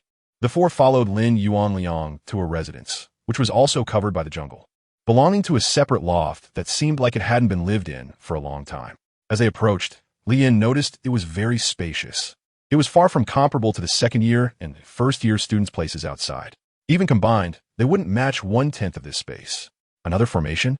Once they reached here, Lin Yuanliang stopped and said to Li Yin, "You all tidy up a bit. There's some dust here. I'm leaving now, and you can go over there to ask questions." After bidding farewell to Lin Yuanliang, the few of them entered the loft, greeted by dust covering the ground and a wall of grime. This was far from the little dust he mentioned. Cleaning such a large loft would be quite a physical task, and he was someone who liked cleanliness. Working would get him dirty, which wasn't good, so he needed to hire someone else. But who to hire? Ichiming had the same thought. While Jiao Xiaoxia and Ball Brother had already taken it upon themselves to be the laborers and started working. Sigh, the two of them are slow at cleaning, and I don't know when it will end. If we could find 2 more people, maybe it would be faster. Li Yin walked outside, since she didn't plan to work. It was better not to stay at home, as it would inevitably make her feel a bit embarrassed. As Li Yin left, Ichiming had nowhere to go and had no choice but to start working as well. In fact, she didn't dislike working. She was just a bit hungry and didn't feel like it. Li Yin took out an apple and was leisurely walking in this artificial jungle. It wasn't as dense as a wild forest. Each tree had clear layers and spacing, and he didn't know what purpose they had in arranging these trees. Not only was walking troublesome, but finding things was also inconvenient. After walking for a long time, Li Yin reached an exit where there were 2 guards. However, they did not stop him from leaving, as if they hadn't seen him at all. He didn't probe further and turned to walk in another direction. Not far along, he saw a small loft, which was not very high, about 4 or 5 meters. Li Yin was not polite and walked straight up. The people upstairs also heard someone coming and were a bit surprised. It had been a long time since anyone had come here. Was this attic just one room? Li Yin pushed the door open and saw an old man sitting there, observing him with a calm demeanor. "What is your name?" the old man asked, not blaming Li Yin for his sudden visit. "Li Yin. Nice name. Do you live here alone?"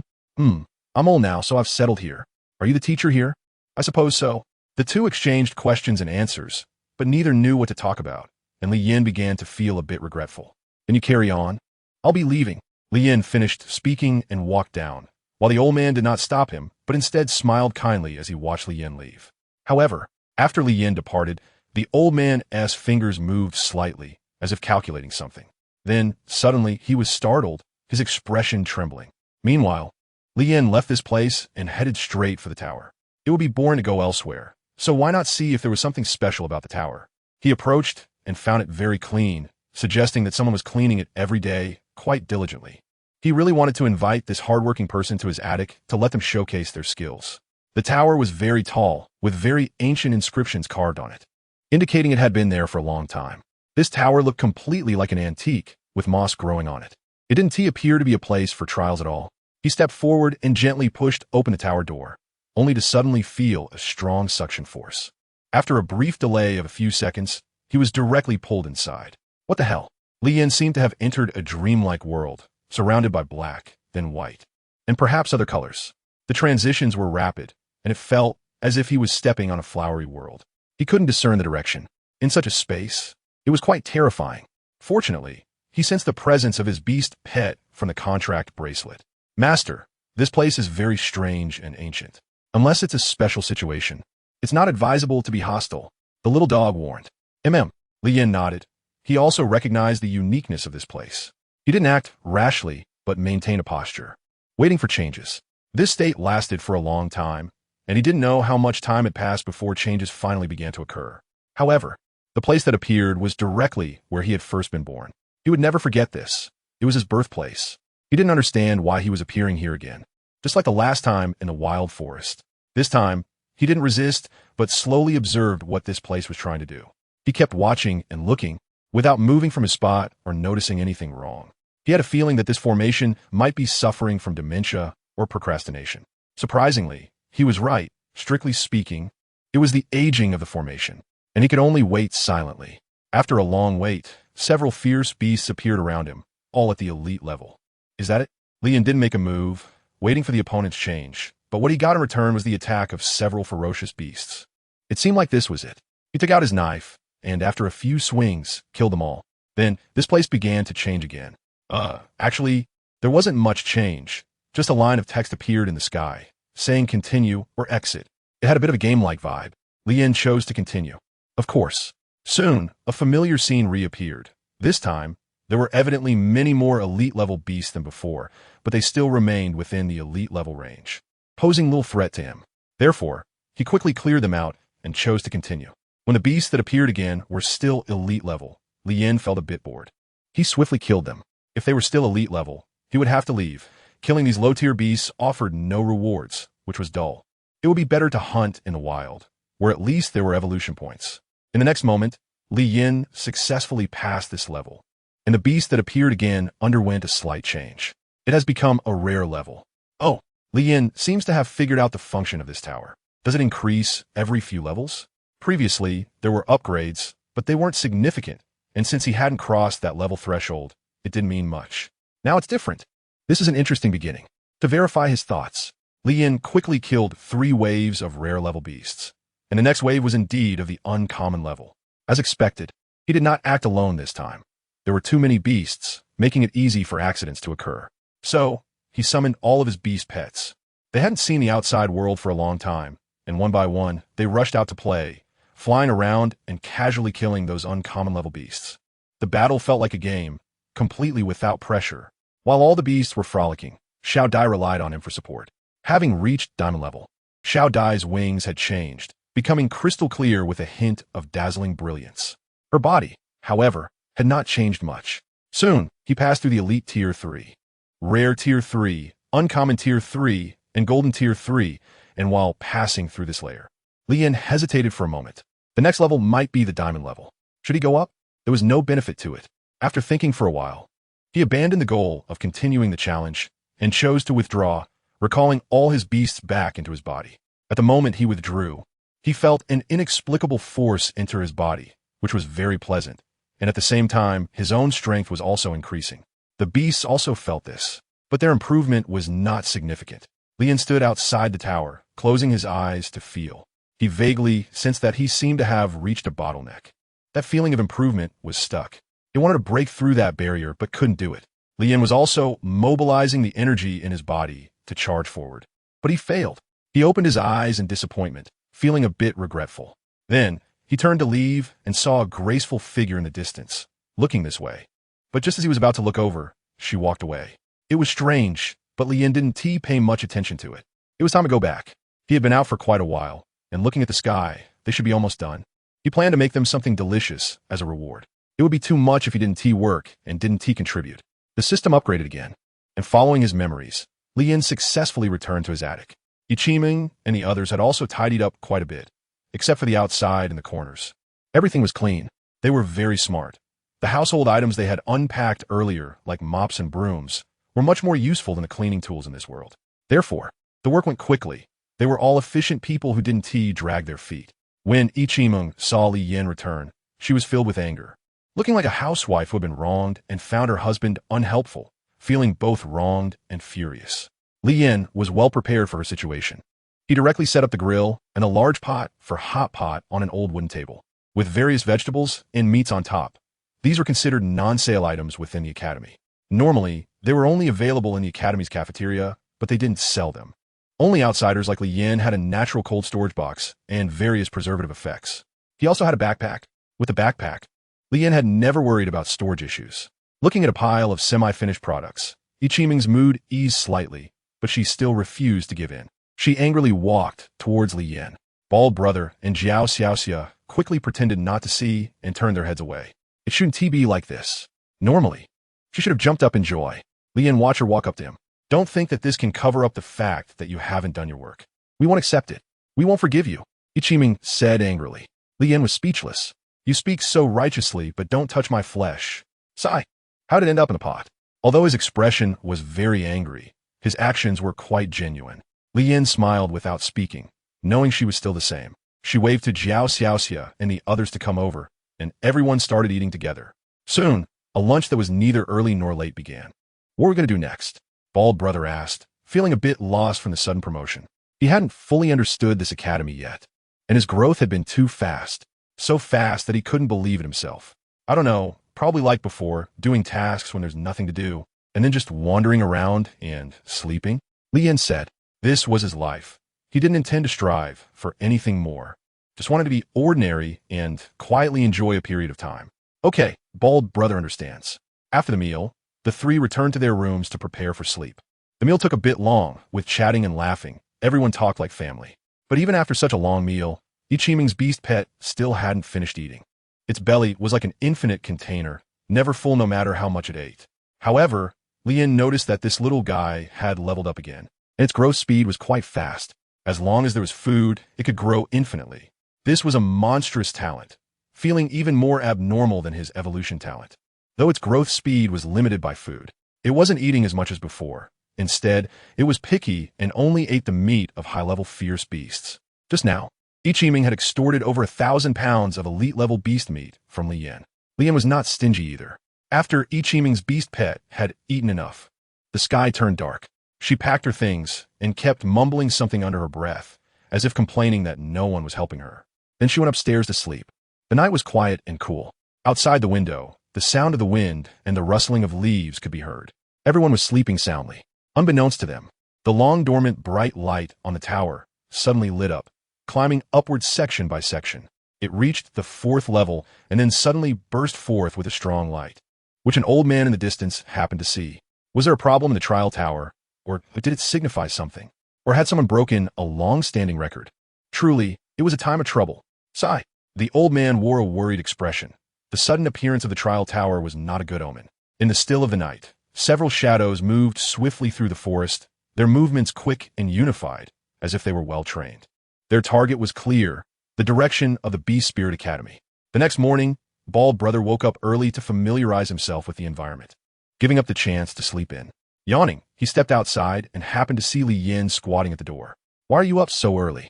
Bald Brother felt a bit awkward, as Li Yan's image was deeply engraved in his heart. She was someone he felt he couldn't reach. I can't sleep. Li Yan Dao suddenly thought of something fun last night before going to bed and kept pondering over it. Why? Baldy asked. I want to build a city. Baldy stared at Li Yan in shock. This idea surprised him a bit. However, considering the other party's strength, it didn't seem impossible. After all, the strength of a city lord is only rare level, and rare level exists to be instantly killed in front of Li Yan. In fact, Li Yan also suddenly came up with such an idea. Perhaps out of boredom, he just thought of it on a whim. He hadn't even seen the money of this world. Forget about that. Help me find that person. Li Yan said. He's not in the 2nd-year students. Check if he's in the 3rd-year students. Okay. After responding, Baldy went straight away. He was very attentive to Li Yan's matters, but was also a bit curious why it was necessary to find that person sent by the Beast House. Moreover, normally, with an ordinary person's qualifications, after 1 year in the academy, they could at most reach the level of advancing to the 2nd year. Jumping directly to the 3rd year was something only a freak like Li Yan could do. If it weren't for Li Yan, he doubted he could even advance to the 2nd year in a year, let alone a kid from the Beast House. However, since Li Yan said so, he would definitely get it done.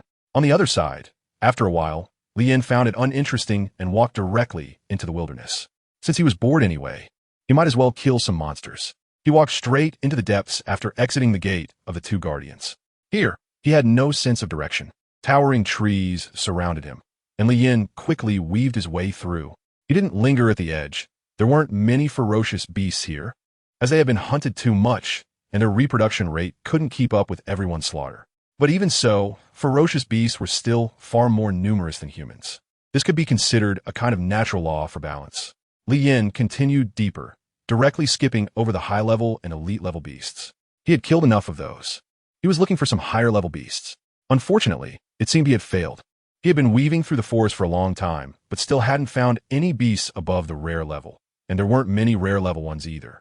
It was as if this world had no beasts above the rare level, which meant Li Yin couldn't gather enough evolution points.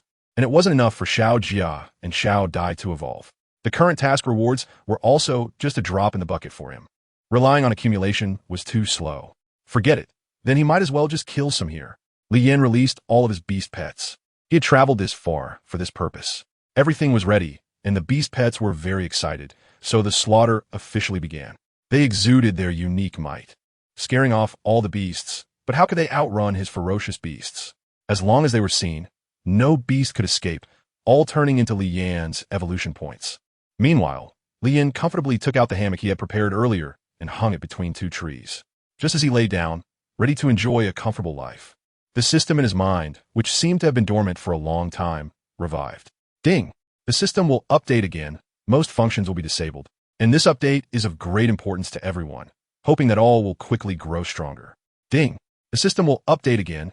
Most functions will be disabled. And this update is of great importance to everyone, hoping that all will quickly grow stronger. Ding! The system will update again. Most functions will be disabled.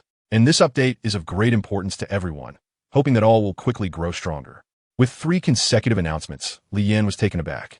Another update? What is this update about? This notification was heard not only by Li Yin, but by everyone. They all had the same reaction, with some even being startled. After all, not everyone could be as leisurely as Li Yin. They were still struggling hard to survive. Li Yin didn't think too much about it. He first claimed the achievements he had obtained previously, which added over 300 to his evolution. It was still quite minimal. Then he opened all the boxes he had accumulated over the past few days. As usual, there were no rare items. He put the ordinary spiritual materials and quality pills into his backpack, while he took out the physical enhancement pills. It was time to eat, and although he was feeling quite lazy, daily life still had to go on. Moreover, he hadn't eaten breakfast yet. He had stored a lot of boxes, and he had opened quite a few physical enhancement pills, totaling several thousand. He estimated that once he consumed all of these, his strength would likely break through as well. He was already at a critical point, just needing a push to cross over.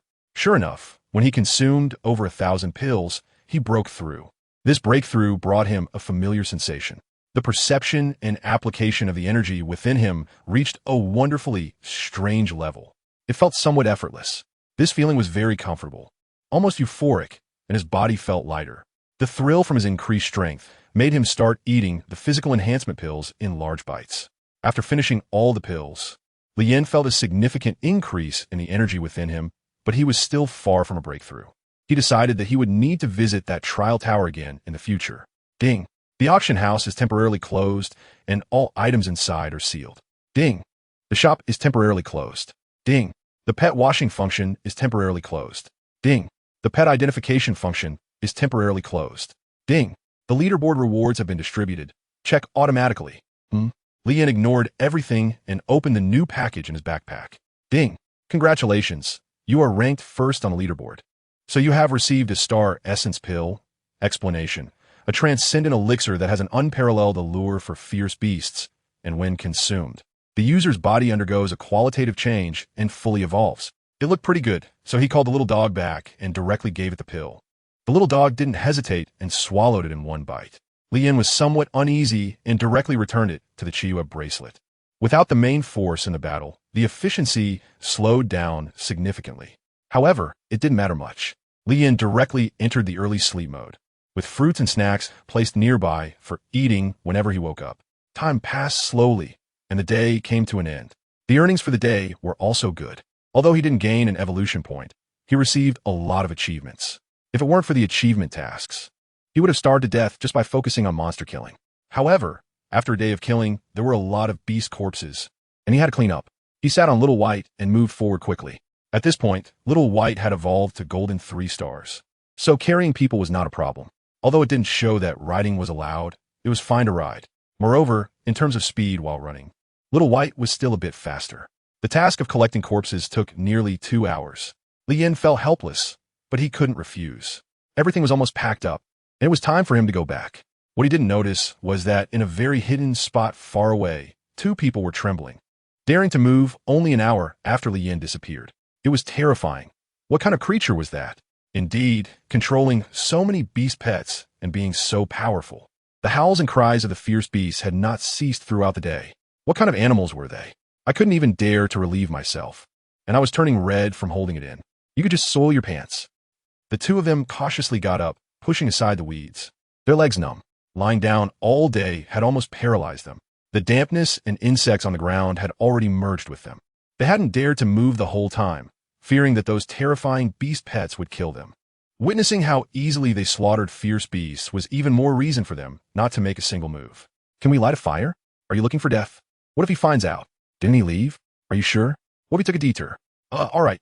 The two of them trembled as they walked away, supporting each other. They were truly frightened by Li Yan's beast pets. In the attic, as soon as Li Yan returned, he saw Bald Brother and Ichiming waiting at the door. Their purposes were different, and their gazes were not the same.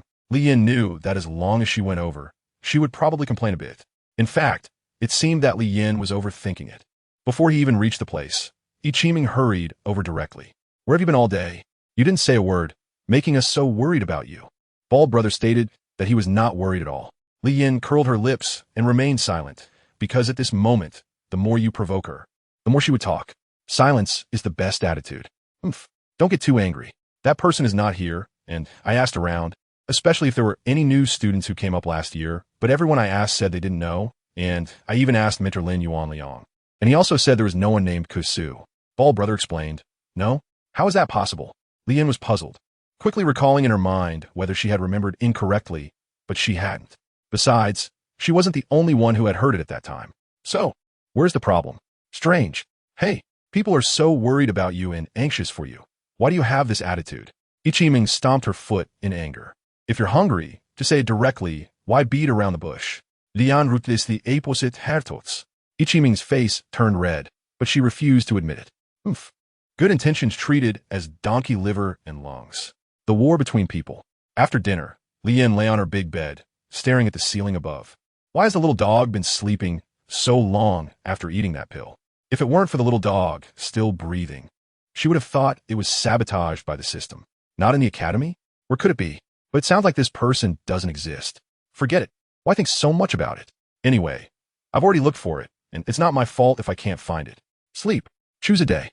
Li Yan arrived early in the depths of the desolate forest. He changed his position. The last spot was nearly cleared of fierce beasts, and the lingering smell of blood had not dissipated after a night. The strong stench of blood made Li Yan feel somewhat annoyed. Although this smell served to attract nearby wild beasts, it still wasn't effective, as the untouched areas were better. So, he ventured deeper into the forest. He skillfully set up a hammock and leisurely ate while his beast pets charged to the front lines. At that moment, he resembled a miser, exploiting the labor force. Li Yan was gnawing on a mango and sipping a drink, enjoying life. The puppy was still evolving, and he didn't know how long it would take for the puppy to evolve. This time was quite unusual. Early in the morning, Li Yan saw that the puppy was wrapped in a semi-transparent substance. Sometimes he could see the puppy inside, and sometimes he couldn't. Each time he looked, the puppy inside would move a little, but still maintained its sleeping posture, which was very strange.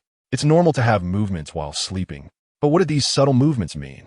As time passed, Li Yan became more and more amazed. The puppy was actually shedding its fur. One by one, the hairs fell out, and Li Yan was not mistaken. Li Yan tried to touch the translucent cover. As soon as he touched a corner, his ethereal body was immediately bounced out. Li Yan's heart skipped a beat. So sharp, not even allowed to touch. There was no choice. Li Yan had to give up. As long as the puppy was safe, that was enough. He turned to the world channel that he hadn't seen in a long time.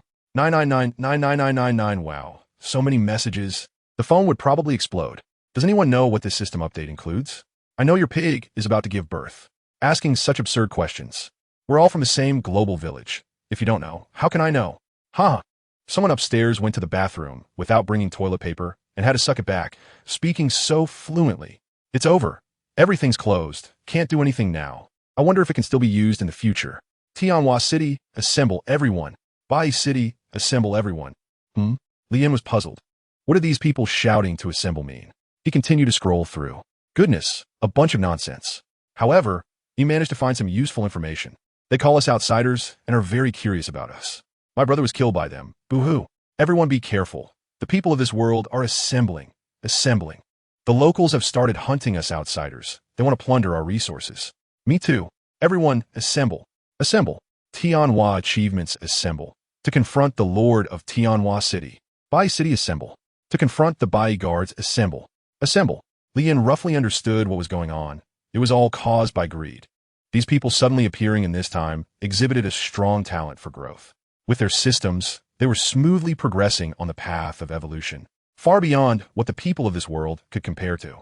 They could see the evolution routes and whether the evolution was successful, while the others had to rely on exploration, luck, and natural resources. Even with all these factors combined, success was not guaranteed. This was the reason they were targeting people like us, and also why Li Yin was starting off so low-key. Fortunately, he was growing quickly, leveraging his talent advantage to stay far ahead. He glanced at the current number of people. There were previously tens of millions, but now there were less than 10 million left. Wow, how many people have died? From over a billion at the start to now, less than 10 million. What a ratio. And the numbers were still dropping. People in the World Channel gradually noticed that those who spoke often disappeared after saying just a word. Is this human nature? If one is not strong enough, will they also be slaughtered? The answer is likely yes. The past was vivid in his mind. Every time they were discovered to be outsiders, the way people looked at them changed. During the last competition, Ichiming's actions were instantly understood by everyone. Li Yin didn't pay special attention to their expressions at that time, but the greedy gazes inadvertently entered his line of sight. He didn't deliberately focus on this matter, but that didn't mean it didn't happen. Therefore, to survive, one must continually grow stronger. This had become their only choice. At least for now, they were like invaders in someone else's home, outsiders, intruders. That was how they viewed them.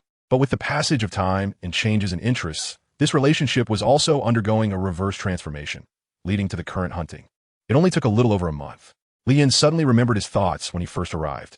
This world has no law, and he wants to be the enforcer. At this moment, he recalled, such ordinary days should not be wasted. He should act recklessly. Where there is danger, there is life and death. And he now sees it very clearly, very thoroughly. The maximization of opportunities is the same.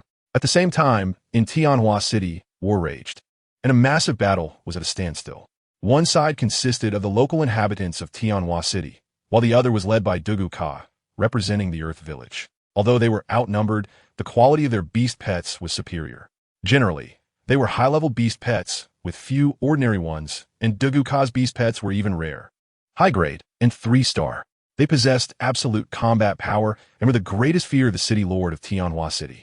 It was precisely because of his leadership that they had been able to hold their ground for so long without falling behind. The city lord of Tianhua City occupied a favorable position and looked at the group of people outside the city. If it weren't for this city gate, they would probably have stormed in. Big brother Dugu, what should we do? We've been at a stalemate for so long and can't take them down. And they also have bows and arrows. Although they don't do much damage to fierce beasts, we can't withstand it. Yes, their position is easy to defend, but hard to attack. It's too difficult for us to break through. Even if we do break through, whether we can fight again is another matter. The two acted as military advisors for Dugu Ka, analyzing carefully, but they had no good solutions. Dugu Ka looked grimly at the people on the city wall, feeling very troubled. They had killed so many of his comrades, yet they could not take revenge, which made him extremely angry. And there was a hint of humiliation. Withdraw. I can forgive you this time for your first offense, shouted the person on the city wall with a loudspeaker. They recognized this item as a product of their own world, definitely obtained after killing earthlings. Dugu Ka gritted his teeth, feeling a surge of anger with no outlet. His beast pets were not flying types. Otherwise, he would have charged indirectly. There were not many flying beast pets available to them, and their combat power was not high. In the air, once they landed, their combat power would drop significantly when facing their beast pets and iron weapons. It was clear without much thought that they would surely lose. Continue shouting.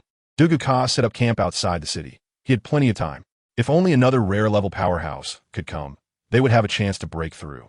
Normally, a city would have one city lord at a rare level. If another one came, with a 2-on-1 advantage, they should be able to break through. Little did he know, he was not the only one waiting for reinforcements. The city lord of Tianhua City was doing the same, and his speed was faster than Dugu Ka's because their conflict had not been for just a day or two. Therefore, he had already sought help from the nearby Maple Leaf City and Blue City. That night, in the city lord's mansion, a city guard rushed in, kneeling down and saying, "Report. City Lord, both cities can't come to our aid. We are without reinforcements. What? What happened? The City Lord stood up directly. Back to the City Lord. Maple Leaf City, for some reason, experienced a bloody mist disturbance a few days ago, and half the people in the city died under that red mist, and the City Lord of Maple Leaf City has also lost contact, rumored to have perished in the red mist. Blue City has closed its gates, and we don't know why. It may be due to the situation in Maple Leaf City. What? The City Lord of Tianhua was shocked and stood up. Such significant news. How could he know nothing about it? Moreover, what could cause such a situation? Could it be those guys from the Academy or the Dark Sky Pavilion? No. He couldn't delay any longer. He needed to seek help from the Beast Kingdom's capital. You hurry, take a hybrid fast horse, and rush to the capital without delay. Hurry. Yes, my lord. The city guard did not dare to delay, quickly disguised himself, and left from the other side of the city gate. His actions were witnessed by a shadowy figure in the darkness. The figure quietly followed, riding on a beast pet. He followed for a long distance when suddenly, his beast pet dove down, extending its sharp claws toward the city guard. The guard felt a gust of wind overhead and looked up to see a giant bird's head and a person on the bird, scaring him so much that he fell off his fast horse. However, even then, the assailant did not give up. In the instant of the guard's fall, a claw pierced through the guard's heart. A scream rang out, but unfortunately, in the pitch-black night, no one saw it. The assailant looked at his masterpiece with satisfaction. He rode away on his beast pet. He had to report back to Big Brother Dugu. You think you can still rescue them? After he left, another figure emerged from the forest, watching the retreating back of the assailant, and then glancing at the dead body on the ground. He was glad he wasn't the first to come out, otherwise, that would have been him on the ground. He led his fast horse out of the forest, continuing the work left by the previous person and left. The next day, Duguka woke up without a good night's sleep. Seeing that dozens of his fellow brothers had joined them, he felt gratified. Although they were few, everyone was united. However, there weren't any particularly strong brothers among them. They all appeared to be high-level beast pets. It still wasn't enough. He couldn't let his comrades go to their deaths, so he needed to wait. At that moment, Duguka truly hoped that the number 1 ranked person could appear here. A rare level strength should easily break this city and give everyone justice. Furthermore, it would provide a morale boost and assurance for future developments. They needed a leader. Although he could take on that role, his strength was still somewhat lacking. Originally, he could have reached the rare level safely, but due to the changes in the evolution pill and his constant busyness with everyone else matters, he had fallen behind. As a result, his ranking had dropped to 10th place. Big Brother Dugu, good morning. A fellow comrade greeted him. Good morning. Dugu replied and went to the front. The situation remained unchanged. To confront them, the city gates were now closed and no outsiders were being received. The standoff between the two sides was presented. Neither side would yield and neither would back down. In the City Lord's mansion, the City Lord of Tianhua sat anxiously. Normally, a round trip to the capital would take several days, and how should he spend these days? Sigh, if I had known, I would have been more discreet and not let these guys find out. Damn it, it's also their fault. They can't even handle killing a person and expect me to clean up after them. How can I clean it up when you've killed dozens at once? However, their resources were truly abundant. Relying on their resources, his beast pet was almost evolving to the rare level. It just needed a little more time. But at this moment, they were causing trouble for him. I'm so mad. Just let me get through this hurdle, and I'll make you pay. He summoned his beast pet and placed a large amount of spiritual materials in front of it. Eat. I have plenty more. Once you evolve, we'll have even more. The beast pet was very obedient and ate happily. It didn't understand the calculations and intrigues among humans. Its thoughts were simple. Trust the master. Listen to the master. Big Brother Dugu, I heard that good Juanhao is coming. A man with a long face approached, accompanied by a large, aggressive bull that looked ready to charge at anyone with its red eyes. He won't come. I know him. He cares about his own interests. Donggu shook his head. Isn't the priority now to unite against a common enemy? Why is he like this? Some doubted, saying it was indeed about unity, but he prioritized his own interests. If the price wasn't negotiated or if it didn't meet his satisfaction, he wouldn't act. Donggu said he never had any expectations of good Juanhao. Although they were both from the same hometown and had similar strengths, he didn't like this person. However, to be fair, that person was quite intelligent. What do we do then? It would be great if the top 1 could come. Donggu sighed. He thought the same. Meanwhile, they didn't know that Li Yin was on his way. Li Yin left the academy early this morning. Although the others tried to stop him from leaving, they ultimately submitted to his strength. However, they still reported the incident to their mentors. Wolf Xing, Lin Yuanliang, and and Su Jiayun sat together, facing an old man. They didn't dare to breathe loudly in his presence, as they respected and feared him. This old man was someone Li Yin would recognize if he were present. He was the same elder they had seen 2 days ago. I heard someone forcibly violated the academy's rules and disregarded the regulations. Is that so? The elder asked. Lin Yuanliang and the others didn't dare to speak, so Wolfxing had to answer yes. The elder fell silent for a moment before continuing. The trial tower has lit up again. Do you know that? The three shook their heads in unison. The elder remained silent for a while before saying, they left together. All 4 of them are outsiders. Wolfxing explained. I see. Now is a time of turmoil. Let them go, the elder replied. Wolfxing nodded, understanding. However, our academy will temporarily close its gates and activate the Great Formation for 1 year. Lin Yuanliang instinctively asked why. Isn't this going to hinder the academy's development? Wolfxing shot him a glance, and he immediately realized his rudeness, quickly apologizing. I'm sorry, Grand Mentor. Compared to life and death, what does this matter? The elder said. The 3 were somewhat confused and continued to inquire. The elder waved his hand, signaling them to leave. The 3 exchanged glances and sighed as they walked outside. Is it really that serious? They need to activate the Great Formation? Lin Yuanliang asked. I don't know, but the Grand Mentor's insight is exceptional, and his predictions have always been accurate, Wolfxing replied. Those 4 guys really are something, choosing to descend a mountain at this time. Su Jiayan said, little guys? They're no longer that. Even our academy's guards can't stop them, which shows how quickly and frighteningly they have grown, Lin Yuanliang remarked. Indeed, Wolfxing agreed. Why do you think they're so eager to leave the mountain? Su Jiayan asked. I don't know, but they really seem anxious, Lin Yuanliang said. It's been years since someone forcibly left the academy, Su Jiayun reminisced. Hee, Lin Yuanliang chuckled. Boom! What is going on in the first-year area? Wolfxing reacted first, followed closely by Lin Yuanliang and Su Jiayun. What? Is that the current strength of the academy? A man in a royal military uniform stood at the academy's main gate, accompanied by an exceptionally large beast pet, its body radiating golden light as it looked down at the 2 dead guards on the ground. With 1 strike, the guards were killed, and the beast pet was severely injured without much suffering. A group of beast pets followed the man, all from the same place, the heavenly beast kingdom, the capital. The man in the royal military uniform stepped into the academy, followed closely by his entourage. Upon seeing his face, Wolfxing and the others froze, shocked. What's going on? Why is he here? At this moment, all the first-year students peered out, curious about the commotion. The royal city guards? How'd they end up here? Huzwa frowned, sensing something ominous. He didn't watch like the new students, but returned to his residence. After tidying up, he found a secluded corner to wait. This guy's appearance is definitely not right. Something big must happen in the academy. I can't stay here. It's a pity. I haven't had the chance to find that person to understand the situation. Why are you here, breaking our academy's gates and killing our guards? Wolfxing questioned. Lin Yuanliang and Su Jiayun summoned their beast pets without hesitation. My arrival has already proven everything. You attempted to rebel, injuring my legal personnel, breaking the law, and disregarding the rules. I naturally represent the heavenly beast kingdom to take you back for questioning. Of course, you can resist, but the result will be death. Lin Yulong declared. What? This is simply slander. Spreading rumors. Suziane sautet an gili. Wolfxing stared at him intently. Sensing he was not joking. We hardly even leave the mountain, so how could there be talk of rebellion? This is slander, Lin Yuanliang shouted. Whether it is true or not, I will naturally know once I take you back, Lin Yulong said solemnly. What should we do if he takes us back? Lin Yuanliang's meaning was very clear. Everyone knew what that place was.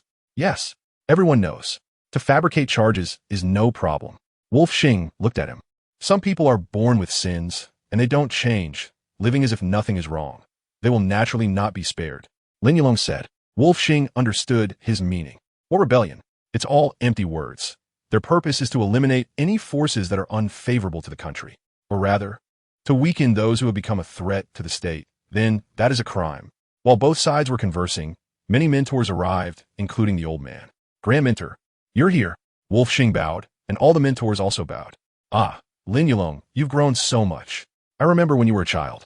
I even held you, the elder said with a smile as he approached. That's all in the past. One must learn to look forward. Thinking too much will only bring more troubles, and the mind will become muddled, confusing what should and shouldn't be done, Lin Yulong said. Impudent. Our Grand Mentor doesn't need to teach you.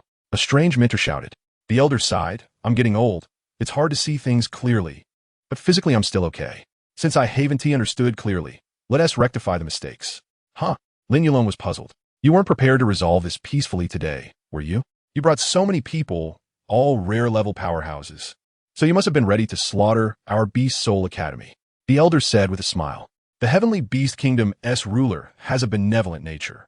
If you give up resistance, I can guarantee your safety. Lin Yulong clasped his fists. Ah, you've grown so much, yet you still say such childish things. The elder said, impudent. How dare you speak to the lord of the country like that? A fifth-level legal officer shouted. Old. The elder slowly stepped forward, and a half-human, half-beast figure appeared beside him, glaring at the opposing party. Wolfxing gave Lin Yuanliang a look, meaning it was clear. Hurry and take the students away. Even with the Grand Mentor present, winning this battle would be too difficult. Unless the Academy head returns, it would be hard to escape the disaster of the Academy's destruction today. I've long heard that your half-spiritual beast, Ma, is extraordinary. Today I'll get a chance to see it. Lin Yulong laughed. Go, Earth Dragon Beast. The massive body stood at 4 meters tall, charging forward with a powerful impact that shook the ground. Its golden aura shone brilliantly, and its body glowed with a yellowish hue as it collided with its opponent. To others, its enormous size seemed clumsy, but this was one of its most formidable attacks. The half-beast centaur raised its hands, and a two-colored ring intertwined before it. When the two collided, the half-beast centaur glowed with white light, holding the two-colored ring and continuously retreating. Stop! The half-beast centaur shouted, finally halting its body to block the assault from the Earth Dragon Beast.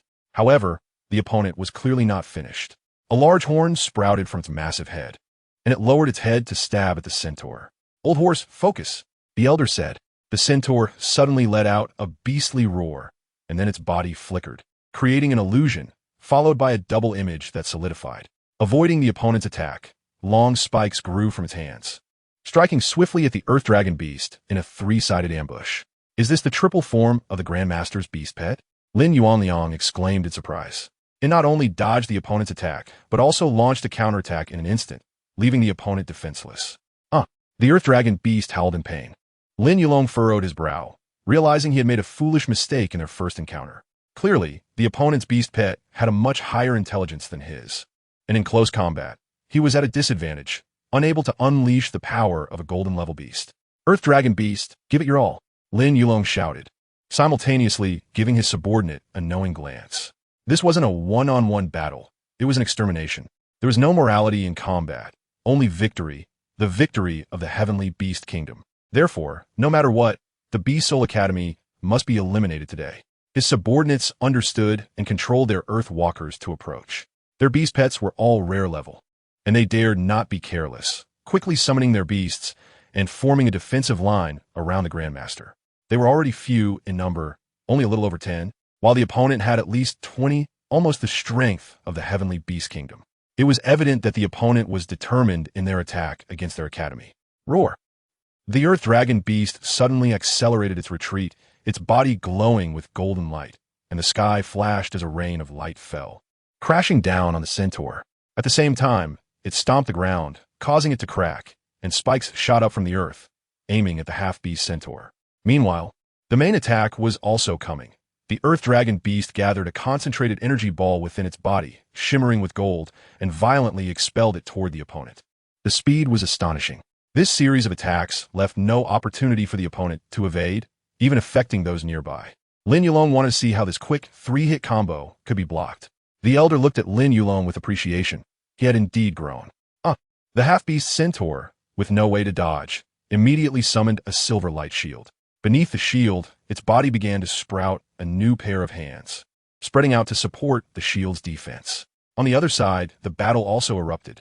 Dozens of fierce beasts clashed, sparks flying, and skills unleashed. Their battle was chaotic. They didn't even try to dodge, engaging in a brutal melee. The conditions dictated the factors of battle, and they dared not hesitate. Taking advantage of this time, Lin Yuanliang had already brought the first and second-year students to the passageway at the back of the third-year mountain. This was the exit that Li Yin had visited 2 days ago, a point of entry and exit for the wild forest. You go first. Remember the route. Lin Yuanliang urged. Everyone was still somewhat confused, unable to comprehend how things had suddenly escalated. However, upon hearing the sounds of fighting from inside, they snapped to attention. Although it didn't seem real, it was indeed the truth. All right, hurry up, Lin Yuanliang said as he ran toward the area of the third-year students. They were the academy's elites. They were hope, and he couldn't lose a single one. Saving even one was better than none. Soon, amidst his frantic efforts, he gathered dozens of students who were at home. He couldn't worry about the others anymore. Shu Yisin and the others looked at Lin Yuanliang in confusion. They wanted to know what was happening outside, given the enormous commotion. But Lin Yuanliang didn't have time to explain. Go down the mountain from the back, quickly. The academy is in a life-and-death crisis. You must survive. Hurry, Lin Yuanliang urged. The crowd was even more bewildered. What's going on? Shu Yisin, understanding the situation, was the first to realize. The academy is under attack. The opponent is very strong. The academy is going to be destroyed. Yes, Lin Yuanliang nodded. Everyone was shocked to hear this. Could even the academy be destroyed? Who had such powerful strength? Lin Yuanliang shouted in anger. Don't waste time. Hurry up. All right. Shu Yisin, instead of being sad, decisively ran out, quickly catching up to the new students. The remaining people were dazed for a moment before following suit. Life and death were no joking matter. They didn't want to die so inexplicably. After sending them off, Lin Yuanliang dashed back. He couldn't abandon his comrades. Escaping alone was not his style. He quickly rushed back to the front yard, where the battle had already reached a boiling point. The Grandmaster and Lin Yulong were locked in a duel with no clear outcome, while the number of wolves was insufficient, being heavily pressured. During this time, 2 of the instructor's beast pets had already died in battle. The decrease in the number of beast pets made the fight overwhelmingly one-sided. Lin Yuanliang summoned his beast pet and charged in. Upon seeing Lin Yuanliang return, Wolf Walk complained, "You shouldn't have come back. Those students still need someone to lead them. What leadership? If you all die, it's over." Lin Yuanliang disregarded any sense of decorum. Today he would hold nothing back. His earth hedgehog, covered in sharp spikes, charged into the mass of beasts. Using its fierce spikes to attack, these spikes were no ordinary ones, as they could extend upon piercing, catching the opponent off guard. Well, then let us fight. Wolf Walk sighed. Are you still going to stubbornly resist? At this rate, you want to escape death. Your students have all left. What is the point of your actions? Lin Yulong countered. Now, with the advantage of his Earth Dragon beast body and skills, he kept pressuring the half-beast centaur. Sometimes persistence doesn't guarantee results, but it is always necessary. The elder stated, his face resolute. If only his beast pet could break through to the golden level 2 stars, perhaps the situation could turn around. Alas, his abilities were limited, and his beast pet's talents were also limited. Ultimately, he had suffered an intelligence loss. Then, let us follow that persistence to hell, Lin Yulong said mercilessly. The Earth Dragon beast understood, letting out a fierce roar as its body expanded, stomping the ground with all 4 legs, causing the earth to split open instantly, separating it from the surrounding foes. It also trapped both sides atop this crack. Then the Earth Dragon beast concentrated a scorching energy in its mouth, with a high concentration of flames. Its feet began to change color, turning red. Its entire body became bright red, and the scales on its body also turned red. With this strike, it aimed to determine the victor and eliminate this old fool. Grandmaster, Wolf Walk shouted. If this strike couldn't cross the chasm, there would be no way to dodge. The old man smiled, feeling that it was just right. He never thought of avoiding it. Then let us fight, the old buddy. The centaur understands him, for hands clasped together, praying and muttering something. Behind it, a phantom emerged, a phantom that belonged to its ancestral form. The phantom's power was astonishing. Even the Earth Dragon beast opposite felt the terror. However, because it was too illusory, although it looked frightening, it did not reach the point of being insurmountable. To capture the ancestral illusion is an ancient summoning method, and now it can only enhance its own strength a little. Lin Yulong saw through the opponent's trick at a glance. Are you still going to struggle in vain? The child has grown up and is smarter, not easy to deceive. But growing up doesn't mean you can disregard your elders. That's not right, the old man said. The centaur was still returning to its ancestral form, but was almost at the critical point. Meanwhile, the Earth Dragon beast's attack was still brewing, its body glowing bright red. This strike would definitely be earth-shattering. You care too much about age and hierarchy. Your rigidity has determined your limit, so you have grown old, Lin Yulong said. As soon as he finished speaking, the Earth Dragon beast's attack finally gathered. Dragon Breath Destruction. It opened its mouth wide, and a wave of scorching heat ignited the air, creating a sonic boom. Then a scorching wave swept out from its mouth, red light tearing through the ground, ripping apart the air, destroying everything in its path towards the centaur. like a flow of lava, yet as fast as lightning. The scorching breath was incomparable to lava. Dragon brise destruction crashed directly against the centaur's defense. And after half a second of delay, it shattered its defense. A scream echoed, and the Academy's mentors looked on. They saw the rolling flames directly shatter the centaur's defense and even penetrate the phantom. The illusion flickered and then vanished. The centaur was defeated. Old buddy. The old man cried out in pain, but the centaur could not respond. Its life was consumed and melted away by the flames of the dragon's breath. Great. Mentor, we have lost. Does that mean we are finished? Have we ultimately been defeated? At this moment, Wolf Xing also lost confidence. Boom! The rolling fire erupted at the centaur's location. The ground cracked, and countless stones heated red by the flames flew into the sky. Boom! A wave of heat surged, and everyone, along with their beast companions, had to avoid the oncoming danger. Only the old man looked pale as he gazed at his old partner, knowing that he had lost a friend he had known for many years. For him, it was also the end. He had lived this life to the fullest, and he was indeed meant to die. He cared for his students and the academy. Watching them grow up little by little, he really had enough. Next, it may depend on you, children. The old man looked at Wolf Xing and the others with blood and tears in his eyes. Alas, the teacher can't hold on anymore, and I'm sorry I couldn't help you. Great mentor, great mentor. The crowd cried out in anguish, watching the old man slowly being consumed by the flames. Powerless to do anything, they were heartbroken. At this moment, they only felt revenge in their hearts. Kill, kill, kill. Avenge the teacher, Wolf Xing shouted, wiping away his tears, knowing that he had to take up the banner now. The two sides clashed again, and the beast companions, influenced by their masters, unleashed their potential, fighting to the death, repaying blood with blood. They finally took down a few enemy beast companions. But hope was still bleak. Lin Yulong looked at his beast companion, appearing very distressed. It seemed that something was wrapping around it. He couldn't see it nor relieve its worries. He took out a few pills, hoping to provide relief. But they seemed ineffective. It had no external injuries, nor could he see any internal injuries, yet it was greatly distressed, tossing and turning. Could be some old guy, but he had no chance to strike. He couldn't understand why his beast companion was like this. Although the Earth Dragon Beast's attacks were incredible, its strongest asset was still its defense. What kind of damage could harm it? Lin Yulong was anxious but helpless. The battle over there was still ongoing, but victory was only a matter of time. The earth-walking beasts attacked frantically, continuously spitting fireballs. Although they were far less powerful than the Earth Dragon Beast's dragon breath, they were still formidable. They were more than enough to deal with Wolf Xing and his beast companions. The numbers were already small, and after fighting desperately, they fell into a passive position. They managed to kill a few of the enemy's beast companions, but still, more of their own companions died. On the field, only Wolf Xing's Lu Shisha and Lin Yuanliang, along with the two mentors' beast companions, were still alive. The other mentors' beast companions had all perished. Now, the five of them occupied 5 corners, protecting the more than 10 people in the middle. The deadlock was set, and Wolf Xing understood that. But everyone would not give up so easily. To be precise, even if they died, they wouldn't let the other side have it easy. It seems we could die together today. Huh, yeah, being together with you is really disgusting. You still haven't taken a shower. I wonder if the students have escaped. Alas, the accumulation of hundreds of years of our B-Soul Academy is about to be destroyed by others. The few of them were covered in the blood of their opponents, looking somewhat grim. Meanwhile, on Lin Yulong's side, the Earth Dragon Beast finally calmed down. He seemed to understand what was going on, the ancestral reflection. Its recent purpose was not for defense, but for a desperate counterattack. In an instant, it almost cost the Earth Dragon Beast its life.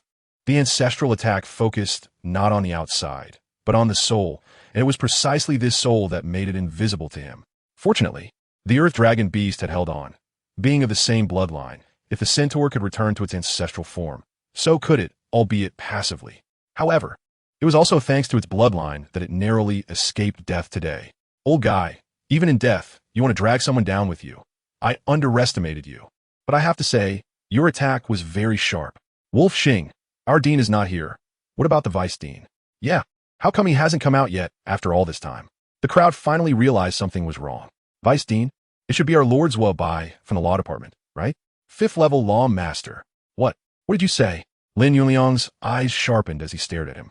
And at that moment, his beast companion was ambushed and finally fell to the ground. No need to say more. Destroy them.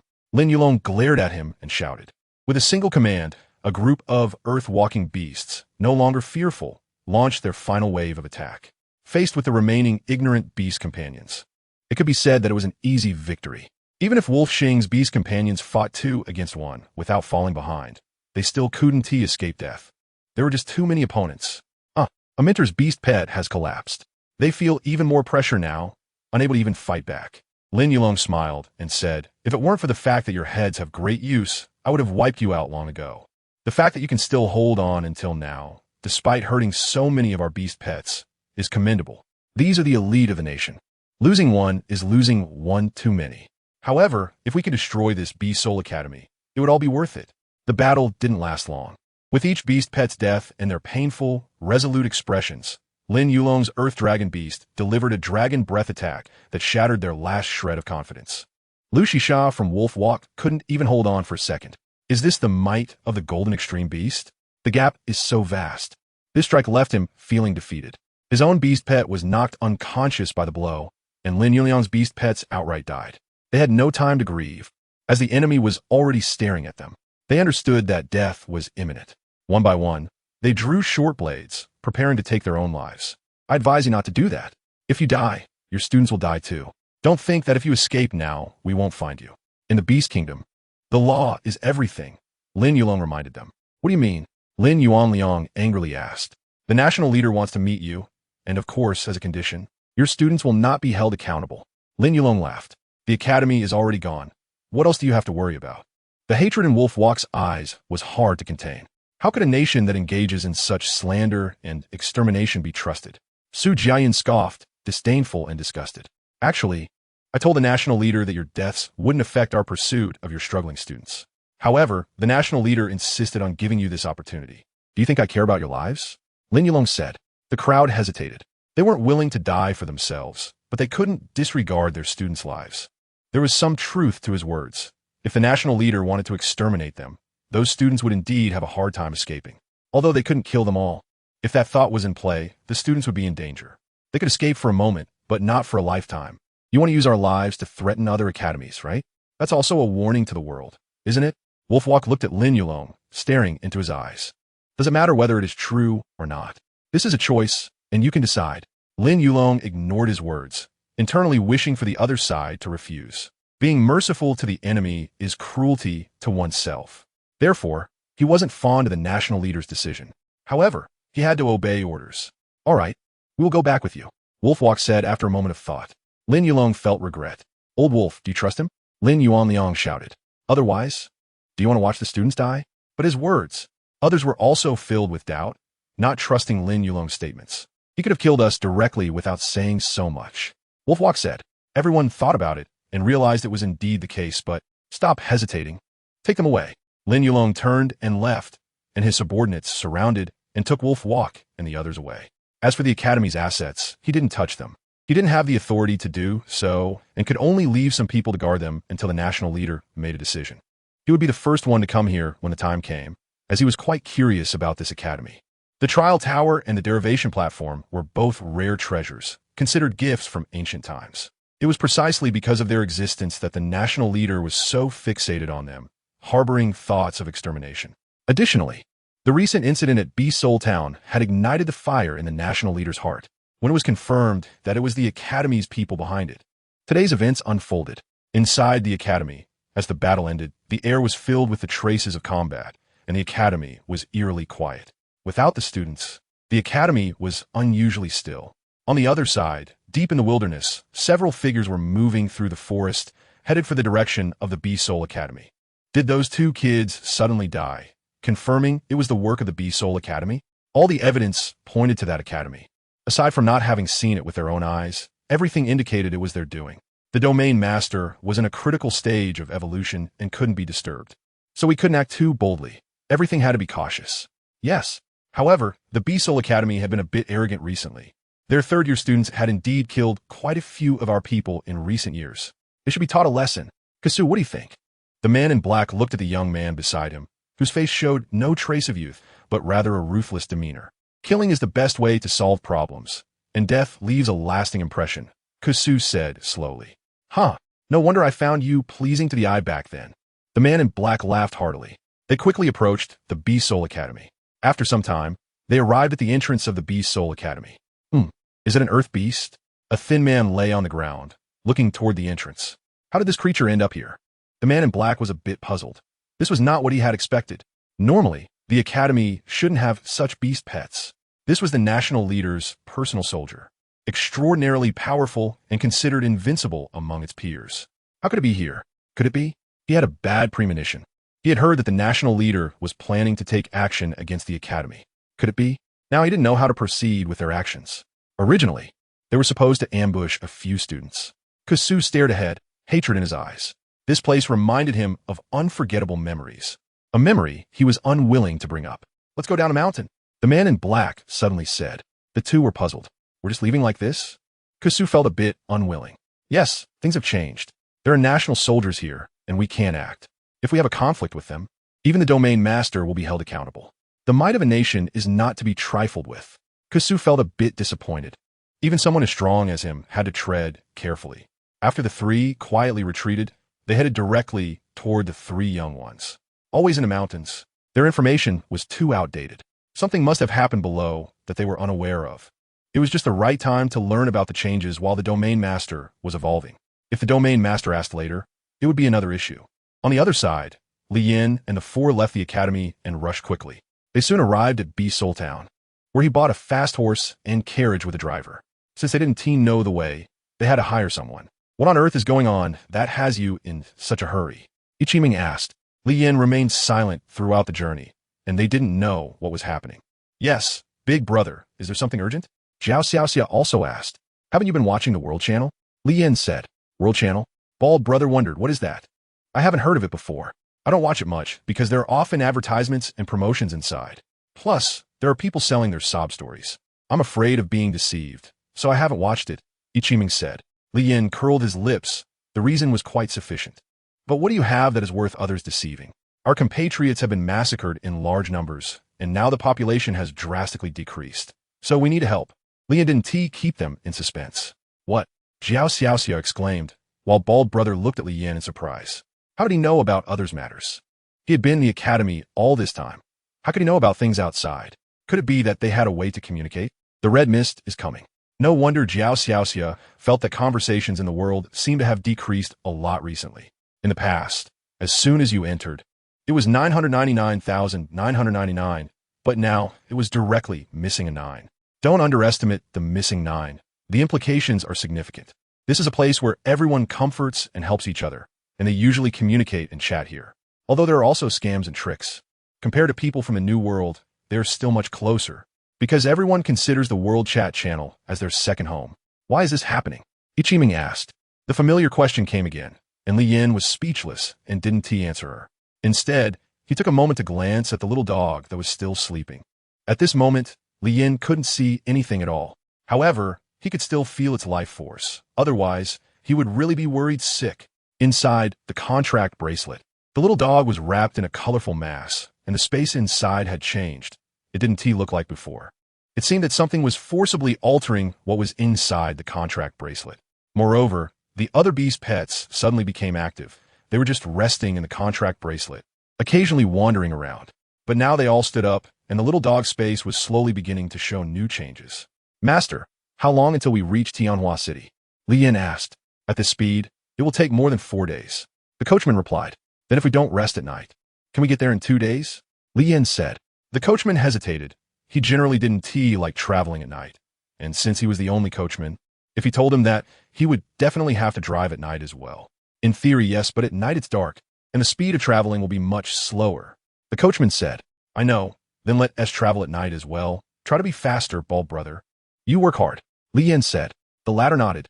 Does he know the way? The coachman asked in confusion. Driving is not a problem, but knowing the route is very important. After passing through Blue City, the roads are winding and easy to go wrong. Moreover, sometimes the secondary roads are wider than the main roads. Here's 1,000 copper coins. When the time comes, I hope you can stay awake, okay? Li Yin sincerely looked at him. The other party also sincerely accepted. Of course, it's my honor to serve you. Ichiming was speechless. She had just seen that man looking very unwilling. Li Yin didn't say much. Looking ahead, his consciousness entered the world channel. Hurry, everyone gather at White Robe City. Quickly. Gather at Tianhua City fast. I just saw something over in the capital. It seems like they're assembling their teams. Your news is outdated. They already gathered and left. Seems to be heading towards Blue City. No, I think it's Maple Leaf City. How come I see it as Beast Soul Town? The few of them each expressed their own testimonies, unsure of whom to believe, but no one really cared. However, there was one piece of information that Lian noticed. Damn, guess what happened to me today? Guess what? Just say it. You all know about Beast Soul Academy, right? For some reason, it was wiped out. If we hadn't escaped quickly, we would have been killed. Damn, you guys didn't see that battle. Flames soaring into the sky. Overwhelming. It was like the apocalypse had come. Are you kidding me? Obviously, those who saw this piece of information didn't believe it. However, later, what that person said became much more normal. It was exaggerated. But Beast Soul Academy really was destroyed. I had stayed in that academy for a month, so I know he was telling the truth. ISNT, the academy, one of the top powers in this world, how could it be wiped out so quickly? Bullshit. The Heavenly Beast Kingdom is the boss. The academy is just a little brother. Seeing this, Lian exited. Beast Soul Academy was destroyed? Today? What a coincidence. It just disappeared right after he left. Why didn't he feel anything at all? There was a strange feeling in his heart. It wasn't entirely sadness or reluctance, but it had a bit of both. A very strange emotion. Lying in the car, looking up at the sky. The sky was clear and hot, yet it couldn't dispel the loneliness in people's hearts. The world might be great, but living is exhausting. Lian does not possess that kind of great love. This trip can only be considered as making a small contribution. In fact, he could have chosen not to go. Coming to this world, it can be seen as a foreign land, with everyone looking out for themselves. Although he is in a different place, he has no choice but to do so. People are troublesome. Too many thoughts lead to worries. So, he decided not to think. With financial support, the driver became much more spirited and motivated. Therefore, some things are quite strange. Clearly, they're just external objects, yet everyone places great importance on them. The journey was smooth and uninterrupted until nightfall. Lian opened his drowsy eyes and looked at the road ahead. The Blue City was right in front of him, and this was the place where he was pulled into a world of illusions last time. He glanced to the sides and confirmed that everyone was real before feeling a sense of relief in his heart. It seemed that such places were not commonly seen. Or rather, they didn't appear at any time. After passing through smoothly, the group continued on their way. However, Bald Brother looked strangely at the city gate of Blue City. Had they closed the gates so early? Wasn't it still daytime? Closing the gate was quite normal. Ichimung, munching on fries, said that all these snacks were stolen from Lian, allowing her to have a feast. No, normally, cities have guards at all times, day and night. They wouldn't just close the gates. Moreover, there was no one passing by on the way here, which was also quite unusual, Bald Brother said. Lian also felt that something was not quite right, but it was just a little, nothing serious. Moreover, he had more important things to do and no time to linger on this. With doubts in their minds, the group continued forward for 2 kilometers. The silent, dark night added a touch of mystery and danger to the road. At the same time, the driver was replaced by Bald Brother. Although the previous driver was still quite energetic, Lian still suggested he get some rest early, because at some point, he would need to wake him up. Even though the fare had been paid and he was the boss, he wasn't that inconsiderate. As they moved steadily forward, the 2 women fell asleep due to exhaustion. Lian, having slept too much during the day, was not feeling sleepy at the moment. The road was still long. He gazed ahead with a mind full of chaos. There were too many things he wanted to do, and it all became jumbled. Suddenly, a white figure appeared in Lian's line of sight. As the cart approached, Bald Brother also noticed something was off. He turned to ask, and Lian gestured to continue. As he got closer, he gradually made out the figure. A person stood in the middle of the road, holding a fan and wearing a white outfit. If it were someone else, they would certainly be scared half to death.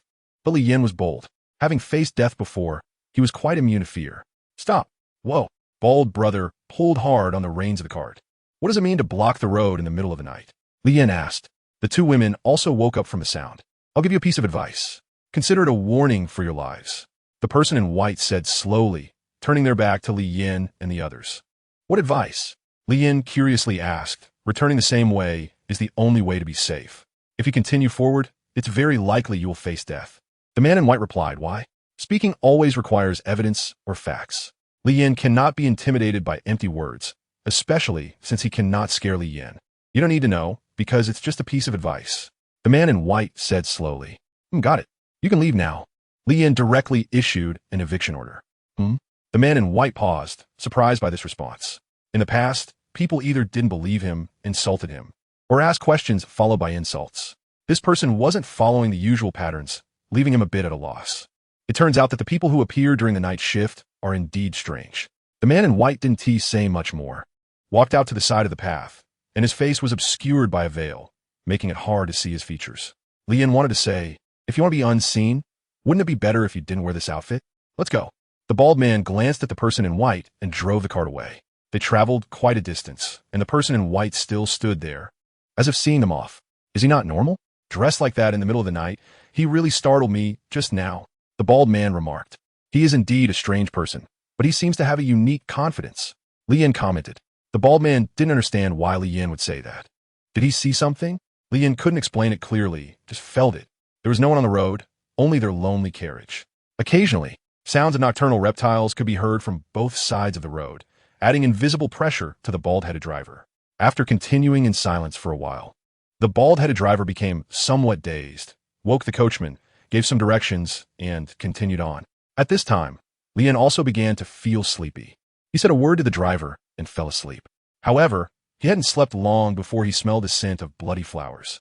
A strange summary, but that was exactly how it smelled. At first, he thought he was dreaming, but after a few inhales, he suddenly opened his eyes.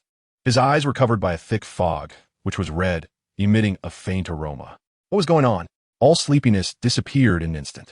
How'd he end up here, and what was this? Li Yin asked the somewhat blurry, bald-headed driver ahead. I don't know either. I thought it was just fog on the road and didn't pay much attention, but after walking for a while, the fog became thicker and even changed color. The bald-headed driver replied, both startled and scared. If it weren't for Li Yin waking up on his own, he would have gone to wake Li Yin. Li Yin understood and did not blame him. He looked under the car and saw that it was indeed on the road. He then glanced at the two beside him, Taming and the other, who were still sound asleep. Sometimes being carefree is quite nice. Li Yin got out of the car and carefully tried to feel the atmosphere and structure within the haze. However, after observing for a long time, he couldn't discern anything, and instead, the fog thickened significantly. Now, if he moved too far away, he could no longer see people. He returned to the side of the carriage, remaining vigilant of his surroundings. In this red mist, the smell of blood was very strong, and it seemed to have a viscous quality. As the haze deepened, the force became greater. It felt as though someone was gripping him, pulling and yanking. It was very strange. He looked back and saw that there was no longer a path behind him. He could rely on his memory to find a way out, but it was risky. So, their current situation was that they were trapped. What should they do? This red mist was oppressive and mysterious, and its smell was somewhat pungent. He didn't know what it was. Should they try to retreat? It was already too late. Something from within the red mist was approaching. Li Yin looked ahead with a serious expression. The bald guy instantly summoned his beast pet. Put away. It's useless, Li Yin said, his face a bit tense. He felt that the opponent had something that made him feel challenged. The bald guy obediently put it away. For whatever reason, he unconditionally trusted Li Yin. Moreover, his strength was indeed not enough to be of any concern. Li Yin listened attentively, putting aside all his thoughts, focusing on the sounds coming from ahead. Talp, talp, talp. It sounded very much like the sound of high heels. Strangely, high heels existed in this world. The steps were slow, but the direction was towards the two of them. And as she drew closer, the red mist became increasingly profound, the feeling of thickness gradually materializing. Now, they had lost even the sense of 1 meter. The two of them relied entirely on memory and breathing. Fortunately, they were very close to the carriage, which provided a point of reference, making things much easier. Suddenly, the sound of the high heels accelerated, and a pair of blood-red arms reached out from the red mist, directly grabbing towards Bald Brother, who remained completely unaware. He did not possess Li Yan's abilities to hear the sounds, and had no idea who or when the attack would come. Slap! Just as the blood-red hands were about to grasp Bald Brother, Li Yan struck faster and knocked those hands away. The force was swift and merciless. And under this powerful slap, the owner of those hands surprisingly did not scream in pain. Li Yan did not dare to be careless. At the moment he struck, his foot kicked out as well. With immense strength, his leg moved swiftly, briefly disrupting the red mist and directly hitting the vague position of the hands. But something shocking happened. Despite the speed of his leg, Li Yan missed. Not there. Before he could pull back, a pair of hands emerged from the red mist and grabbed his body, beginning to pull forcefully. The strength was astonishing. Li Yan struggled against it. but he could only delay the tearing speed. The pain began to intensify. Li Yin knew that this could not go on. These hands had to be severed. He took out a second-tier long sword from his backpack, gathering strength in his left hand and power in his right, his eyes shining with divine focus, connecting with the flowing energy within his body. As if coming to life, the sword developed its own consciousness and intent, ringing sharply. "Lower your head," Li Yin shouted. The bald man immediately lowered his head, fearfully glancing around but seeing nothing. At the same time, he felt a murderous, intense sweep over him, accompanied by the whistling of the sword energy. A curved arc shot out from around Li Yin's body, tearing through the red mist and revealing a figure within a narrow gap. A woman's silhouette, a familiar face. Then a scream erupted, sharp and piercing, as if it came from a hellish spirit, miserable and repulsive. The domineering sword energy instantly tore through the woman's body, cutting her in half, while dozens of meters of red mist were also ripped apart. An 8th-tier warrior with a strength level of 7 could unleash a 7th-tier strike, and its power was far from a simple sum of 1 plus 1. This blow would make even beasts of the same tier hesitate to take it head-on, let alone a human. Suddenly, the red mist turned completely blood-red, starting to drip and cling to everything it could attach to. Ow! Within the red mist, a strange sound arose, neither human nor beast, resembling the cry of an insect. Or perhaps it was some other kind of sound, but it was definitely not human. That thing didn't die? Li Yan's expression became serious. Did the strike not kill her? He clearly saw her being cut down just now. Moreover, that face looked so familiar. It hurts. You damn bastard. I remember you, you damn thing. I will kill you, drink your blood, eat your flesh. I will make you wish you were dead. In the red mist, that woman suddenly spoke human words. Although it was an insult directed at Li Yin, he ignored all of it. He caught the key point in her words. She recognized him. And it seemed there was some kind of grudge between them. Li Yin suddenly remembered her identity, because among the people he had killed or offended, there was only one woman.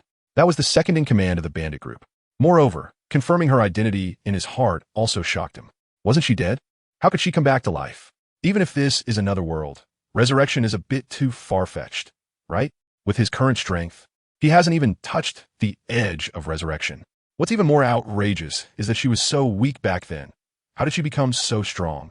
Does dying make one stronger? Too many regrets and anger. Resurrection, damn it. Li Yin couldn't help but curse. He didn't hold back and summoned all his beast pets. At the same time, he gathered his strength in his hand and struck the ground hard. The earth began to shine with a green light, which did not overlap or repel the blood mist. Gradually, it rose and surrounded all the beast pets and himself. A warm earth aura and herbal essence enveloped them. Even the bald guy felt like he had become stronger, able to take a few more hits. But he still didn't dare to get up because the air around them was thick with a murderous aura of fierce beasts.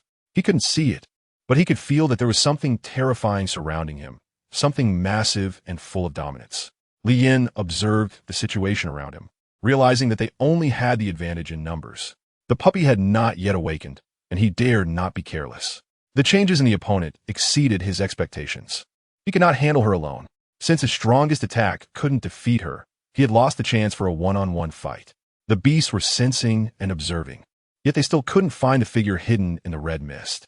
The mist grew denser, a sticky sensation clinging to them, making them very uncomfortable. However, it was clearly impossible to resolve the situation using this method. As Li Yin released the beasts, the woman hidden in the red mist suddenly became still, as if afraid of something. Xiaodai stood on Li Yin's shoulder, flapping her wings, her eyes sparkling with starlight, dispersing the surrounding red mist. At this moment, the blood mist became even more real, with drops of blood occasionally falling, making one feel nauseous. Li Yin did not know how much blood was needed to create such a fog, but he felt that many people must have been killed. It was evident how much evil the other party had done after their death. Li Yin still can't understand why she came back to life. Another unfortunate guy, who thought he could be different, but in the end, it's still the same, dying under this blood mist. The person in white stands at the top of the tree, gazing at the area covered by red mist in the distance. However, her growth speed is astonishing. If this continues unchecked, the next city might just disappear. The person in white mutters to herself with a conflicted expression. "Sai, it's really complicated. I want to let her grow, but I'm afraid I won't be able to handle her later. She probably has the strength of the 6th level by now. If she breaks through to the 7th level, I might have to take some action, otherwise, it could spiral out of control." Li Yin waited for a long time, But that guy still showed no intention of making a move. It felt like the previous screams were just a display or a signal to flee. Sure enough, the next moment, the blood mist began to lighten, becoming less viscous, and slowly retreated to red mist. Huh. The man in white was taken aback. Was it over so soon? Shouldn't he have fed for a while? Why was it so quick this time? As the red mist dissipated, he did not see the figure he expected, but rather saw Li Yin looking vigilant. What? What is going on? Why didn't she kill him? Why? Is it impossible? No way, that can't be. There shouldn't be anything in the heavenly beast kingdom that could hinder her steps. Even if there were, it shouldn't appear here. What on earth is happening? He really wanted to go down and take a look to understand, but his strong pride wouldn't allow him to do so. The man in white was perplexed and found it hard to accept, unable to comprehend. He abandoned his gaze on Li Yin and began to search for the woman's whereabouts. As long as he found her, he could understand the problem. He vanished, disappearing into thin air at the treetops. Without making a sound, Li Yin in the distance didn't notice his presence. After observing cautiously for a while and confirming there was no danger, he collected all his beast companions back into the contract bracelet. It seemed that the previous strike wasn't so useless after all. I knew it, even with a lazy cut. He could still fight. That was just too absurd. Li Yin felt a bit comforted. This was somewhat acceptable. Presumably, that blow had severely injured her, preventing her from launching another attack. The earlier words and screams were meant to intimidate Li Yin. The effect was quite obvious. Li Yin was indeed frightened and dared not to attack. He took a deep breath and then looked at the bald man who was hunched over the car, along with the two women who were mimicking him and the shivering driver. They had heard everything clearly during the recent battle and had no chance to sleep. No matter how strong their hearts were, they had been awakened by those earlier words and screams. It's okay now, everyone get up. Li Yin sat in the carriage. The bald man was the first to lift his head, looking around to confirm before immediately returning to his driving posture. Then he shook his numb hands and drove on. With the bumps, the coachman also looked up, but his body couldn't stop shaking. It had just been terrifying. What he had seen was enough to scare his soul away. He regretted this trip deeply. If he had known there would be such a situation, he would never have dared to come. It was too frightening. Did that thing really leave? Ichiming trembled and dared not lift her head. Jiao Xiaoxia was braver. She mustered her courage to look up and, confirming that everything was fine, patted her little chest. It didn't leave. Li Yan raplia mishiabosli. For some reason, seeing her so scared made him want to tease her. His words directly scared Ichiming, and she cried out, collapsing onto the carriage. Li Yin smiled inwardly, jokingly saying, "Gotcha, it's okay, get up." But Ichiming didn't listen and cried even louder, more heartbroken. It seemed like crying could alleviate her fear. However, there was indeed some truth to this effect. After crying, one could get tired and sleep, and worries would fade away with sleep. Therefore, Li Yin did not stop her from crying. She also didn't try to handle the situation. Jiao Xiaoxia stepped forward to comfort Ichiming, but no matter what she said, Ichiming just kept crying. Li Yin rubbed his forehead, feeling as if he had stirred up trouble. Moreover, he seemed to have no good solution. Ichiming didn't know how long she had been crying, continuing until her stomach began to growl. It was as if she realized something and finally lifted her heavy head. Meanwhile, Li Yin had already fallen asleep. Instantly, Ichiming's sadness was replaced by anger. All fear and hunger felt trivial. How could he be sleeping when she was crying so heartbreakingly? Li Yin was certainly not really asleep, but it was still necessary to rest his eyes. Just as Ichiming was about to get angry, Li Yin opened his eyes directly, and the two stared at each other for a moment. Li Yin spoke first. "Are you hungry?" Jiao Xiaxia and bald brother exchanged a smile. Meanwhile, Ichiming instinctively nodded. To be honest, her face was washed by tears, and her eyes became clear and bright, looking quite lovable. Li Yin smiled as she took out the hot pot utensils. Then she brought out the firewood she had prepared earlier. There was no coal or anything like that, just wood. Although it wasn't very convenient, it was still usable. Ichiming stared blankly at the busy Li Yin, and in that moment, she seemed to see her mother cooking for her when she was sad. She didn't cry out loud, but the tears couldn't help but fall. Unlike Li Yin, she had grown up without parents and had never experienced parental love. Li Yin was strange. She was clearly about to eat meat. So why was she crying? Could it be that this trick didn't work on her? That can't be. She was still drooling, right? Ichiming wiped away the unsightly stuff, sobbing as she looked at Li Yin, and suddenly got up to hug her, crying loudly. She was quick, but Li Yin could have dodged her. Yet he didn't. For some reason, it was like this. Jiao Xiaoxia immediately turned her head away, and the coachman did the same. After such a commotion, he quickly forgot about the earlier intimidation. Li Yin generally held her, and usually organized the food. He acted like an old father, toiling inside and out. Ichiman cried for a long time, very sadly. She wiped her tears and somewhat shyly said to Lien, "I'm sorry." Lien smiled indifferently. At this moment, both sides felt that their relationship had become a bit closer. Lying on Lien, Ichiman felt so secure. Meanwhile, Lien sensed her sadness, a pain that came from heart. He had also been hurt and could empathize. "Let's have a meal together. There's not much we can do in the car. Just eat," Lien said, mainly to the driver. "All right." Ichiman took out her small ball and started eating right away, showing no modesty at all. Just a moment ago, she was heartbroken, and now she was eating so happily. Lien always suspected she might have two hearts. "Don't be shy. Let's eat together. The night road is long, and we still need you to take care of your health and guide us," Lien said to the driver. The latter was somewhat flattered and a bit embarrassed, feeling awkward about having accepted money earlier. These people clearly looked like good people, and he felt a bit guilty as he took out a copper coin. Lien happened to notice and said, "No need to be polite. We are clear about public and private matters. Let's eat." The driver smiled awkwardly, feeling inferior to such generosity, and decided not to pretend anymore. From now on, he would do his best. It was a pleasant meal, and soon Lien and the others finished eating. Even the two little foodies were the same. "Has your beast pet's appetite decreased so much?" Bald Brother asked. I don't know what's wrong with it these days. It doesn't eat as much as before and has become picky," Ichiman giggled. Lien glanced at it and felt that the little meatball had become a bit stronger than before, likely reaching elite level 3 stars and about to advance to rare level. It could be said that progress was not slow. "All right, everyone has eaten enough. Let's rest," Lien said. "It's okay. Bald Brother says he's in great shape." Lien looked back with lingering fear as their carriage gradually moved away. The next day at noon, Ichiman woke up groggily and looked at Lien, who was sitting at the front. "Waking up so early? It's not early anymore. It's already noon," the coachman, full of energy, said. Lien looked like he had something on his mind as he sat there. Ichiman got up and moved closer, sitting right next to him. Lien did not reject it either. "Are you worried about the country and the people?" "No, if I can't even control my own life, how can I worry about the country and the people? You're already so strong. You still can't control it?" Ichiman didn't believe it. "That's true for you. But there are many who are stronger than me, like that guy from yesterday." Ichiman suddenly recalled her encounter from yesterday and shivered. She leaned against Lien, and he did not resist. Lien was still thinking about the puppy. Inside the contract bracelet, red lightning descended, and the shadows of ghosts flickered continuously, while the space was filled with blood red. Moreover, the laws of heaven were rolling. It was quite a spectacle. Lien almost thought that his contract bracelet had been modified. However, his bracelet had indeed changed. It became soft, unlike before when it was rigid, as if it had been given life. Is it evolving? Boom!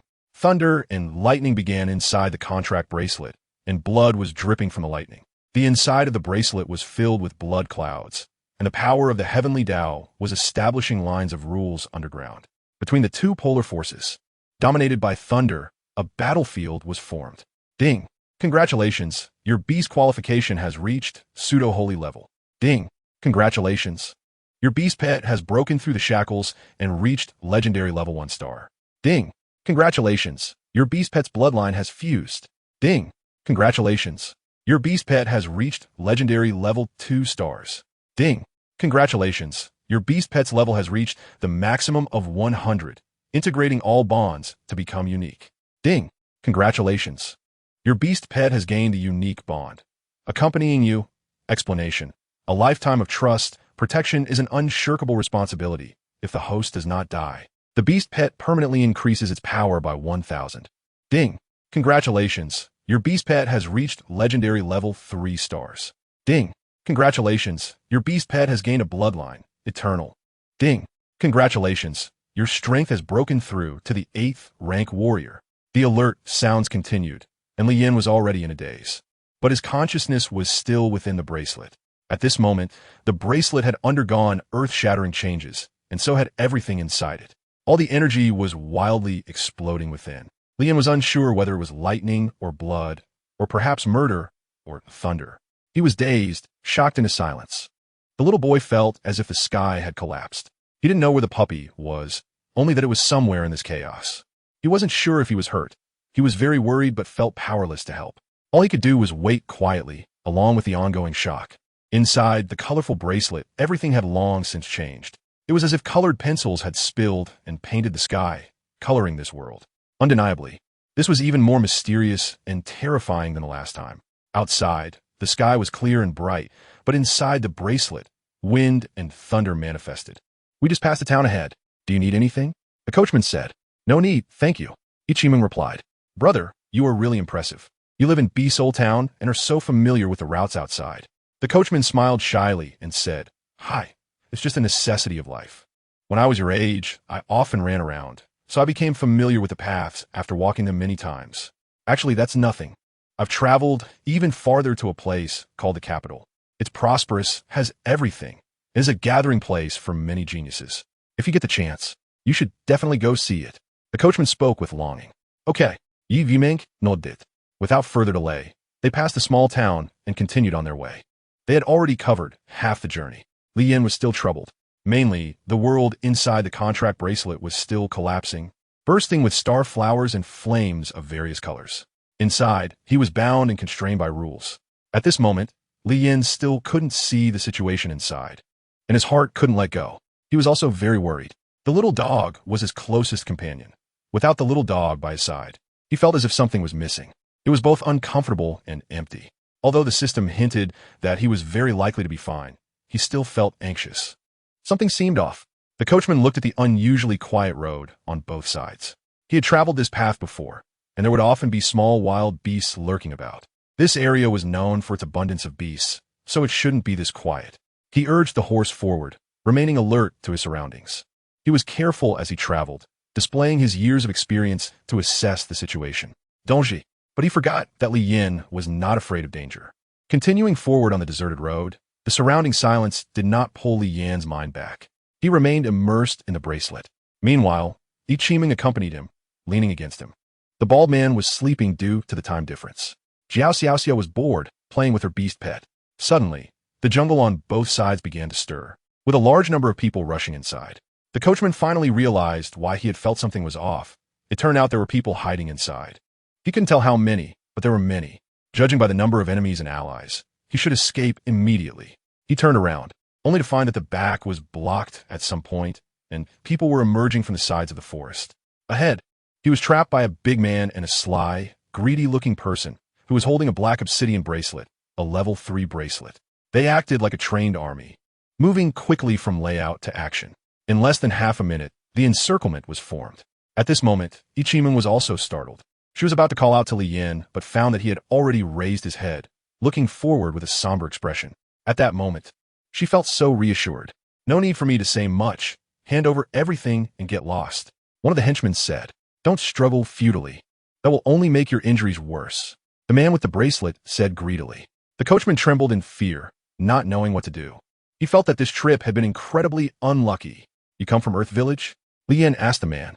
Hearing this, the man was taken aback. Glancing at Li Yan's hand, but instead of seeing a bracelet, he saw something that looked like a green snake. He wasn't from Earth. How did he know? In fact, what he overlooked was the very result he wanted to know, but unfortunately, he didn't understand. Li Yan's bracelet is too advanced, completely beyond their understanding. "Don't you feel embarrassed?" Li Yan replied. "Embarrassed? Ridiculous. You are just fish meat in my hands. Who do you think is more embarrassed?"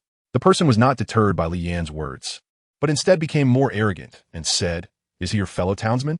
Next to him, a person who looked like the leader said to the sly and gluttonous man, "He should not be the boss.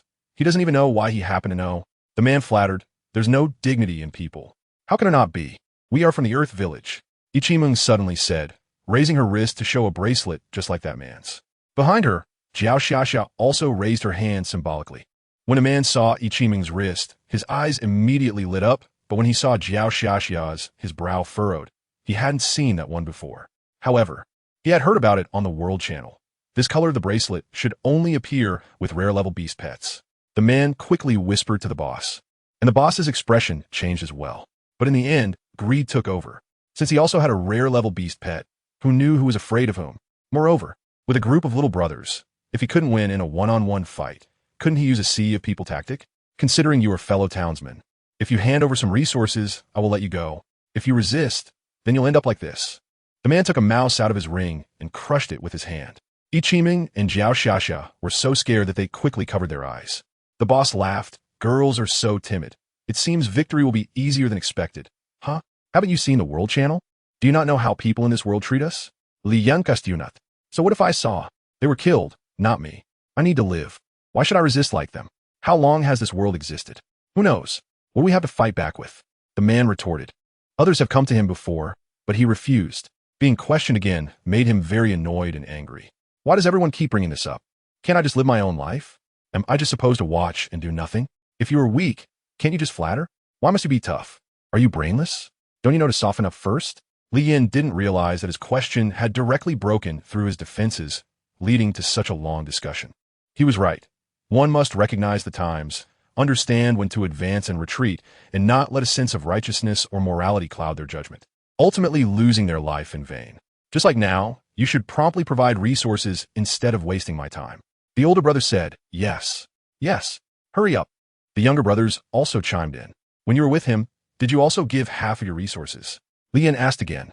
At this question, the person hesitated, as if it brought up painful memories. Of course, he didn't. He gave everything, because this was his letter of commitment. And that's exactly why he could be my strategist. The older brother laughed, completely oblivious to the cold glint beside him. When faced with danger, a person will bow their head, but they will not forget why they bowed. Do you think you can rise again by surviving in this way? If you trade all your resources for temporary survival, what will you do in the future? Li Yin said again. He spoke so much merely out of frustration, especially upon seeing him. It doesn't matter if he lacks patriotism, but he cannot lose his bottom line. Moreover, even if he gains this opportunity through such means, the road ahead is still bleak. Never doubt that a juicer won't extract juice. And within Li Yan's words, the stakes are clear. That person understands it well and has known it for a long time. But understanding doesn't change anything. With a knife at your throat, you tell me, what should I do? Kid, you're talking too much nonsense. Stop the nonsense. Do you want resources, or are you going to hell with your resources? That big brother is already very angry, and Li Yan's evasive talk has completely infuriated him. Li Yan sighed. He did not get the result he wanted. The person had hesitated before, but now had given up. In his eyes, Li Yan could see no hint of reconsideration. The opportunity was thrown out again, but he chose to ignore it, perhaps out of disbelief in Li Yan. Originally strangers, they became enemies, and as for enemies, they must be eliminated. Li Yan spoke word by word, and as soon as his voice fell, his figure suddenly disappeared. The next moment, Li Yan appeared in front of that person without any warning. Li Yan gave him a chance of terror, but no hope of life. His left hand easily pierced through his left chest. He could only see the person spitting out dark blood with a suddenly pale face. Li Yan's figure quickly disappeared and reappeared in front of those big brothers. All of this happened within 2 seconds, and ordinary people simply couldn't react in time. Li Yan gathered a surge of energy in his hand and flicked it, directly killing his beast pet without pain or joy. Death was its final outcome. With his strength breaking through to the 8th rank of martial artist, Li Yan's power was incredibly abnormal, no longer as singular as before. And his attacks had also become unpredictable. It felt like killing someone invisibly within 100 meters, though, in reality, it might not reach that extent. You could have lived, but you chose to die. If that's your choice, then die. The older brother's trembling body and terrified eyes were about to plead for mercy, his lips quivering. But Li Yan wasn't prepared to listen to him anymore. He found himself to be too slow and should act faster. With another flick, the energy shot through like a physical bullet, piercing his chest and shattering his heart, simultaneously cutting off his life force. A life was thus extinguished. At that moment, the little brothers finally saw Li Yan standing there, with 2 people collapsing beside him. Why is he so strong? Why? Why is he so strong? If he said it, how could I compare myself to this fool? Was he going to die? What a drama. I just got a chance to survive not long ago. And now it's gone? This was his last thought. He regretted it, but hated it even more. Clearly, it could have been explained in a few words. Yet he didn't say anything, chewing on words like a scholar, yet suddenly so ferocious. Do you still want to die? Li Yan turned to look at the group of thugs. He had never thought of killing them because they were too weak. He couldn't muster the interest. The crowd was terrified, watching Li Yan like a ghost, appearing and disappearing as he killed their boss. How was this possible? It exceeded their understanding. They scattered as if they had agreed upon it, desperately fleeing. But due to their legs not obeying them, they often fell down, yet they did not give up hope of escape. It was too terrifying. This person was too frightening. They remembered Li Yan's face and vowed to hide as far away as possible if they ever saw him again. Li Yan threw the 2 corpses aside, and the man's bracelet landed in his possession. He had a strange thought about this bracelet, feeling that collecting it might be of great use. Back in the carriage, Li Yin did not say much and calmly said, "Let's go, master." The coachman quickly agreed, and when he looked back at Li Yin, he lowered his head in fear. It turned out he was someone who could kill without blinking. Although the other party was a bad person, this decisiveness was truly terrifying at such a young age. Ichiming was unusually obedient this time and did not speak, quietly sitting beside him like a virtuous wife. Xiao Xia, used to such matters, directly went off to play with her beast pet. She had decided to be a fool with no other thoughts in the future. The carriage set off again, and after a while, it became dark. The bald-headed man took over and continued to travel through the first half of the night. The coachman, for some unknown reason, said he couldn't sleep and that he could drive, adding that the winding roads in the latter half of the night wouldn't allow for much sleep anyway. So he wouldn't sleep at all. Li Yin did not object, and Bald Brother naturally went to sleep. The nights soon passed. The next day, around 8 o'clock, they arrived at a place called Tianhua City. The city gates were tightly closed, and several gazes were focused on them. Li Yin quickly spotted the hiding places of the people lurking in the shadows. Perhaps they were not good at hiding or did not make a special effort to conceal themselves. However, there was significant hostility in their eyes towards him. Moreover, soldiers on the city wall began to wave at them. Li Yin looked up at the somewhat blurry figure in the distance, and, at the same time, he realized that the other party seemed not to be waving at him, but rather reminding him that it was dangerous here. "Ding! Your beast pet has awakened." Li Yin ignored everything else, and his consciousness directly entered the contract bracelet. Before his eyes was a desolate world, devoid of grass and the traces of human presence. Only a barefoot little boy sitting on the ground. He looked up at Li Yin with a naive expression, his eyes filled with warmth and excitement, as if he had seen a family member. Li Yin was stunned. What was going on? Where was the puppy? But that little boy suddenly appeared in front of Li Yin, and he knew that Li Yin was in the void. He was initially surprised, but his body did not resist, because the other party was so familiar when he approached. The little boy directly hugged Li Yin's master. "Master? You are the puppy?" Li Yin exclaimed. The little boy nodded. Li Yin was so shocked that his jaw almost dropped. "Have you transformed into human form?" Li Yin asked. "Yes, master. That pill you gave me allowed me to transform directly, and I feel so powerful now. It's like I have the ability to destroy everything," the little dog said confidently. The gathering place of the alliance. Li Yin carefully looked at him, but he still couldn't quickly accept this fact. It was indeed a bit shocking. However, this closeness couldn't be faked. After waiting for a long time, the puppy finally completed its evolution, which is a good thing. Li Yin held the puppy tightly. It felt like 3 days apart was as long as 3 autumns. The joy of reuniting after a long separation was overwhelming. Eternal Guardian Dog, Legendary Level 3 level, Max level quality, Pseudo-Sacred level skill. Harnesses the power of the Eternal Guardian.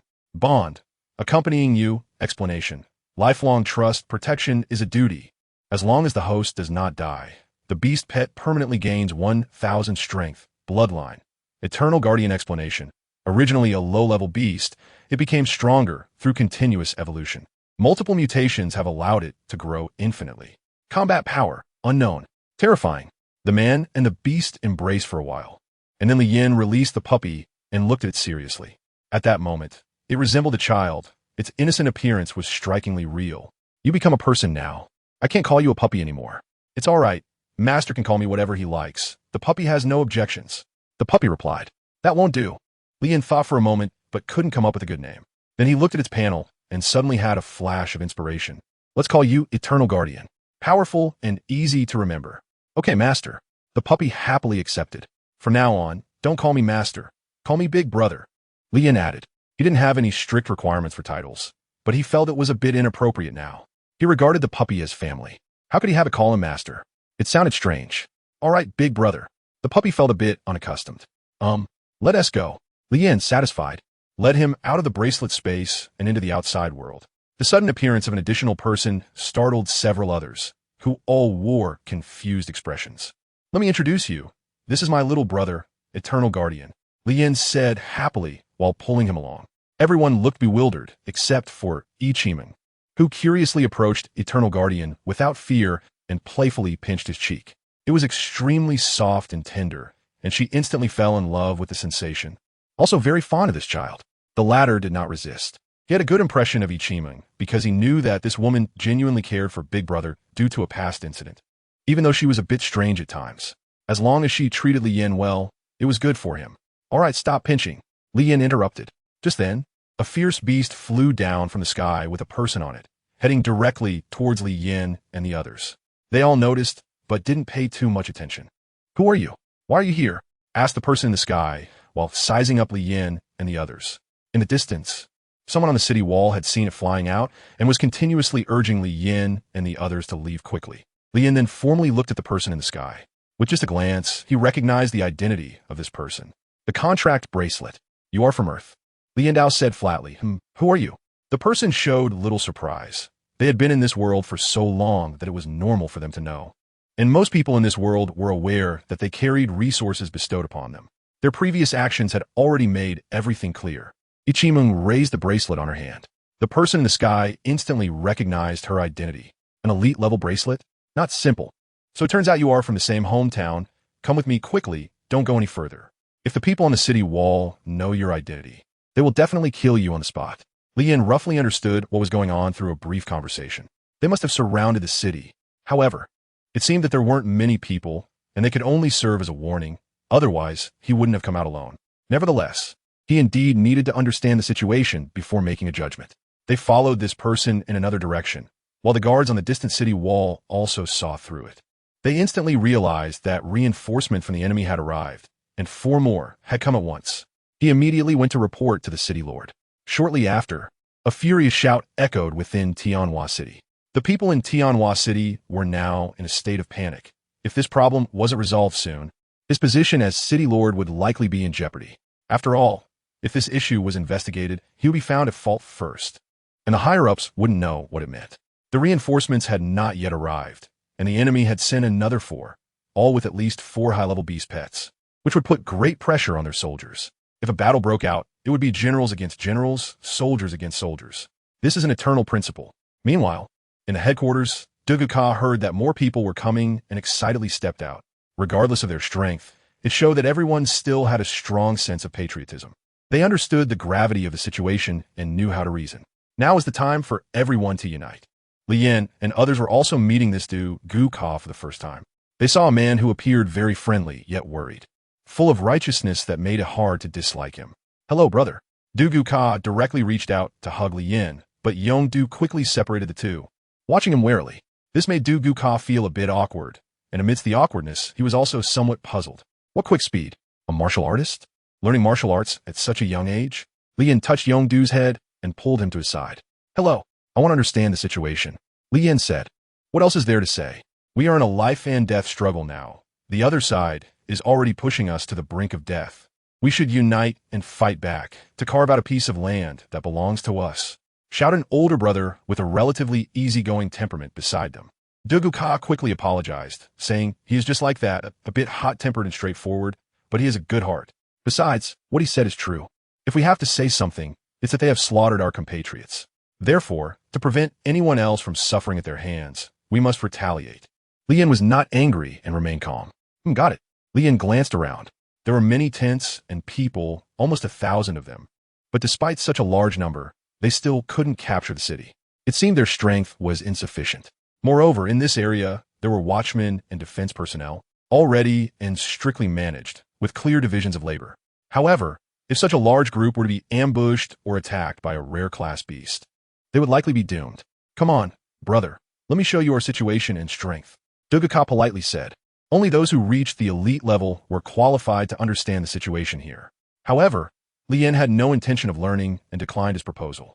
Then let's take a walk. Duguka was not angry. He had the demeanor of a martial general. It was always Li Yin who was talking to him, and Duguka ignored the presence of others. Duguka invited them to patrol the area together. Brother, you've seen the situation and have a general understanding. I wonder what your strengths are so I can arrange work and strive to break their city gate as soon as possible. The few of them strolled by many fellow villagers who were dressed in modern clothes, looking out of place in this world. This was also to unify the personnel, and their bracelets were exposed for easy identification. Ichiming and Jiao Xiaoxia had already measured their bracelets. Duguka's eyes sparkled as he looked at Jiao Xiaoxia, excitedly saying, You really can't judge a person by their appearance. This young lady actually has a rare class beast pet. I'm really nothing compared to the big brother. Jiao Xiaoxia said shyly. The young lady is too modest. May I know what level your beast pet is? Duguka was hopeful, thinking if it was rare class, they could fight, but there would still be risks. If it was rare 2 or 3 stars, it would be much better. Rare, 3 stars. Jiao Xiaoxia replied honestly.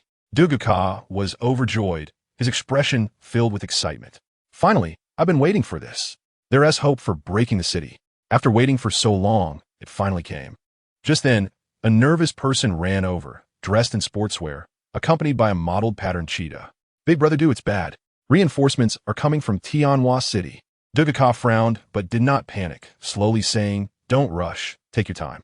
The man first glanced at Li Yin and the others, then calmed down a bit and said they brought a lot of people, almost 100, and their beast pets are all at least elite level.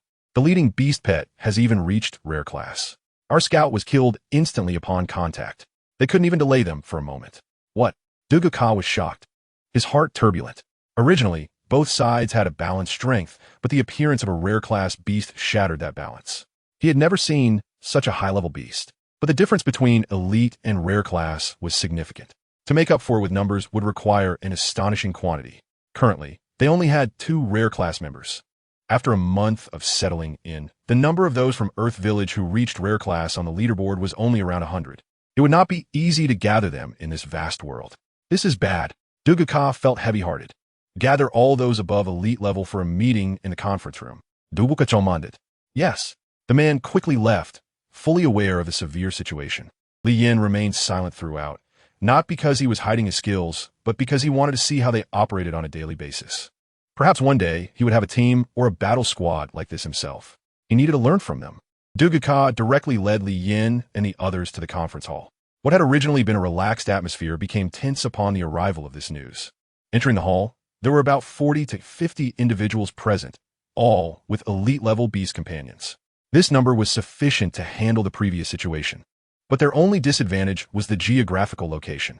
However, now they were at a disadvantage not only in terms of geography, but also in numbers, as the opposing reinforcements had completely disrupted the days of preparation. Duguka took a seat in the middle, while Li Yin and the others subconsciously sat at the edges. Most of the attendees did not know them, so they did not pay much attention to their presence, except for a few extra glances at each Chiming. Everyone likely just received notifications about the unexpected appearance of a rare-level individual, and with this person's arrival, they found themselves at a disadvantage, almost without any chance of resistance. Duguka said sternly, what can we do? I don't understand. Can we still fight? We can fight, but the scales of victory have already tipped against us. If no one can stop that rare-level individual, we might face complete annihilation, Duguka explained. Is a rare-level beast that strong? Someone questioned skeptically. I can't say exactly how strong, but I know the difference between rare level and elite level. My beast can take on more than 10 elite level beasts without losing ground. And over time, it can defeat them all, even when it was only rare level 2 stars. Duguka provided an example. The crowd fell silent. If that's the case, then the rare level must be incredibly stronger. Even if they were also strong, they wouldn't stand a chance in battle. Is there really nothing we can do? Someone asked. What can we do? No one can restrain that guy. We can't win. Even if we could restrain him with this terrain, dealing with 100 elite-level beasts would still be very difficult. Duguka sighed as he looked at the departing figures of Li Yin and the others. He too felt despair. After finally waiting for such a strong, rare-level individual, they were met with the enemy's reinforcements. It seemed that this battle was destined to end in failure from the very beginning. Perhaps they should never have initiated this uprising. At the same time, the reinforcements from by East City arrived under similar circumstances. The Earth Village army had their stronghold taken by an opposing rare-level beast. The World Channel was in an uproar. The number of assembled troops on the other side was 3 times that of theirs, and many had died. Everyone present witnessed the situation in the World Channel. Duguka was particularly stunned. So strong. Thousands of people just died like that. All the people seated exchanged fearful glances. They could see panic in each other's eyes. A rare-level beast is truly terrifying. Does that mean let's disperse quickly? If that guy comes over, we'll be in trouble. The desire to retreat grew in everyone's hearts. They no longer had the will to fight. Continuing to fight would be no different from seeking death. Duguka felt hopeless too. He now understood that even with the support of a system, they were merely newcomers in this world. How could their foundation possibly compare to the local forces that had existed for who knows how long? This battle had already been lost before it even began. Meanwhile, the Lord of Tianhua City was receiving a reprimand from a high-ranking official from the law department. After being scolded thoroughly, he dared not retort. Not only was he lacking in strength, but he also did not dare to speak up due to his identity. However, the arrival of the other party relieved him somewhat. The city gates have been breached. The Lord is furious. Do you know why? The man, seated in a high position and dressed in the robes of the law department, asked in a tone befitting an elder. I don't know. The Lord of Tianhua City bowed. Of course you don't know. You bring trouble to the country and cause problems, and then expect us to clean up after you. Chao Yuanju scolded angrily. I acknowledge my guilt. The Lord of Tianhua City was clever enough to realize that arguing at this time would be futile. Only by lowering his head and admitting his mistakes could he be forgiven. Even if he wasn't forgiven, he couldn't do anything to himself. He just had to wait for everything to pass, and when his beast evolved to rare level, he wouldn't have to endure this anymore. Now tell me, what is the strength of the opposing force, and how many people are there? Chao Yuanju asked, not wanting to waste time arguing, as the task was clear, and with the current chaos and potential dangers from the academy, he had no time to waste. Currently, it seems to be led by a rare level 3-star individual, with thousands following, and their strength is mostly elite level, with only about 50 elite level beasts. Most are high level and ordinary level beasts, the Lord of Tianhua City explained. The data is quite vague, but sufficient, Chao Yuanji remarked, standing up to leave. You can't even handle this? You're really quite foolish. The Lord of Tianhua City dared not voice his anger. He did not follow, but watched as the other party left. At the same moment, Li Yin walked out of the Alliance territory towards the city wall. Are we just going to walk over like this? Isn't it a bit too conspicuous? Baldy chuckled. It doesn't matter. The result will be the same. Li Yin replied. Yongdu followed closely beside him. The two girls trailed behind, and Jiao Xiaoxia summoned his beast companion to walk alongside.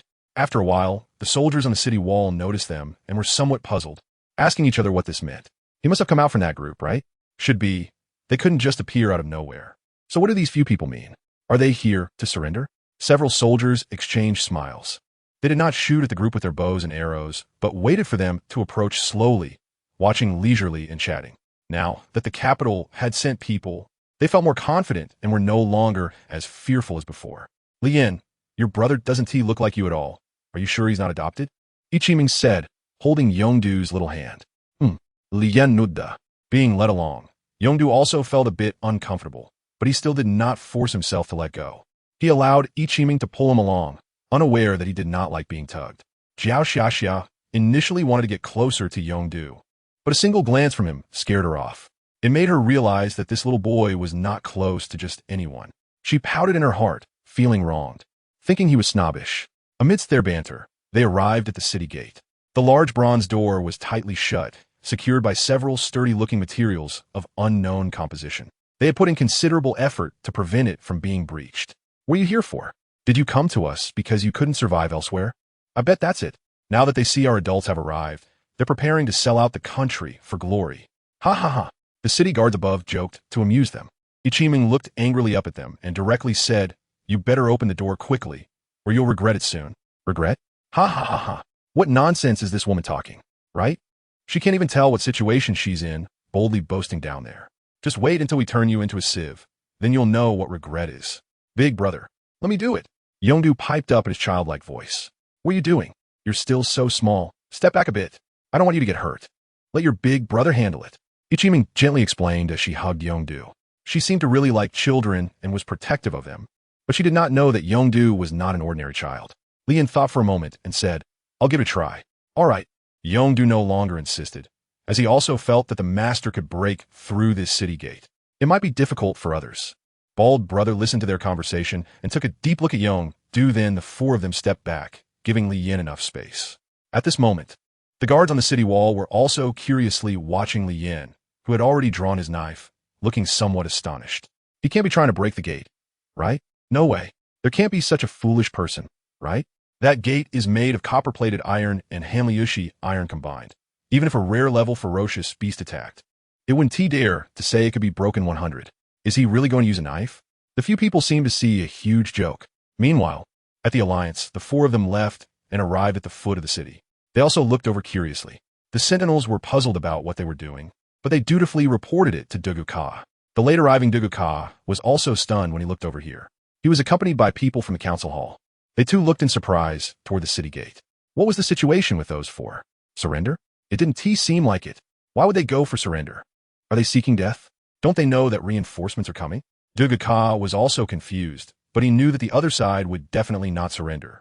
And a voice in his heart told him that something big was about to happen. We don't need to keep an eye on them, right? The urgent task now should be to quickly evacuate our compatriots. Yes, yes. The result of the recent meeting had already been decided, which was a temporary retreat. Although reluctantly, Ka agreed. He couldn't just watch everyone go to their deaths, as their numbers were already few.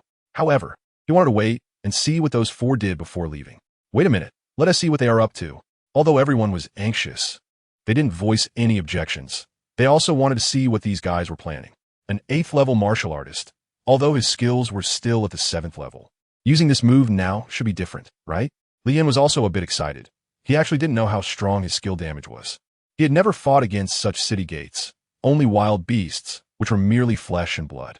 With his knife hidden and power gathered, Lien sat and performed the action of drawing his bow and unsheathing his knife. To be honest, it really looked the part. Haha, yes. I wonder if I can peel off a layer of skin from the city gate. Nonsense, they're taking it so seriously. How could it only peel off a little skin? Isn't that paint? Ha ha ha. You're still so meticulous. The few of them were joking up there, not in a hurry at all. The beast pets beside them were the same, but they didn't notice that the wind around them had already begun to change. The wind stirred, and a vortex appeared. An immovable eternal wind turbine centered around Lien was generated. Lien was still hiding his knife, having broken through to the 8th rank warrior. The momentum of his knife was obviously different from before, and his skills had also changed. Previously, it was just a simple skill that unleashed powerful force. Now, he could enhance the power of his sword technique through momentum, accumulating stronger strikes with natural energy. The term one slash implies solving all enemies in one stroke. However, Lien planned to strike twice in an instant, a thought that had just emerged. To make this attack even more perfect, he switched to his only 4th rank weapon. But even with a 4th rank weapon, it showed signs of collapsing under the continuous buildup of momentum. This was not a good start. Would he attack or not? It had been a minute. Was he just wasting time? Was he not there to perform tricks? Without being beside Lien, they could not feel the pulling force of the wind. The 4 closest below felt it acutely. The domineering wind fluctuations in the air made them dare not approach even a little. Getting too close would result in injury. If it weren't for Yongdu beside them, they would have already been harmed. And they couldn't escape the repulsive force that seemed slow but was as cutting as a knife. Without Yongdu's protective power, how could they observe from such a close distance? As time passed, Lian's knife momentum was about to reach its peak. The hurricane surrounding him suddenly intensified, and the absolutely domineering wind force instantly sent the guards on the city wall tumbling. The city guards screamed in terror, not understanding why such a strong wind had suddenly arisen. Ka's body jolted, his eyes unable to believe what he had just witnessed. His gaze had never left Lian's figure, so he saw the whole process. The city guards fell? Why? Was it because of the person below? One slash. A fierce and strong wind. In an instant, 2 knife energies slashed in an X shape at the city gate. In a moment, the air exploded, shattering it and tearing the hurricane apart. 2 streams of light flashed, passing through the fallen city gate, followed by 2 cracking sounds. They were misaligned. The knife energy was as fast as lightning, and they couldn't even see what had happened before being severed, and the guard behind them felt no pain.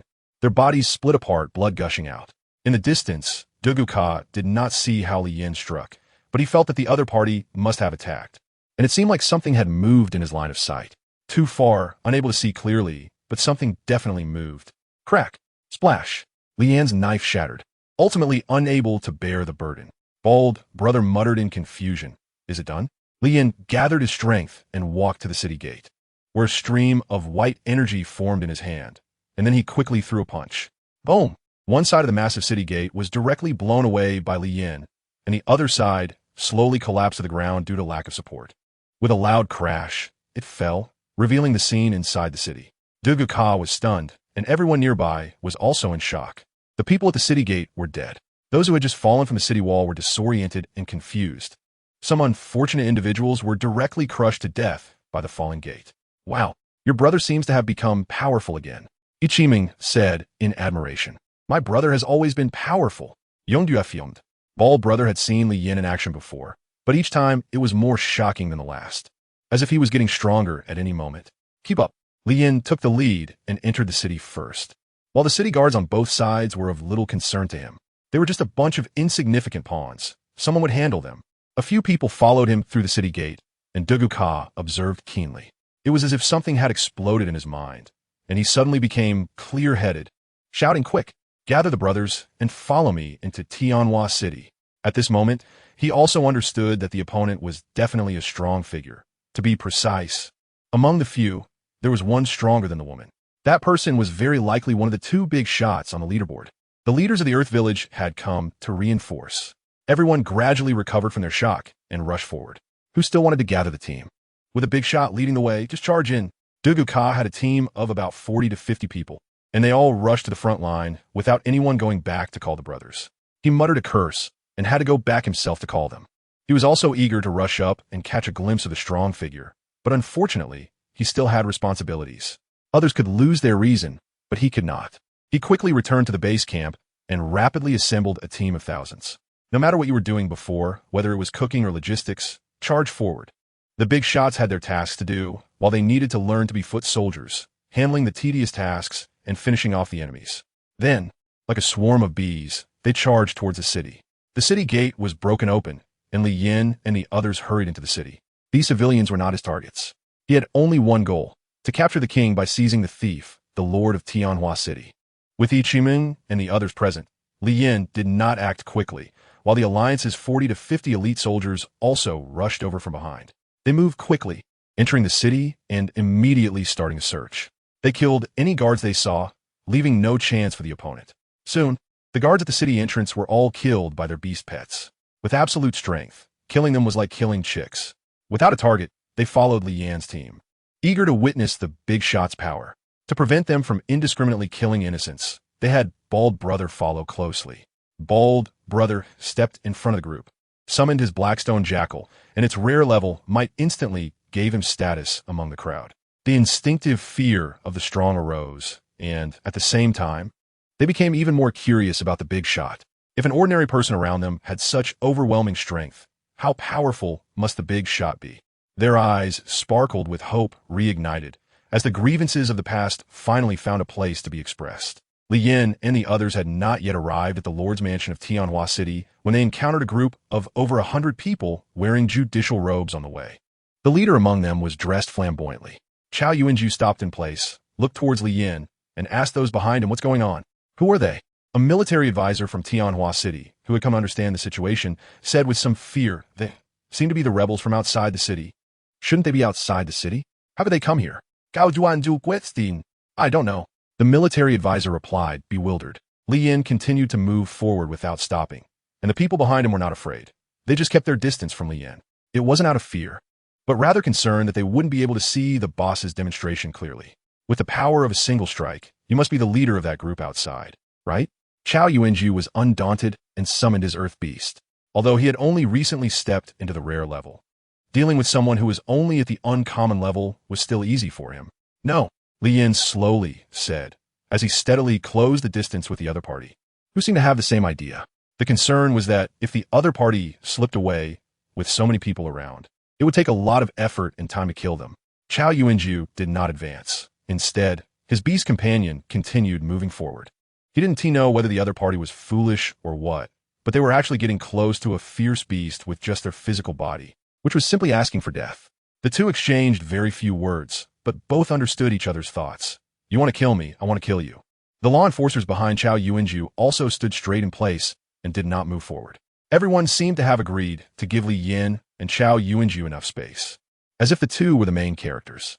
The beast on the ground had stopped moving, its eyes fixed on Li Yin's position, starting to gather power in its mouth.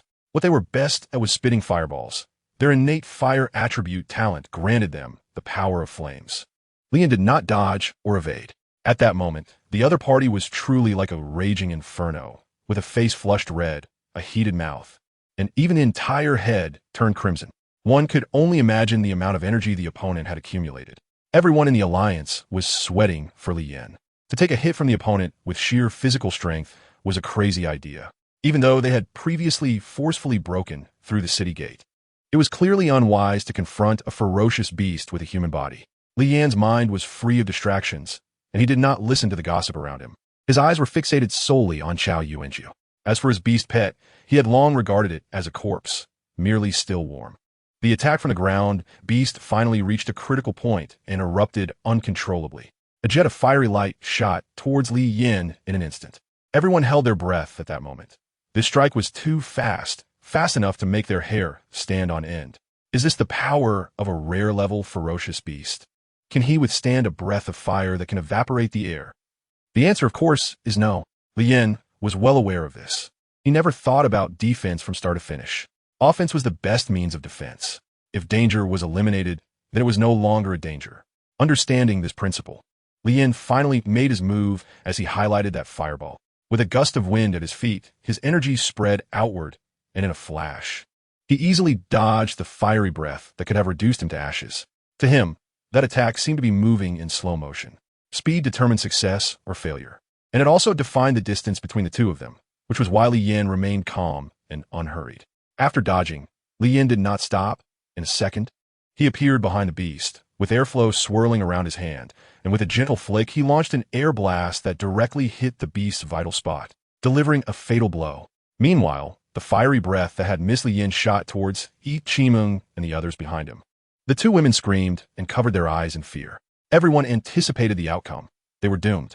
However, contrary to the expected fiery incineration, the fiery breath extinguished silently a meter away from them, turning into ash. As positions were exchanged, when everyone saw clearly, the flames had vanished, and Li Yin stood behind the beast. Everyone was stunned, feeling as if their eyes had been toyed with, as if they had been bribed. They rubbed their eyes in disbelief until they turned red, yet the situation remained the same. Chao Yuanju was even more confused and shocked. What had happened in that moment? Why was he standing behind his beast pet, and why wasn't he attacking him? He shouted orders to attack, but the beast remained unresponsive. It was still Li Yin who helped him a bit, not wanting him to look so foolish. With a light push, the beast collapsed with a thud, and blood leaked from beneath its body. At that moment, Chao Yuanju was also stunned. Even a fool could tell that his beast pet was dead without any clarity. Everyone else had similarly incredulous expressions. Was this the power of a big shot? Did he come with cash? Unbelievable. It was too outrageous. It was hard to imagine what had just happened. Li Yin didn't have as many thoughts as they did. The task wasn't completed, and he could only continue. He slowly approached Chao Yuanju, who remained motionless, not because he didn't want to move, but because he was still in shock. The strategist beside him was more sensible and had already fled without a trace. My lord! My lord! A few shouts from his subordinates pulled Chao Yuanju back to reality, and Li Yin appeared before him. You have a chance to live. Do you want it? Li Yin looked down at him. He was already tall, and as his strength increased, he had unconsciously grown to 185 centimeters. Looking down at this 170 centimeters person, he really had to look down on him. Chao Yuanju didn't speak, trembling as he looked at Li Yin. The words he wanted to say stuck in his throat. I advise you to accept it. Surviving is still living, very suitable for you. Enjoy your old age. Li Yin didn't forget to give him advice, but the other party seemed ungrateful, still in a daze. Hey, forget it. Don't. Chao Yuanju finally reacted, but the opportunity had already passed. Time waits for no one, and besides, Li Yin's strike was a guaranteed kill. Bang! A large hole was opened in Chao Yuanju's chest, and the shape of his heart was visible. It was just a broken heart. Chao Yuanju choked, blood spitting from his mouth as he tried to say something, but he couldn't manage it, collapsing to the ground. With Chao Yuanju's death, the people behind him were left leaderless, but they did not panic and flee.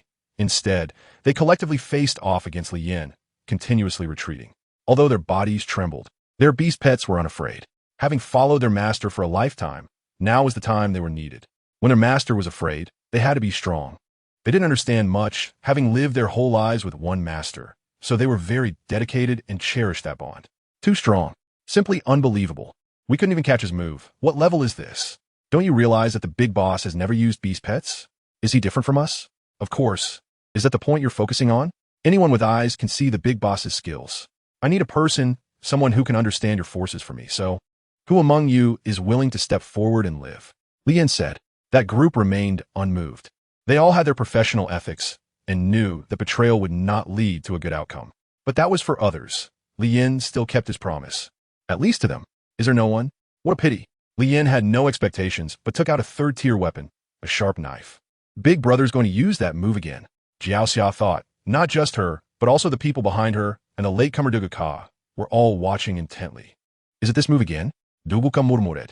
This time, Lian didn't take as long to gather strength because it was just one strike, and this strike was horizontal. He intended to use this strike to kill everyone opposite him. Although it sounded cruel, it was unavoidable.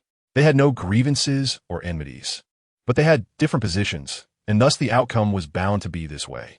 It was either you die or I live. There was no third option. Slash. A knife slash without any fancy moves or dazzling effects. The silver light swept through, stirring the morning breeze, taking away hope and vitality. When those people did not see it coming, their bodies were split in two. This strike was quick. Lian did not let the opponent suffer much pain. Splitting the opponent in two was not due to some sadistic pleasure, but to achieve a better outcome in death. No accidents should occur. Bang! Hundreds of bodies fell, and the sound of them hitting the ground echoed. Each thud struck at the souls of all the allies. They opened their mouths wide, looking at Li Yin with admiration, his towering figure. He was like a savior, like a god of death, powerful and terrifying. They were also relieved that this person was their fellow townsman, a compatriot from Earth. Duguka, on the other hand, thought of another level. What if he created a new Earth here? He could do it, right? He would do it, wouldn't he? He had some hopes in his heart, seeing the hope of the Chinese people in this person. Perhaps he was not a qualified emperor, but a country needed someone like him to pioneer. With no obstacles, Li Yin continued forward. He had seen similar clothing on these people and had a rough idea of their identities. There were no city lords among them, so he still hadn't met the person he wanted to see. The problem remained unresolved, so he couldn't stop, although it was a bit troublesome. Then let us just consider it a stroll. The bald man instructed them a few things, and he didn't go up himself. Duguka watched the few people move forward. He also wanted to see. Everyone was orderly guarding in the city, not to wander around or touch things. Our main goal is to control this city first, Duguka said solemnly. Everyone nodded in agreement, but some couldn't suppress their curiosity and wanted to take a look. Meanwhile, the chaos on the streets had already frightened the citizens of the city, who were trembling and hiding at home. The people were already anxious, and now with such an incident, they regretted not fleeing immediately. A breach was made at the city gate, and Duguka immediately gathered some people to go to the other 3 city gates, directly killing the city guards and replacing them with their own men. Thus, this city naturally became their spoils of war. The only drawback was the return of those few people. Li Yin arrived directly at the city lord's mansion based on the information hint, without taking any detours. At this moment, there was no one at the city lord's mansion. Li Yin's leisurely pace gave them a chance to escape. However, they couldn't get away, as the city gate had been controlled by Duguka. Li Yin walked into the seemingly empty lord's mansion, giving a feeling of abandonment. However, he sensed that there should still be someone here. If the other party wasn't foolish, they wouldn't choose to flee, as they should know very well that escaping in a daze wouldn't work. Li Yin and others circled around the lord's mansion, but found no one. The place was in disarray, likely having been thoroughly cleaned out before. Although they didn't find anyone, Li Yin still felt that the other party hadn't left. This was his intuition, an intuition without any basis.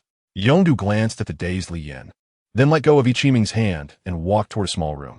They had searched this room before, and they had done so carefully, finding nothing, so logically, there shouldn't be anyone here. Yongdu, what are you doing there? We've already searched it. Ichiming called out to him, but Li Yin directly reached out to stop her. Ichiming looked puzzled. Yongdu walked to the bed in the small room, closed his eyes, and felt around. His body emitted a hollow power. The darkness was oppressive and carried an ancient aura. The quality of this power had long surpassed the impurities of the heavenly path and the dominance of thunder. Yongdu continuously emitted this power, quickly spreading it throughout the entire room. Yongdu's power firmly embedded itself into all the objects in the room. With a gentle tug, the room didn't move, but the interior began to shake violently. Yongdu was exerting force. It was as if something had shattered, and the scenery inside the room changed. It was no longer the emptiness from before.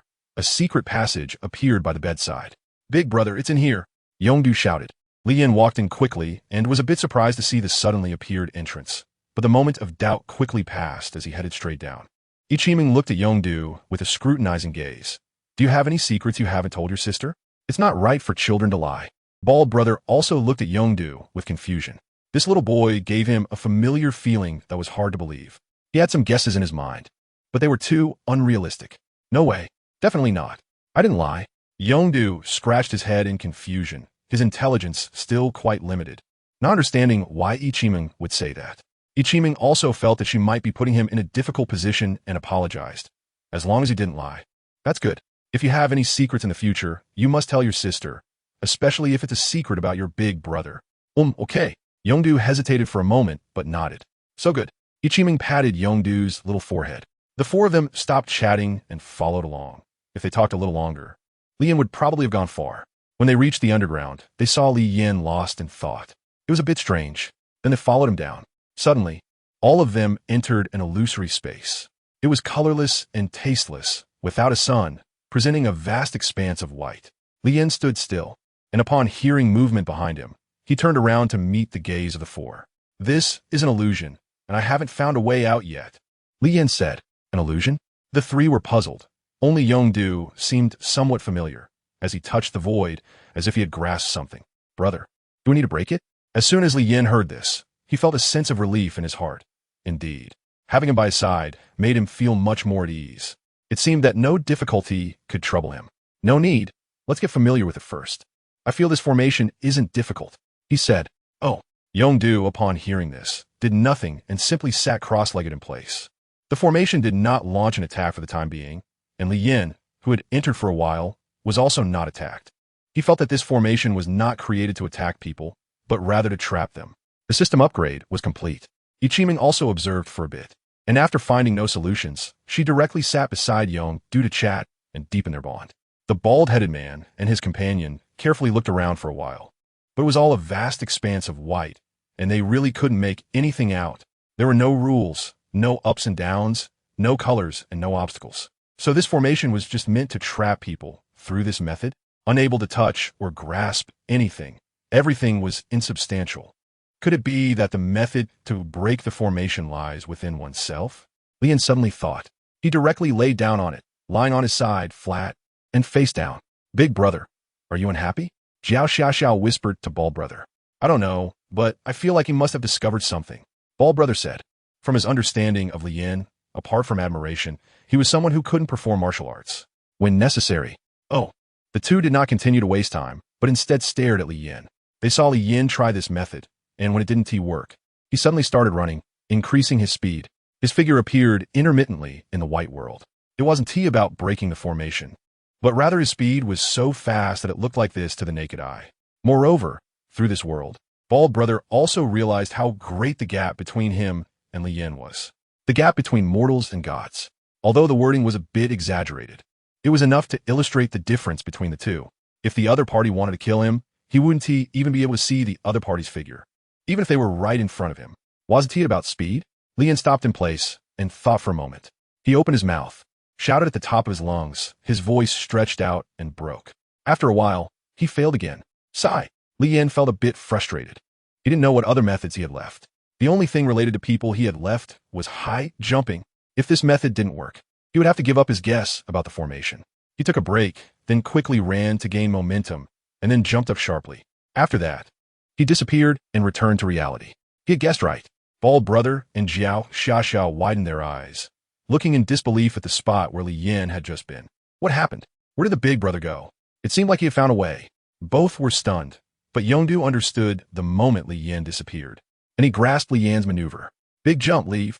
Yongdu got up, said a word to Ichiming before leaving, and then jumped up sharply and disappeared. Ichiming was startled.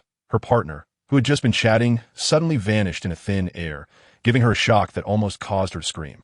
However, what did he mean by that sentence?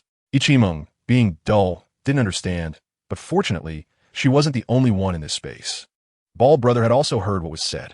He walked over to Ichiming, carefully processed the information, and then performed the same action, disappearing as well.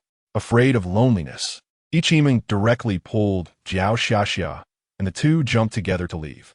After everyone exited, the place was still the same underground, and the location hadn't changed, indicating that the previous illusion formation was independent. There was no time to waste. Li Yin and the others continued deeper inside.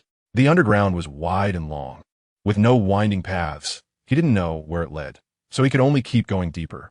After walking for a long time, they finally reached the end and returned to the surface.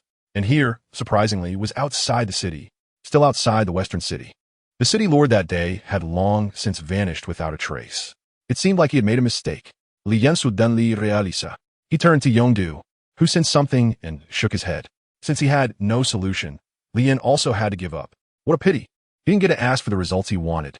Looking back at the city that had already been occupied by the locals, Lian moved his mouth, but had no intention of going back. He would just treat it as a gift for them. It wasn't the time to develop his own power yet. He still needed to keep a low profile, though just a little. He had to show up now. Ding. System upgrade successful. Ding. We sincerely apologize for keeping everyone waiting. Delayed rewards will be distributed shortly. Ding. We will now discuss the functions of this system upgrade. Ding.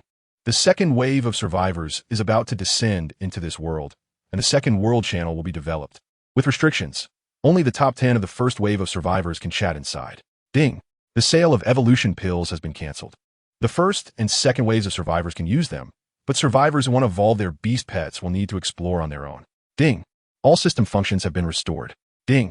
New Great World missions are open. Competition in this world. Mandatory mission. Random distribution.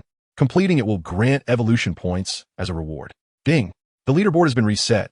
Please upload your beast pets. Ding. Development of location coordinates function. Ding. Evolution points will be reset again, returning to their previous state, with unified synthesis standards and self-optimization.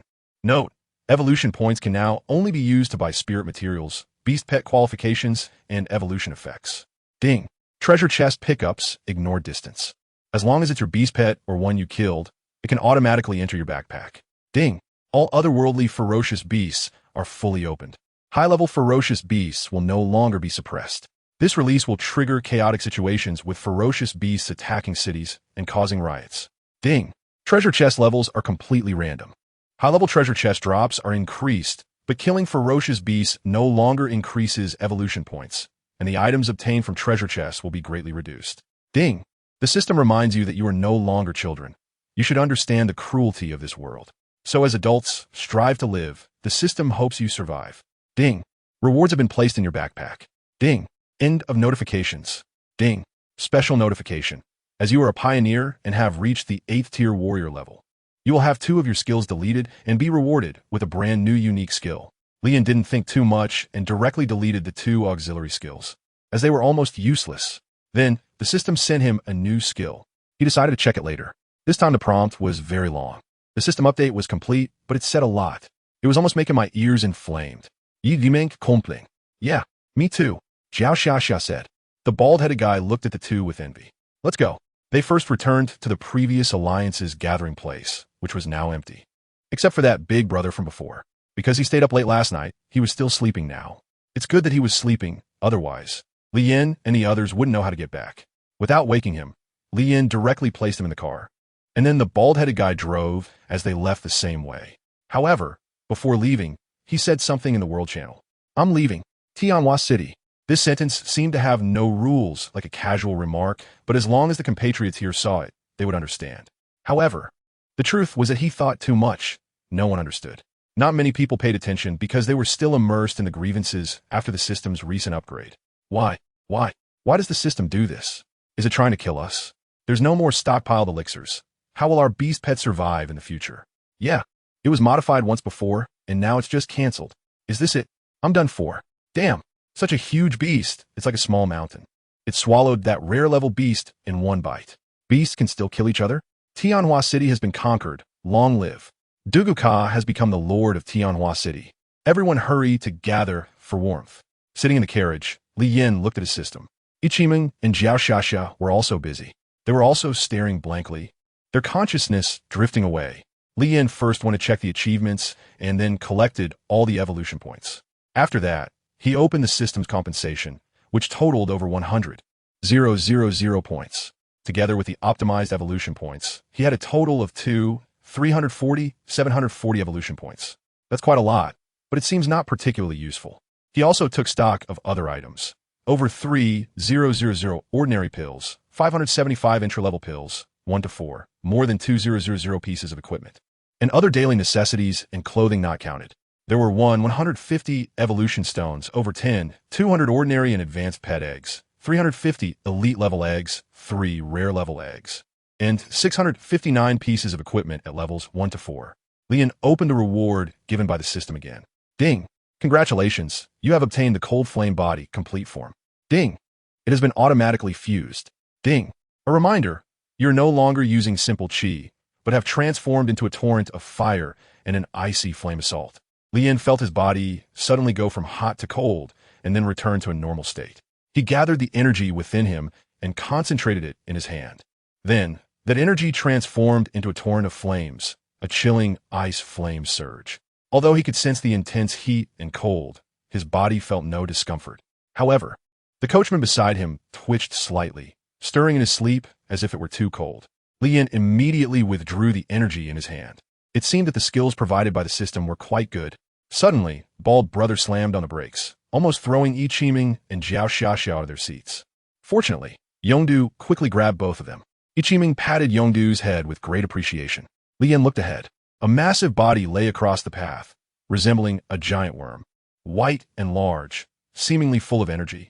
White featherworm, rare level 1-star beast skills. Explanation, very delicious. This is quite fitting. Li Yin snapped his fingers, and a ball of extremely cold, yet hot flame shot out, instantly igniting the giant bug. The bug began to struggle in pain, but it didn't last long before it was reduced to ashes. Its body was like it had been doused in gasoline. It ignited with just a touch. Bald Brother really didn't know what to say. He didn't believe this wasn't a miracle. There was no obstruction, and the group continued on. Such things were no longer surprising to them. Just then, after the jolt, the coachman also woke up and, upon seeing Li Yin and the others, he screamed and sat up. His mind instantly became alert. You guys. Big brother, if you're tired, you can continue to sleep, but before you do, please tell us the way to the capital. Li Yin said, taking out 5,000 copper coins. To him, it was of little use, and he was quite generous. The coachman stared at the shiny copper coins, momentarily dumbfounded, but reason told him he shouldn't accept. These people were too dangerous. The things they touched were dangerous too. On the other hand, they were so generous and righteous, which put him in a dilemma. One side was life, but life lacked money. Without money, what kind of life is that? Just one big score could lead to great wealth. And if he died, then so be it. The coachman took the coins and directly communicated with Bald Brother. He knew very well who his replacement was. As for why Li Yin wanted to go to the capital, one reason was that he originally wanted to see it. Enjoying tourism was one aspect, and he also wanted to see why a country would destroy an academy. Now, there was another reason, which was the mission. Ding. Competition. Mandatory mission. Go to the capital's dungeon to rescue the mentors of the Beast Soul Academy, with a large reward of evolution points upon completion. Therefore, he had no reason not to go. Li Yin continued to organize all his belongings. Now that there are so many evolution points, let's start evolving. He first glanced at the qualifications of all his beast pets. Yongdu, pseudo-holy level, Xiao Dai, heavenly level 4 stars. Xiao Jia, heavenly level 4 stars.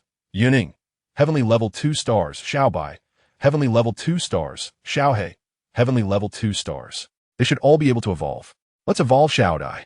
Ding. Evolution points minus 10,000. Evolving talent. Evolution begins. Ding.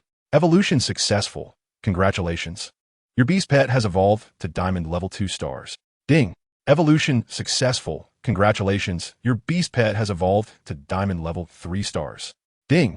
Evolution successful. Congratulations. Your beast pet has evolved to epic level 1 star.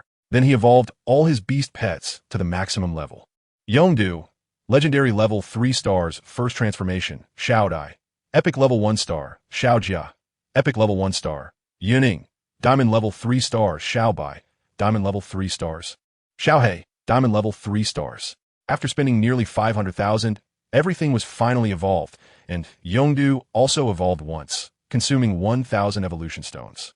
He thought he could directly evolve to the next level, but he never expected this to happen. However, it seemed he had genuinely become stronger.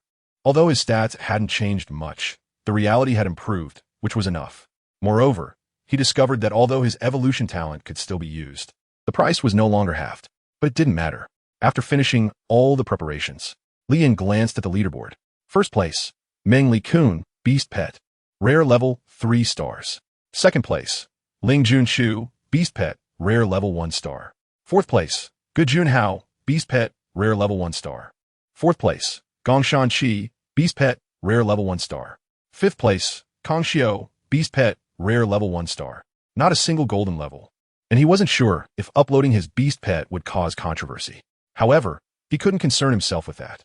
The benefits of being on the leaderboard gave him no reason to refuse, so he directly uploaded Yining.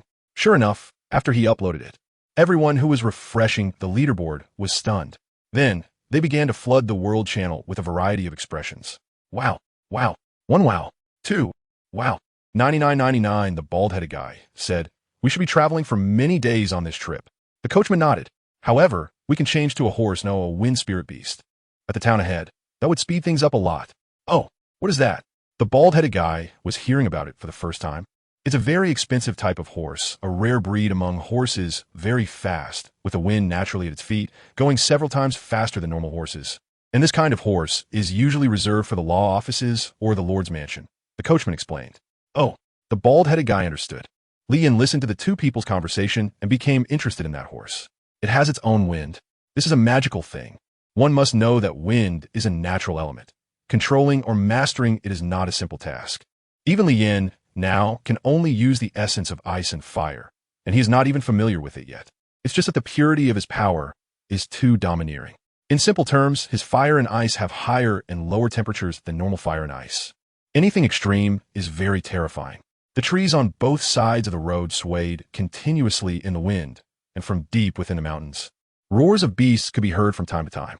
With hearing far superior to that of an ordinary person, Li Yin could naturally hear it clearly. He vaguely felt that something was about to be born inside, and there was chaos and fighting happening. It was probably related to the high-level beasts mentioned by the system. He didn't pay much attention. As long as it didn't affect his journey, everything else was irrelevant. Glancing over at Yi Qimeng, who was leaning against Yongdu, Li Yin was speechless. She's still a child, and you don't have a hint of being an older sister still leaning on Yongdu. Although using Yongdu isn't typical for a child, she is still a child, and she's not being polite. However, it seemed that the two of them had a good relationship. Turning his gaze away, Li Yin entered the world channel, and he saw that a new channel had indeed appeared in the chat. The title was the second world channel. Li Yin curiously clicked in and found that no one was speaking inside, as if everyone had been silenced. However, he noticed something interesting. The number of people was constantly changing. 100 million, 150 million, 200 million. The number was continuously rising. Could it be that the system was pulling people into this world? He didn't leave and continued to watch until it reached 1 billion, and finally stopped increasing.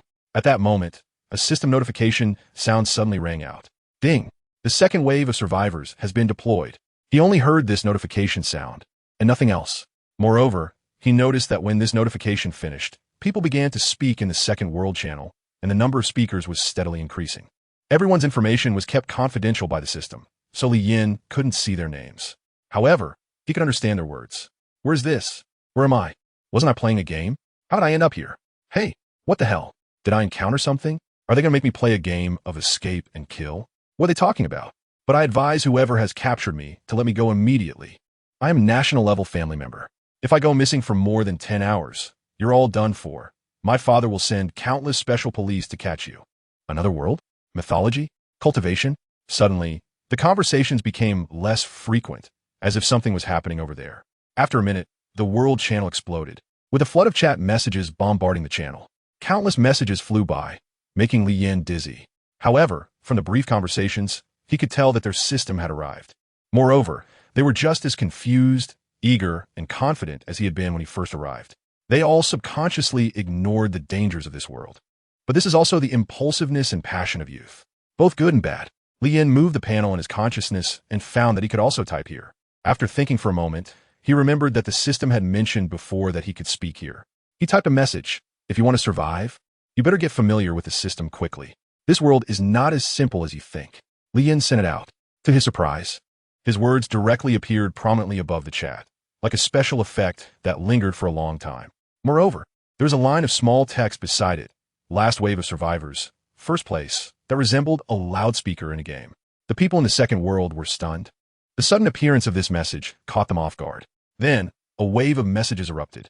Wow, is this a special effect? Is it a loudspeaker skill? Did he spend money? Why is his chat different from ours? VIP big shot, we worship you. I want it too. I want it too. Who knows where to recharge? My family is wealthy. We are not short of money. For a moment, everyone overlooked the main point of what Li Yin said, and was instead attracted by the so-called special effect. Li Yin smiled wryly, realizing these were loyal internet users. He didn't continue the conversation with them, nor did he pay attention to the constant barrage of messages. They didn't understand now, but after a day, They would come to grasp the dangers of this world. Exiting the channel, Lien looked ahead at the small town that appeared. There were also pedestrians walking outside. We arrived. The coachman said. It must be said that with the push of money, the big brother hadn't slept well, yet he still looked so spirited. Wow, this small town is so clean. Yviming, remark it. There are all kinds of snacks for sale by the roadside. Much better than that B-Soul town. She compared. Yes. Although it doesn't look as high-end as B-Soul town, the things here are quite affordable, Jiao Xia added. Hee, it only looks that way. The prices here are no cheaper than there, and some things are even more expensive. The coachman laughed. Ichiming clearly had no sense of price differences because she had no money. Yongdu, do you want to eat that delicious snack? Ichiming asked Yongdu. The latter simply shook his head. He wasn't interested in these things and preferred spiritual materials or quality pills. Then what about that one? Ichiming pointed to a snack that wobbled, resembling a lollipop in the wind. Unfortunately, Yongdu still shook his head. Ichiming didn't give up and continued to point at this one, that one, and the one over there. But Yongdu kept shaking his head, indicating he didn't like them. Ichiming's expression turned grim. Lien looked at her with a funny expression, just like an older sister trying to lure a child. Clearly wanting to eat, but too shy to say it. Jiao Xiaoxiao was also secretly laughing. Lien shook his head and said to his brother, stop by the roadside. The latter immediately slammed on the brakes. Lien got out of the car directly and went to buy some snacks. It's not a solution to keep lingering like this. If it can be solved with money, then it doesn't matter. Actually, this road is not meant for vehicles. But when they saw a car ahead moving, they followed suit. However, once they stopped, they were completely disconnected from the car in front. Now, they were the only cart left on this road. Li Yin and the others still hadn't noticed that the people around them were looking at them strangely. Moreover, some people were sneaking away, running off into the distance. Before long, Li Yin finished shopping and handed the items to Yi Qiming under her grateful gaze. Li Yin bought a lot, enough for several people to eat. Yi Qiming graciously thanked Li Yin and then generously pulled Jiao Xiaxia to her side. Good fortune should be shared, and happiness should be enjoyed together. Yi Qiming picked up something that looked delicious and handed it to Yongdu. But the latter still shook his head and refused to eat. No matter what Yi Qiming offered, he wouldn't eat, which made Yi Qiming a bit curious. Was Yongdu sick? At this age, how could he not like snacks? She looked at Li Yin with a questioning gaze, but he looked away, not understanding. Appreciating the culture of another world is still necessary. The coachman continued forward, but his movements were a bit difficult. This street was much more crowded, with people jostling against each other, making it hard to walk. They also showed no intention of giving way. On both sides, vendors were constantly calling out, and the townsfolk were engaged in casual chatter, but they had no intention of moving. Li Yin frowned. This was quite different from the previous car. The earlier car had moved smoothly, with everyone intentionally making way. Why was it that with their car, everyone seemed to ignore them? How far is it from the horse-selling place? If it's not far, let's walk there, Li Yin asked, and he didn't get into a debate about it. It was just a horse-drawn carriage, and he wasn't short on money. Besides, this was indeed a sidewalk, and normally in real life, it was not allowed to drive here. It was probably still a few hundred meters away. The coachman wasn't sure either. After all, he hadn't been here for a long time. The terrain was a bit unfamiliar. Then let's all get down. We'll walk, Li Yin said. After he finished speaking, everyone got out of the carriage, abandoning it, just as they were about to leave. The crowd in front suddenly cleared a path, and the throng of people moved aside. Li Yin faintly heard a hint of an official tone from the noisy crowd. It seemed like someone was quickly coming this way. Li Yin walked towards that direction, and the other party was also approaching. The crowd dispersed, avoiding them. The newcomers were revealed, facing Li Yin and the others. They had not walked far when the other party scanned the surroundings and then looked at Li Yin and the others, confirming something. There were many of them, probably more than 10, surrounding Li Yin. The leading man walked up to Li Yin and questioned, "Is it you who drove the carriage down this street?" Ignoring the town regulations. The bystanders looked on as if watching a show, some whispering criticisms about Li Yin's actions while eating melon seeds. Others, while munching on meat, seemed to find an increase in appetite due to Li Yin's actions.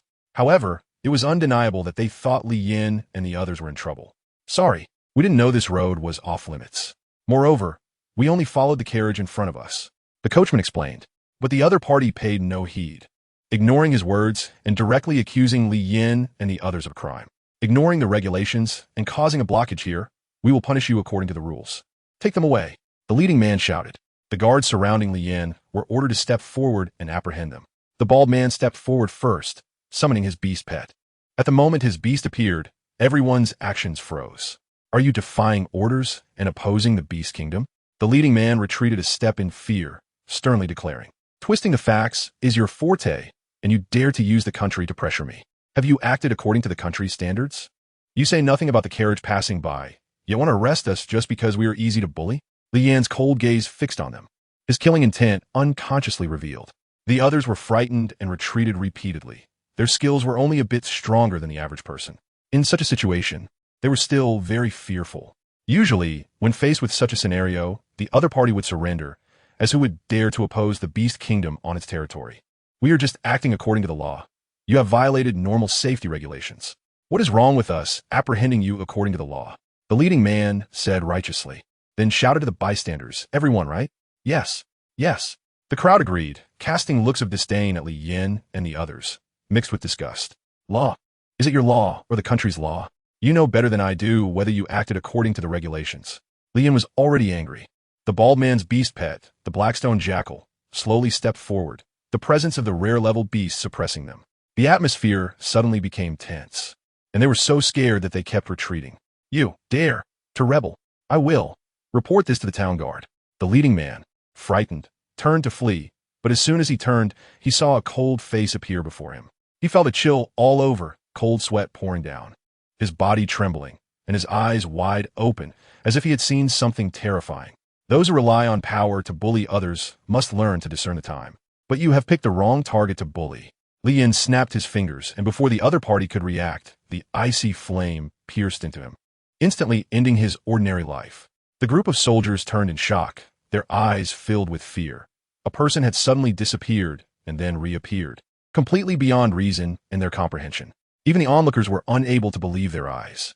If your law is that only officials can set fire while the common people cannot light a lamp, then this law is better off not existing, Li Yan said slowly, and the onlooking crowd stared blankly, for no one had ever dared to confront the guards like this. Never, not even to insult them from behind. It should be known that the soldiers now were above the common people. They may have once been the guardians of the people, but now they were merely vampires, slaves serving money. Just now, Li Yan had also perceived their reluctance from their words. "You now have two choices. One is to take me to meet your commander, and the other is to die," Li Yan said expressionlessly. A guard quickly reacted, suppressing his inner fear, and knelt in front of Li Yan. But his legs couldn't help but shake. "I'll take you there." "All right, let's go, don't waste time," Li Yan said. "Yes, yes." The guard repeatedly bowed his head. The crowd at the shooting range parted to make way for Li Yan and the others, looking at them with admiration and anticipation as they walked towards the town center. They hoped they wouldn't end up like the previous group, who went and never returned. Alas, now it's the era of the Lawmaster.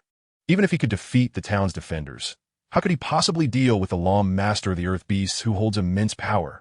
Clearly, everyone has lost hope and longing for this country. The current nation only brings them endless pressure. The small soldier in front didn't dare to be careless and quickly led Li Yan and the others to the town's guard office. However, he stood at the door, feeling somewhat conflicted and very unwilling to go in. Li Yan didn't make things difficult for him and simply waved his hand. If corruption has become deeply rooted, then it must be completely eradicated. It shouldn't be the case now. It could also be that Li Yan hasn't seen it. Without any concealment, he directly smashed the door with a punch, causing a loud crash as the door fell to the ground. Ichiming followed behind as if nothing had happened, enjoying the dessert in her hand. From the previous battle until now, she acted as if it had nothing to do with her, neither causing trouble for others nor actively seeking it out, just behaving like a foodie eating her food. This was also thanks to her little meatball being in the contract bracelet. Otherwise, there would have been two foodies. In a moment, the door broke. The guards inside immediately lunged at Li Yan with their long spears, but none had beast pets. This was something he found strange earlier. This is a world where beast pets are revered, yet there are still people without them.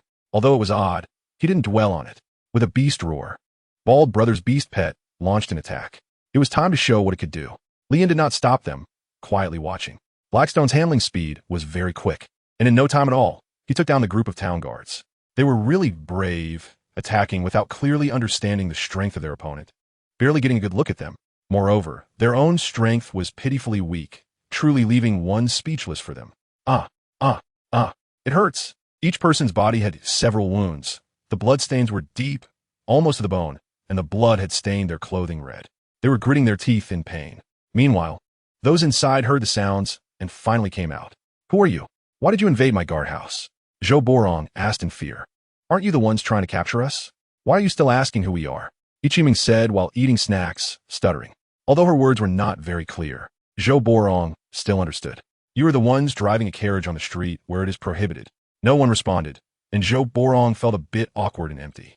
Without any protection, he dared not shout at Li Yin and the others, especially with that fierce beast watching him closely. He was even more afraid to speak out. That street does not allow vehicles. We are just following orders. Then why could the carriage that came before us pass? Li Yin Kastunat. He was tired of saying that line. That one was transporting money for the officials. It had special permission. We have no right to interfere, Zhou Borong explained, secretly cursing. No right? The officials are above the common people, able to ignore regulations. What is the point of having rules then? It's just blatant oppression of the common people. Why make it so complicated? Bald Brother said, his tone filled with anger and disappointment towards the heavenly beast kingdom. Unlike Li Yin and the others, who were outsiders, he still had feelings for this country. Well, my rank is low. Some matters are beyond my control. I can't bring them up or question them. I'm also forced to comply, Zhou Borong said pitifully, realizing that if he stood firm today, he might end up paying here. It must cost quite a bit to build this guardhouse. Li Yin suddenly said, What does that mean? Zhou Borong was taken aback. Did you want one too? If you also want to build a similar guardhouse, I can contribute. Consider it compensation for your losses, and I will cover all the expenses. How does that sound? Zhou Borong immediately said. Digging into your own pocket? Li Yin laughed. Taking the officials' money, living in a house provided by the officials, yet speaking against the officials, turning against them while being wealthy, what kind of person do you think you should be? Zhou Borong was startled, wondering what was going on. You, who bully the weak and fear the strong, should be the one being called out. Yet you're someone who acts as an accomplice to the powerful. A person like you could easily sell out your country. Li Yin said. As Zhou Borong heard this, he realized something was wrong and was about to explain, but the bald guy's beast pet had already rushed over. Zhou Borong was startled and dodged. In the next moment, a wolf shadow flashed by, and a claw pierced through his chest, ending his life.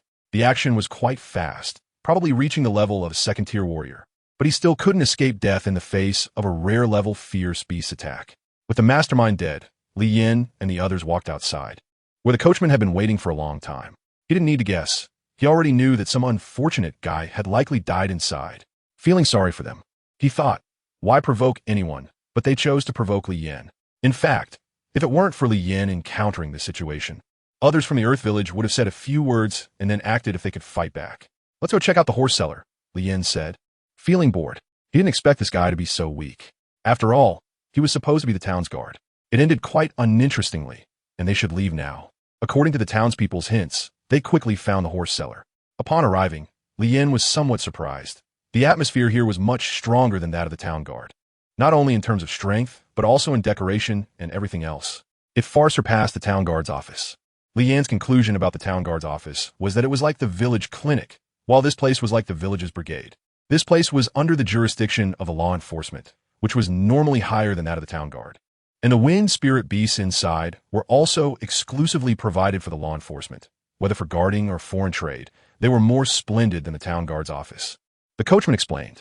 Oh, Li Yin just wanted to take a look out of curiosity. A few of them approached the counter, where a woman was calculating accounts. When she saw Li Yin and the others come in, she didn't even raise her head. She just glanced to confirm they weren't law enforcement personnel before ignoring them. Suddenly, flames erupted. The woman's account book was directly ignited in her hands, and she was shocked, immediately dropping it and kicking it away. She anxiously and helplessly watched the account book burn to ashes, feeling a great deal of confusion in her heart about how the book suddenly caught fire. Don't you receive customers here? Li Yin asked, moving his hand behind him. At this moment, the woman finally turned to look at Li Yin and the others out of desperation. The man was fairly handsome, the child was pretty, and the woman was quite big. That one is so much smaller, the woman thought secretly as she looked at the little girl, Xia. We don't have customers here, only officials. And we only serve official families. The woman slowly said, putting aside her doubts. Oh, what kind of rule is that? Has it always been this way? Bald Guy asked. You are outsiders, right? The woman countered. Bald Guy nodded. So you are here to buy wind spirit beasts? The woman asked again. Bald Guy nodded once more. Sorry, we don't sell, the woman said directly. Bald Guy was taken aback, thinking, why ask so many questions if you're not selling? In the next moment, the woman looked at the chilling blade at her neck, which was extremely sharp. Are you playing with us? Is it fun? Li Yin said. pointing the knife at the woman. The woman felt as if she was suddenly very close to death. She had just been bored and making a joke. Why did the other party get angry? Moreover, the action was too fast and too cool. Facing death, she even felt a hint of infatuation. Noticing something was off, the target range guards quickly surrounded them. There were many of them, and each one was accompanied by a beast pet that resembled the law enforcement's ground beasts. Just in a smaller version, they looked somewhat immature. Handsome, could you put down your knife? Otherwise, they might misunderstand and act against you. The woman sincerely said, do you think I'm afraid? Wow, so handsome, so domineering. The woman was deeply attracted by this statement. Ichiming saw the woman's infatuated gaze on Li Yin and suddenly felt that her food was no longer appetizing. She instantly threw her food aside and was about to step forward to teach that woman a lesson, but suddenly realized she was just a weak girl as well. Moreover, the other party was being held by Li Yin. What would it look like if she stepped forward? She looked down and saw Yongdu's great figure in her sight. She quietly shared her thoughts with Yongdu, filled with expectation. The latter did not disappoint her and said no. In an instant, Ichiming felt as if she had been isolated, but she did not give up, still trying to persuade Yongdu, hoping to influence him. However, after talking for a long time, she suddenly realized, what could child do? Why was she doing this? Even if she convinced him, it would be meaningless. Let go of the lady, or you definitely won't leave here alive. Someone beside Li Yin threatened. Hearing this, the woman frowned, secretly blaming the other party for not knowing the right time. Did training the beast pets make them lose their minds? Didn't they see she was teasing the handsome guy? And the handsome guy was clearly already charmed by her. Otherwise, why hadn't he killed her yet? Li Yin did not realize that he had created such an illusion for her. He spared her life because she had not yet given him a reason to kill her. To put it bluntly, he had no enmity with this woman. You have wasted a lot of my time. If you continue like this, I can't guarantee that my knife won't slice through your neck. Li Yin reminded her. The woman, however, was not angry. She smiled at Li Yin. You threaten me like this, and I don't know how to respond. I almost forgot what you wanted. She flattered. We want the wind spirit beast. Bald brother could not help but interject. Upon hearing this, the woman immediately shot him a glare, as if to say, do you think I can't see that? Why are you being so talkative? Oh, I see. But this wind spirit beast can only be used by the officials. There is nothing I could do about it. The woman said with a sense of grievance. Upon hearing this, Li Yin directly retracted his knife. The movement was so swift that it was shocking. Without the knife at her throat, the woman felt a bit empty inside, a sense of loss deep within her heart. However, seeing how straightforward you are, young man, I could secretly give you one. But how will you repay me? The woman said seductively. The group of guards spoke up. Sister, if the officials find out about this, you'll be punished. The consequences are very serious. Li Yin looked at her in surprise. He intended to put her in a difficult position. But what did she mean by this? Taking risks to provide me with convenience. I can give you money. I don't want money.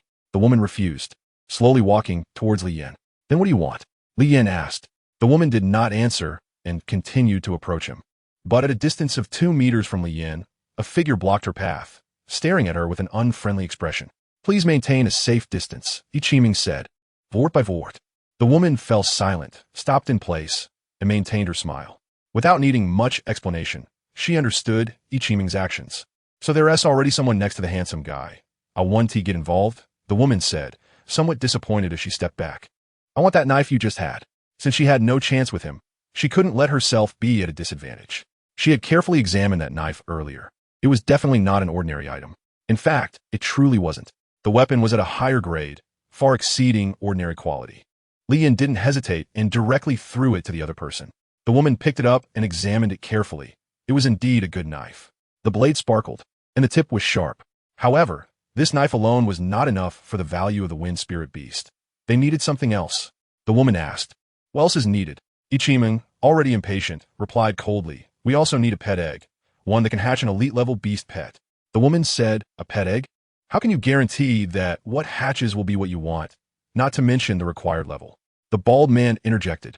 The outsiders who suddenly appeared in this world hatch their beast pets, and they have ways to determine the pet shop's level. The woman said, don't think that just because I'm here every day, I don't know much about the outside world, especially the reason why outsiders grow quickly. She learned about this function from an outsider woman. Here you go. Li Yin threw a pet egg directly. The woman instinctively caught it, and, at the same time, her words slipped out. You are an outsider. Now, you should give us the wind spirit beast. Li Yin reminded her. without answering her question. The woman looked at Li Yin, confirming in her heart that she was right. Producing a pet egg out of thin air could only be done by an outsider. Moreover, her earlier shout had also attracted the hostility of the surrounding guards. Right now, Tianhua City and the outsiders were in conflict, reaching a point of irreconcilability. Unfortunately, they still didn't know that Tianhua City had already been replaced by the outsiders they were fighting against. With the sudden appearance of outsiders, they immediately prepared to resist. Sister, they are outsiders. We can't sell to them. If they support Tianhua City, we will be passive. A guard shouted, kill the beast. The woman was conflicted. Initially, she planned to secretly sell to them, but upon hearing this bad news, she had to hesitate. She also knew a bit about the situation between them and the outsiders. Although she didn't know the specifics, she was clear about the outcome. Both sides viewed each other as enemies. I advise you to keep your promise. The bald man reminded, his gaze turning cold. You, an outsider, have no right to instruct us, a guard shouted directly. Knowing their identity, they no longer held back. Without Li Yan's orders, the bald man made his own judgment. Those who talk too much need to be taught a lesson. As soon as the bald man finished speaking, he released the black stone jackal, which charged at the man with such speed that it terrified him. The black pattern attached to its claws invaded the man's body. And with one swipe, he was knocked to the ground, his body turning black as if poisoned. When did it appear? What did it do to Xiaolu? Why is he twitching uncontrollably? The remaining guards surrounded the beast, afraid to approach, and their own beast pets also dared not come near, all fearing the ferocious beast. The woman's panicked eyes looked at everyone, wondering how they suddenly started attacking. Besides, they had subdued them with just one beast. What were they afraid of? If the guard could hear her thoughts, they would all cry out in injustice. Sister, can't you see? It's not that we are afraid. It's that the beast is afraid. And didn't you see that beast pinning Xiaolu to the ground? You still have a chance to choose. If you hesitate any longer, you'll have no chance at all. The bald man reminded again. Ichiming felt a bit reluctant and wanted to speak up. But remembering previous events, she hesitated and did not step forward. Sister, we definitely can't give it to them now. They are so strong. If they go to support Tianhua City, we are done for. The guard, understanding the bigger picture, risked reminding her. The next moment, the blackstone jackal swiped its front paw and pounced on the talkative guard. Although that guard's beast pet was scared, it rushed in immediately to protect its owner. Unafraid of life and death. Slap! Boom! The blackstone jackal sent it flying with one paw, and then its figure paused, a shadow appearing behind it, its speed increasing once again. It caught up with the guard, who had retreated a few meters, and then with one paw, it tore off his right arm. Ah! A scream rang out as the blackstone jackal struck again, piercing through his other arm. The brutal process left all the nearby guards dumbfounded. They forgot to rescue or attack, all retreating in fear. They also forgot their previous righteous indignation, their enmity. The woman stared blankly at the scene, not knowing what to say or how to respond. She even forgot the bald man's earlier reminder. Everything happened too quickly, leaving her no chance to react. Holding the pet egg in her hand, her initial joy plummeted. Things were beyond her control, and she had underestimated the strength of Li Yin and others. Had Li Yin intended to take action, there would have been nothing but corpses here. The bald man looked at the still-dazed woman and scoffed. Foolish people must pay the price for their foolishness.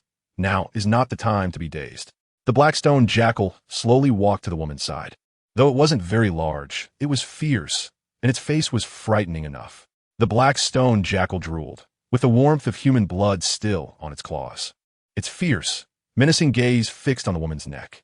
Feeling threatened, the woman saw the blackstone jackal approaching her and was so frightened that she collapsed to the ground, constantly retreating. Her movements were frantic, but quick. The bald man noticed her strong desire to survive. Are you still going to resist? He said in a deep voice. The woman shook her head repeatedly, while the guards were a bit dazed, some shaking their heads, others nodding, unsure of what they were doing. Usually so imposing, they were now being beaten into submission by an outsider. Forget it, we'll find it ourselves, Li Yin said, losing patience and walking inside. The bald man called back the blackstone jackal and immediately followed the team.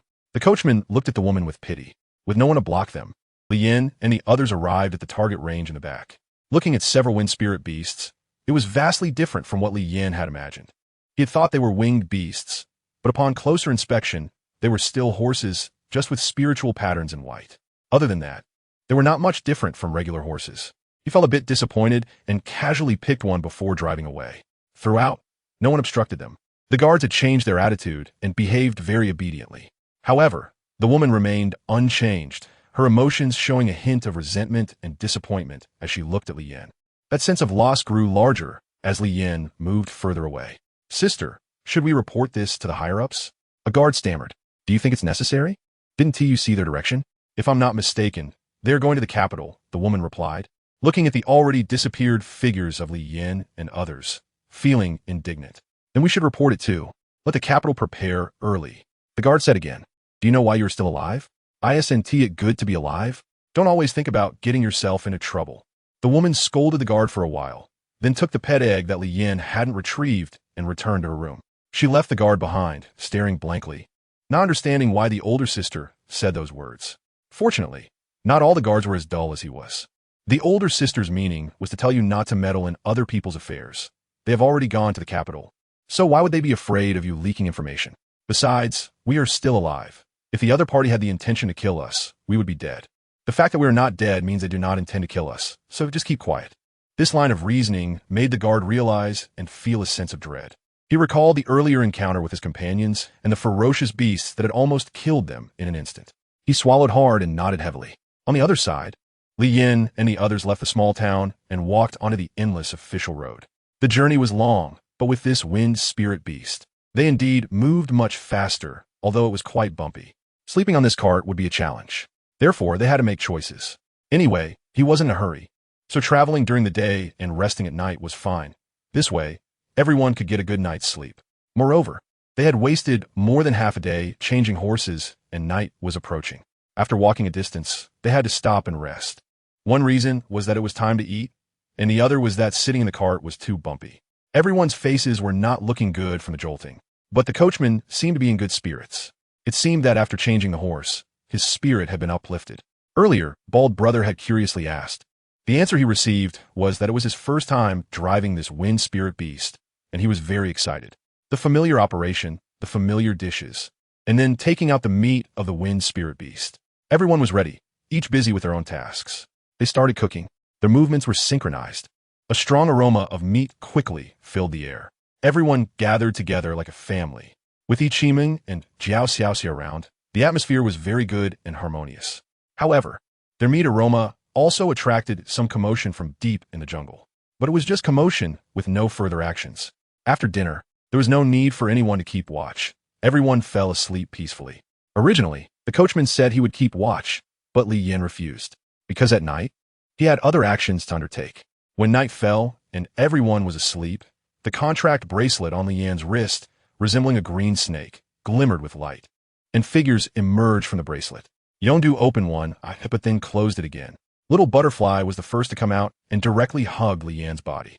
Evolving to the epic level, Little Butterfly had become even more affectionate, and it seemed she could even talk now. However, her voice was still limited, sounding like a bug's call, just much more pleasant than an ordinary bug. Li Yan gently patted her head with affection.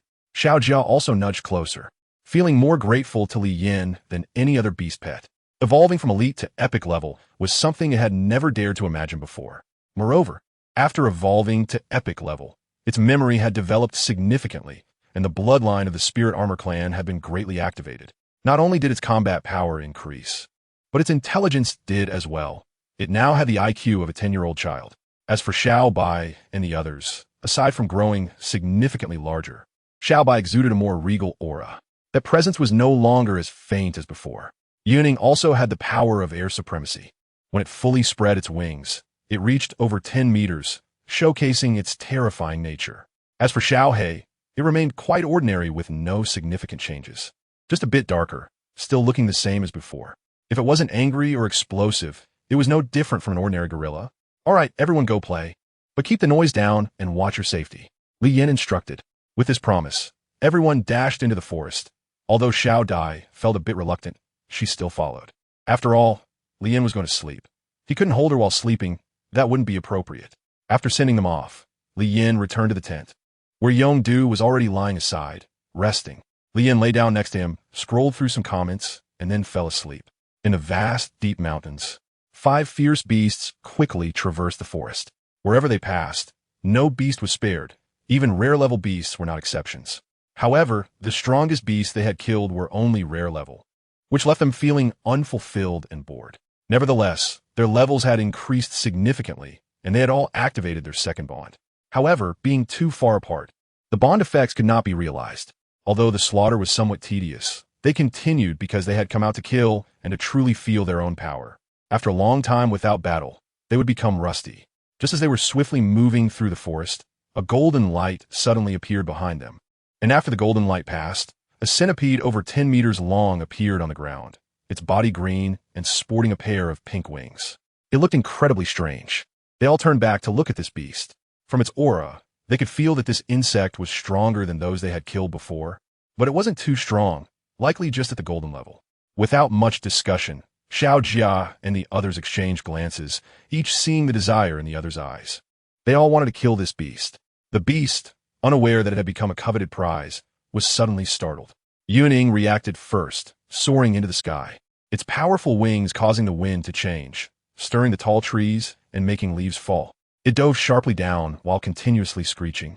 Xiao Bai, realizing the situation late, rushed up as well, its speed suddenly increasing, leaving behind trails of afterimages. The determination and killing intent in their eyes startled the centipede. At this moment, it finally reacted and wanted to flee, quickly turning to move a few meters, only to see a black figure slipping by, with nothing but bright eyes visible. It was these eyes that made the centipede aware of the presence of another terrifying creature nearby. Although it looked small, the power within that body made the centipede's heart race. It screamed. In an instant, it turned around, but before it could crawl away, a gigantic turtle appeared before it. The turtle was occasionally emitting blue light, its massive head adorned with a crown. Even more astonishing, the turtle had a pair of wings on its back, shimmering in rainbow colors, looking incredibly beautiful and alluring, causing both beasts and creatures to become entranced. By the time it regained its senses, Xiao Bai had already reached behind it, and the howling wind blade from Yuning descended. All the beast pets simultaneously launched their attacks, eager to claim a drop of its blood. In the beast forest, a mournful scream echoed, chilling to the bone. The joint attack from the four beasts left the giant centipede utterly obliterated, with no chance to resist, perishing under the siege. The beast pets were satisfied, giving each other a claw gesture, and then continued deeper into the forest, hoping to encounter even more powerful beasts. This slaughter continued throughout the night. Despite the constant screams echoing through the forest, they were far enough away from Li Yin and the others to remain unaffected. After a night of carnage, aside from low-level beasts that they deemed unworthy to kill, all rare level and above had perished. They had killed everything they could see. However, even so, they did not continue to hunt the weak, missing the excitement that fighting brought. They checked the time and felt it was about time, sprinting back towards Li Yin. A fierce wind howled past, causing the trees to sway dangerously, almost breaking. The few beasts at the end had a little competition to see who could return first. Although this competition was quite unfair to Xiaojia, it did not refuse. It was a game after all, and it enjoyed it. Winning or losing was not a big deal to it. A few minutes later, the powerful gale that could overturn everything surged towards Li Yin, appearing right before him in an instant. If not stopped, Li Yin and the others would be swept away in their sleep. Meanwhile, the beast pets, engrossed in their competition, overlooked this issue. Li Yin suddenly woke up from his dream. Yongdu's movements were even faster. He leaped into the air, and the tent instantly melted into black, revealing the scene outside. It was just dawn. Yongdu raised his hand, and the hollow power of Yongdu emanated from his unknown single hand, forming a lonely and desolate barrier that rippled continuously. At that moment, the impact arrived before this barrier. Yongdu faced 1v5, and despair lingered in the void, encompassing everything. Yongdu did not belong to the forces of the world, yet existed within it, both normal and discordant. The polar forces tugged within the void, forming new extremes. And after trillions of years of evolution, Yongdu was born. In Yongdu's eyes, this power was akin to his origin, effortlessly wielded. He could control all things through Yongdu's power, but could also be attacked by all things. While power was good, it was also dangerous, and danger existed within itself. This was an ancient theorem, well known to all, yet some still wished to try and use it. Yongdu controlled this power, and the void's boundary blocked everything visible, pulling them into an endless vortex. Anything entering this dark vortex would be devoured and disintegrated.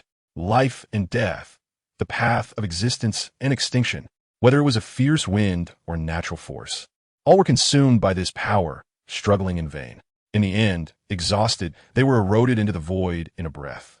Yuning looked down in terror at that power, his body unable to stop its descent, having just surged forward with astonishing speed. He wanted to resist, but used all his strength and could not move an inch. He could only watch helplessly as he was drawn into the void and disappeared.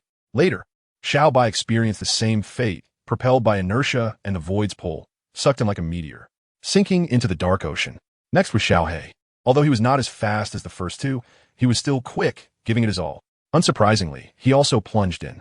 Xiao Jia, who was slower, sensed something was wrong when he was 500 meters away from Li Yin, feeling a powerful suction drawing him in. He immediately stopped and began to resist, his body glowing blue, and his eyes turned blue. He let out a thunderous roar, but his body still moved toward the void, attached to Xiao Jia. Xiao Dai also sensed the terrifying power ahead, and she did not dare to be careless, preparing herself. Starlight shone, the butterfly fairy appeared, a pair of colorful wings shimmering behind Xiao Jia, countless starlights falling. Then, a butterfly hand reached out from the void, making a pushing gesture while star power swirled, suddenly exploding into a burst of star flowers.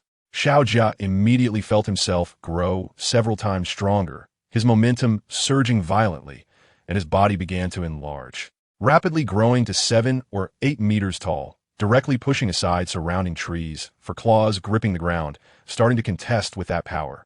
At the same time, he gathered earth power, launching a massive stone wall 2 meters wide and nearly 10 meters high. But before it could hold for a second, it was turned to dust by that immense suction and drawn in. Even with Xiao Jia's enlargement and Xiao Dai's enhancement, his body could not stop moving forward. Xiao Jia let out a shout, a torrent surging from his mouth. At the same time, Xiao Dai unleashed her strongest attack, the butterfly fairy's descent. Starlight transformed into celestial flow, within which a butterfly fairy was born from belief. She was not of the mundane, not of human smoke, yet faced the world. Directly confronting Yongdu's void, the starlight exploded, igniting the starry sky, merging with the torrent, fiercely attacking that void. Yongdu's small body smiled, seemingly satisfied. Then he raised his other hand, placing on the void. The power of Yongdu suddenly became excited, lively, and the suction intensified. Like turbocharging, it drew heaven and earth together. The void connected heaven and earth, stirring nature, like a giant abyssal mouth, sucking in the fairy who had stepped into the mundane, extinguishing her starlight. It absorbed Xiao Jia's massive body, dissipating his enhancements, returning him to his original form. Everything came to an end. With their disappearance, everything concluded. The fierce wind ceased, and nature began to restore its normal ecology, but the destroyed trees could not return to their original state. Fallen leaves scattered, and everything remained as it was. It seemed as if nothing had happened, yet traces were left behind. Yongdu retracted the power of the void, placing several beast companions into the contract bracelet. Li Yin immediately felt that his beast pets had returned. However, they all had shocked expressions as they looked towards the sky from within the contract bracelet, and outside the sky was the direction of Yongdu. The latter smiled and said, "You are too weak." That one sentence instantly made them stop observing and became depressed and aggrieved. But it was indeed the truth. You are all at a lower level than Yongdu. Don't be discouraged. When you become stronger in the future, everyone will be the same. Li Yin hurriedly comforted them, saying that being in a state of despair was not acceptable. Sure enough, Li Yan's words were very effective, and they also knew that their achievements today were all thanks to Li Yan. Since their master could become so strong, he would naturally help them become strong as well. Understanding this, everyone stopped feeling dejected. Li Yin took a deep breath and shot a complaining glance at Yongdu. The latter looked back in confusion, gazing at Li Yin with innocent eyes. After all, how old was he? Being straightforward and outspoken was something children were supposed to do. Moreover, Yongdu's performance just now was truly impressive. No beast pets could team up to match him. It seemed like he hadn't even exerted his full strength and had maintained a relaxed demeanor throughout. This left Li Yin once again astonished. Yongdu's current strength was absolutely unbelievable. After breaking through to an 8th-tier warrior, Li Yan's understanding of power had reached a new level. Yet he still couldn't comprehend the source of Yongdu's strength. Furthermore, the irresistible force he had used earlier was like a nightmare for the weak. Fortunately, he was his own family. Li Yan smilatapili. The events of the morning came to a close just like that. Li Yan looked at the few people who were still sound asleep and unaffected. He shook his head and prepared breakfast by himself. Then, he used the food to wake everyone up. After a hearty meal, Everyone showed satisfied expressions. Let's set off. The coachman, who had a full night's sleep, was very spirited and volunteered to drive the carriage towards the capital. Lien had previously asked the coachman, and if they continued to travel during the day, they should reach their destination in less than 3 days, even with their reduced speed. Traveling too fast was really too bumpy, and the two women couldn't stand it. Especially Taming. Lien also agreed. Anyway, he wasn't in a hurry. It didn't matter when they arrived as long as the mission objective didn't die. If it did, it wouldn't matter. They just wouldn't be able to complete it. After a morning of traveling, they arrived at a small town, laborer's town. As soon as they entered the town, they noticed how poor the people were. Every person had holes in their clothes, even some of the small shop owners. In such a poor place, there were naturally very few snacks, which made Taming feel a bit disappointed. Lien walked curiously while looking around. The people in the town looked at them and their horses, which were also wind spirit beasts, with the same gaze. It seemed they often saw people like Lien. Why are you all dressed like this? Bald brother couldn't help but ask. Yeah? Is it because you don't have money? Jiao Xiaoxia also asked curiously. However, no one paid attention to their inquiries. They continued to observe and scrutinize. Lien wondered, are they mute? Can't you understand what we're saying? Or is there something you can't say? Jiao Xiaoxia asked again. The group of people still remained silent, and Jiao Xiaoxia awkwardly stepped back. Lien and the others did not ask any further. They would be able to see the official road after passing through the small town. In fact, they could have avoided walking through this town, but Lien thought that since they were already here, they might as well take a look. After all, they had nothing else to do. It was just a chance to appreciate the local customs and culture. However, upon arriving, he felt somewhat disappointed. First, it was poor and lacked any points of interest. Second, the people here did not seem to understand human kindness. So, what was left of this trip was merely the local scenery. They continued on their way until they exited the town, and the townspeople looked at them with pleading eyes as they left, which puzzled Lien even more. What was going on? Lien said, stopping in place. And their location was also at the entrance of the village. What's wrong? Is something off? Taming asked. For a moment, Lien couldn't say anything. He turned around and looked at the group of people, who had now returned to their normal state, walking down the street as if they hadn't seen them. Taming and the others looked at Lien curiously, not knowing what he had discovered, as he kept looking inward. Closer, closer. What exactly is this place? What is it? Lien's mind kept flashing with thoughts. Surely there was something he had overlooked. At that moment, Yongdu seemed to have discovered something as well. He approached Lien and looked at the little Jean with the same curiosity. The bald man was also puzzled, wondering what was so interesting. He stepped forward to join them, looking ahead as well. The two girls, Taming and her companion, were also curious and moved closer. Only the remaining coachman was left confused, unsure of what was happening. What were they doing? What were they looking at? Were they in some kind of trance? Could it be? The thought made him feel a bit scared. Meanwhile, Lien was scratching his head, thinking, just a little more, just a little more. Their eyes. They acted as if they hadn't seen anything when they entered, but revealed a longing gaze when they left. They were still somewhat small and poor. This location was clearly close to the capital, so how could they be poor? Where exactly were they? This thirst for knowledge troubled Lien, making it hard for him to move forward. The three of them, Taming included, really couldn't figure anything out and had to return to the carriage. The coachman let out a long sigh of relief upon their return. Suddenly, Yongdu raised his hand and touched the air. A spark of inspiration hit. In an instant, Lien understood. He realized where the problem lay. Yongdu, did you guess it too? Yongdu nodded. He had suspected it earlier, but after eliminating possibilities based on his memory, he had finally confirmed it. This was a formation that trapped everyone. Although he didn't quite understand why it hadn't trapped Lien and the others. It might be the formation's mysterious nature. Can you break this formation? Lien asked, and the latter nodded and then shook his head. What did that mean? Lien didn't understand. It could be broken, but if it was broken, they would die. They had lived for a long time, but without a source of food, their survival was just an illusion. Therefore, the moment the formation was broken was also the moment of their death. Yongdu explained. The four bald-headed men listened, feeling confused and amazed. Such things actually existed in the world. They had thought the previous formation was outrageous enough, yet they encountered another one. Lien hesitated for a moment and then walked into the small town again, a town shrouded in a formation. His return drew all the residents of the town towards him. He hadn't paid much attention before, but there were surprisingly many people in this town. Conversely, it implied that so many people had died here. They all fixed their gaze on Lien, the one who had come and gone. Lien stands at this position, which is both the exit and the entrance. Li Yin noticed that after coming in again, their gazes carried some unusual emotions. It seemed like there was a lot to say, but they just couldn't find the words. Li Yin had no choice but to speak first. You can't talk, right? For the first time, someone understood them, and they nodded frantically. As Li Yin had guessed, the emotions in the eyes of everyone in the town became even more complicated at the moment they realized Li Yin understood them. But more than anything, there was anticipation, a hope of leaving this place. Li Yin seemed to understand the meaning in their eyes. You wanted to take you away. This group of people was overjoyed, their emotions even more heightened. But their bodies remained calm, as usual. Even in such excitement, their bodies were still coordinated, just as they should be, as if their bodies and emotions were two separate entities. Knowing their fate, Li Yin roughly understood the reason for this change. If they were dead bodies, they would naturally be stiff. No matter how miraculous the formation was, a corpse is still a corpse. The fact that they were not desiccated was already a natural wonder. Moreover, they still had to display soft expressions and movements. However, their eyes were indeed capable of that. The eyes are the windows to the soul. The heart's eye of the spirit. All emotions can be expressed through the eyes. At this moment, Li Yin felt a strange emotion. He pitied them, mourned for them, but he could do nothing, nor did he have the ability to bring them back to life. Sigh. Li Yin sighed and said apologetically, I can't take you away. The residents of the town were taken aback upon hearing this.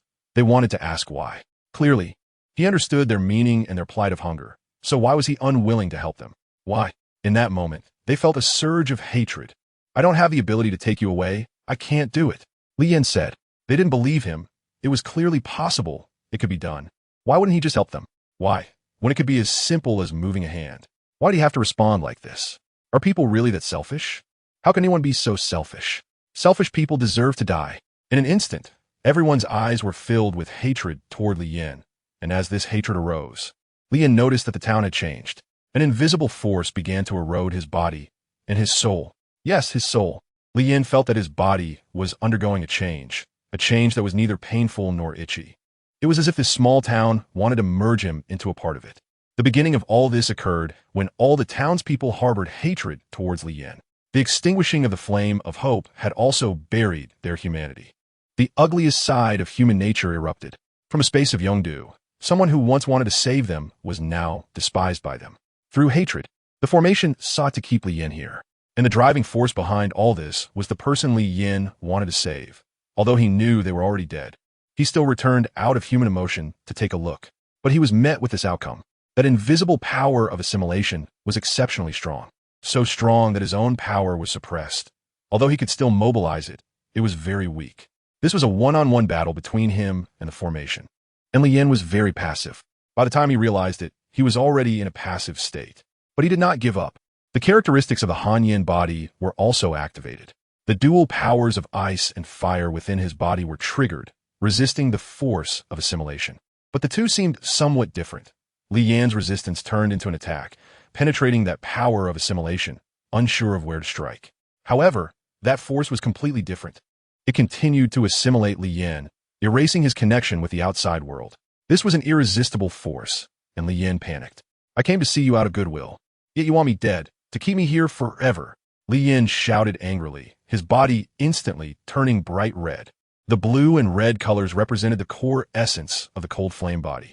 But even though he was covered by the cold flame body, it still couldn't change anything. Nor could it stop that force.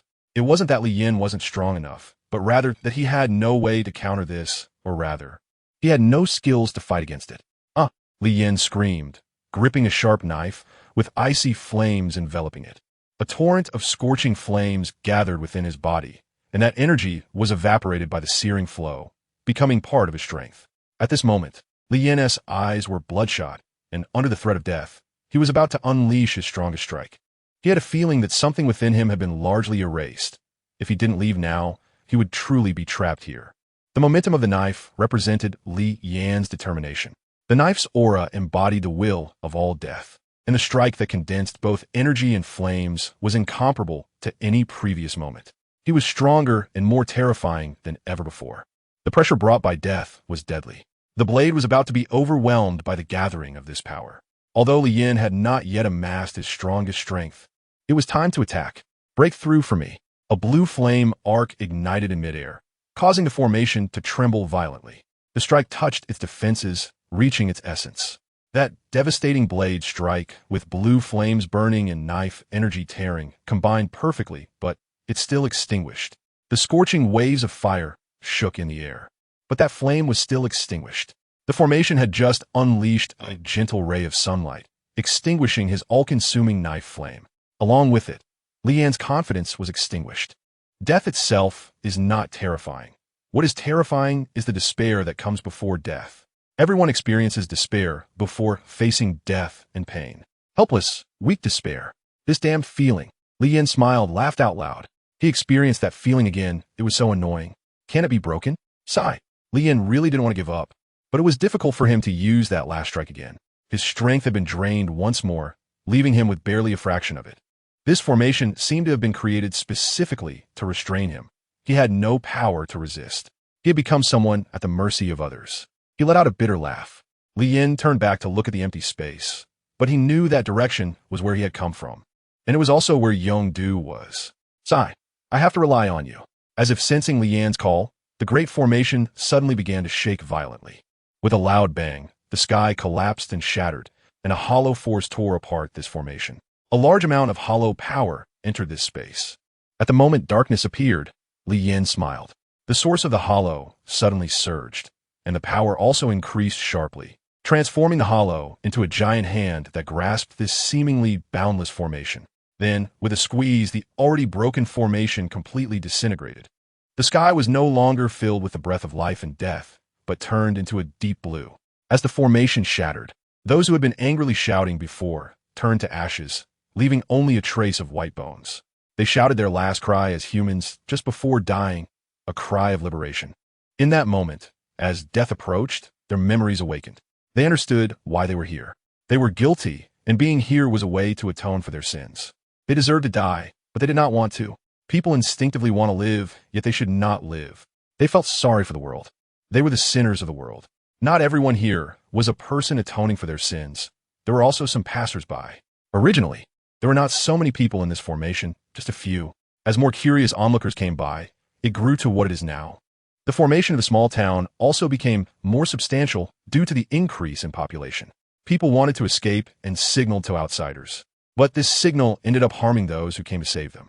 The formation turned into specks of stardust, merging into Lian's body.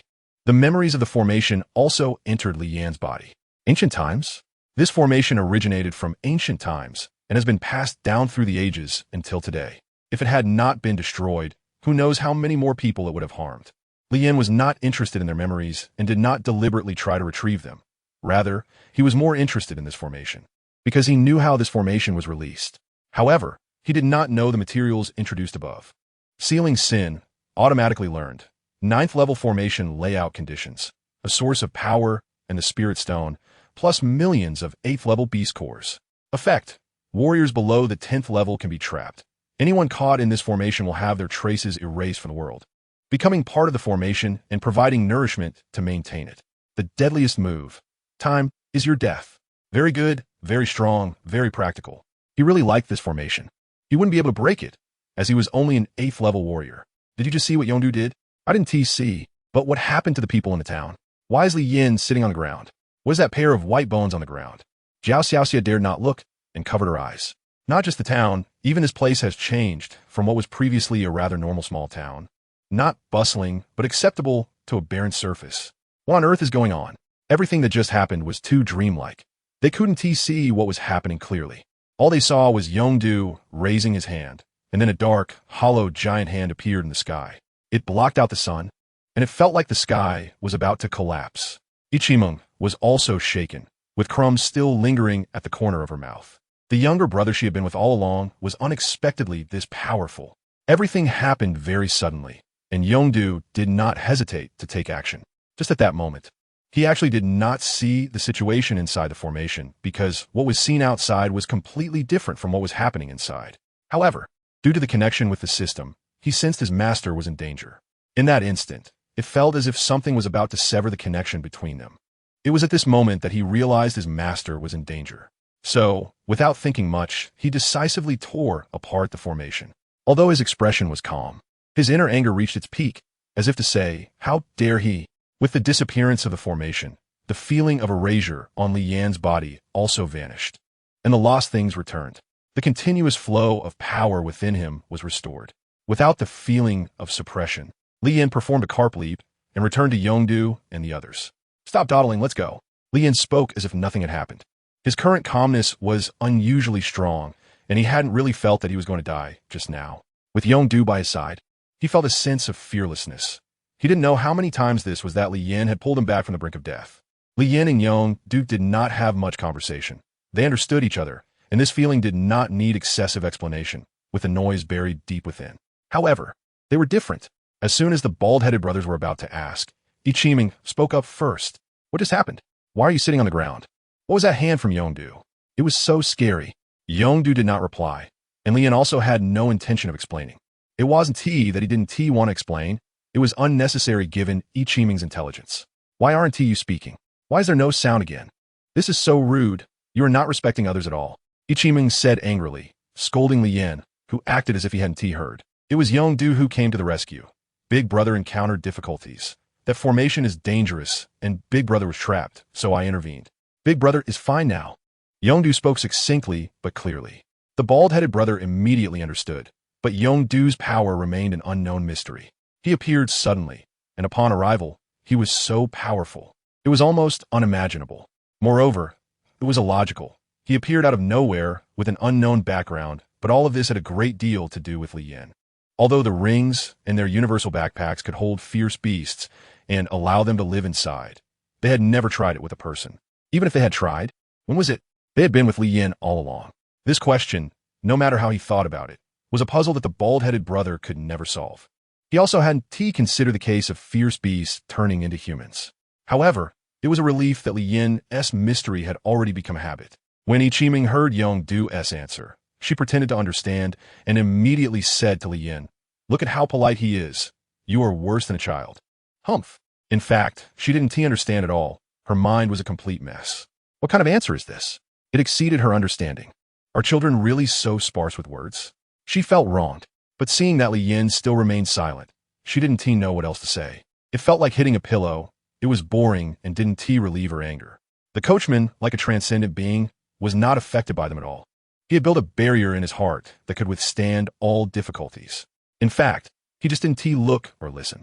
He acted as if he knew nothing because he knew that if he did, he would only be shocked and remain in shock. As for shock, he was somewhat immune to it. Following a group of oddballs, he had learned to adapt to a life of surprise. Glancing at the white bones behind him, Li Yan smiled. It truly left him with an unforgettable memory. He had originally intended to stroll and enjoy, but unexpectedly found himself in danger. However, this formation was broken, and it provided a method to set up formations. Why wasn't he there when they entered the academy last time? What is the difference between the two? Strange. Not thinking too much, they continued toward the capital. They had already delayed for a while, and it seemed that they wouldn't be able to travel far today. On the other side, in Tianhua City, Duguka looked in shock at the compatriots below, who were also enforcers. This was their first base and the beginning of the uprising. They needed to plan to enjoy the future. However, today, everyone's expressions were not good. The departure of that big boss made them feel uneasy. Without the boss's support, their actions were greatly restricted, and they did not dare to expand too much. Originally, their goal was to expand their territory in a short time, turning all the surrounding towns and villages into their domain and recalling all compatriots from outside. But this idea had to be temporarily halted due to Li Yan's departure, and they had to switch to direct recruitment, gathering everyone together, especially those big bosses on the leaderboard. Although that big boss had not stated his strength before, Duguka was already full of longing for the rare level power, because the leaderboard at that time marked the strongest being as a rare level 3-star. Although it was a beast pet, it didn't exclude humans from using the power of beast pets. After all, he had seen someone before. Though that person wasn't very strong, only at the high level. But it wasn't that he was incapable. Rather, his beast pet was at the high level 2-star strength. That was why he was like that. This had already far exceeded the level of ordinary people, almost capable of one-shotting them. Compared to Li Yan, there might be a world of difference, but no one knew how strong the rare level really was. They were different from the locals in this world. Their vision was limited by knowledge. Their thoughts had infinite possibilities. In this fantastical world, they continuously developed new powers with their own knowledge. Although this was a world where beast pets were paramount, Human strength should not be underestimated.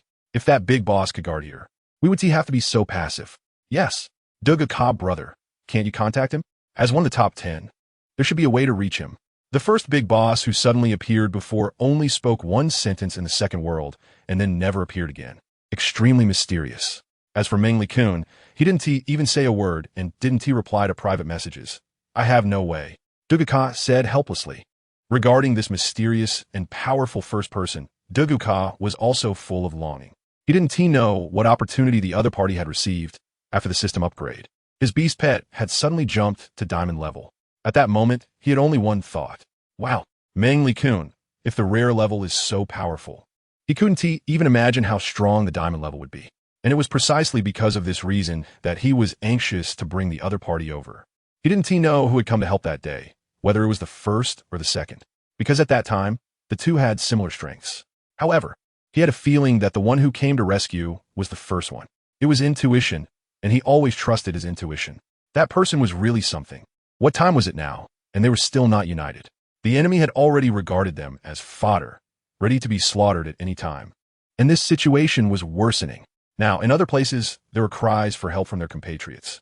Since the people of this world learned about their identity, they treated them like rare treasures, not considering them human at all. In a good situation, people live as assets. In a bad situation, it's either serious injury or death. And he was still concerned about his small gains, disregarding the greater good of the family and country. Another council member expressed a different opinion. Everyone has their own ambitions, and if it weren't for that person this time, do you think we could have broken this city? Would we have made it out unscathed? What you're saying is forgetting your roots and being ungrateful. That person saved you, and you still expect to repay them? You two stop arguing. The urgent task now is to discuss countermeasures. The Tian Beast Nation will definitely know about the situation here in a few days, and they will send people to reinforce us. As for the enemies that appear again, we don't know what they will be like, so we should prepare early. Duga Ka was displeased, and the two immediately stopped talking, looking at each other with disdain. But they didn't explode in anger right away. What Brother Dugu said is true, but now we really have no good way other than waiting for the reinforcements from the big shots on the leaderboard. Rare level strength cannot be compensated by sheer numbers. Even if it could, we don't have that many people. Someone analyzed. So what do you suggest? We can't wait forever. And if the enemy comes, are we just going to surrender? Did I say that? Duga Ka saw that someone was about to argue again. So he stood up and called for the meeting to be adjourned, saying they should all go back and improve their strength. Relying on oneself is better than relying on others. Seeing Dugu Ka leave, they all shook their heads helplessly and dispersed. Back at his residence, Dugu Ka opened the second world channel and briefly scanned the conversations of the newbies. Their discussions reminded him of when he first arrived. From their dialogue, he saw a reflection of his own past. This world is very cruel. Without strength, one would become prey for others. Therefore, you must grow quickly. Your enemies are not just fierce beasts, but also the people of this world. They see us as prey, as treasures, and they constantly wish to kill us and take us. The people in the second world looked curiously at this new message, many interested in the special effects, but most overlooked the meaning behind the words. However, a small number of them understood the danger of this world and could somewhat comprehend the hardships of being pioneers. Duga Ka was not affected by their chatter and continued with his message. And you are the hope. We are already at war with the powers of this world. Although we won the first battle under our leader's guidance, it is only temporary. This fight is expected to last a long time. The foundation of this world is definitely not as simple as it seems. So, you must grow stronger quickly. After finishing his speech in one breath, he exited the chat. How much they could take in was up to them. He had no right or ability to interfere in others' lives, only stating the facts. After Dugu Ka left, the anticipated effect did not occur. They still hadn't realized the seriousness of the situation and continued to joke and chat, still very curious about the current system. With some even confused, which made them puzzled by Duga Ka as well. There was too much to understand to familiarize themselves with this new world and adapt to solitude. All things they needed to do. However, one thing they really had to understand was that once you die, you die. This is not a game. On the other side, the victorious White Robe City was celebrating, reveling in their victory in the other world. The one most pleased with the outcome of this battle was the Lord of White Robe City. The gains from his victory were substantial. Although the main force wasn't his, he took full credit for the assistance. The complete annihilation of the rebels significantly boosted morale. He also issued a bounty for all the rebels. Now, The Beastmaster of the Heavenly Beast Kingdom had no time for such trivial matters. He needed to rely on this rapid rise. As long as the beast pets evolved to rare level during this time, even if the Lord laid blame, it wouldn't matter because at that level, they would be the backbone of the nation, the most powerful weapon. Although the Minister of Law had left him with a warning to keep a low profile, he wouldn't listen. The confidence brought by victory had inflated his ego. In the First World Chat channel, after learning about the failure of White Robe City and the bounty issued by the city lord, the Earthlings near White Robe City all hurriedly fled, fearing to enter the city, retreating into the deep mountains. However, one person took the opposite route, heading straight for White Robe City. He was dressed in a blue-striped ancient outfit, accompanied by a small dragon.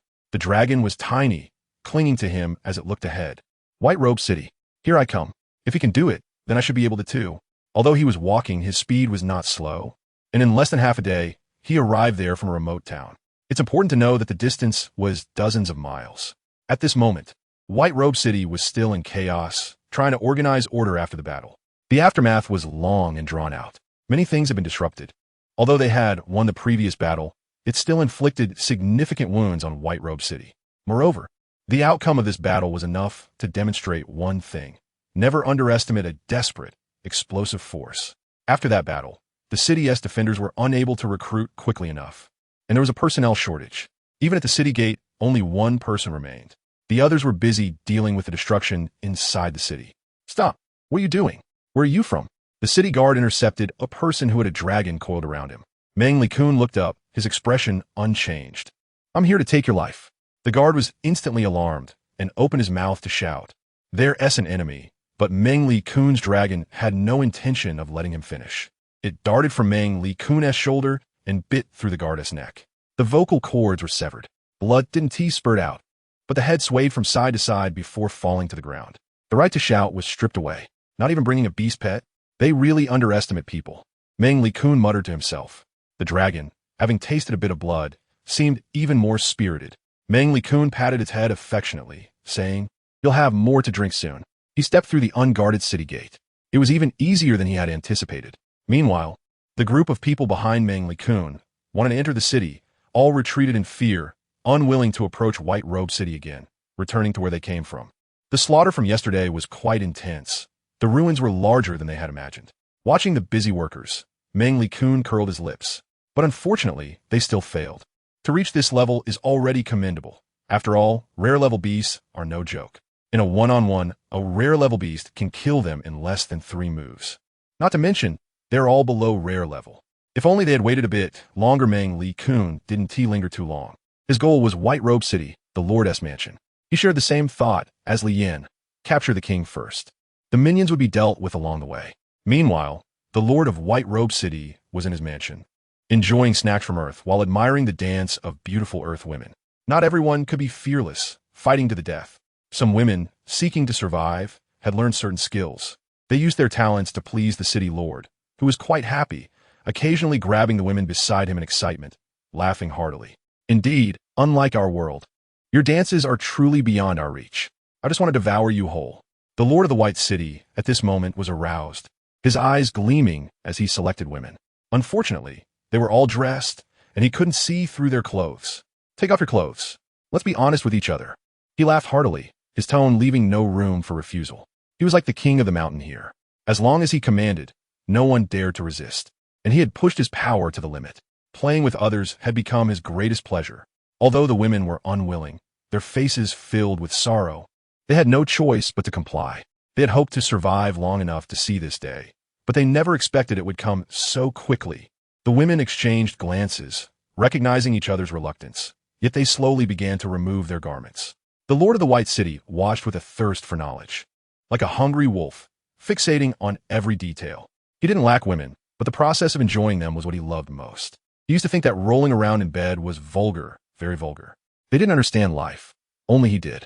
The most thrilling moments were when he knew they were unwilling, but had to comply. That attitude was what he desired. Today, he was completely relaxed, seeing the long-lost shyness and melancholy in these women. However, to survive, they still undressed, one by one, revealing their fair, flawless skin. But suddenly, the Lord of the White City lost interest. Clap, clap, clap. Suddenly, someone walked in, clapping their hands. Didn't I say not to let you in? Don't you know I'm having fun? What an oblivious fool. The Lord of the White City suddenly stood up and shouted, Mengli kun wolktin lezurli, while the women shyly held things to cover themselves, as if they didn't want others to see. Do you know what shame is? Come on, you've already stripped. Are you still afraid of being seen? Mengli Kun mocked, although he had just looked them over without reservation. The women gritted their teeth, but couldn't refute him. Who are you? How did you get in here? The Lord of the White City questioned, while his beast companion stared closely at Mengli Kun, ready to attack if the answer was unsatisfactory. Who I am isn't important. As for how I got in, I just walked in. You were having fun inside, and there was no one at the entrance to stop me, so I naturally swaggered in. The Lord of the White City instantly understood. He had indeed sent those worthless guys away. However, leaving didn't mean allowing outsiders to enter, these useless fools. He had thought the Lord of the White City was an ambitious guy, at least someone with aspirations, but he never expected him to be such a character. Mengli Kun expressed his disappointment. What did you say? The Lord of the White City roared angrily, while his beast companion took a step closer. All right, are you a man of faith, or are you just not a man? Seeing so many women naked, you still haven't gotten aroused? Huh, Umaba. Mengli Kun shook his head, and he even pointed at his lower body to prove he was a man. You seek death. Rage beast, fighting to death. The Lord of the White City shouted. He was truly infuriated by this guy. The rage beast charged at Mengli Kun, yet the latter didn't even move, waiting for its attack. In the blink of an eye, the rage beast rushed in front of him, its head adorned with stone armor, ready to crush Mengli Kun. The women, who had lost their privacy, turned their heads away in fear. Come, little Jiao. The dragon beside him immediately stood up, its small body quickly circling around. And then an overwhelming aura suddenly erupted. The rage beast was startled. A terrifying pressure emanated from the dragon's body, making it shiver. Its bloodline seemed to freeze, maintaining its attacking posture. But it already regretted it. This level of suppression made its legs go weak. However, the dragon would not abandon its attack due to its thoughts. In an instant, the small dragon's body violently expanded, standing over 10 meters tall behind Mengli Kun. The latter smiled as he looked at the rage beast that had rushed up to him. The dragon spewed a green liquid from his mouth, which then hit the rage beast, and the heavy gravity caused it to crash into the ground with a loud bang, its body sinking. The small dragon's attack didn't stop.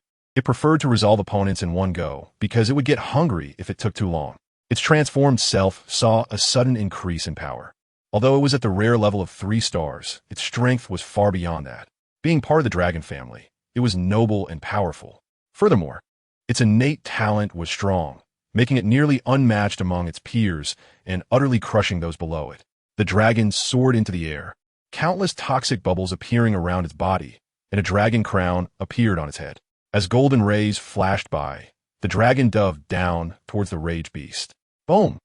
The earth trembled, and the toxic bubbles in the sky fell, crashing to the ground and splattering layers of green toxic gas, making it dangerous to approach. The golden light exploded wildly. A green toxic mist engulfed both the dragon and the rage beast. The beginning of the conflict was marked by their separation. After the golden light faded, the dragon emerged, soaring to the sky, its fierce demeanor exposed. Meanwhile, beneath it, the rage beast was presumably dead. The toxic mist gradually dissipated, returning to the earth and revealing a deep pit. In the pit, the rage beast's figure had long since vanished. The dragon in the sky licked its lips, a gesture that seemed to indicate something. The Lord of the White City stared in horror at the empty pit below, unable to believe it, and he could not accept it. How could his beast companion lose or die? Impossible. It was about to evolve to a rare level. It wouldn't die, absolutely not. You're really pitiful. You can't even accept the harshness of reality, so just die. Living is also a burden. Mengli Kun was thoroughly disappointed in this city lord. Too pathetic, really. He slowly walked towards the other party, while all the women scattered. They were just as frightened as the city lord, moving sluggishly. Mengli Kun noticed that the way these women looked at him had grown fervent. He smiled inwardly, but didn't pay much attention. He didn't find these women appealing. Their reactions were merely physiological, not what he desired. Step by step, he approached the city lord, who was still lost in confusion and disbelief. He couldn't believe it, mumbling incoherently. Mengli Kun didn't even want to glance at him again. Feeling utterly disappointed, truly useless, he took out a long knife from his backpack but thought better of it and put it back. He doesn't deserve it. After that, he pulled out a short sword but shook his head again. Not sharp enough. Satisfied, he looked at the large guillotine in his hand. and the trapdoor beneath him was directly released. Only the guillotine remained. This suits you very well. I remember that in ancient times, people used similar knives for executions. I wonder what it's like in your world, but it can't be too different. Moreover, it really matches you. Meng Li-kun lifted it heavily and then brought it down. The women present turned their heads away, not daring to watch the scene. Splash! Blood splattered everywhere, and a head rolled aside. Bai Yicheng did not struggle at all until death. The expression on his dead face was still one of disbelief. Boring. Meng Li-kun felt that this trip seemed pointless. There was no thrill of battle to be felt. The opponent's weakness exceeded his expectations. Although the outcome followed his script, it was still very dull. He put away the guillotine, didn't even glance at the group of women, and walked straight out. The little dragon also returned to its normal state, though its belly was slightly bulging. The women wanted to step forward and follow, but they were aware of their identities and circumstances. They were not worthy. After leaving the Lord's mansion, Meng Li-kun did not clean up the remaining guards, but left the city instead. There was no point in staying here any longer, and he had lost the desire to play, heading elsewhere. However, after leaving, Meng Li-kun said something in the world chat. The Lord of Baiyi City is dead, and the city is empty. In an instant, the world channel fell silent. If someone else had said this, they might not have believed it. But since it was said by the second-ranked player, the weight of those words was self-evident. A brief silence was followed by a wave of cheers. The boss is awesome. The boss is awesome. The boss is awesome. 999 nothing else could express their excitement better. Tianhua City's Dugu Ka also learned about the news of the destruction of Baiyi City's Lord. Although he hadn't seen it with his own eyes, he had no doubts about the truth of the statement. However, he felt a bit confused for a moment. He wondered if the one who destroyed Tianhua City and Baiyi City was the same person. This thought was shared by everyone in the World Channel. However, they didn't think too much. They directly concluded that the two were the same person. Meng Li-kun's reputation suddenly soared to the forefront, known by all. Raising our national prestige, making a name for ourselves, revitalizing our Earth village, raising our national prestige, making a name for ourselves, revitalizing our Earth village, raising our national prestige, making a name for ourselves, revitalizing our Earth village. In an instant, there were positive energy slogans and everyone's excitement. Now everyone was rushing to Baiyi City, an unclaimed city. Whoever occupied it first would become its king. People seized this opportunity. Everyone had their own ambitions, but nobody was too blindly ambitious. Those below elite level strength consciously stepped aside, and only elite or rare level individuals had say. Now Baiyi City had become a landmark on the map. Someone pointed the way and posted it in the World Channel, and everyone rushed to it. In just 2 days, talents and experts gathered there. In contrast, very few went to Tianhua City, and those who did were not strong. Dugu Ka also saw through the underlying issues and could only sigh in silence. The appearance of this isolated city was ill-timed. If internal strife broke out now, the consequences would be unimaginable. Once the battle started, it wouldn't stop just because someone said so. On the other side, Li Yin and the others have been enjoying themselves these past 2 days. They haven't traveled much, but they have spent their time indulging in food, drink, and entertainment. The places they passed through were either filled with beautiful scenery or exotic features. These were all money-burning places, and coincidentally, Li Yin didn't care about money. Since everyone wanted to have fun, he naturally wouldn't be stingy.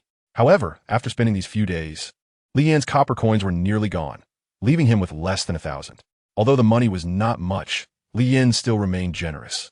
Now, they had just arrived at a town-like place, filled with street food and stalls, and there was a tall restaurant that didn't match the town's design. He noticed that the closer they got to the capital, the more prosperous it became. And this place was truly bustling. Everyone wore strange clothes and had belts on. Li Yin couldn't even tell what they were wearing on their heads, making it look like ghosts had entered the village. Moreover, it was getting close to night. He heard that it was even livelier at night. He called back the 2 girls, Ichiming and the other, who were still holding food and drink from the shop, and handed over his few remaining copper coins to the shopkeeper.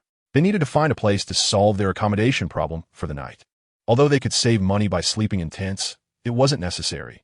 Money is a material possession, and besides, he didn't have much left. So, he planned to stay at a more upscale inn. Of course, he wasn't someone who wouldn't pay. Aside from money, he had other possessions. He still had plenty of strange and novel items. And, at the very least, the pills should be universally useful. Thus, they arrived at an inn called a night stay. The name was quite good and fashionable, so Li Yin decided to go with this one. He first found a place to tie up the horse, and asked someone to watch it for the night before the group entered the inn. The staff, seeing them enter, immediately came over. "Welcome, esteemed guests. We have excellent private rooms available. Comfortable, well-ventilated, and unique. There are 5 of us. Lian Ruplia. Great. Please follow me." Li Yin and others followed the waiter up to the second floor, turning left and right until they arrived at this room. As soon as they entered, Li Yin felt a familiar sensation, as if entering a factory. It was indeed well ventilated, and there was no need for soundproofing. The construction was truly unique. A large room was divided by 5 curtains acting as partitions. Li Yin didn't know whether to say they were talented or stingy. Moreover, there was a window behind each bed, truly fulfilling what he said. "Is this the only room? Are there any others?" Jiao Xiaxia couldn't help but ask. He felt this place was even worse than sleeping in a tent. "Isn't this shoulder good? It's very ventilated. The other rooms aren't as ventilated and don't have this much space. The style is the same." The waiter humbly explained. "Is your room format all like this?" Li Yin asked. "Yes, they're all like this, and it's not just our inn. Other inns are the same, just different sizes because our accommodation style is uniform. It has to have personality." The waiter smiled as he explained. "It really is a personality." Bald Brother agreed. "But yours isn't soundproof either. How do you sleep at night?" Jiao Xiaxia said helplessly. "Our type is very soundproof. Don't be fooled by the ordinary curtain fabric. It's actually very soundproof, and it has a name. It's called soundproof cloth." The waiter said. Jiao Xiaxia looked skeptical. Not just him. Even Ichiming didn't believe it. "You say even fools wouldn't believe it. Who could possibly believe this?" However, to verify, Li Yin still walked to the bedside and pulled up the soundproof cloth around. Li Yin suddenly discovered that after pulling up the white soundproof cloth, he couldn't see the people outside at all. It was somewhat like a modern mirror, reflecting the inside, but not allowing a view from the outside. Interesting. Then, he began calling out the delivery person's name from the inside. "Yongdu?" The latter did not respond. Yongdu was outside, looking at Li Yin inside, but he couldn't see through the white cloth to know what was happening inside. This made him feel wary. He was cautious of anything he couldn't understand. After the first call, Li Yin shouted again, but the other party still didn't respond, which piqued Li Yin's curiosity. Was this thing really that magical? He hadn't covered the cloth that tightly. There were still gaps, yet even so, the sound didn't get through. That was quite amazing. He pulled aside the soundproof cloth to reveal a few people still talking outside. "I just called you, did you hear me?" Li Yin asked Yongdu. "No. Did you say something?" Yimeng interjected. Yongdu also shook his head. Li Yin smiled. "Interesting. We'll stay here," Li Yin said to the waiter, who was still explaining. "All right," the waiter responded. Li Yin paid the deposit and arranged for this small room. Jiao Xiaoxia found it a bit strange and hard to believe, but then she didn't experiment with the bald guy and discovered that it was indeed soundproof. Moreover, it also blocked the visual aspect. Both of them felt the magic of this place. With their accommodations settled, they waited for dinner in the evening. This was how they spent their day. The bald guy was responsible for the necessary items and tools for cooking. Ichiming and Jiao Xiaoxia were in charge of cleaning. Li Yin was responsible for providing food and equipment. Everyone had clear roles. As for the coachman, they had sent him back yesterday, feeling that there was no need for a coachman anymore, since anyone could easily ask for directions to the capital. At night, the outside was brightly lit, and inside, the aroma of dishes filled the air. The table was filled with the favorite foods of the foodies. The 5 of them sat together, not saying much, as there was no need for too many words. Ichiming was the first to pick up her chopsticks, as she always was. She acted like a hostess, leading everyone to eat. With someone taking the lead, everyone started to eat. Yongdu had also gotten used to eating cooked food these past few days and had come to love this way of dining. However, compared to Zijidan, it still fell short in many aspects. After the meal, Li Yin and the others went outside to see the nighttime fireworks and the grand dance party that had been promised during the day. When Li Yin and others arrived at the location, there were already a lot of people gathered. They had no choice but to lean against a corner, in a very remote place to watch, but fortunately, they could still see. After waiting for a while, it was finally time. At the moment the fireworks shot into the sky, the beautiful scene that unfolded made one reminisce about the firecrackers and cannons that could only be seen during the New Year on Earth. It gave a bit of a homesick feeling. Ichiming couldn't help but shed tears, and Jiao Xiaoxia also couldn't hold back, leaving tears behind, at home. She was also her mother's good girl, but now she was forced to become a tough girl. Bald Brother, on the other hand, was unfazed. Men have a bigger heart. Li Yin was different. He felt nothing. He wasn't particularly fond of firecrackers and was only there to accompany them. However, since he was there, he took a few more looks. During his leisure time, he also observed others. Watching the fireworks for too long was tiring for the eyes. But when Li Yin looked again, he noticed something very interesting. A group of people dressed in black were constantly moving through the crowd, occasionally bumping into people who were too busy watching the fireworks to pay much attention. Suddenly, Li Yin saw one of the black-clad individuals bump into someone, and it seemed he had confirmed something. He quickly circled behind the person and swiftly covered their mouth and nose. Within 2 seconds, the person was unconscious and was then carried away. No one intervened during the entire process, as from their angle, they assumed it was just one of their friends. Li Yin was in a remote location, positioned high up, allowing for clear view. It became evident at a glance that this was a crime organized with intent. Although Li Yin was still unclear about their target, he continued to observe. On the other side, another person in black had succeeded. He was carrying a girl, who appeared to be young and wearing a bright blue bracelet. The moment Li Yin saw the bracelet, he seemed to understand what their objective was. It had deteriorated to this extent. So blatant, so lawless. Did they really think of these people as meat in a refrigerator to take whenever they pleased? Li Yin muttered to himself, "What meat?" Ichiming turned back, looking at Li Yin with confusion. Li Yin cast her a glance, and upon hearing about the meat, she reacted faster than anyone else. Li Yin whispered something next to Yongdu before leaving. One must not disturb the snake while beating the grass. They couldn't be unprotected with no one beside them, so Yongdu stayed behind, and this time Li Yin had to move forward alone. Moreover, judging by the fireworks, they should last a little longer, and that little while would be enough. Li Yin saw that they were about to leave, with several carriages parked outside. The few of them skillfully got into the carriages and drove away. They didn't greedily capture too many people. Just a few was enough. They seemed to be preparing to return and interrogate them. However, there was one strange thing. Why didn't anyone summon their beast pets during this fireworks event? This was a peculiar point. Of course, it could also be that most people overlooked it, so nobody summoned them. But upon reflection, that seemed a bit far-fetched. There was no time to think. Li Yin immediately followed them. They were riding in a carriage while Li Yin ran, but his speed was not slower than theirs. He only intentionally kept his distance to avoid being discovered. He felt a rush of wind at his feet, giving him a light and swift sensation. While he couldn't compare to a fierce beast of the same rank, he was still far ahead of ordinary beasts. Moreover, in terms of explosive speed, he definitely wasn't inferior to them. Following them, he turned around a few corners and arrived at a dark alley. They seemed to be intentionally turning left and right. As Li Yin recognized some of the paths they took, he had been here before. Li Yin couldn't help but wonder, have they discovered me? But upon thinking carefully, it shouldn't be possible.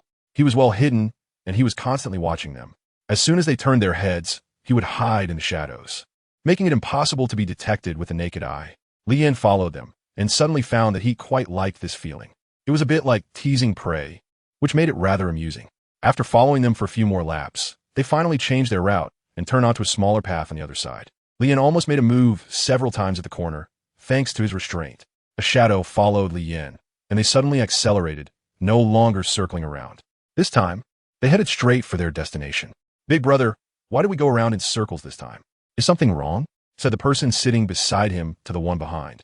"It's nothing. I just felt like someone was behind us, and I wanted to be cautious. But now it's fine. If there was someone, they should have shown up by now," the man behind explained. Oh, the speed increased again as they drove out of the small town and into a deep forest. Continuing deeper, it was pitch dark, and they lit candles to see. Li Yin didn't know what they were doing here, but felt they should be arriving soon. After passing through layers of bushes, they finally reached their destination, the Luanfengang, meaning Chaos Grave Mound. There were piles of graves everywhere, resembling small hills. In the middle of this group of tombs stood a house of several hundred square meters, towering among the graves. It looked eerie. Li Yin was truly impressed by their taste. A few people carefully carried several others into the inner room. As the door opened, Li Yin caught a glimpse of several more individuals inside, dressed in various outfits. Indeed, seeing their skill techniques, it was clear this wasn't their first time doing this. Li Yin decided it was time to take action. Being too far away meant he couldn't hear much, and continuing to lie in wait was unnecessary. Moreover, those guys had been inside for quite a while, and he estimated that the people there had probably woken up. From his vantage point, he could see one of them holding a whip, interrogating the others. "Hand over all your assets, and you might suffer less. Otherwise, don't blame us for being ruthless." The man threatened those on the ground. They all showed expressions of terror, and while they were still trying to communicate with their beast companions, there was no response. What was going on? They exchanged glances. "Why can't my beast sense anything? What have you done to us?" One of the more masculine men on the ground questioned fearlessly. Smack! The man in black first struck the man hard with the whip, his expression cruel and filled with rage. Is this how you were raised? Shouldn't you be polite when asking someone a question? Just a simple hello would do. Damn, you think you can lecture us on manners? Who do you think you are, a bunch of cowards who only dare to use underhanded tactics and won't confront me head on? The man on the ground, despite being beaten, did not yield and curse back. Oh, still a tough guy? Then watch me unleash a combo. The man in black swiftly coiled the whip and slapped the man's face 3 times in a row. Though the man spoke bravely, his body was somewhat weak. Even though he refused to back down, the pain was still inflicted upon him, causing him to howl in agony and grimace. The man in black continued to hit him, asking, "Are you willing to submit? Are you willing to submit? Are you willing to submit?" The others who had come together were so scared that they shifted backward, terrified. The man was beaten until his skin was torn and flesh exposed, yet the man in black kept attacking. Finally, someone couldn't hold out any longer and, frightened, took out the contents of their backpack. Once one person did, others followed suit and took out their belongings as well. Meanwhile, those who had been captured earlier, covered in injuries, sneered and muttered quietly, "Cowards! Who is the coward? We have no choice but to submit. Do we have a way to survive otherwise? We just want to live. Is that wrong?" A girl who had already been scared to tears cried out to those behind her. "Hee, do you really think that if you hand over your things, you can survive?" "Ridiculous," said one of the men. Hearing this, the girl trembled and looked at the black-clad men, who, hidden beneath their dark cloth, smiled wickedly. "We will keep our promise. Xiao Wu, take her away." The one called Xiao Wu nodded, smiling. "Okay, big brother." The girl, frightened, followed Xiao Wu slowly out, glancing back at the person who had spoken before. That person looked at her with dead eyes. In an instant, her soul trembled, and a feeling of death surrounded her. "Brother, will you really keep your promise? Will you really let me go?" Once outside, the girl cried out, and the man glanced around, continuing to lead her without immediately answering her question. "It's okay. You'll be home soon," he said, but all around were graves, and he claimed she was almost home. Hearing this, the girl burst into tears. "It's over. He's going to kill me. I'm going to die. Wah, wah." The girl was so frightened that she cried out loud. Bang! A sound of something hitting the ground came from the side. However, the girl seemed not to hear it. Her eyes closed, just squeezing out tears. If you like crying so much, you might as well go home to cry. Crying here will make others misunderstand. They might think you've cried at the wrong grave. Lian Do, I'm going to die. Why can't I cry? I'm going to die, all right. The girl just had another round of clearing her bladder. Double the effort. Lian shook his head, no longer intending to linger. If he wanted to cry, then let him cry. It was indeed his right. Lian did not go to deal with the corpse, but returned to the small cabin. Xiao Wu, why are you so slow? There are still so many people to send off. Aren't you back yet? Big brother, should I go take a look? No need. I'm here to check on you. Lian strolled in leisurely. The remaining 3 immediately showed expressions of surprise. Who are you? The 3 huddled together, wary of Lian. Who will be the first to come with me? Lian took out a small knife and began to fiddle with it. The appearance of Lian stunned everyone. It was completely unexpected. At first, they thought Lian was one of their group, but the earlier conversation clearly indicated otherwise. So, he must be here to save them. But why was he alone, and without a beast companion? How could he dare? In that moment, they thought of questioning him, rather than feeling hopeful. What have you done to Xiao Wu? The man in black said in a deep voice. A foolish question. I can't be bothered to answer you. Lian said lightly, turned to look at the battered and bruised guy, and praised, Brother, you have some guts, truly worthy of being from the Earth Village. Unfortunately, the man wanted to converse with Lian, but his body was too weak, and his breath was short. Lian casually took out a pill and threw it to his mouth, and the latter's writhing body swallowed it. The desire to survive. No need to say more. Just smelling it tells you this is a life-saving thing. Aren't you going to make a move? If I make a move, you want to have a chance. Lian spoke again, go. The big guy in black made a firm decision, knowing that today couldn't end peacefully, so he decided to fight. Their eyes met, and the 3 of them rushed forward together, each attacking different parts, making it difficult for Li Yan to defend. It seemed there was no way to dodge, leaving Li Yan with nowhere to escape. However, that was only the case for ordinary people or slightly stronger skilled fighters. For him, all he needed was an afterimage, and this afterimage was a sign of respect for them. Being able to see the afterimage was already a great honor.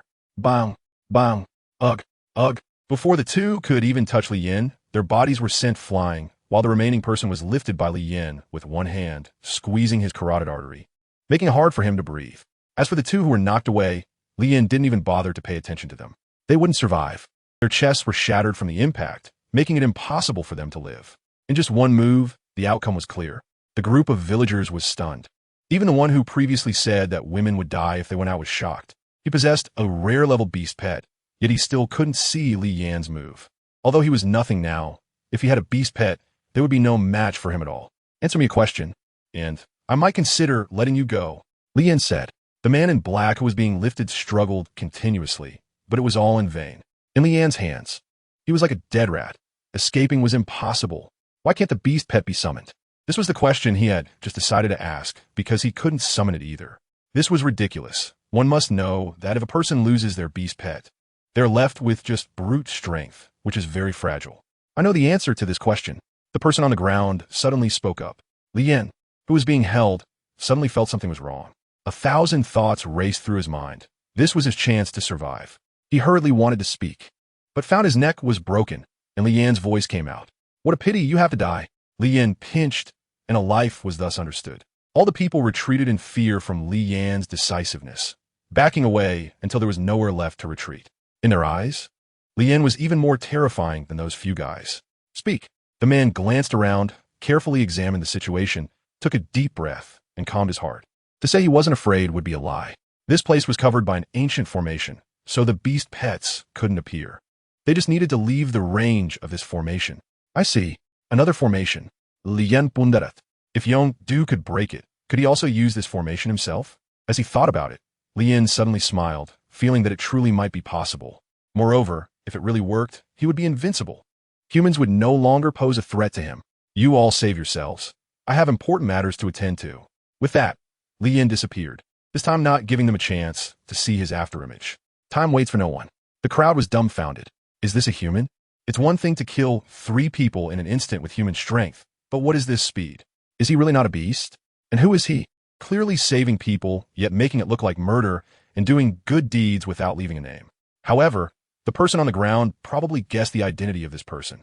The number 1 on the leaderboard, that pioneer, they really didn't expect to see him here. Even less did they expect to be saved by him. And he was so strong. The mysterious first person truly lived up to the reputation, much more terrifying than they had imagined. Leaving this place, Li Yan hurried back to the others. They were still watching the fireworks, seemingly unaware that Li Yan had left. Only Yong-du turned back to look at him, and seeing him return safely, he felt relieved. Yong-du, can you sense the formation here? Can you break it? Li Yan whispered, going straight to the point. Yong-du looked puzzled. He didn't know what Li Yan was talking about. Did you not feel that there's a formation here? Li Yan asked again. Yong-du understood, showing a thoughtful expression, and then began to carefully sense it. Li Yan was looking forward to it. 2 minutes later, Yong-du shook his head, indicating that he had not sensed anything. Li Yan felt a bit disappointed, but it was nothing serious. He was just too greedy. It wasn't that he couldn't perceive it, but he couldn't touch it. It might be due to insufficient strength, or perhaps it was a natural formation that couldn't be sensed. Yong-du explained, unable to be sensed. A natural formation? Li Yan looked at him in confusion. The natural formation has the protection of heaven and earth. Its formation has always been a secret. It is like a product from the beginning of this world, even older than humans. It rises with the sky and is born with the earth, Yong-du said. Oh, I see, Li Yan said, somewhat understanding but still feeling it was profound. However, he realized that he couldn't obtain this formation. The few of them continued to watch the fireworks, which were finally reaching the end. A spectacular explosion filled the sky, covering the entire starry night. Beautiful colors lingered in the air before disappearing like a fleeting love. It's really beautiful. It ended before I could see enough. What a pity. Yidvimeng lamented. Yes, I haven't seen it in a long time. I miss it. Jiao Xiaxia also felt the same. There is no feast that does not come to an end. Your tears and laughter will all be lost, but they will also be reborn. If you want something to last, then it must endure. Li Yan Dao said, forget it. This place seems to have nothing else good besides this. Ichiming refused. It's almost 10 o'clock now. Let's go back. Jiao Xiaxia said. Brother Bald looked at the busy workers below and remembered his former self. When did he start to be able to watch life like a play? It seems to have started when he met Li Yan. Silong Beast asked, where are we going to play today? Ichiming joyfully inhaled the morning air, tilted her head back, and said, while also munching on a food bought yesterday. Jiao Xiaxia was also having 8 treasure porridge. In the morning, with so much meat, everyone couldn't eat much, so they could only make do with a bite. Wherever we pass, that's where we go, Li Yan replied. It's a bit strange. We've been away from Tianhua City for a few days, and logically, they should have reported to the capital by now. The Beast Kingdom's ruler should have some reaction. Brother Bald said in confusion, "What reaction? Isn't it fine like this?" Ichiming replied, "This is good, but it's not a long-term solution.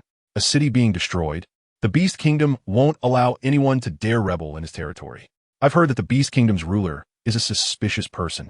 So knowing that a city has been destroyed, there will definitely be a response, whether it's sending troops or gathering forces." Brother Bald said, "It's not just one city destroyed, but two." Jiao Xiaxia spoke up, "What? How could two cities be destroyed? Didn't we only destroy one?" Brother Bald looked at her in shock. "We destroyed one, and others destroyed one, so that's two," Jiao Xiaxia said. Brother Bald was even more confused, wondering how they knew. Moreover, if this were true, then the ruler really would be furious. The group continued on their journey, and time passed quickly. Before long, it was noon, and they had a simple meal on the carriage. Brother Bald was lost and thought about something. Ding! A temporary mission has been issued. Kill the roadblockers. Note: in the next stretch of the road, a group of armed forces from this world will appear, and your task is to kill them unconditionally. Completing this will earn you a large amount of evolution points. Lian was a bit surprised that a task had popped up. It seemed that tasks were not fixed and had a certain randomness to them. "Lian, I just had a task to kill a roadblock," Ichiming suddenly said. "Me too," Jiao Xiaxia agreed. Bald Brother looked up at the two, his expression seeming to not understand what they were talking about.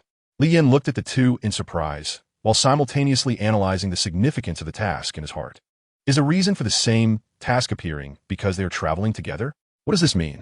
Is it intentional by the system to make them do something? To weaken the power of this world? Lian had a feeling that their purpose for coming had already been clearly arranged by the system. Previously, it was somewhat concealed, but now it was a bit more overt. Soon, they walked several kilometers and indeed saw a large group of uniformed law enforcement troops. Their domineering gait and the collective atmosphere of intimidation made the people on the road dare not look directly at them. Hiding in the woods on either side of the path, they proceeded forward with expressionless faces. Lian did not step aside like those people. Instead, he looked at them with confusion. So many people, just relying on walking? What kind of trick is this? Lian roughly knew where they were going, but it was not a short distance, and they had no idea when they would arrive.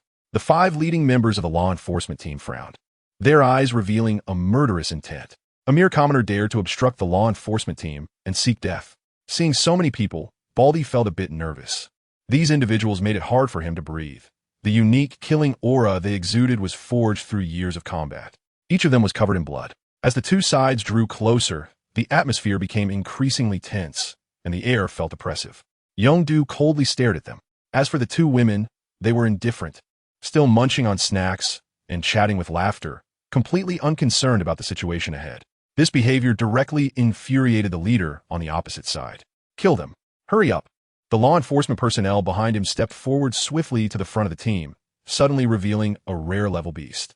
Without any frills, it charged straight at Li Yin and the others. Its body was covered with crimson patterns, as if blood vessels were emerging from its skin, and beside it appeared an illusory form, charging along with it. Li Yin waved it off, too weak. Before it could get close, Li Yin snapped his fingers, and a ball of blue flame shot out. It struck the beast, and at the moment of contact, it let out a strange howl. And then its steps slowly began to slow down, then slower, until it fell to the ground in front of Li Yin and the others. Dead. The blue flame burned a small opening and entered its body. The blue flame, like a bubble, enveloped the blood-red heart the moment it saw it, igniting fiercely. In an instant, it turned that heart to ashes, ending the beast's life. Meanwhile, the 5 members of the law enforcement team in front were suddenly startled. What happened? Why did it die so suddenly? One law enforcer turned to the person next to him, who also looked confused. The bizarre death instilled a hint of fear in them towards Li Yin and the others. However, with their absolute numerical advantage, they weren't overly afraid. Having killed a beast, Li Yin was now qualified to speak with them. "Who are you to dare obstruct the Earth Beast law enforcement of the Heavenly Beast Kingdom? Don't you know you've already violated the law?" The leader questioned. "Is your law really a law? Arbitrarily killing the innocent, randomly capturing people, and not distinguishing right from wrong? Such a law is just a toy for you. Li Yin Dao, audacious. You dare to slander the laws of the Celestial Beast Kingdom, provoking the national dignity and setting yourself against the entire kingdom. Do you know the consequences of your actions?" Another person reprimanded. "Consequences? You all will die. Are you satisfied with such consequences?" Li Yin thought for a moment and said, Now I confirm that the system is urging me to kill the person opposite. Seeking death. Charge at them. The legal officer was furious. The dignity of a nation must not be insulted. He ordered, and all the legal officers behind him quickly summoned their earth beasts. They collectively moved forward, commanding their beast companions to charge at Li Yin and the others. Countless flames filled the sky, raining down like a firestorm, flying towards them ahead of the beast companions. Seeing such a spectacle, Ichiming and Jiao Xiaoxia could no longer remain calm, quickly closing their eyes and daring not to look. Although Li Yin was there, which made them feel reassured, they still couldn't help but feel fear. The bald-headed brother was also somewhat at a loss upon witnessing this scene. If they were to be attacked by so many flames, it would be hard for them to survive. Yet Li Yin remained expressionless, his gaze darting towards the ground. Yongdu felt the same. Both of them sensed that something beneath the ground seemed to be about to emerge. The next moment, boom! The earth suddenly cracked open. Stones bulged, and a back spike shot out from below. Then a massive beast burst forth, sending sand and stones flying. Yongdu quickly acted, creating a void barrier with his power to protect them below. The bald-headed brother witnessed this miraculous scene. 2 meters above, dust and stones pounded down, but could not harm them, and the flames, upon the appearance of the giant beast, also did not shoot towards them, all blocked by the beast. At the moment the beast appeared, all the beast companions of the legal officers were startled, trembling, and retreating. Its sturdy body long back spikes, and a tail resembling a blade. The body was over 10 meters long and exceptionally tall, resembling an ancient dinosaur. However, Li Yin knew it was merely a resemblance. The opponent's head looked like a puffer fish, but was covered in spikes. Spiked Dragon Beast. Golden level 3 star skills. Bloodline. Residual dragon bloodline habit. Solitary. Fearless, no wonder it was so large. It turned out to be a golden level beast. Roar. A loud roar. The beast roared in anger. It seemed something had scratched it, making it irritable. Its sharp gaze swept over the people beside it, and the disdainful look immediately showed its contempt. A group of insects dared to face it. Roar. Another loud roar, scaring the legal officers, who kept retreating, their faces turning pale. The imposing figure and terrifying aura of the beast made it hard for them to muster any desire to fight. But they did not sit idly by. The beast was merciless. Anyone who saw it would surely launch a fierce attack. Humans and beasts were born to be incompatible, and humans stole the powers of beasts and their companion eggs. The same color also indirectly angered them. They hated humans to the point of wanting to kill them upon sight. The spiked dragon beast first glanced at Li Yin and the others, noticing their small number, then turned its attention to the group of people. Li Yin stopped Yongdu, who was about to take action. Watch the show. The latter nodded. Suddenly, the spiked dragon beast turned its massive body towards them, its eyes filled with hostility. Instantly, the lawmasters thought it was bad. This ferocious beast did not attack the people across from it, but instead targeted them, which was a big problem. All the beast pets, frightened, stepped forward to shield their owners. With their numerical advantage, they hoped to intimidate the spiked dragon beast. Roar! They all let out beastly roars, growling. Little did they know, this directly provoked the spiked dragon beast. What they got in return was not retreat, but a fierce counterattack. The spiked dragon beast let out a mighty roar, then raised its front hooves high before bringing them down heavily, causing the ground to quake in anger, shaking violently, and causing the opposing side to sway collectively. At the same time, the other side quickly launched an attack, spewing out countless fireballs. But the spiked dragon beast did not dodge. The fireballs struck its body, sparking, but the attacks were too weak, leaving only a little ash mark, causing no real damage. However, the others were different. They were all shaken to the point of losing their footing, swaying back and forth. And the lawmaster himself was thrown into a disoriented state. Li Yin was somewhat surprised. This guy seemed to have a certain affinity for the earth. Even without showing much of a pulse, it possessed such formidable power. The spiked dragon beast let out another roar, its tail whipped around, and countless dagger-like objects shot out from its body, aiming at them. After those spikes were launched, new ones grew in their place, immediately filling the gaps. How? This strike was swift, and despite the fierce defense of those beasts, they could not withstand the attack of a golden-level beast. In one blow, nearly half of them perished. Absolute power rendered all defenses futile. Only evasion and offense could offer a glimmer of hope. At this moment, the leader of the nameless law enforcers finally understood the terror of this beast. Its strength was definitely above the golden level. No wonder there were so few golden-level beasts in a country. With such destructive power, having more of them could cause unimaginable devastation. At that moment, they also realized that the national leader intended to eliminate the academy. Each academy would have 1 or 2 golden beasts, and if they united, it would pose a significant threat to the national leader. While they were lost in thought, the spiked dragon beast launched its second wave of attack. It spat out something that quickly enveloped all of them, and then flowers and pollen sprouted beneath their feet. The ground grew flowers in a completely unnatural manner, with blooms rapidly emerging from below. Then the pollen took to the air, drifting into everyone's nostrils. The leaders immediately sensed something was wrong. This pollen was eroding their bodies. And once inhaled, it initiated a countdown to death. There was no chance to resist. They felt like they were being farmed, struggling not to die so easily. But no matter what they did, they remained trapped within this bubble. Even fierce attacks could not break this invisible and colorless air shield. They could only resist helplessly. The deaths of the beasts, devoid of breath, only accelerated the fear in their hearts. Humans are clever. They knew to cover their mouths with cloth, but that only slowed the erosion. This place was airtight, a complete hunting ground. Even without the flower poison, they wouldn't last long. With insufficient energy, they would also die. Each person was filled with fear, the fear of facing death. They didn't want to die, but they were powerless. The weakness of humans predetermined their fate. They were still struggling, still flailing. Some even cut open the corpses of their beasts to hide them inside their bodies. This method worked well, indeed reducing the intake of pollen. Enduring the thick smell of blood, they exchanged it for a chance to survive. In dire situations, humans could unleash countless potentials. However, they could never have imagined that they were here to support and eliminate the rebels, only to end up risking their lives. The spiked dragon beast coldly watched them die, its eyes filled with mockery and delight. It relished the sight of humans dying in pain and enjoyed watching them struggle when facing death, just as its kind did when killed. It learned a lot from humans, but what it excelled at the most was killing. And only through killing could it find satisfaction. A few minutes later, only the 5 leaders remained inside the bubble, still struggling. Their beasts had reached the rare level, and their bodies had received significant enhancements, far stronger than ordinary people. It was these advantages that allowed them to hold on until now. But their time was running out. At some unknown point, the concentration of pollen reached an unprecedented level, and within the vast space, they could no longer see each other's figures. Each fought alone, dying in their struggle. A single skill from the golden-level beast wiped them all out. If this had happened before, it would have been unimaginable, but now it was reality. A bloody lesson. They should have fled at the first opportunity. If they had been smarter, more aware, the situation would have been much better. At the very least, the 5 of them could have survived. They had simply misjudged this creature's strength, leading to this outcome. The spiked dragon beast seemed to grow impatient.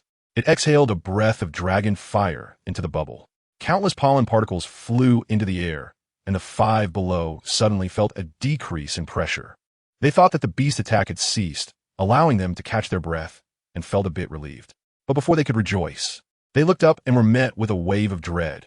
An enormous head made of pollen, a phantom pink, floated in the sky, gazing at the 5 of them. With their beasts all dead, they had no strength left to resist. Faced with this overwhelming moment, they finally understood what despair meant. They couldn't even withstand a simple strike. With not a shred of defense, the entire experience was shrouded in death and fear. Why was it so powerful? Why were there no opportunities? Why did they even come out? Regret and resentment, helplessness in the face of life, fear of death, and immense hatred towards this beast consumed them. Why did it have to appear at this moment? They wanted to live. Roar. With a dragon's roar, the dragon head opened its massive mouth, directly engulfing all below. There was no escape. They were all swallowed by this dragon head.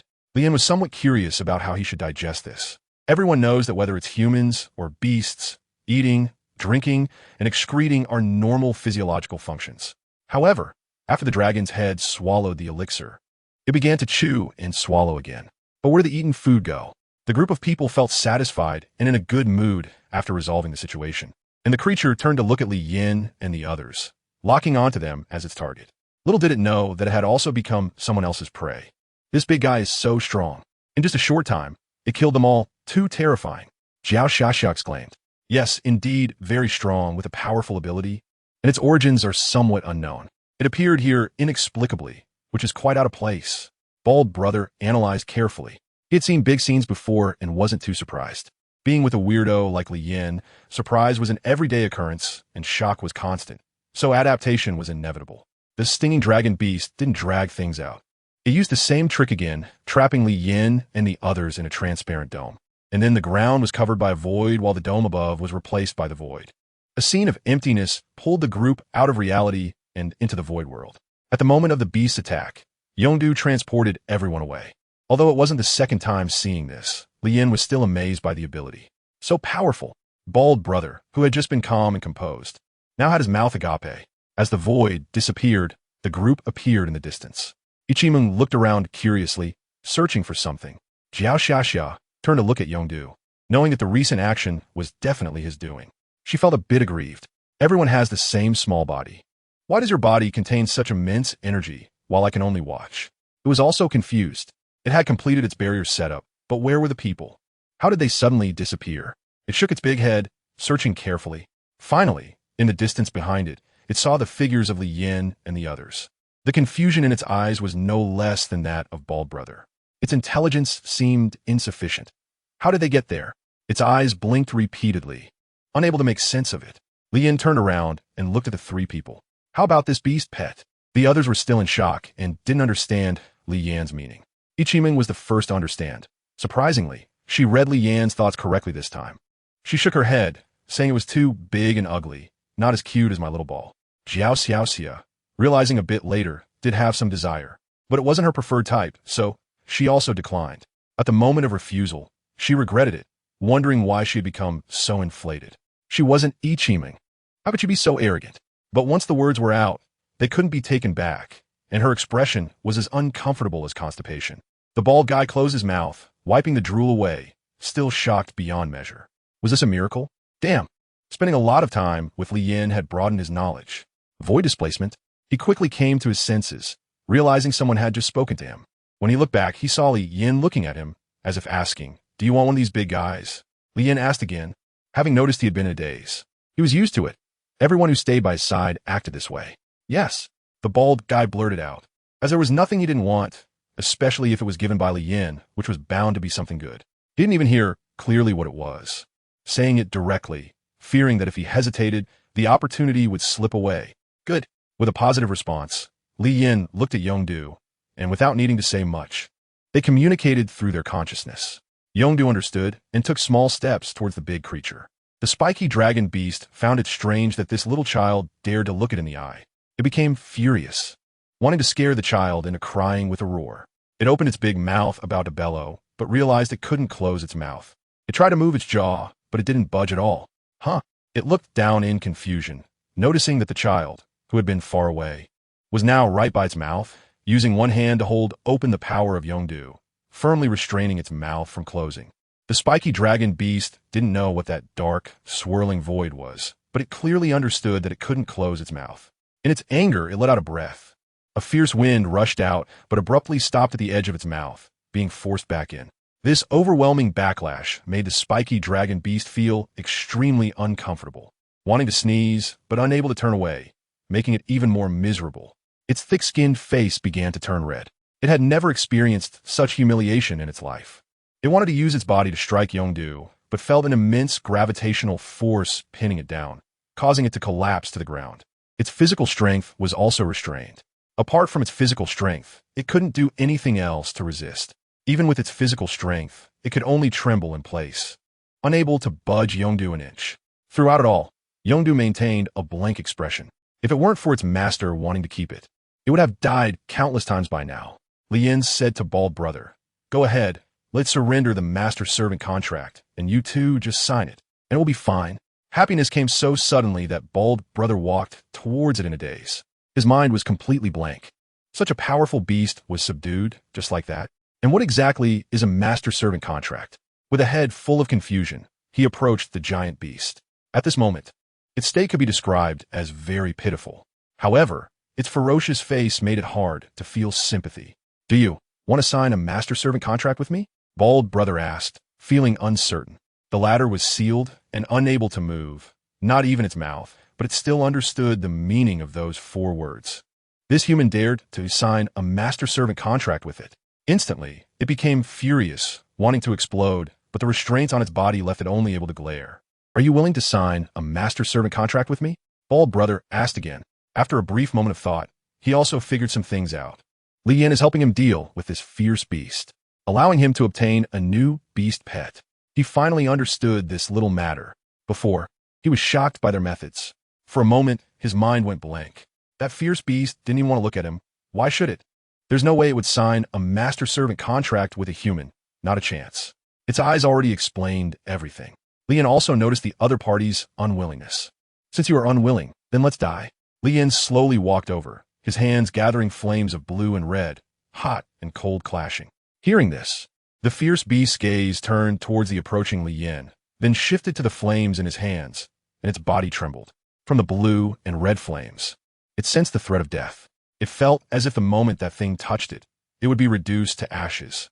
Terrified, it struggled desperately, but was only able to remain in place, making no progress. The closer the spiked dragon beast got to Li Yin, the more terrified it became. It was extremely afraid, but couldn't escape. With a look of intense hatred at Yongdu, the latter exerted an even stronger gravity to suppress it. Crack! The sound of the spiked dragon beast's bones creaking echoed as its body sank, as if half of it were already buried in the ground. The feeling of death loomed again. The spiked dragon beast did not want to die. It struggled in fear once more.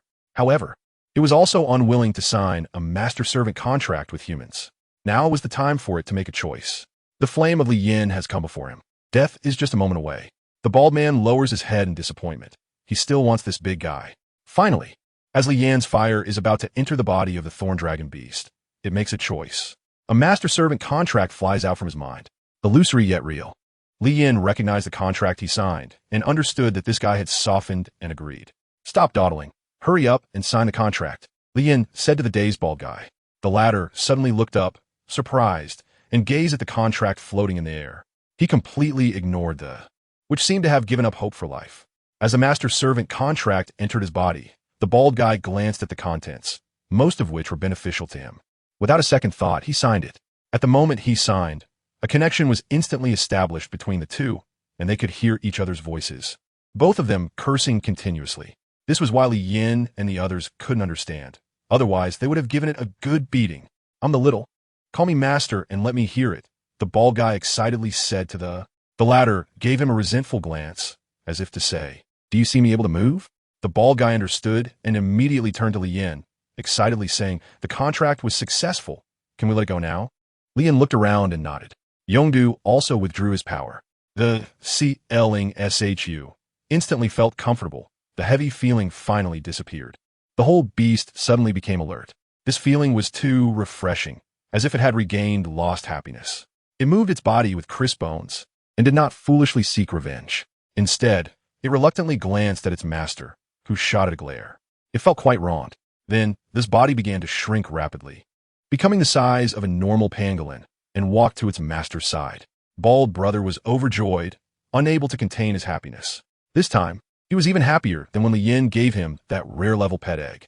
After all, this was a golden-level 2-star ferocious beast. How could he not be happy? His heart was blooming with joy.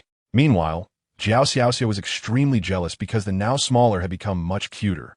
Ichiming also felt a bit regretful, realizing that it could actually change size. They looked at Yongdu in fear, and when the latter turned around, it immediately hid behind Bald Brother. "All right, since we've tamed it, let's go," Li Yin said. Yongdu, get in the car quickly. The bald guy laughed as he put the spiked dragon beast into his ring. Although the spiked dragon beast was very unwilling, it had no choice. The existence of the master-servant contract prevented it from disobeying its master's orders. Li Yin walked in front, tossing aside the corpses blocking the road, and then drove away. A small incident caused a delay, making the distance to the next city farther. It was estimated they wouldn't arrive until nightfall. With the thorn dragon beast, Bald Brother drove the car the whole way, laughing and feeling pleased. He never expected to one day have a golden-level beast pet. After all, even in a country, how many golden-level beast pets could one possess? Those who own golden-level beast pets are either exceptional talents or the backbone of the nation, crucial talents and resources. The journey was long, and after rushing all afternoon, Li Yin and the others finally welcomed the night. They could only camp by the roadside. Just as Li Yin thought during the day, they indeed couldn't make it. However, it didn't matter. They were already used to camping out. Moreover, staying in a tent wasn't worse than staying at an inn. At night, Lian and the others went to bed early. Lian's beast pets also came out again, moving slowly towards the deep mountains, searching for traces of fierce beasts. This time, they weren't hunting low-level fierce beasts, but were targeting rare-level and above fierce beasts, as per Lian's orders. The chance of low-level fierce beasts dropping treasure chests was too low, wasting their time. So, it was better not to engage in such ungrateful work. However, rare-level fierce beasts were not that many. A few fierce beasts swiftly darted through the forest, and they might encounter a few. Those that were seen were directly killed in one strike, which was rather dull. They continued charging into the deep mountains. Outside, a group of small fierce beasts, sensing their presence, were terrified and lay flat on the ground, not daring to move. In the deep mountains after the last system update, there had been significant changes. Especially in the very center of the deep mountains, there was a gathering place for high-level fierce beasts. They had driven the low-level fierce beasts outside. Some disobedient ones were directly killed. Then, they practiced and evolved in this center. The closer one was to the center, the denser the aura, making it more suitable for sensing the energy of heaven and earth, thus evolving. The weather was very clear that day, with fresh air and lush vegetation. Yet, fear filled people's hearts. The riots in White Robe City had escalated, and the battle officially began today. The fighting inside had commenced. Due to the reinforcements being killed by Li Yin and his group, Tianhua City was now in a rapid development phase. To reinforce the city walls, they were implementing modern methods combined with materials from this world. Everything was peaceful and harmonious, yet tense, as danger could strike at any moment. They dared not hesitate or wait too long, placing all their hopes on hard work. Meanwhile, White Robe City was in utter chaos. Originally, the support from the capital was planned to first quell the uprising in Tianhua City before immediately heading to White Robe City to resolve the turmoil. But this plan was disrupted by Li Yan's appearance. This was still a matter of the First World. The people in the Second World Channel were even more miserable. Today marked the beginning of all their suffering. With the disappearance of the Rain Shield, everyone's life security vanished. They were about to face this terrifying world for the first time, encountering new experiences of this realm. However, understanding these required courage and strength. Now, the Second World Channel was rapidly declining. Although it wasn't as fast as during Li Yan's time, it was still astonishing. Although they had warned the new arrivals beforehand, how many truly listened? By the time they realized the situation, some didn't even have time to regret before they perished. Furthermore, through observation and understanding over the past few days, Duguka discovered that although they entered the Second World at the same time, they were divided into different countries. There were many nations like the Beast Nation in this world, and the Beast Nation was merely a corner of this world. He learned from the inhabitants of this world that there were 3 neighboring countries nearby, and among these 3 countries existed those from the second wave of arrivals. They were born in the Beast Nation. It was said that the terrain was larger and broader than their country, and their strength far surpassed theirs. Additionally, their country frequently instigated wars. Recently, they had become active again, with less than 3 years since the last war. It seemed they were intentionally weakening the strength of other nations, as if plotting something. Great Imperial City. Li Yin and others walked into this large city, which is closest to the capital. The terrain here is vast and fertile, with a wealth of talent, and everyone's attire is very fashionable. It can truly be said that this place has everything. Even chickens are a regular job here. There are even beasts inside. Indeed, with a large forest, there will be all kinds of birds, and the quality has changed. Li Yin couldn't agree at all. He deliberately avoided such places and walked toward another direction, forcibly dragging the gluttonous Ichiming, who was fixated on the food. The drool was almost dripping onto him. How embarrassing. Why so stingy? That food looked so delicious. Ichiming reluctantly complained as her body was lifted by Li Yin, retreating while onlookers laughed at them, continuously commenting on how this couple was behaving. In short, Li Yan's face was filled with embarrassment thanks to Ichiming. In fact, it wasn't that Li Yin couldn't buy the food for her, but rather that he had no money left. In such a snack place, you can't just tell someone to exchange goods for food. That would be so humiliating. Moreover, if the other party didn't recognize the value, it would be awkward for everyone. So, Li Yin planned to find a way to get some money. His method of making money was quite unique. That was to cause some trouble. He led them to a place called a gamble to relieve all sorrows. The meaning was quite obvious. It was a gambling den. In this world, gambling also existed and was not illegal. This was one of the flaws in the laws of this world. Of course, there are many flaws. You men only know to come to places like this. And even if you have money, you don't buy anything, just know how to play. Ichiming said unhappily. Li Yin glared at her, and the latter, still unconvinced, threw the wind spirit beast outside. The few of them then walked down. Casinos are generally underground, and this world is no exception. As they reached halfway down the stairs, they heard the noisy sounds and loud shouts from below. Everyone in the casino was very excited and agitated. This was also the place with the most grudges. Once they entered the underground, Ichiming began to regret coming here. She wished she hadn't tea if she had known it would be like this. The environment was ridiculously bad and very hot, and it seemed chaotic. But upon closer inspection, it only looked chaotic. No one dared to cause trouble. Aside from a few curses, that was it. Betting on beasts? I thought it was about betting cards or something. It seems there are no cards in this world. So how does betting on beasts work? How to make money? You can catch cheaters with cards, but what about betting on beasts? Lian was thinking of a way, while Ichiming and Jiao Xiaoxia were feeling restless. At that moment, a fat man approached, followed by a black-striped tiger, which looked majestic and powerful. It was clear that he was not an ordinary person. "Miss, you're very beautiful. Would you like to have a drink with me?" the man said to Ichiming, his gaze lewd and occasionally glancing at her chest. Upon seeing this person, Ichiming felt an involuntary dislike rise within her. With a big face, a thick neck, and a waist like a barrel, who would want to go with him, especially since she was already attached? "Go find someone else. Please keep your distance." Seeing Ichiming's refusal, the fat man became displeased. He glanced at those around him. Brother Bald looked at him with a serious expression, full of hostility, while Yin appeared like a frail rich kid. As for Yongdu and Jiao Xiaoxia, he had already assumed they were just children. "Is it because of these two that you refuse me?" the fat man asked, retracting his smile. His black tiger also glared menacingly at them. None of them summoned their beast pets, which for the fat man meant they were either too weak or trash. There was no possibility of a strong opponent. One should know that without summoning a pet, a careless mistake could lead to being taken down. Although there were people protecting this place, and most didn't dare to cause trouble, there were still plenty with backgrounds. Ichiming truly disliked this person and was unwilling to answer his question. "No, I just don't want to talk to you. Can't you understand that?" Ichiming said bluntly. Upon hearing this, the fat man was not only amused, but even more attracted to Ichiming. "I like women with a spicy personality like yours. It's exciting." Saying this, his hand reached out towards Ichiming. Seeing him extend his hand, Ichiming immediately tried to dodge, but despite his fat appearance, the man was surprisingly quick and grabbed her arm tightly, causing her pain. It hurts. Let go." Ichiming glared at him angrily. Jiao Xiaoxia immediately summoned her beast pet, the violet mouse. If the situation escalated and he didn't release Ichiming, she would strike immediately.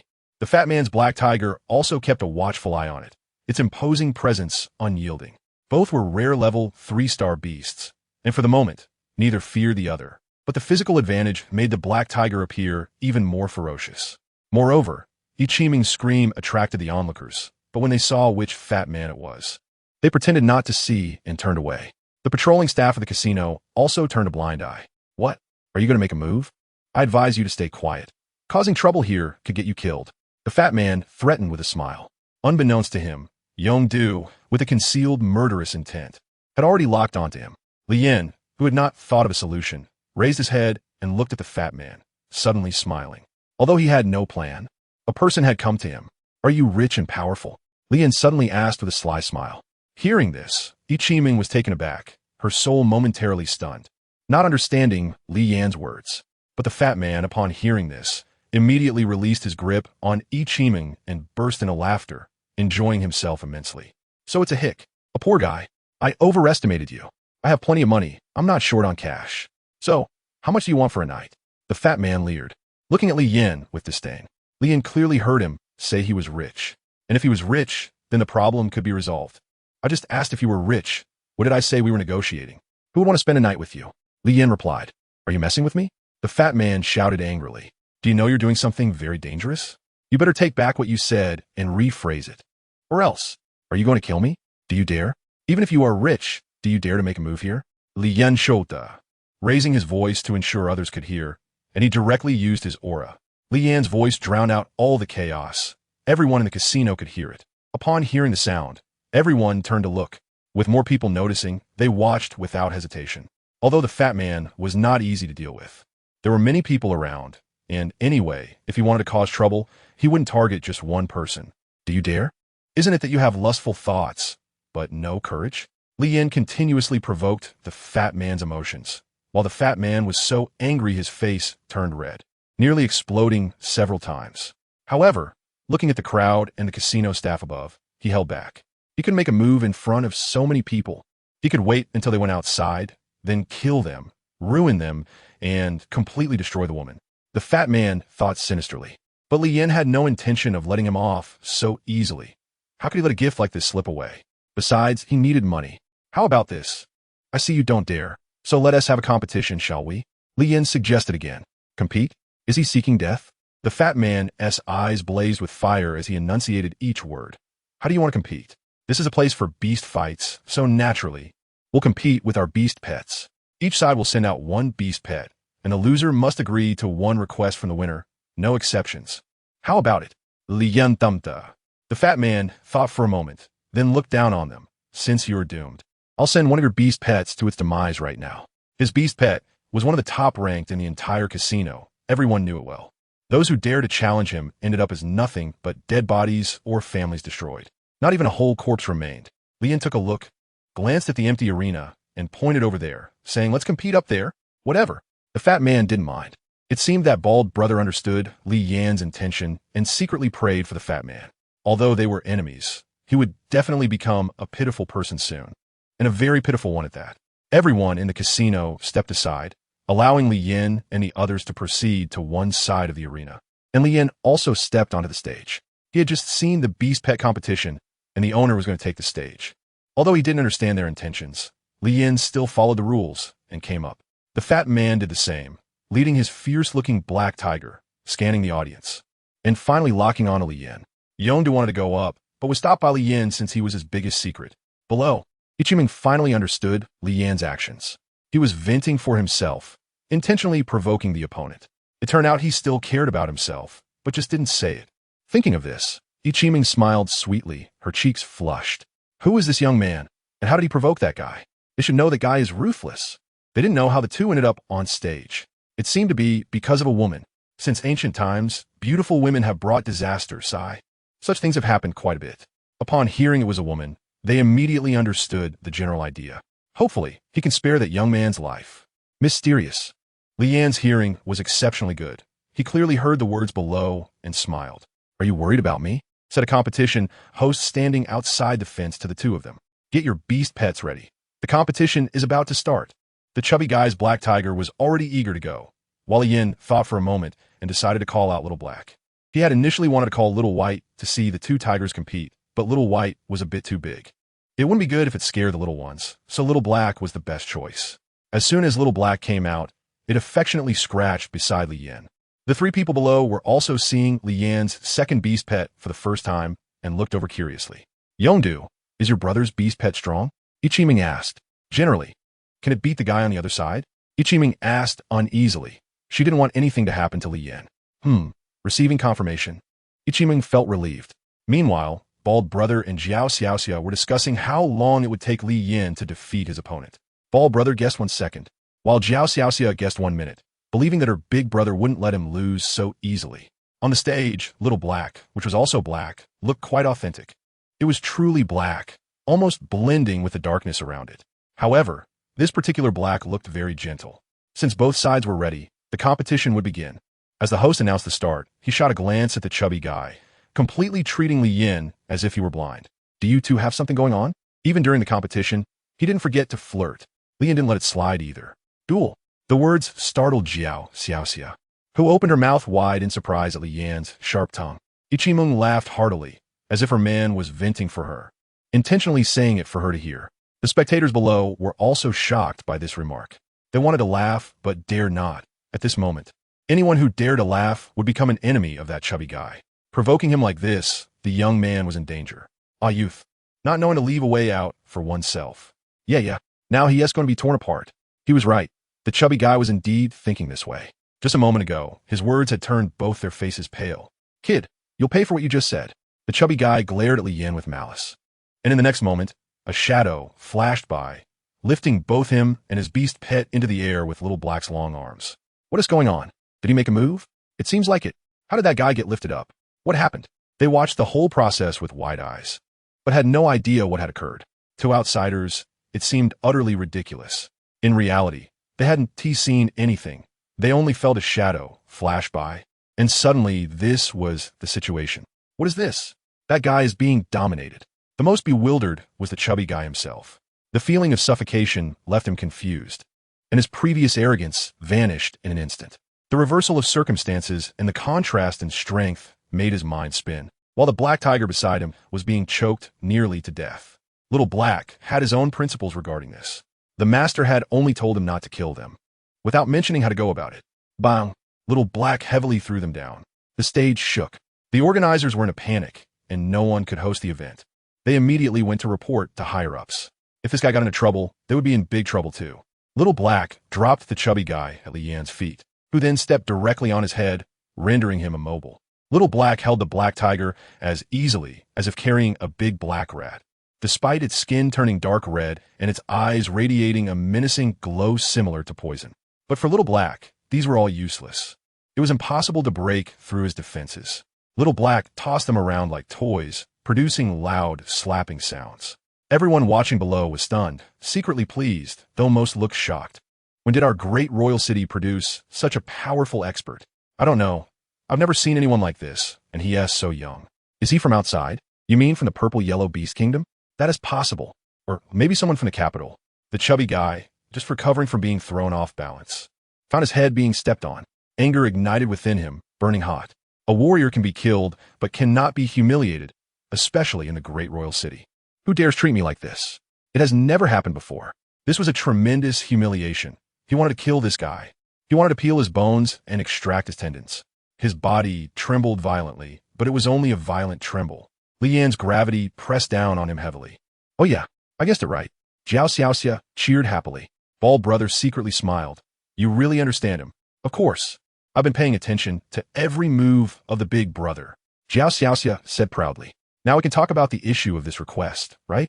Li Yan smiled and said that he was still very polite to a foolish, wealthy patron. The fat man, Yu Guang, glanced at his beast pet, which at this moment was completely powerless to fight back and was being ruthlessly tossed around. However, it seemed that the opponent was deliberately not killing it, just playing with it. His beast pet was being treated like a son being beaten by his father. At this moment, the fat man realized he had encountered a tough opponent. But the anger in his heart, Li Yan stepped down hard, bringing the other person back to their senses. The chubby man let out a sharp scream, coming to his senses and not daring to think wildly. Living was more important than anything else. As long as he was alive, he could seek revenge later. Yes, as long as he was alive. What do you want? He said, enduring the pain. I thought you were going to wait until your beast pet died before saying anything. Li Yan curled his lip. 10 million copper, no way. What? The fat man was startled and blurted out, while the onlookers below gasped in shock. This could really be considered a lion's big mouth, but it was biting in the right place. They really wanted to cheer for Li Yan, but unfortunately, they still had to live here in the future, so they didn't dare. What's wrong? You unwilling? Li Yan coldly glared at him.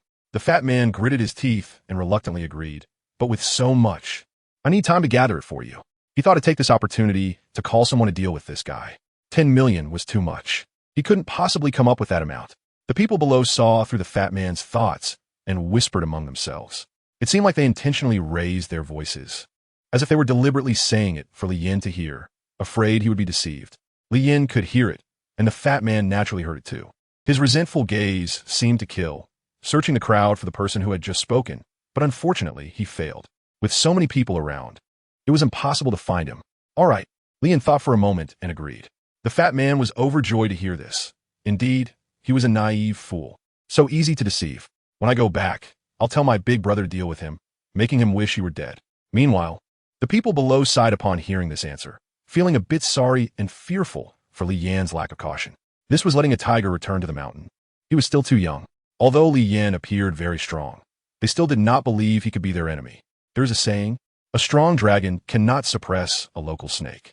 Then let me up quickly. I'll go get your money, the fat man said. Li Yan smiled. If you leave, who will I look for? What do you mean, didn't you just say? The fat man was startled, thinking he was going to backtrack. I meant for you to get someone, not for you to go yourself. Don't you have any friends? Did they all get killed by you? Li Yan said. Taming and Jiao Xiaoxia burst into laughter upon hearing this. Even a bald guy couldn't help but laugh at Li Yan's sharp tongue. The fat man had a dark expression. He didn't dare to retort. Endure. All right. The fat man gritted his teeth. Stop messing around. Hurry and call your mistress from earlier to get the money. I have limited time. If it drags on too long, you'll be on your way. Li Yan's murderous intent was evident. The fat man was also shaken. He felt a long-lost sense of death from this person. The others looked at Li Yan as if they were meeting him for the first time. This aura was completely different from before. This young man was not simple. Boom! The little black had just killed his beast pet and returned, looking very interested in the fat man at Li Yan's feet. The latter swallowed hard, realizing he couldn't delay any longer. Damn! Go get the money for my big brother. Hurry! The death of the beast pet made the fat man understand that this guy was not joking. He really dared to kill. The stunned referee immediately reacted and hurriedly ran outside, not daring to look back.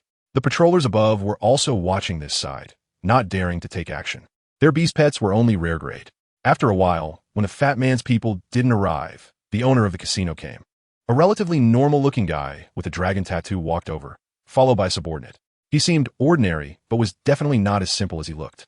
This guy was indeed the boss here. His subordinates were smart enough to know that calling a manager was useless and not high enough in rank. So they directly brought out the boss. Little brother, you truly have an extraordinary demeanor. The man praised as he walked slowly, and everyone tactfully moved aside. Are you here to help him pay? If so, then take it out. Don't say any useless words. If not, then leave. Li Yan said calmly, but his cold gaze dismissed all unrelated people. Bai Li Shu never expected to receive such a response. This young man's arrogance was even more intense than he had imagined. However, he wasn't too angry and smiled. I'm not here to pay. My relationship with him is the same as yours. You're all my guests. Since you're guests, as the boss, I naturally want to see what happened. Bai Li Shu explained with a smile. He couldn't see through this young man, so he naturally didn't dare to act rashly. The fat man, upon hearing this, secretly hated him for being viewed as an equal in this person's eyes. Your family should have told you the events that transpired. If you don't understand, you can ask the people present, but don't disturb me while I'm collecting debts. Li Yan said, locking eyes with him. The latter was captivated by Li Yan's sharp eyes, devoid of any emotion or fear. It seemed he knew he would come, or rather, he was waiting for him to come. What was he waiting for? This puzzled Bai Li Shu. Was he really that confident? Bai Li Shu didn't say anything further. His purpose for coming was to understand this young man's character and strength. However, he found both to be vague. He also didn't dare to probe too much, as it was certain that the other party was at a rare grade level. As someone of the same rare grade strength, he was unwilling to risk his safety to test the other's bottom line. Since that guy was still alive, the other party couldn't do anything to him, and it was none of his business. Even if they won today, it would not concern him in the future. They also didn't dare to do anything to him. At this level, everyone valued their lives. Bai Li Shu walked up to the second floor, sitting there in a state of watching the show. Even the casino owner didn't dare to do anything to that young man. It seemed he was also very fearful of him. Indeed, that young man's identity was definitely not simple. After waiting a while, Li Yan lost some patience. Don't they want to save you? They still haven't come. Do you still have any value in living? The fat man was terrified. This sounded like he was going to kill him. No way, no way. They will definitely return. Please wait just a moment. The fat man pleaded repeatedly, and in the face of life and death crisis, he even used honorifics. Li Yan azitata. Why not just kill him? It won't be difficult for us to find him anyway. This person seems to have some status. It shouldn't be hard. Bald brother suggested. With that one sentence, everyone was stunned. This means they want to take down the enemy's stronghold. Damn, are young people now this bold? Strangely enough, when everyone heard this, their first reaction wasn't fear, but excitement. Meanwhile, the fat man was completely terrified. No, no, I still have use, A scream echoed, and everyone heard it clearly. Li Yan's actions also left everyone in shock. He punched through the fat man's chest, blood and fat spilling out, mixing together in a way that was hard to describe. It was nauseating to watch. Your suggestion is not bad. Li Yan wiped the garbage off his palm. He actually dared to do it? Bai Li stood up directly, unable to sit still anymore. The people below didn't know what to say. Good. A cheer erupted from the crowd, and after a moment of hesitation, everyone began to clap and cheer. The fat man's death made everyone feel exhilarated. Li Yan got off the stage, put away the little black, and returned to his friends. It seems this person's popularity is really not that great. Li Yan said, of course it's not great. Openly teasing others must mean he is a scumbag. Ichiming said, indeed, his techniques are quite skilled, and his character was evident during your battle. They actually wanted you to kill him, but didn't want you to suffer. Ball brother said, is that so? Let's go. It looks like trouble is unavoidable. The cheers from the crowd made Li Yan feel a bit noisy. All right. Li Yin and the others walked out, and everyone quickly made way, as if they were afraid of delaying their departure for even a moment. No, in their eyes and words, there was a desire for them to escape. Li Shu was still shocked by Li Yan's actions. He didn't understand the other party's strength and dared to kill him directly. Did he really have that kind of strength? This would completely offend the tongue-lashing gang. The death of a rare-level elite was a significant loss for them. Sigh. He even died in his casino. This was going to be a problem. He hurriedly walked towards the backstage, disappearing into the crowd. Once outside the casino, the air felt much fresher. Staying inside for too long felt like being poisoned. There were all kinds of smells, the sweat and stench of men, and some people had a foul odor. Ugh. Ichiming shivered at the thought. It feels like the people in this world are so dirty, not paying any attention to hygiene. Jiao Xiaxia echoed. And what about you? Have you guys bathed in the past 2 days? Li Yin asked. It's not like we have the tools or conditions. Ichiming defended. Look, someone is coming. It seems like those guys brought by that fellow. Bald Brother spoke up. Li Yin also saw that the fat man's little lover had returned. Along with her were several burly guys, dressed in fierce-looking clothing and gear. They looked like wild men who had come out from some deep mountains. It's impressive how messy they could be. As they approached, the host of the competition had a bad premonition upon seeing Li Yin and the others come out. The horse has run away. They have arrived. Li Yin and a few others stood together, with Yong Du waiting nearby. They quietly waited for the matter to conclude. The person coming out of the casino said something to the man, who understood the identities of the people standing at the entrance. They walked to Li Yan's opposite side, stopped, and began to scrutinize Li Yin and the others. With a graceful appearance and dignified posture, he turned out to be someone formidable. You killed him. Gong Chungbin sure said, standing among the group, his gaze fixed on the young man in front of him. You brought money, right? Li Yan Raturta. Since the other party had shown up, it saved him a lot of trouble. You don't know me? Gong Chengbin sure did not expect the other party to ask this, but still voiced what he wanted to say. Do I need to know you? Oh, now it's necessary. I'm your creditor. Lian Raplia. Gong Chengbin sure didn't ask further. His companions were already itching to make a move. If it weren't for Gong Chengbin sure being there, they would have acted by now. At that moment, Bai Shu also came out from another direction. Seeing the two sides confronting each other at his doorstep, he immediately felt something was wrong. They couldn't fight at his entrance. If a fight broke out, would he still be able to do business? He quickly stepped between the two parties. Gong Chengbin sure was momentarily taken aback upon seeing Bai Shu. He was still contemplating whether to pay or to fight. He wasn't like that brainless dead guy, who would just be a lackey without knowing how to hold back. He didn't even check who the other party was or what they were about. If he died, it wouldn't be unjust. However, having followed him for so long, if this grudge could be avenged, he would. If not, he couldn't ruin the foundation built over so many years. After all, they had started to get on the right track. Bai Shu pulled Gong Chengbin sure aside, while the younger brothers following them were confused. Why has the boss made a move? Didn't you witness what happened? Gong Chengbin sure knew what he was about to say and got straight to the point. Bai Shu Nudda. What is the situation with this person? Gong Chengbin sure asked. Deep and unfathomable, and not just a beast companion. His own skills are also formidable. And as I came out, you understand, at our level. If we can avoid battle, we should. If I faced him, I wouldn't necessarily have the confidence. Gong Chengbin sure didn't expect Bai Shu to have such a high opinion of a stranger. This made him hesitate and feel somewhat intimidated. The one who could kill his brother must have reached a rare level of strength, and he didn't want to offend someone with such power. Moreover, the fact that even Bai Shu couldn't gauge the opponent as strength was even more daunting. Gong Chengbin sure sighed. He looked at the ring on his hand, then at Li Yin. He still was ready to make a move and dismissed the thought of attacking. Gong Chengbin sure turned and walked towards Li Yin. Li Yin looked at him calmly, with no expectations. There are 10 million copper coins in here. Gong Chengbin threw a ring to Li Yin. Li Yin caught it and directly put it into his backpack. With the automatic money-checking machine, it was very convenient. Big brother. Big brother. A little brother beside him stared at Gong Chengbin sure in shock, his eyes full of disbelief. How could he be so cowardly? Shut up. Gong Chengbin sure scolded. The latter was unwilling and resentful. A brother had died just like that, and they couldn't do anything. You made a smart decision. As they left, Bald Brother passed by Gong Chengbin sure and said. The latter did not respond. However, as they walked past him, he sensed a killing intent from that little boy. A killing intent so strong, it seemed as if he had slaughtered thousands of lives. It was chilling. After watching them leave, Bai Shu walked over and patted Gong Chengbin sure on the shoulder. The latter immediately said, You casinos need to contribute to this loss. Bai Li Shu readily nodded in agreement, and their matter was considered resolved.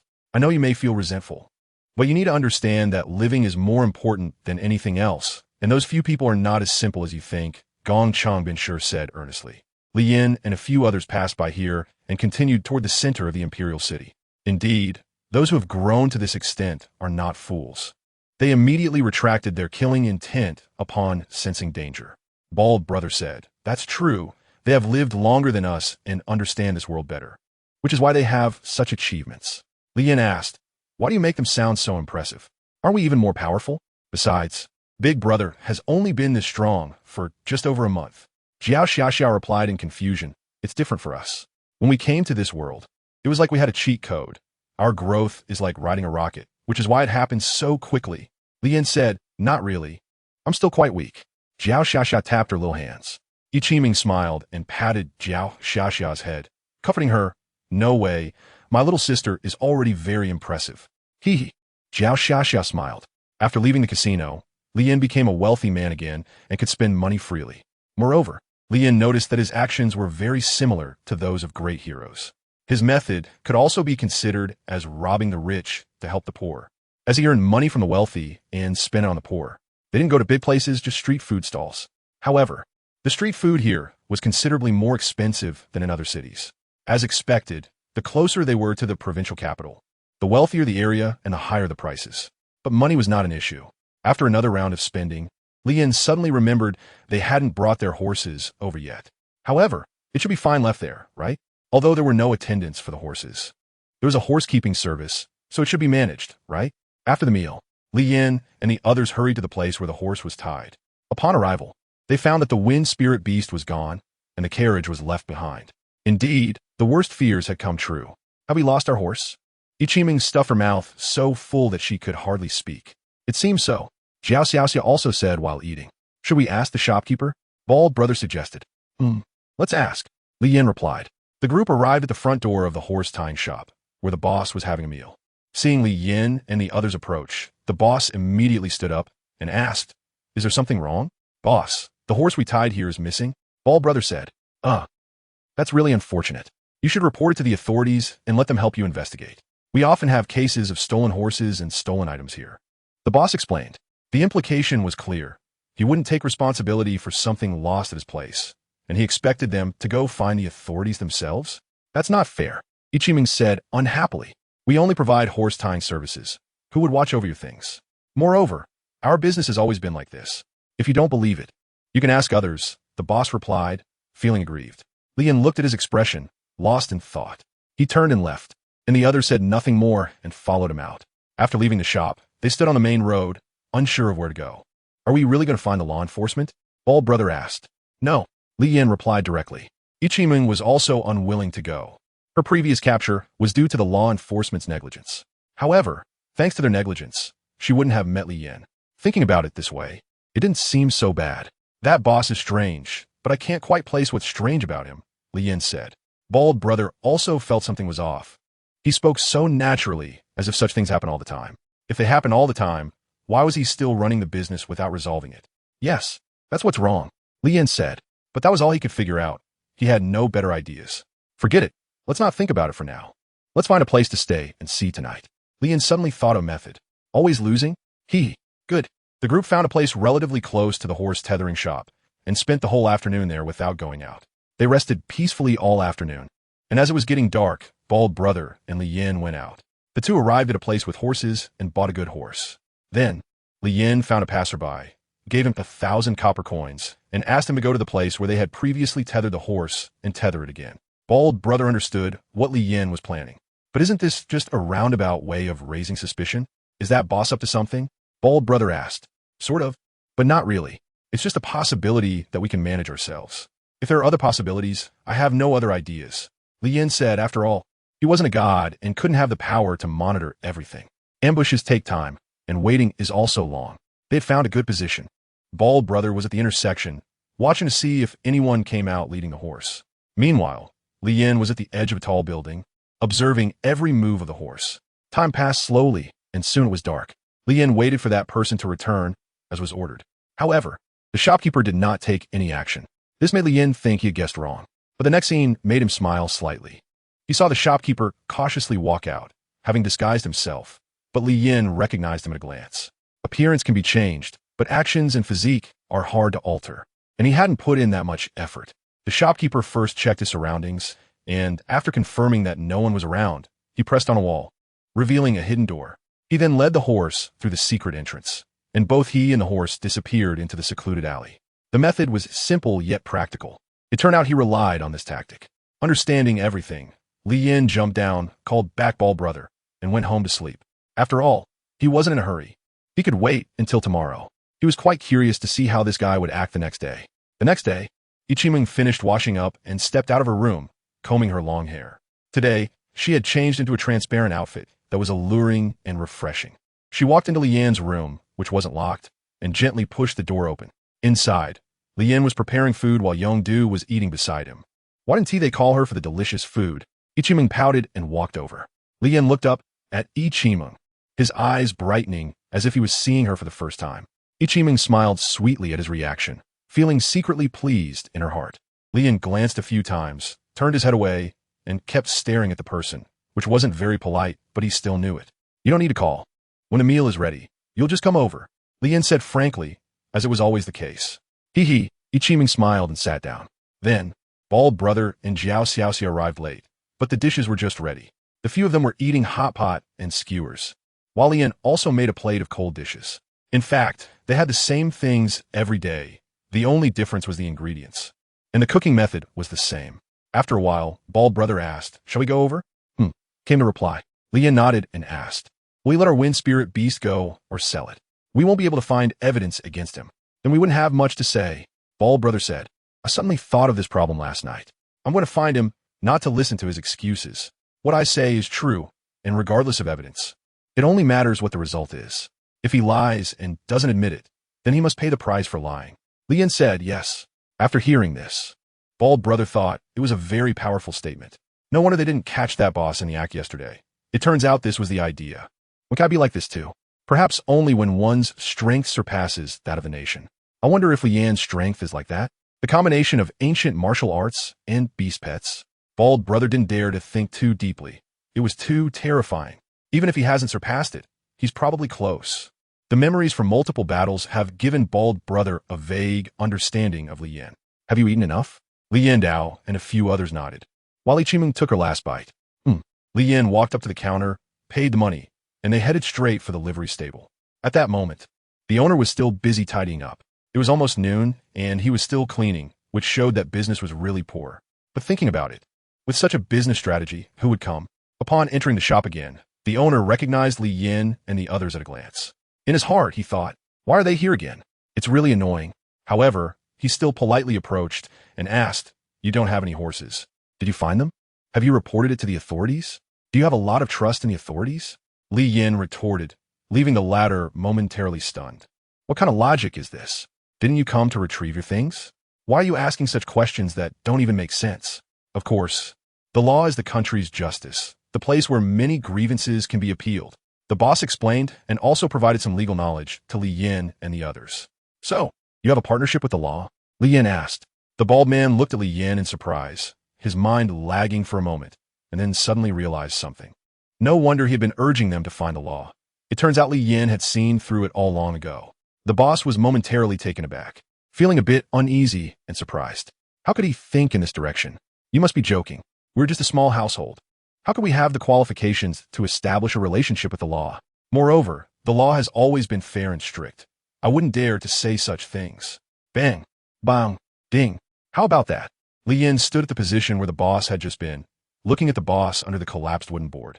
The town guard. Li Yan's sudden move caught everyone off guard. How did things go from a calm conversation to an attack? It was actually because Li Yan was just too slow to act. Where is my wind spirit beast? Now Li Yan also understood why this small horse tethering shop dared to engage in such shady dealings and remained unafraid. They even directed you to the law enforcement, because they have connections. However, he was still a bit puzzled. Logically, he should recognize the wind spirit beast, and the recent actions should have some relation to the law enforcement as well. At the very least, a normal person would think so, right? Why not him? The shop owner coughed up blood, feeling as if his whole body was shattered from the recent violent impact, suffering immensely. It felt like his body was falling apart. He was still in a daze, not even seeing how he had flown out, only knowing he suddenly ended up here. Moreover, he couldn't understand how things escalated so quickly. Did he discover something? That shouldn't be possible. I was so discreet, and I even looked around at the time, seeing no one. How could he possibly have discovered anything? Speak up, don't waste time with unnecessary chatter, or someone will die, Li Yin said. The shop owner's body trembled. It seemed he really knew something. He stood up, fixing his gaze tightly on Li Yan's eyes. In the other's gaze, he saw a strong, murderous intent, as if he would strike him down the next moment. The shop owner was momentarily at a loss for words, fearfully looking at Li Yan. He was still praying in his heart. Law enforcement, hurry up, hurry up. Why aren't you here yet? Yesterday, he had sensed something was off early on. They carried no official air, and through questioning, they were not law enforcement personnel. Yet they possessed mounts that only officials could use. So, he reported this matter to the law enforcement early on. Of course, he had no sense of justice. He was just looking to profit from it. What? Don't know what to say. Thinking about how to make up a story, Li Yan slowly walked towards him. The latter, seeing him approach, couldn't help but step back. No, your horse was stolen by someone else. I really don't know where it is. If you don't believe me, we can go to the law enforcement together. The shop owner was almost scared to death, looking at Li Yan in terror. Bang! Li Yan quickly flashed in front of the boss and kicked out. The boss's body flew away like a cannonball. This time, the heavy blow completely shattered the boss's bones, and most of his meridians were broken. His life was hanging by a thread. Isn't that a bit cruel, big brother? Jiao Xiaoxia couldn't help but say. They only lost a horse. I don't think it needs to go this far. It was just losing a horse before. But now the situation is different, because there are shadows of the law enforcement here. Bald brother said, what does that mean? Ichiming didn't understand. If this boss is involved with the law enforcement, then they will definitely know about our wind spirit beast. Or, the wind spirit beast might have already fallen into their hands. Once they know, they will definitely investigate further, Bald brother explained. Jiao Xiaoxia seemed to understand. It was this reasoning. Li Yan walked slowly towards the boss, reached in front of him, and pulled him out from the debris. He then lifted the man entirely. You have one last chance, Li Yan said, already harboring murderous intent. The boss, barely conscious, opened his eyes, his face stained with blood, looking tragic and terrifying. He tried to move, but it felt as if his body was shattered, his limbs and veins severed. I really didn't lie to you, I swear. The boss insisted with his usual rhetoric. What a pity, Li Yan said slowly, then squeezed with force. With a crisp sound, the boss's neck was snapped. The sound was clear and decisive. A life was thus completely ended. Just then, a noise came from outside, like the sound of hurried footsteps. There were many people, and they were well organized. Several individuals turned to look back. Who are you? What are you doing? The leading officer shouted as he entered, directing his anger at Li Yan and the others. The beast companion beside him also watched them warily. Is this all the people you brought? Li Yan smiled at them. The latter instantly understood the identity of this group. The leading officer looked at the boss behind them, seemingly already dead. You killed him. Do you know that murder is a crime? The officer questioned. Law? How dare you mention the law? Li Yan retorted. He ran an illegal establishment, stealing from others. Where's your law then? Oh, right, I forgot. You're in collusion. What did you say? Bold. Do you know what you're talking about? Are you provoking the law enforcement? The leading officer's expression darkened. I'll give you a chance. Call your manager here. Li Yan seems to be completely ready to confront the law enforcement today. Bald guy said, and Ichiming couldn't help but feel a bit worried for Li Yan. I see you really don't want to live anymore. Come at me. The leading law enforcement officer shouted, and a few people behind him summoned their beast pets, rushing forward together to tear apart this person who provoked the law enforcement. They wanted him to know the consequences of provoking them. Sigh, I'm giving you a chance, but you don't seize it. Why do you all have to rush and seek death? Li Yan really didn't understand. Isn't it good to be alive? With a swift move, he appeared in front of several people before they could react. He directly punched each one, killing all their beast pets, which were generally of high-level strength. Li Yan beat them effortlessly, his absolute speed leaving them dizzy. Bang, bang, bang, bang. After killing the 4 fierce beasts, Li Yan appeared in front of the leader, lifting him up with one hand. Sometimes one must learn to obey. Don't kill me, please don't. No, the leader said, his voice trembling, eyes filled with pleading. Li Yan had no mercy, directly like that boss, squeezing hard with his palm. His energy was completely gone, his head dropped down, dead beyond recovery. The 4 people behind him trembled uncontrollably, looking at Li Yan in terror, their lips quivering and thighs shaking. Some even wet themselves. The aura of death grew heavier. and they all knelt down. I'm sorry, we didn't recognize the greatness of the mountain. Please, don't kill us, don't kill us. We're just superficial forms. We didn't mean to offend you. We beg for your forgiveness. We beg for your forgiveness. Li Yin may have seen the sincerity in their words. Or perhaps he was disdainful of killing them. Li Yin waved his hand and said, I don't want to repeat what I just said. Yes, yes, yes. Thank you for your mercy. Thank you for your mercy. The four of them repeatedly bowed in gratitude and hurriedly ran out. Are we just waiting here? Bald Brother said. Taming and the other two could do nothing to help and could only watch silently. They didn't know whether what Li Yin did was right or wrong. But he believed that Li Yin was right. Let's get outside. It's a mess in here, Li Yin said before walking out. The others slowly followed. On the other side, the four ran back desperately, escaping into the legal office. The guards at the door, seeing their panic, thought something major had happened. Just as they were about to inquire, they were silenced by the other party's shout to get lost. What arrogance! You can patrol outside, but we can only stand here. Keep your voice down. Be careful they don't make things difficult for you later. I'm not afraid. I've never liked them. They do nothing all day and act all high and mighty. The two were actively discussing at the door, filled with dissatisfaction towards the four. The four rushed into the office. Not good, sir. Something's wrong. Sir, something's wrong. They said hurriedly, their voices trembling and somewhat unclear. The officer in charge looked at the newcomers, put down his brush, and his expression darkened. Who is it, making such a racket? What kind of behavior is this? Upon seeing the officer in charge, the four immediately knelt down, their faces full of fear and grievances. Of course it's bad. Something happened. The team leader was killed, one said while kneeling. You better calm down and speak properly, or I'll drag you out and execute you. The officer in charge said angrily. How could he not be angry at such a nonsensical statement? The four were so scared that their bodies trembled, their hands and feet shaking. They immediately fell silent. After a few seconds, they finally stabilized a bit and then detailed what had happened earlier. Oh, so that's the case. Someone actually dared to openly provoke the legal office. It seems there's been quite a bit of unrest lately, the officer in charge said thoughtfully. I can't avoid going there. Regardless of the other party's identity, I need to understand the situation clearly. We can't afford to have a big mess at this time. He stood up and quickly walked out, not bringing anyone with him. If he took action himself, there was no need to bring others along. Having them would only add to the trouble. The beast that could instantly kill four people is not simple. It's better to rely on human power. He didn't delay, fearing that a delay would cause changes, and immediately headed toward the horse tethering post. Meanwhile, Li Yin and the others were quietly waiting. In fact, Li Yin hadn't intended to make such a big deal today. However, since he had gotten involved with the legal office, he found it necessary to escalate the situation.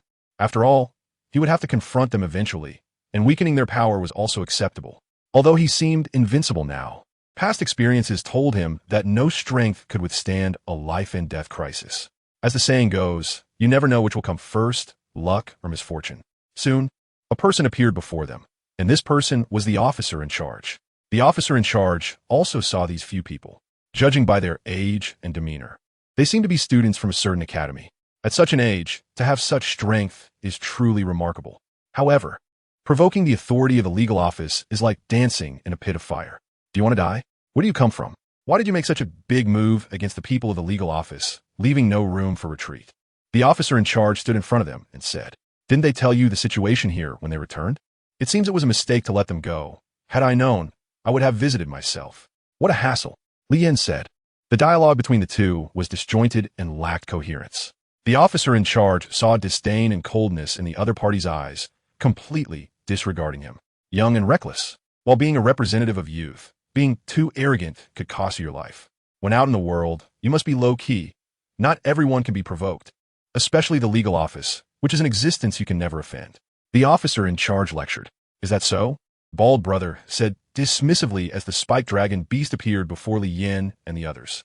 Bald Brother decided that he wanted to teach this arrogant person a lesson. He turned to look at Li Yin, his eyes questioning whether he could take action against this person. Li Yin nodded indifferently. The guardian secretly thought, they actually dare to attack me. It's truly laughable. At this moment, his mood had reached an extreme low. Since the other party was so stubborn, it was time to teach them a painful lesson. He instantly summoned his earth beast. There was still time to apologize. They shouldn't wait until they regretted it. The guardian still didn't forget to train. All right, since you gave us a chance, I'll give you one too. Release our wind spirit, and we can spare your life, said the bald man with a smile. His words completely enraged the guardian. Seeking death. As soon as he finished speaking, his earth beast charged out. A blazing flame swirled in the earth beast's mouth, and a fiery blaze suddenly erupted from it, shooting towards the people opposite. At the same time, a flame cloud appeared in the sky, raining down countless fiery stones towards Li Yin and others. The bald man sneered dismissively. The thorn dragon beast suddenly grew larger, expanding to the size of a small mountain. It broke through the surrounding buildings and houses. Its massive body startled the guardian. The appearance of the thorn dragon beast blocked all their attacks while launching a counterattack. Roar! The fiery stones, like a rain of flames, fell onto the thorn dragon beast. Although it caused some pain, it was far from fatal. It was just pain. A rare-grade fierce beast couldn't break through its defenses. It let out a loud roar and spat out a vortex of hurricane. The vortex, like a bubble ball, mixed with a fierce hurricane, shot towards the earth beast.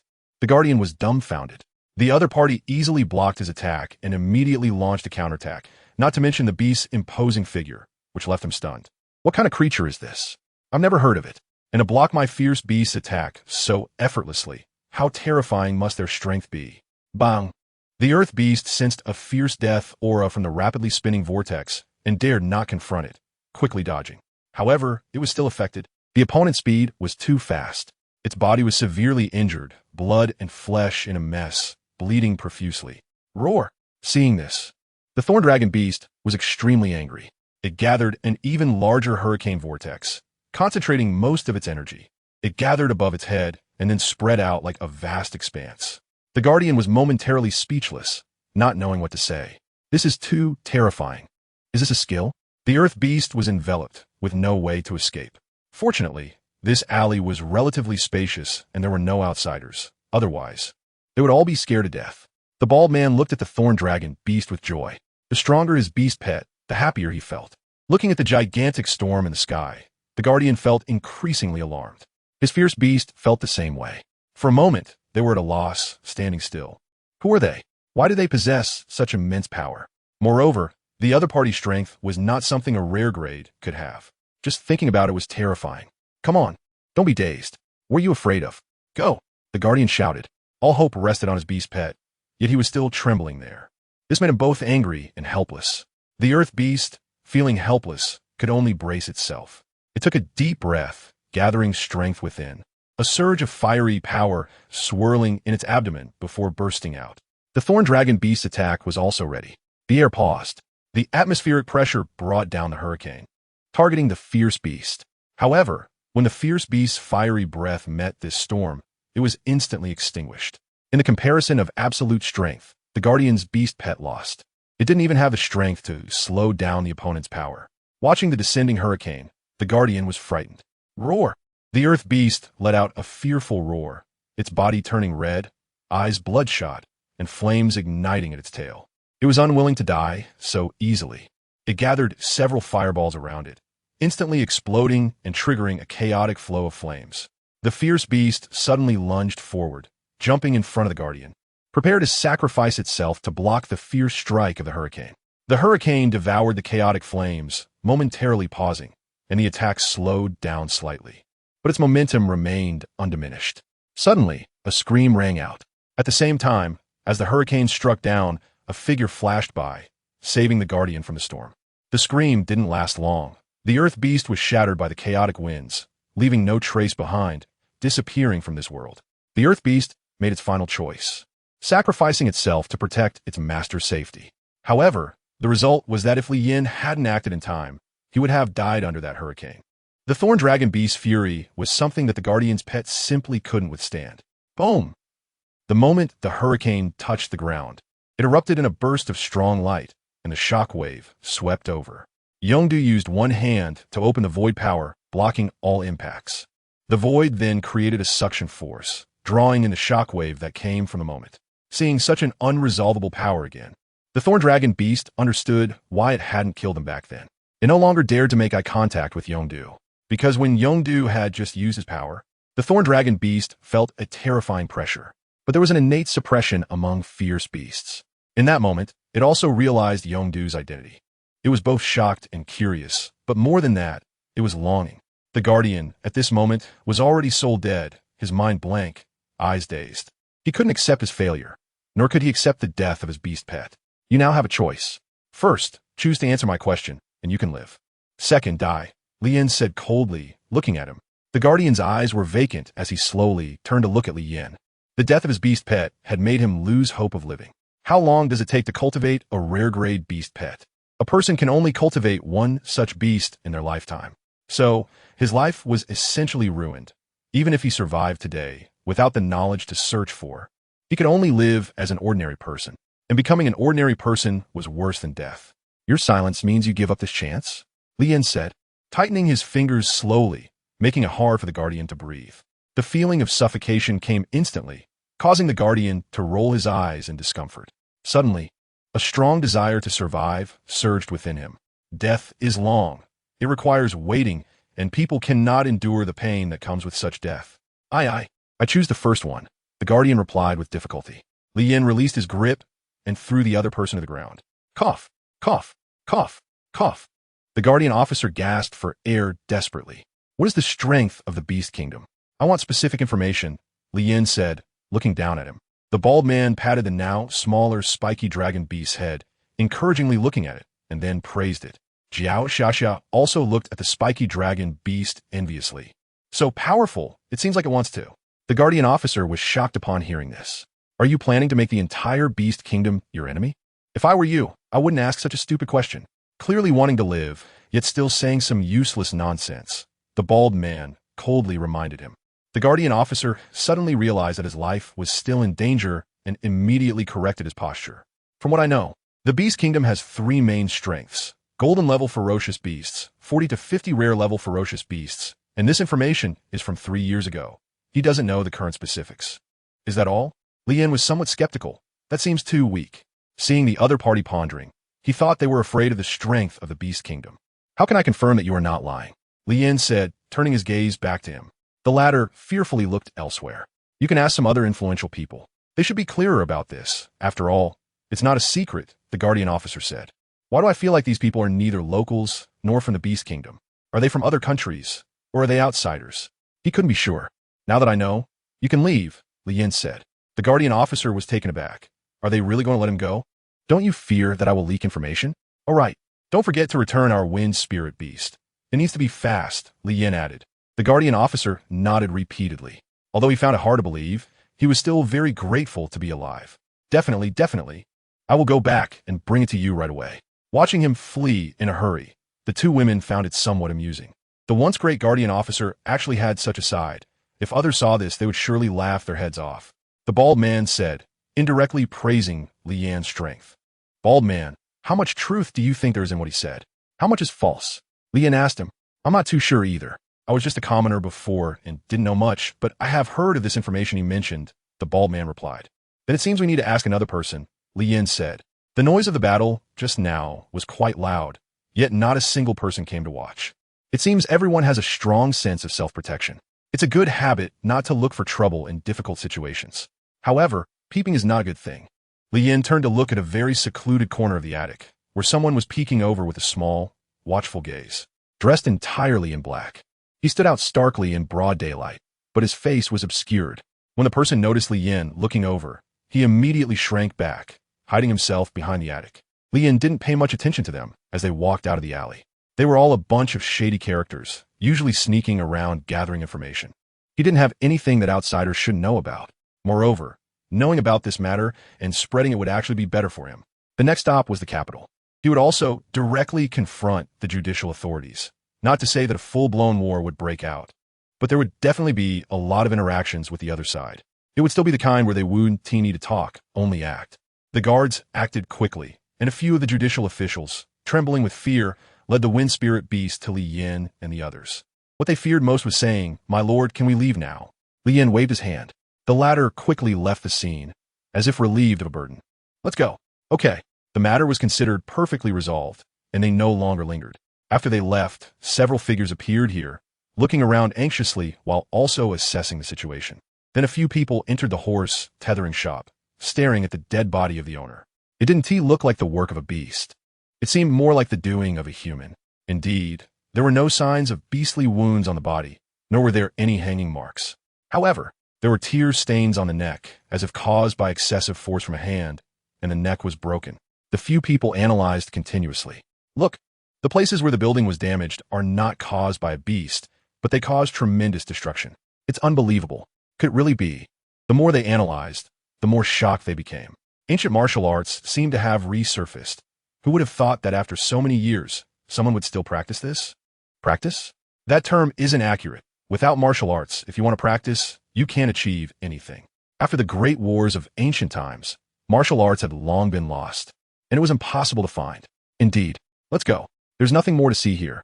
Let us report back. A person who doesn't even take the law enforcement seriously is truly intriguing. I advise you to dispel such curiosity. It could cost you your life. Haha, understood. After the two looked around again, they quickly left. After they left, many people gathered here. These people were attracted by the earlier commotion. They had been too afraid to come before, but now that there was no noise, their courage grew. Besides, with so many people, they felt emboldened. In a dark room, Gong Chung Binshur sat inside, his expression serious and dignified. Is it true? Did they really provoke the law enforcement and kill his beast companion? Yes, big brother. Xiao Qian saw it with his own eyes, and he said the scene at that time was extraordinarily spectacular. The guards didn't even have the strength to fight back. They were completely in a passive state, his younger brother replied. Gong Chung Binshur listened, waving his hand to signal. The younger brother understood and quietly retreated. He thought it was right not to take action at that time. If he had, he probably would have ended up worse than the guards. Gong Chung Binshur felt some lingering fear when he thought about it. However, he found it strange. If the opponent was so strong, why would they choose to confront the law enforcement? Was their target the entire beast kingdom? That didn't seem likely. Moreover, their origins were still an unsolved mystery. Sigh. It's another chaotic era. I wonder what major events will happen next. With the beast kingdom, Zi Huang eyeing them covetously, and with the rebellion of outsiders. Having lost 2 cities in a row, the opponent's strength should not be underestimated. Naturally born beast tamers, with such terrifying growth potential. Could they also come from there? If so, that would indeed be terrifying.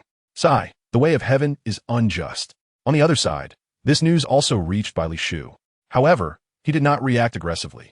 Instead, he instructed his subordinates and the casino to keep things quiet. Anyone who causes trouble at this time will bear the consequences. Tianhua City. Big Brother Dugaka. The number of compatriots coming to our city is increasing, and with so many people, it's easy for chaos to arise. Shouldn't we establish some regulations to restrain things? Dugaka sat in the upper chair, deep in thought.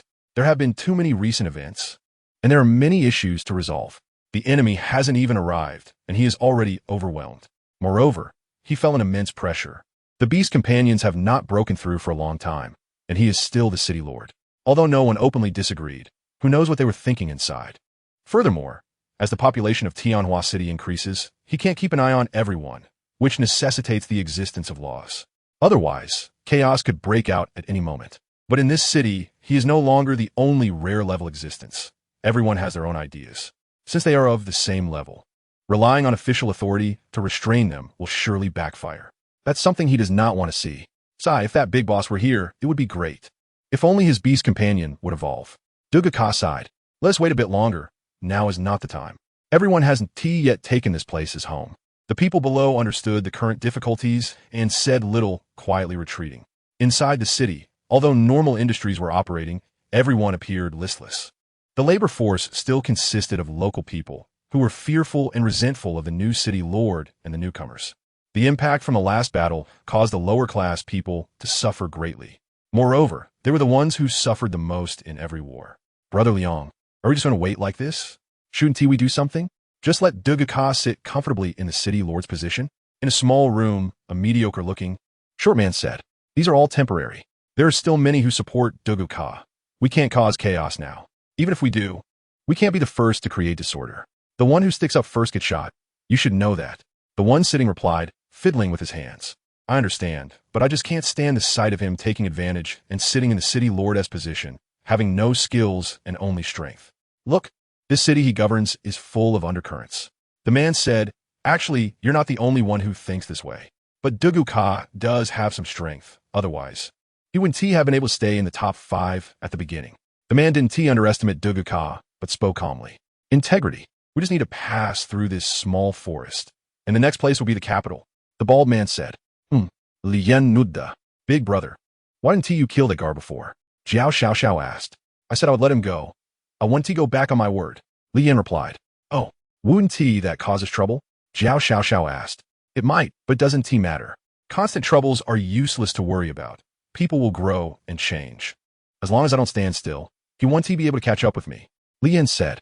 The bald man admired and remembered this sentence from Li Yin. Roar. Roars continuously echoed from the forest on both sides. Li Yin and the others were not affected and continued forward. The jungle in this area seemed chaotic and violent. The towering trees obstructed their view of the situation inside, and they couldn't see what was happening through the gaps between the trees. However, judging by the sounds, it seemed like a battle between ferocious beasts. Moreover, the level of these beasts seemed to be quite high. After the system upgrade, the roars of beasts that could only be heard in the deep forest had increased exponentially compared to before. Additionally, the number of beasts in the forest was rapidly rising, as if there were some kind of beast portal continuously delivering them. It seemed unrealistic to think they could pass through this jungle today. Li Yin noted that they had wasted too much time in the morning, and their stroll around the Grand Imperial City had also contributed to the time crunch. Given the situation, there was no need to force themselves to hurry. The sky was also getting dark, and if they wanted to rest quietly here, they would need to clear the noise of the forest first. Li Yin made the decision and parked the car to the side. A few people looked at Li Yin, unsure of what to do. We're camping here today. Find a spot. I'll be back in a bit. Li Yin said to them, and then walked into the forest. Yongdu headed to the other side. Ichiming didn't understand what they were up to, shaking her head in confusion. They had no other choice, since they had stopped. They might as well set up the tent first. Then they would deal with the meal situation. With so much time available today, it was just right to prepare some food. Li Yin entered the jungle and immediately released all of his beast pets. Xiao Dai was the first to come out, instantly hugging Li Yin as if she had missed him very much.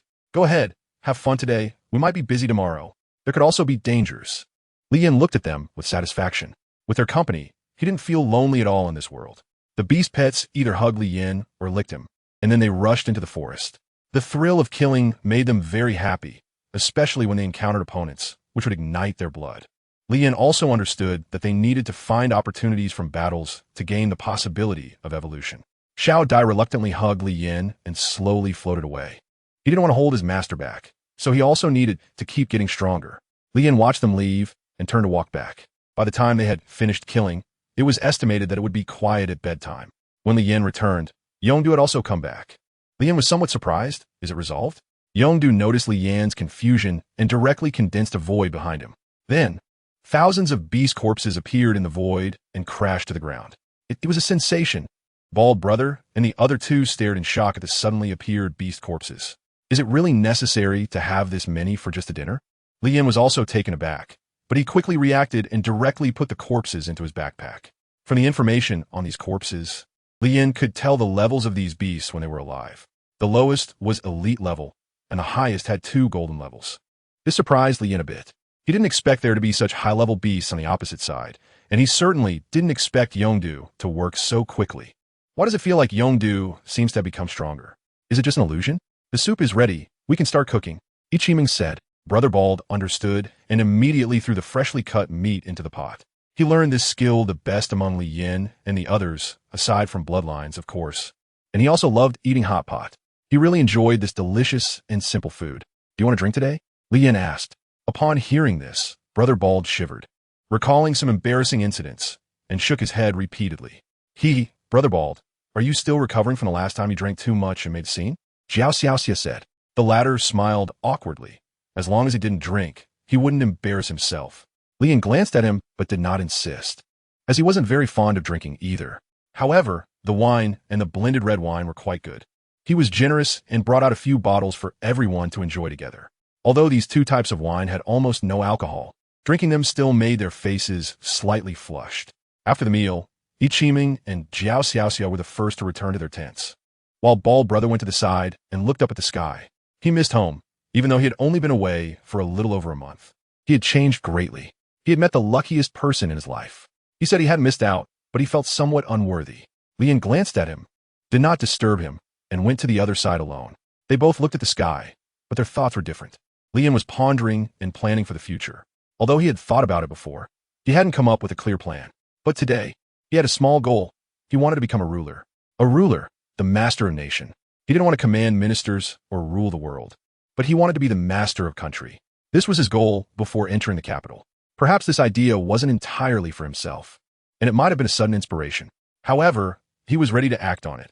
He wanted to abolish the laws of this world. After feeling disgusted by the laws of this world multiple times, he made his decision. Moreover, their Earth village needed a home. As the first pioneer, he naturally couldn't let that happen. Even if Dugu Kadu didn't have a sense of national sentiment, he couldn't do nothing.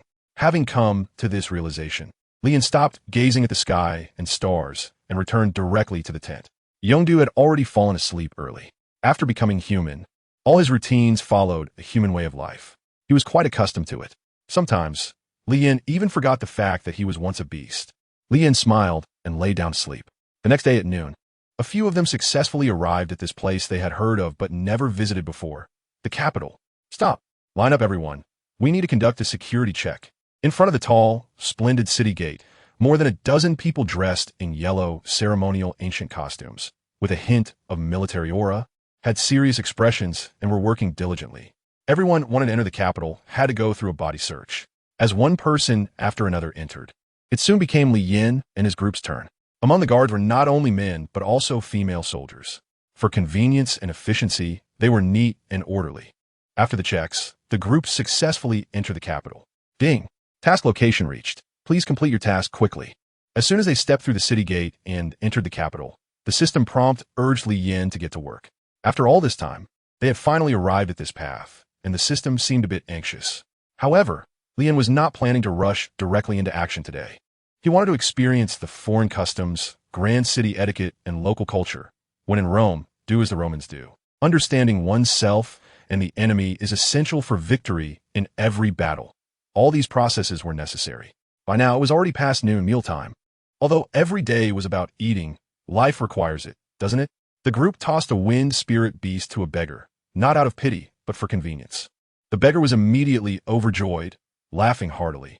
Such encounters with wealthy fools were rare, and he kept kneeling and bowing in gratitude. Li Yin and his companions accepted this gladly. However, the beggar's joy didn't last long. After Li Yin and the others left, he hadn't even fully enjoyed the gift when he was beaten up by a group of later beggars. Just look at yourself. How can you afford such a good horse? One of the beggars stepped on the one who had just received the gift, filled with disdain. The beggar beneath kept pleading and begging for mercy, but the others simply kicked him aside and took the wind spirit beast away, leaving behind his desperate and desolate figure. The people around passed by indifferently, choosing to be mere bystanders to the incident. Such things were common in the capital. Everyone had their own lives. No one was foolish enough to stick their neck out for others. Even if they succeeded, they would worry about retaliation. The desolate beggar got up, his body swaying as if about to collapse. He had just been beaten badly, with a bruised face and internal injuries. But these were not the worst. The most fatal was the hurt in his heart. He was so close to escaping his suffering. But them, he hated those beggars like him.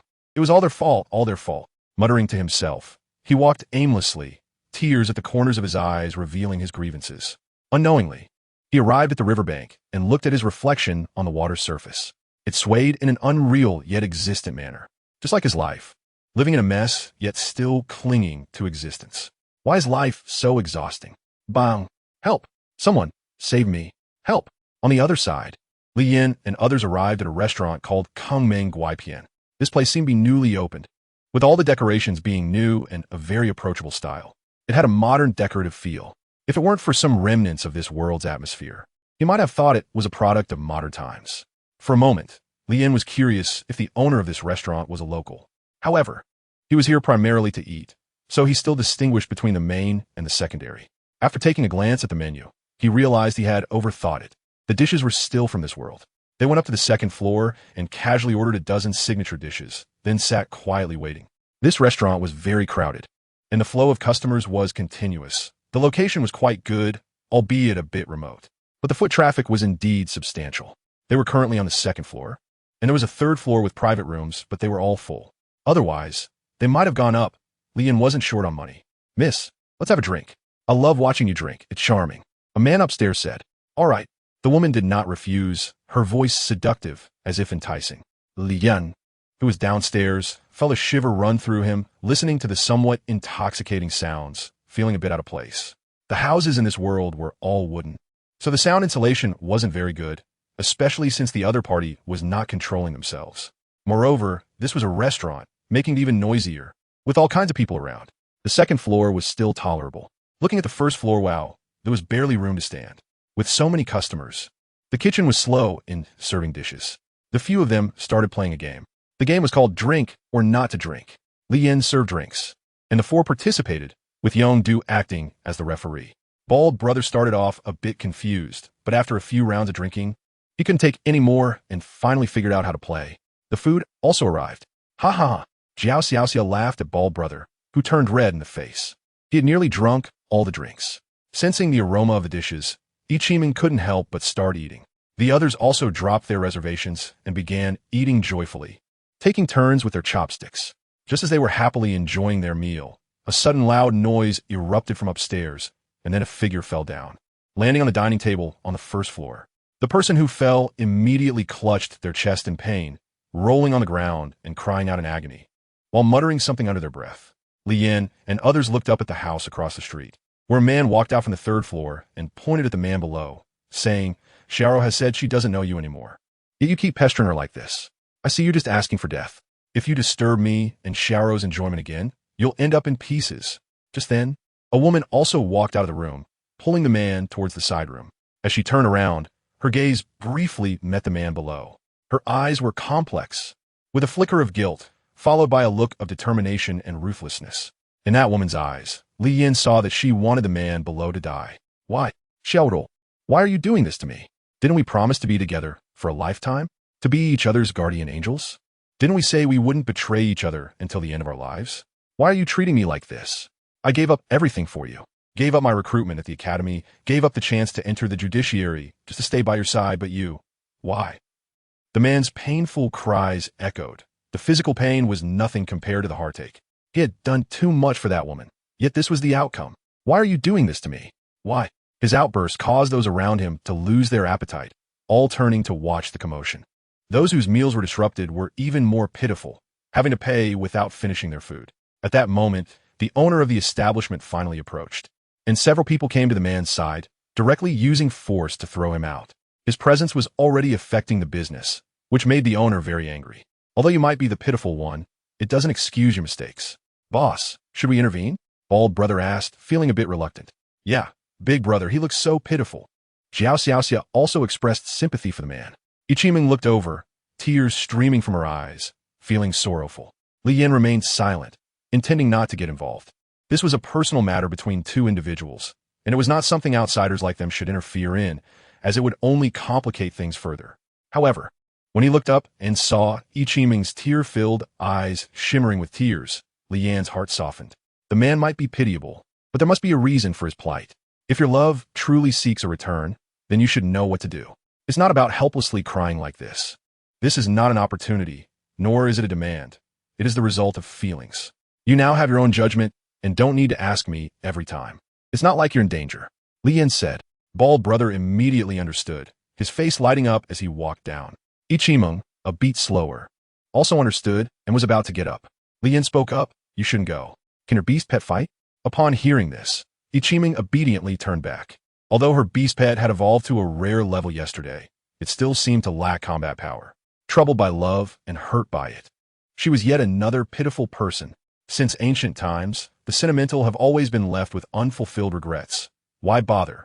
If one cannot see through it, they will inevitably fall into the whirlpool of love and be unable to extricate themselves. All the onlookers watched the man being dragged away, struggling continuously to win the woman's heart back. But unfortunately, she was up there laughing and chatting. Why didn't he summon his beast pet? Since it had come to this point, why not give it a shot? Give it a shot? Haha, what he used to fight. This guy had even sold his elite-level beast pet just for a woman's smile, and yet someone who knew the situation angrily said that he clearly disliked the man's actions. What? An elite-level beast pet can also be sold? Moreover, do you think the people upstairs are just anyone? They are from the Bai family. Even if he has a beast pet, so what? Can he contend with the Bai family? The crowd chimed in, and the man's heart turned to ashes, unable to break free as he was dragged to the door. The people carrying him seemed ready to throw him out. At that moment, Bald Brother finally came over, grabbing one person's hand and interrupting their thoughts. "What do you mean? Don't meddle in others' business," one of the bearers said to Bald Brother. The latter smiled lightly. "I'm going to meddle in this.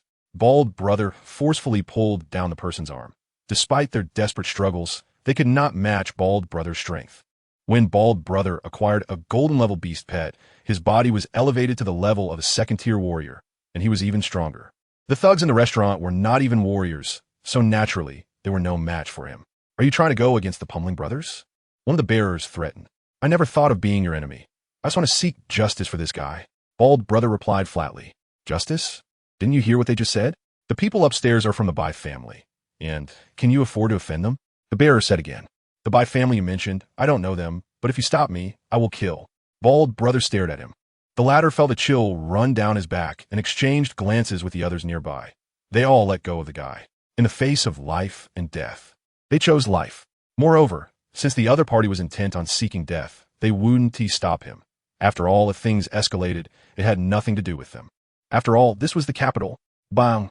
The man was thrown to the ground, his eyes vacant, still not waking from that sadness. He had given too much in his life, and the more he gave, the more disappointment he felt.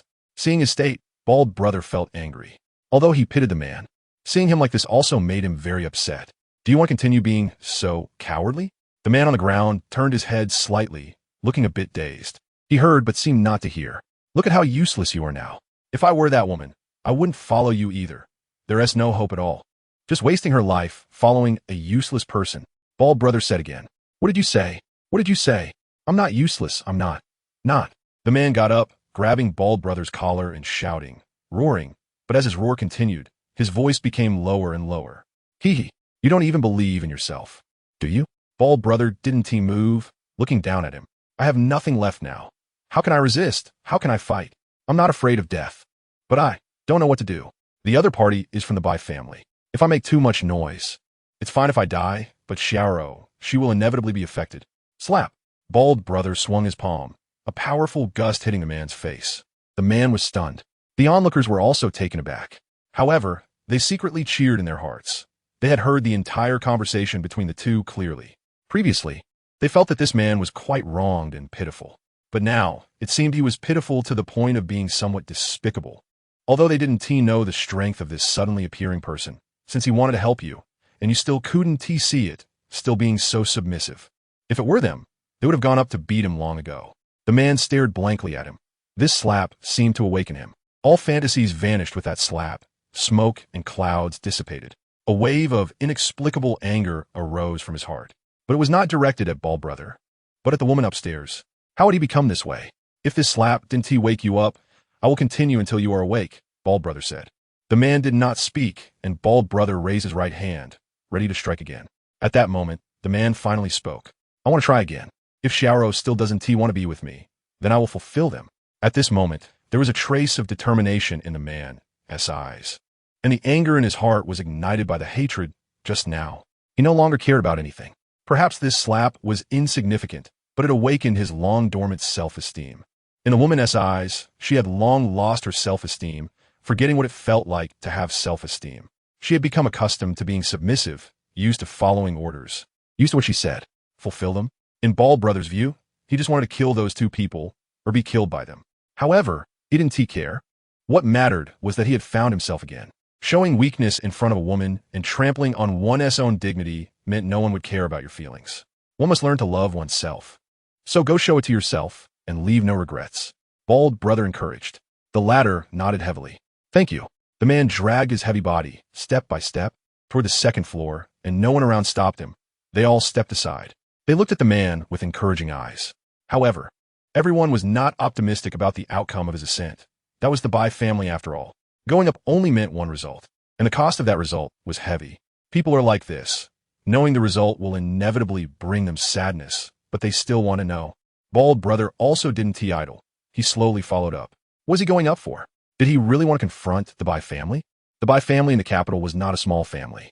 The crowd was somewhat worried about Bald Brother's reckless behavior. After all, he was a good person. Just as Bald Brother was about to walk up the steps, the thugs in the restaurant stopped him. This time, there were more people. Afraid, they couldn't handle it. Guest, you can't go up. This will bring me trouble. The blocker said, I don't know if going up will cause trouble, but if you stop me again, you will definitely have trouble. Bald Brother reminded everyone that this person was stubborn and wouldn't listen to advice, so they immediately summoned their beast companions. The narrow corridor became extremely crowded. Bald Brother, worried about getting hurt, summoned his beast companion, the Blackstone Jackal, at the same moment. The two sides faced off, and it was obvious that the beasts on the opposite side were not as powerful as Bald Brothers. People on the sidelines began to retreat, disregarding the dinner, as their enjoyment of the meal was completely interrupted. However, they had their own little thoughts. They wouldn't have to pay for this meal and could watch an interesting spectacle. Several elite-level beasts trembled in fear at the rare-level Blackstone Jackal, not daring to confront it directly. The Blackstone Jackal didn't give them time to think.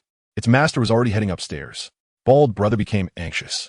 The Blackstone Jackal lunged forward, immediately pinning one beast down with a paw and crushing its skull, then turned to pierce the hearts of the surrounding beasts one by one. The remaining two were instantly petrified. In just one encounter, the Blackstone Jackal displayed its overwhelming dominance. Its black figure flickered in the eyes of the thugs, who were paralyzed with fear and dared not move.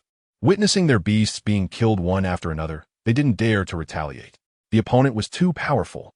From the aura, it seemed that the person's beast companion had reached the rare level.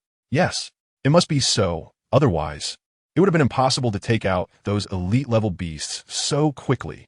But even a rare-level beast wasn't anything special in the capital, especially in the eyes of the Bai family. However, it should be enough to deal with the Bai family member upstairs. The only question was whether the restaurant owner would intervene. It was said that the owner's beast companion was also rare level. He would definitely intervene. Didn't you see that thug sneak out just now? He must have gone to inform someone. Indeed, making such a commotion in his restaurant. If he didn't step in to resolve it, he wouldn't be able to run his business anymore once it got back to the Bai family. Sigh. No one stopped him, and Bald Brother smoothly made it to the second floor, where everyone's gaze was fixed on him. Bald Brother seemed to have become the main character. Jiao Xiaoxia giggled, not all worried for him. It's normal. People like to watch such melodramatic plots. Li Yin was unaffected and continued eating his meal. Do you think their love will have a happy ending? Will they be together? Ichiming looked at the man who had knocked on the door. The lonely figure of Ling Shan, his desolate steps, and his somewhat tragic aura. Ichiming still couldn't bear to see the disappointment on the man's face as he walked out. The outcome had been predetermined from the start. He only wanted one answer to completely let go. Li Yin said, "Clap, clap, clap." The man mustered his courage and knocked on the door of the private room on the second floor. Hearing the disgusting sounds from inside, he no longer expected anything, but he still insisted on opening the door. Damn, who the hell is looking for death? The disgruntled fat guy immediately walked out of the room, his heavy footsteps carrying his anger. The woman inside covered her pure white body with a cloth. Looking at the shadow outside the screen, it was familiar yet strange. Could it be him? A trace of annoyance flashed through the woman's mind. The fat guy was disheveled, wearing only a pair of underwear. When he opened the door, he saw the man he had just beaten. Without waiting for the other to speak, he cursed angrily and kicked him down again. At the same time, he summoned his beast companion. Kill him! Kill him! Let him die without a whole corpse. The fat guy roared, furious. Being disturbed time and again was driving him mad. The man who had been kicked down saw the woman who had accompanied him for many years behind the fat guy. At that moment, her clothes were torn, her body flushed, and her face radiant. She didn't understand where she had lost, but she knew the outcome. The woman had already proven everything with her actions. The feelings he had invested for years had never mattered to her. Bang! His body crashed heavily to the ground again. He felt no pain, only endless sorrow. His heart died, and so did he. Initially, he had thought about taking revenge in the future, but given the current situation, why did he have to talk about the future? The terrifying guy upstairs had already come down, and he could die at any moment. The vicious face, terrifying fangs, and drooling mouth were already locked onto him as the target. The moment they made contact, the man would be torn apart. The man was unwilling but helpless. The rage from battle ignited a flame within him, desperately trying to struggle. He didn't want to lose her like this. He didn't want to die when there were still things to do. He couldn't let those two shameless people live so freely. He wanted revenge. He desired revenge. He didn't want to die. He didn't want to die like a waste right now.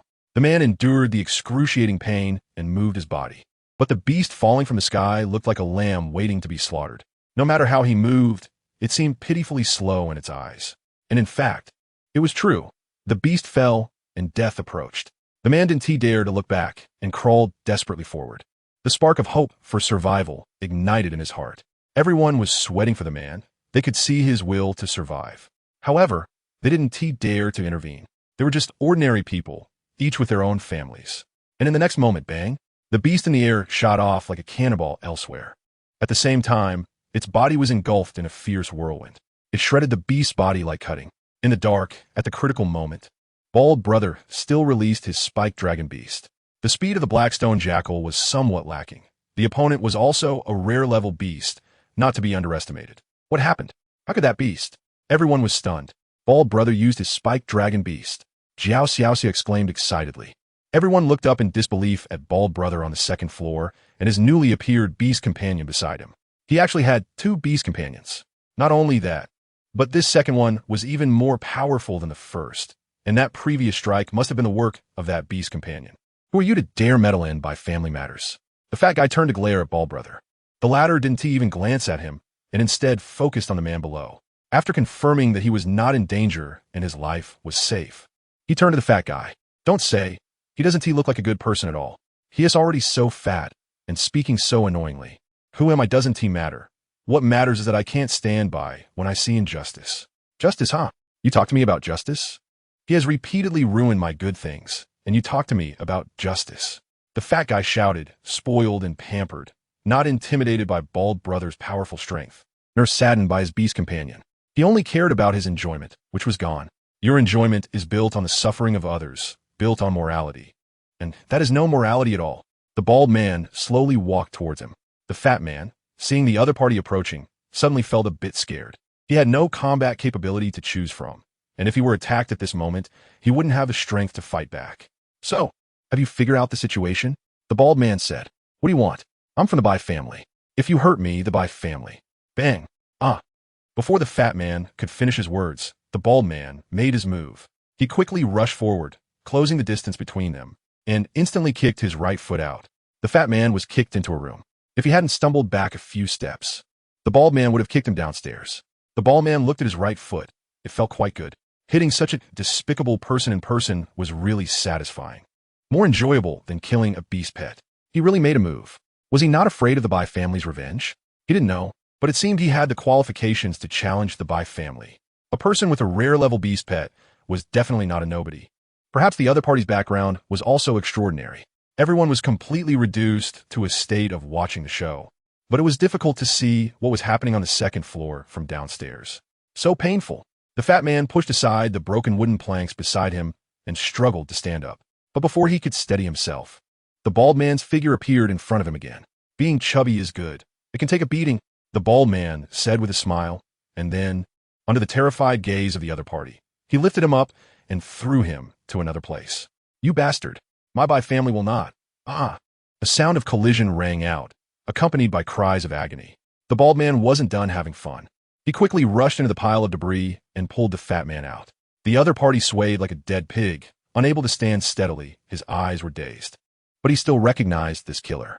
Just as he was about to curse, the bald man smiled and lifted him lazily, then kneed him. This kind of sourness could only be experienced by the person involved. The bald man never thought of killing this person. He simply couldn't stand him and wanted to teach him a lesson. And he got addicted to this lesson. The other party was also quite cooperative. Without him saying anything, the bald man knew that the other party had nothing good to say. The broken ribs made the fat man writhe in pain on the ground. At the same time, the man on the first floor finally realized that he was not dead. He was determined to live, with no distractions in his mind. When he reacted, the sounds of collisions and screams from upstairs left him confused about what was happening. But he knew he was saved. Who saved him was obvious. Although his brain was a bit sluggish, he still clearly understood who saved his life. Realizing this, he did not choose to flee at the first moment. Instead, he rushed upstairs. Everyone overlooked his presence. He arrived upstairs and pushed open the door of the room where the woman was trembling inside. Seeing someone push open the door, the woman curled up in her blanket, revealing a pair of tearful eyes looking at the person walking in. Zeech and you are here, the woman said excitedly, her eyes filled with hope and pleading. Shara, why did you do this? Zeichin was used to this kind of look from her. For many years, he had always been like this with her. Whenever she showed this expression, he would soften and obey her every wish. But today was different. It wouldn't be like that anymore. He now hated this look, even loathed it. Zeichin, he forced me. If I didn't comply, he would kill me. The woman said pitifully, looking at Zeichin with her watery big eyes. Is that so? Just now? You were so comfortable because you were forced. And the way you looked at me, with hatred, fearing I would ruin your good fortune, was also forced? Did you go out to find men with my money because you were forced? Zichin said slowly, his face cold, as if he were an emotionless corpse. Upon hearing this, the woman trembled. You. How did you know? Ha! Zichin laughed loudly. You're just pretending to be crazy. You know exactly why. The woman looked at the man in front of her in terror.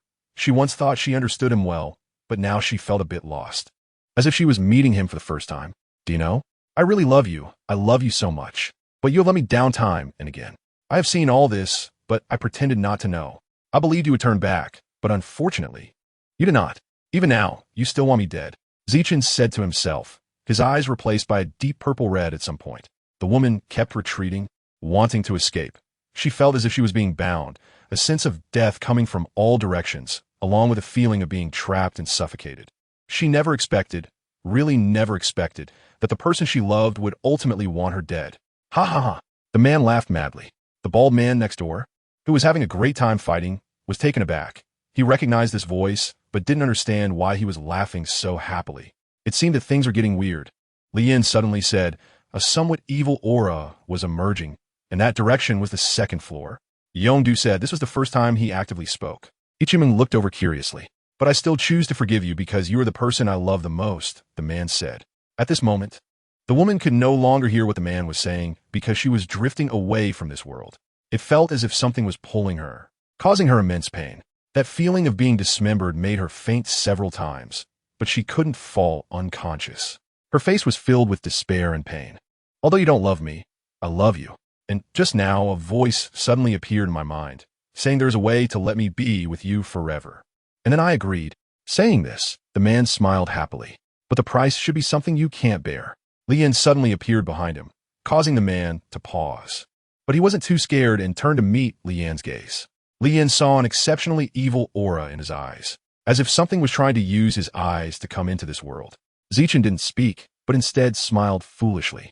His pupils were completely occupied by that power, and his body no longer obeyed his commands. Meanwhile, his soul was slowly being stripped away. Lian's eyes instantly transformed into cold flame pupils.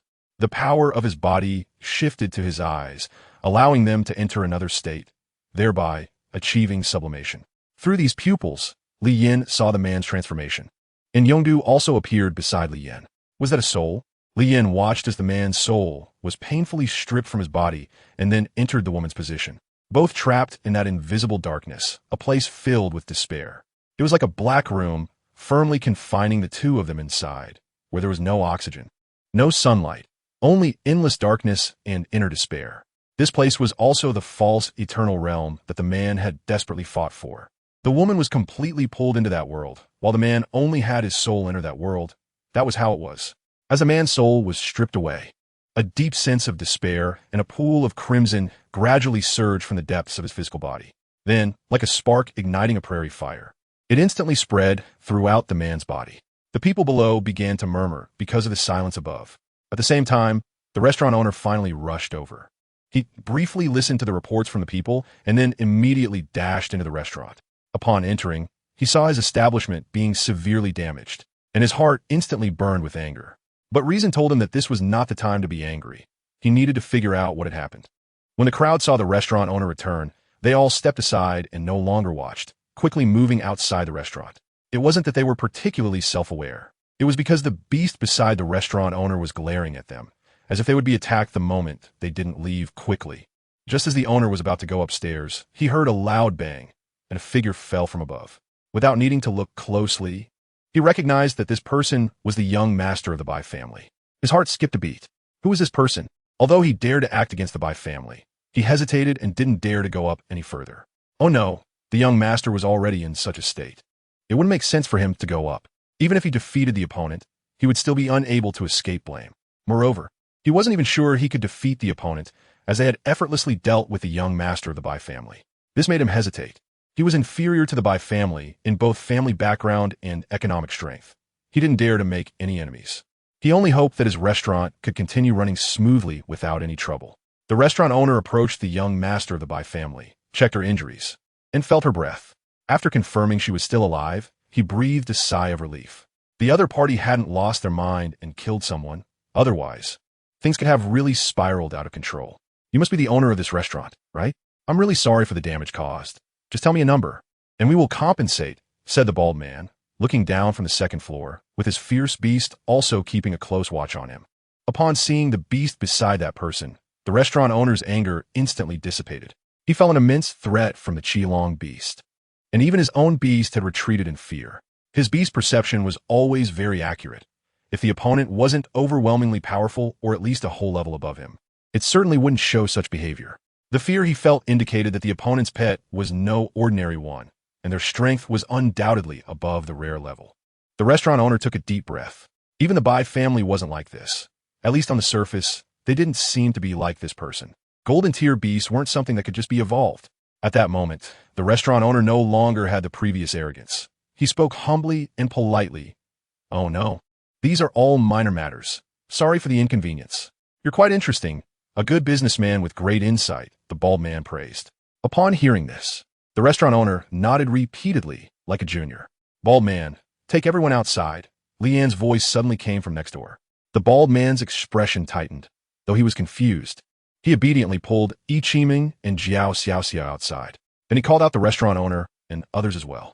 The restaurant owner and those waiting outside all looked puzzled, not knowing what had happened and why they were suddenly asked to come out. "What's going on? Why do we have to come out?" Lian is still inside. Yi Qiming asked in confusion. "I don't know. The boss's intention is for us to come out first. There might be trouble inside," the bald man said with a serious expression. The owner glanced at the nearly unconscious young master of the Bai family beside him. He wanted to save her, but didn't dare to act on his own. "Let's send her for treatment. We don't mean any harm," the bald man said, sensing his thoughts.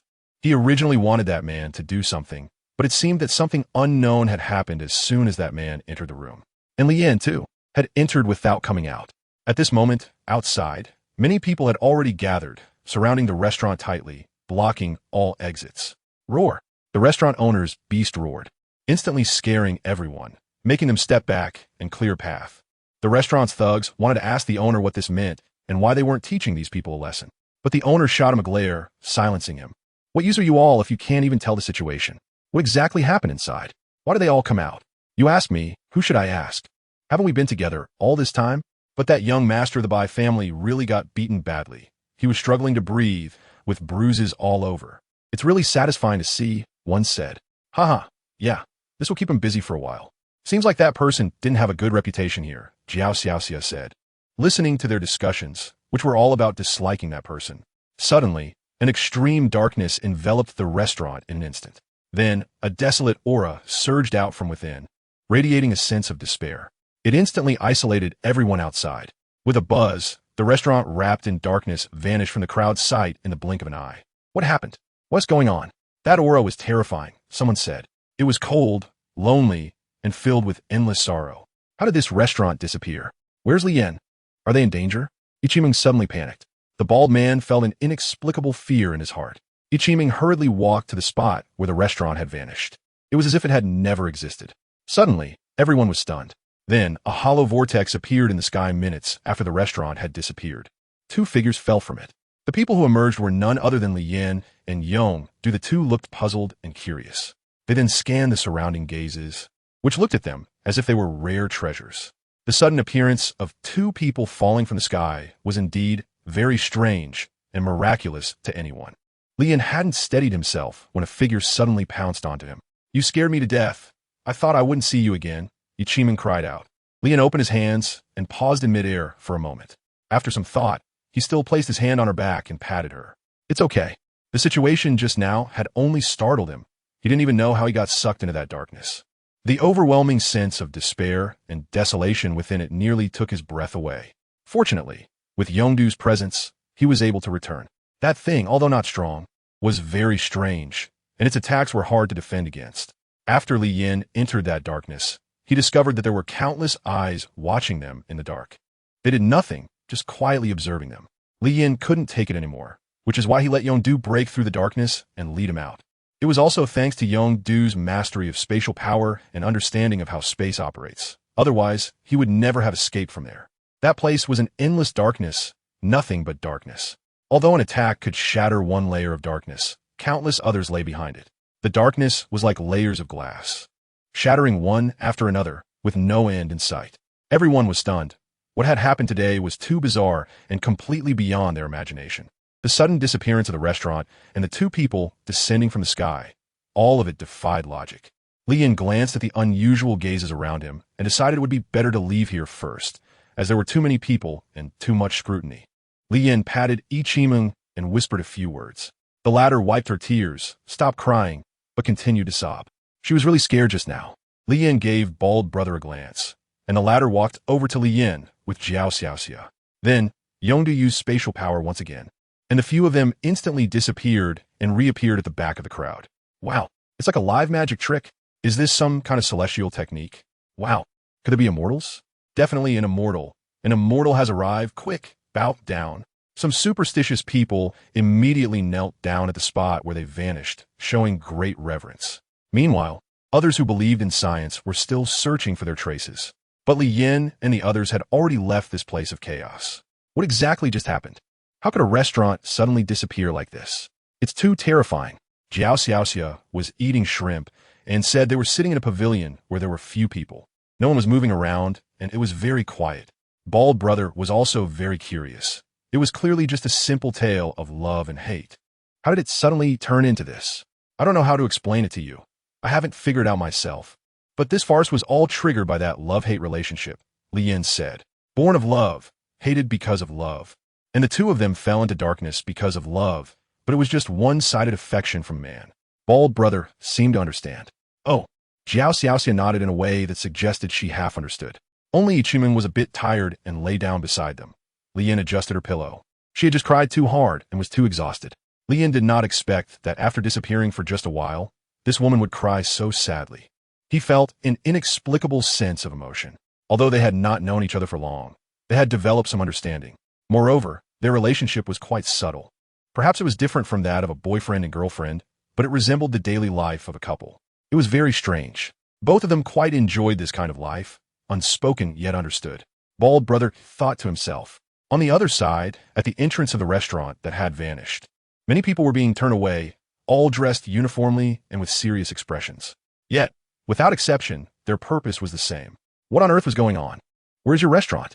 The fifth-level judicial minister, Taisher Mo, said solemnly. The restaurant owner, Shun Tunyo, did not dare to lie and recounted the events of the day as they were. He emphasized again that when he returned, the place had already turned into this state, and the affairs of the Bai family had nothing to do with him. The Bai family members nearby were watching him, their hearts pounding with anxiety. The pressure was immense. They complained inwardly about those few people, saying they left without warning, leaving him to suffer alone. If he had a golden-level beast pet, he wouldn't have to speak to them so humbly. Lord Taisher must not let them go unpunished. My nephew has several broken ribs and is still unconscious. An elder from the Bai family said angrily. The judicial minister would never allow a villain to roam free nor wrongfully accuse a good person. But now is not the time to discuss this. Taisher Mo turned to look at the elder from the Bai family. Upon hearing this, the elder had nothing more to say and could only silently retreat. However, as he stepped back, he cast a sinister glance at the restaurant owner. Shin Tunyo felt a chill run down his spine. If the Bai family had set their sights on him, his future would not be easy. He cursed those few people again in his heart. Taisher Mo carefully walked around the empty space. It really did seem like it had vanished in a thin air. How is this even possible? In his many years as a judicial minister, he had never encountered such a thing. It was something he had never seen or heard of before. What kind of power could achieve such a phenomenon? He observed for half a day, but could not discern the reason. So he had no choice but to temporarily give up. After sealing off the area, he immediately returned to the division's office. This was a matter that could be both serious and trivial. He needed to report it immediately. Shin Tunyo felt utterly helpless. His once prosperous restaurant had mysteriously disappeared, and their attitude seemed indifferent to his plight. Sighing, Shun Tunyo was at a loss. Who had he offended? In this conflict between two families, it was he who was suffering. He felt so wronged. The elder from the Bai family returned to the clan and immediately convened a meeting. They could not let this matter go. It was not only about his nephew's injury, but also affected the authority of the Bai family. They had to find this person, and even if the judicial minister did not take action, they would resolve it themselves. The judicial minister probably had no time to concern himself with them now. With the country in turmoil, facing threats from other major powers and internal invasions, the ruler had no time to be distracted. Xiao San, send a few people to investigate thoroughly, search the entire capital, and use underground connections to capture these few people, he commanded. Yes. Xiao San's subordinate immediately accepted the order and withdrew, daring to provoke the authority of the Bai family. Meanwhile, Taisher Mo mobilized all his forces to search the capital. However, after an afternoon of investigation, there was no progress. The capital was too vast, and finding 4 people in it was as difficult as finding a needle in a haystack. Nevertheless, he did not give up. The capital could not be allowed to fall into chaos. As night fell, darkness enveloped the city. Li Yin and others set up a tent in a garden in the capital. They were not here to hide, but because it was quiet. They wanted to avoid disturbing each other's sleep. Everyone planned to go to bed early today, as tomorrow they would take them to do something thrilling. Li Yin said, and the 3 nodded in agreement. The night was beautiful, and the capital was brightly lit. Under this night sky, several figures were moving stealthily through the capital. They acted discreetly, hiding in the corners of the crowd, weaving through the rooftops and alleys. Haven't found it yet? No. Then keep looking. This search, which was destined to have no outcome, continued throughout the night. The next day, Meng Li-kun emerged from the wilderness. The experience from the previous night was still vivid in his mind. He had nearly lost his life in that desolate forest. Thankfully, his little dragon was strong. Otherwise, he would have truly died there. Thinking back now, he felt a chill. Hey kid, get out of the way. Your eyes are for seeing, not for wandering around. A caravan addressed the person in front of them. Meng Li-kun turned to look at the one who had just spoken. Dressed quite ordinarily, with a tag hanging from his waist, the cart was loaded with who knows what. But was he just talking to me? Hey, are you deaf? I told you to move, didn't you hear? The man shouted again. Meng Li-kun smiled knowingly. He was indeed talking to him. Are the locals really this rude now? I guess I need to teach him some manners. Meng Li-kun slowly walked toward the crowd. In Chong was taken aback. What was he planning to do? Was he looking for trouble? I advise you to stop now. Otherwise, we can't guarantee what might happen to you, the man warned. Then let me see what you call trouble. I'm looking forward to it, Meng Li-kun replied with a slight smile. There's no way around it, you know. I'm afraid you'll have to make your move, the man said to those in similar attire behind him. The latter nodded and got out of the car to welcome him. The 3 summoned their beast companions. Blue Vine Leopard, Elite 3 stars. You can back off now, and we'll pretend nothing happened. If you step forward again, we won't hold back. One of the 3 reminded him again. Then let me see it. I'm really looking forward to your so-called not holding back. Meng Li-kun was already holding back his anger, and after a sleepless night, his frustration only intensified. The little dragon peeked out from behind, although small. It was more than enough to deal with these 3 minor characters. Meng Li-kun stopped in his tracks, and the little dragon soared into the sky. Then, its body began to swell dramatically, growing larger and longer. At the same time, countless bubbles appeared around it, glowing green as they gathered some of its energy. These bubbles then fell like heavy rain, briefly pausing in the air before exploding into countless raindrops, pelting down on the enemies. At the moment the raindrops fell, the dragon opened its mouth wide. With a mighty roar, a larger water wave bomb formed, swirling with wind and clouds, and it was violently unleashed toward the 3. The encounter was a double strike. The 3 were caught off guard and could only defend passively, their beast companions shielding them closely. They braced for the impact of the raindrop attack, and as the water wave bomb approached, they felt an immense threat. If they were hit by one of those water wave bombs, they might die on the spot. The 3 fierce beasts desperately clawed at the massive water wave bomb. Meng Li-kun sneered. They were asking for death. Not touching it would be fine, but once they did, they were doomed.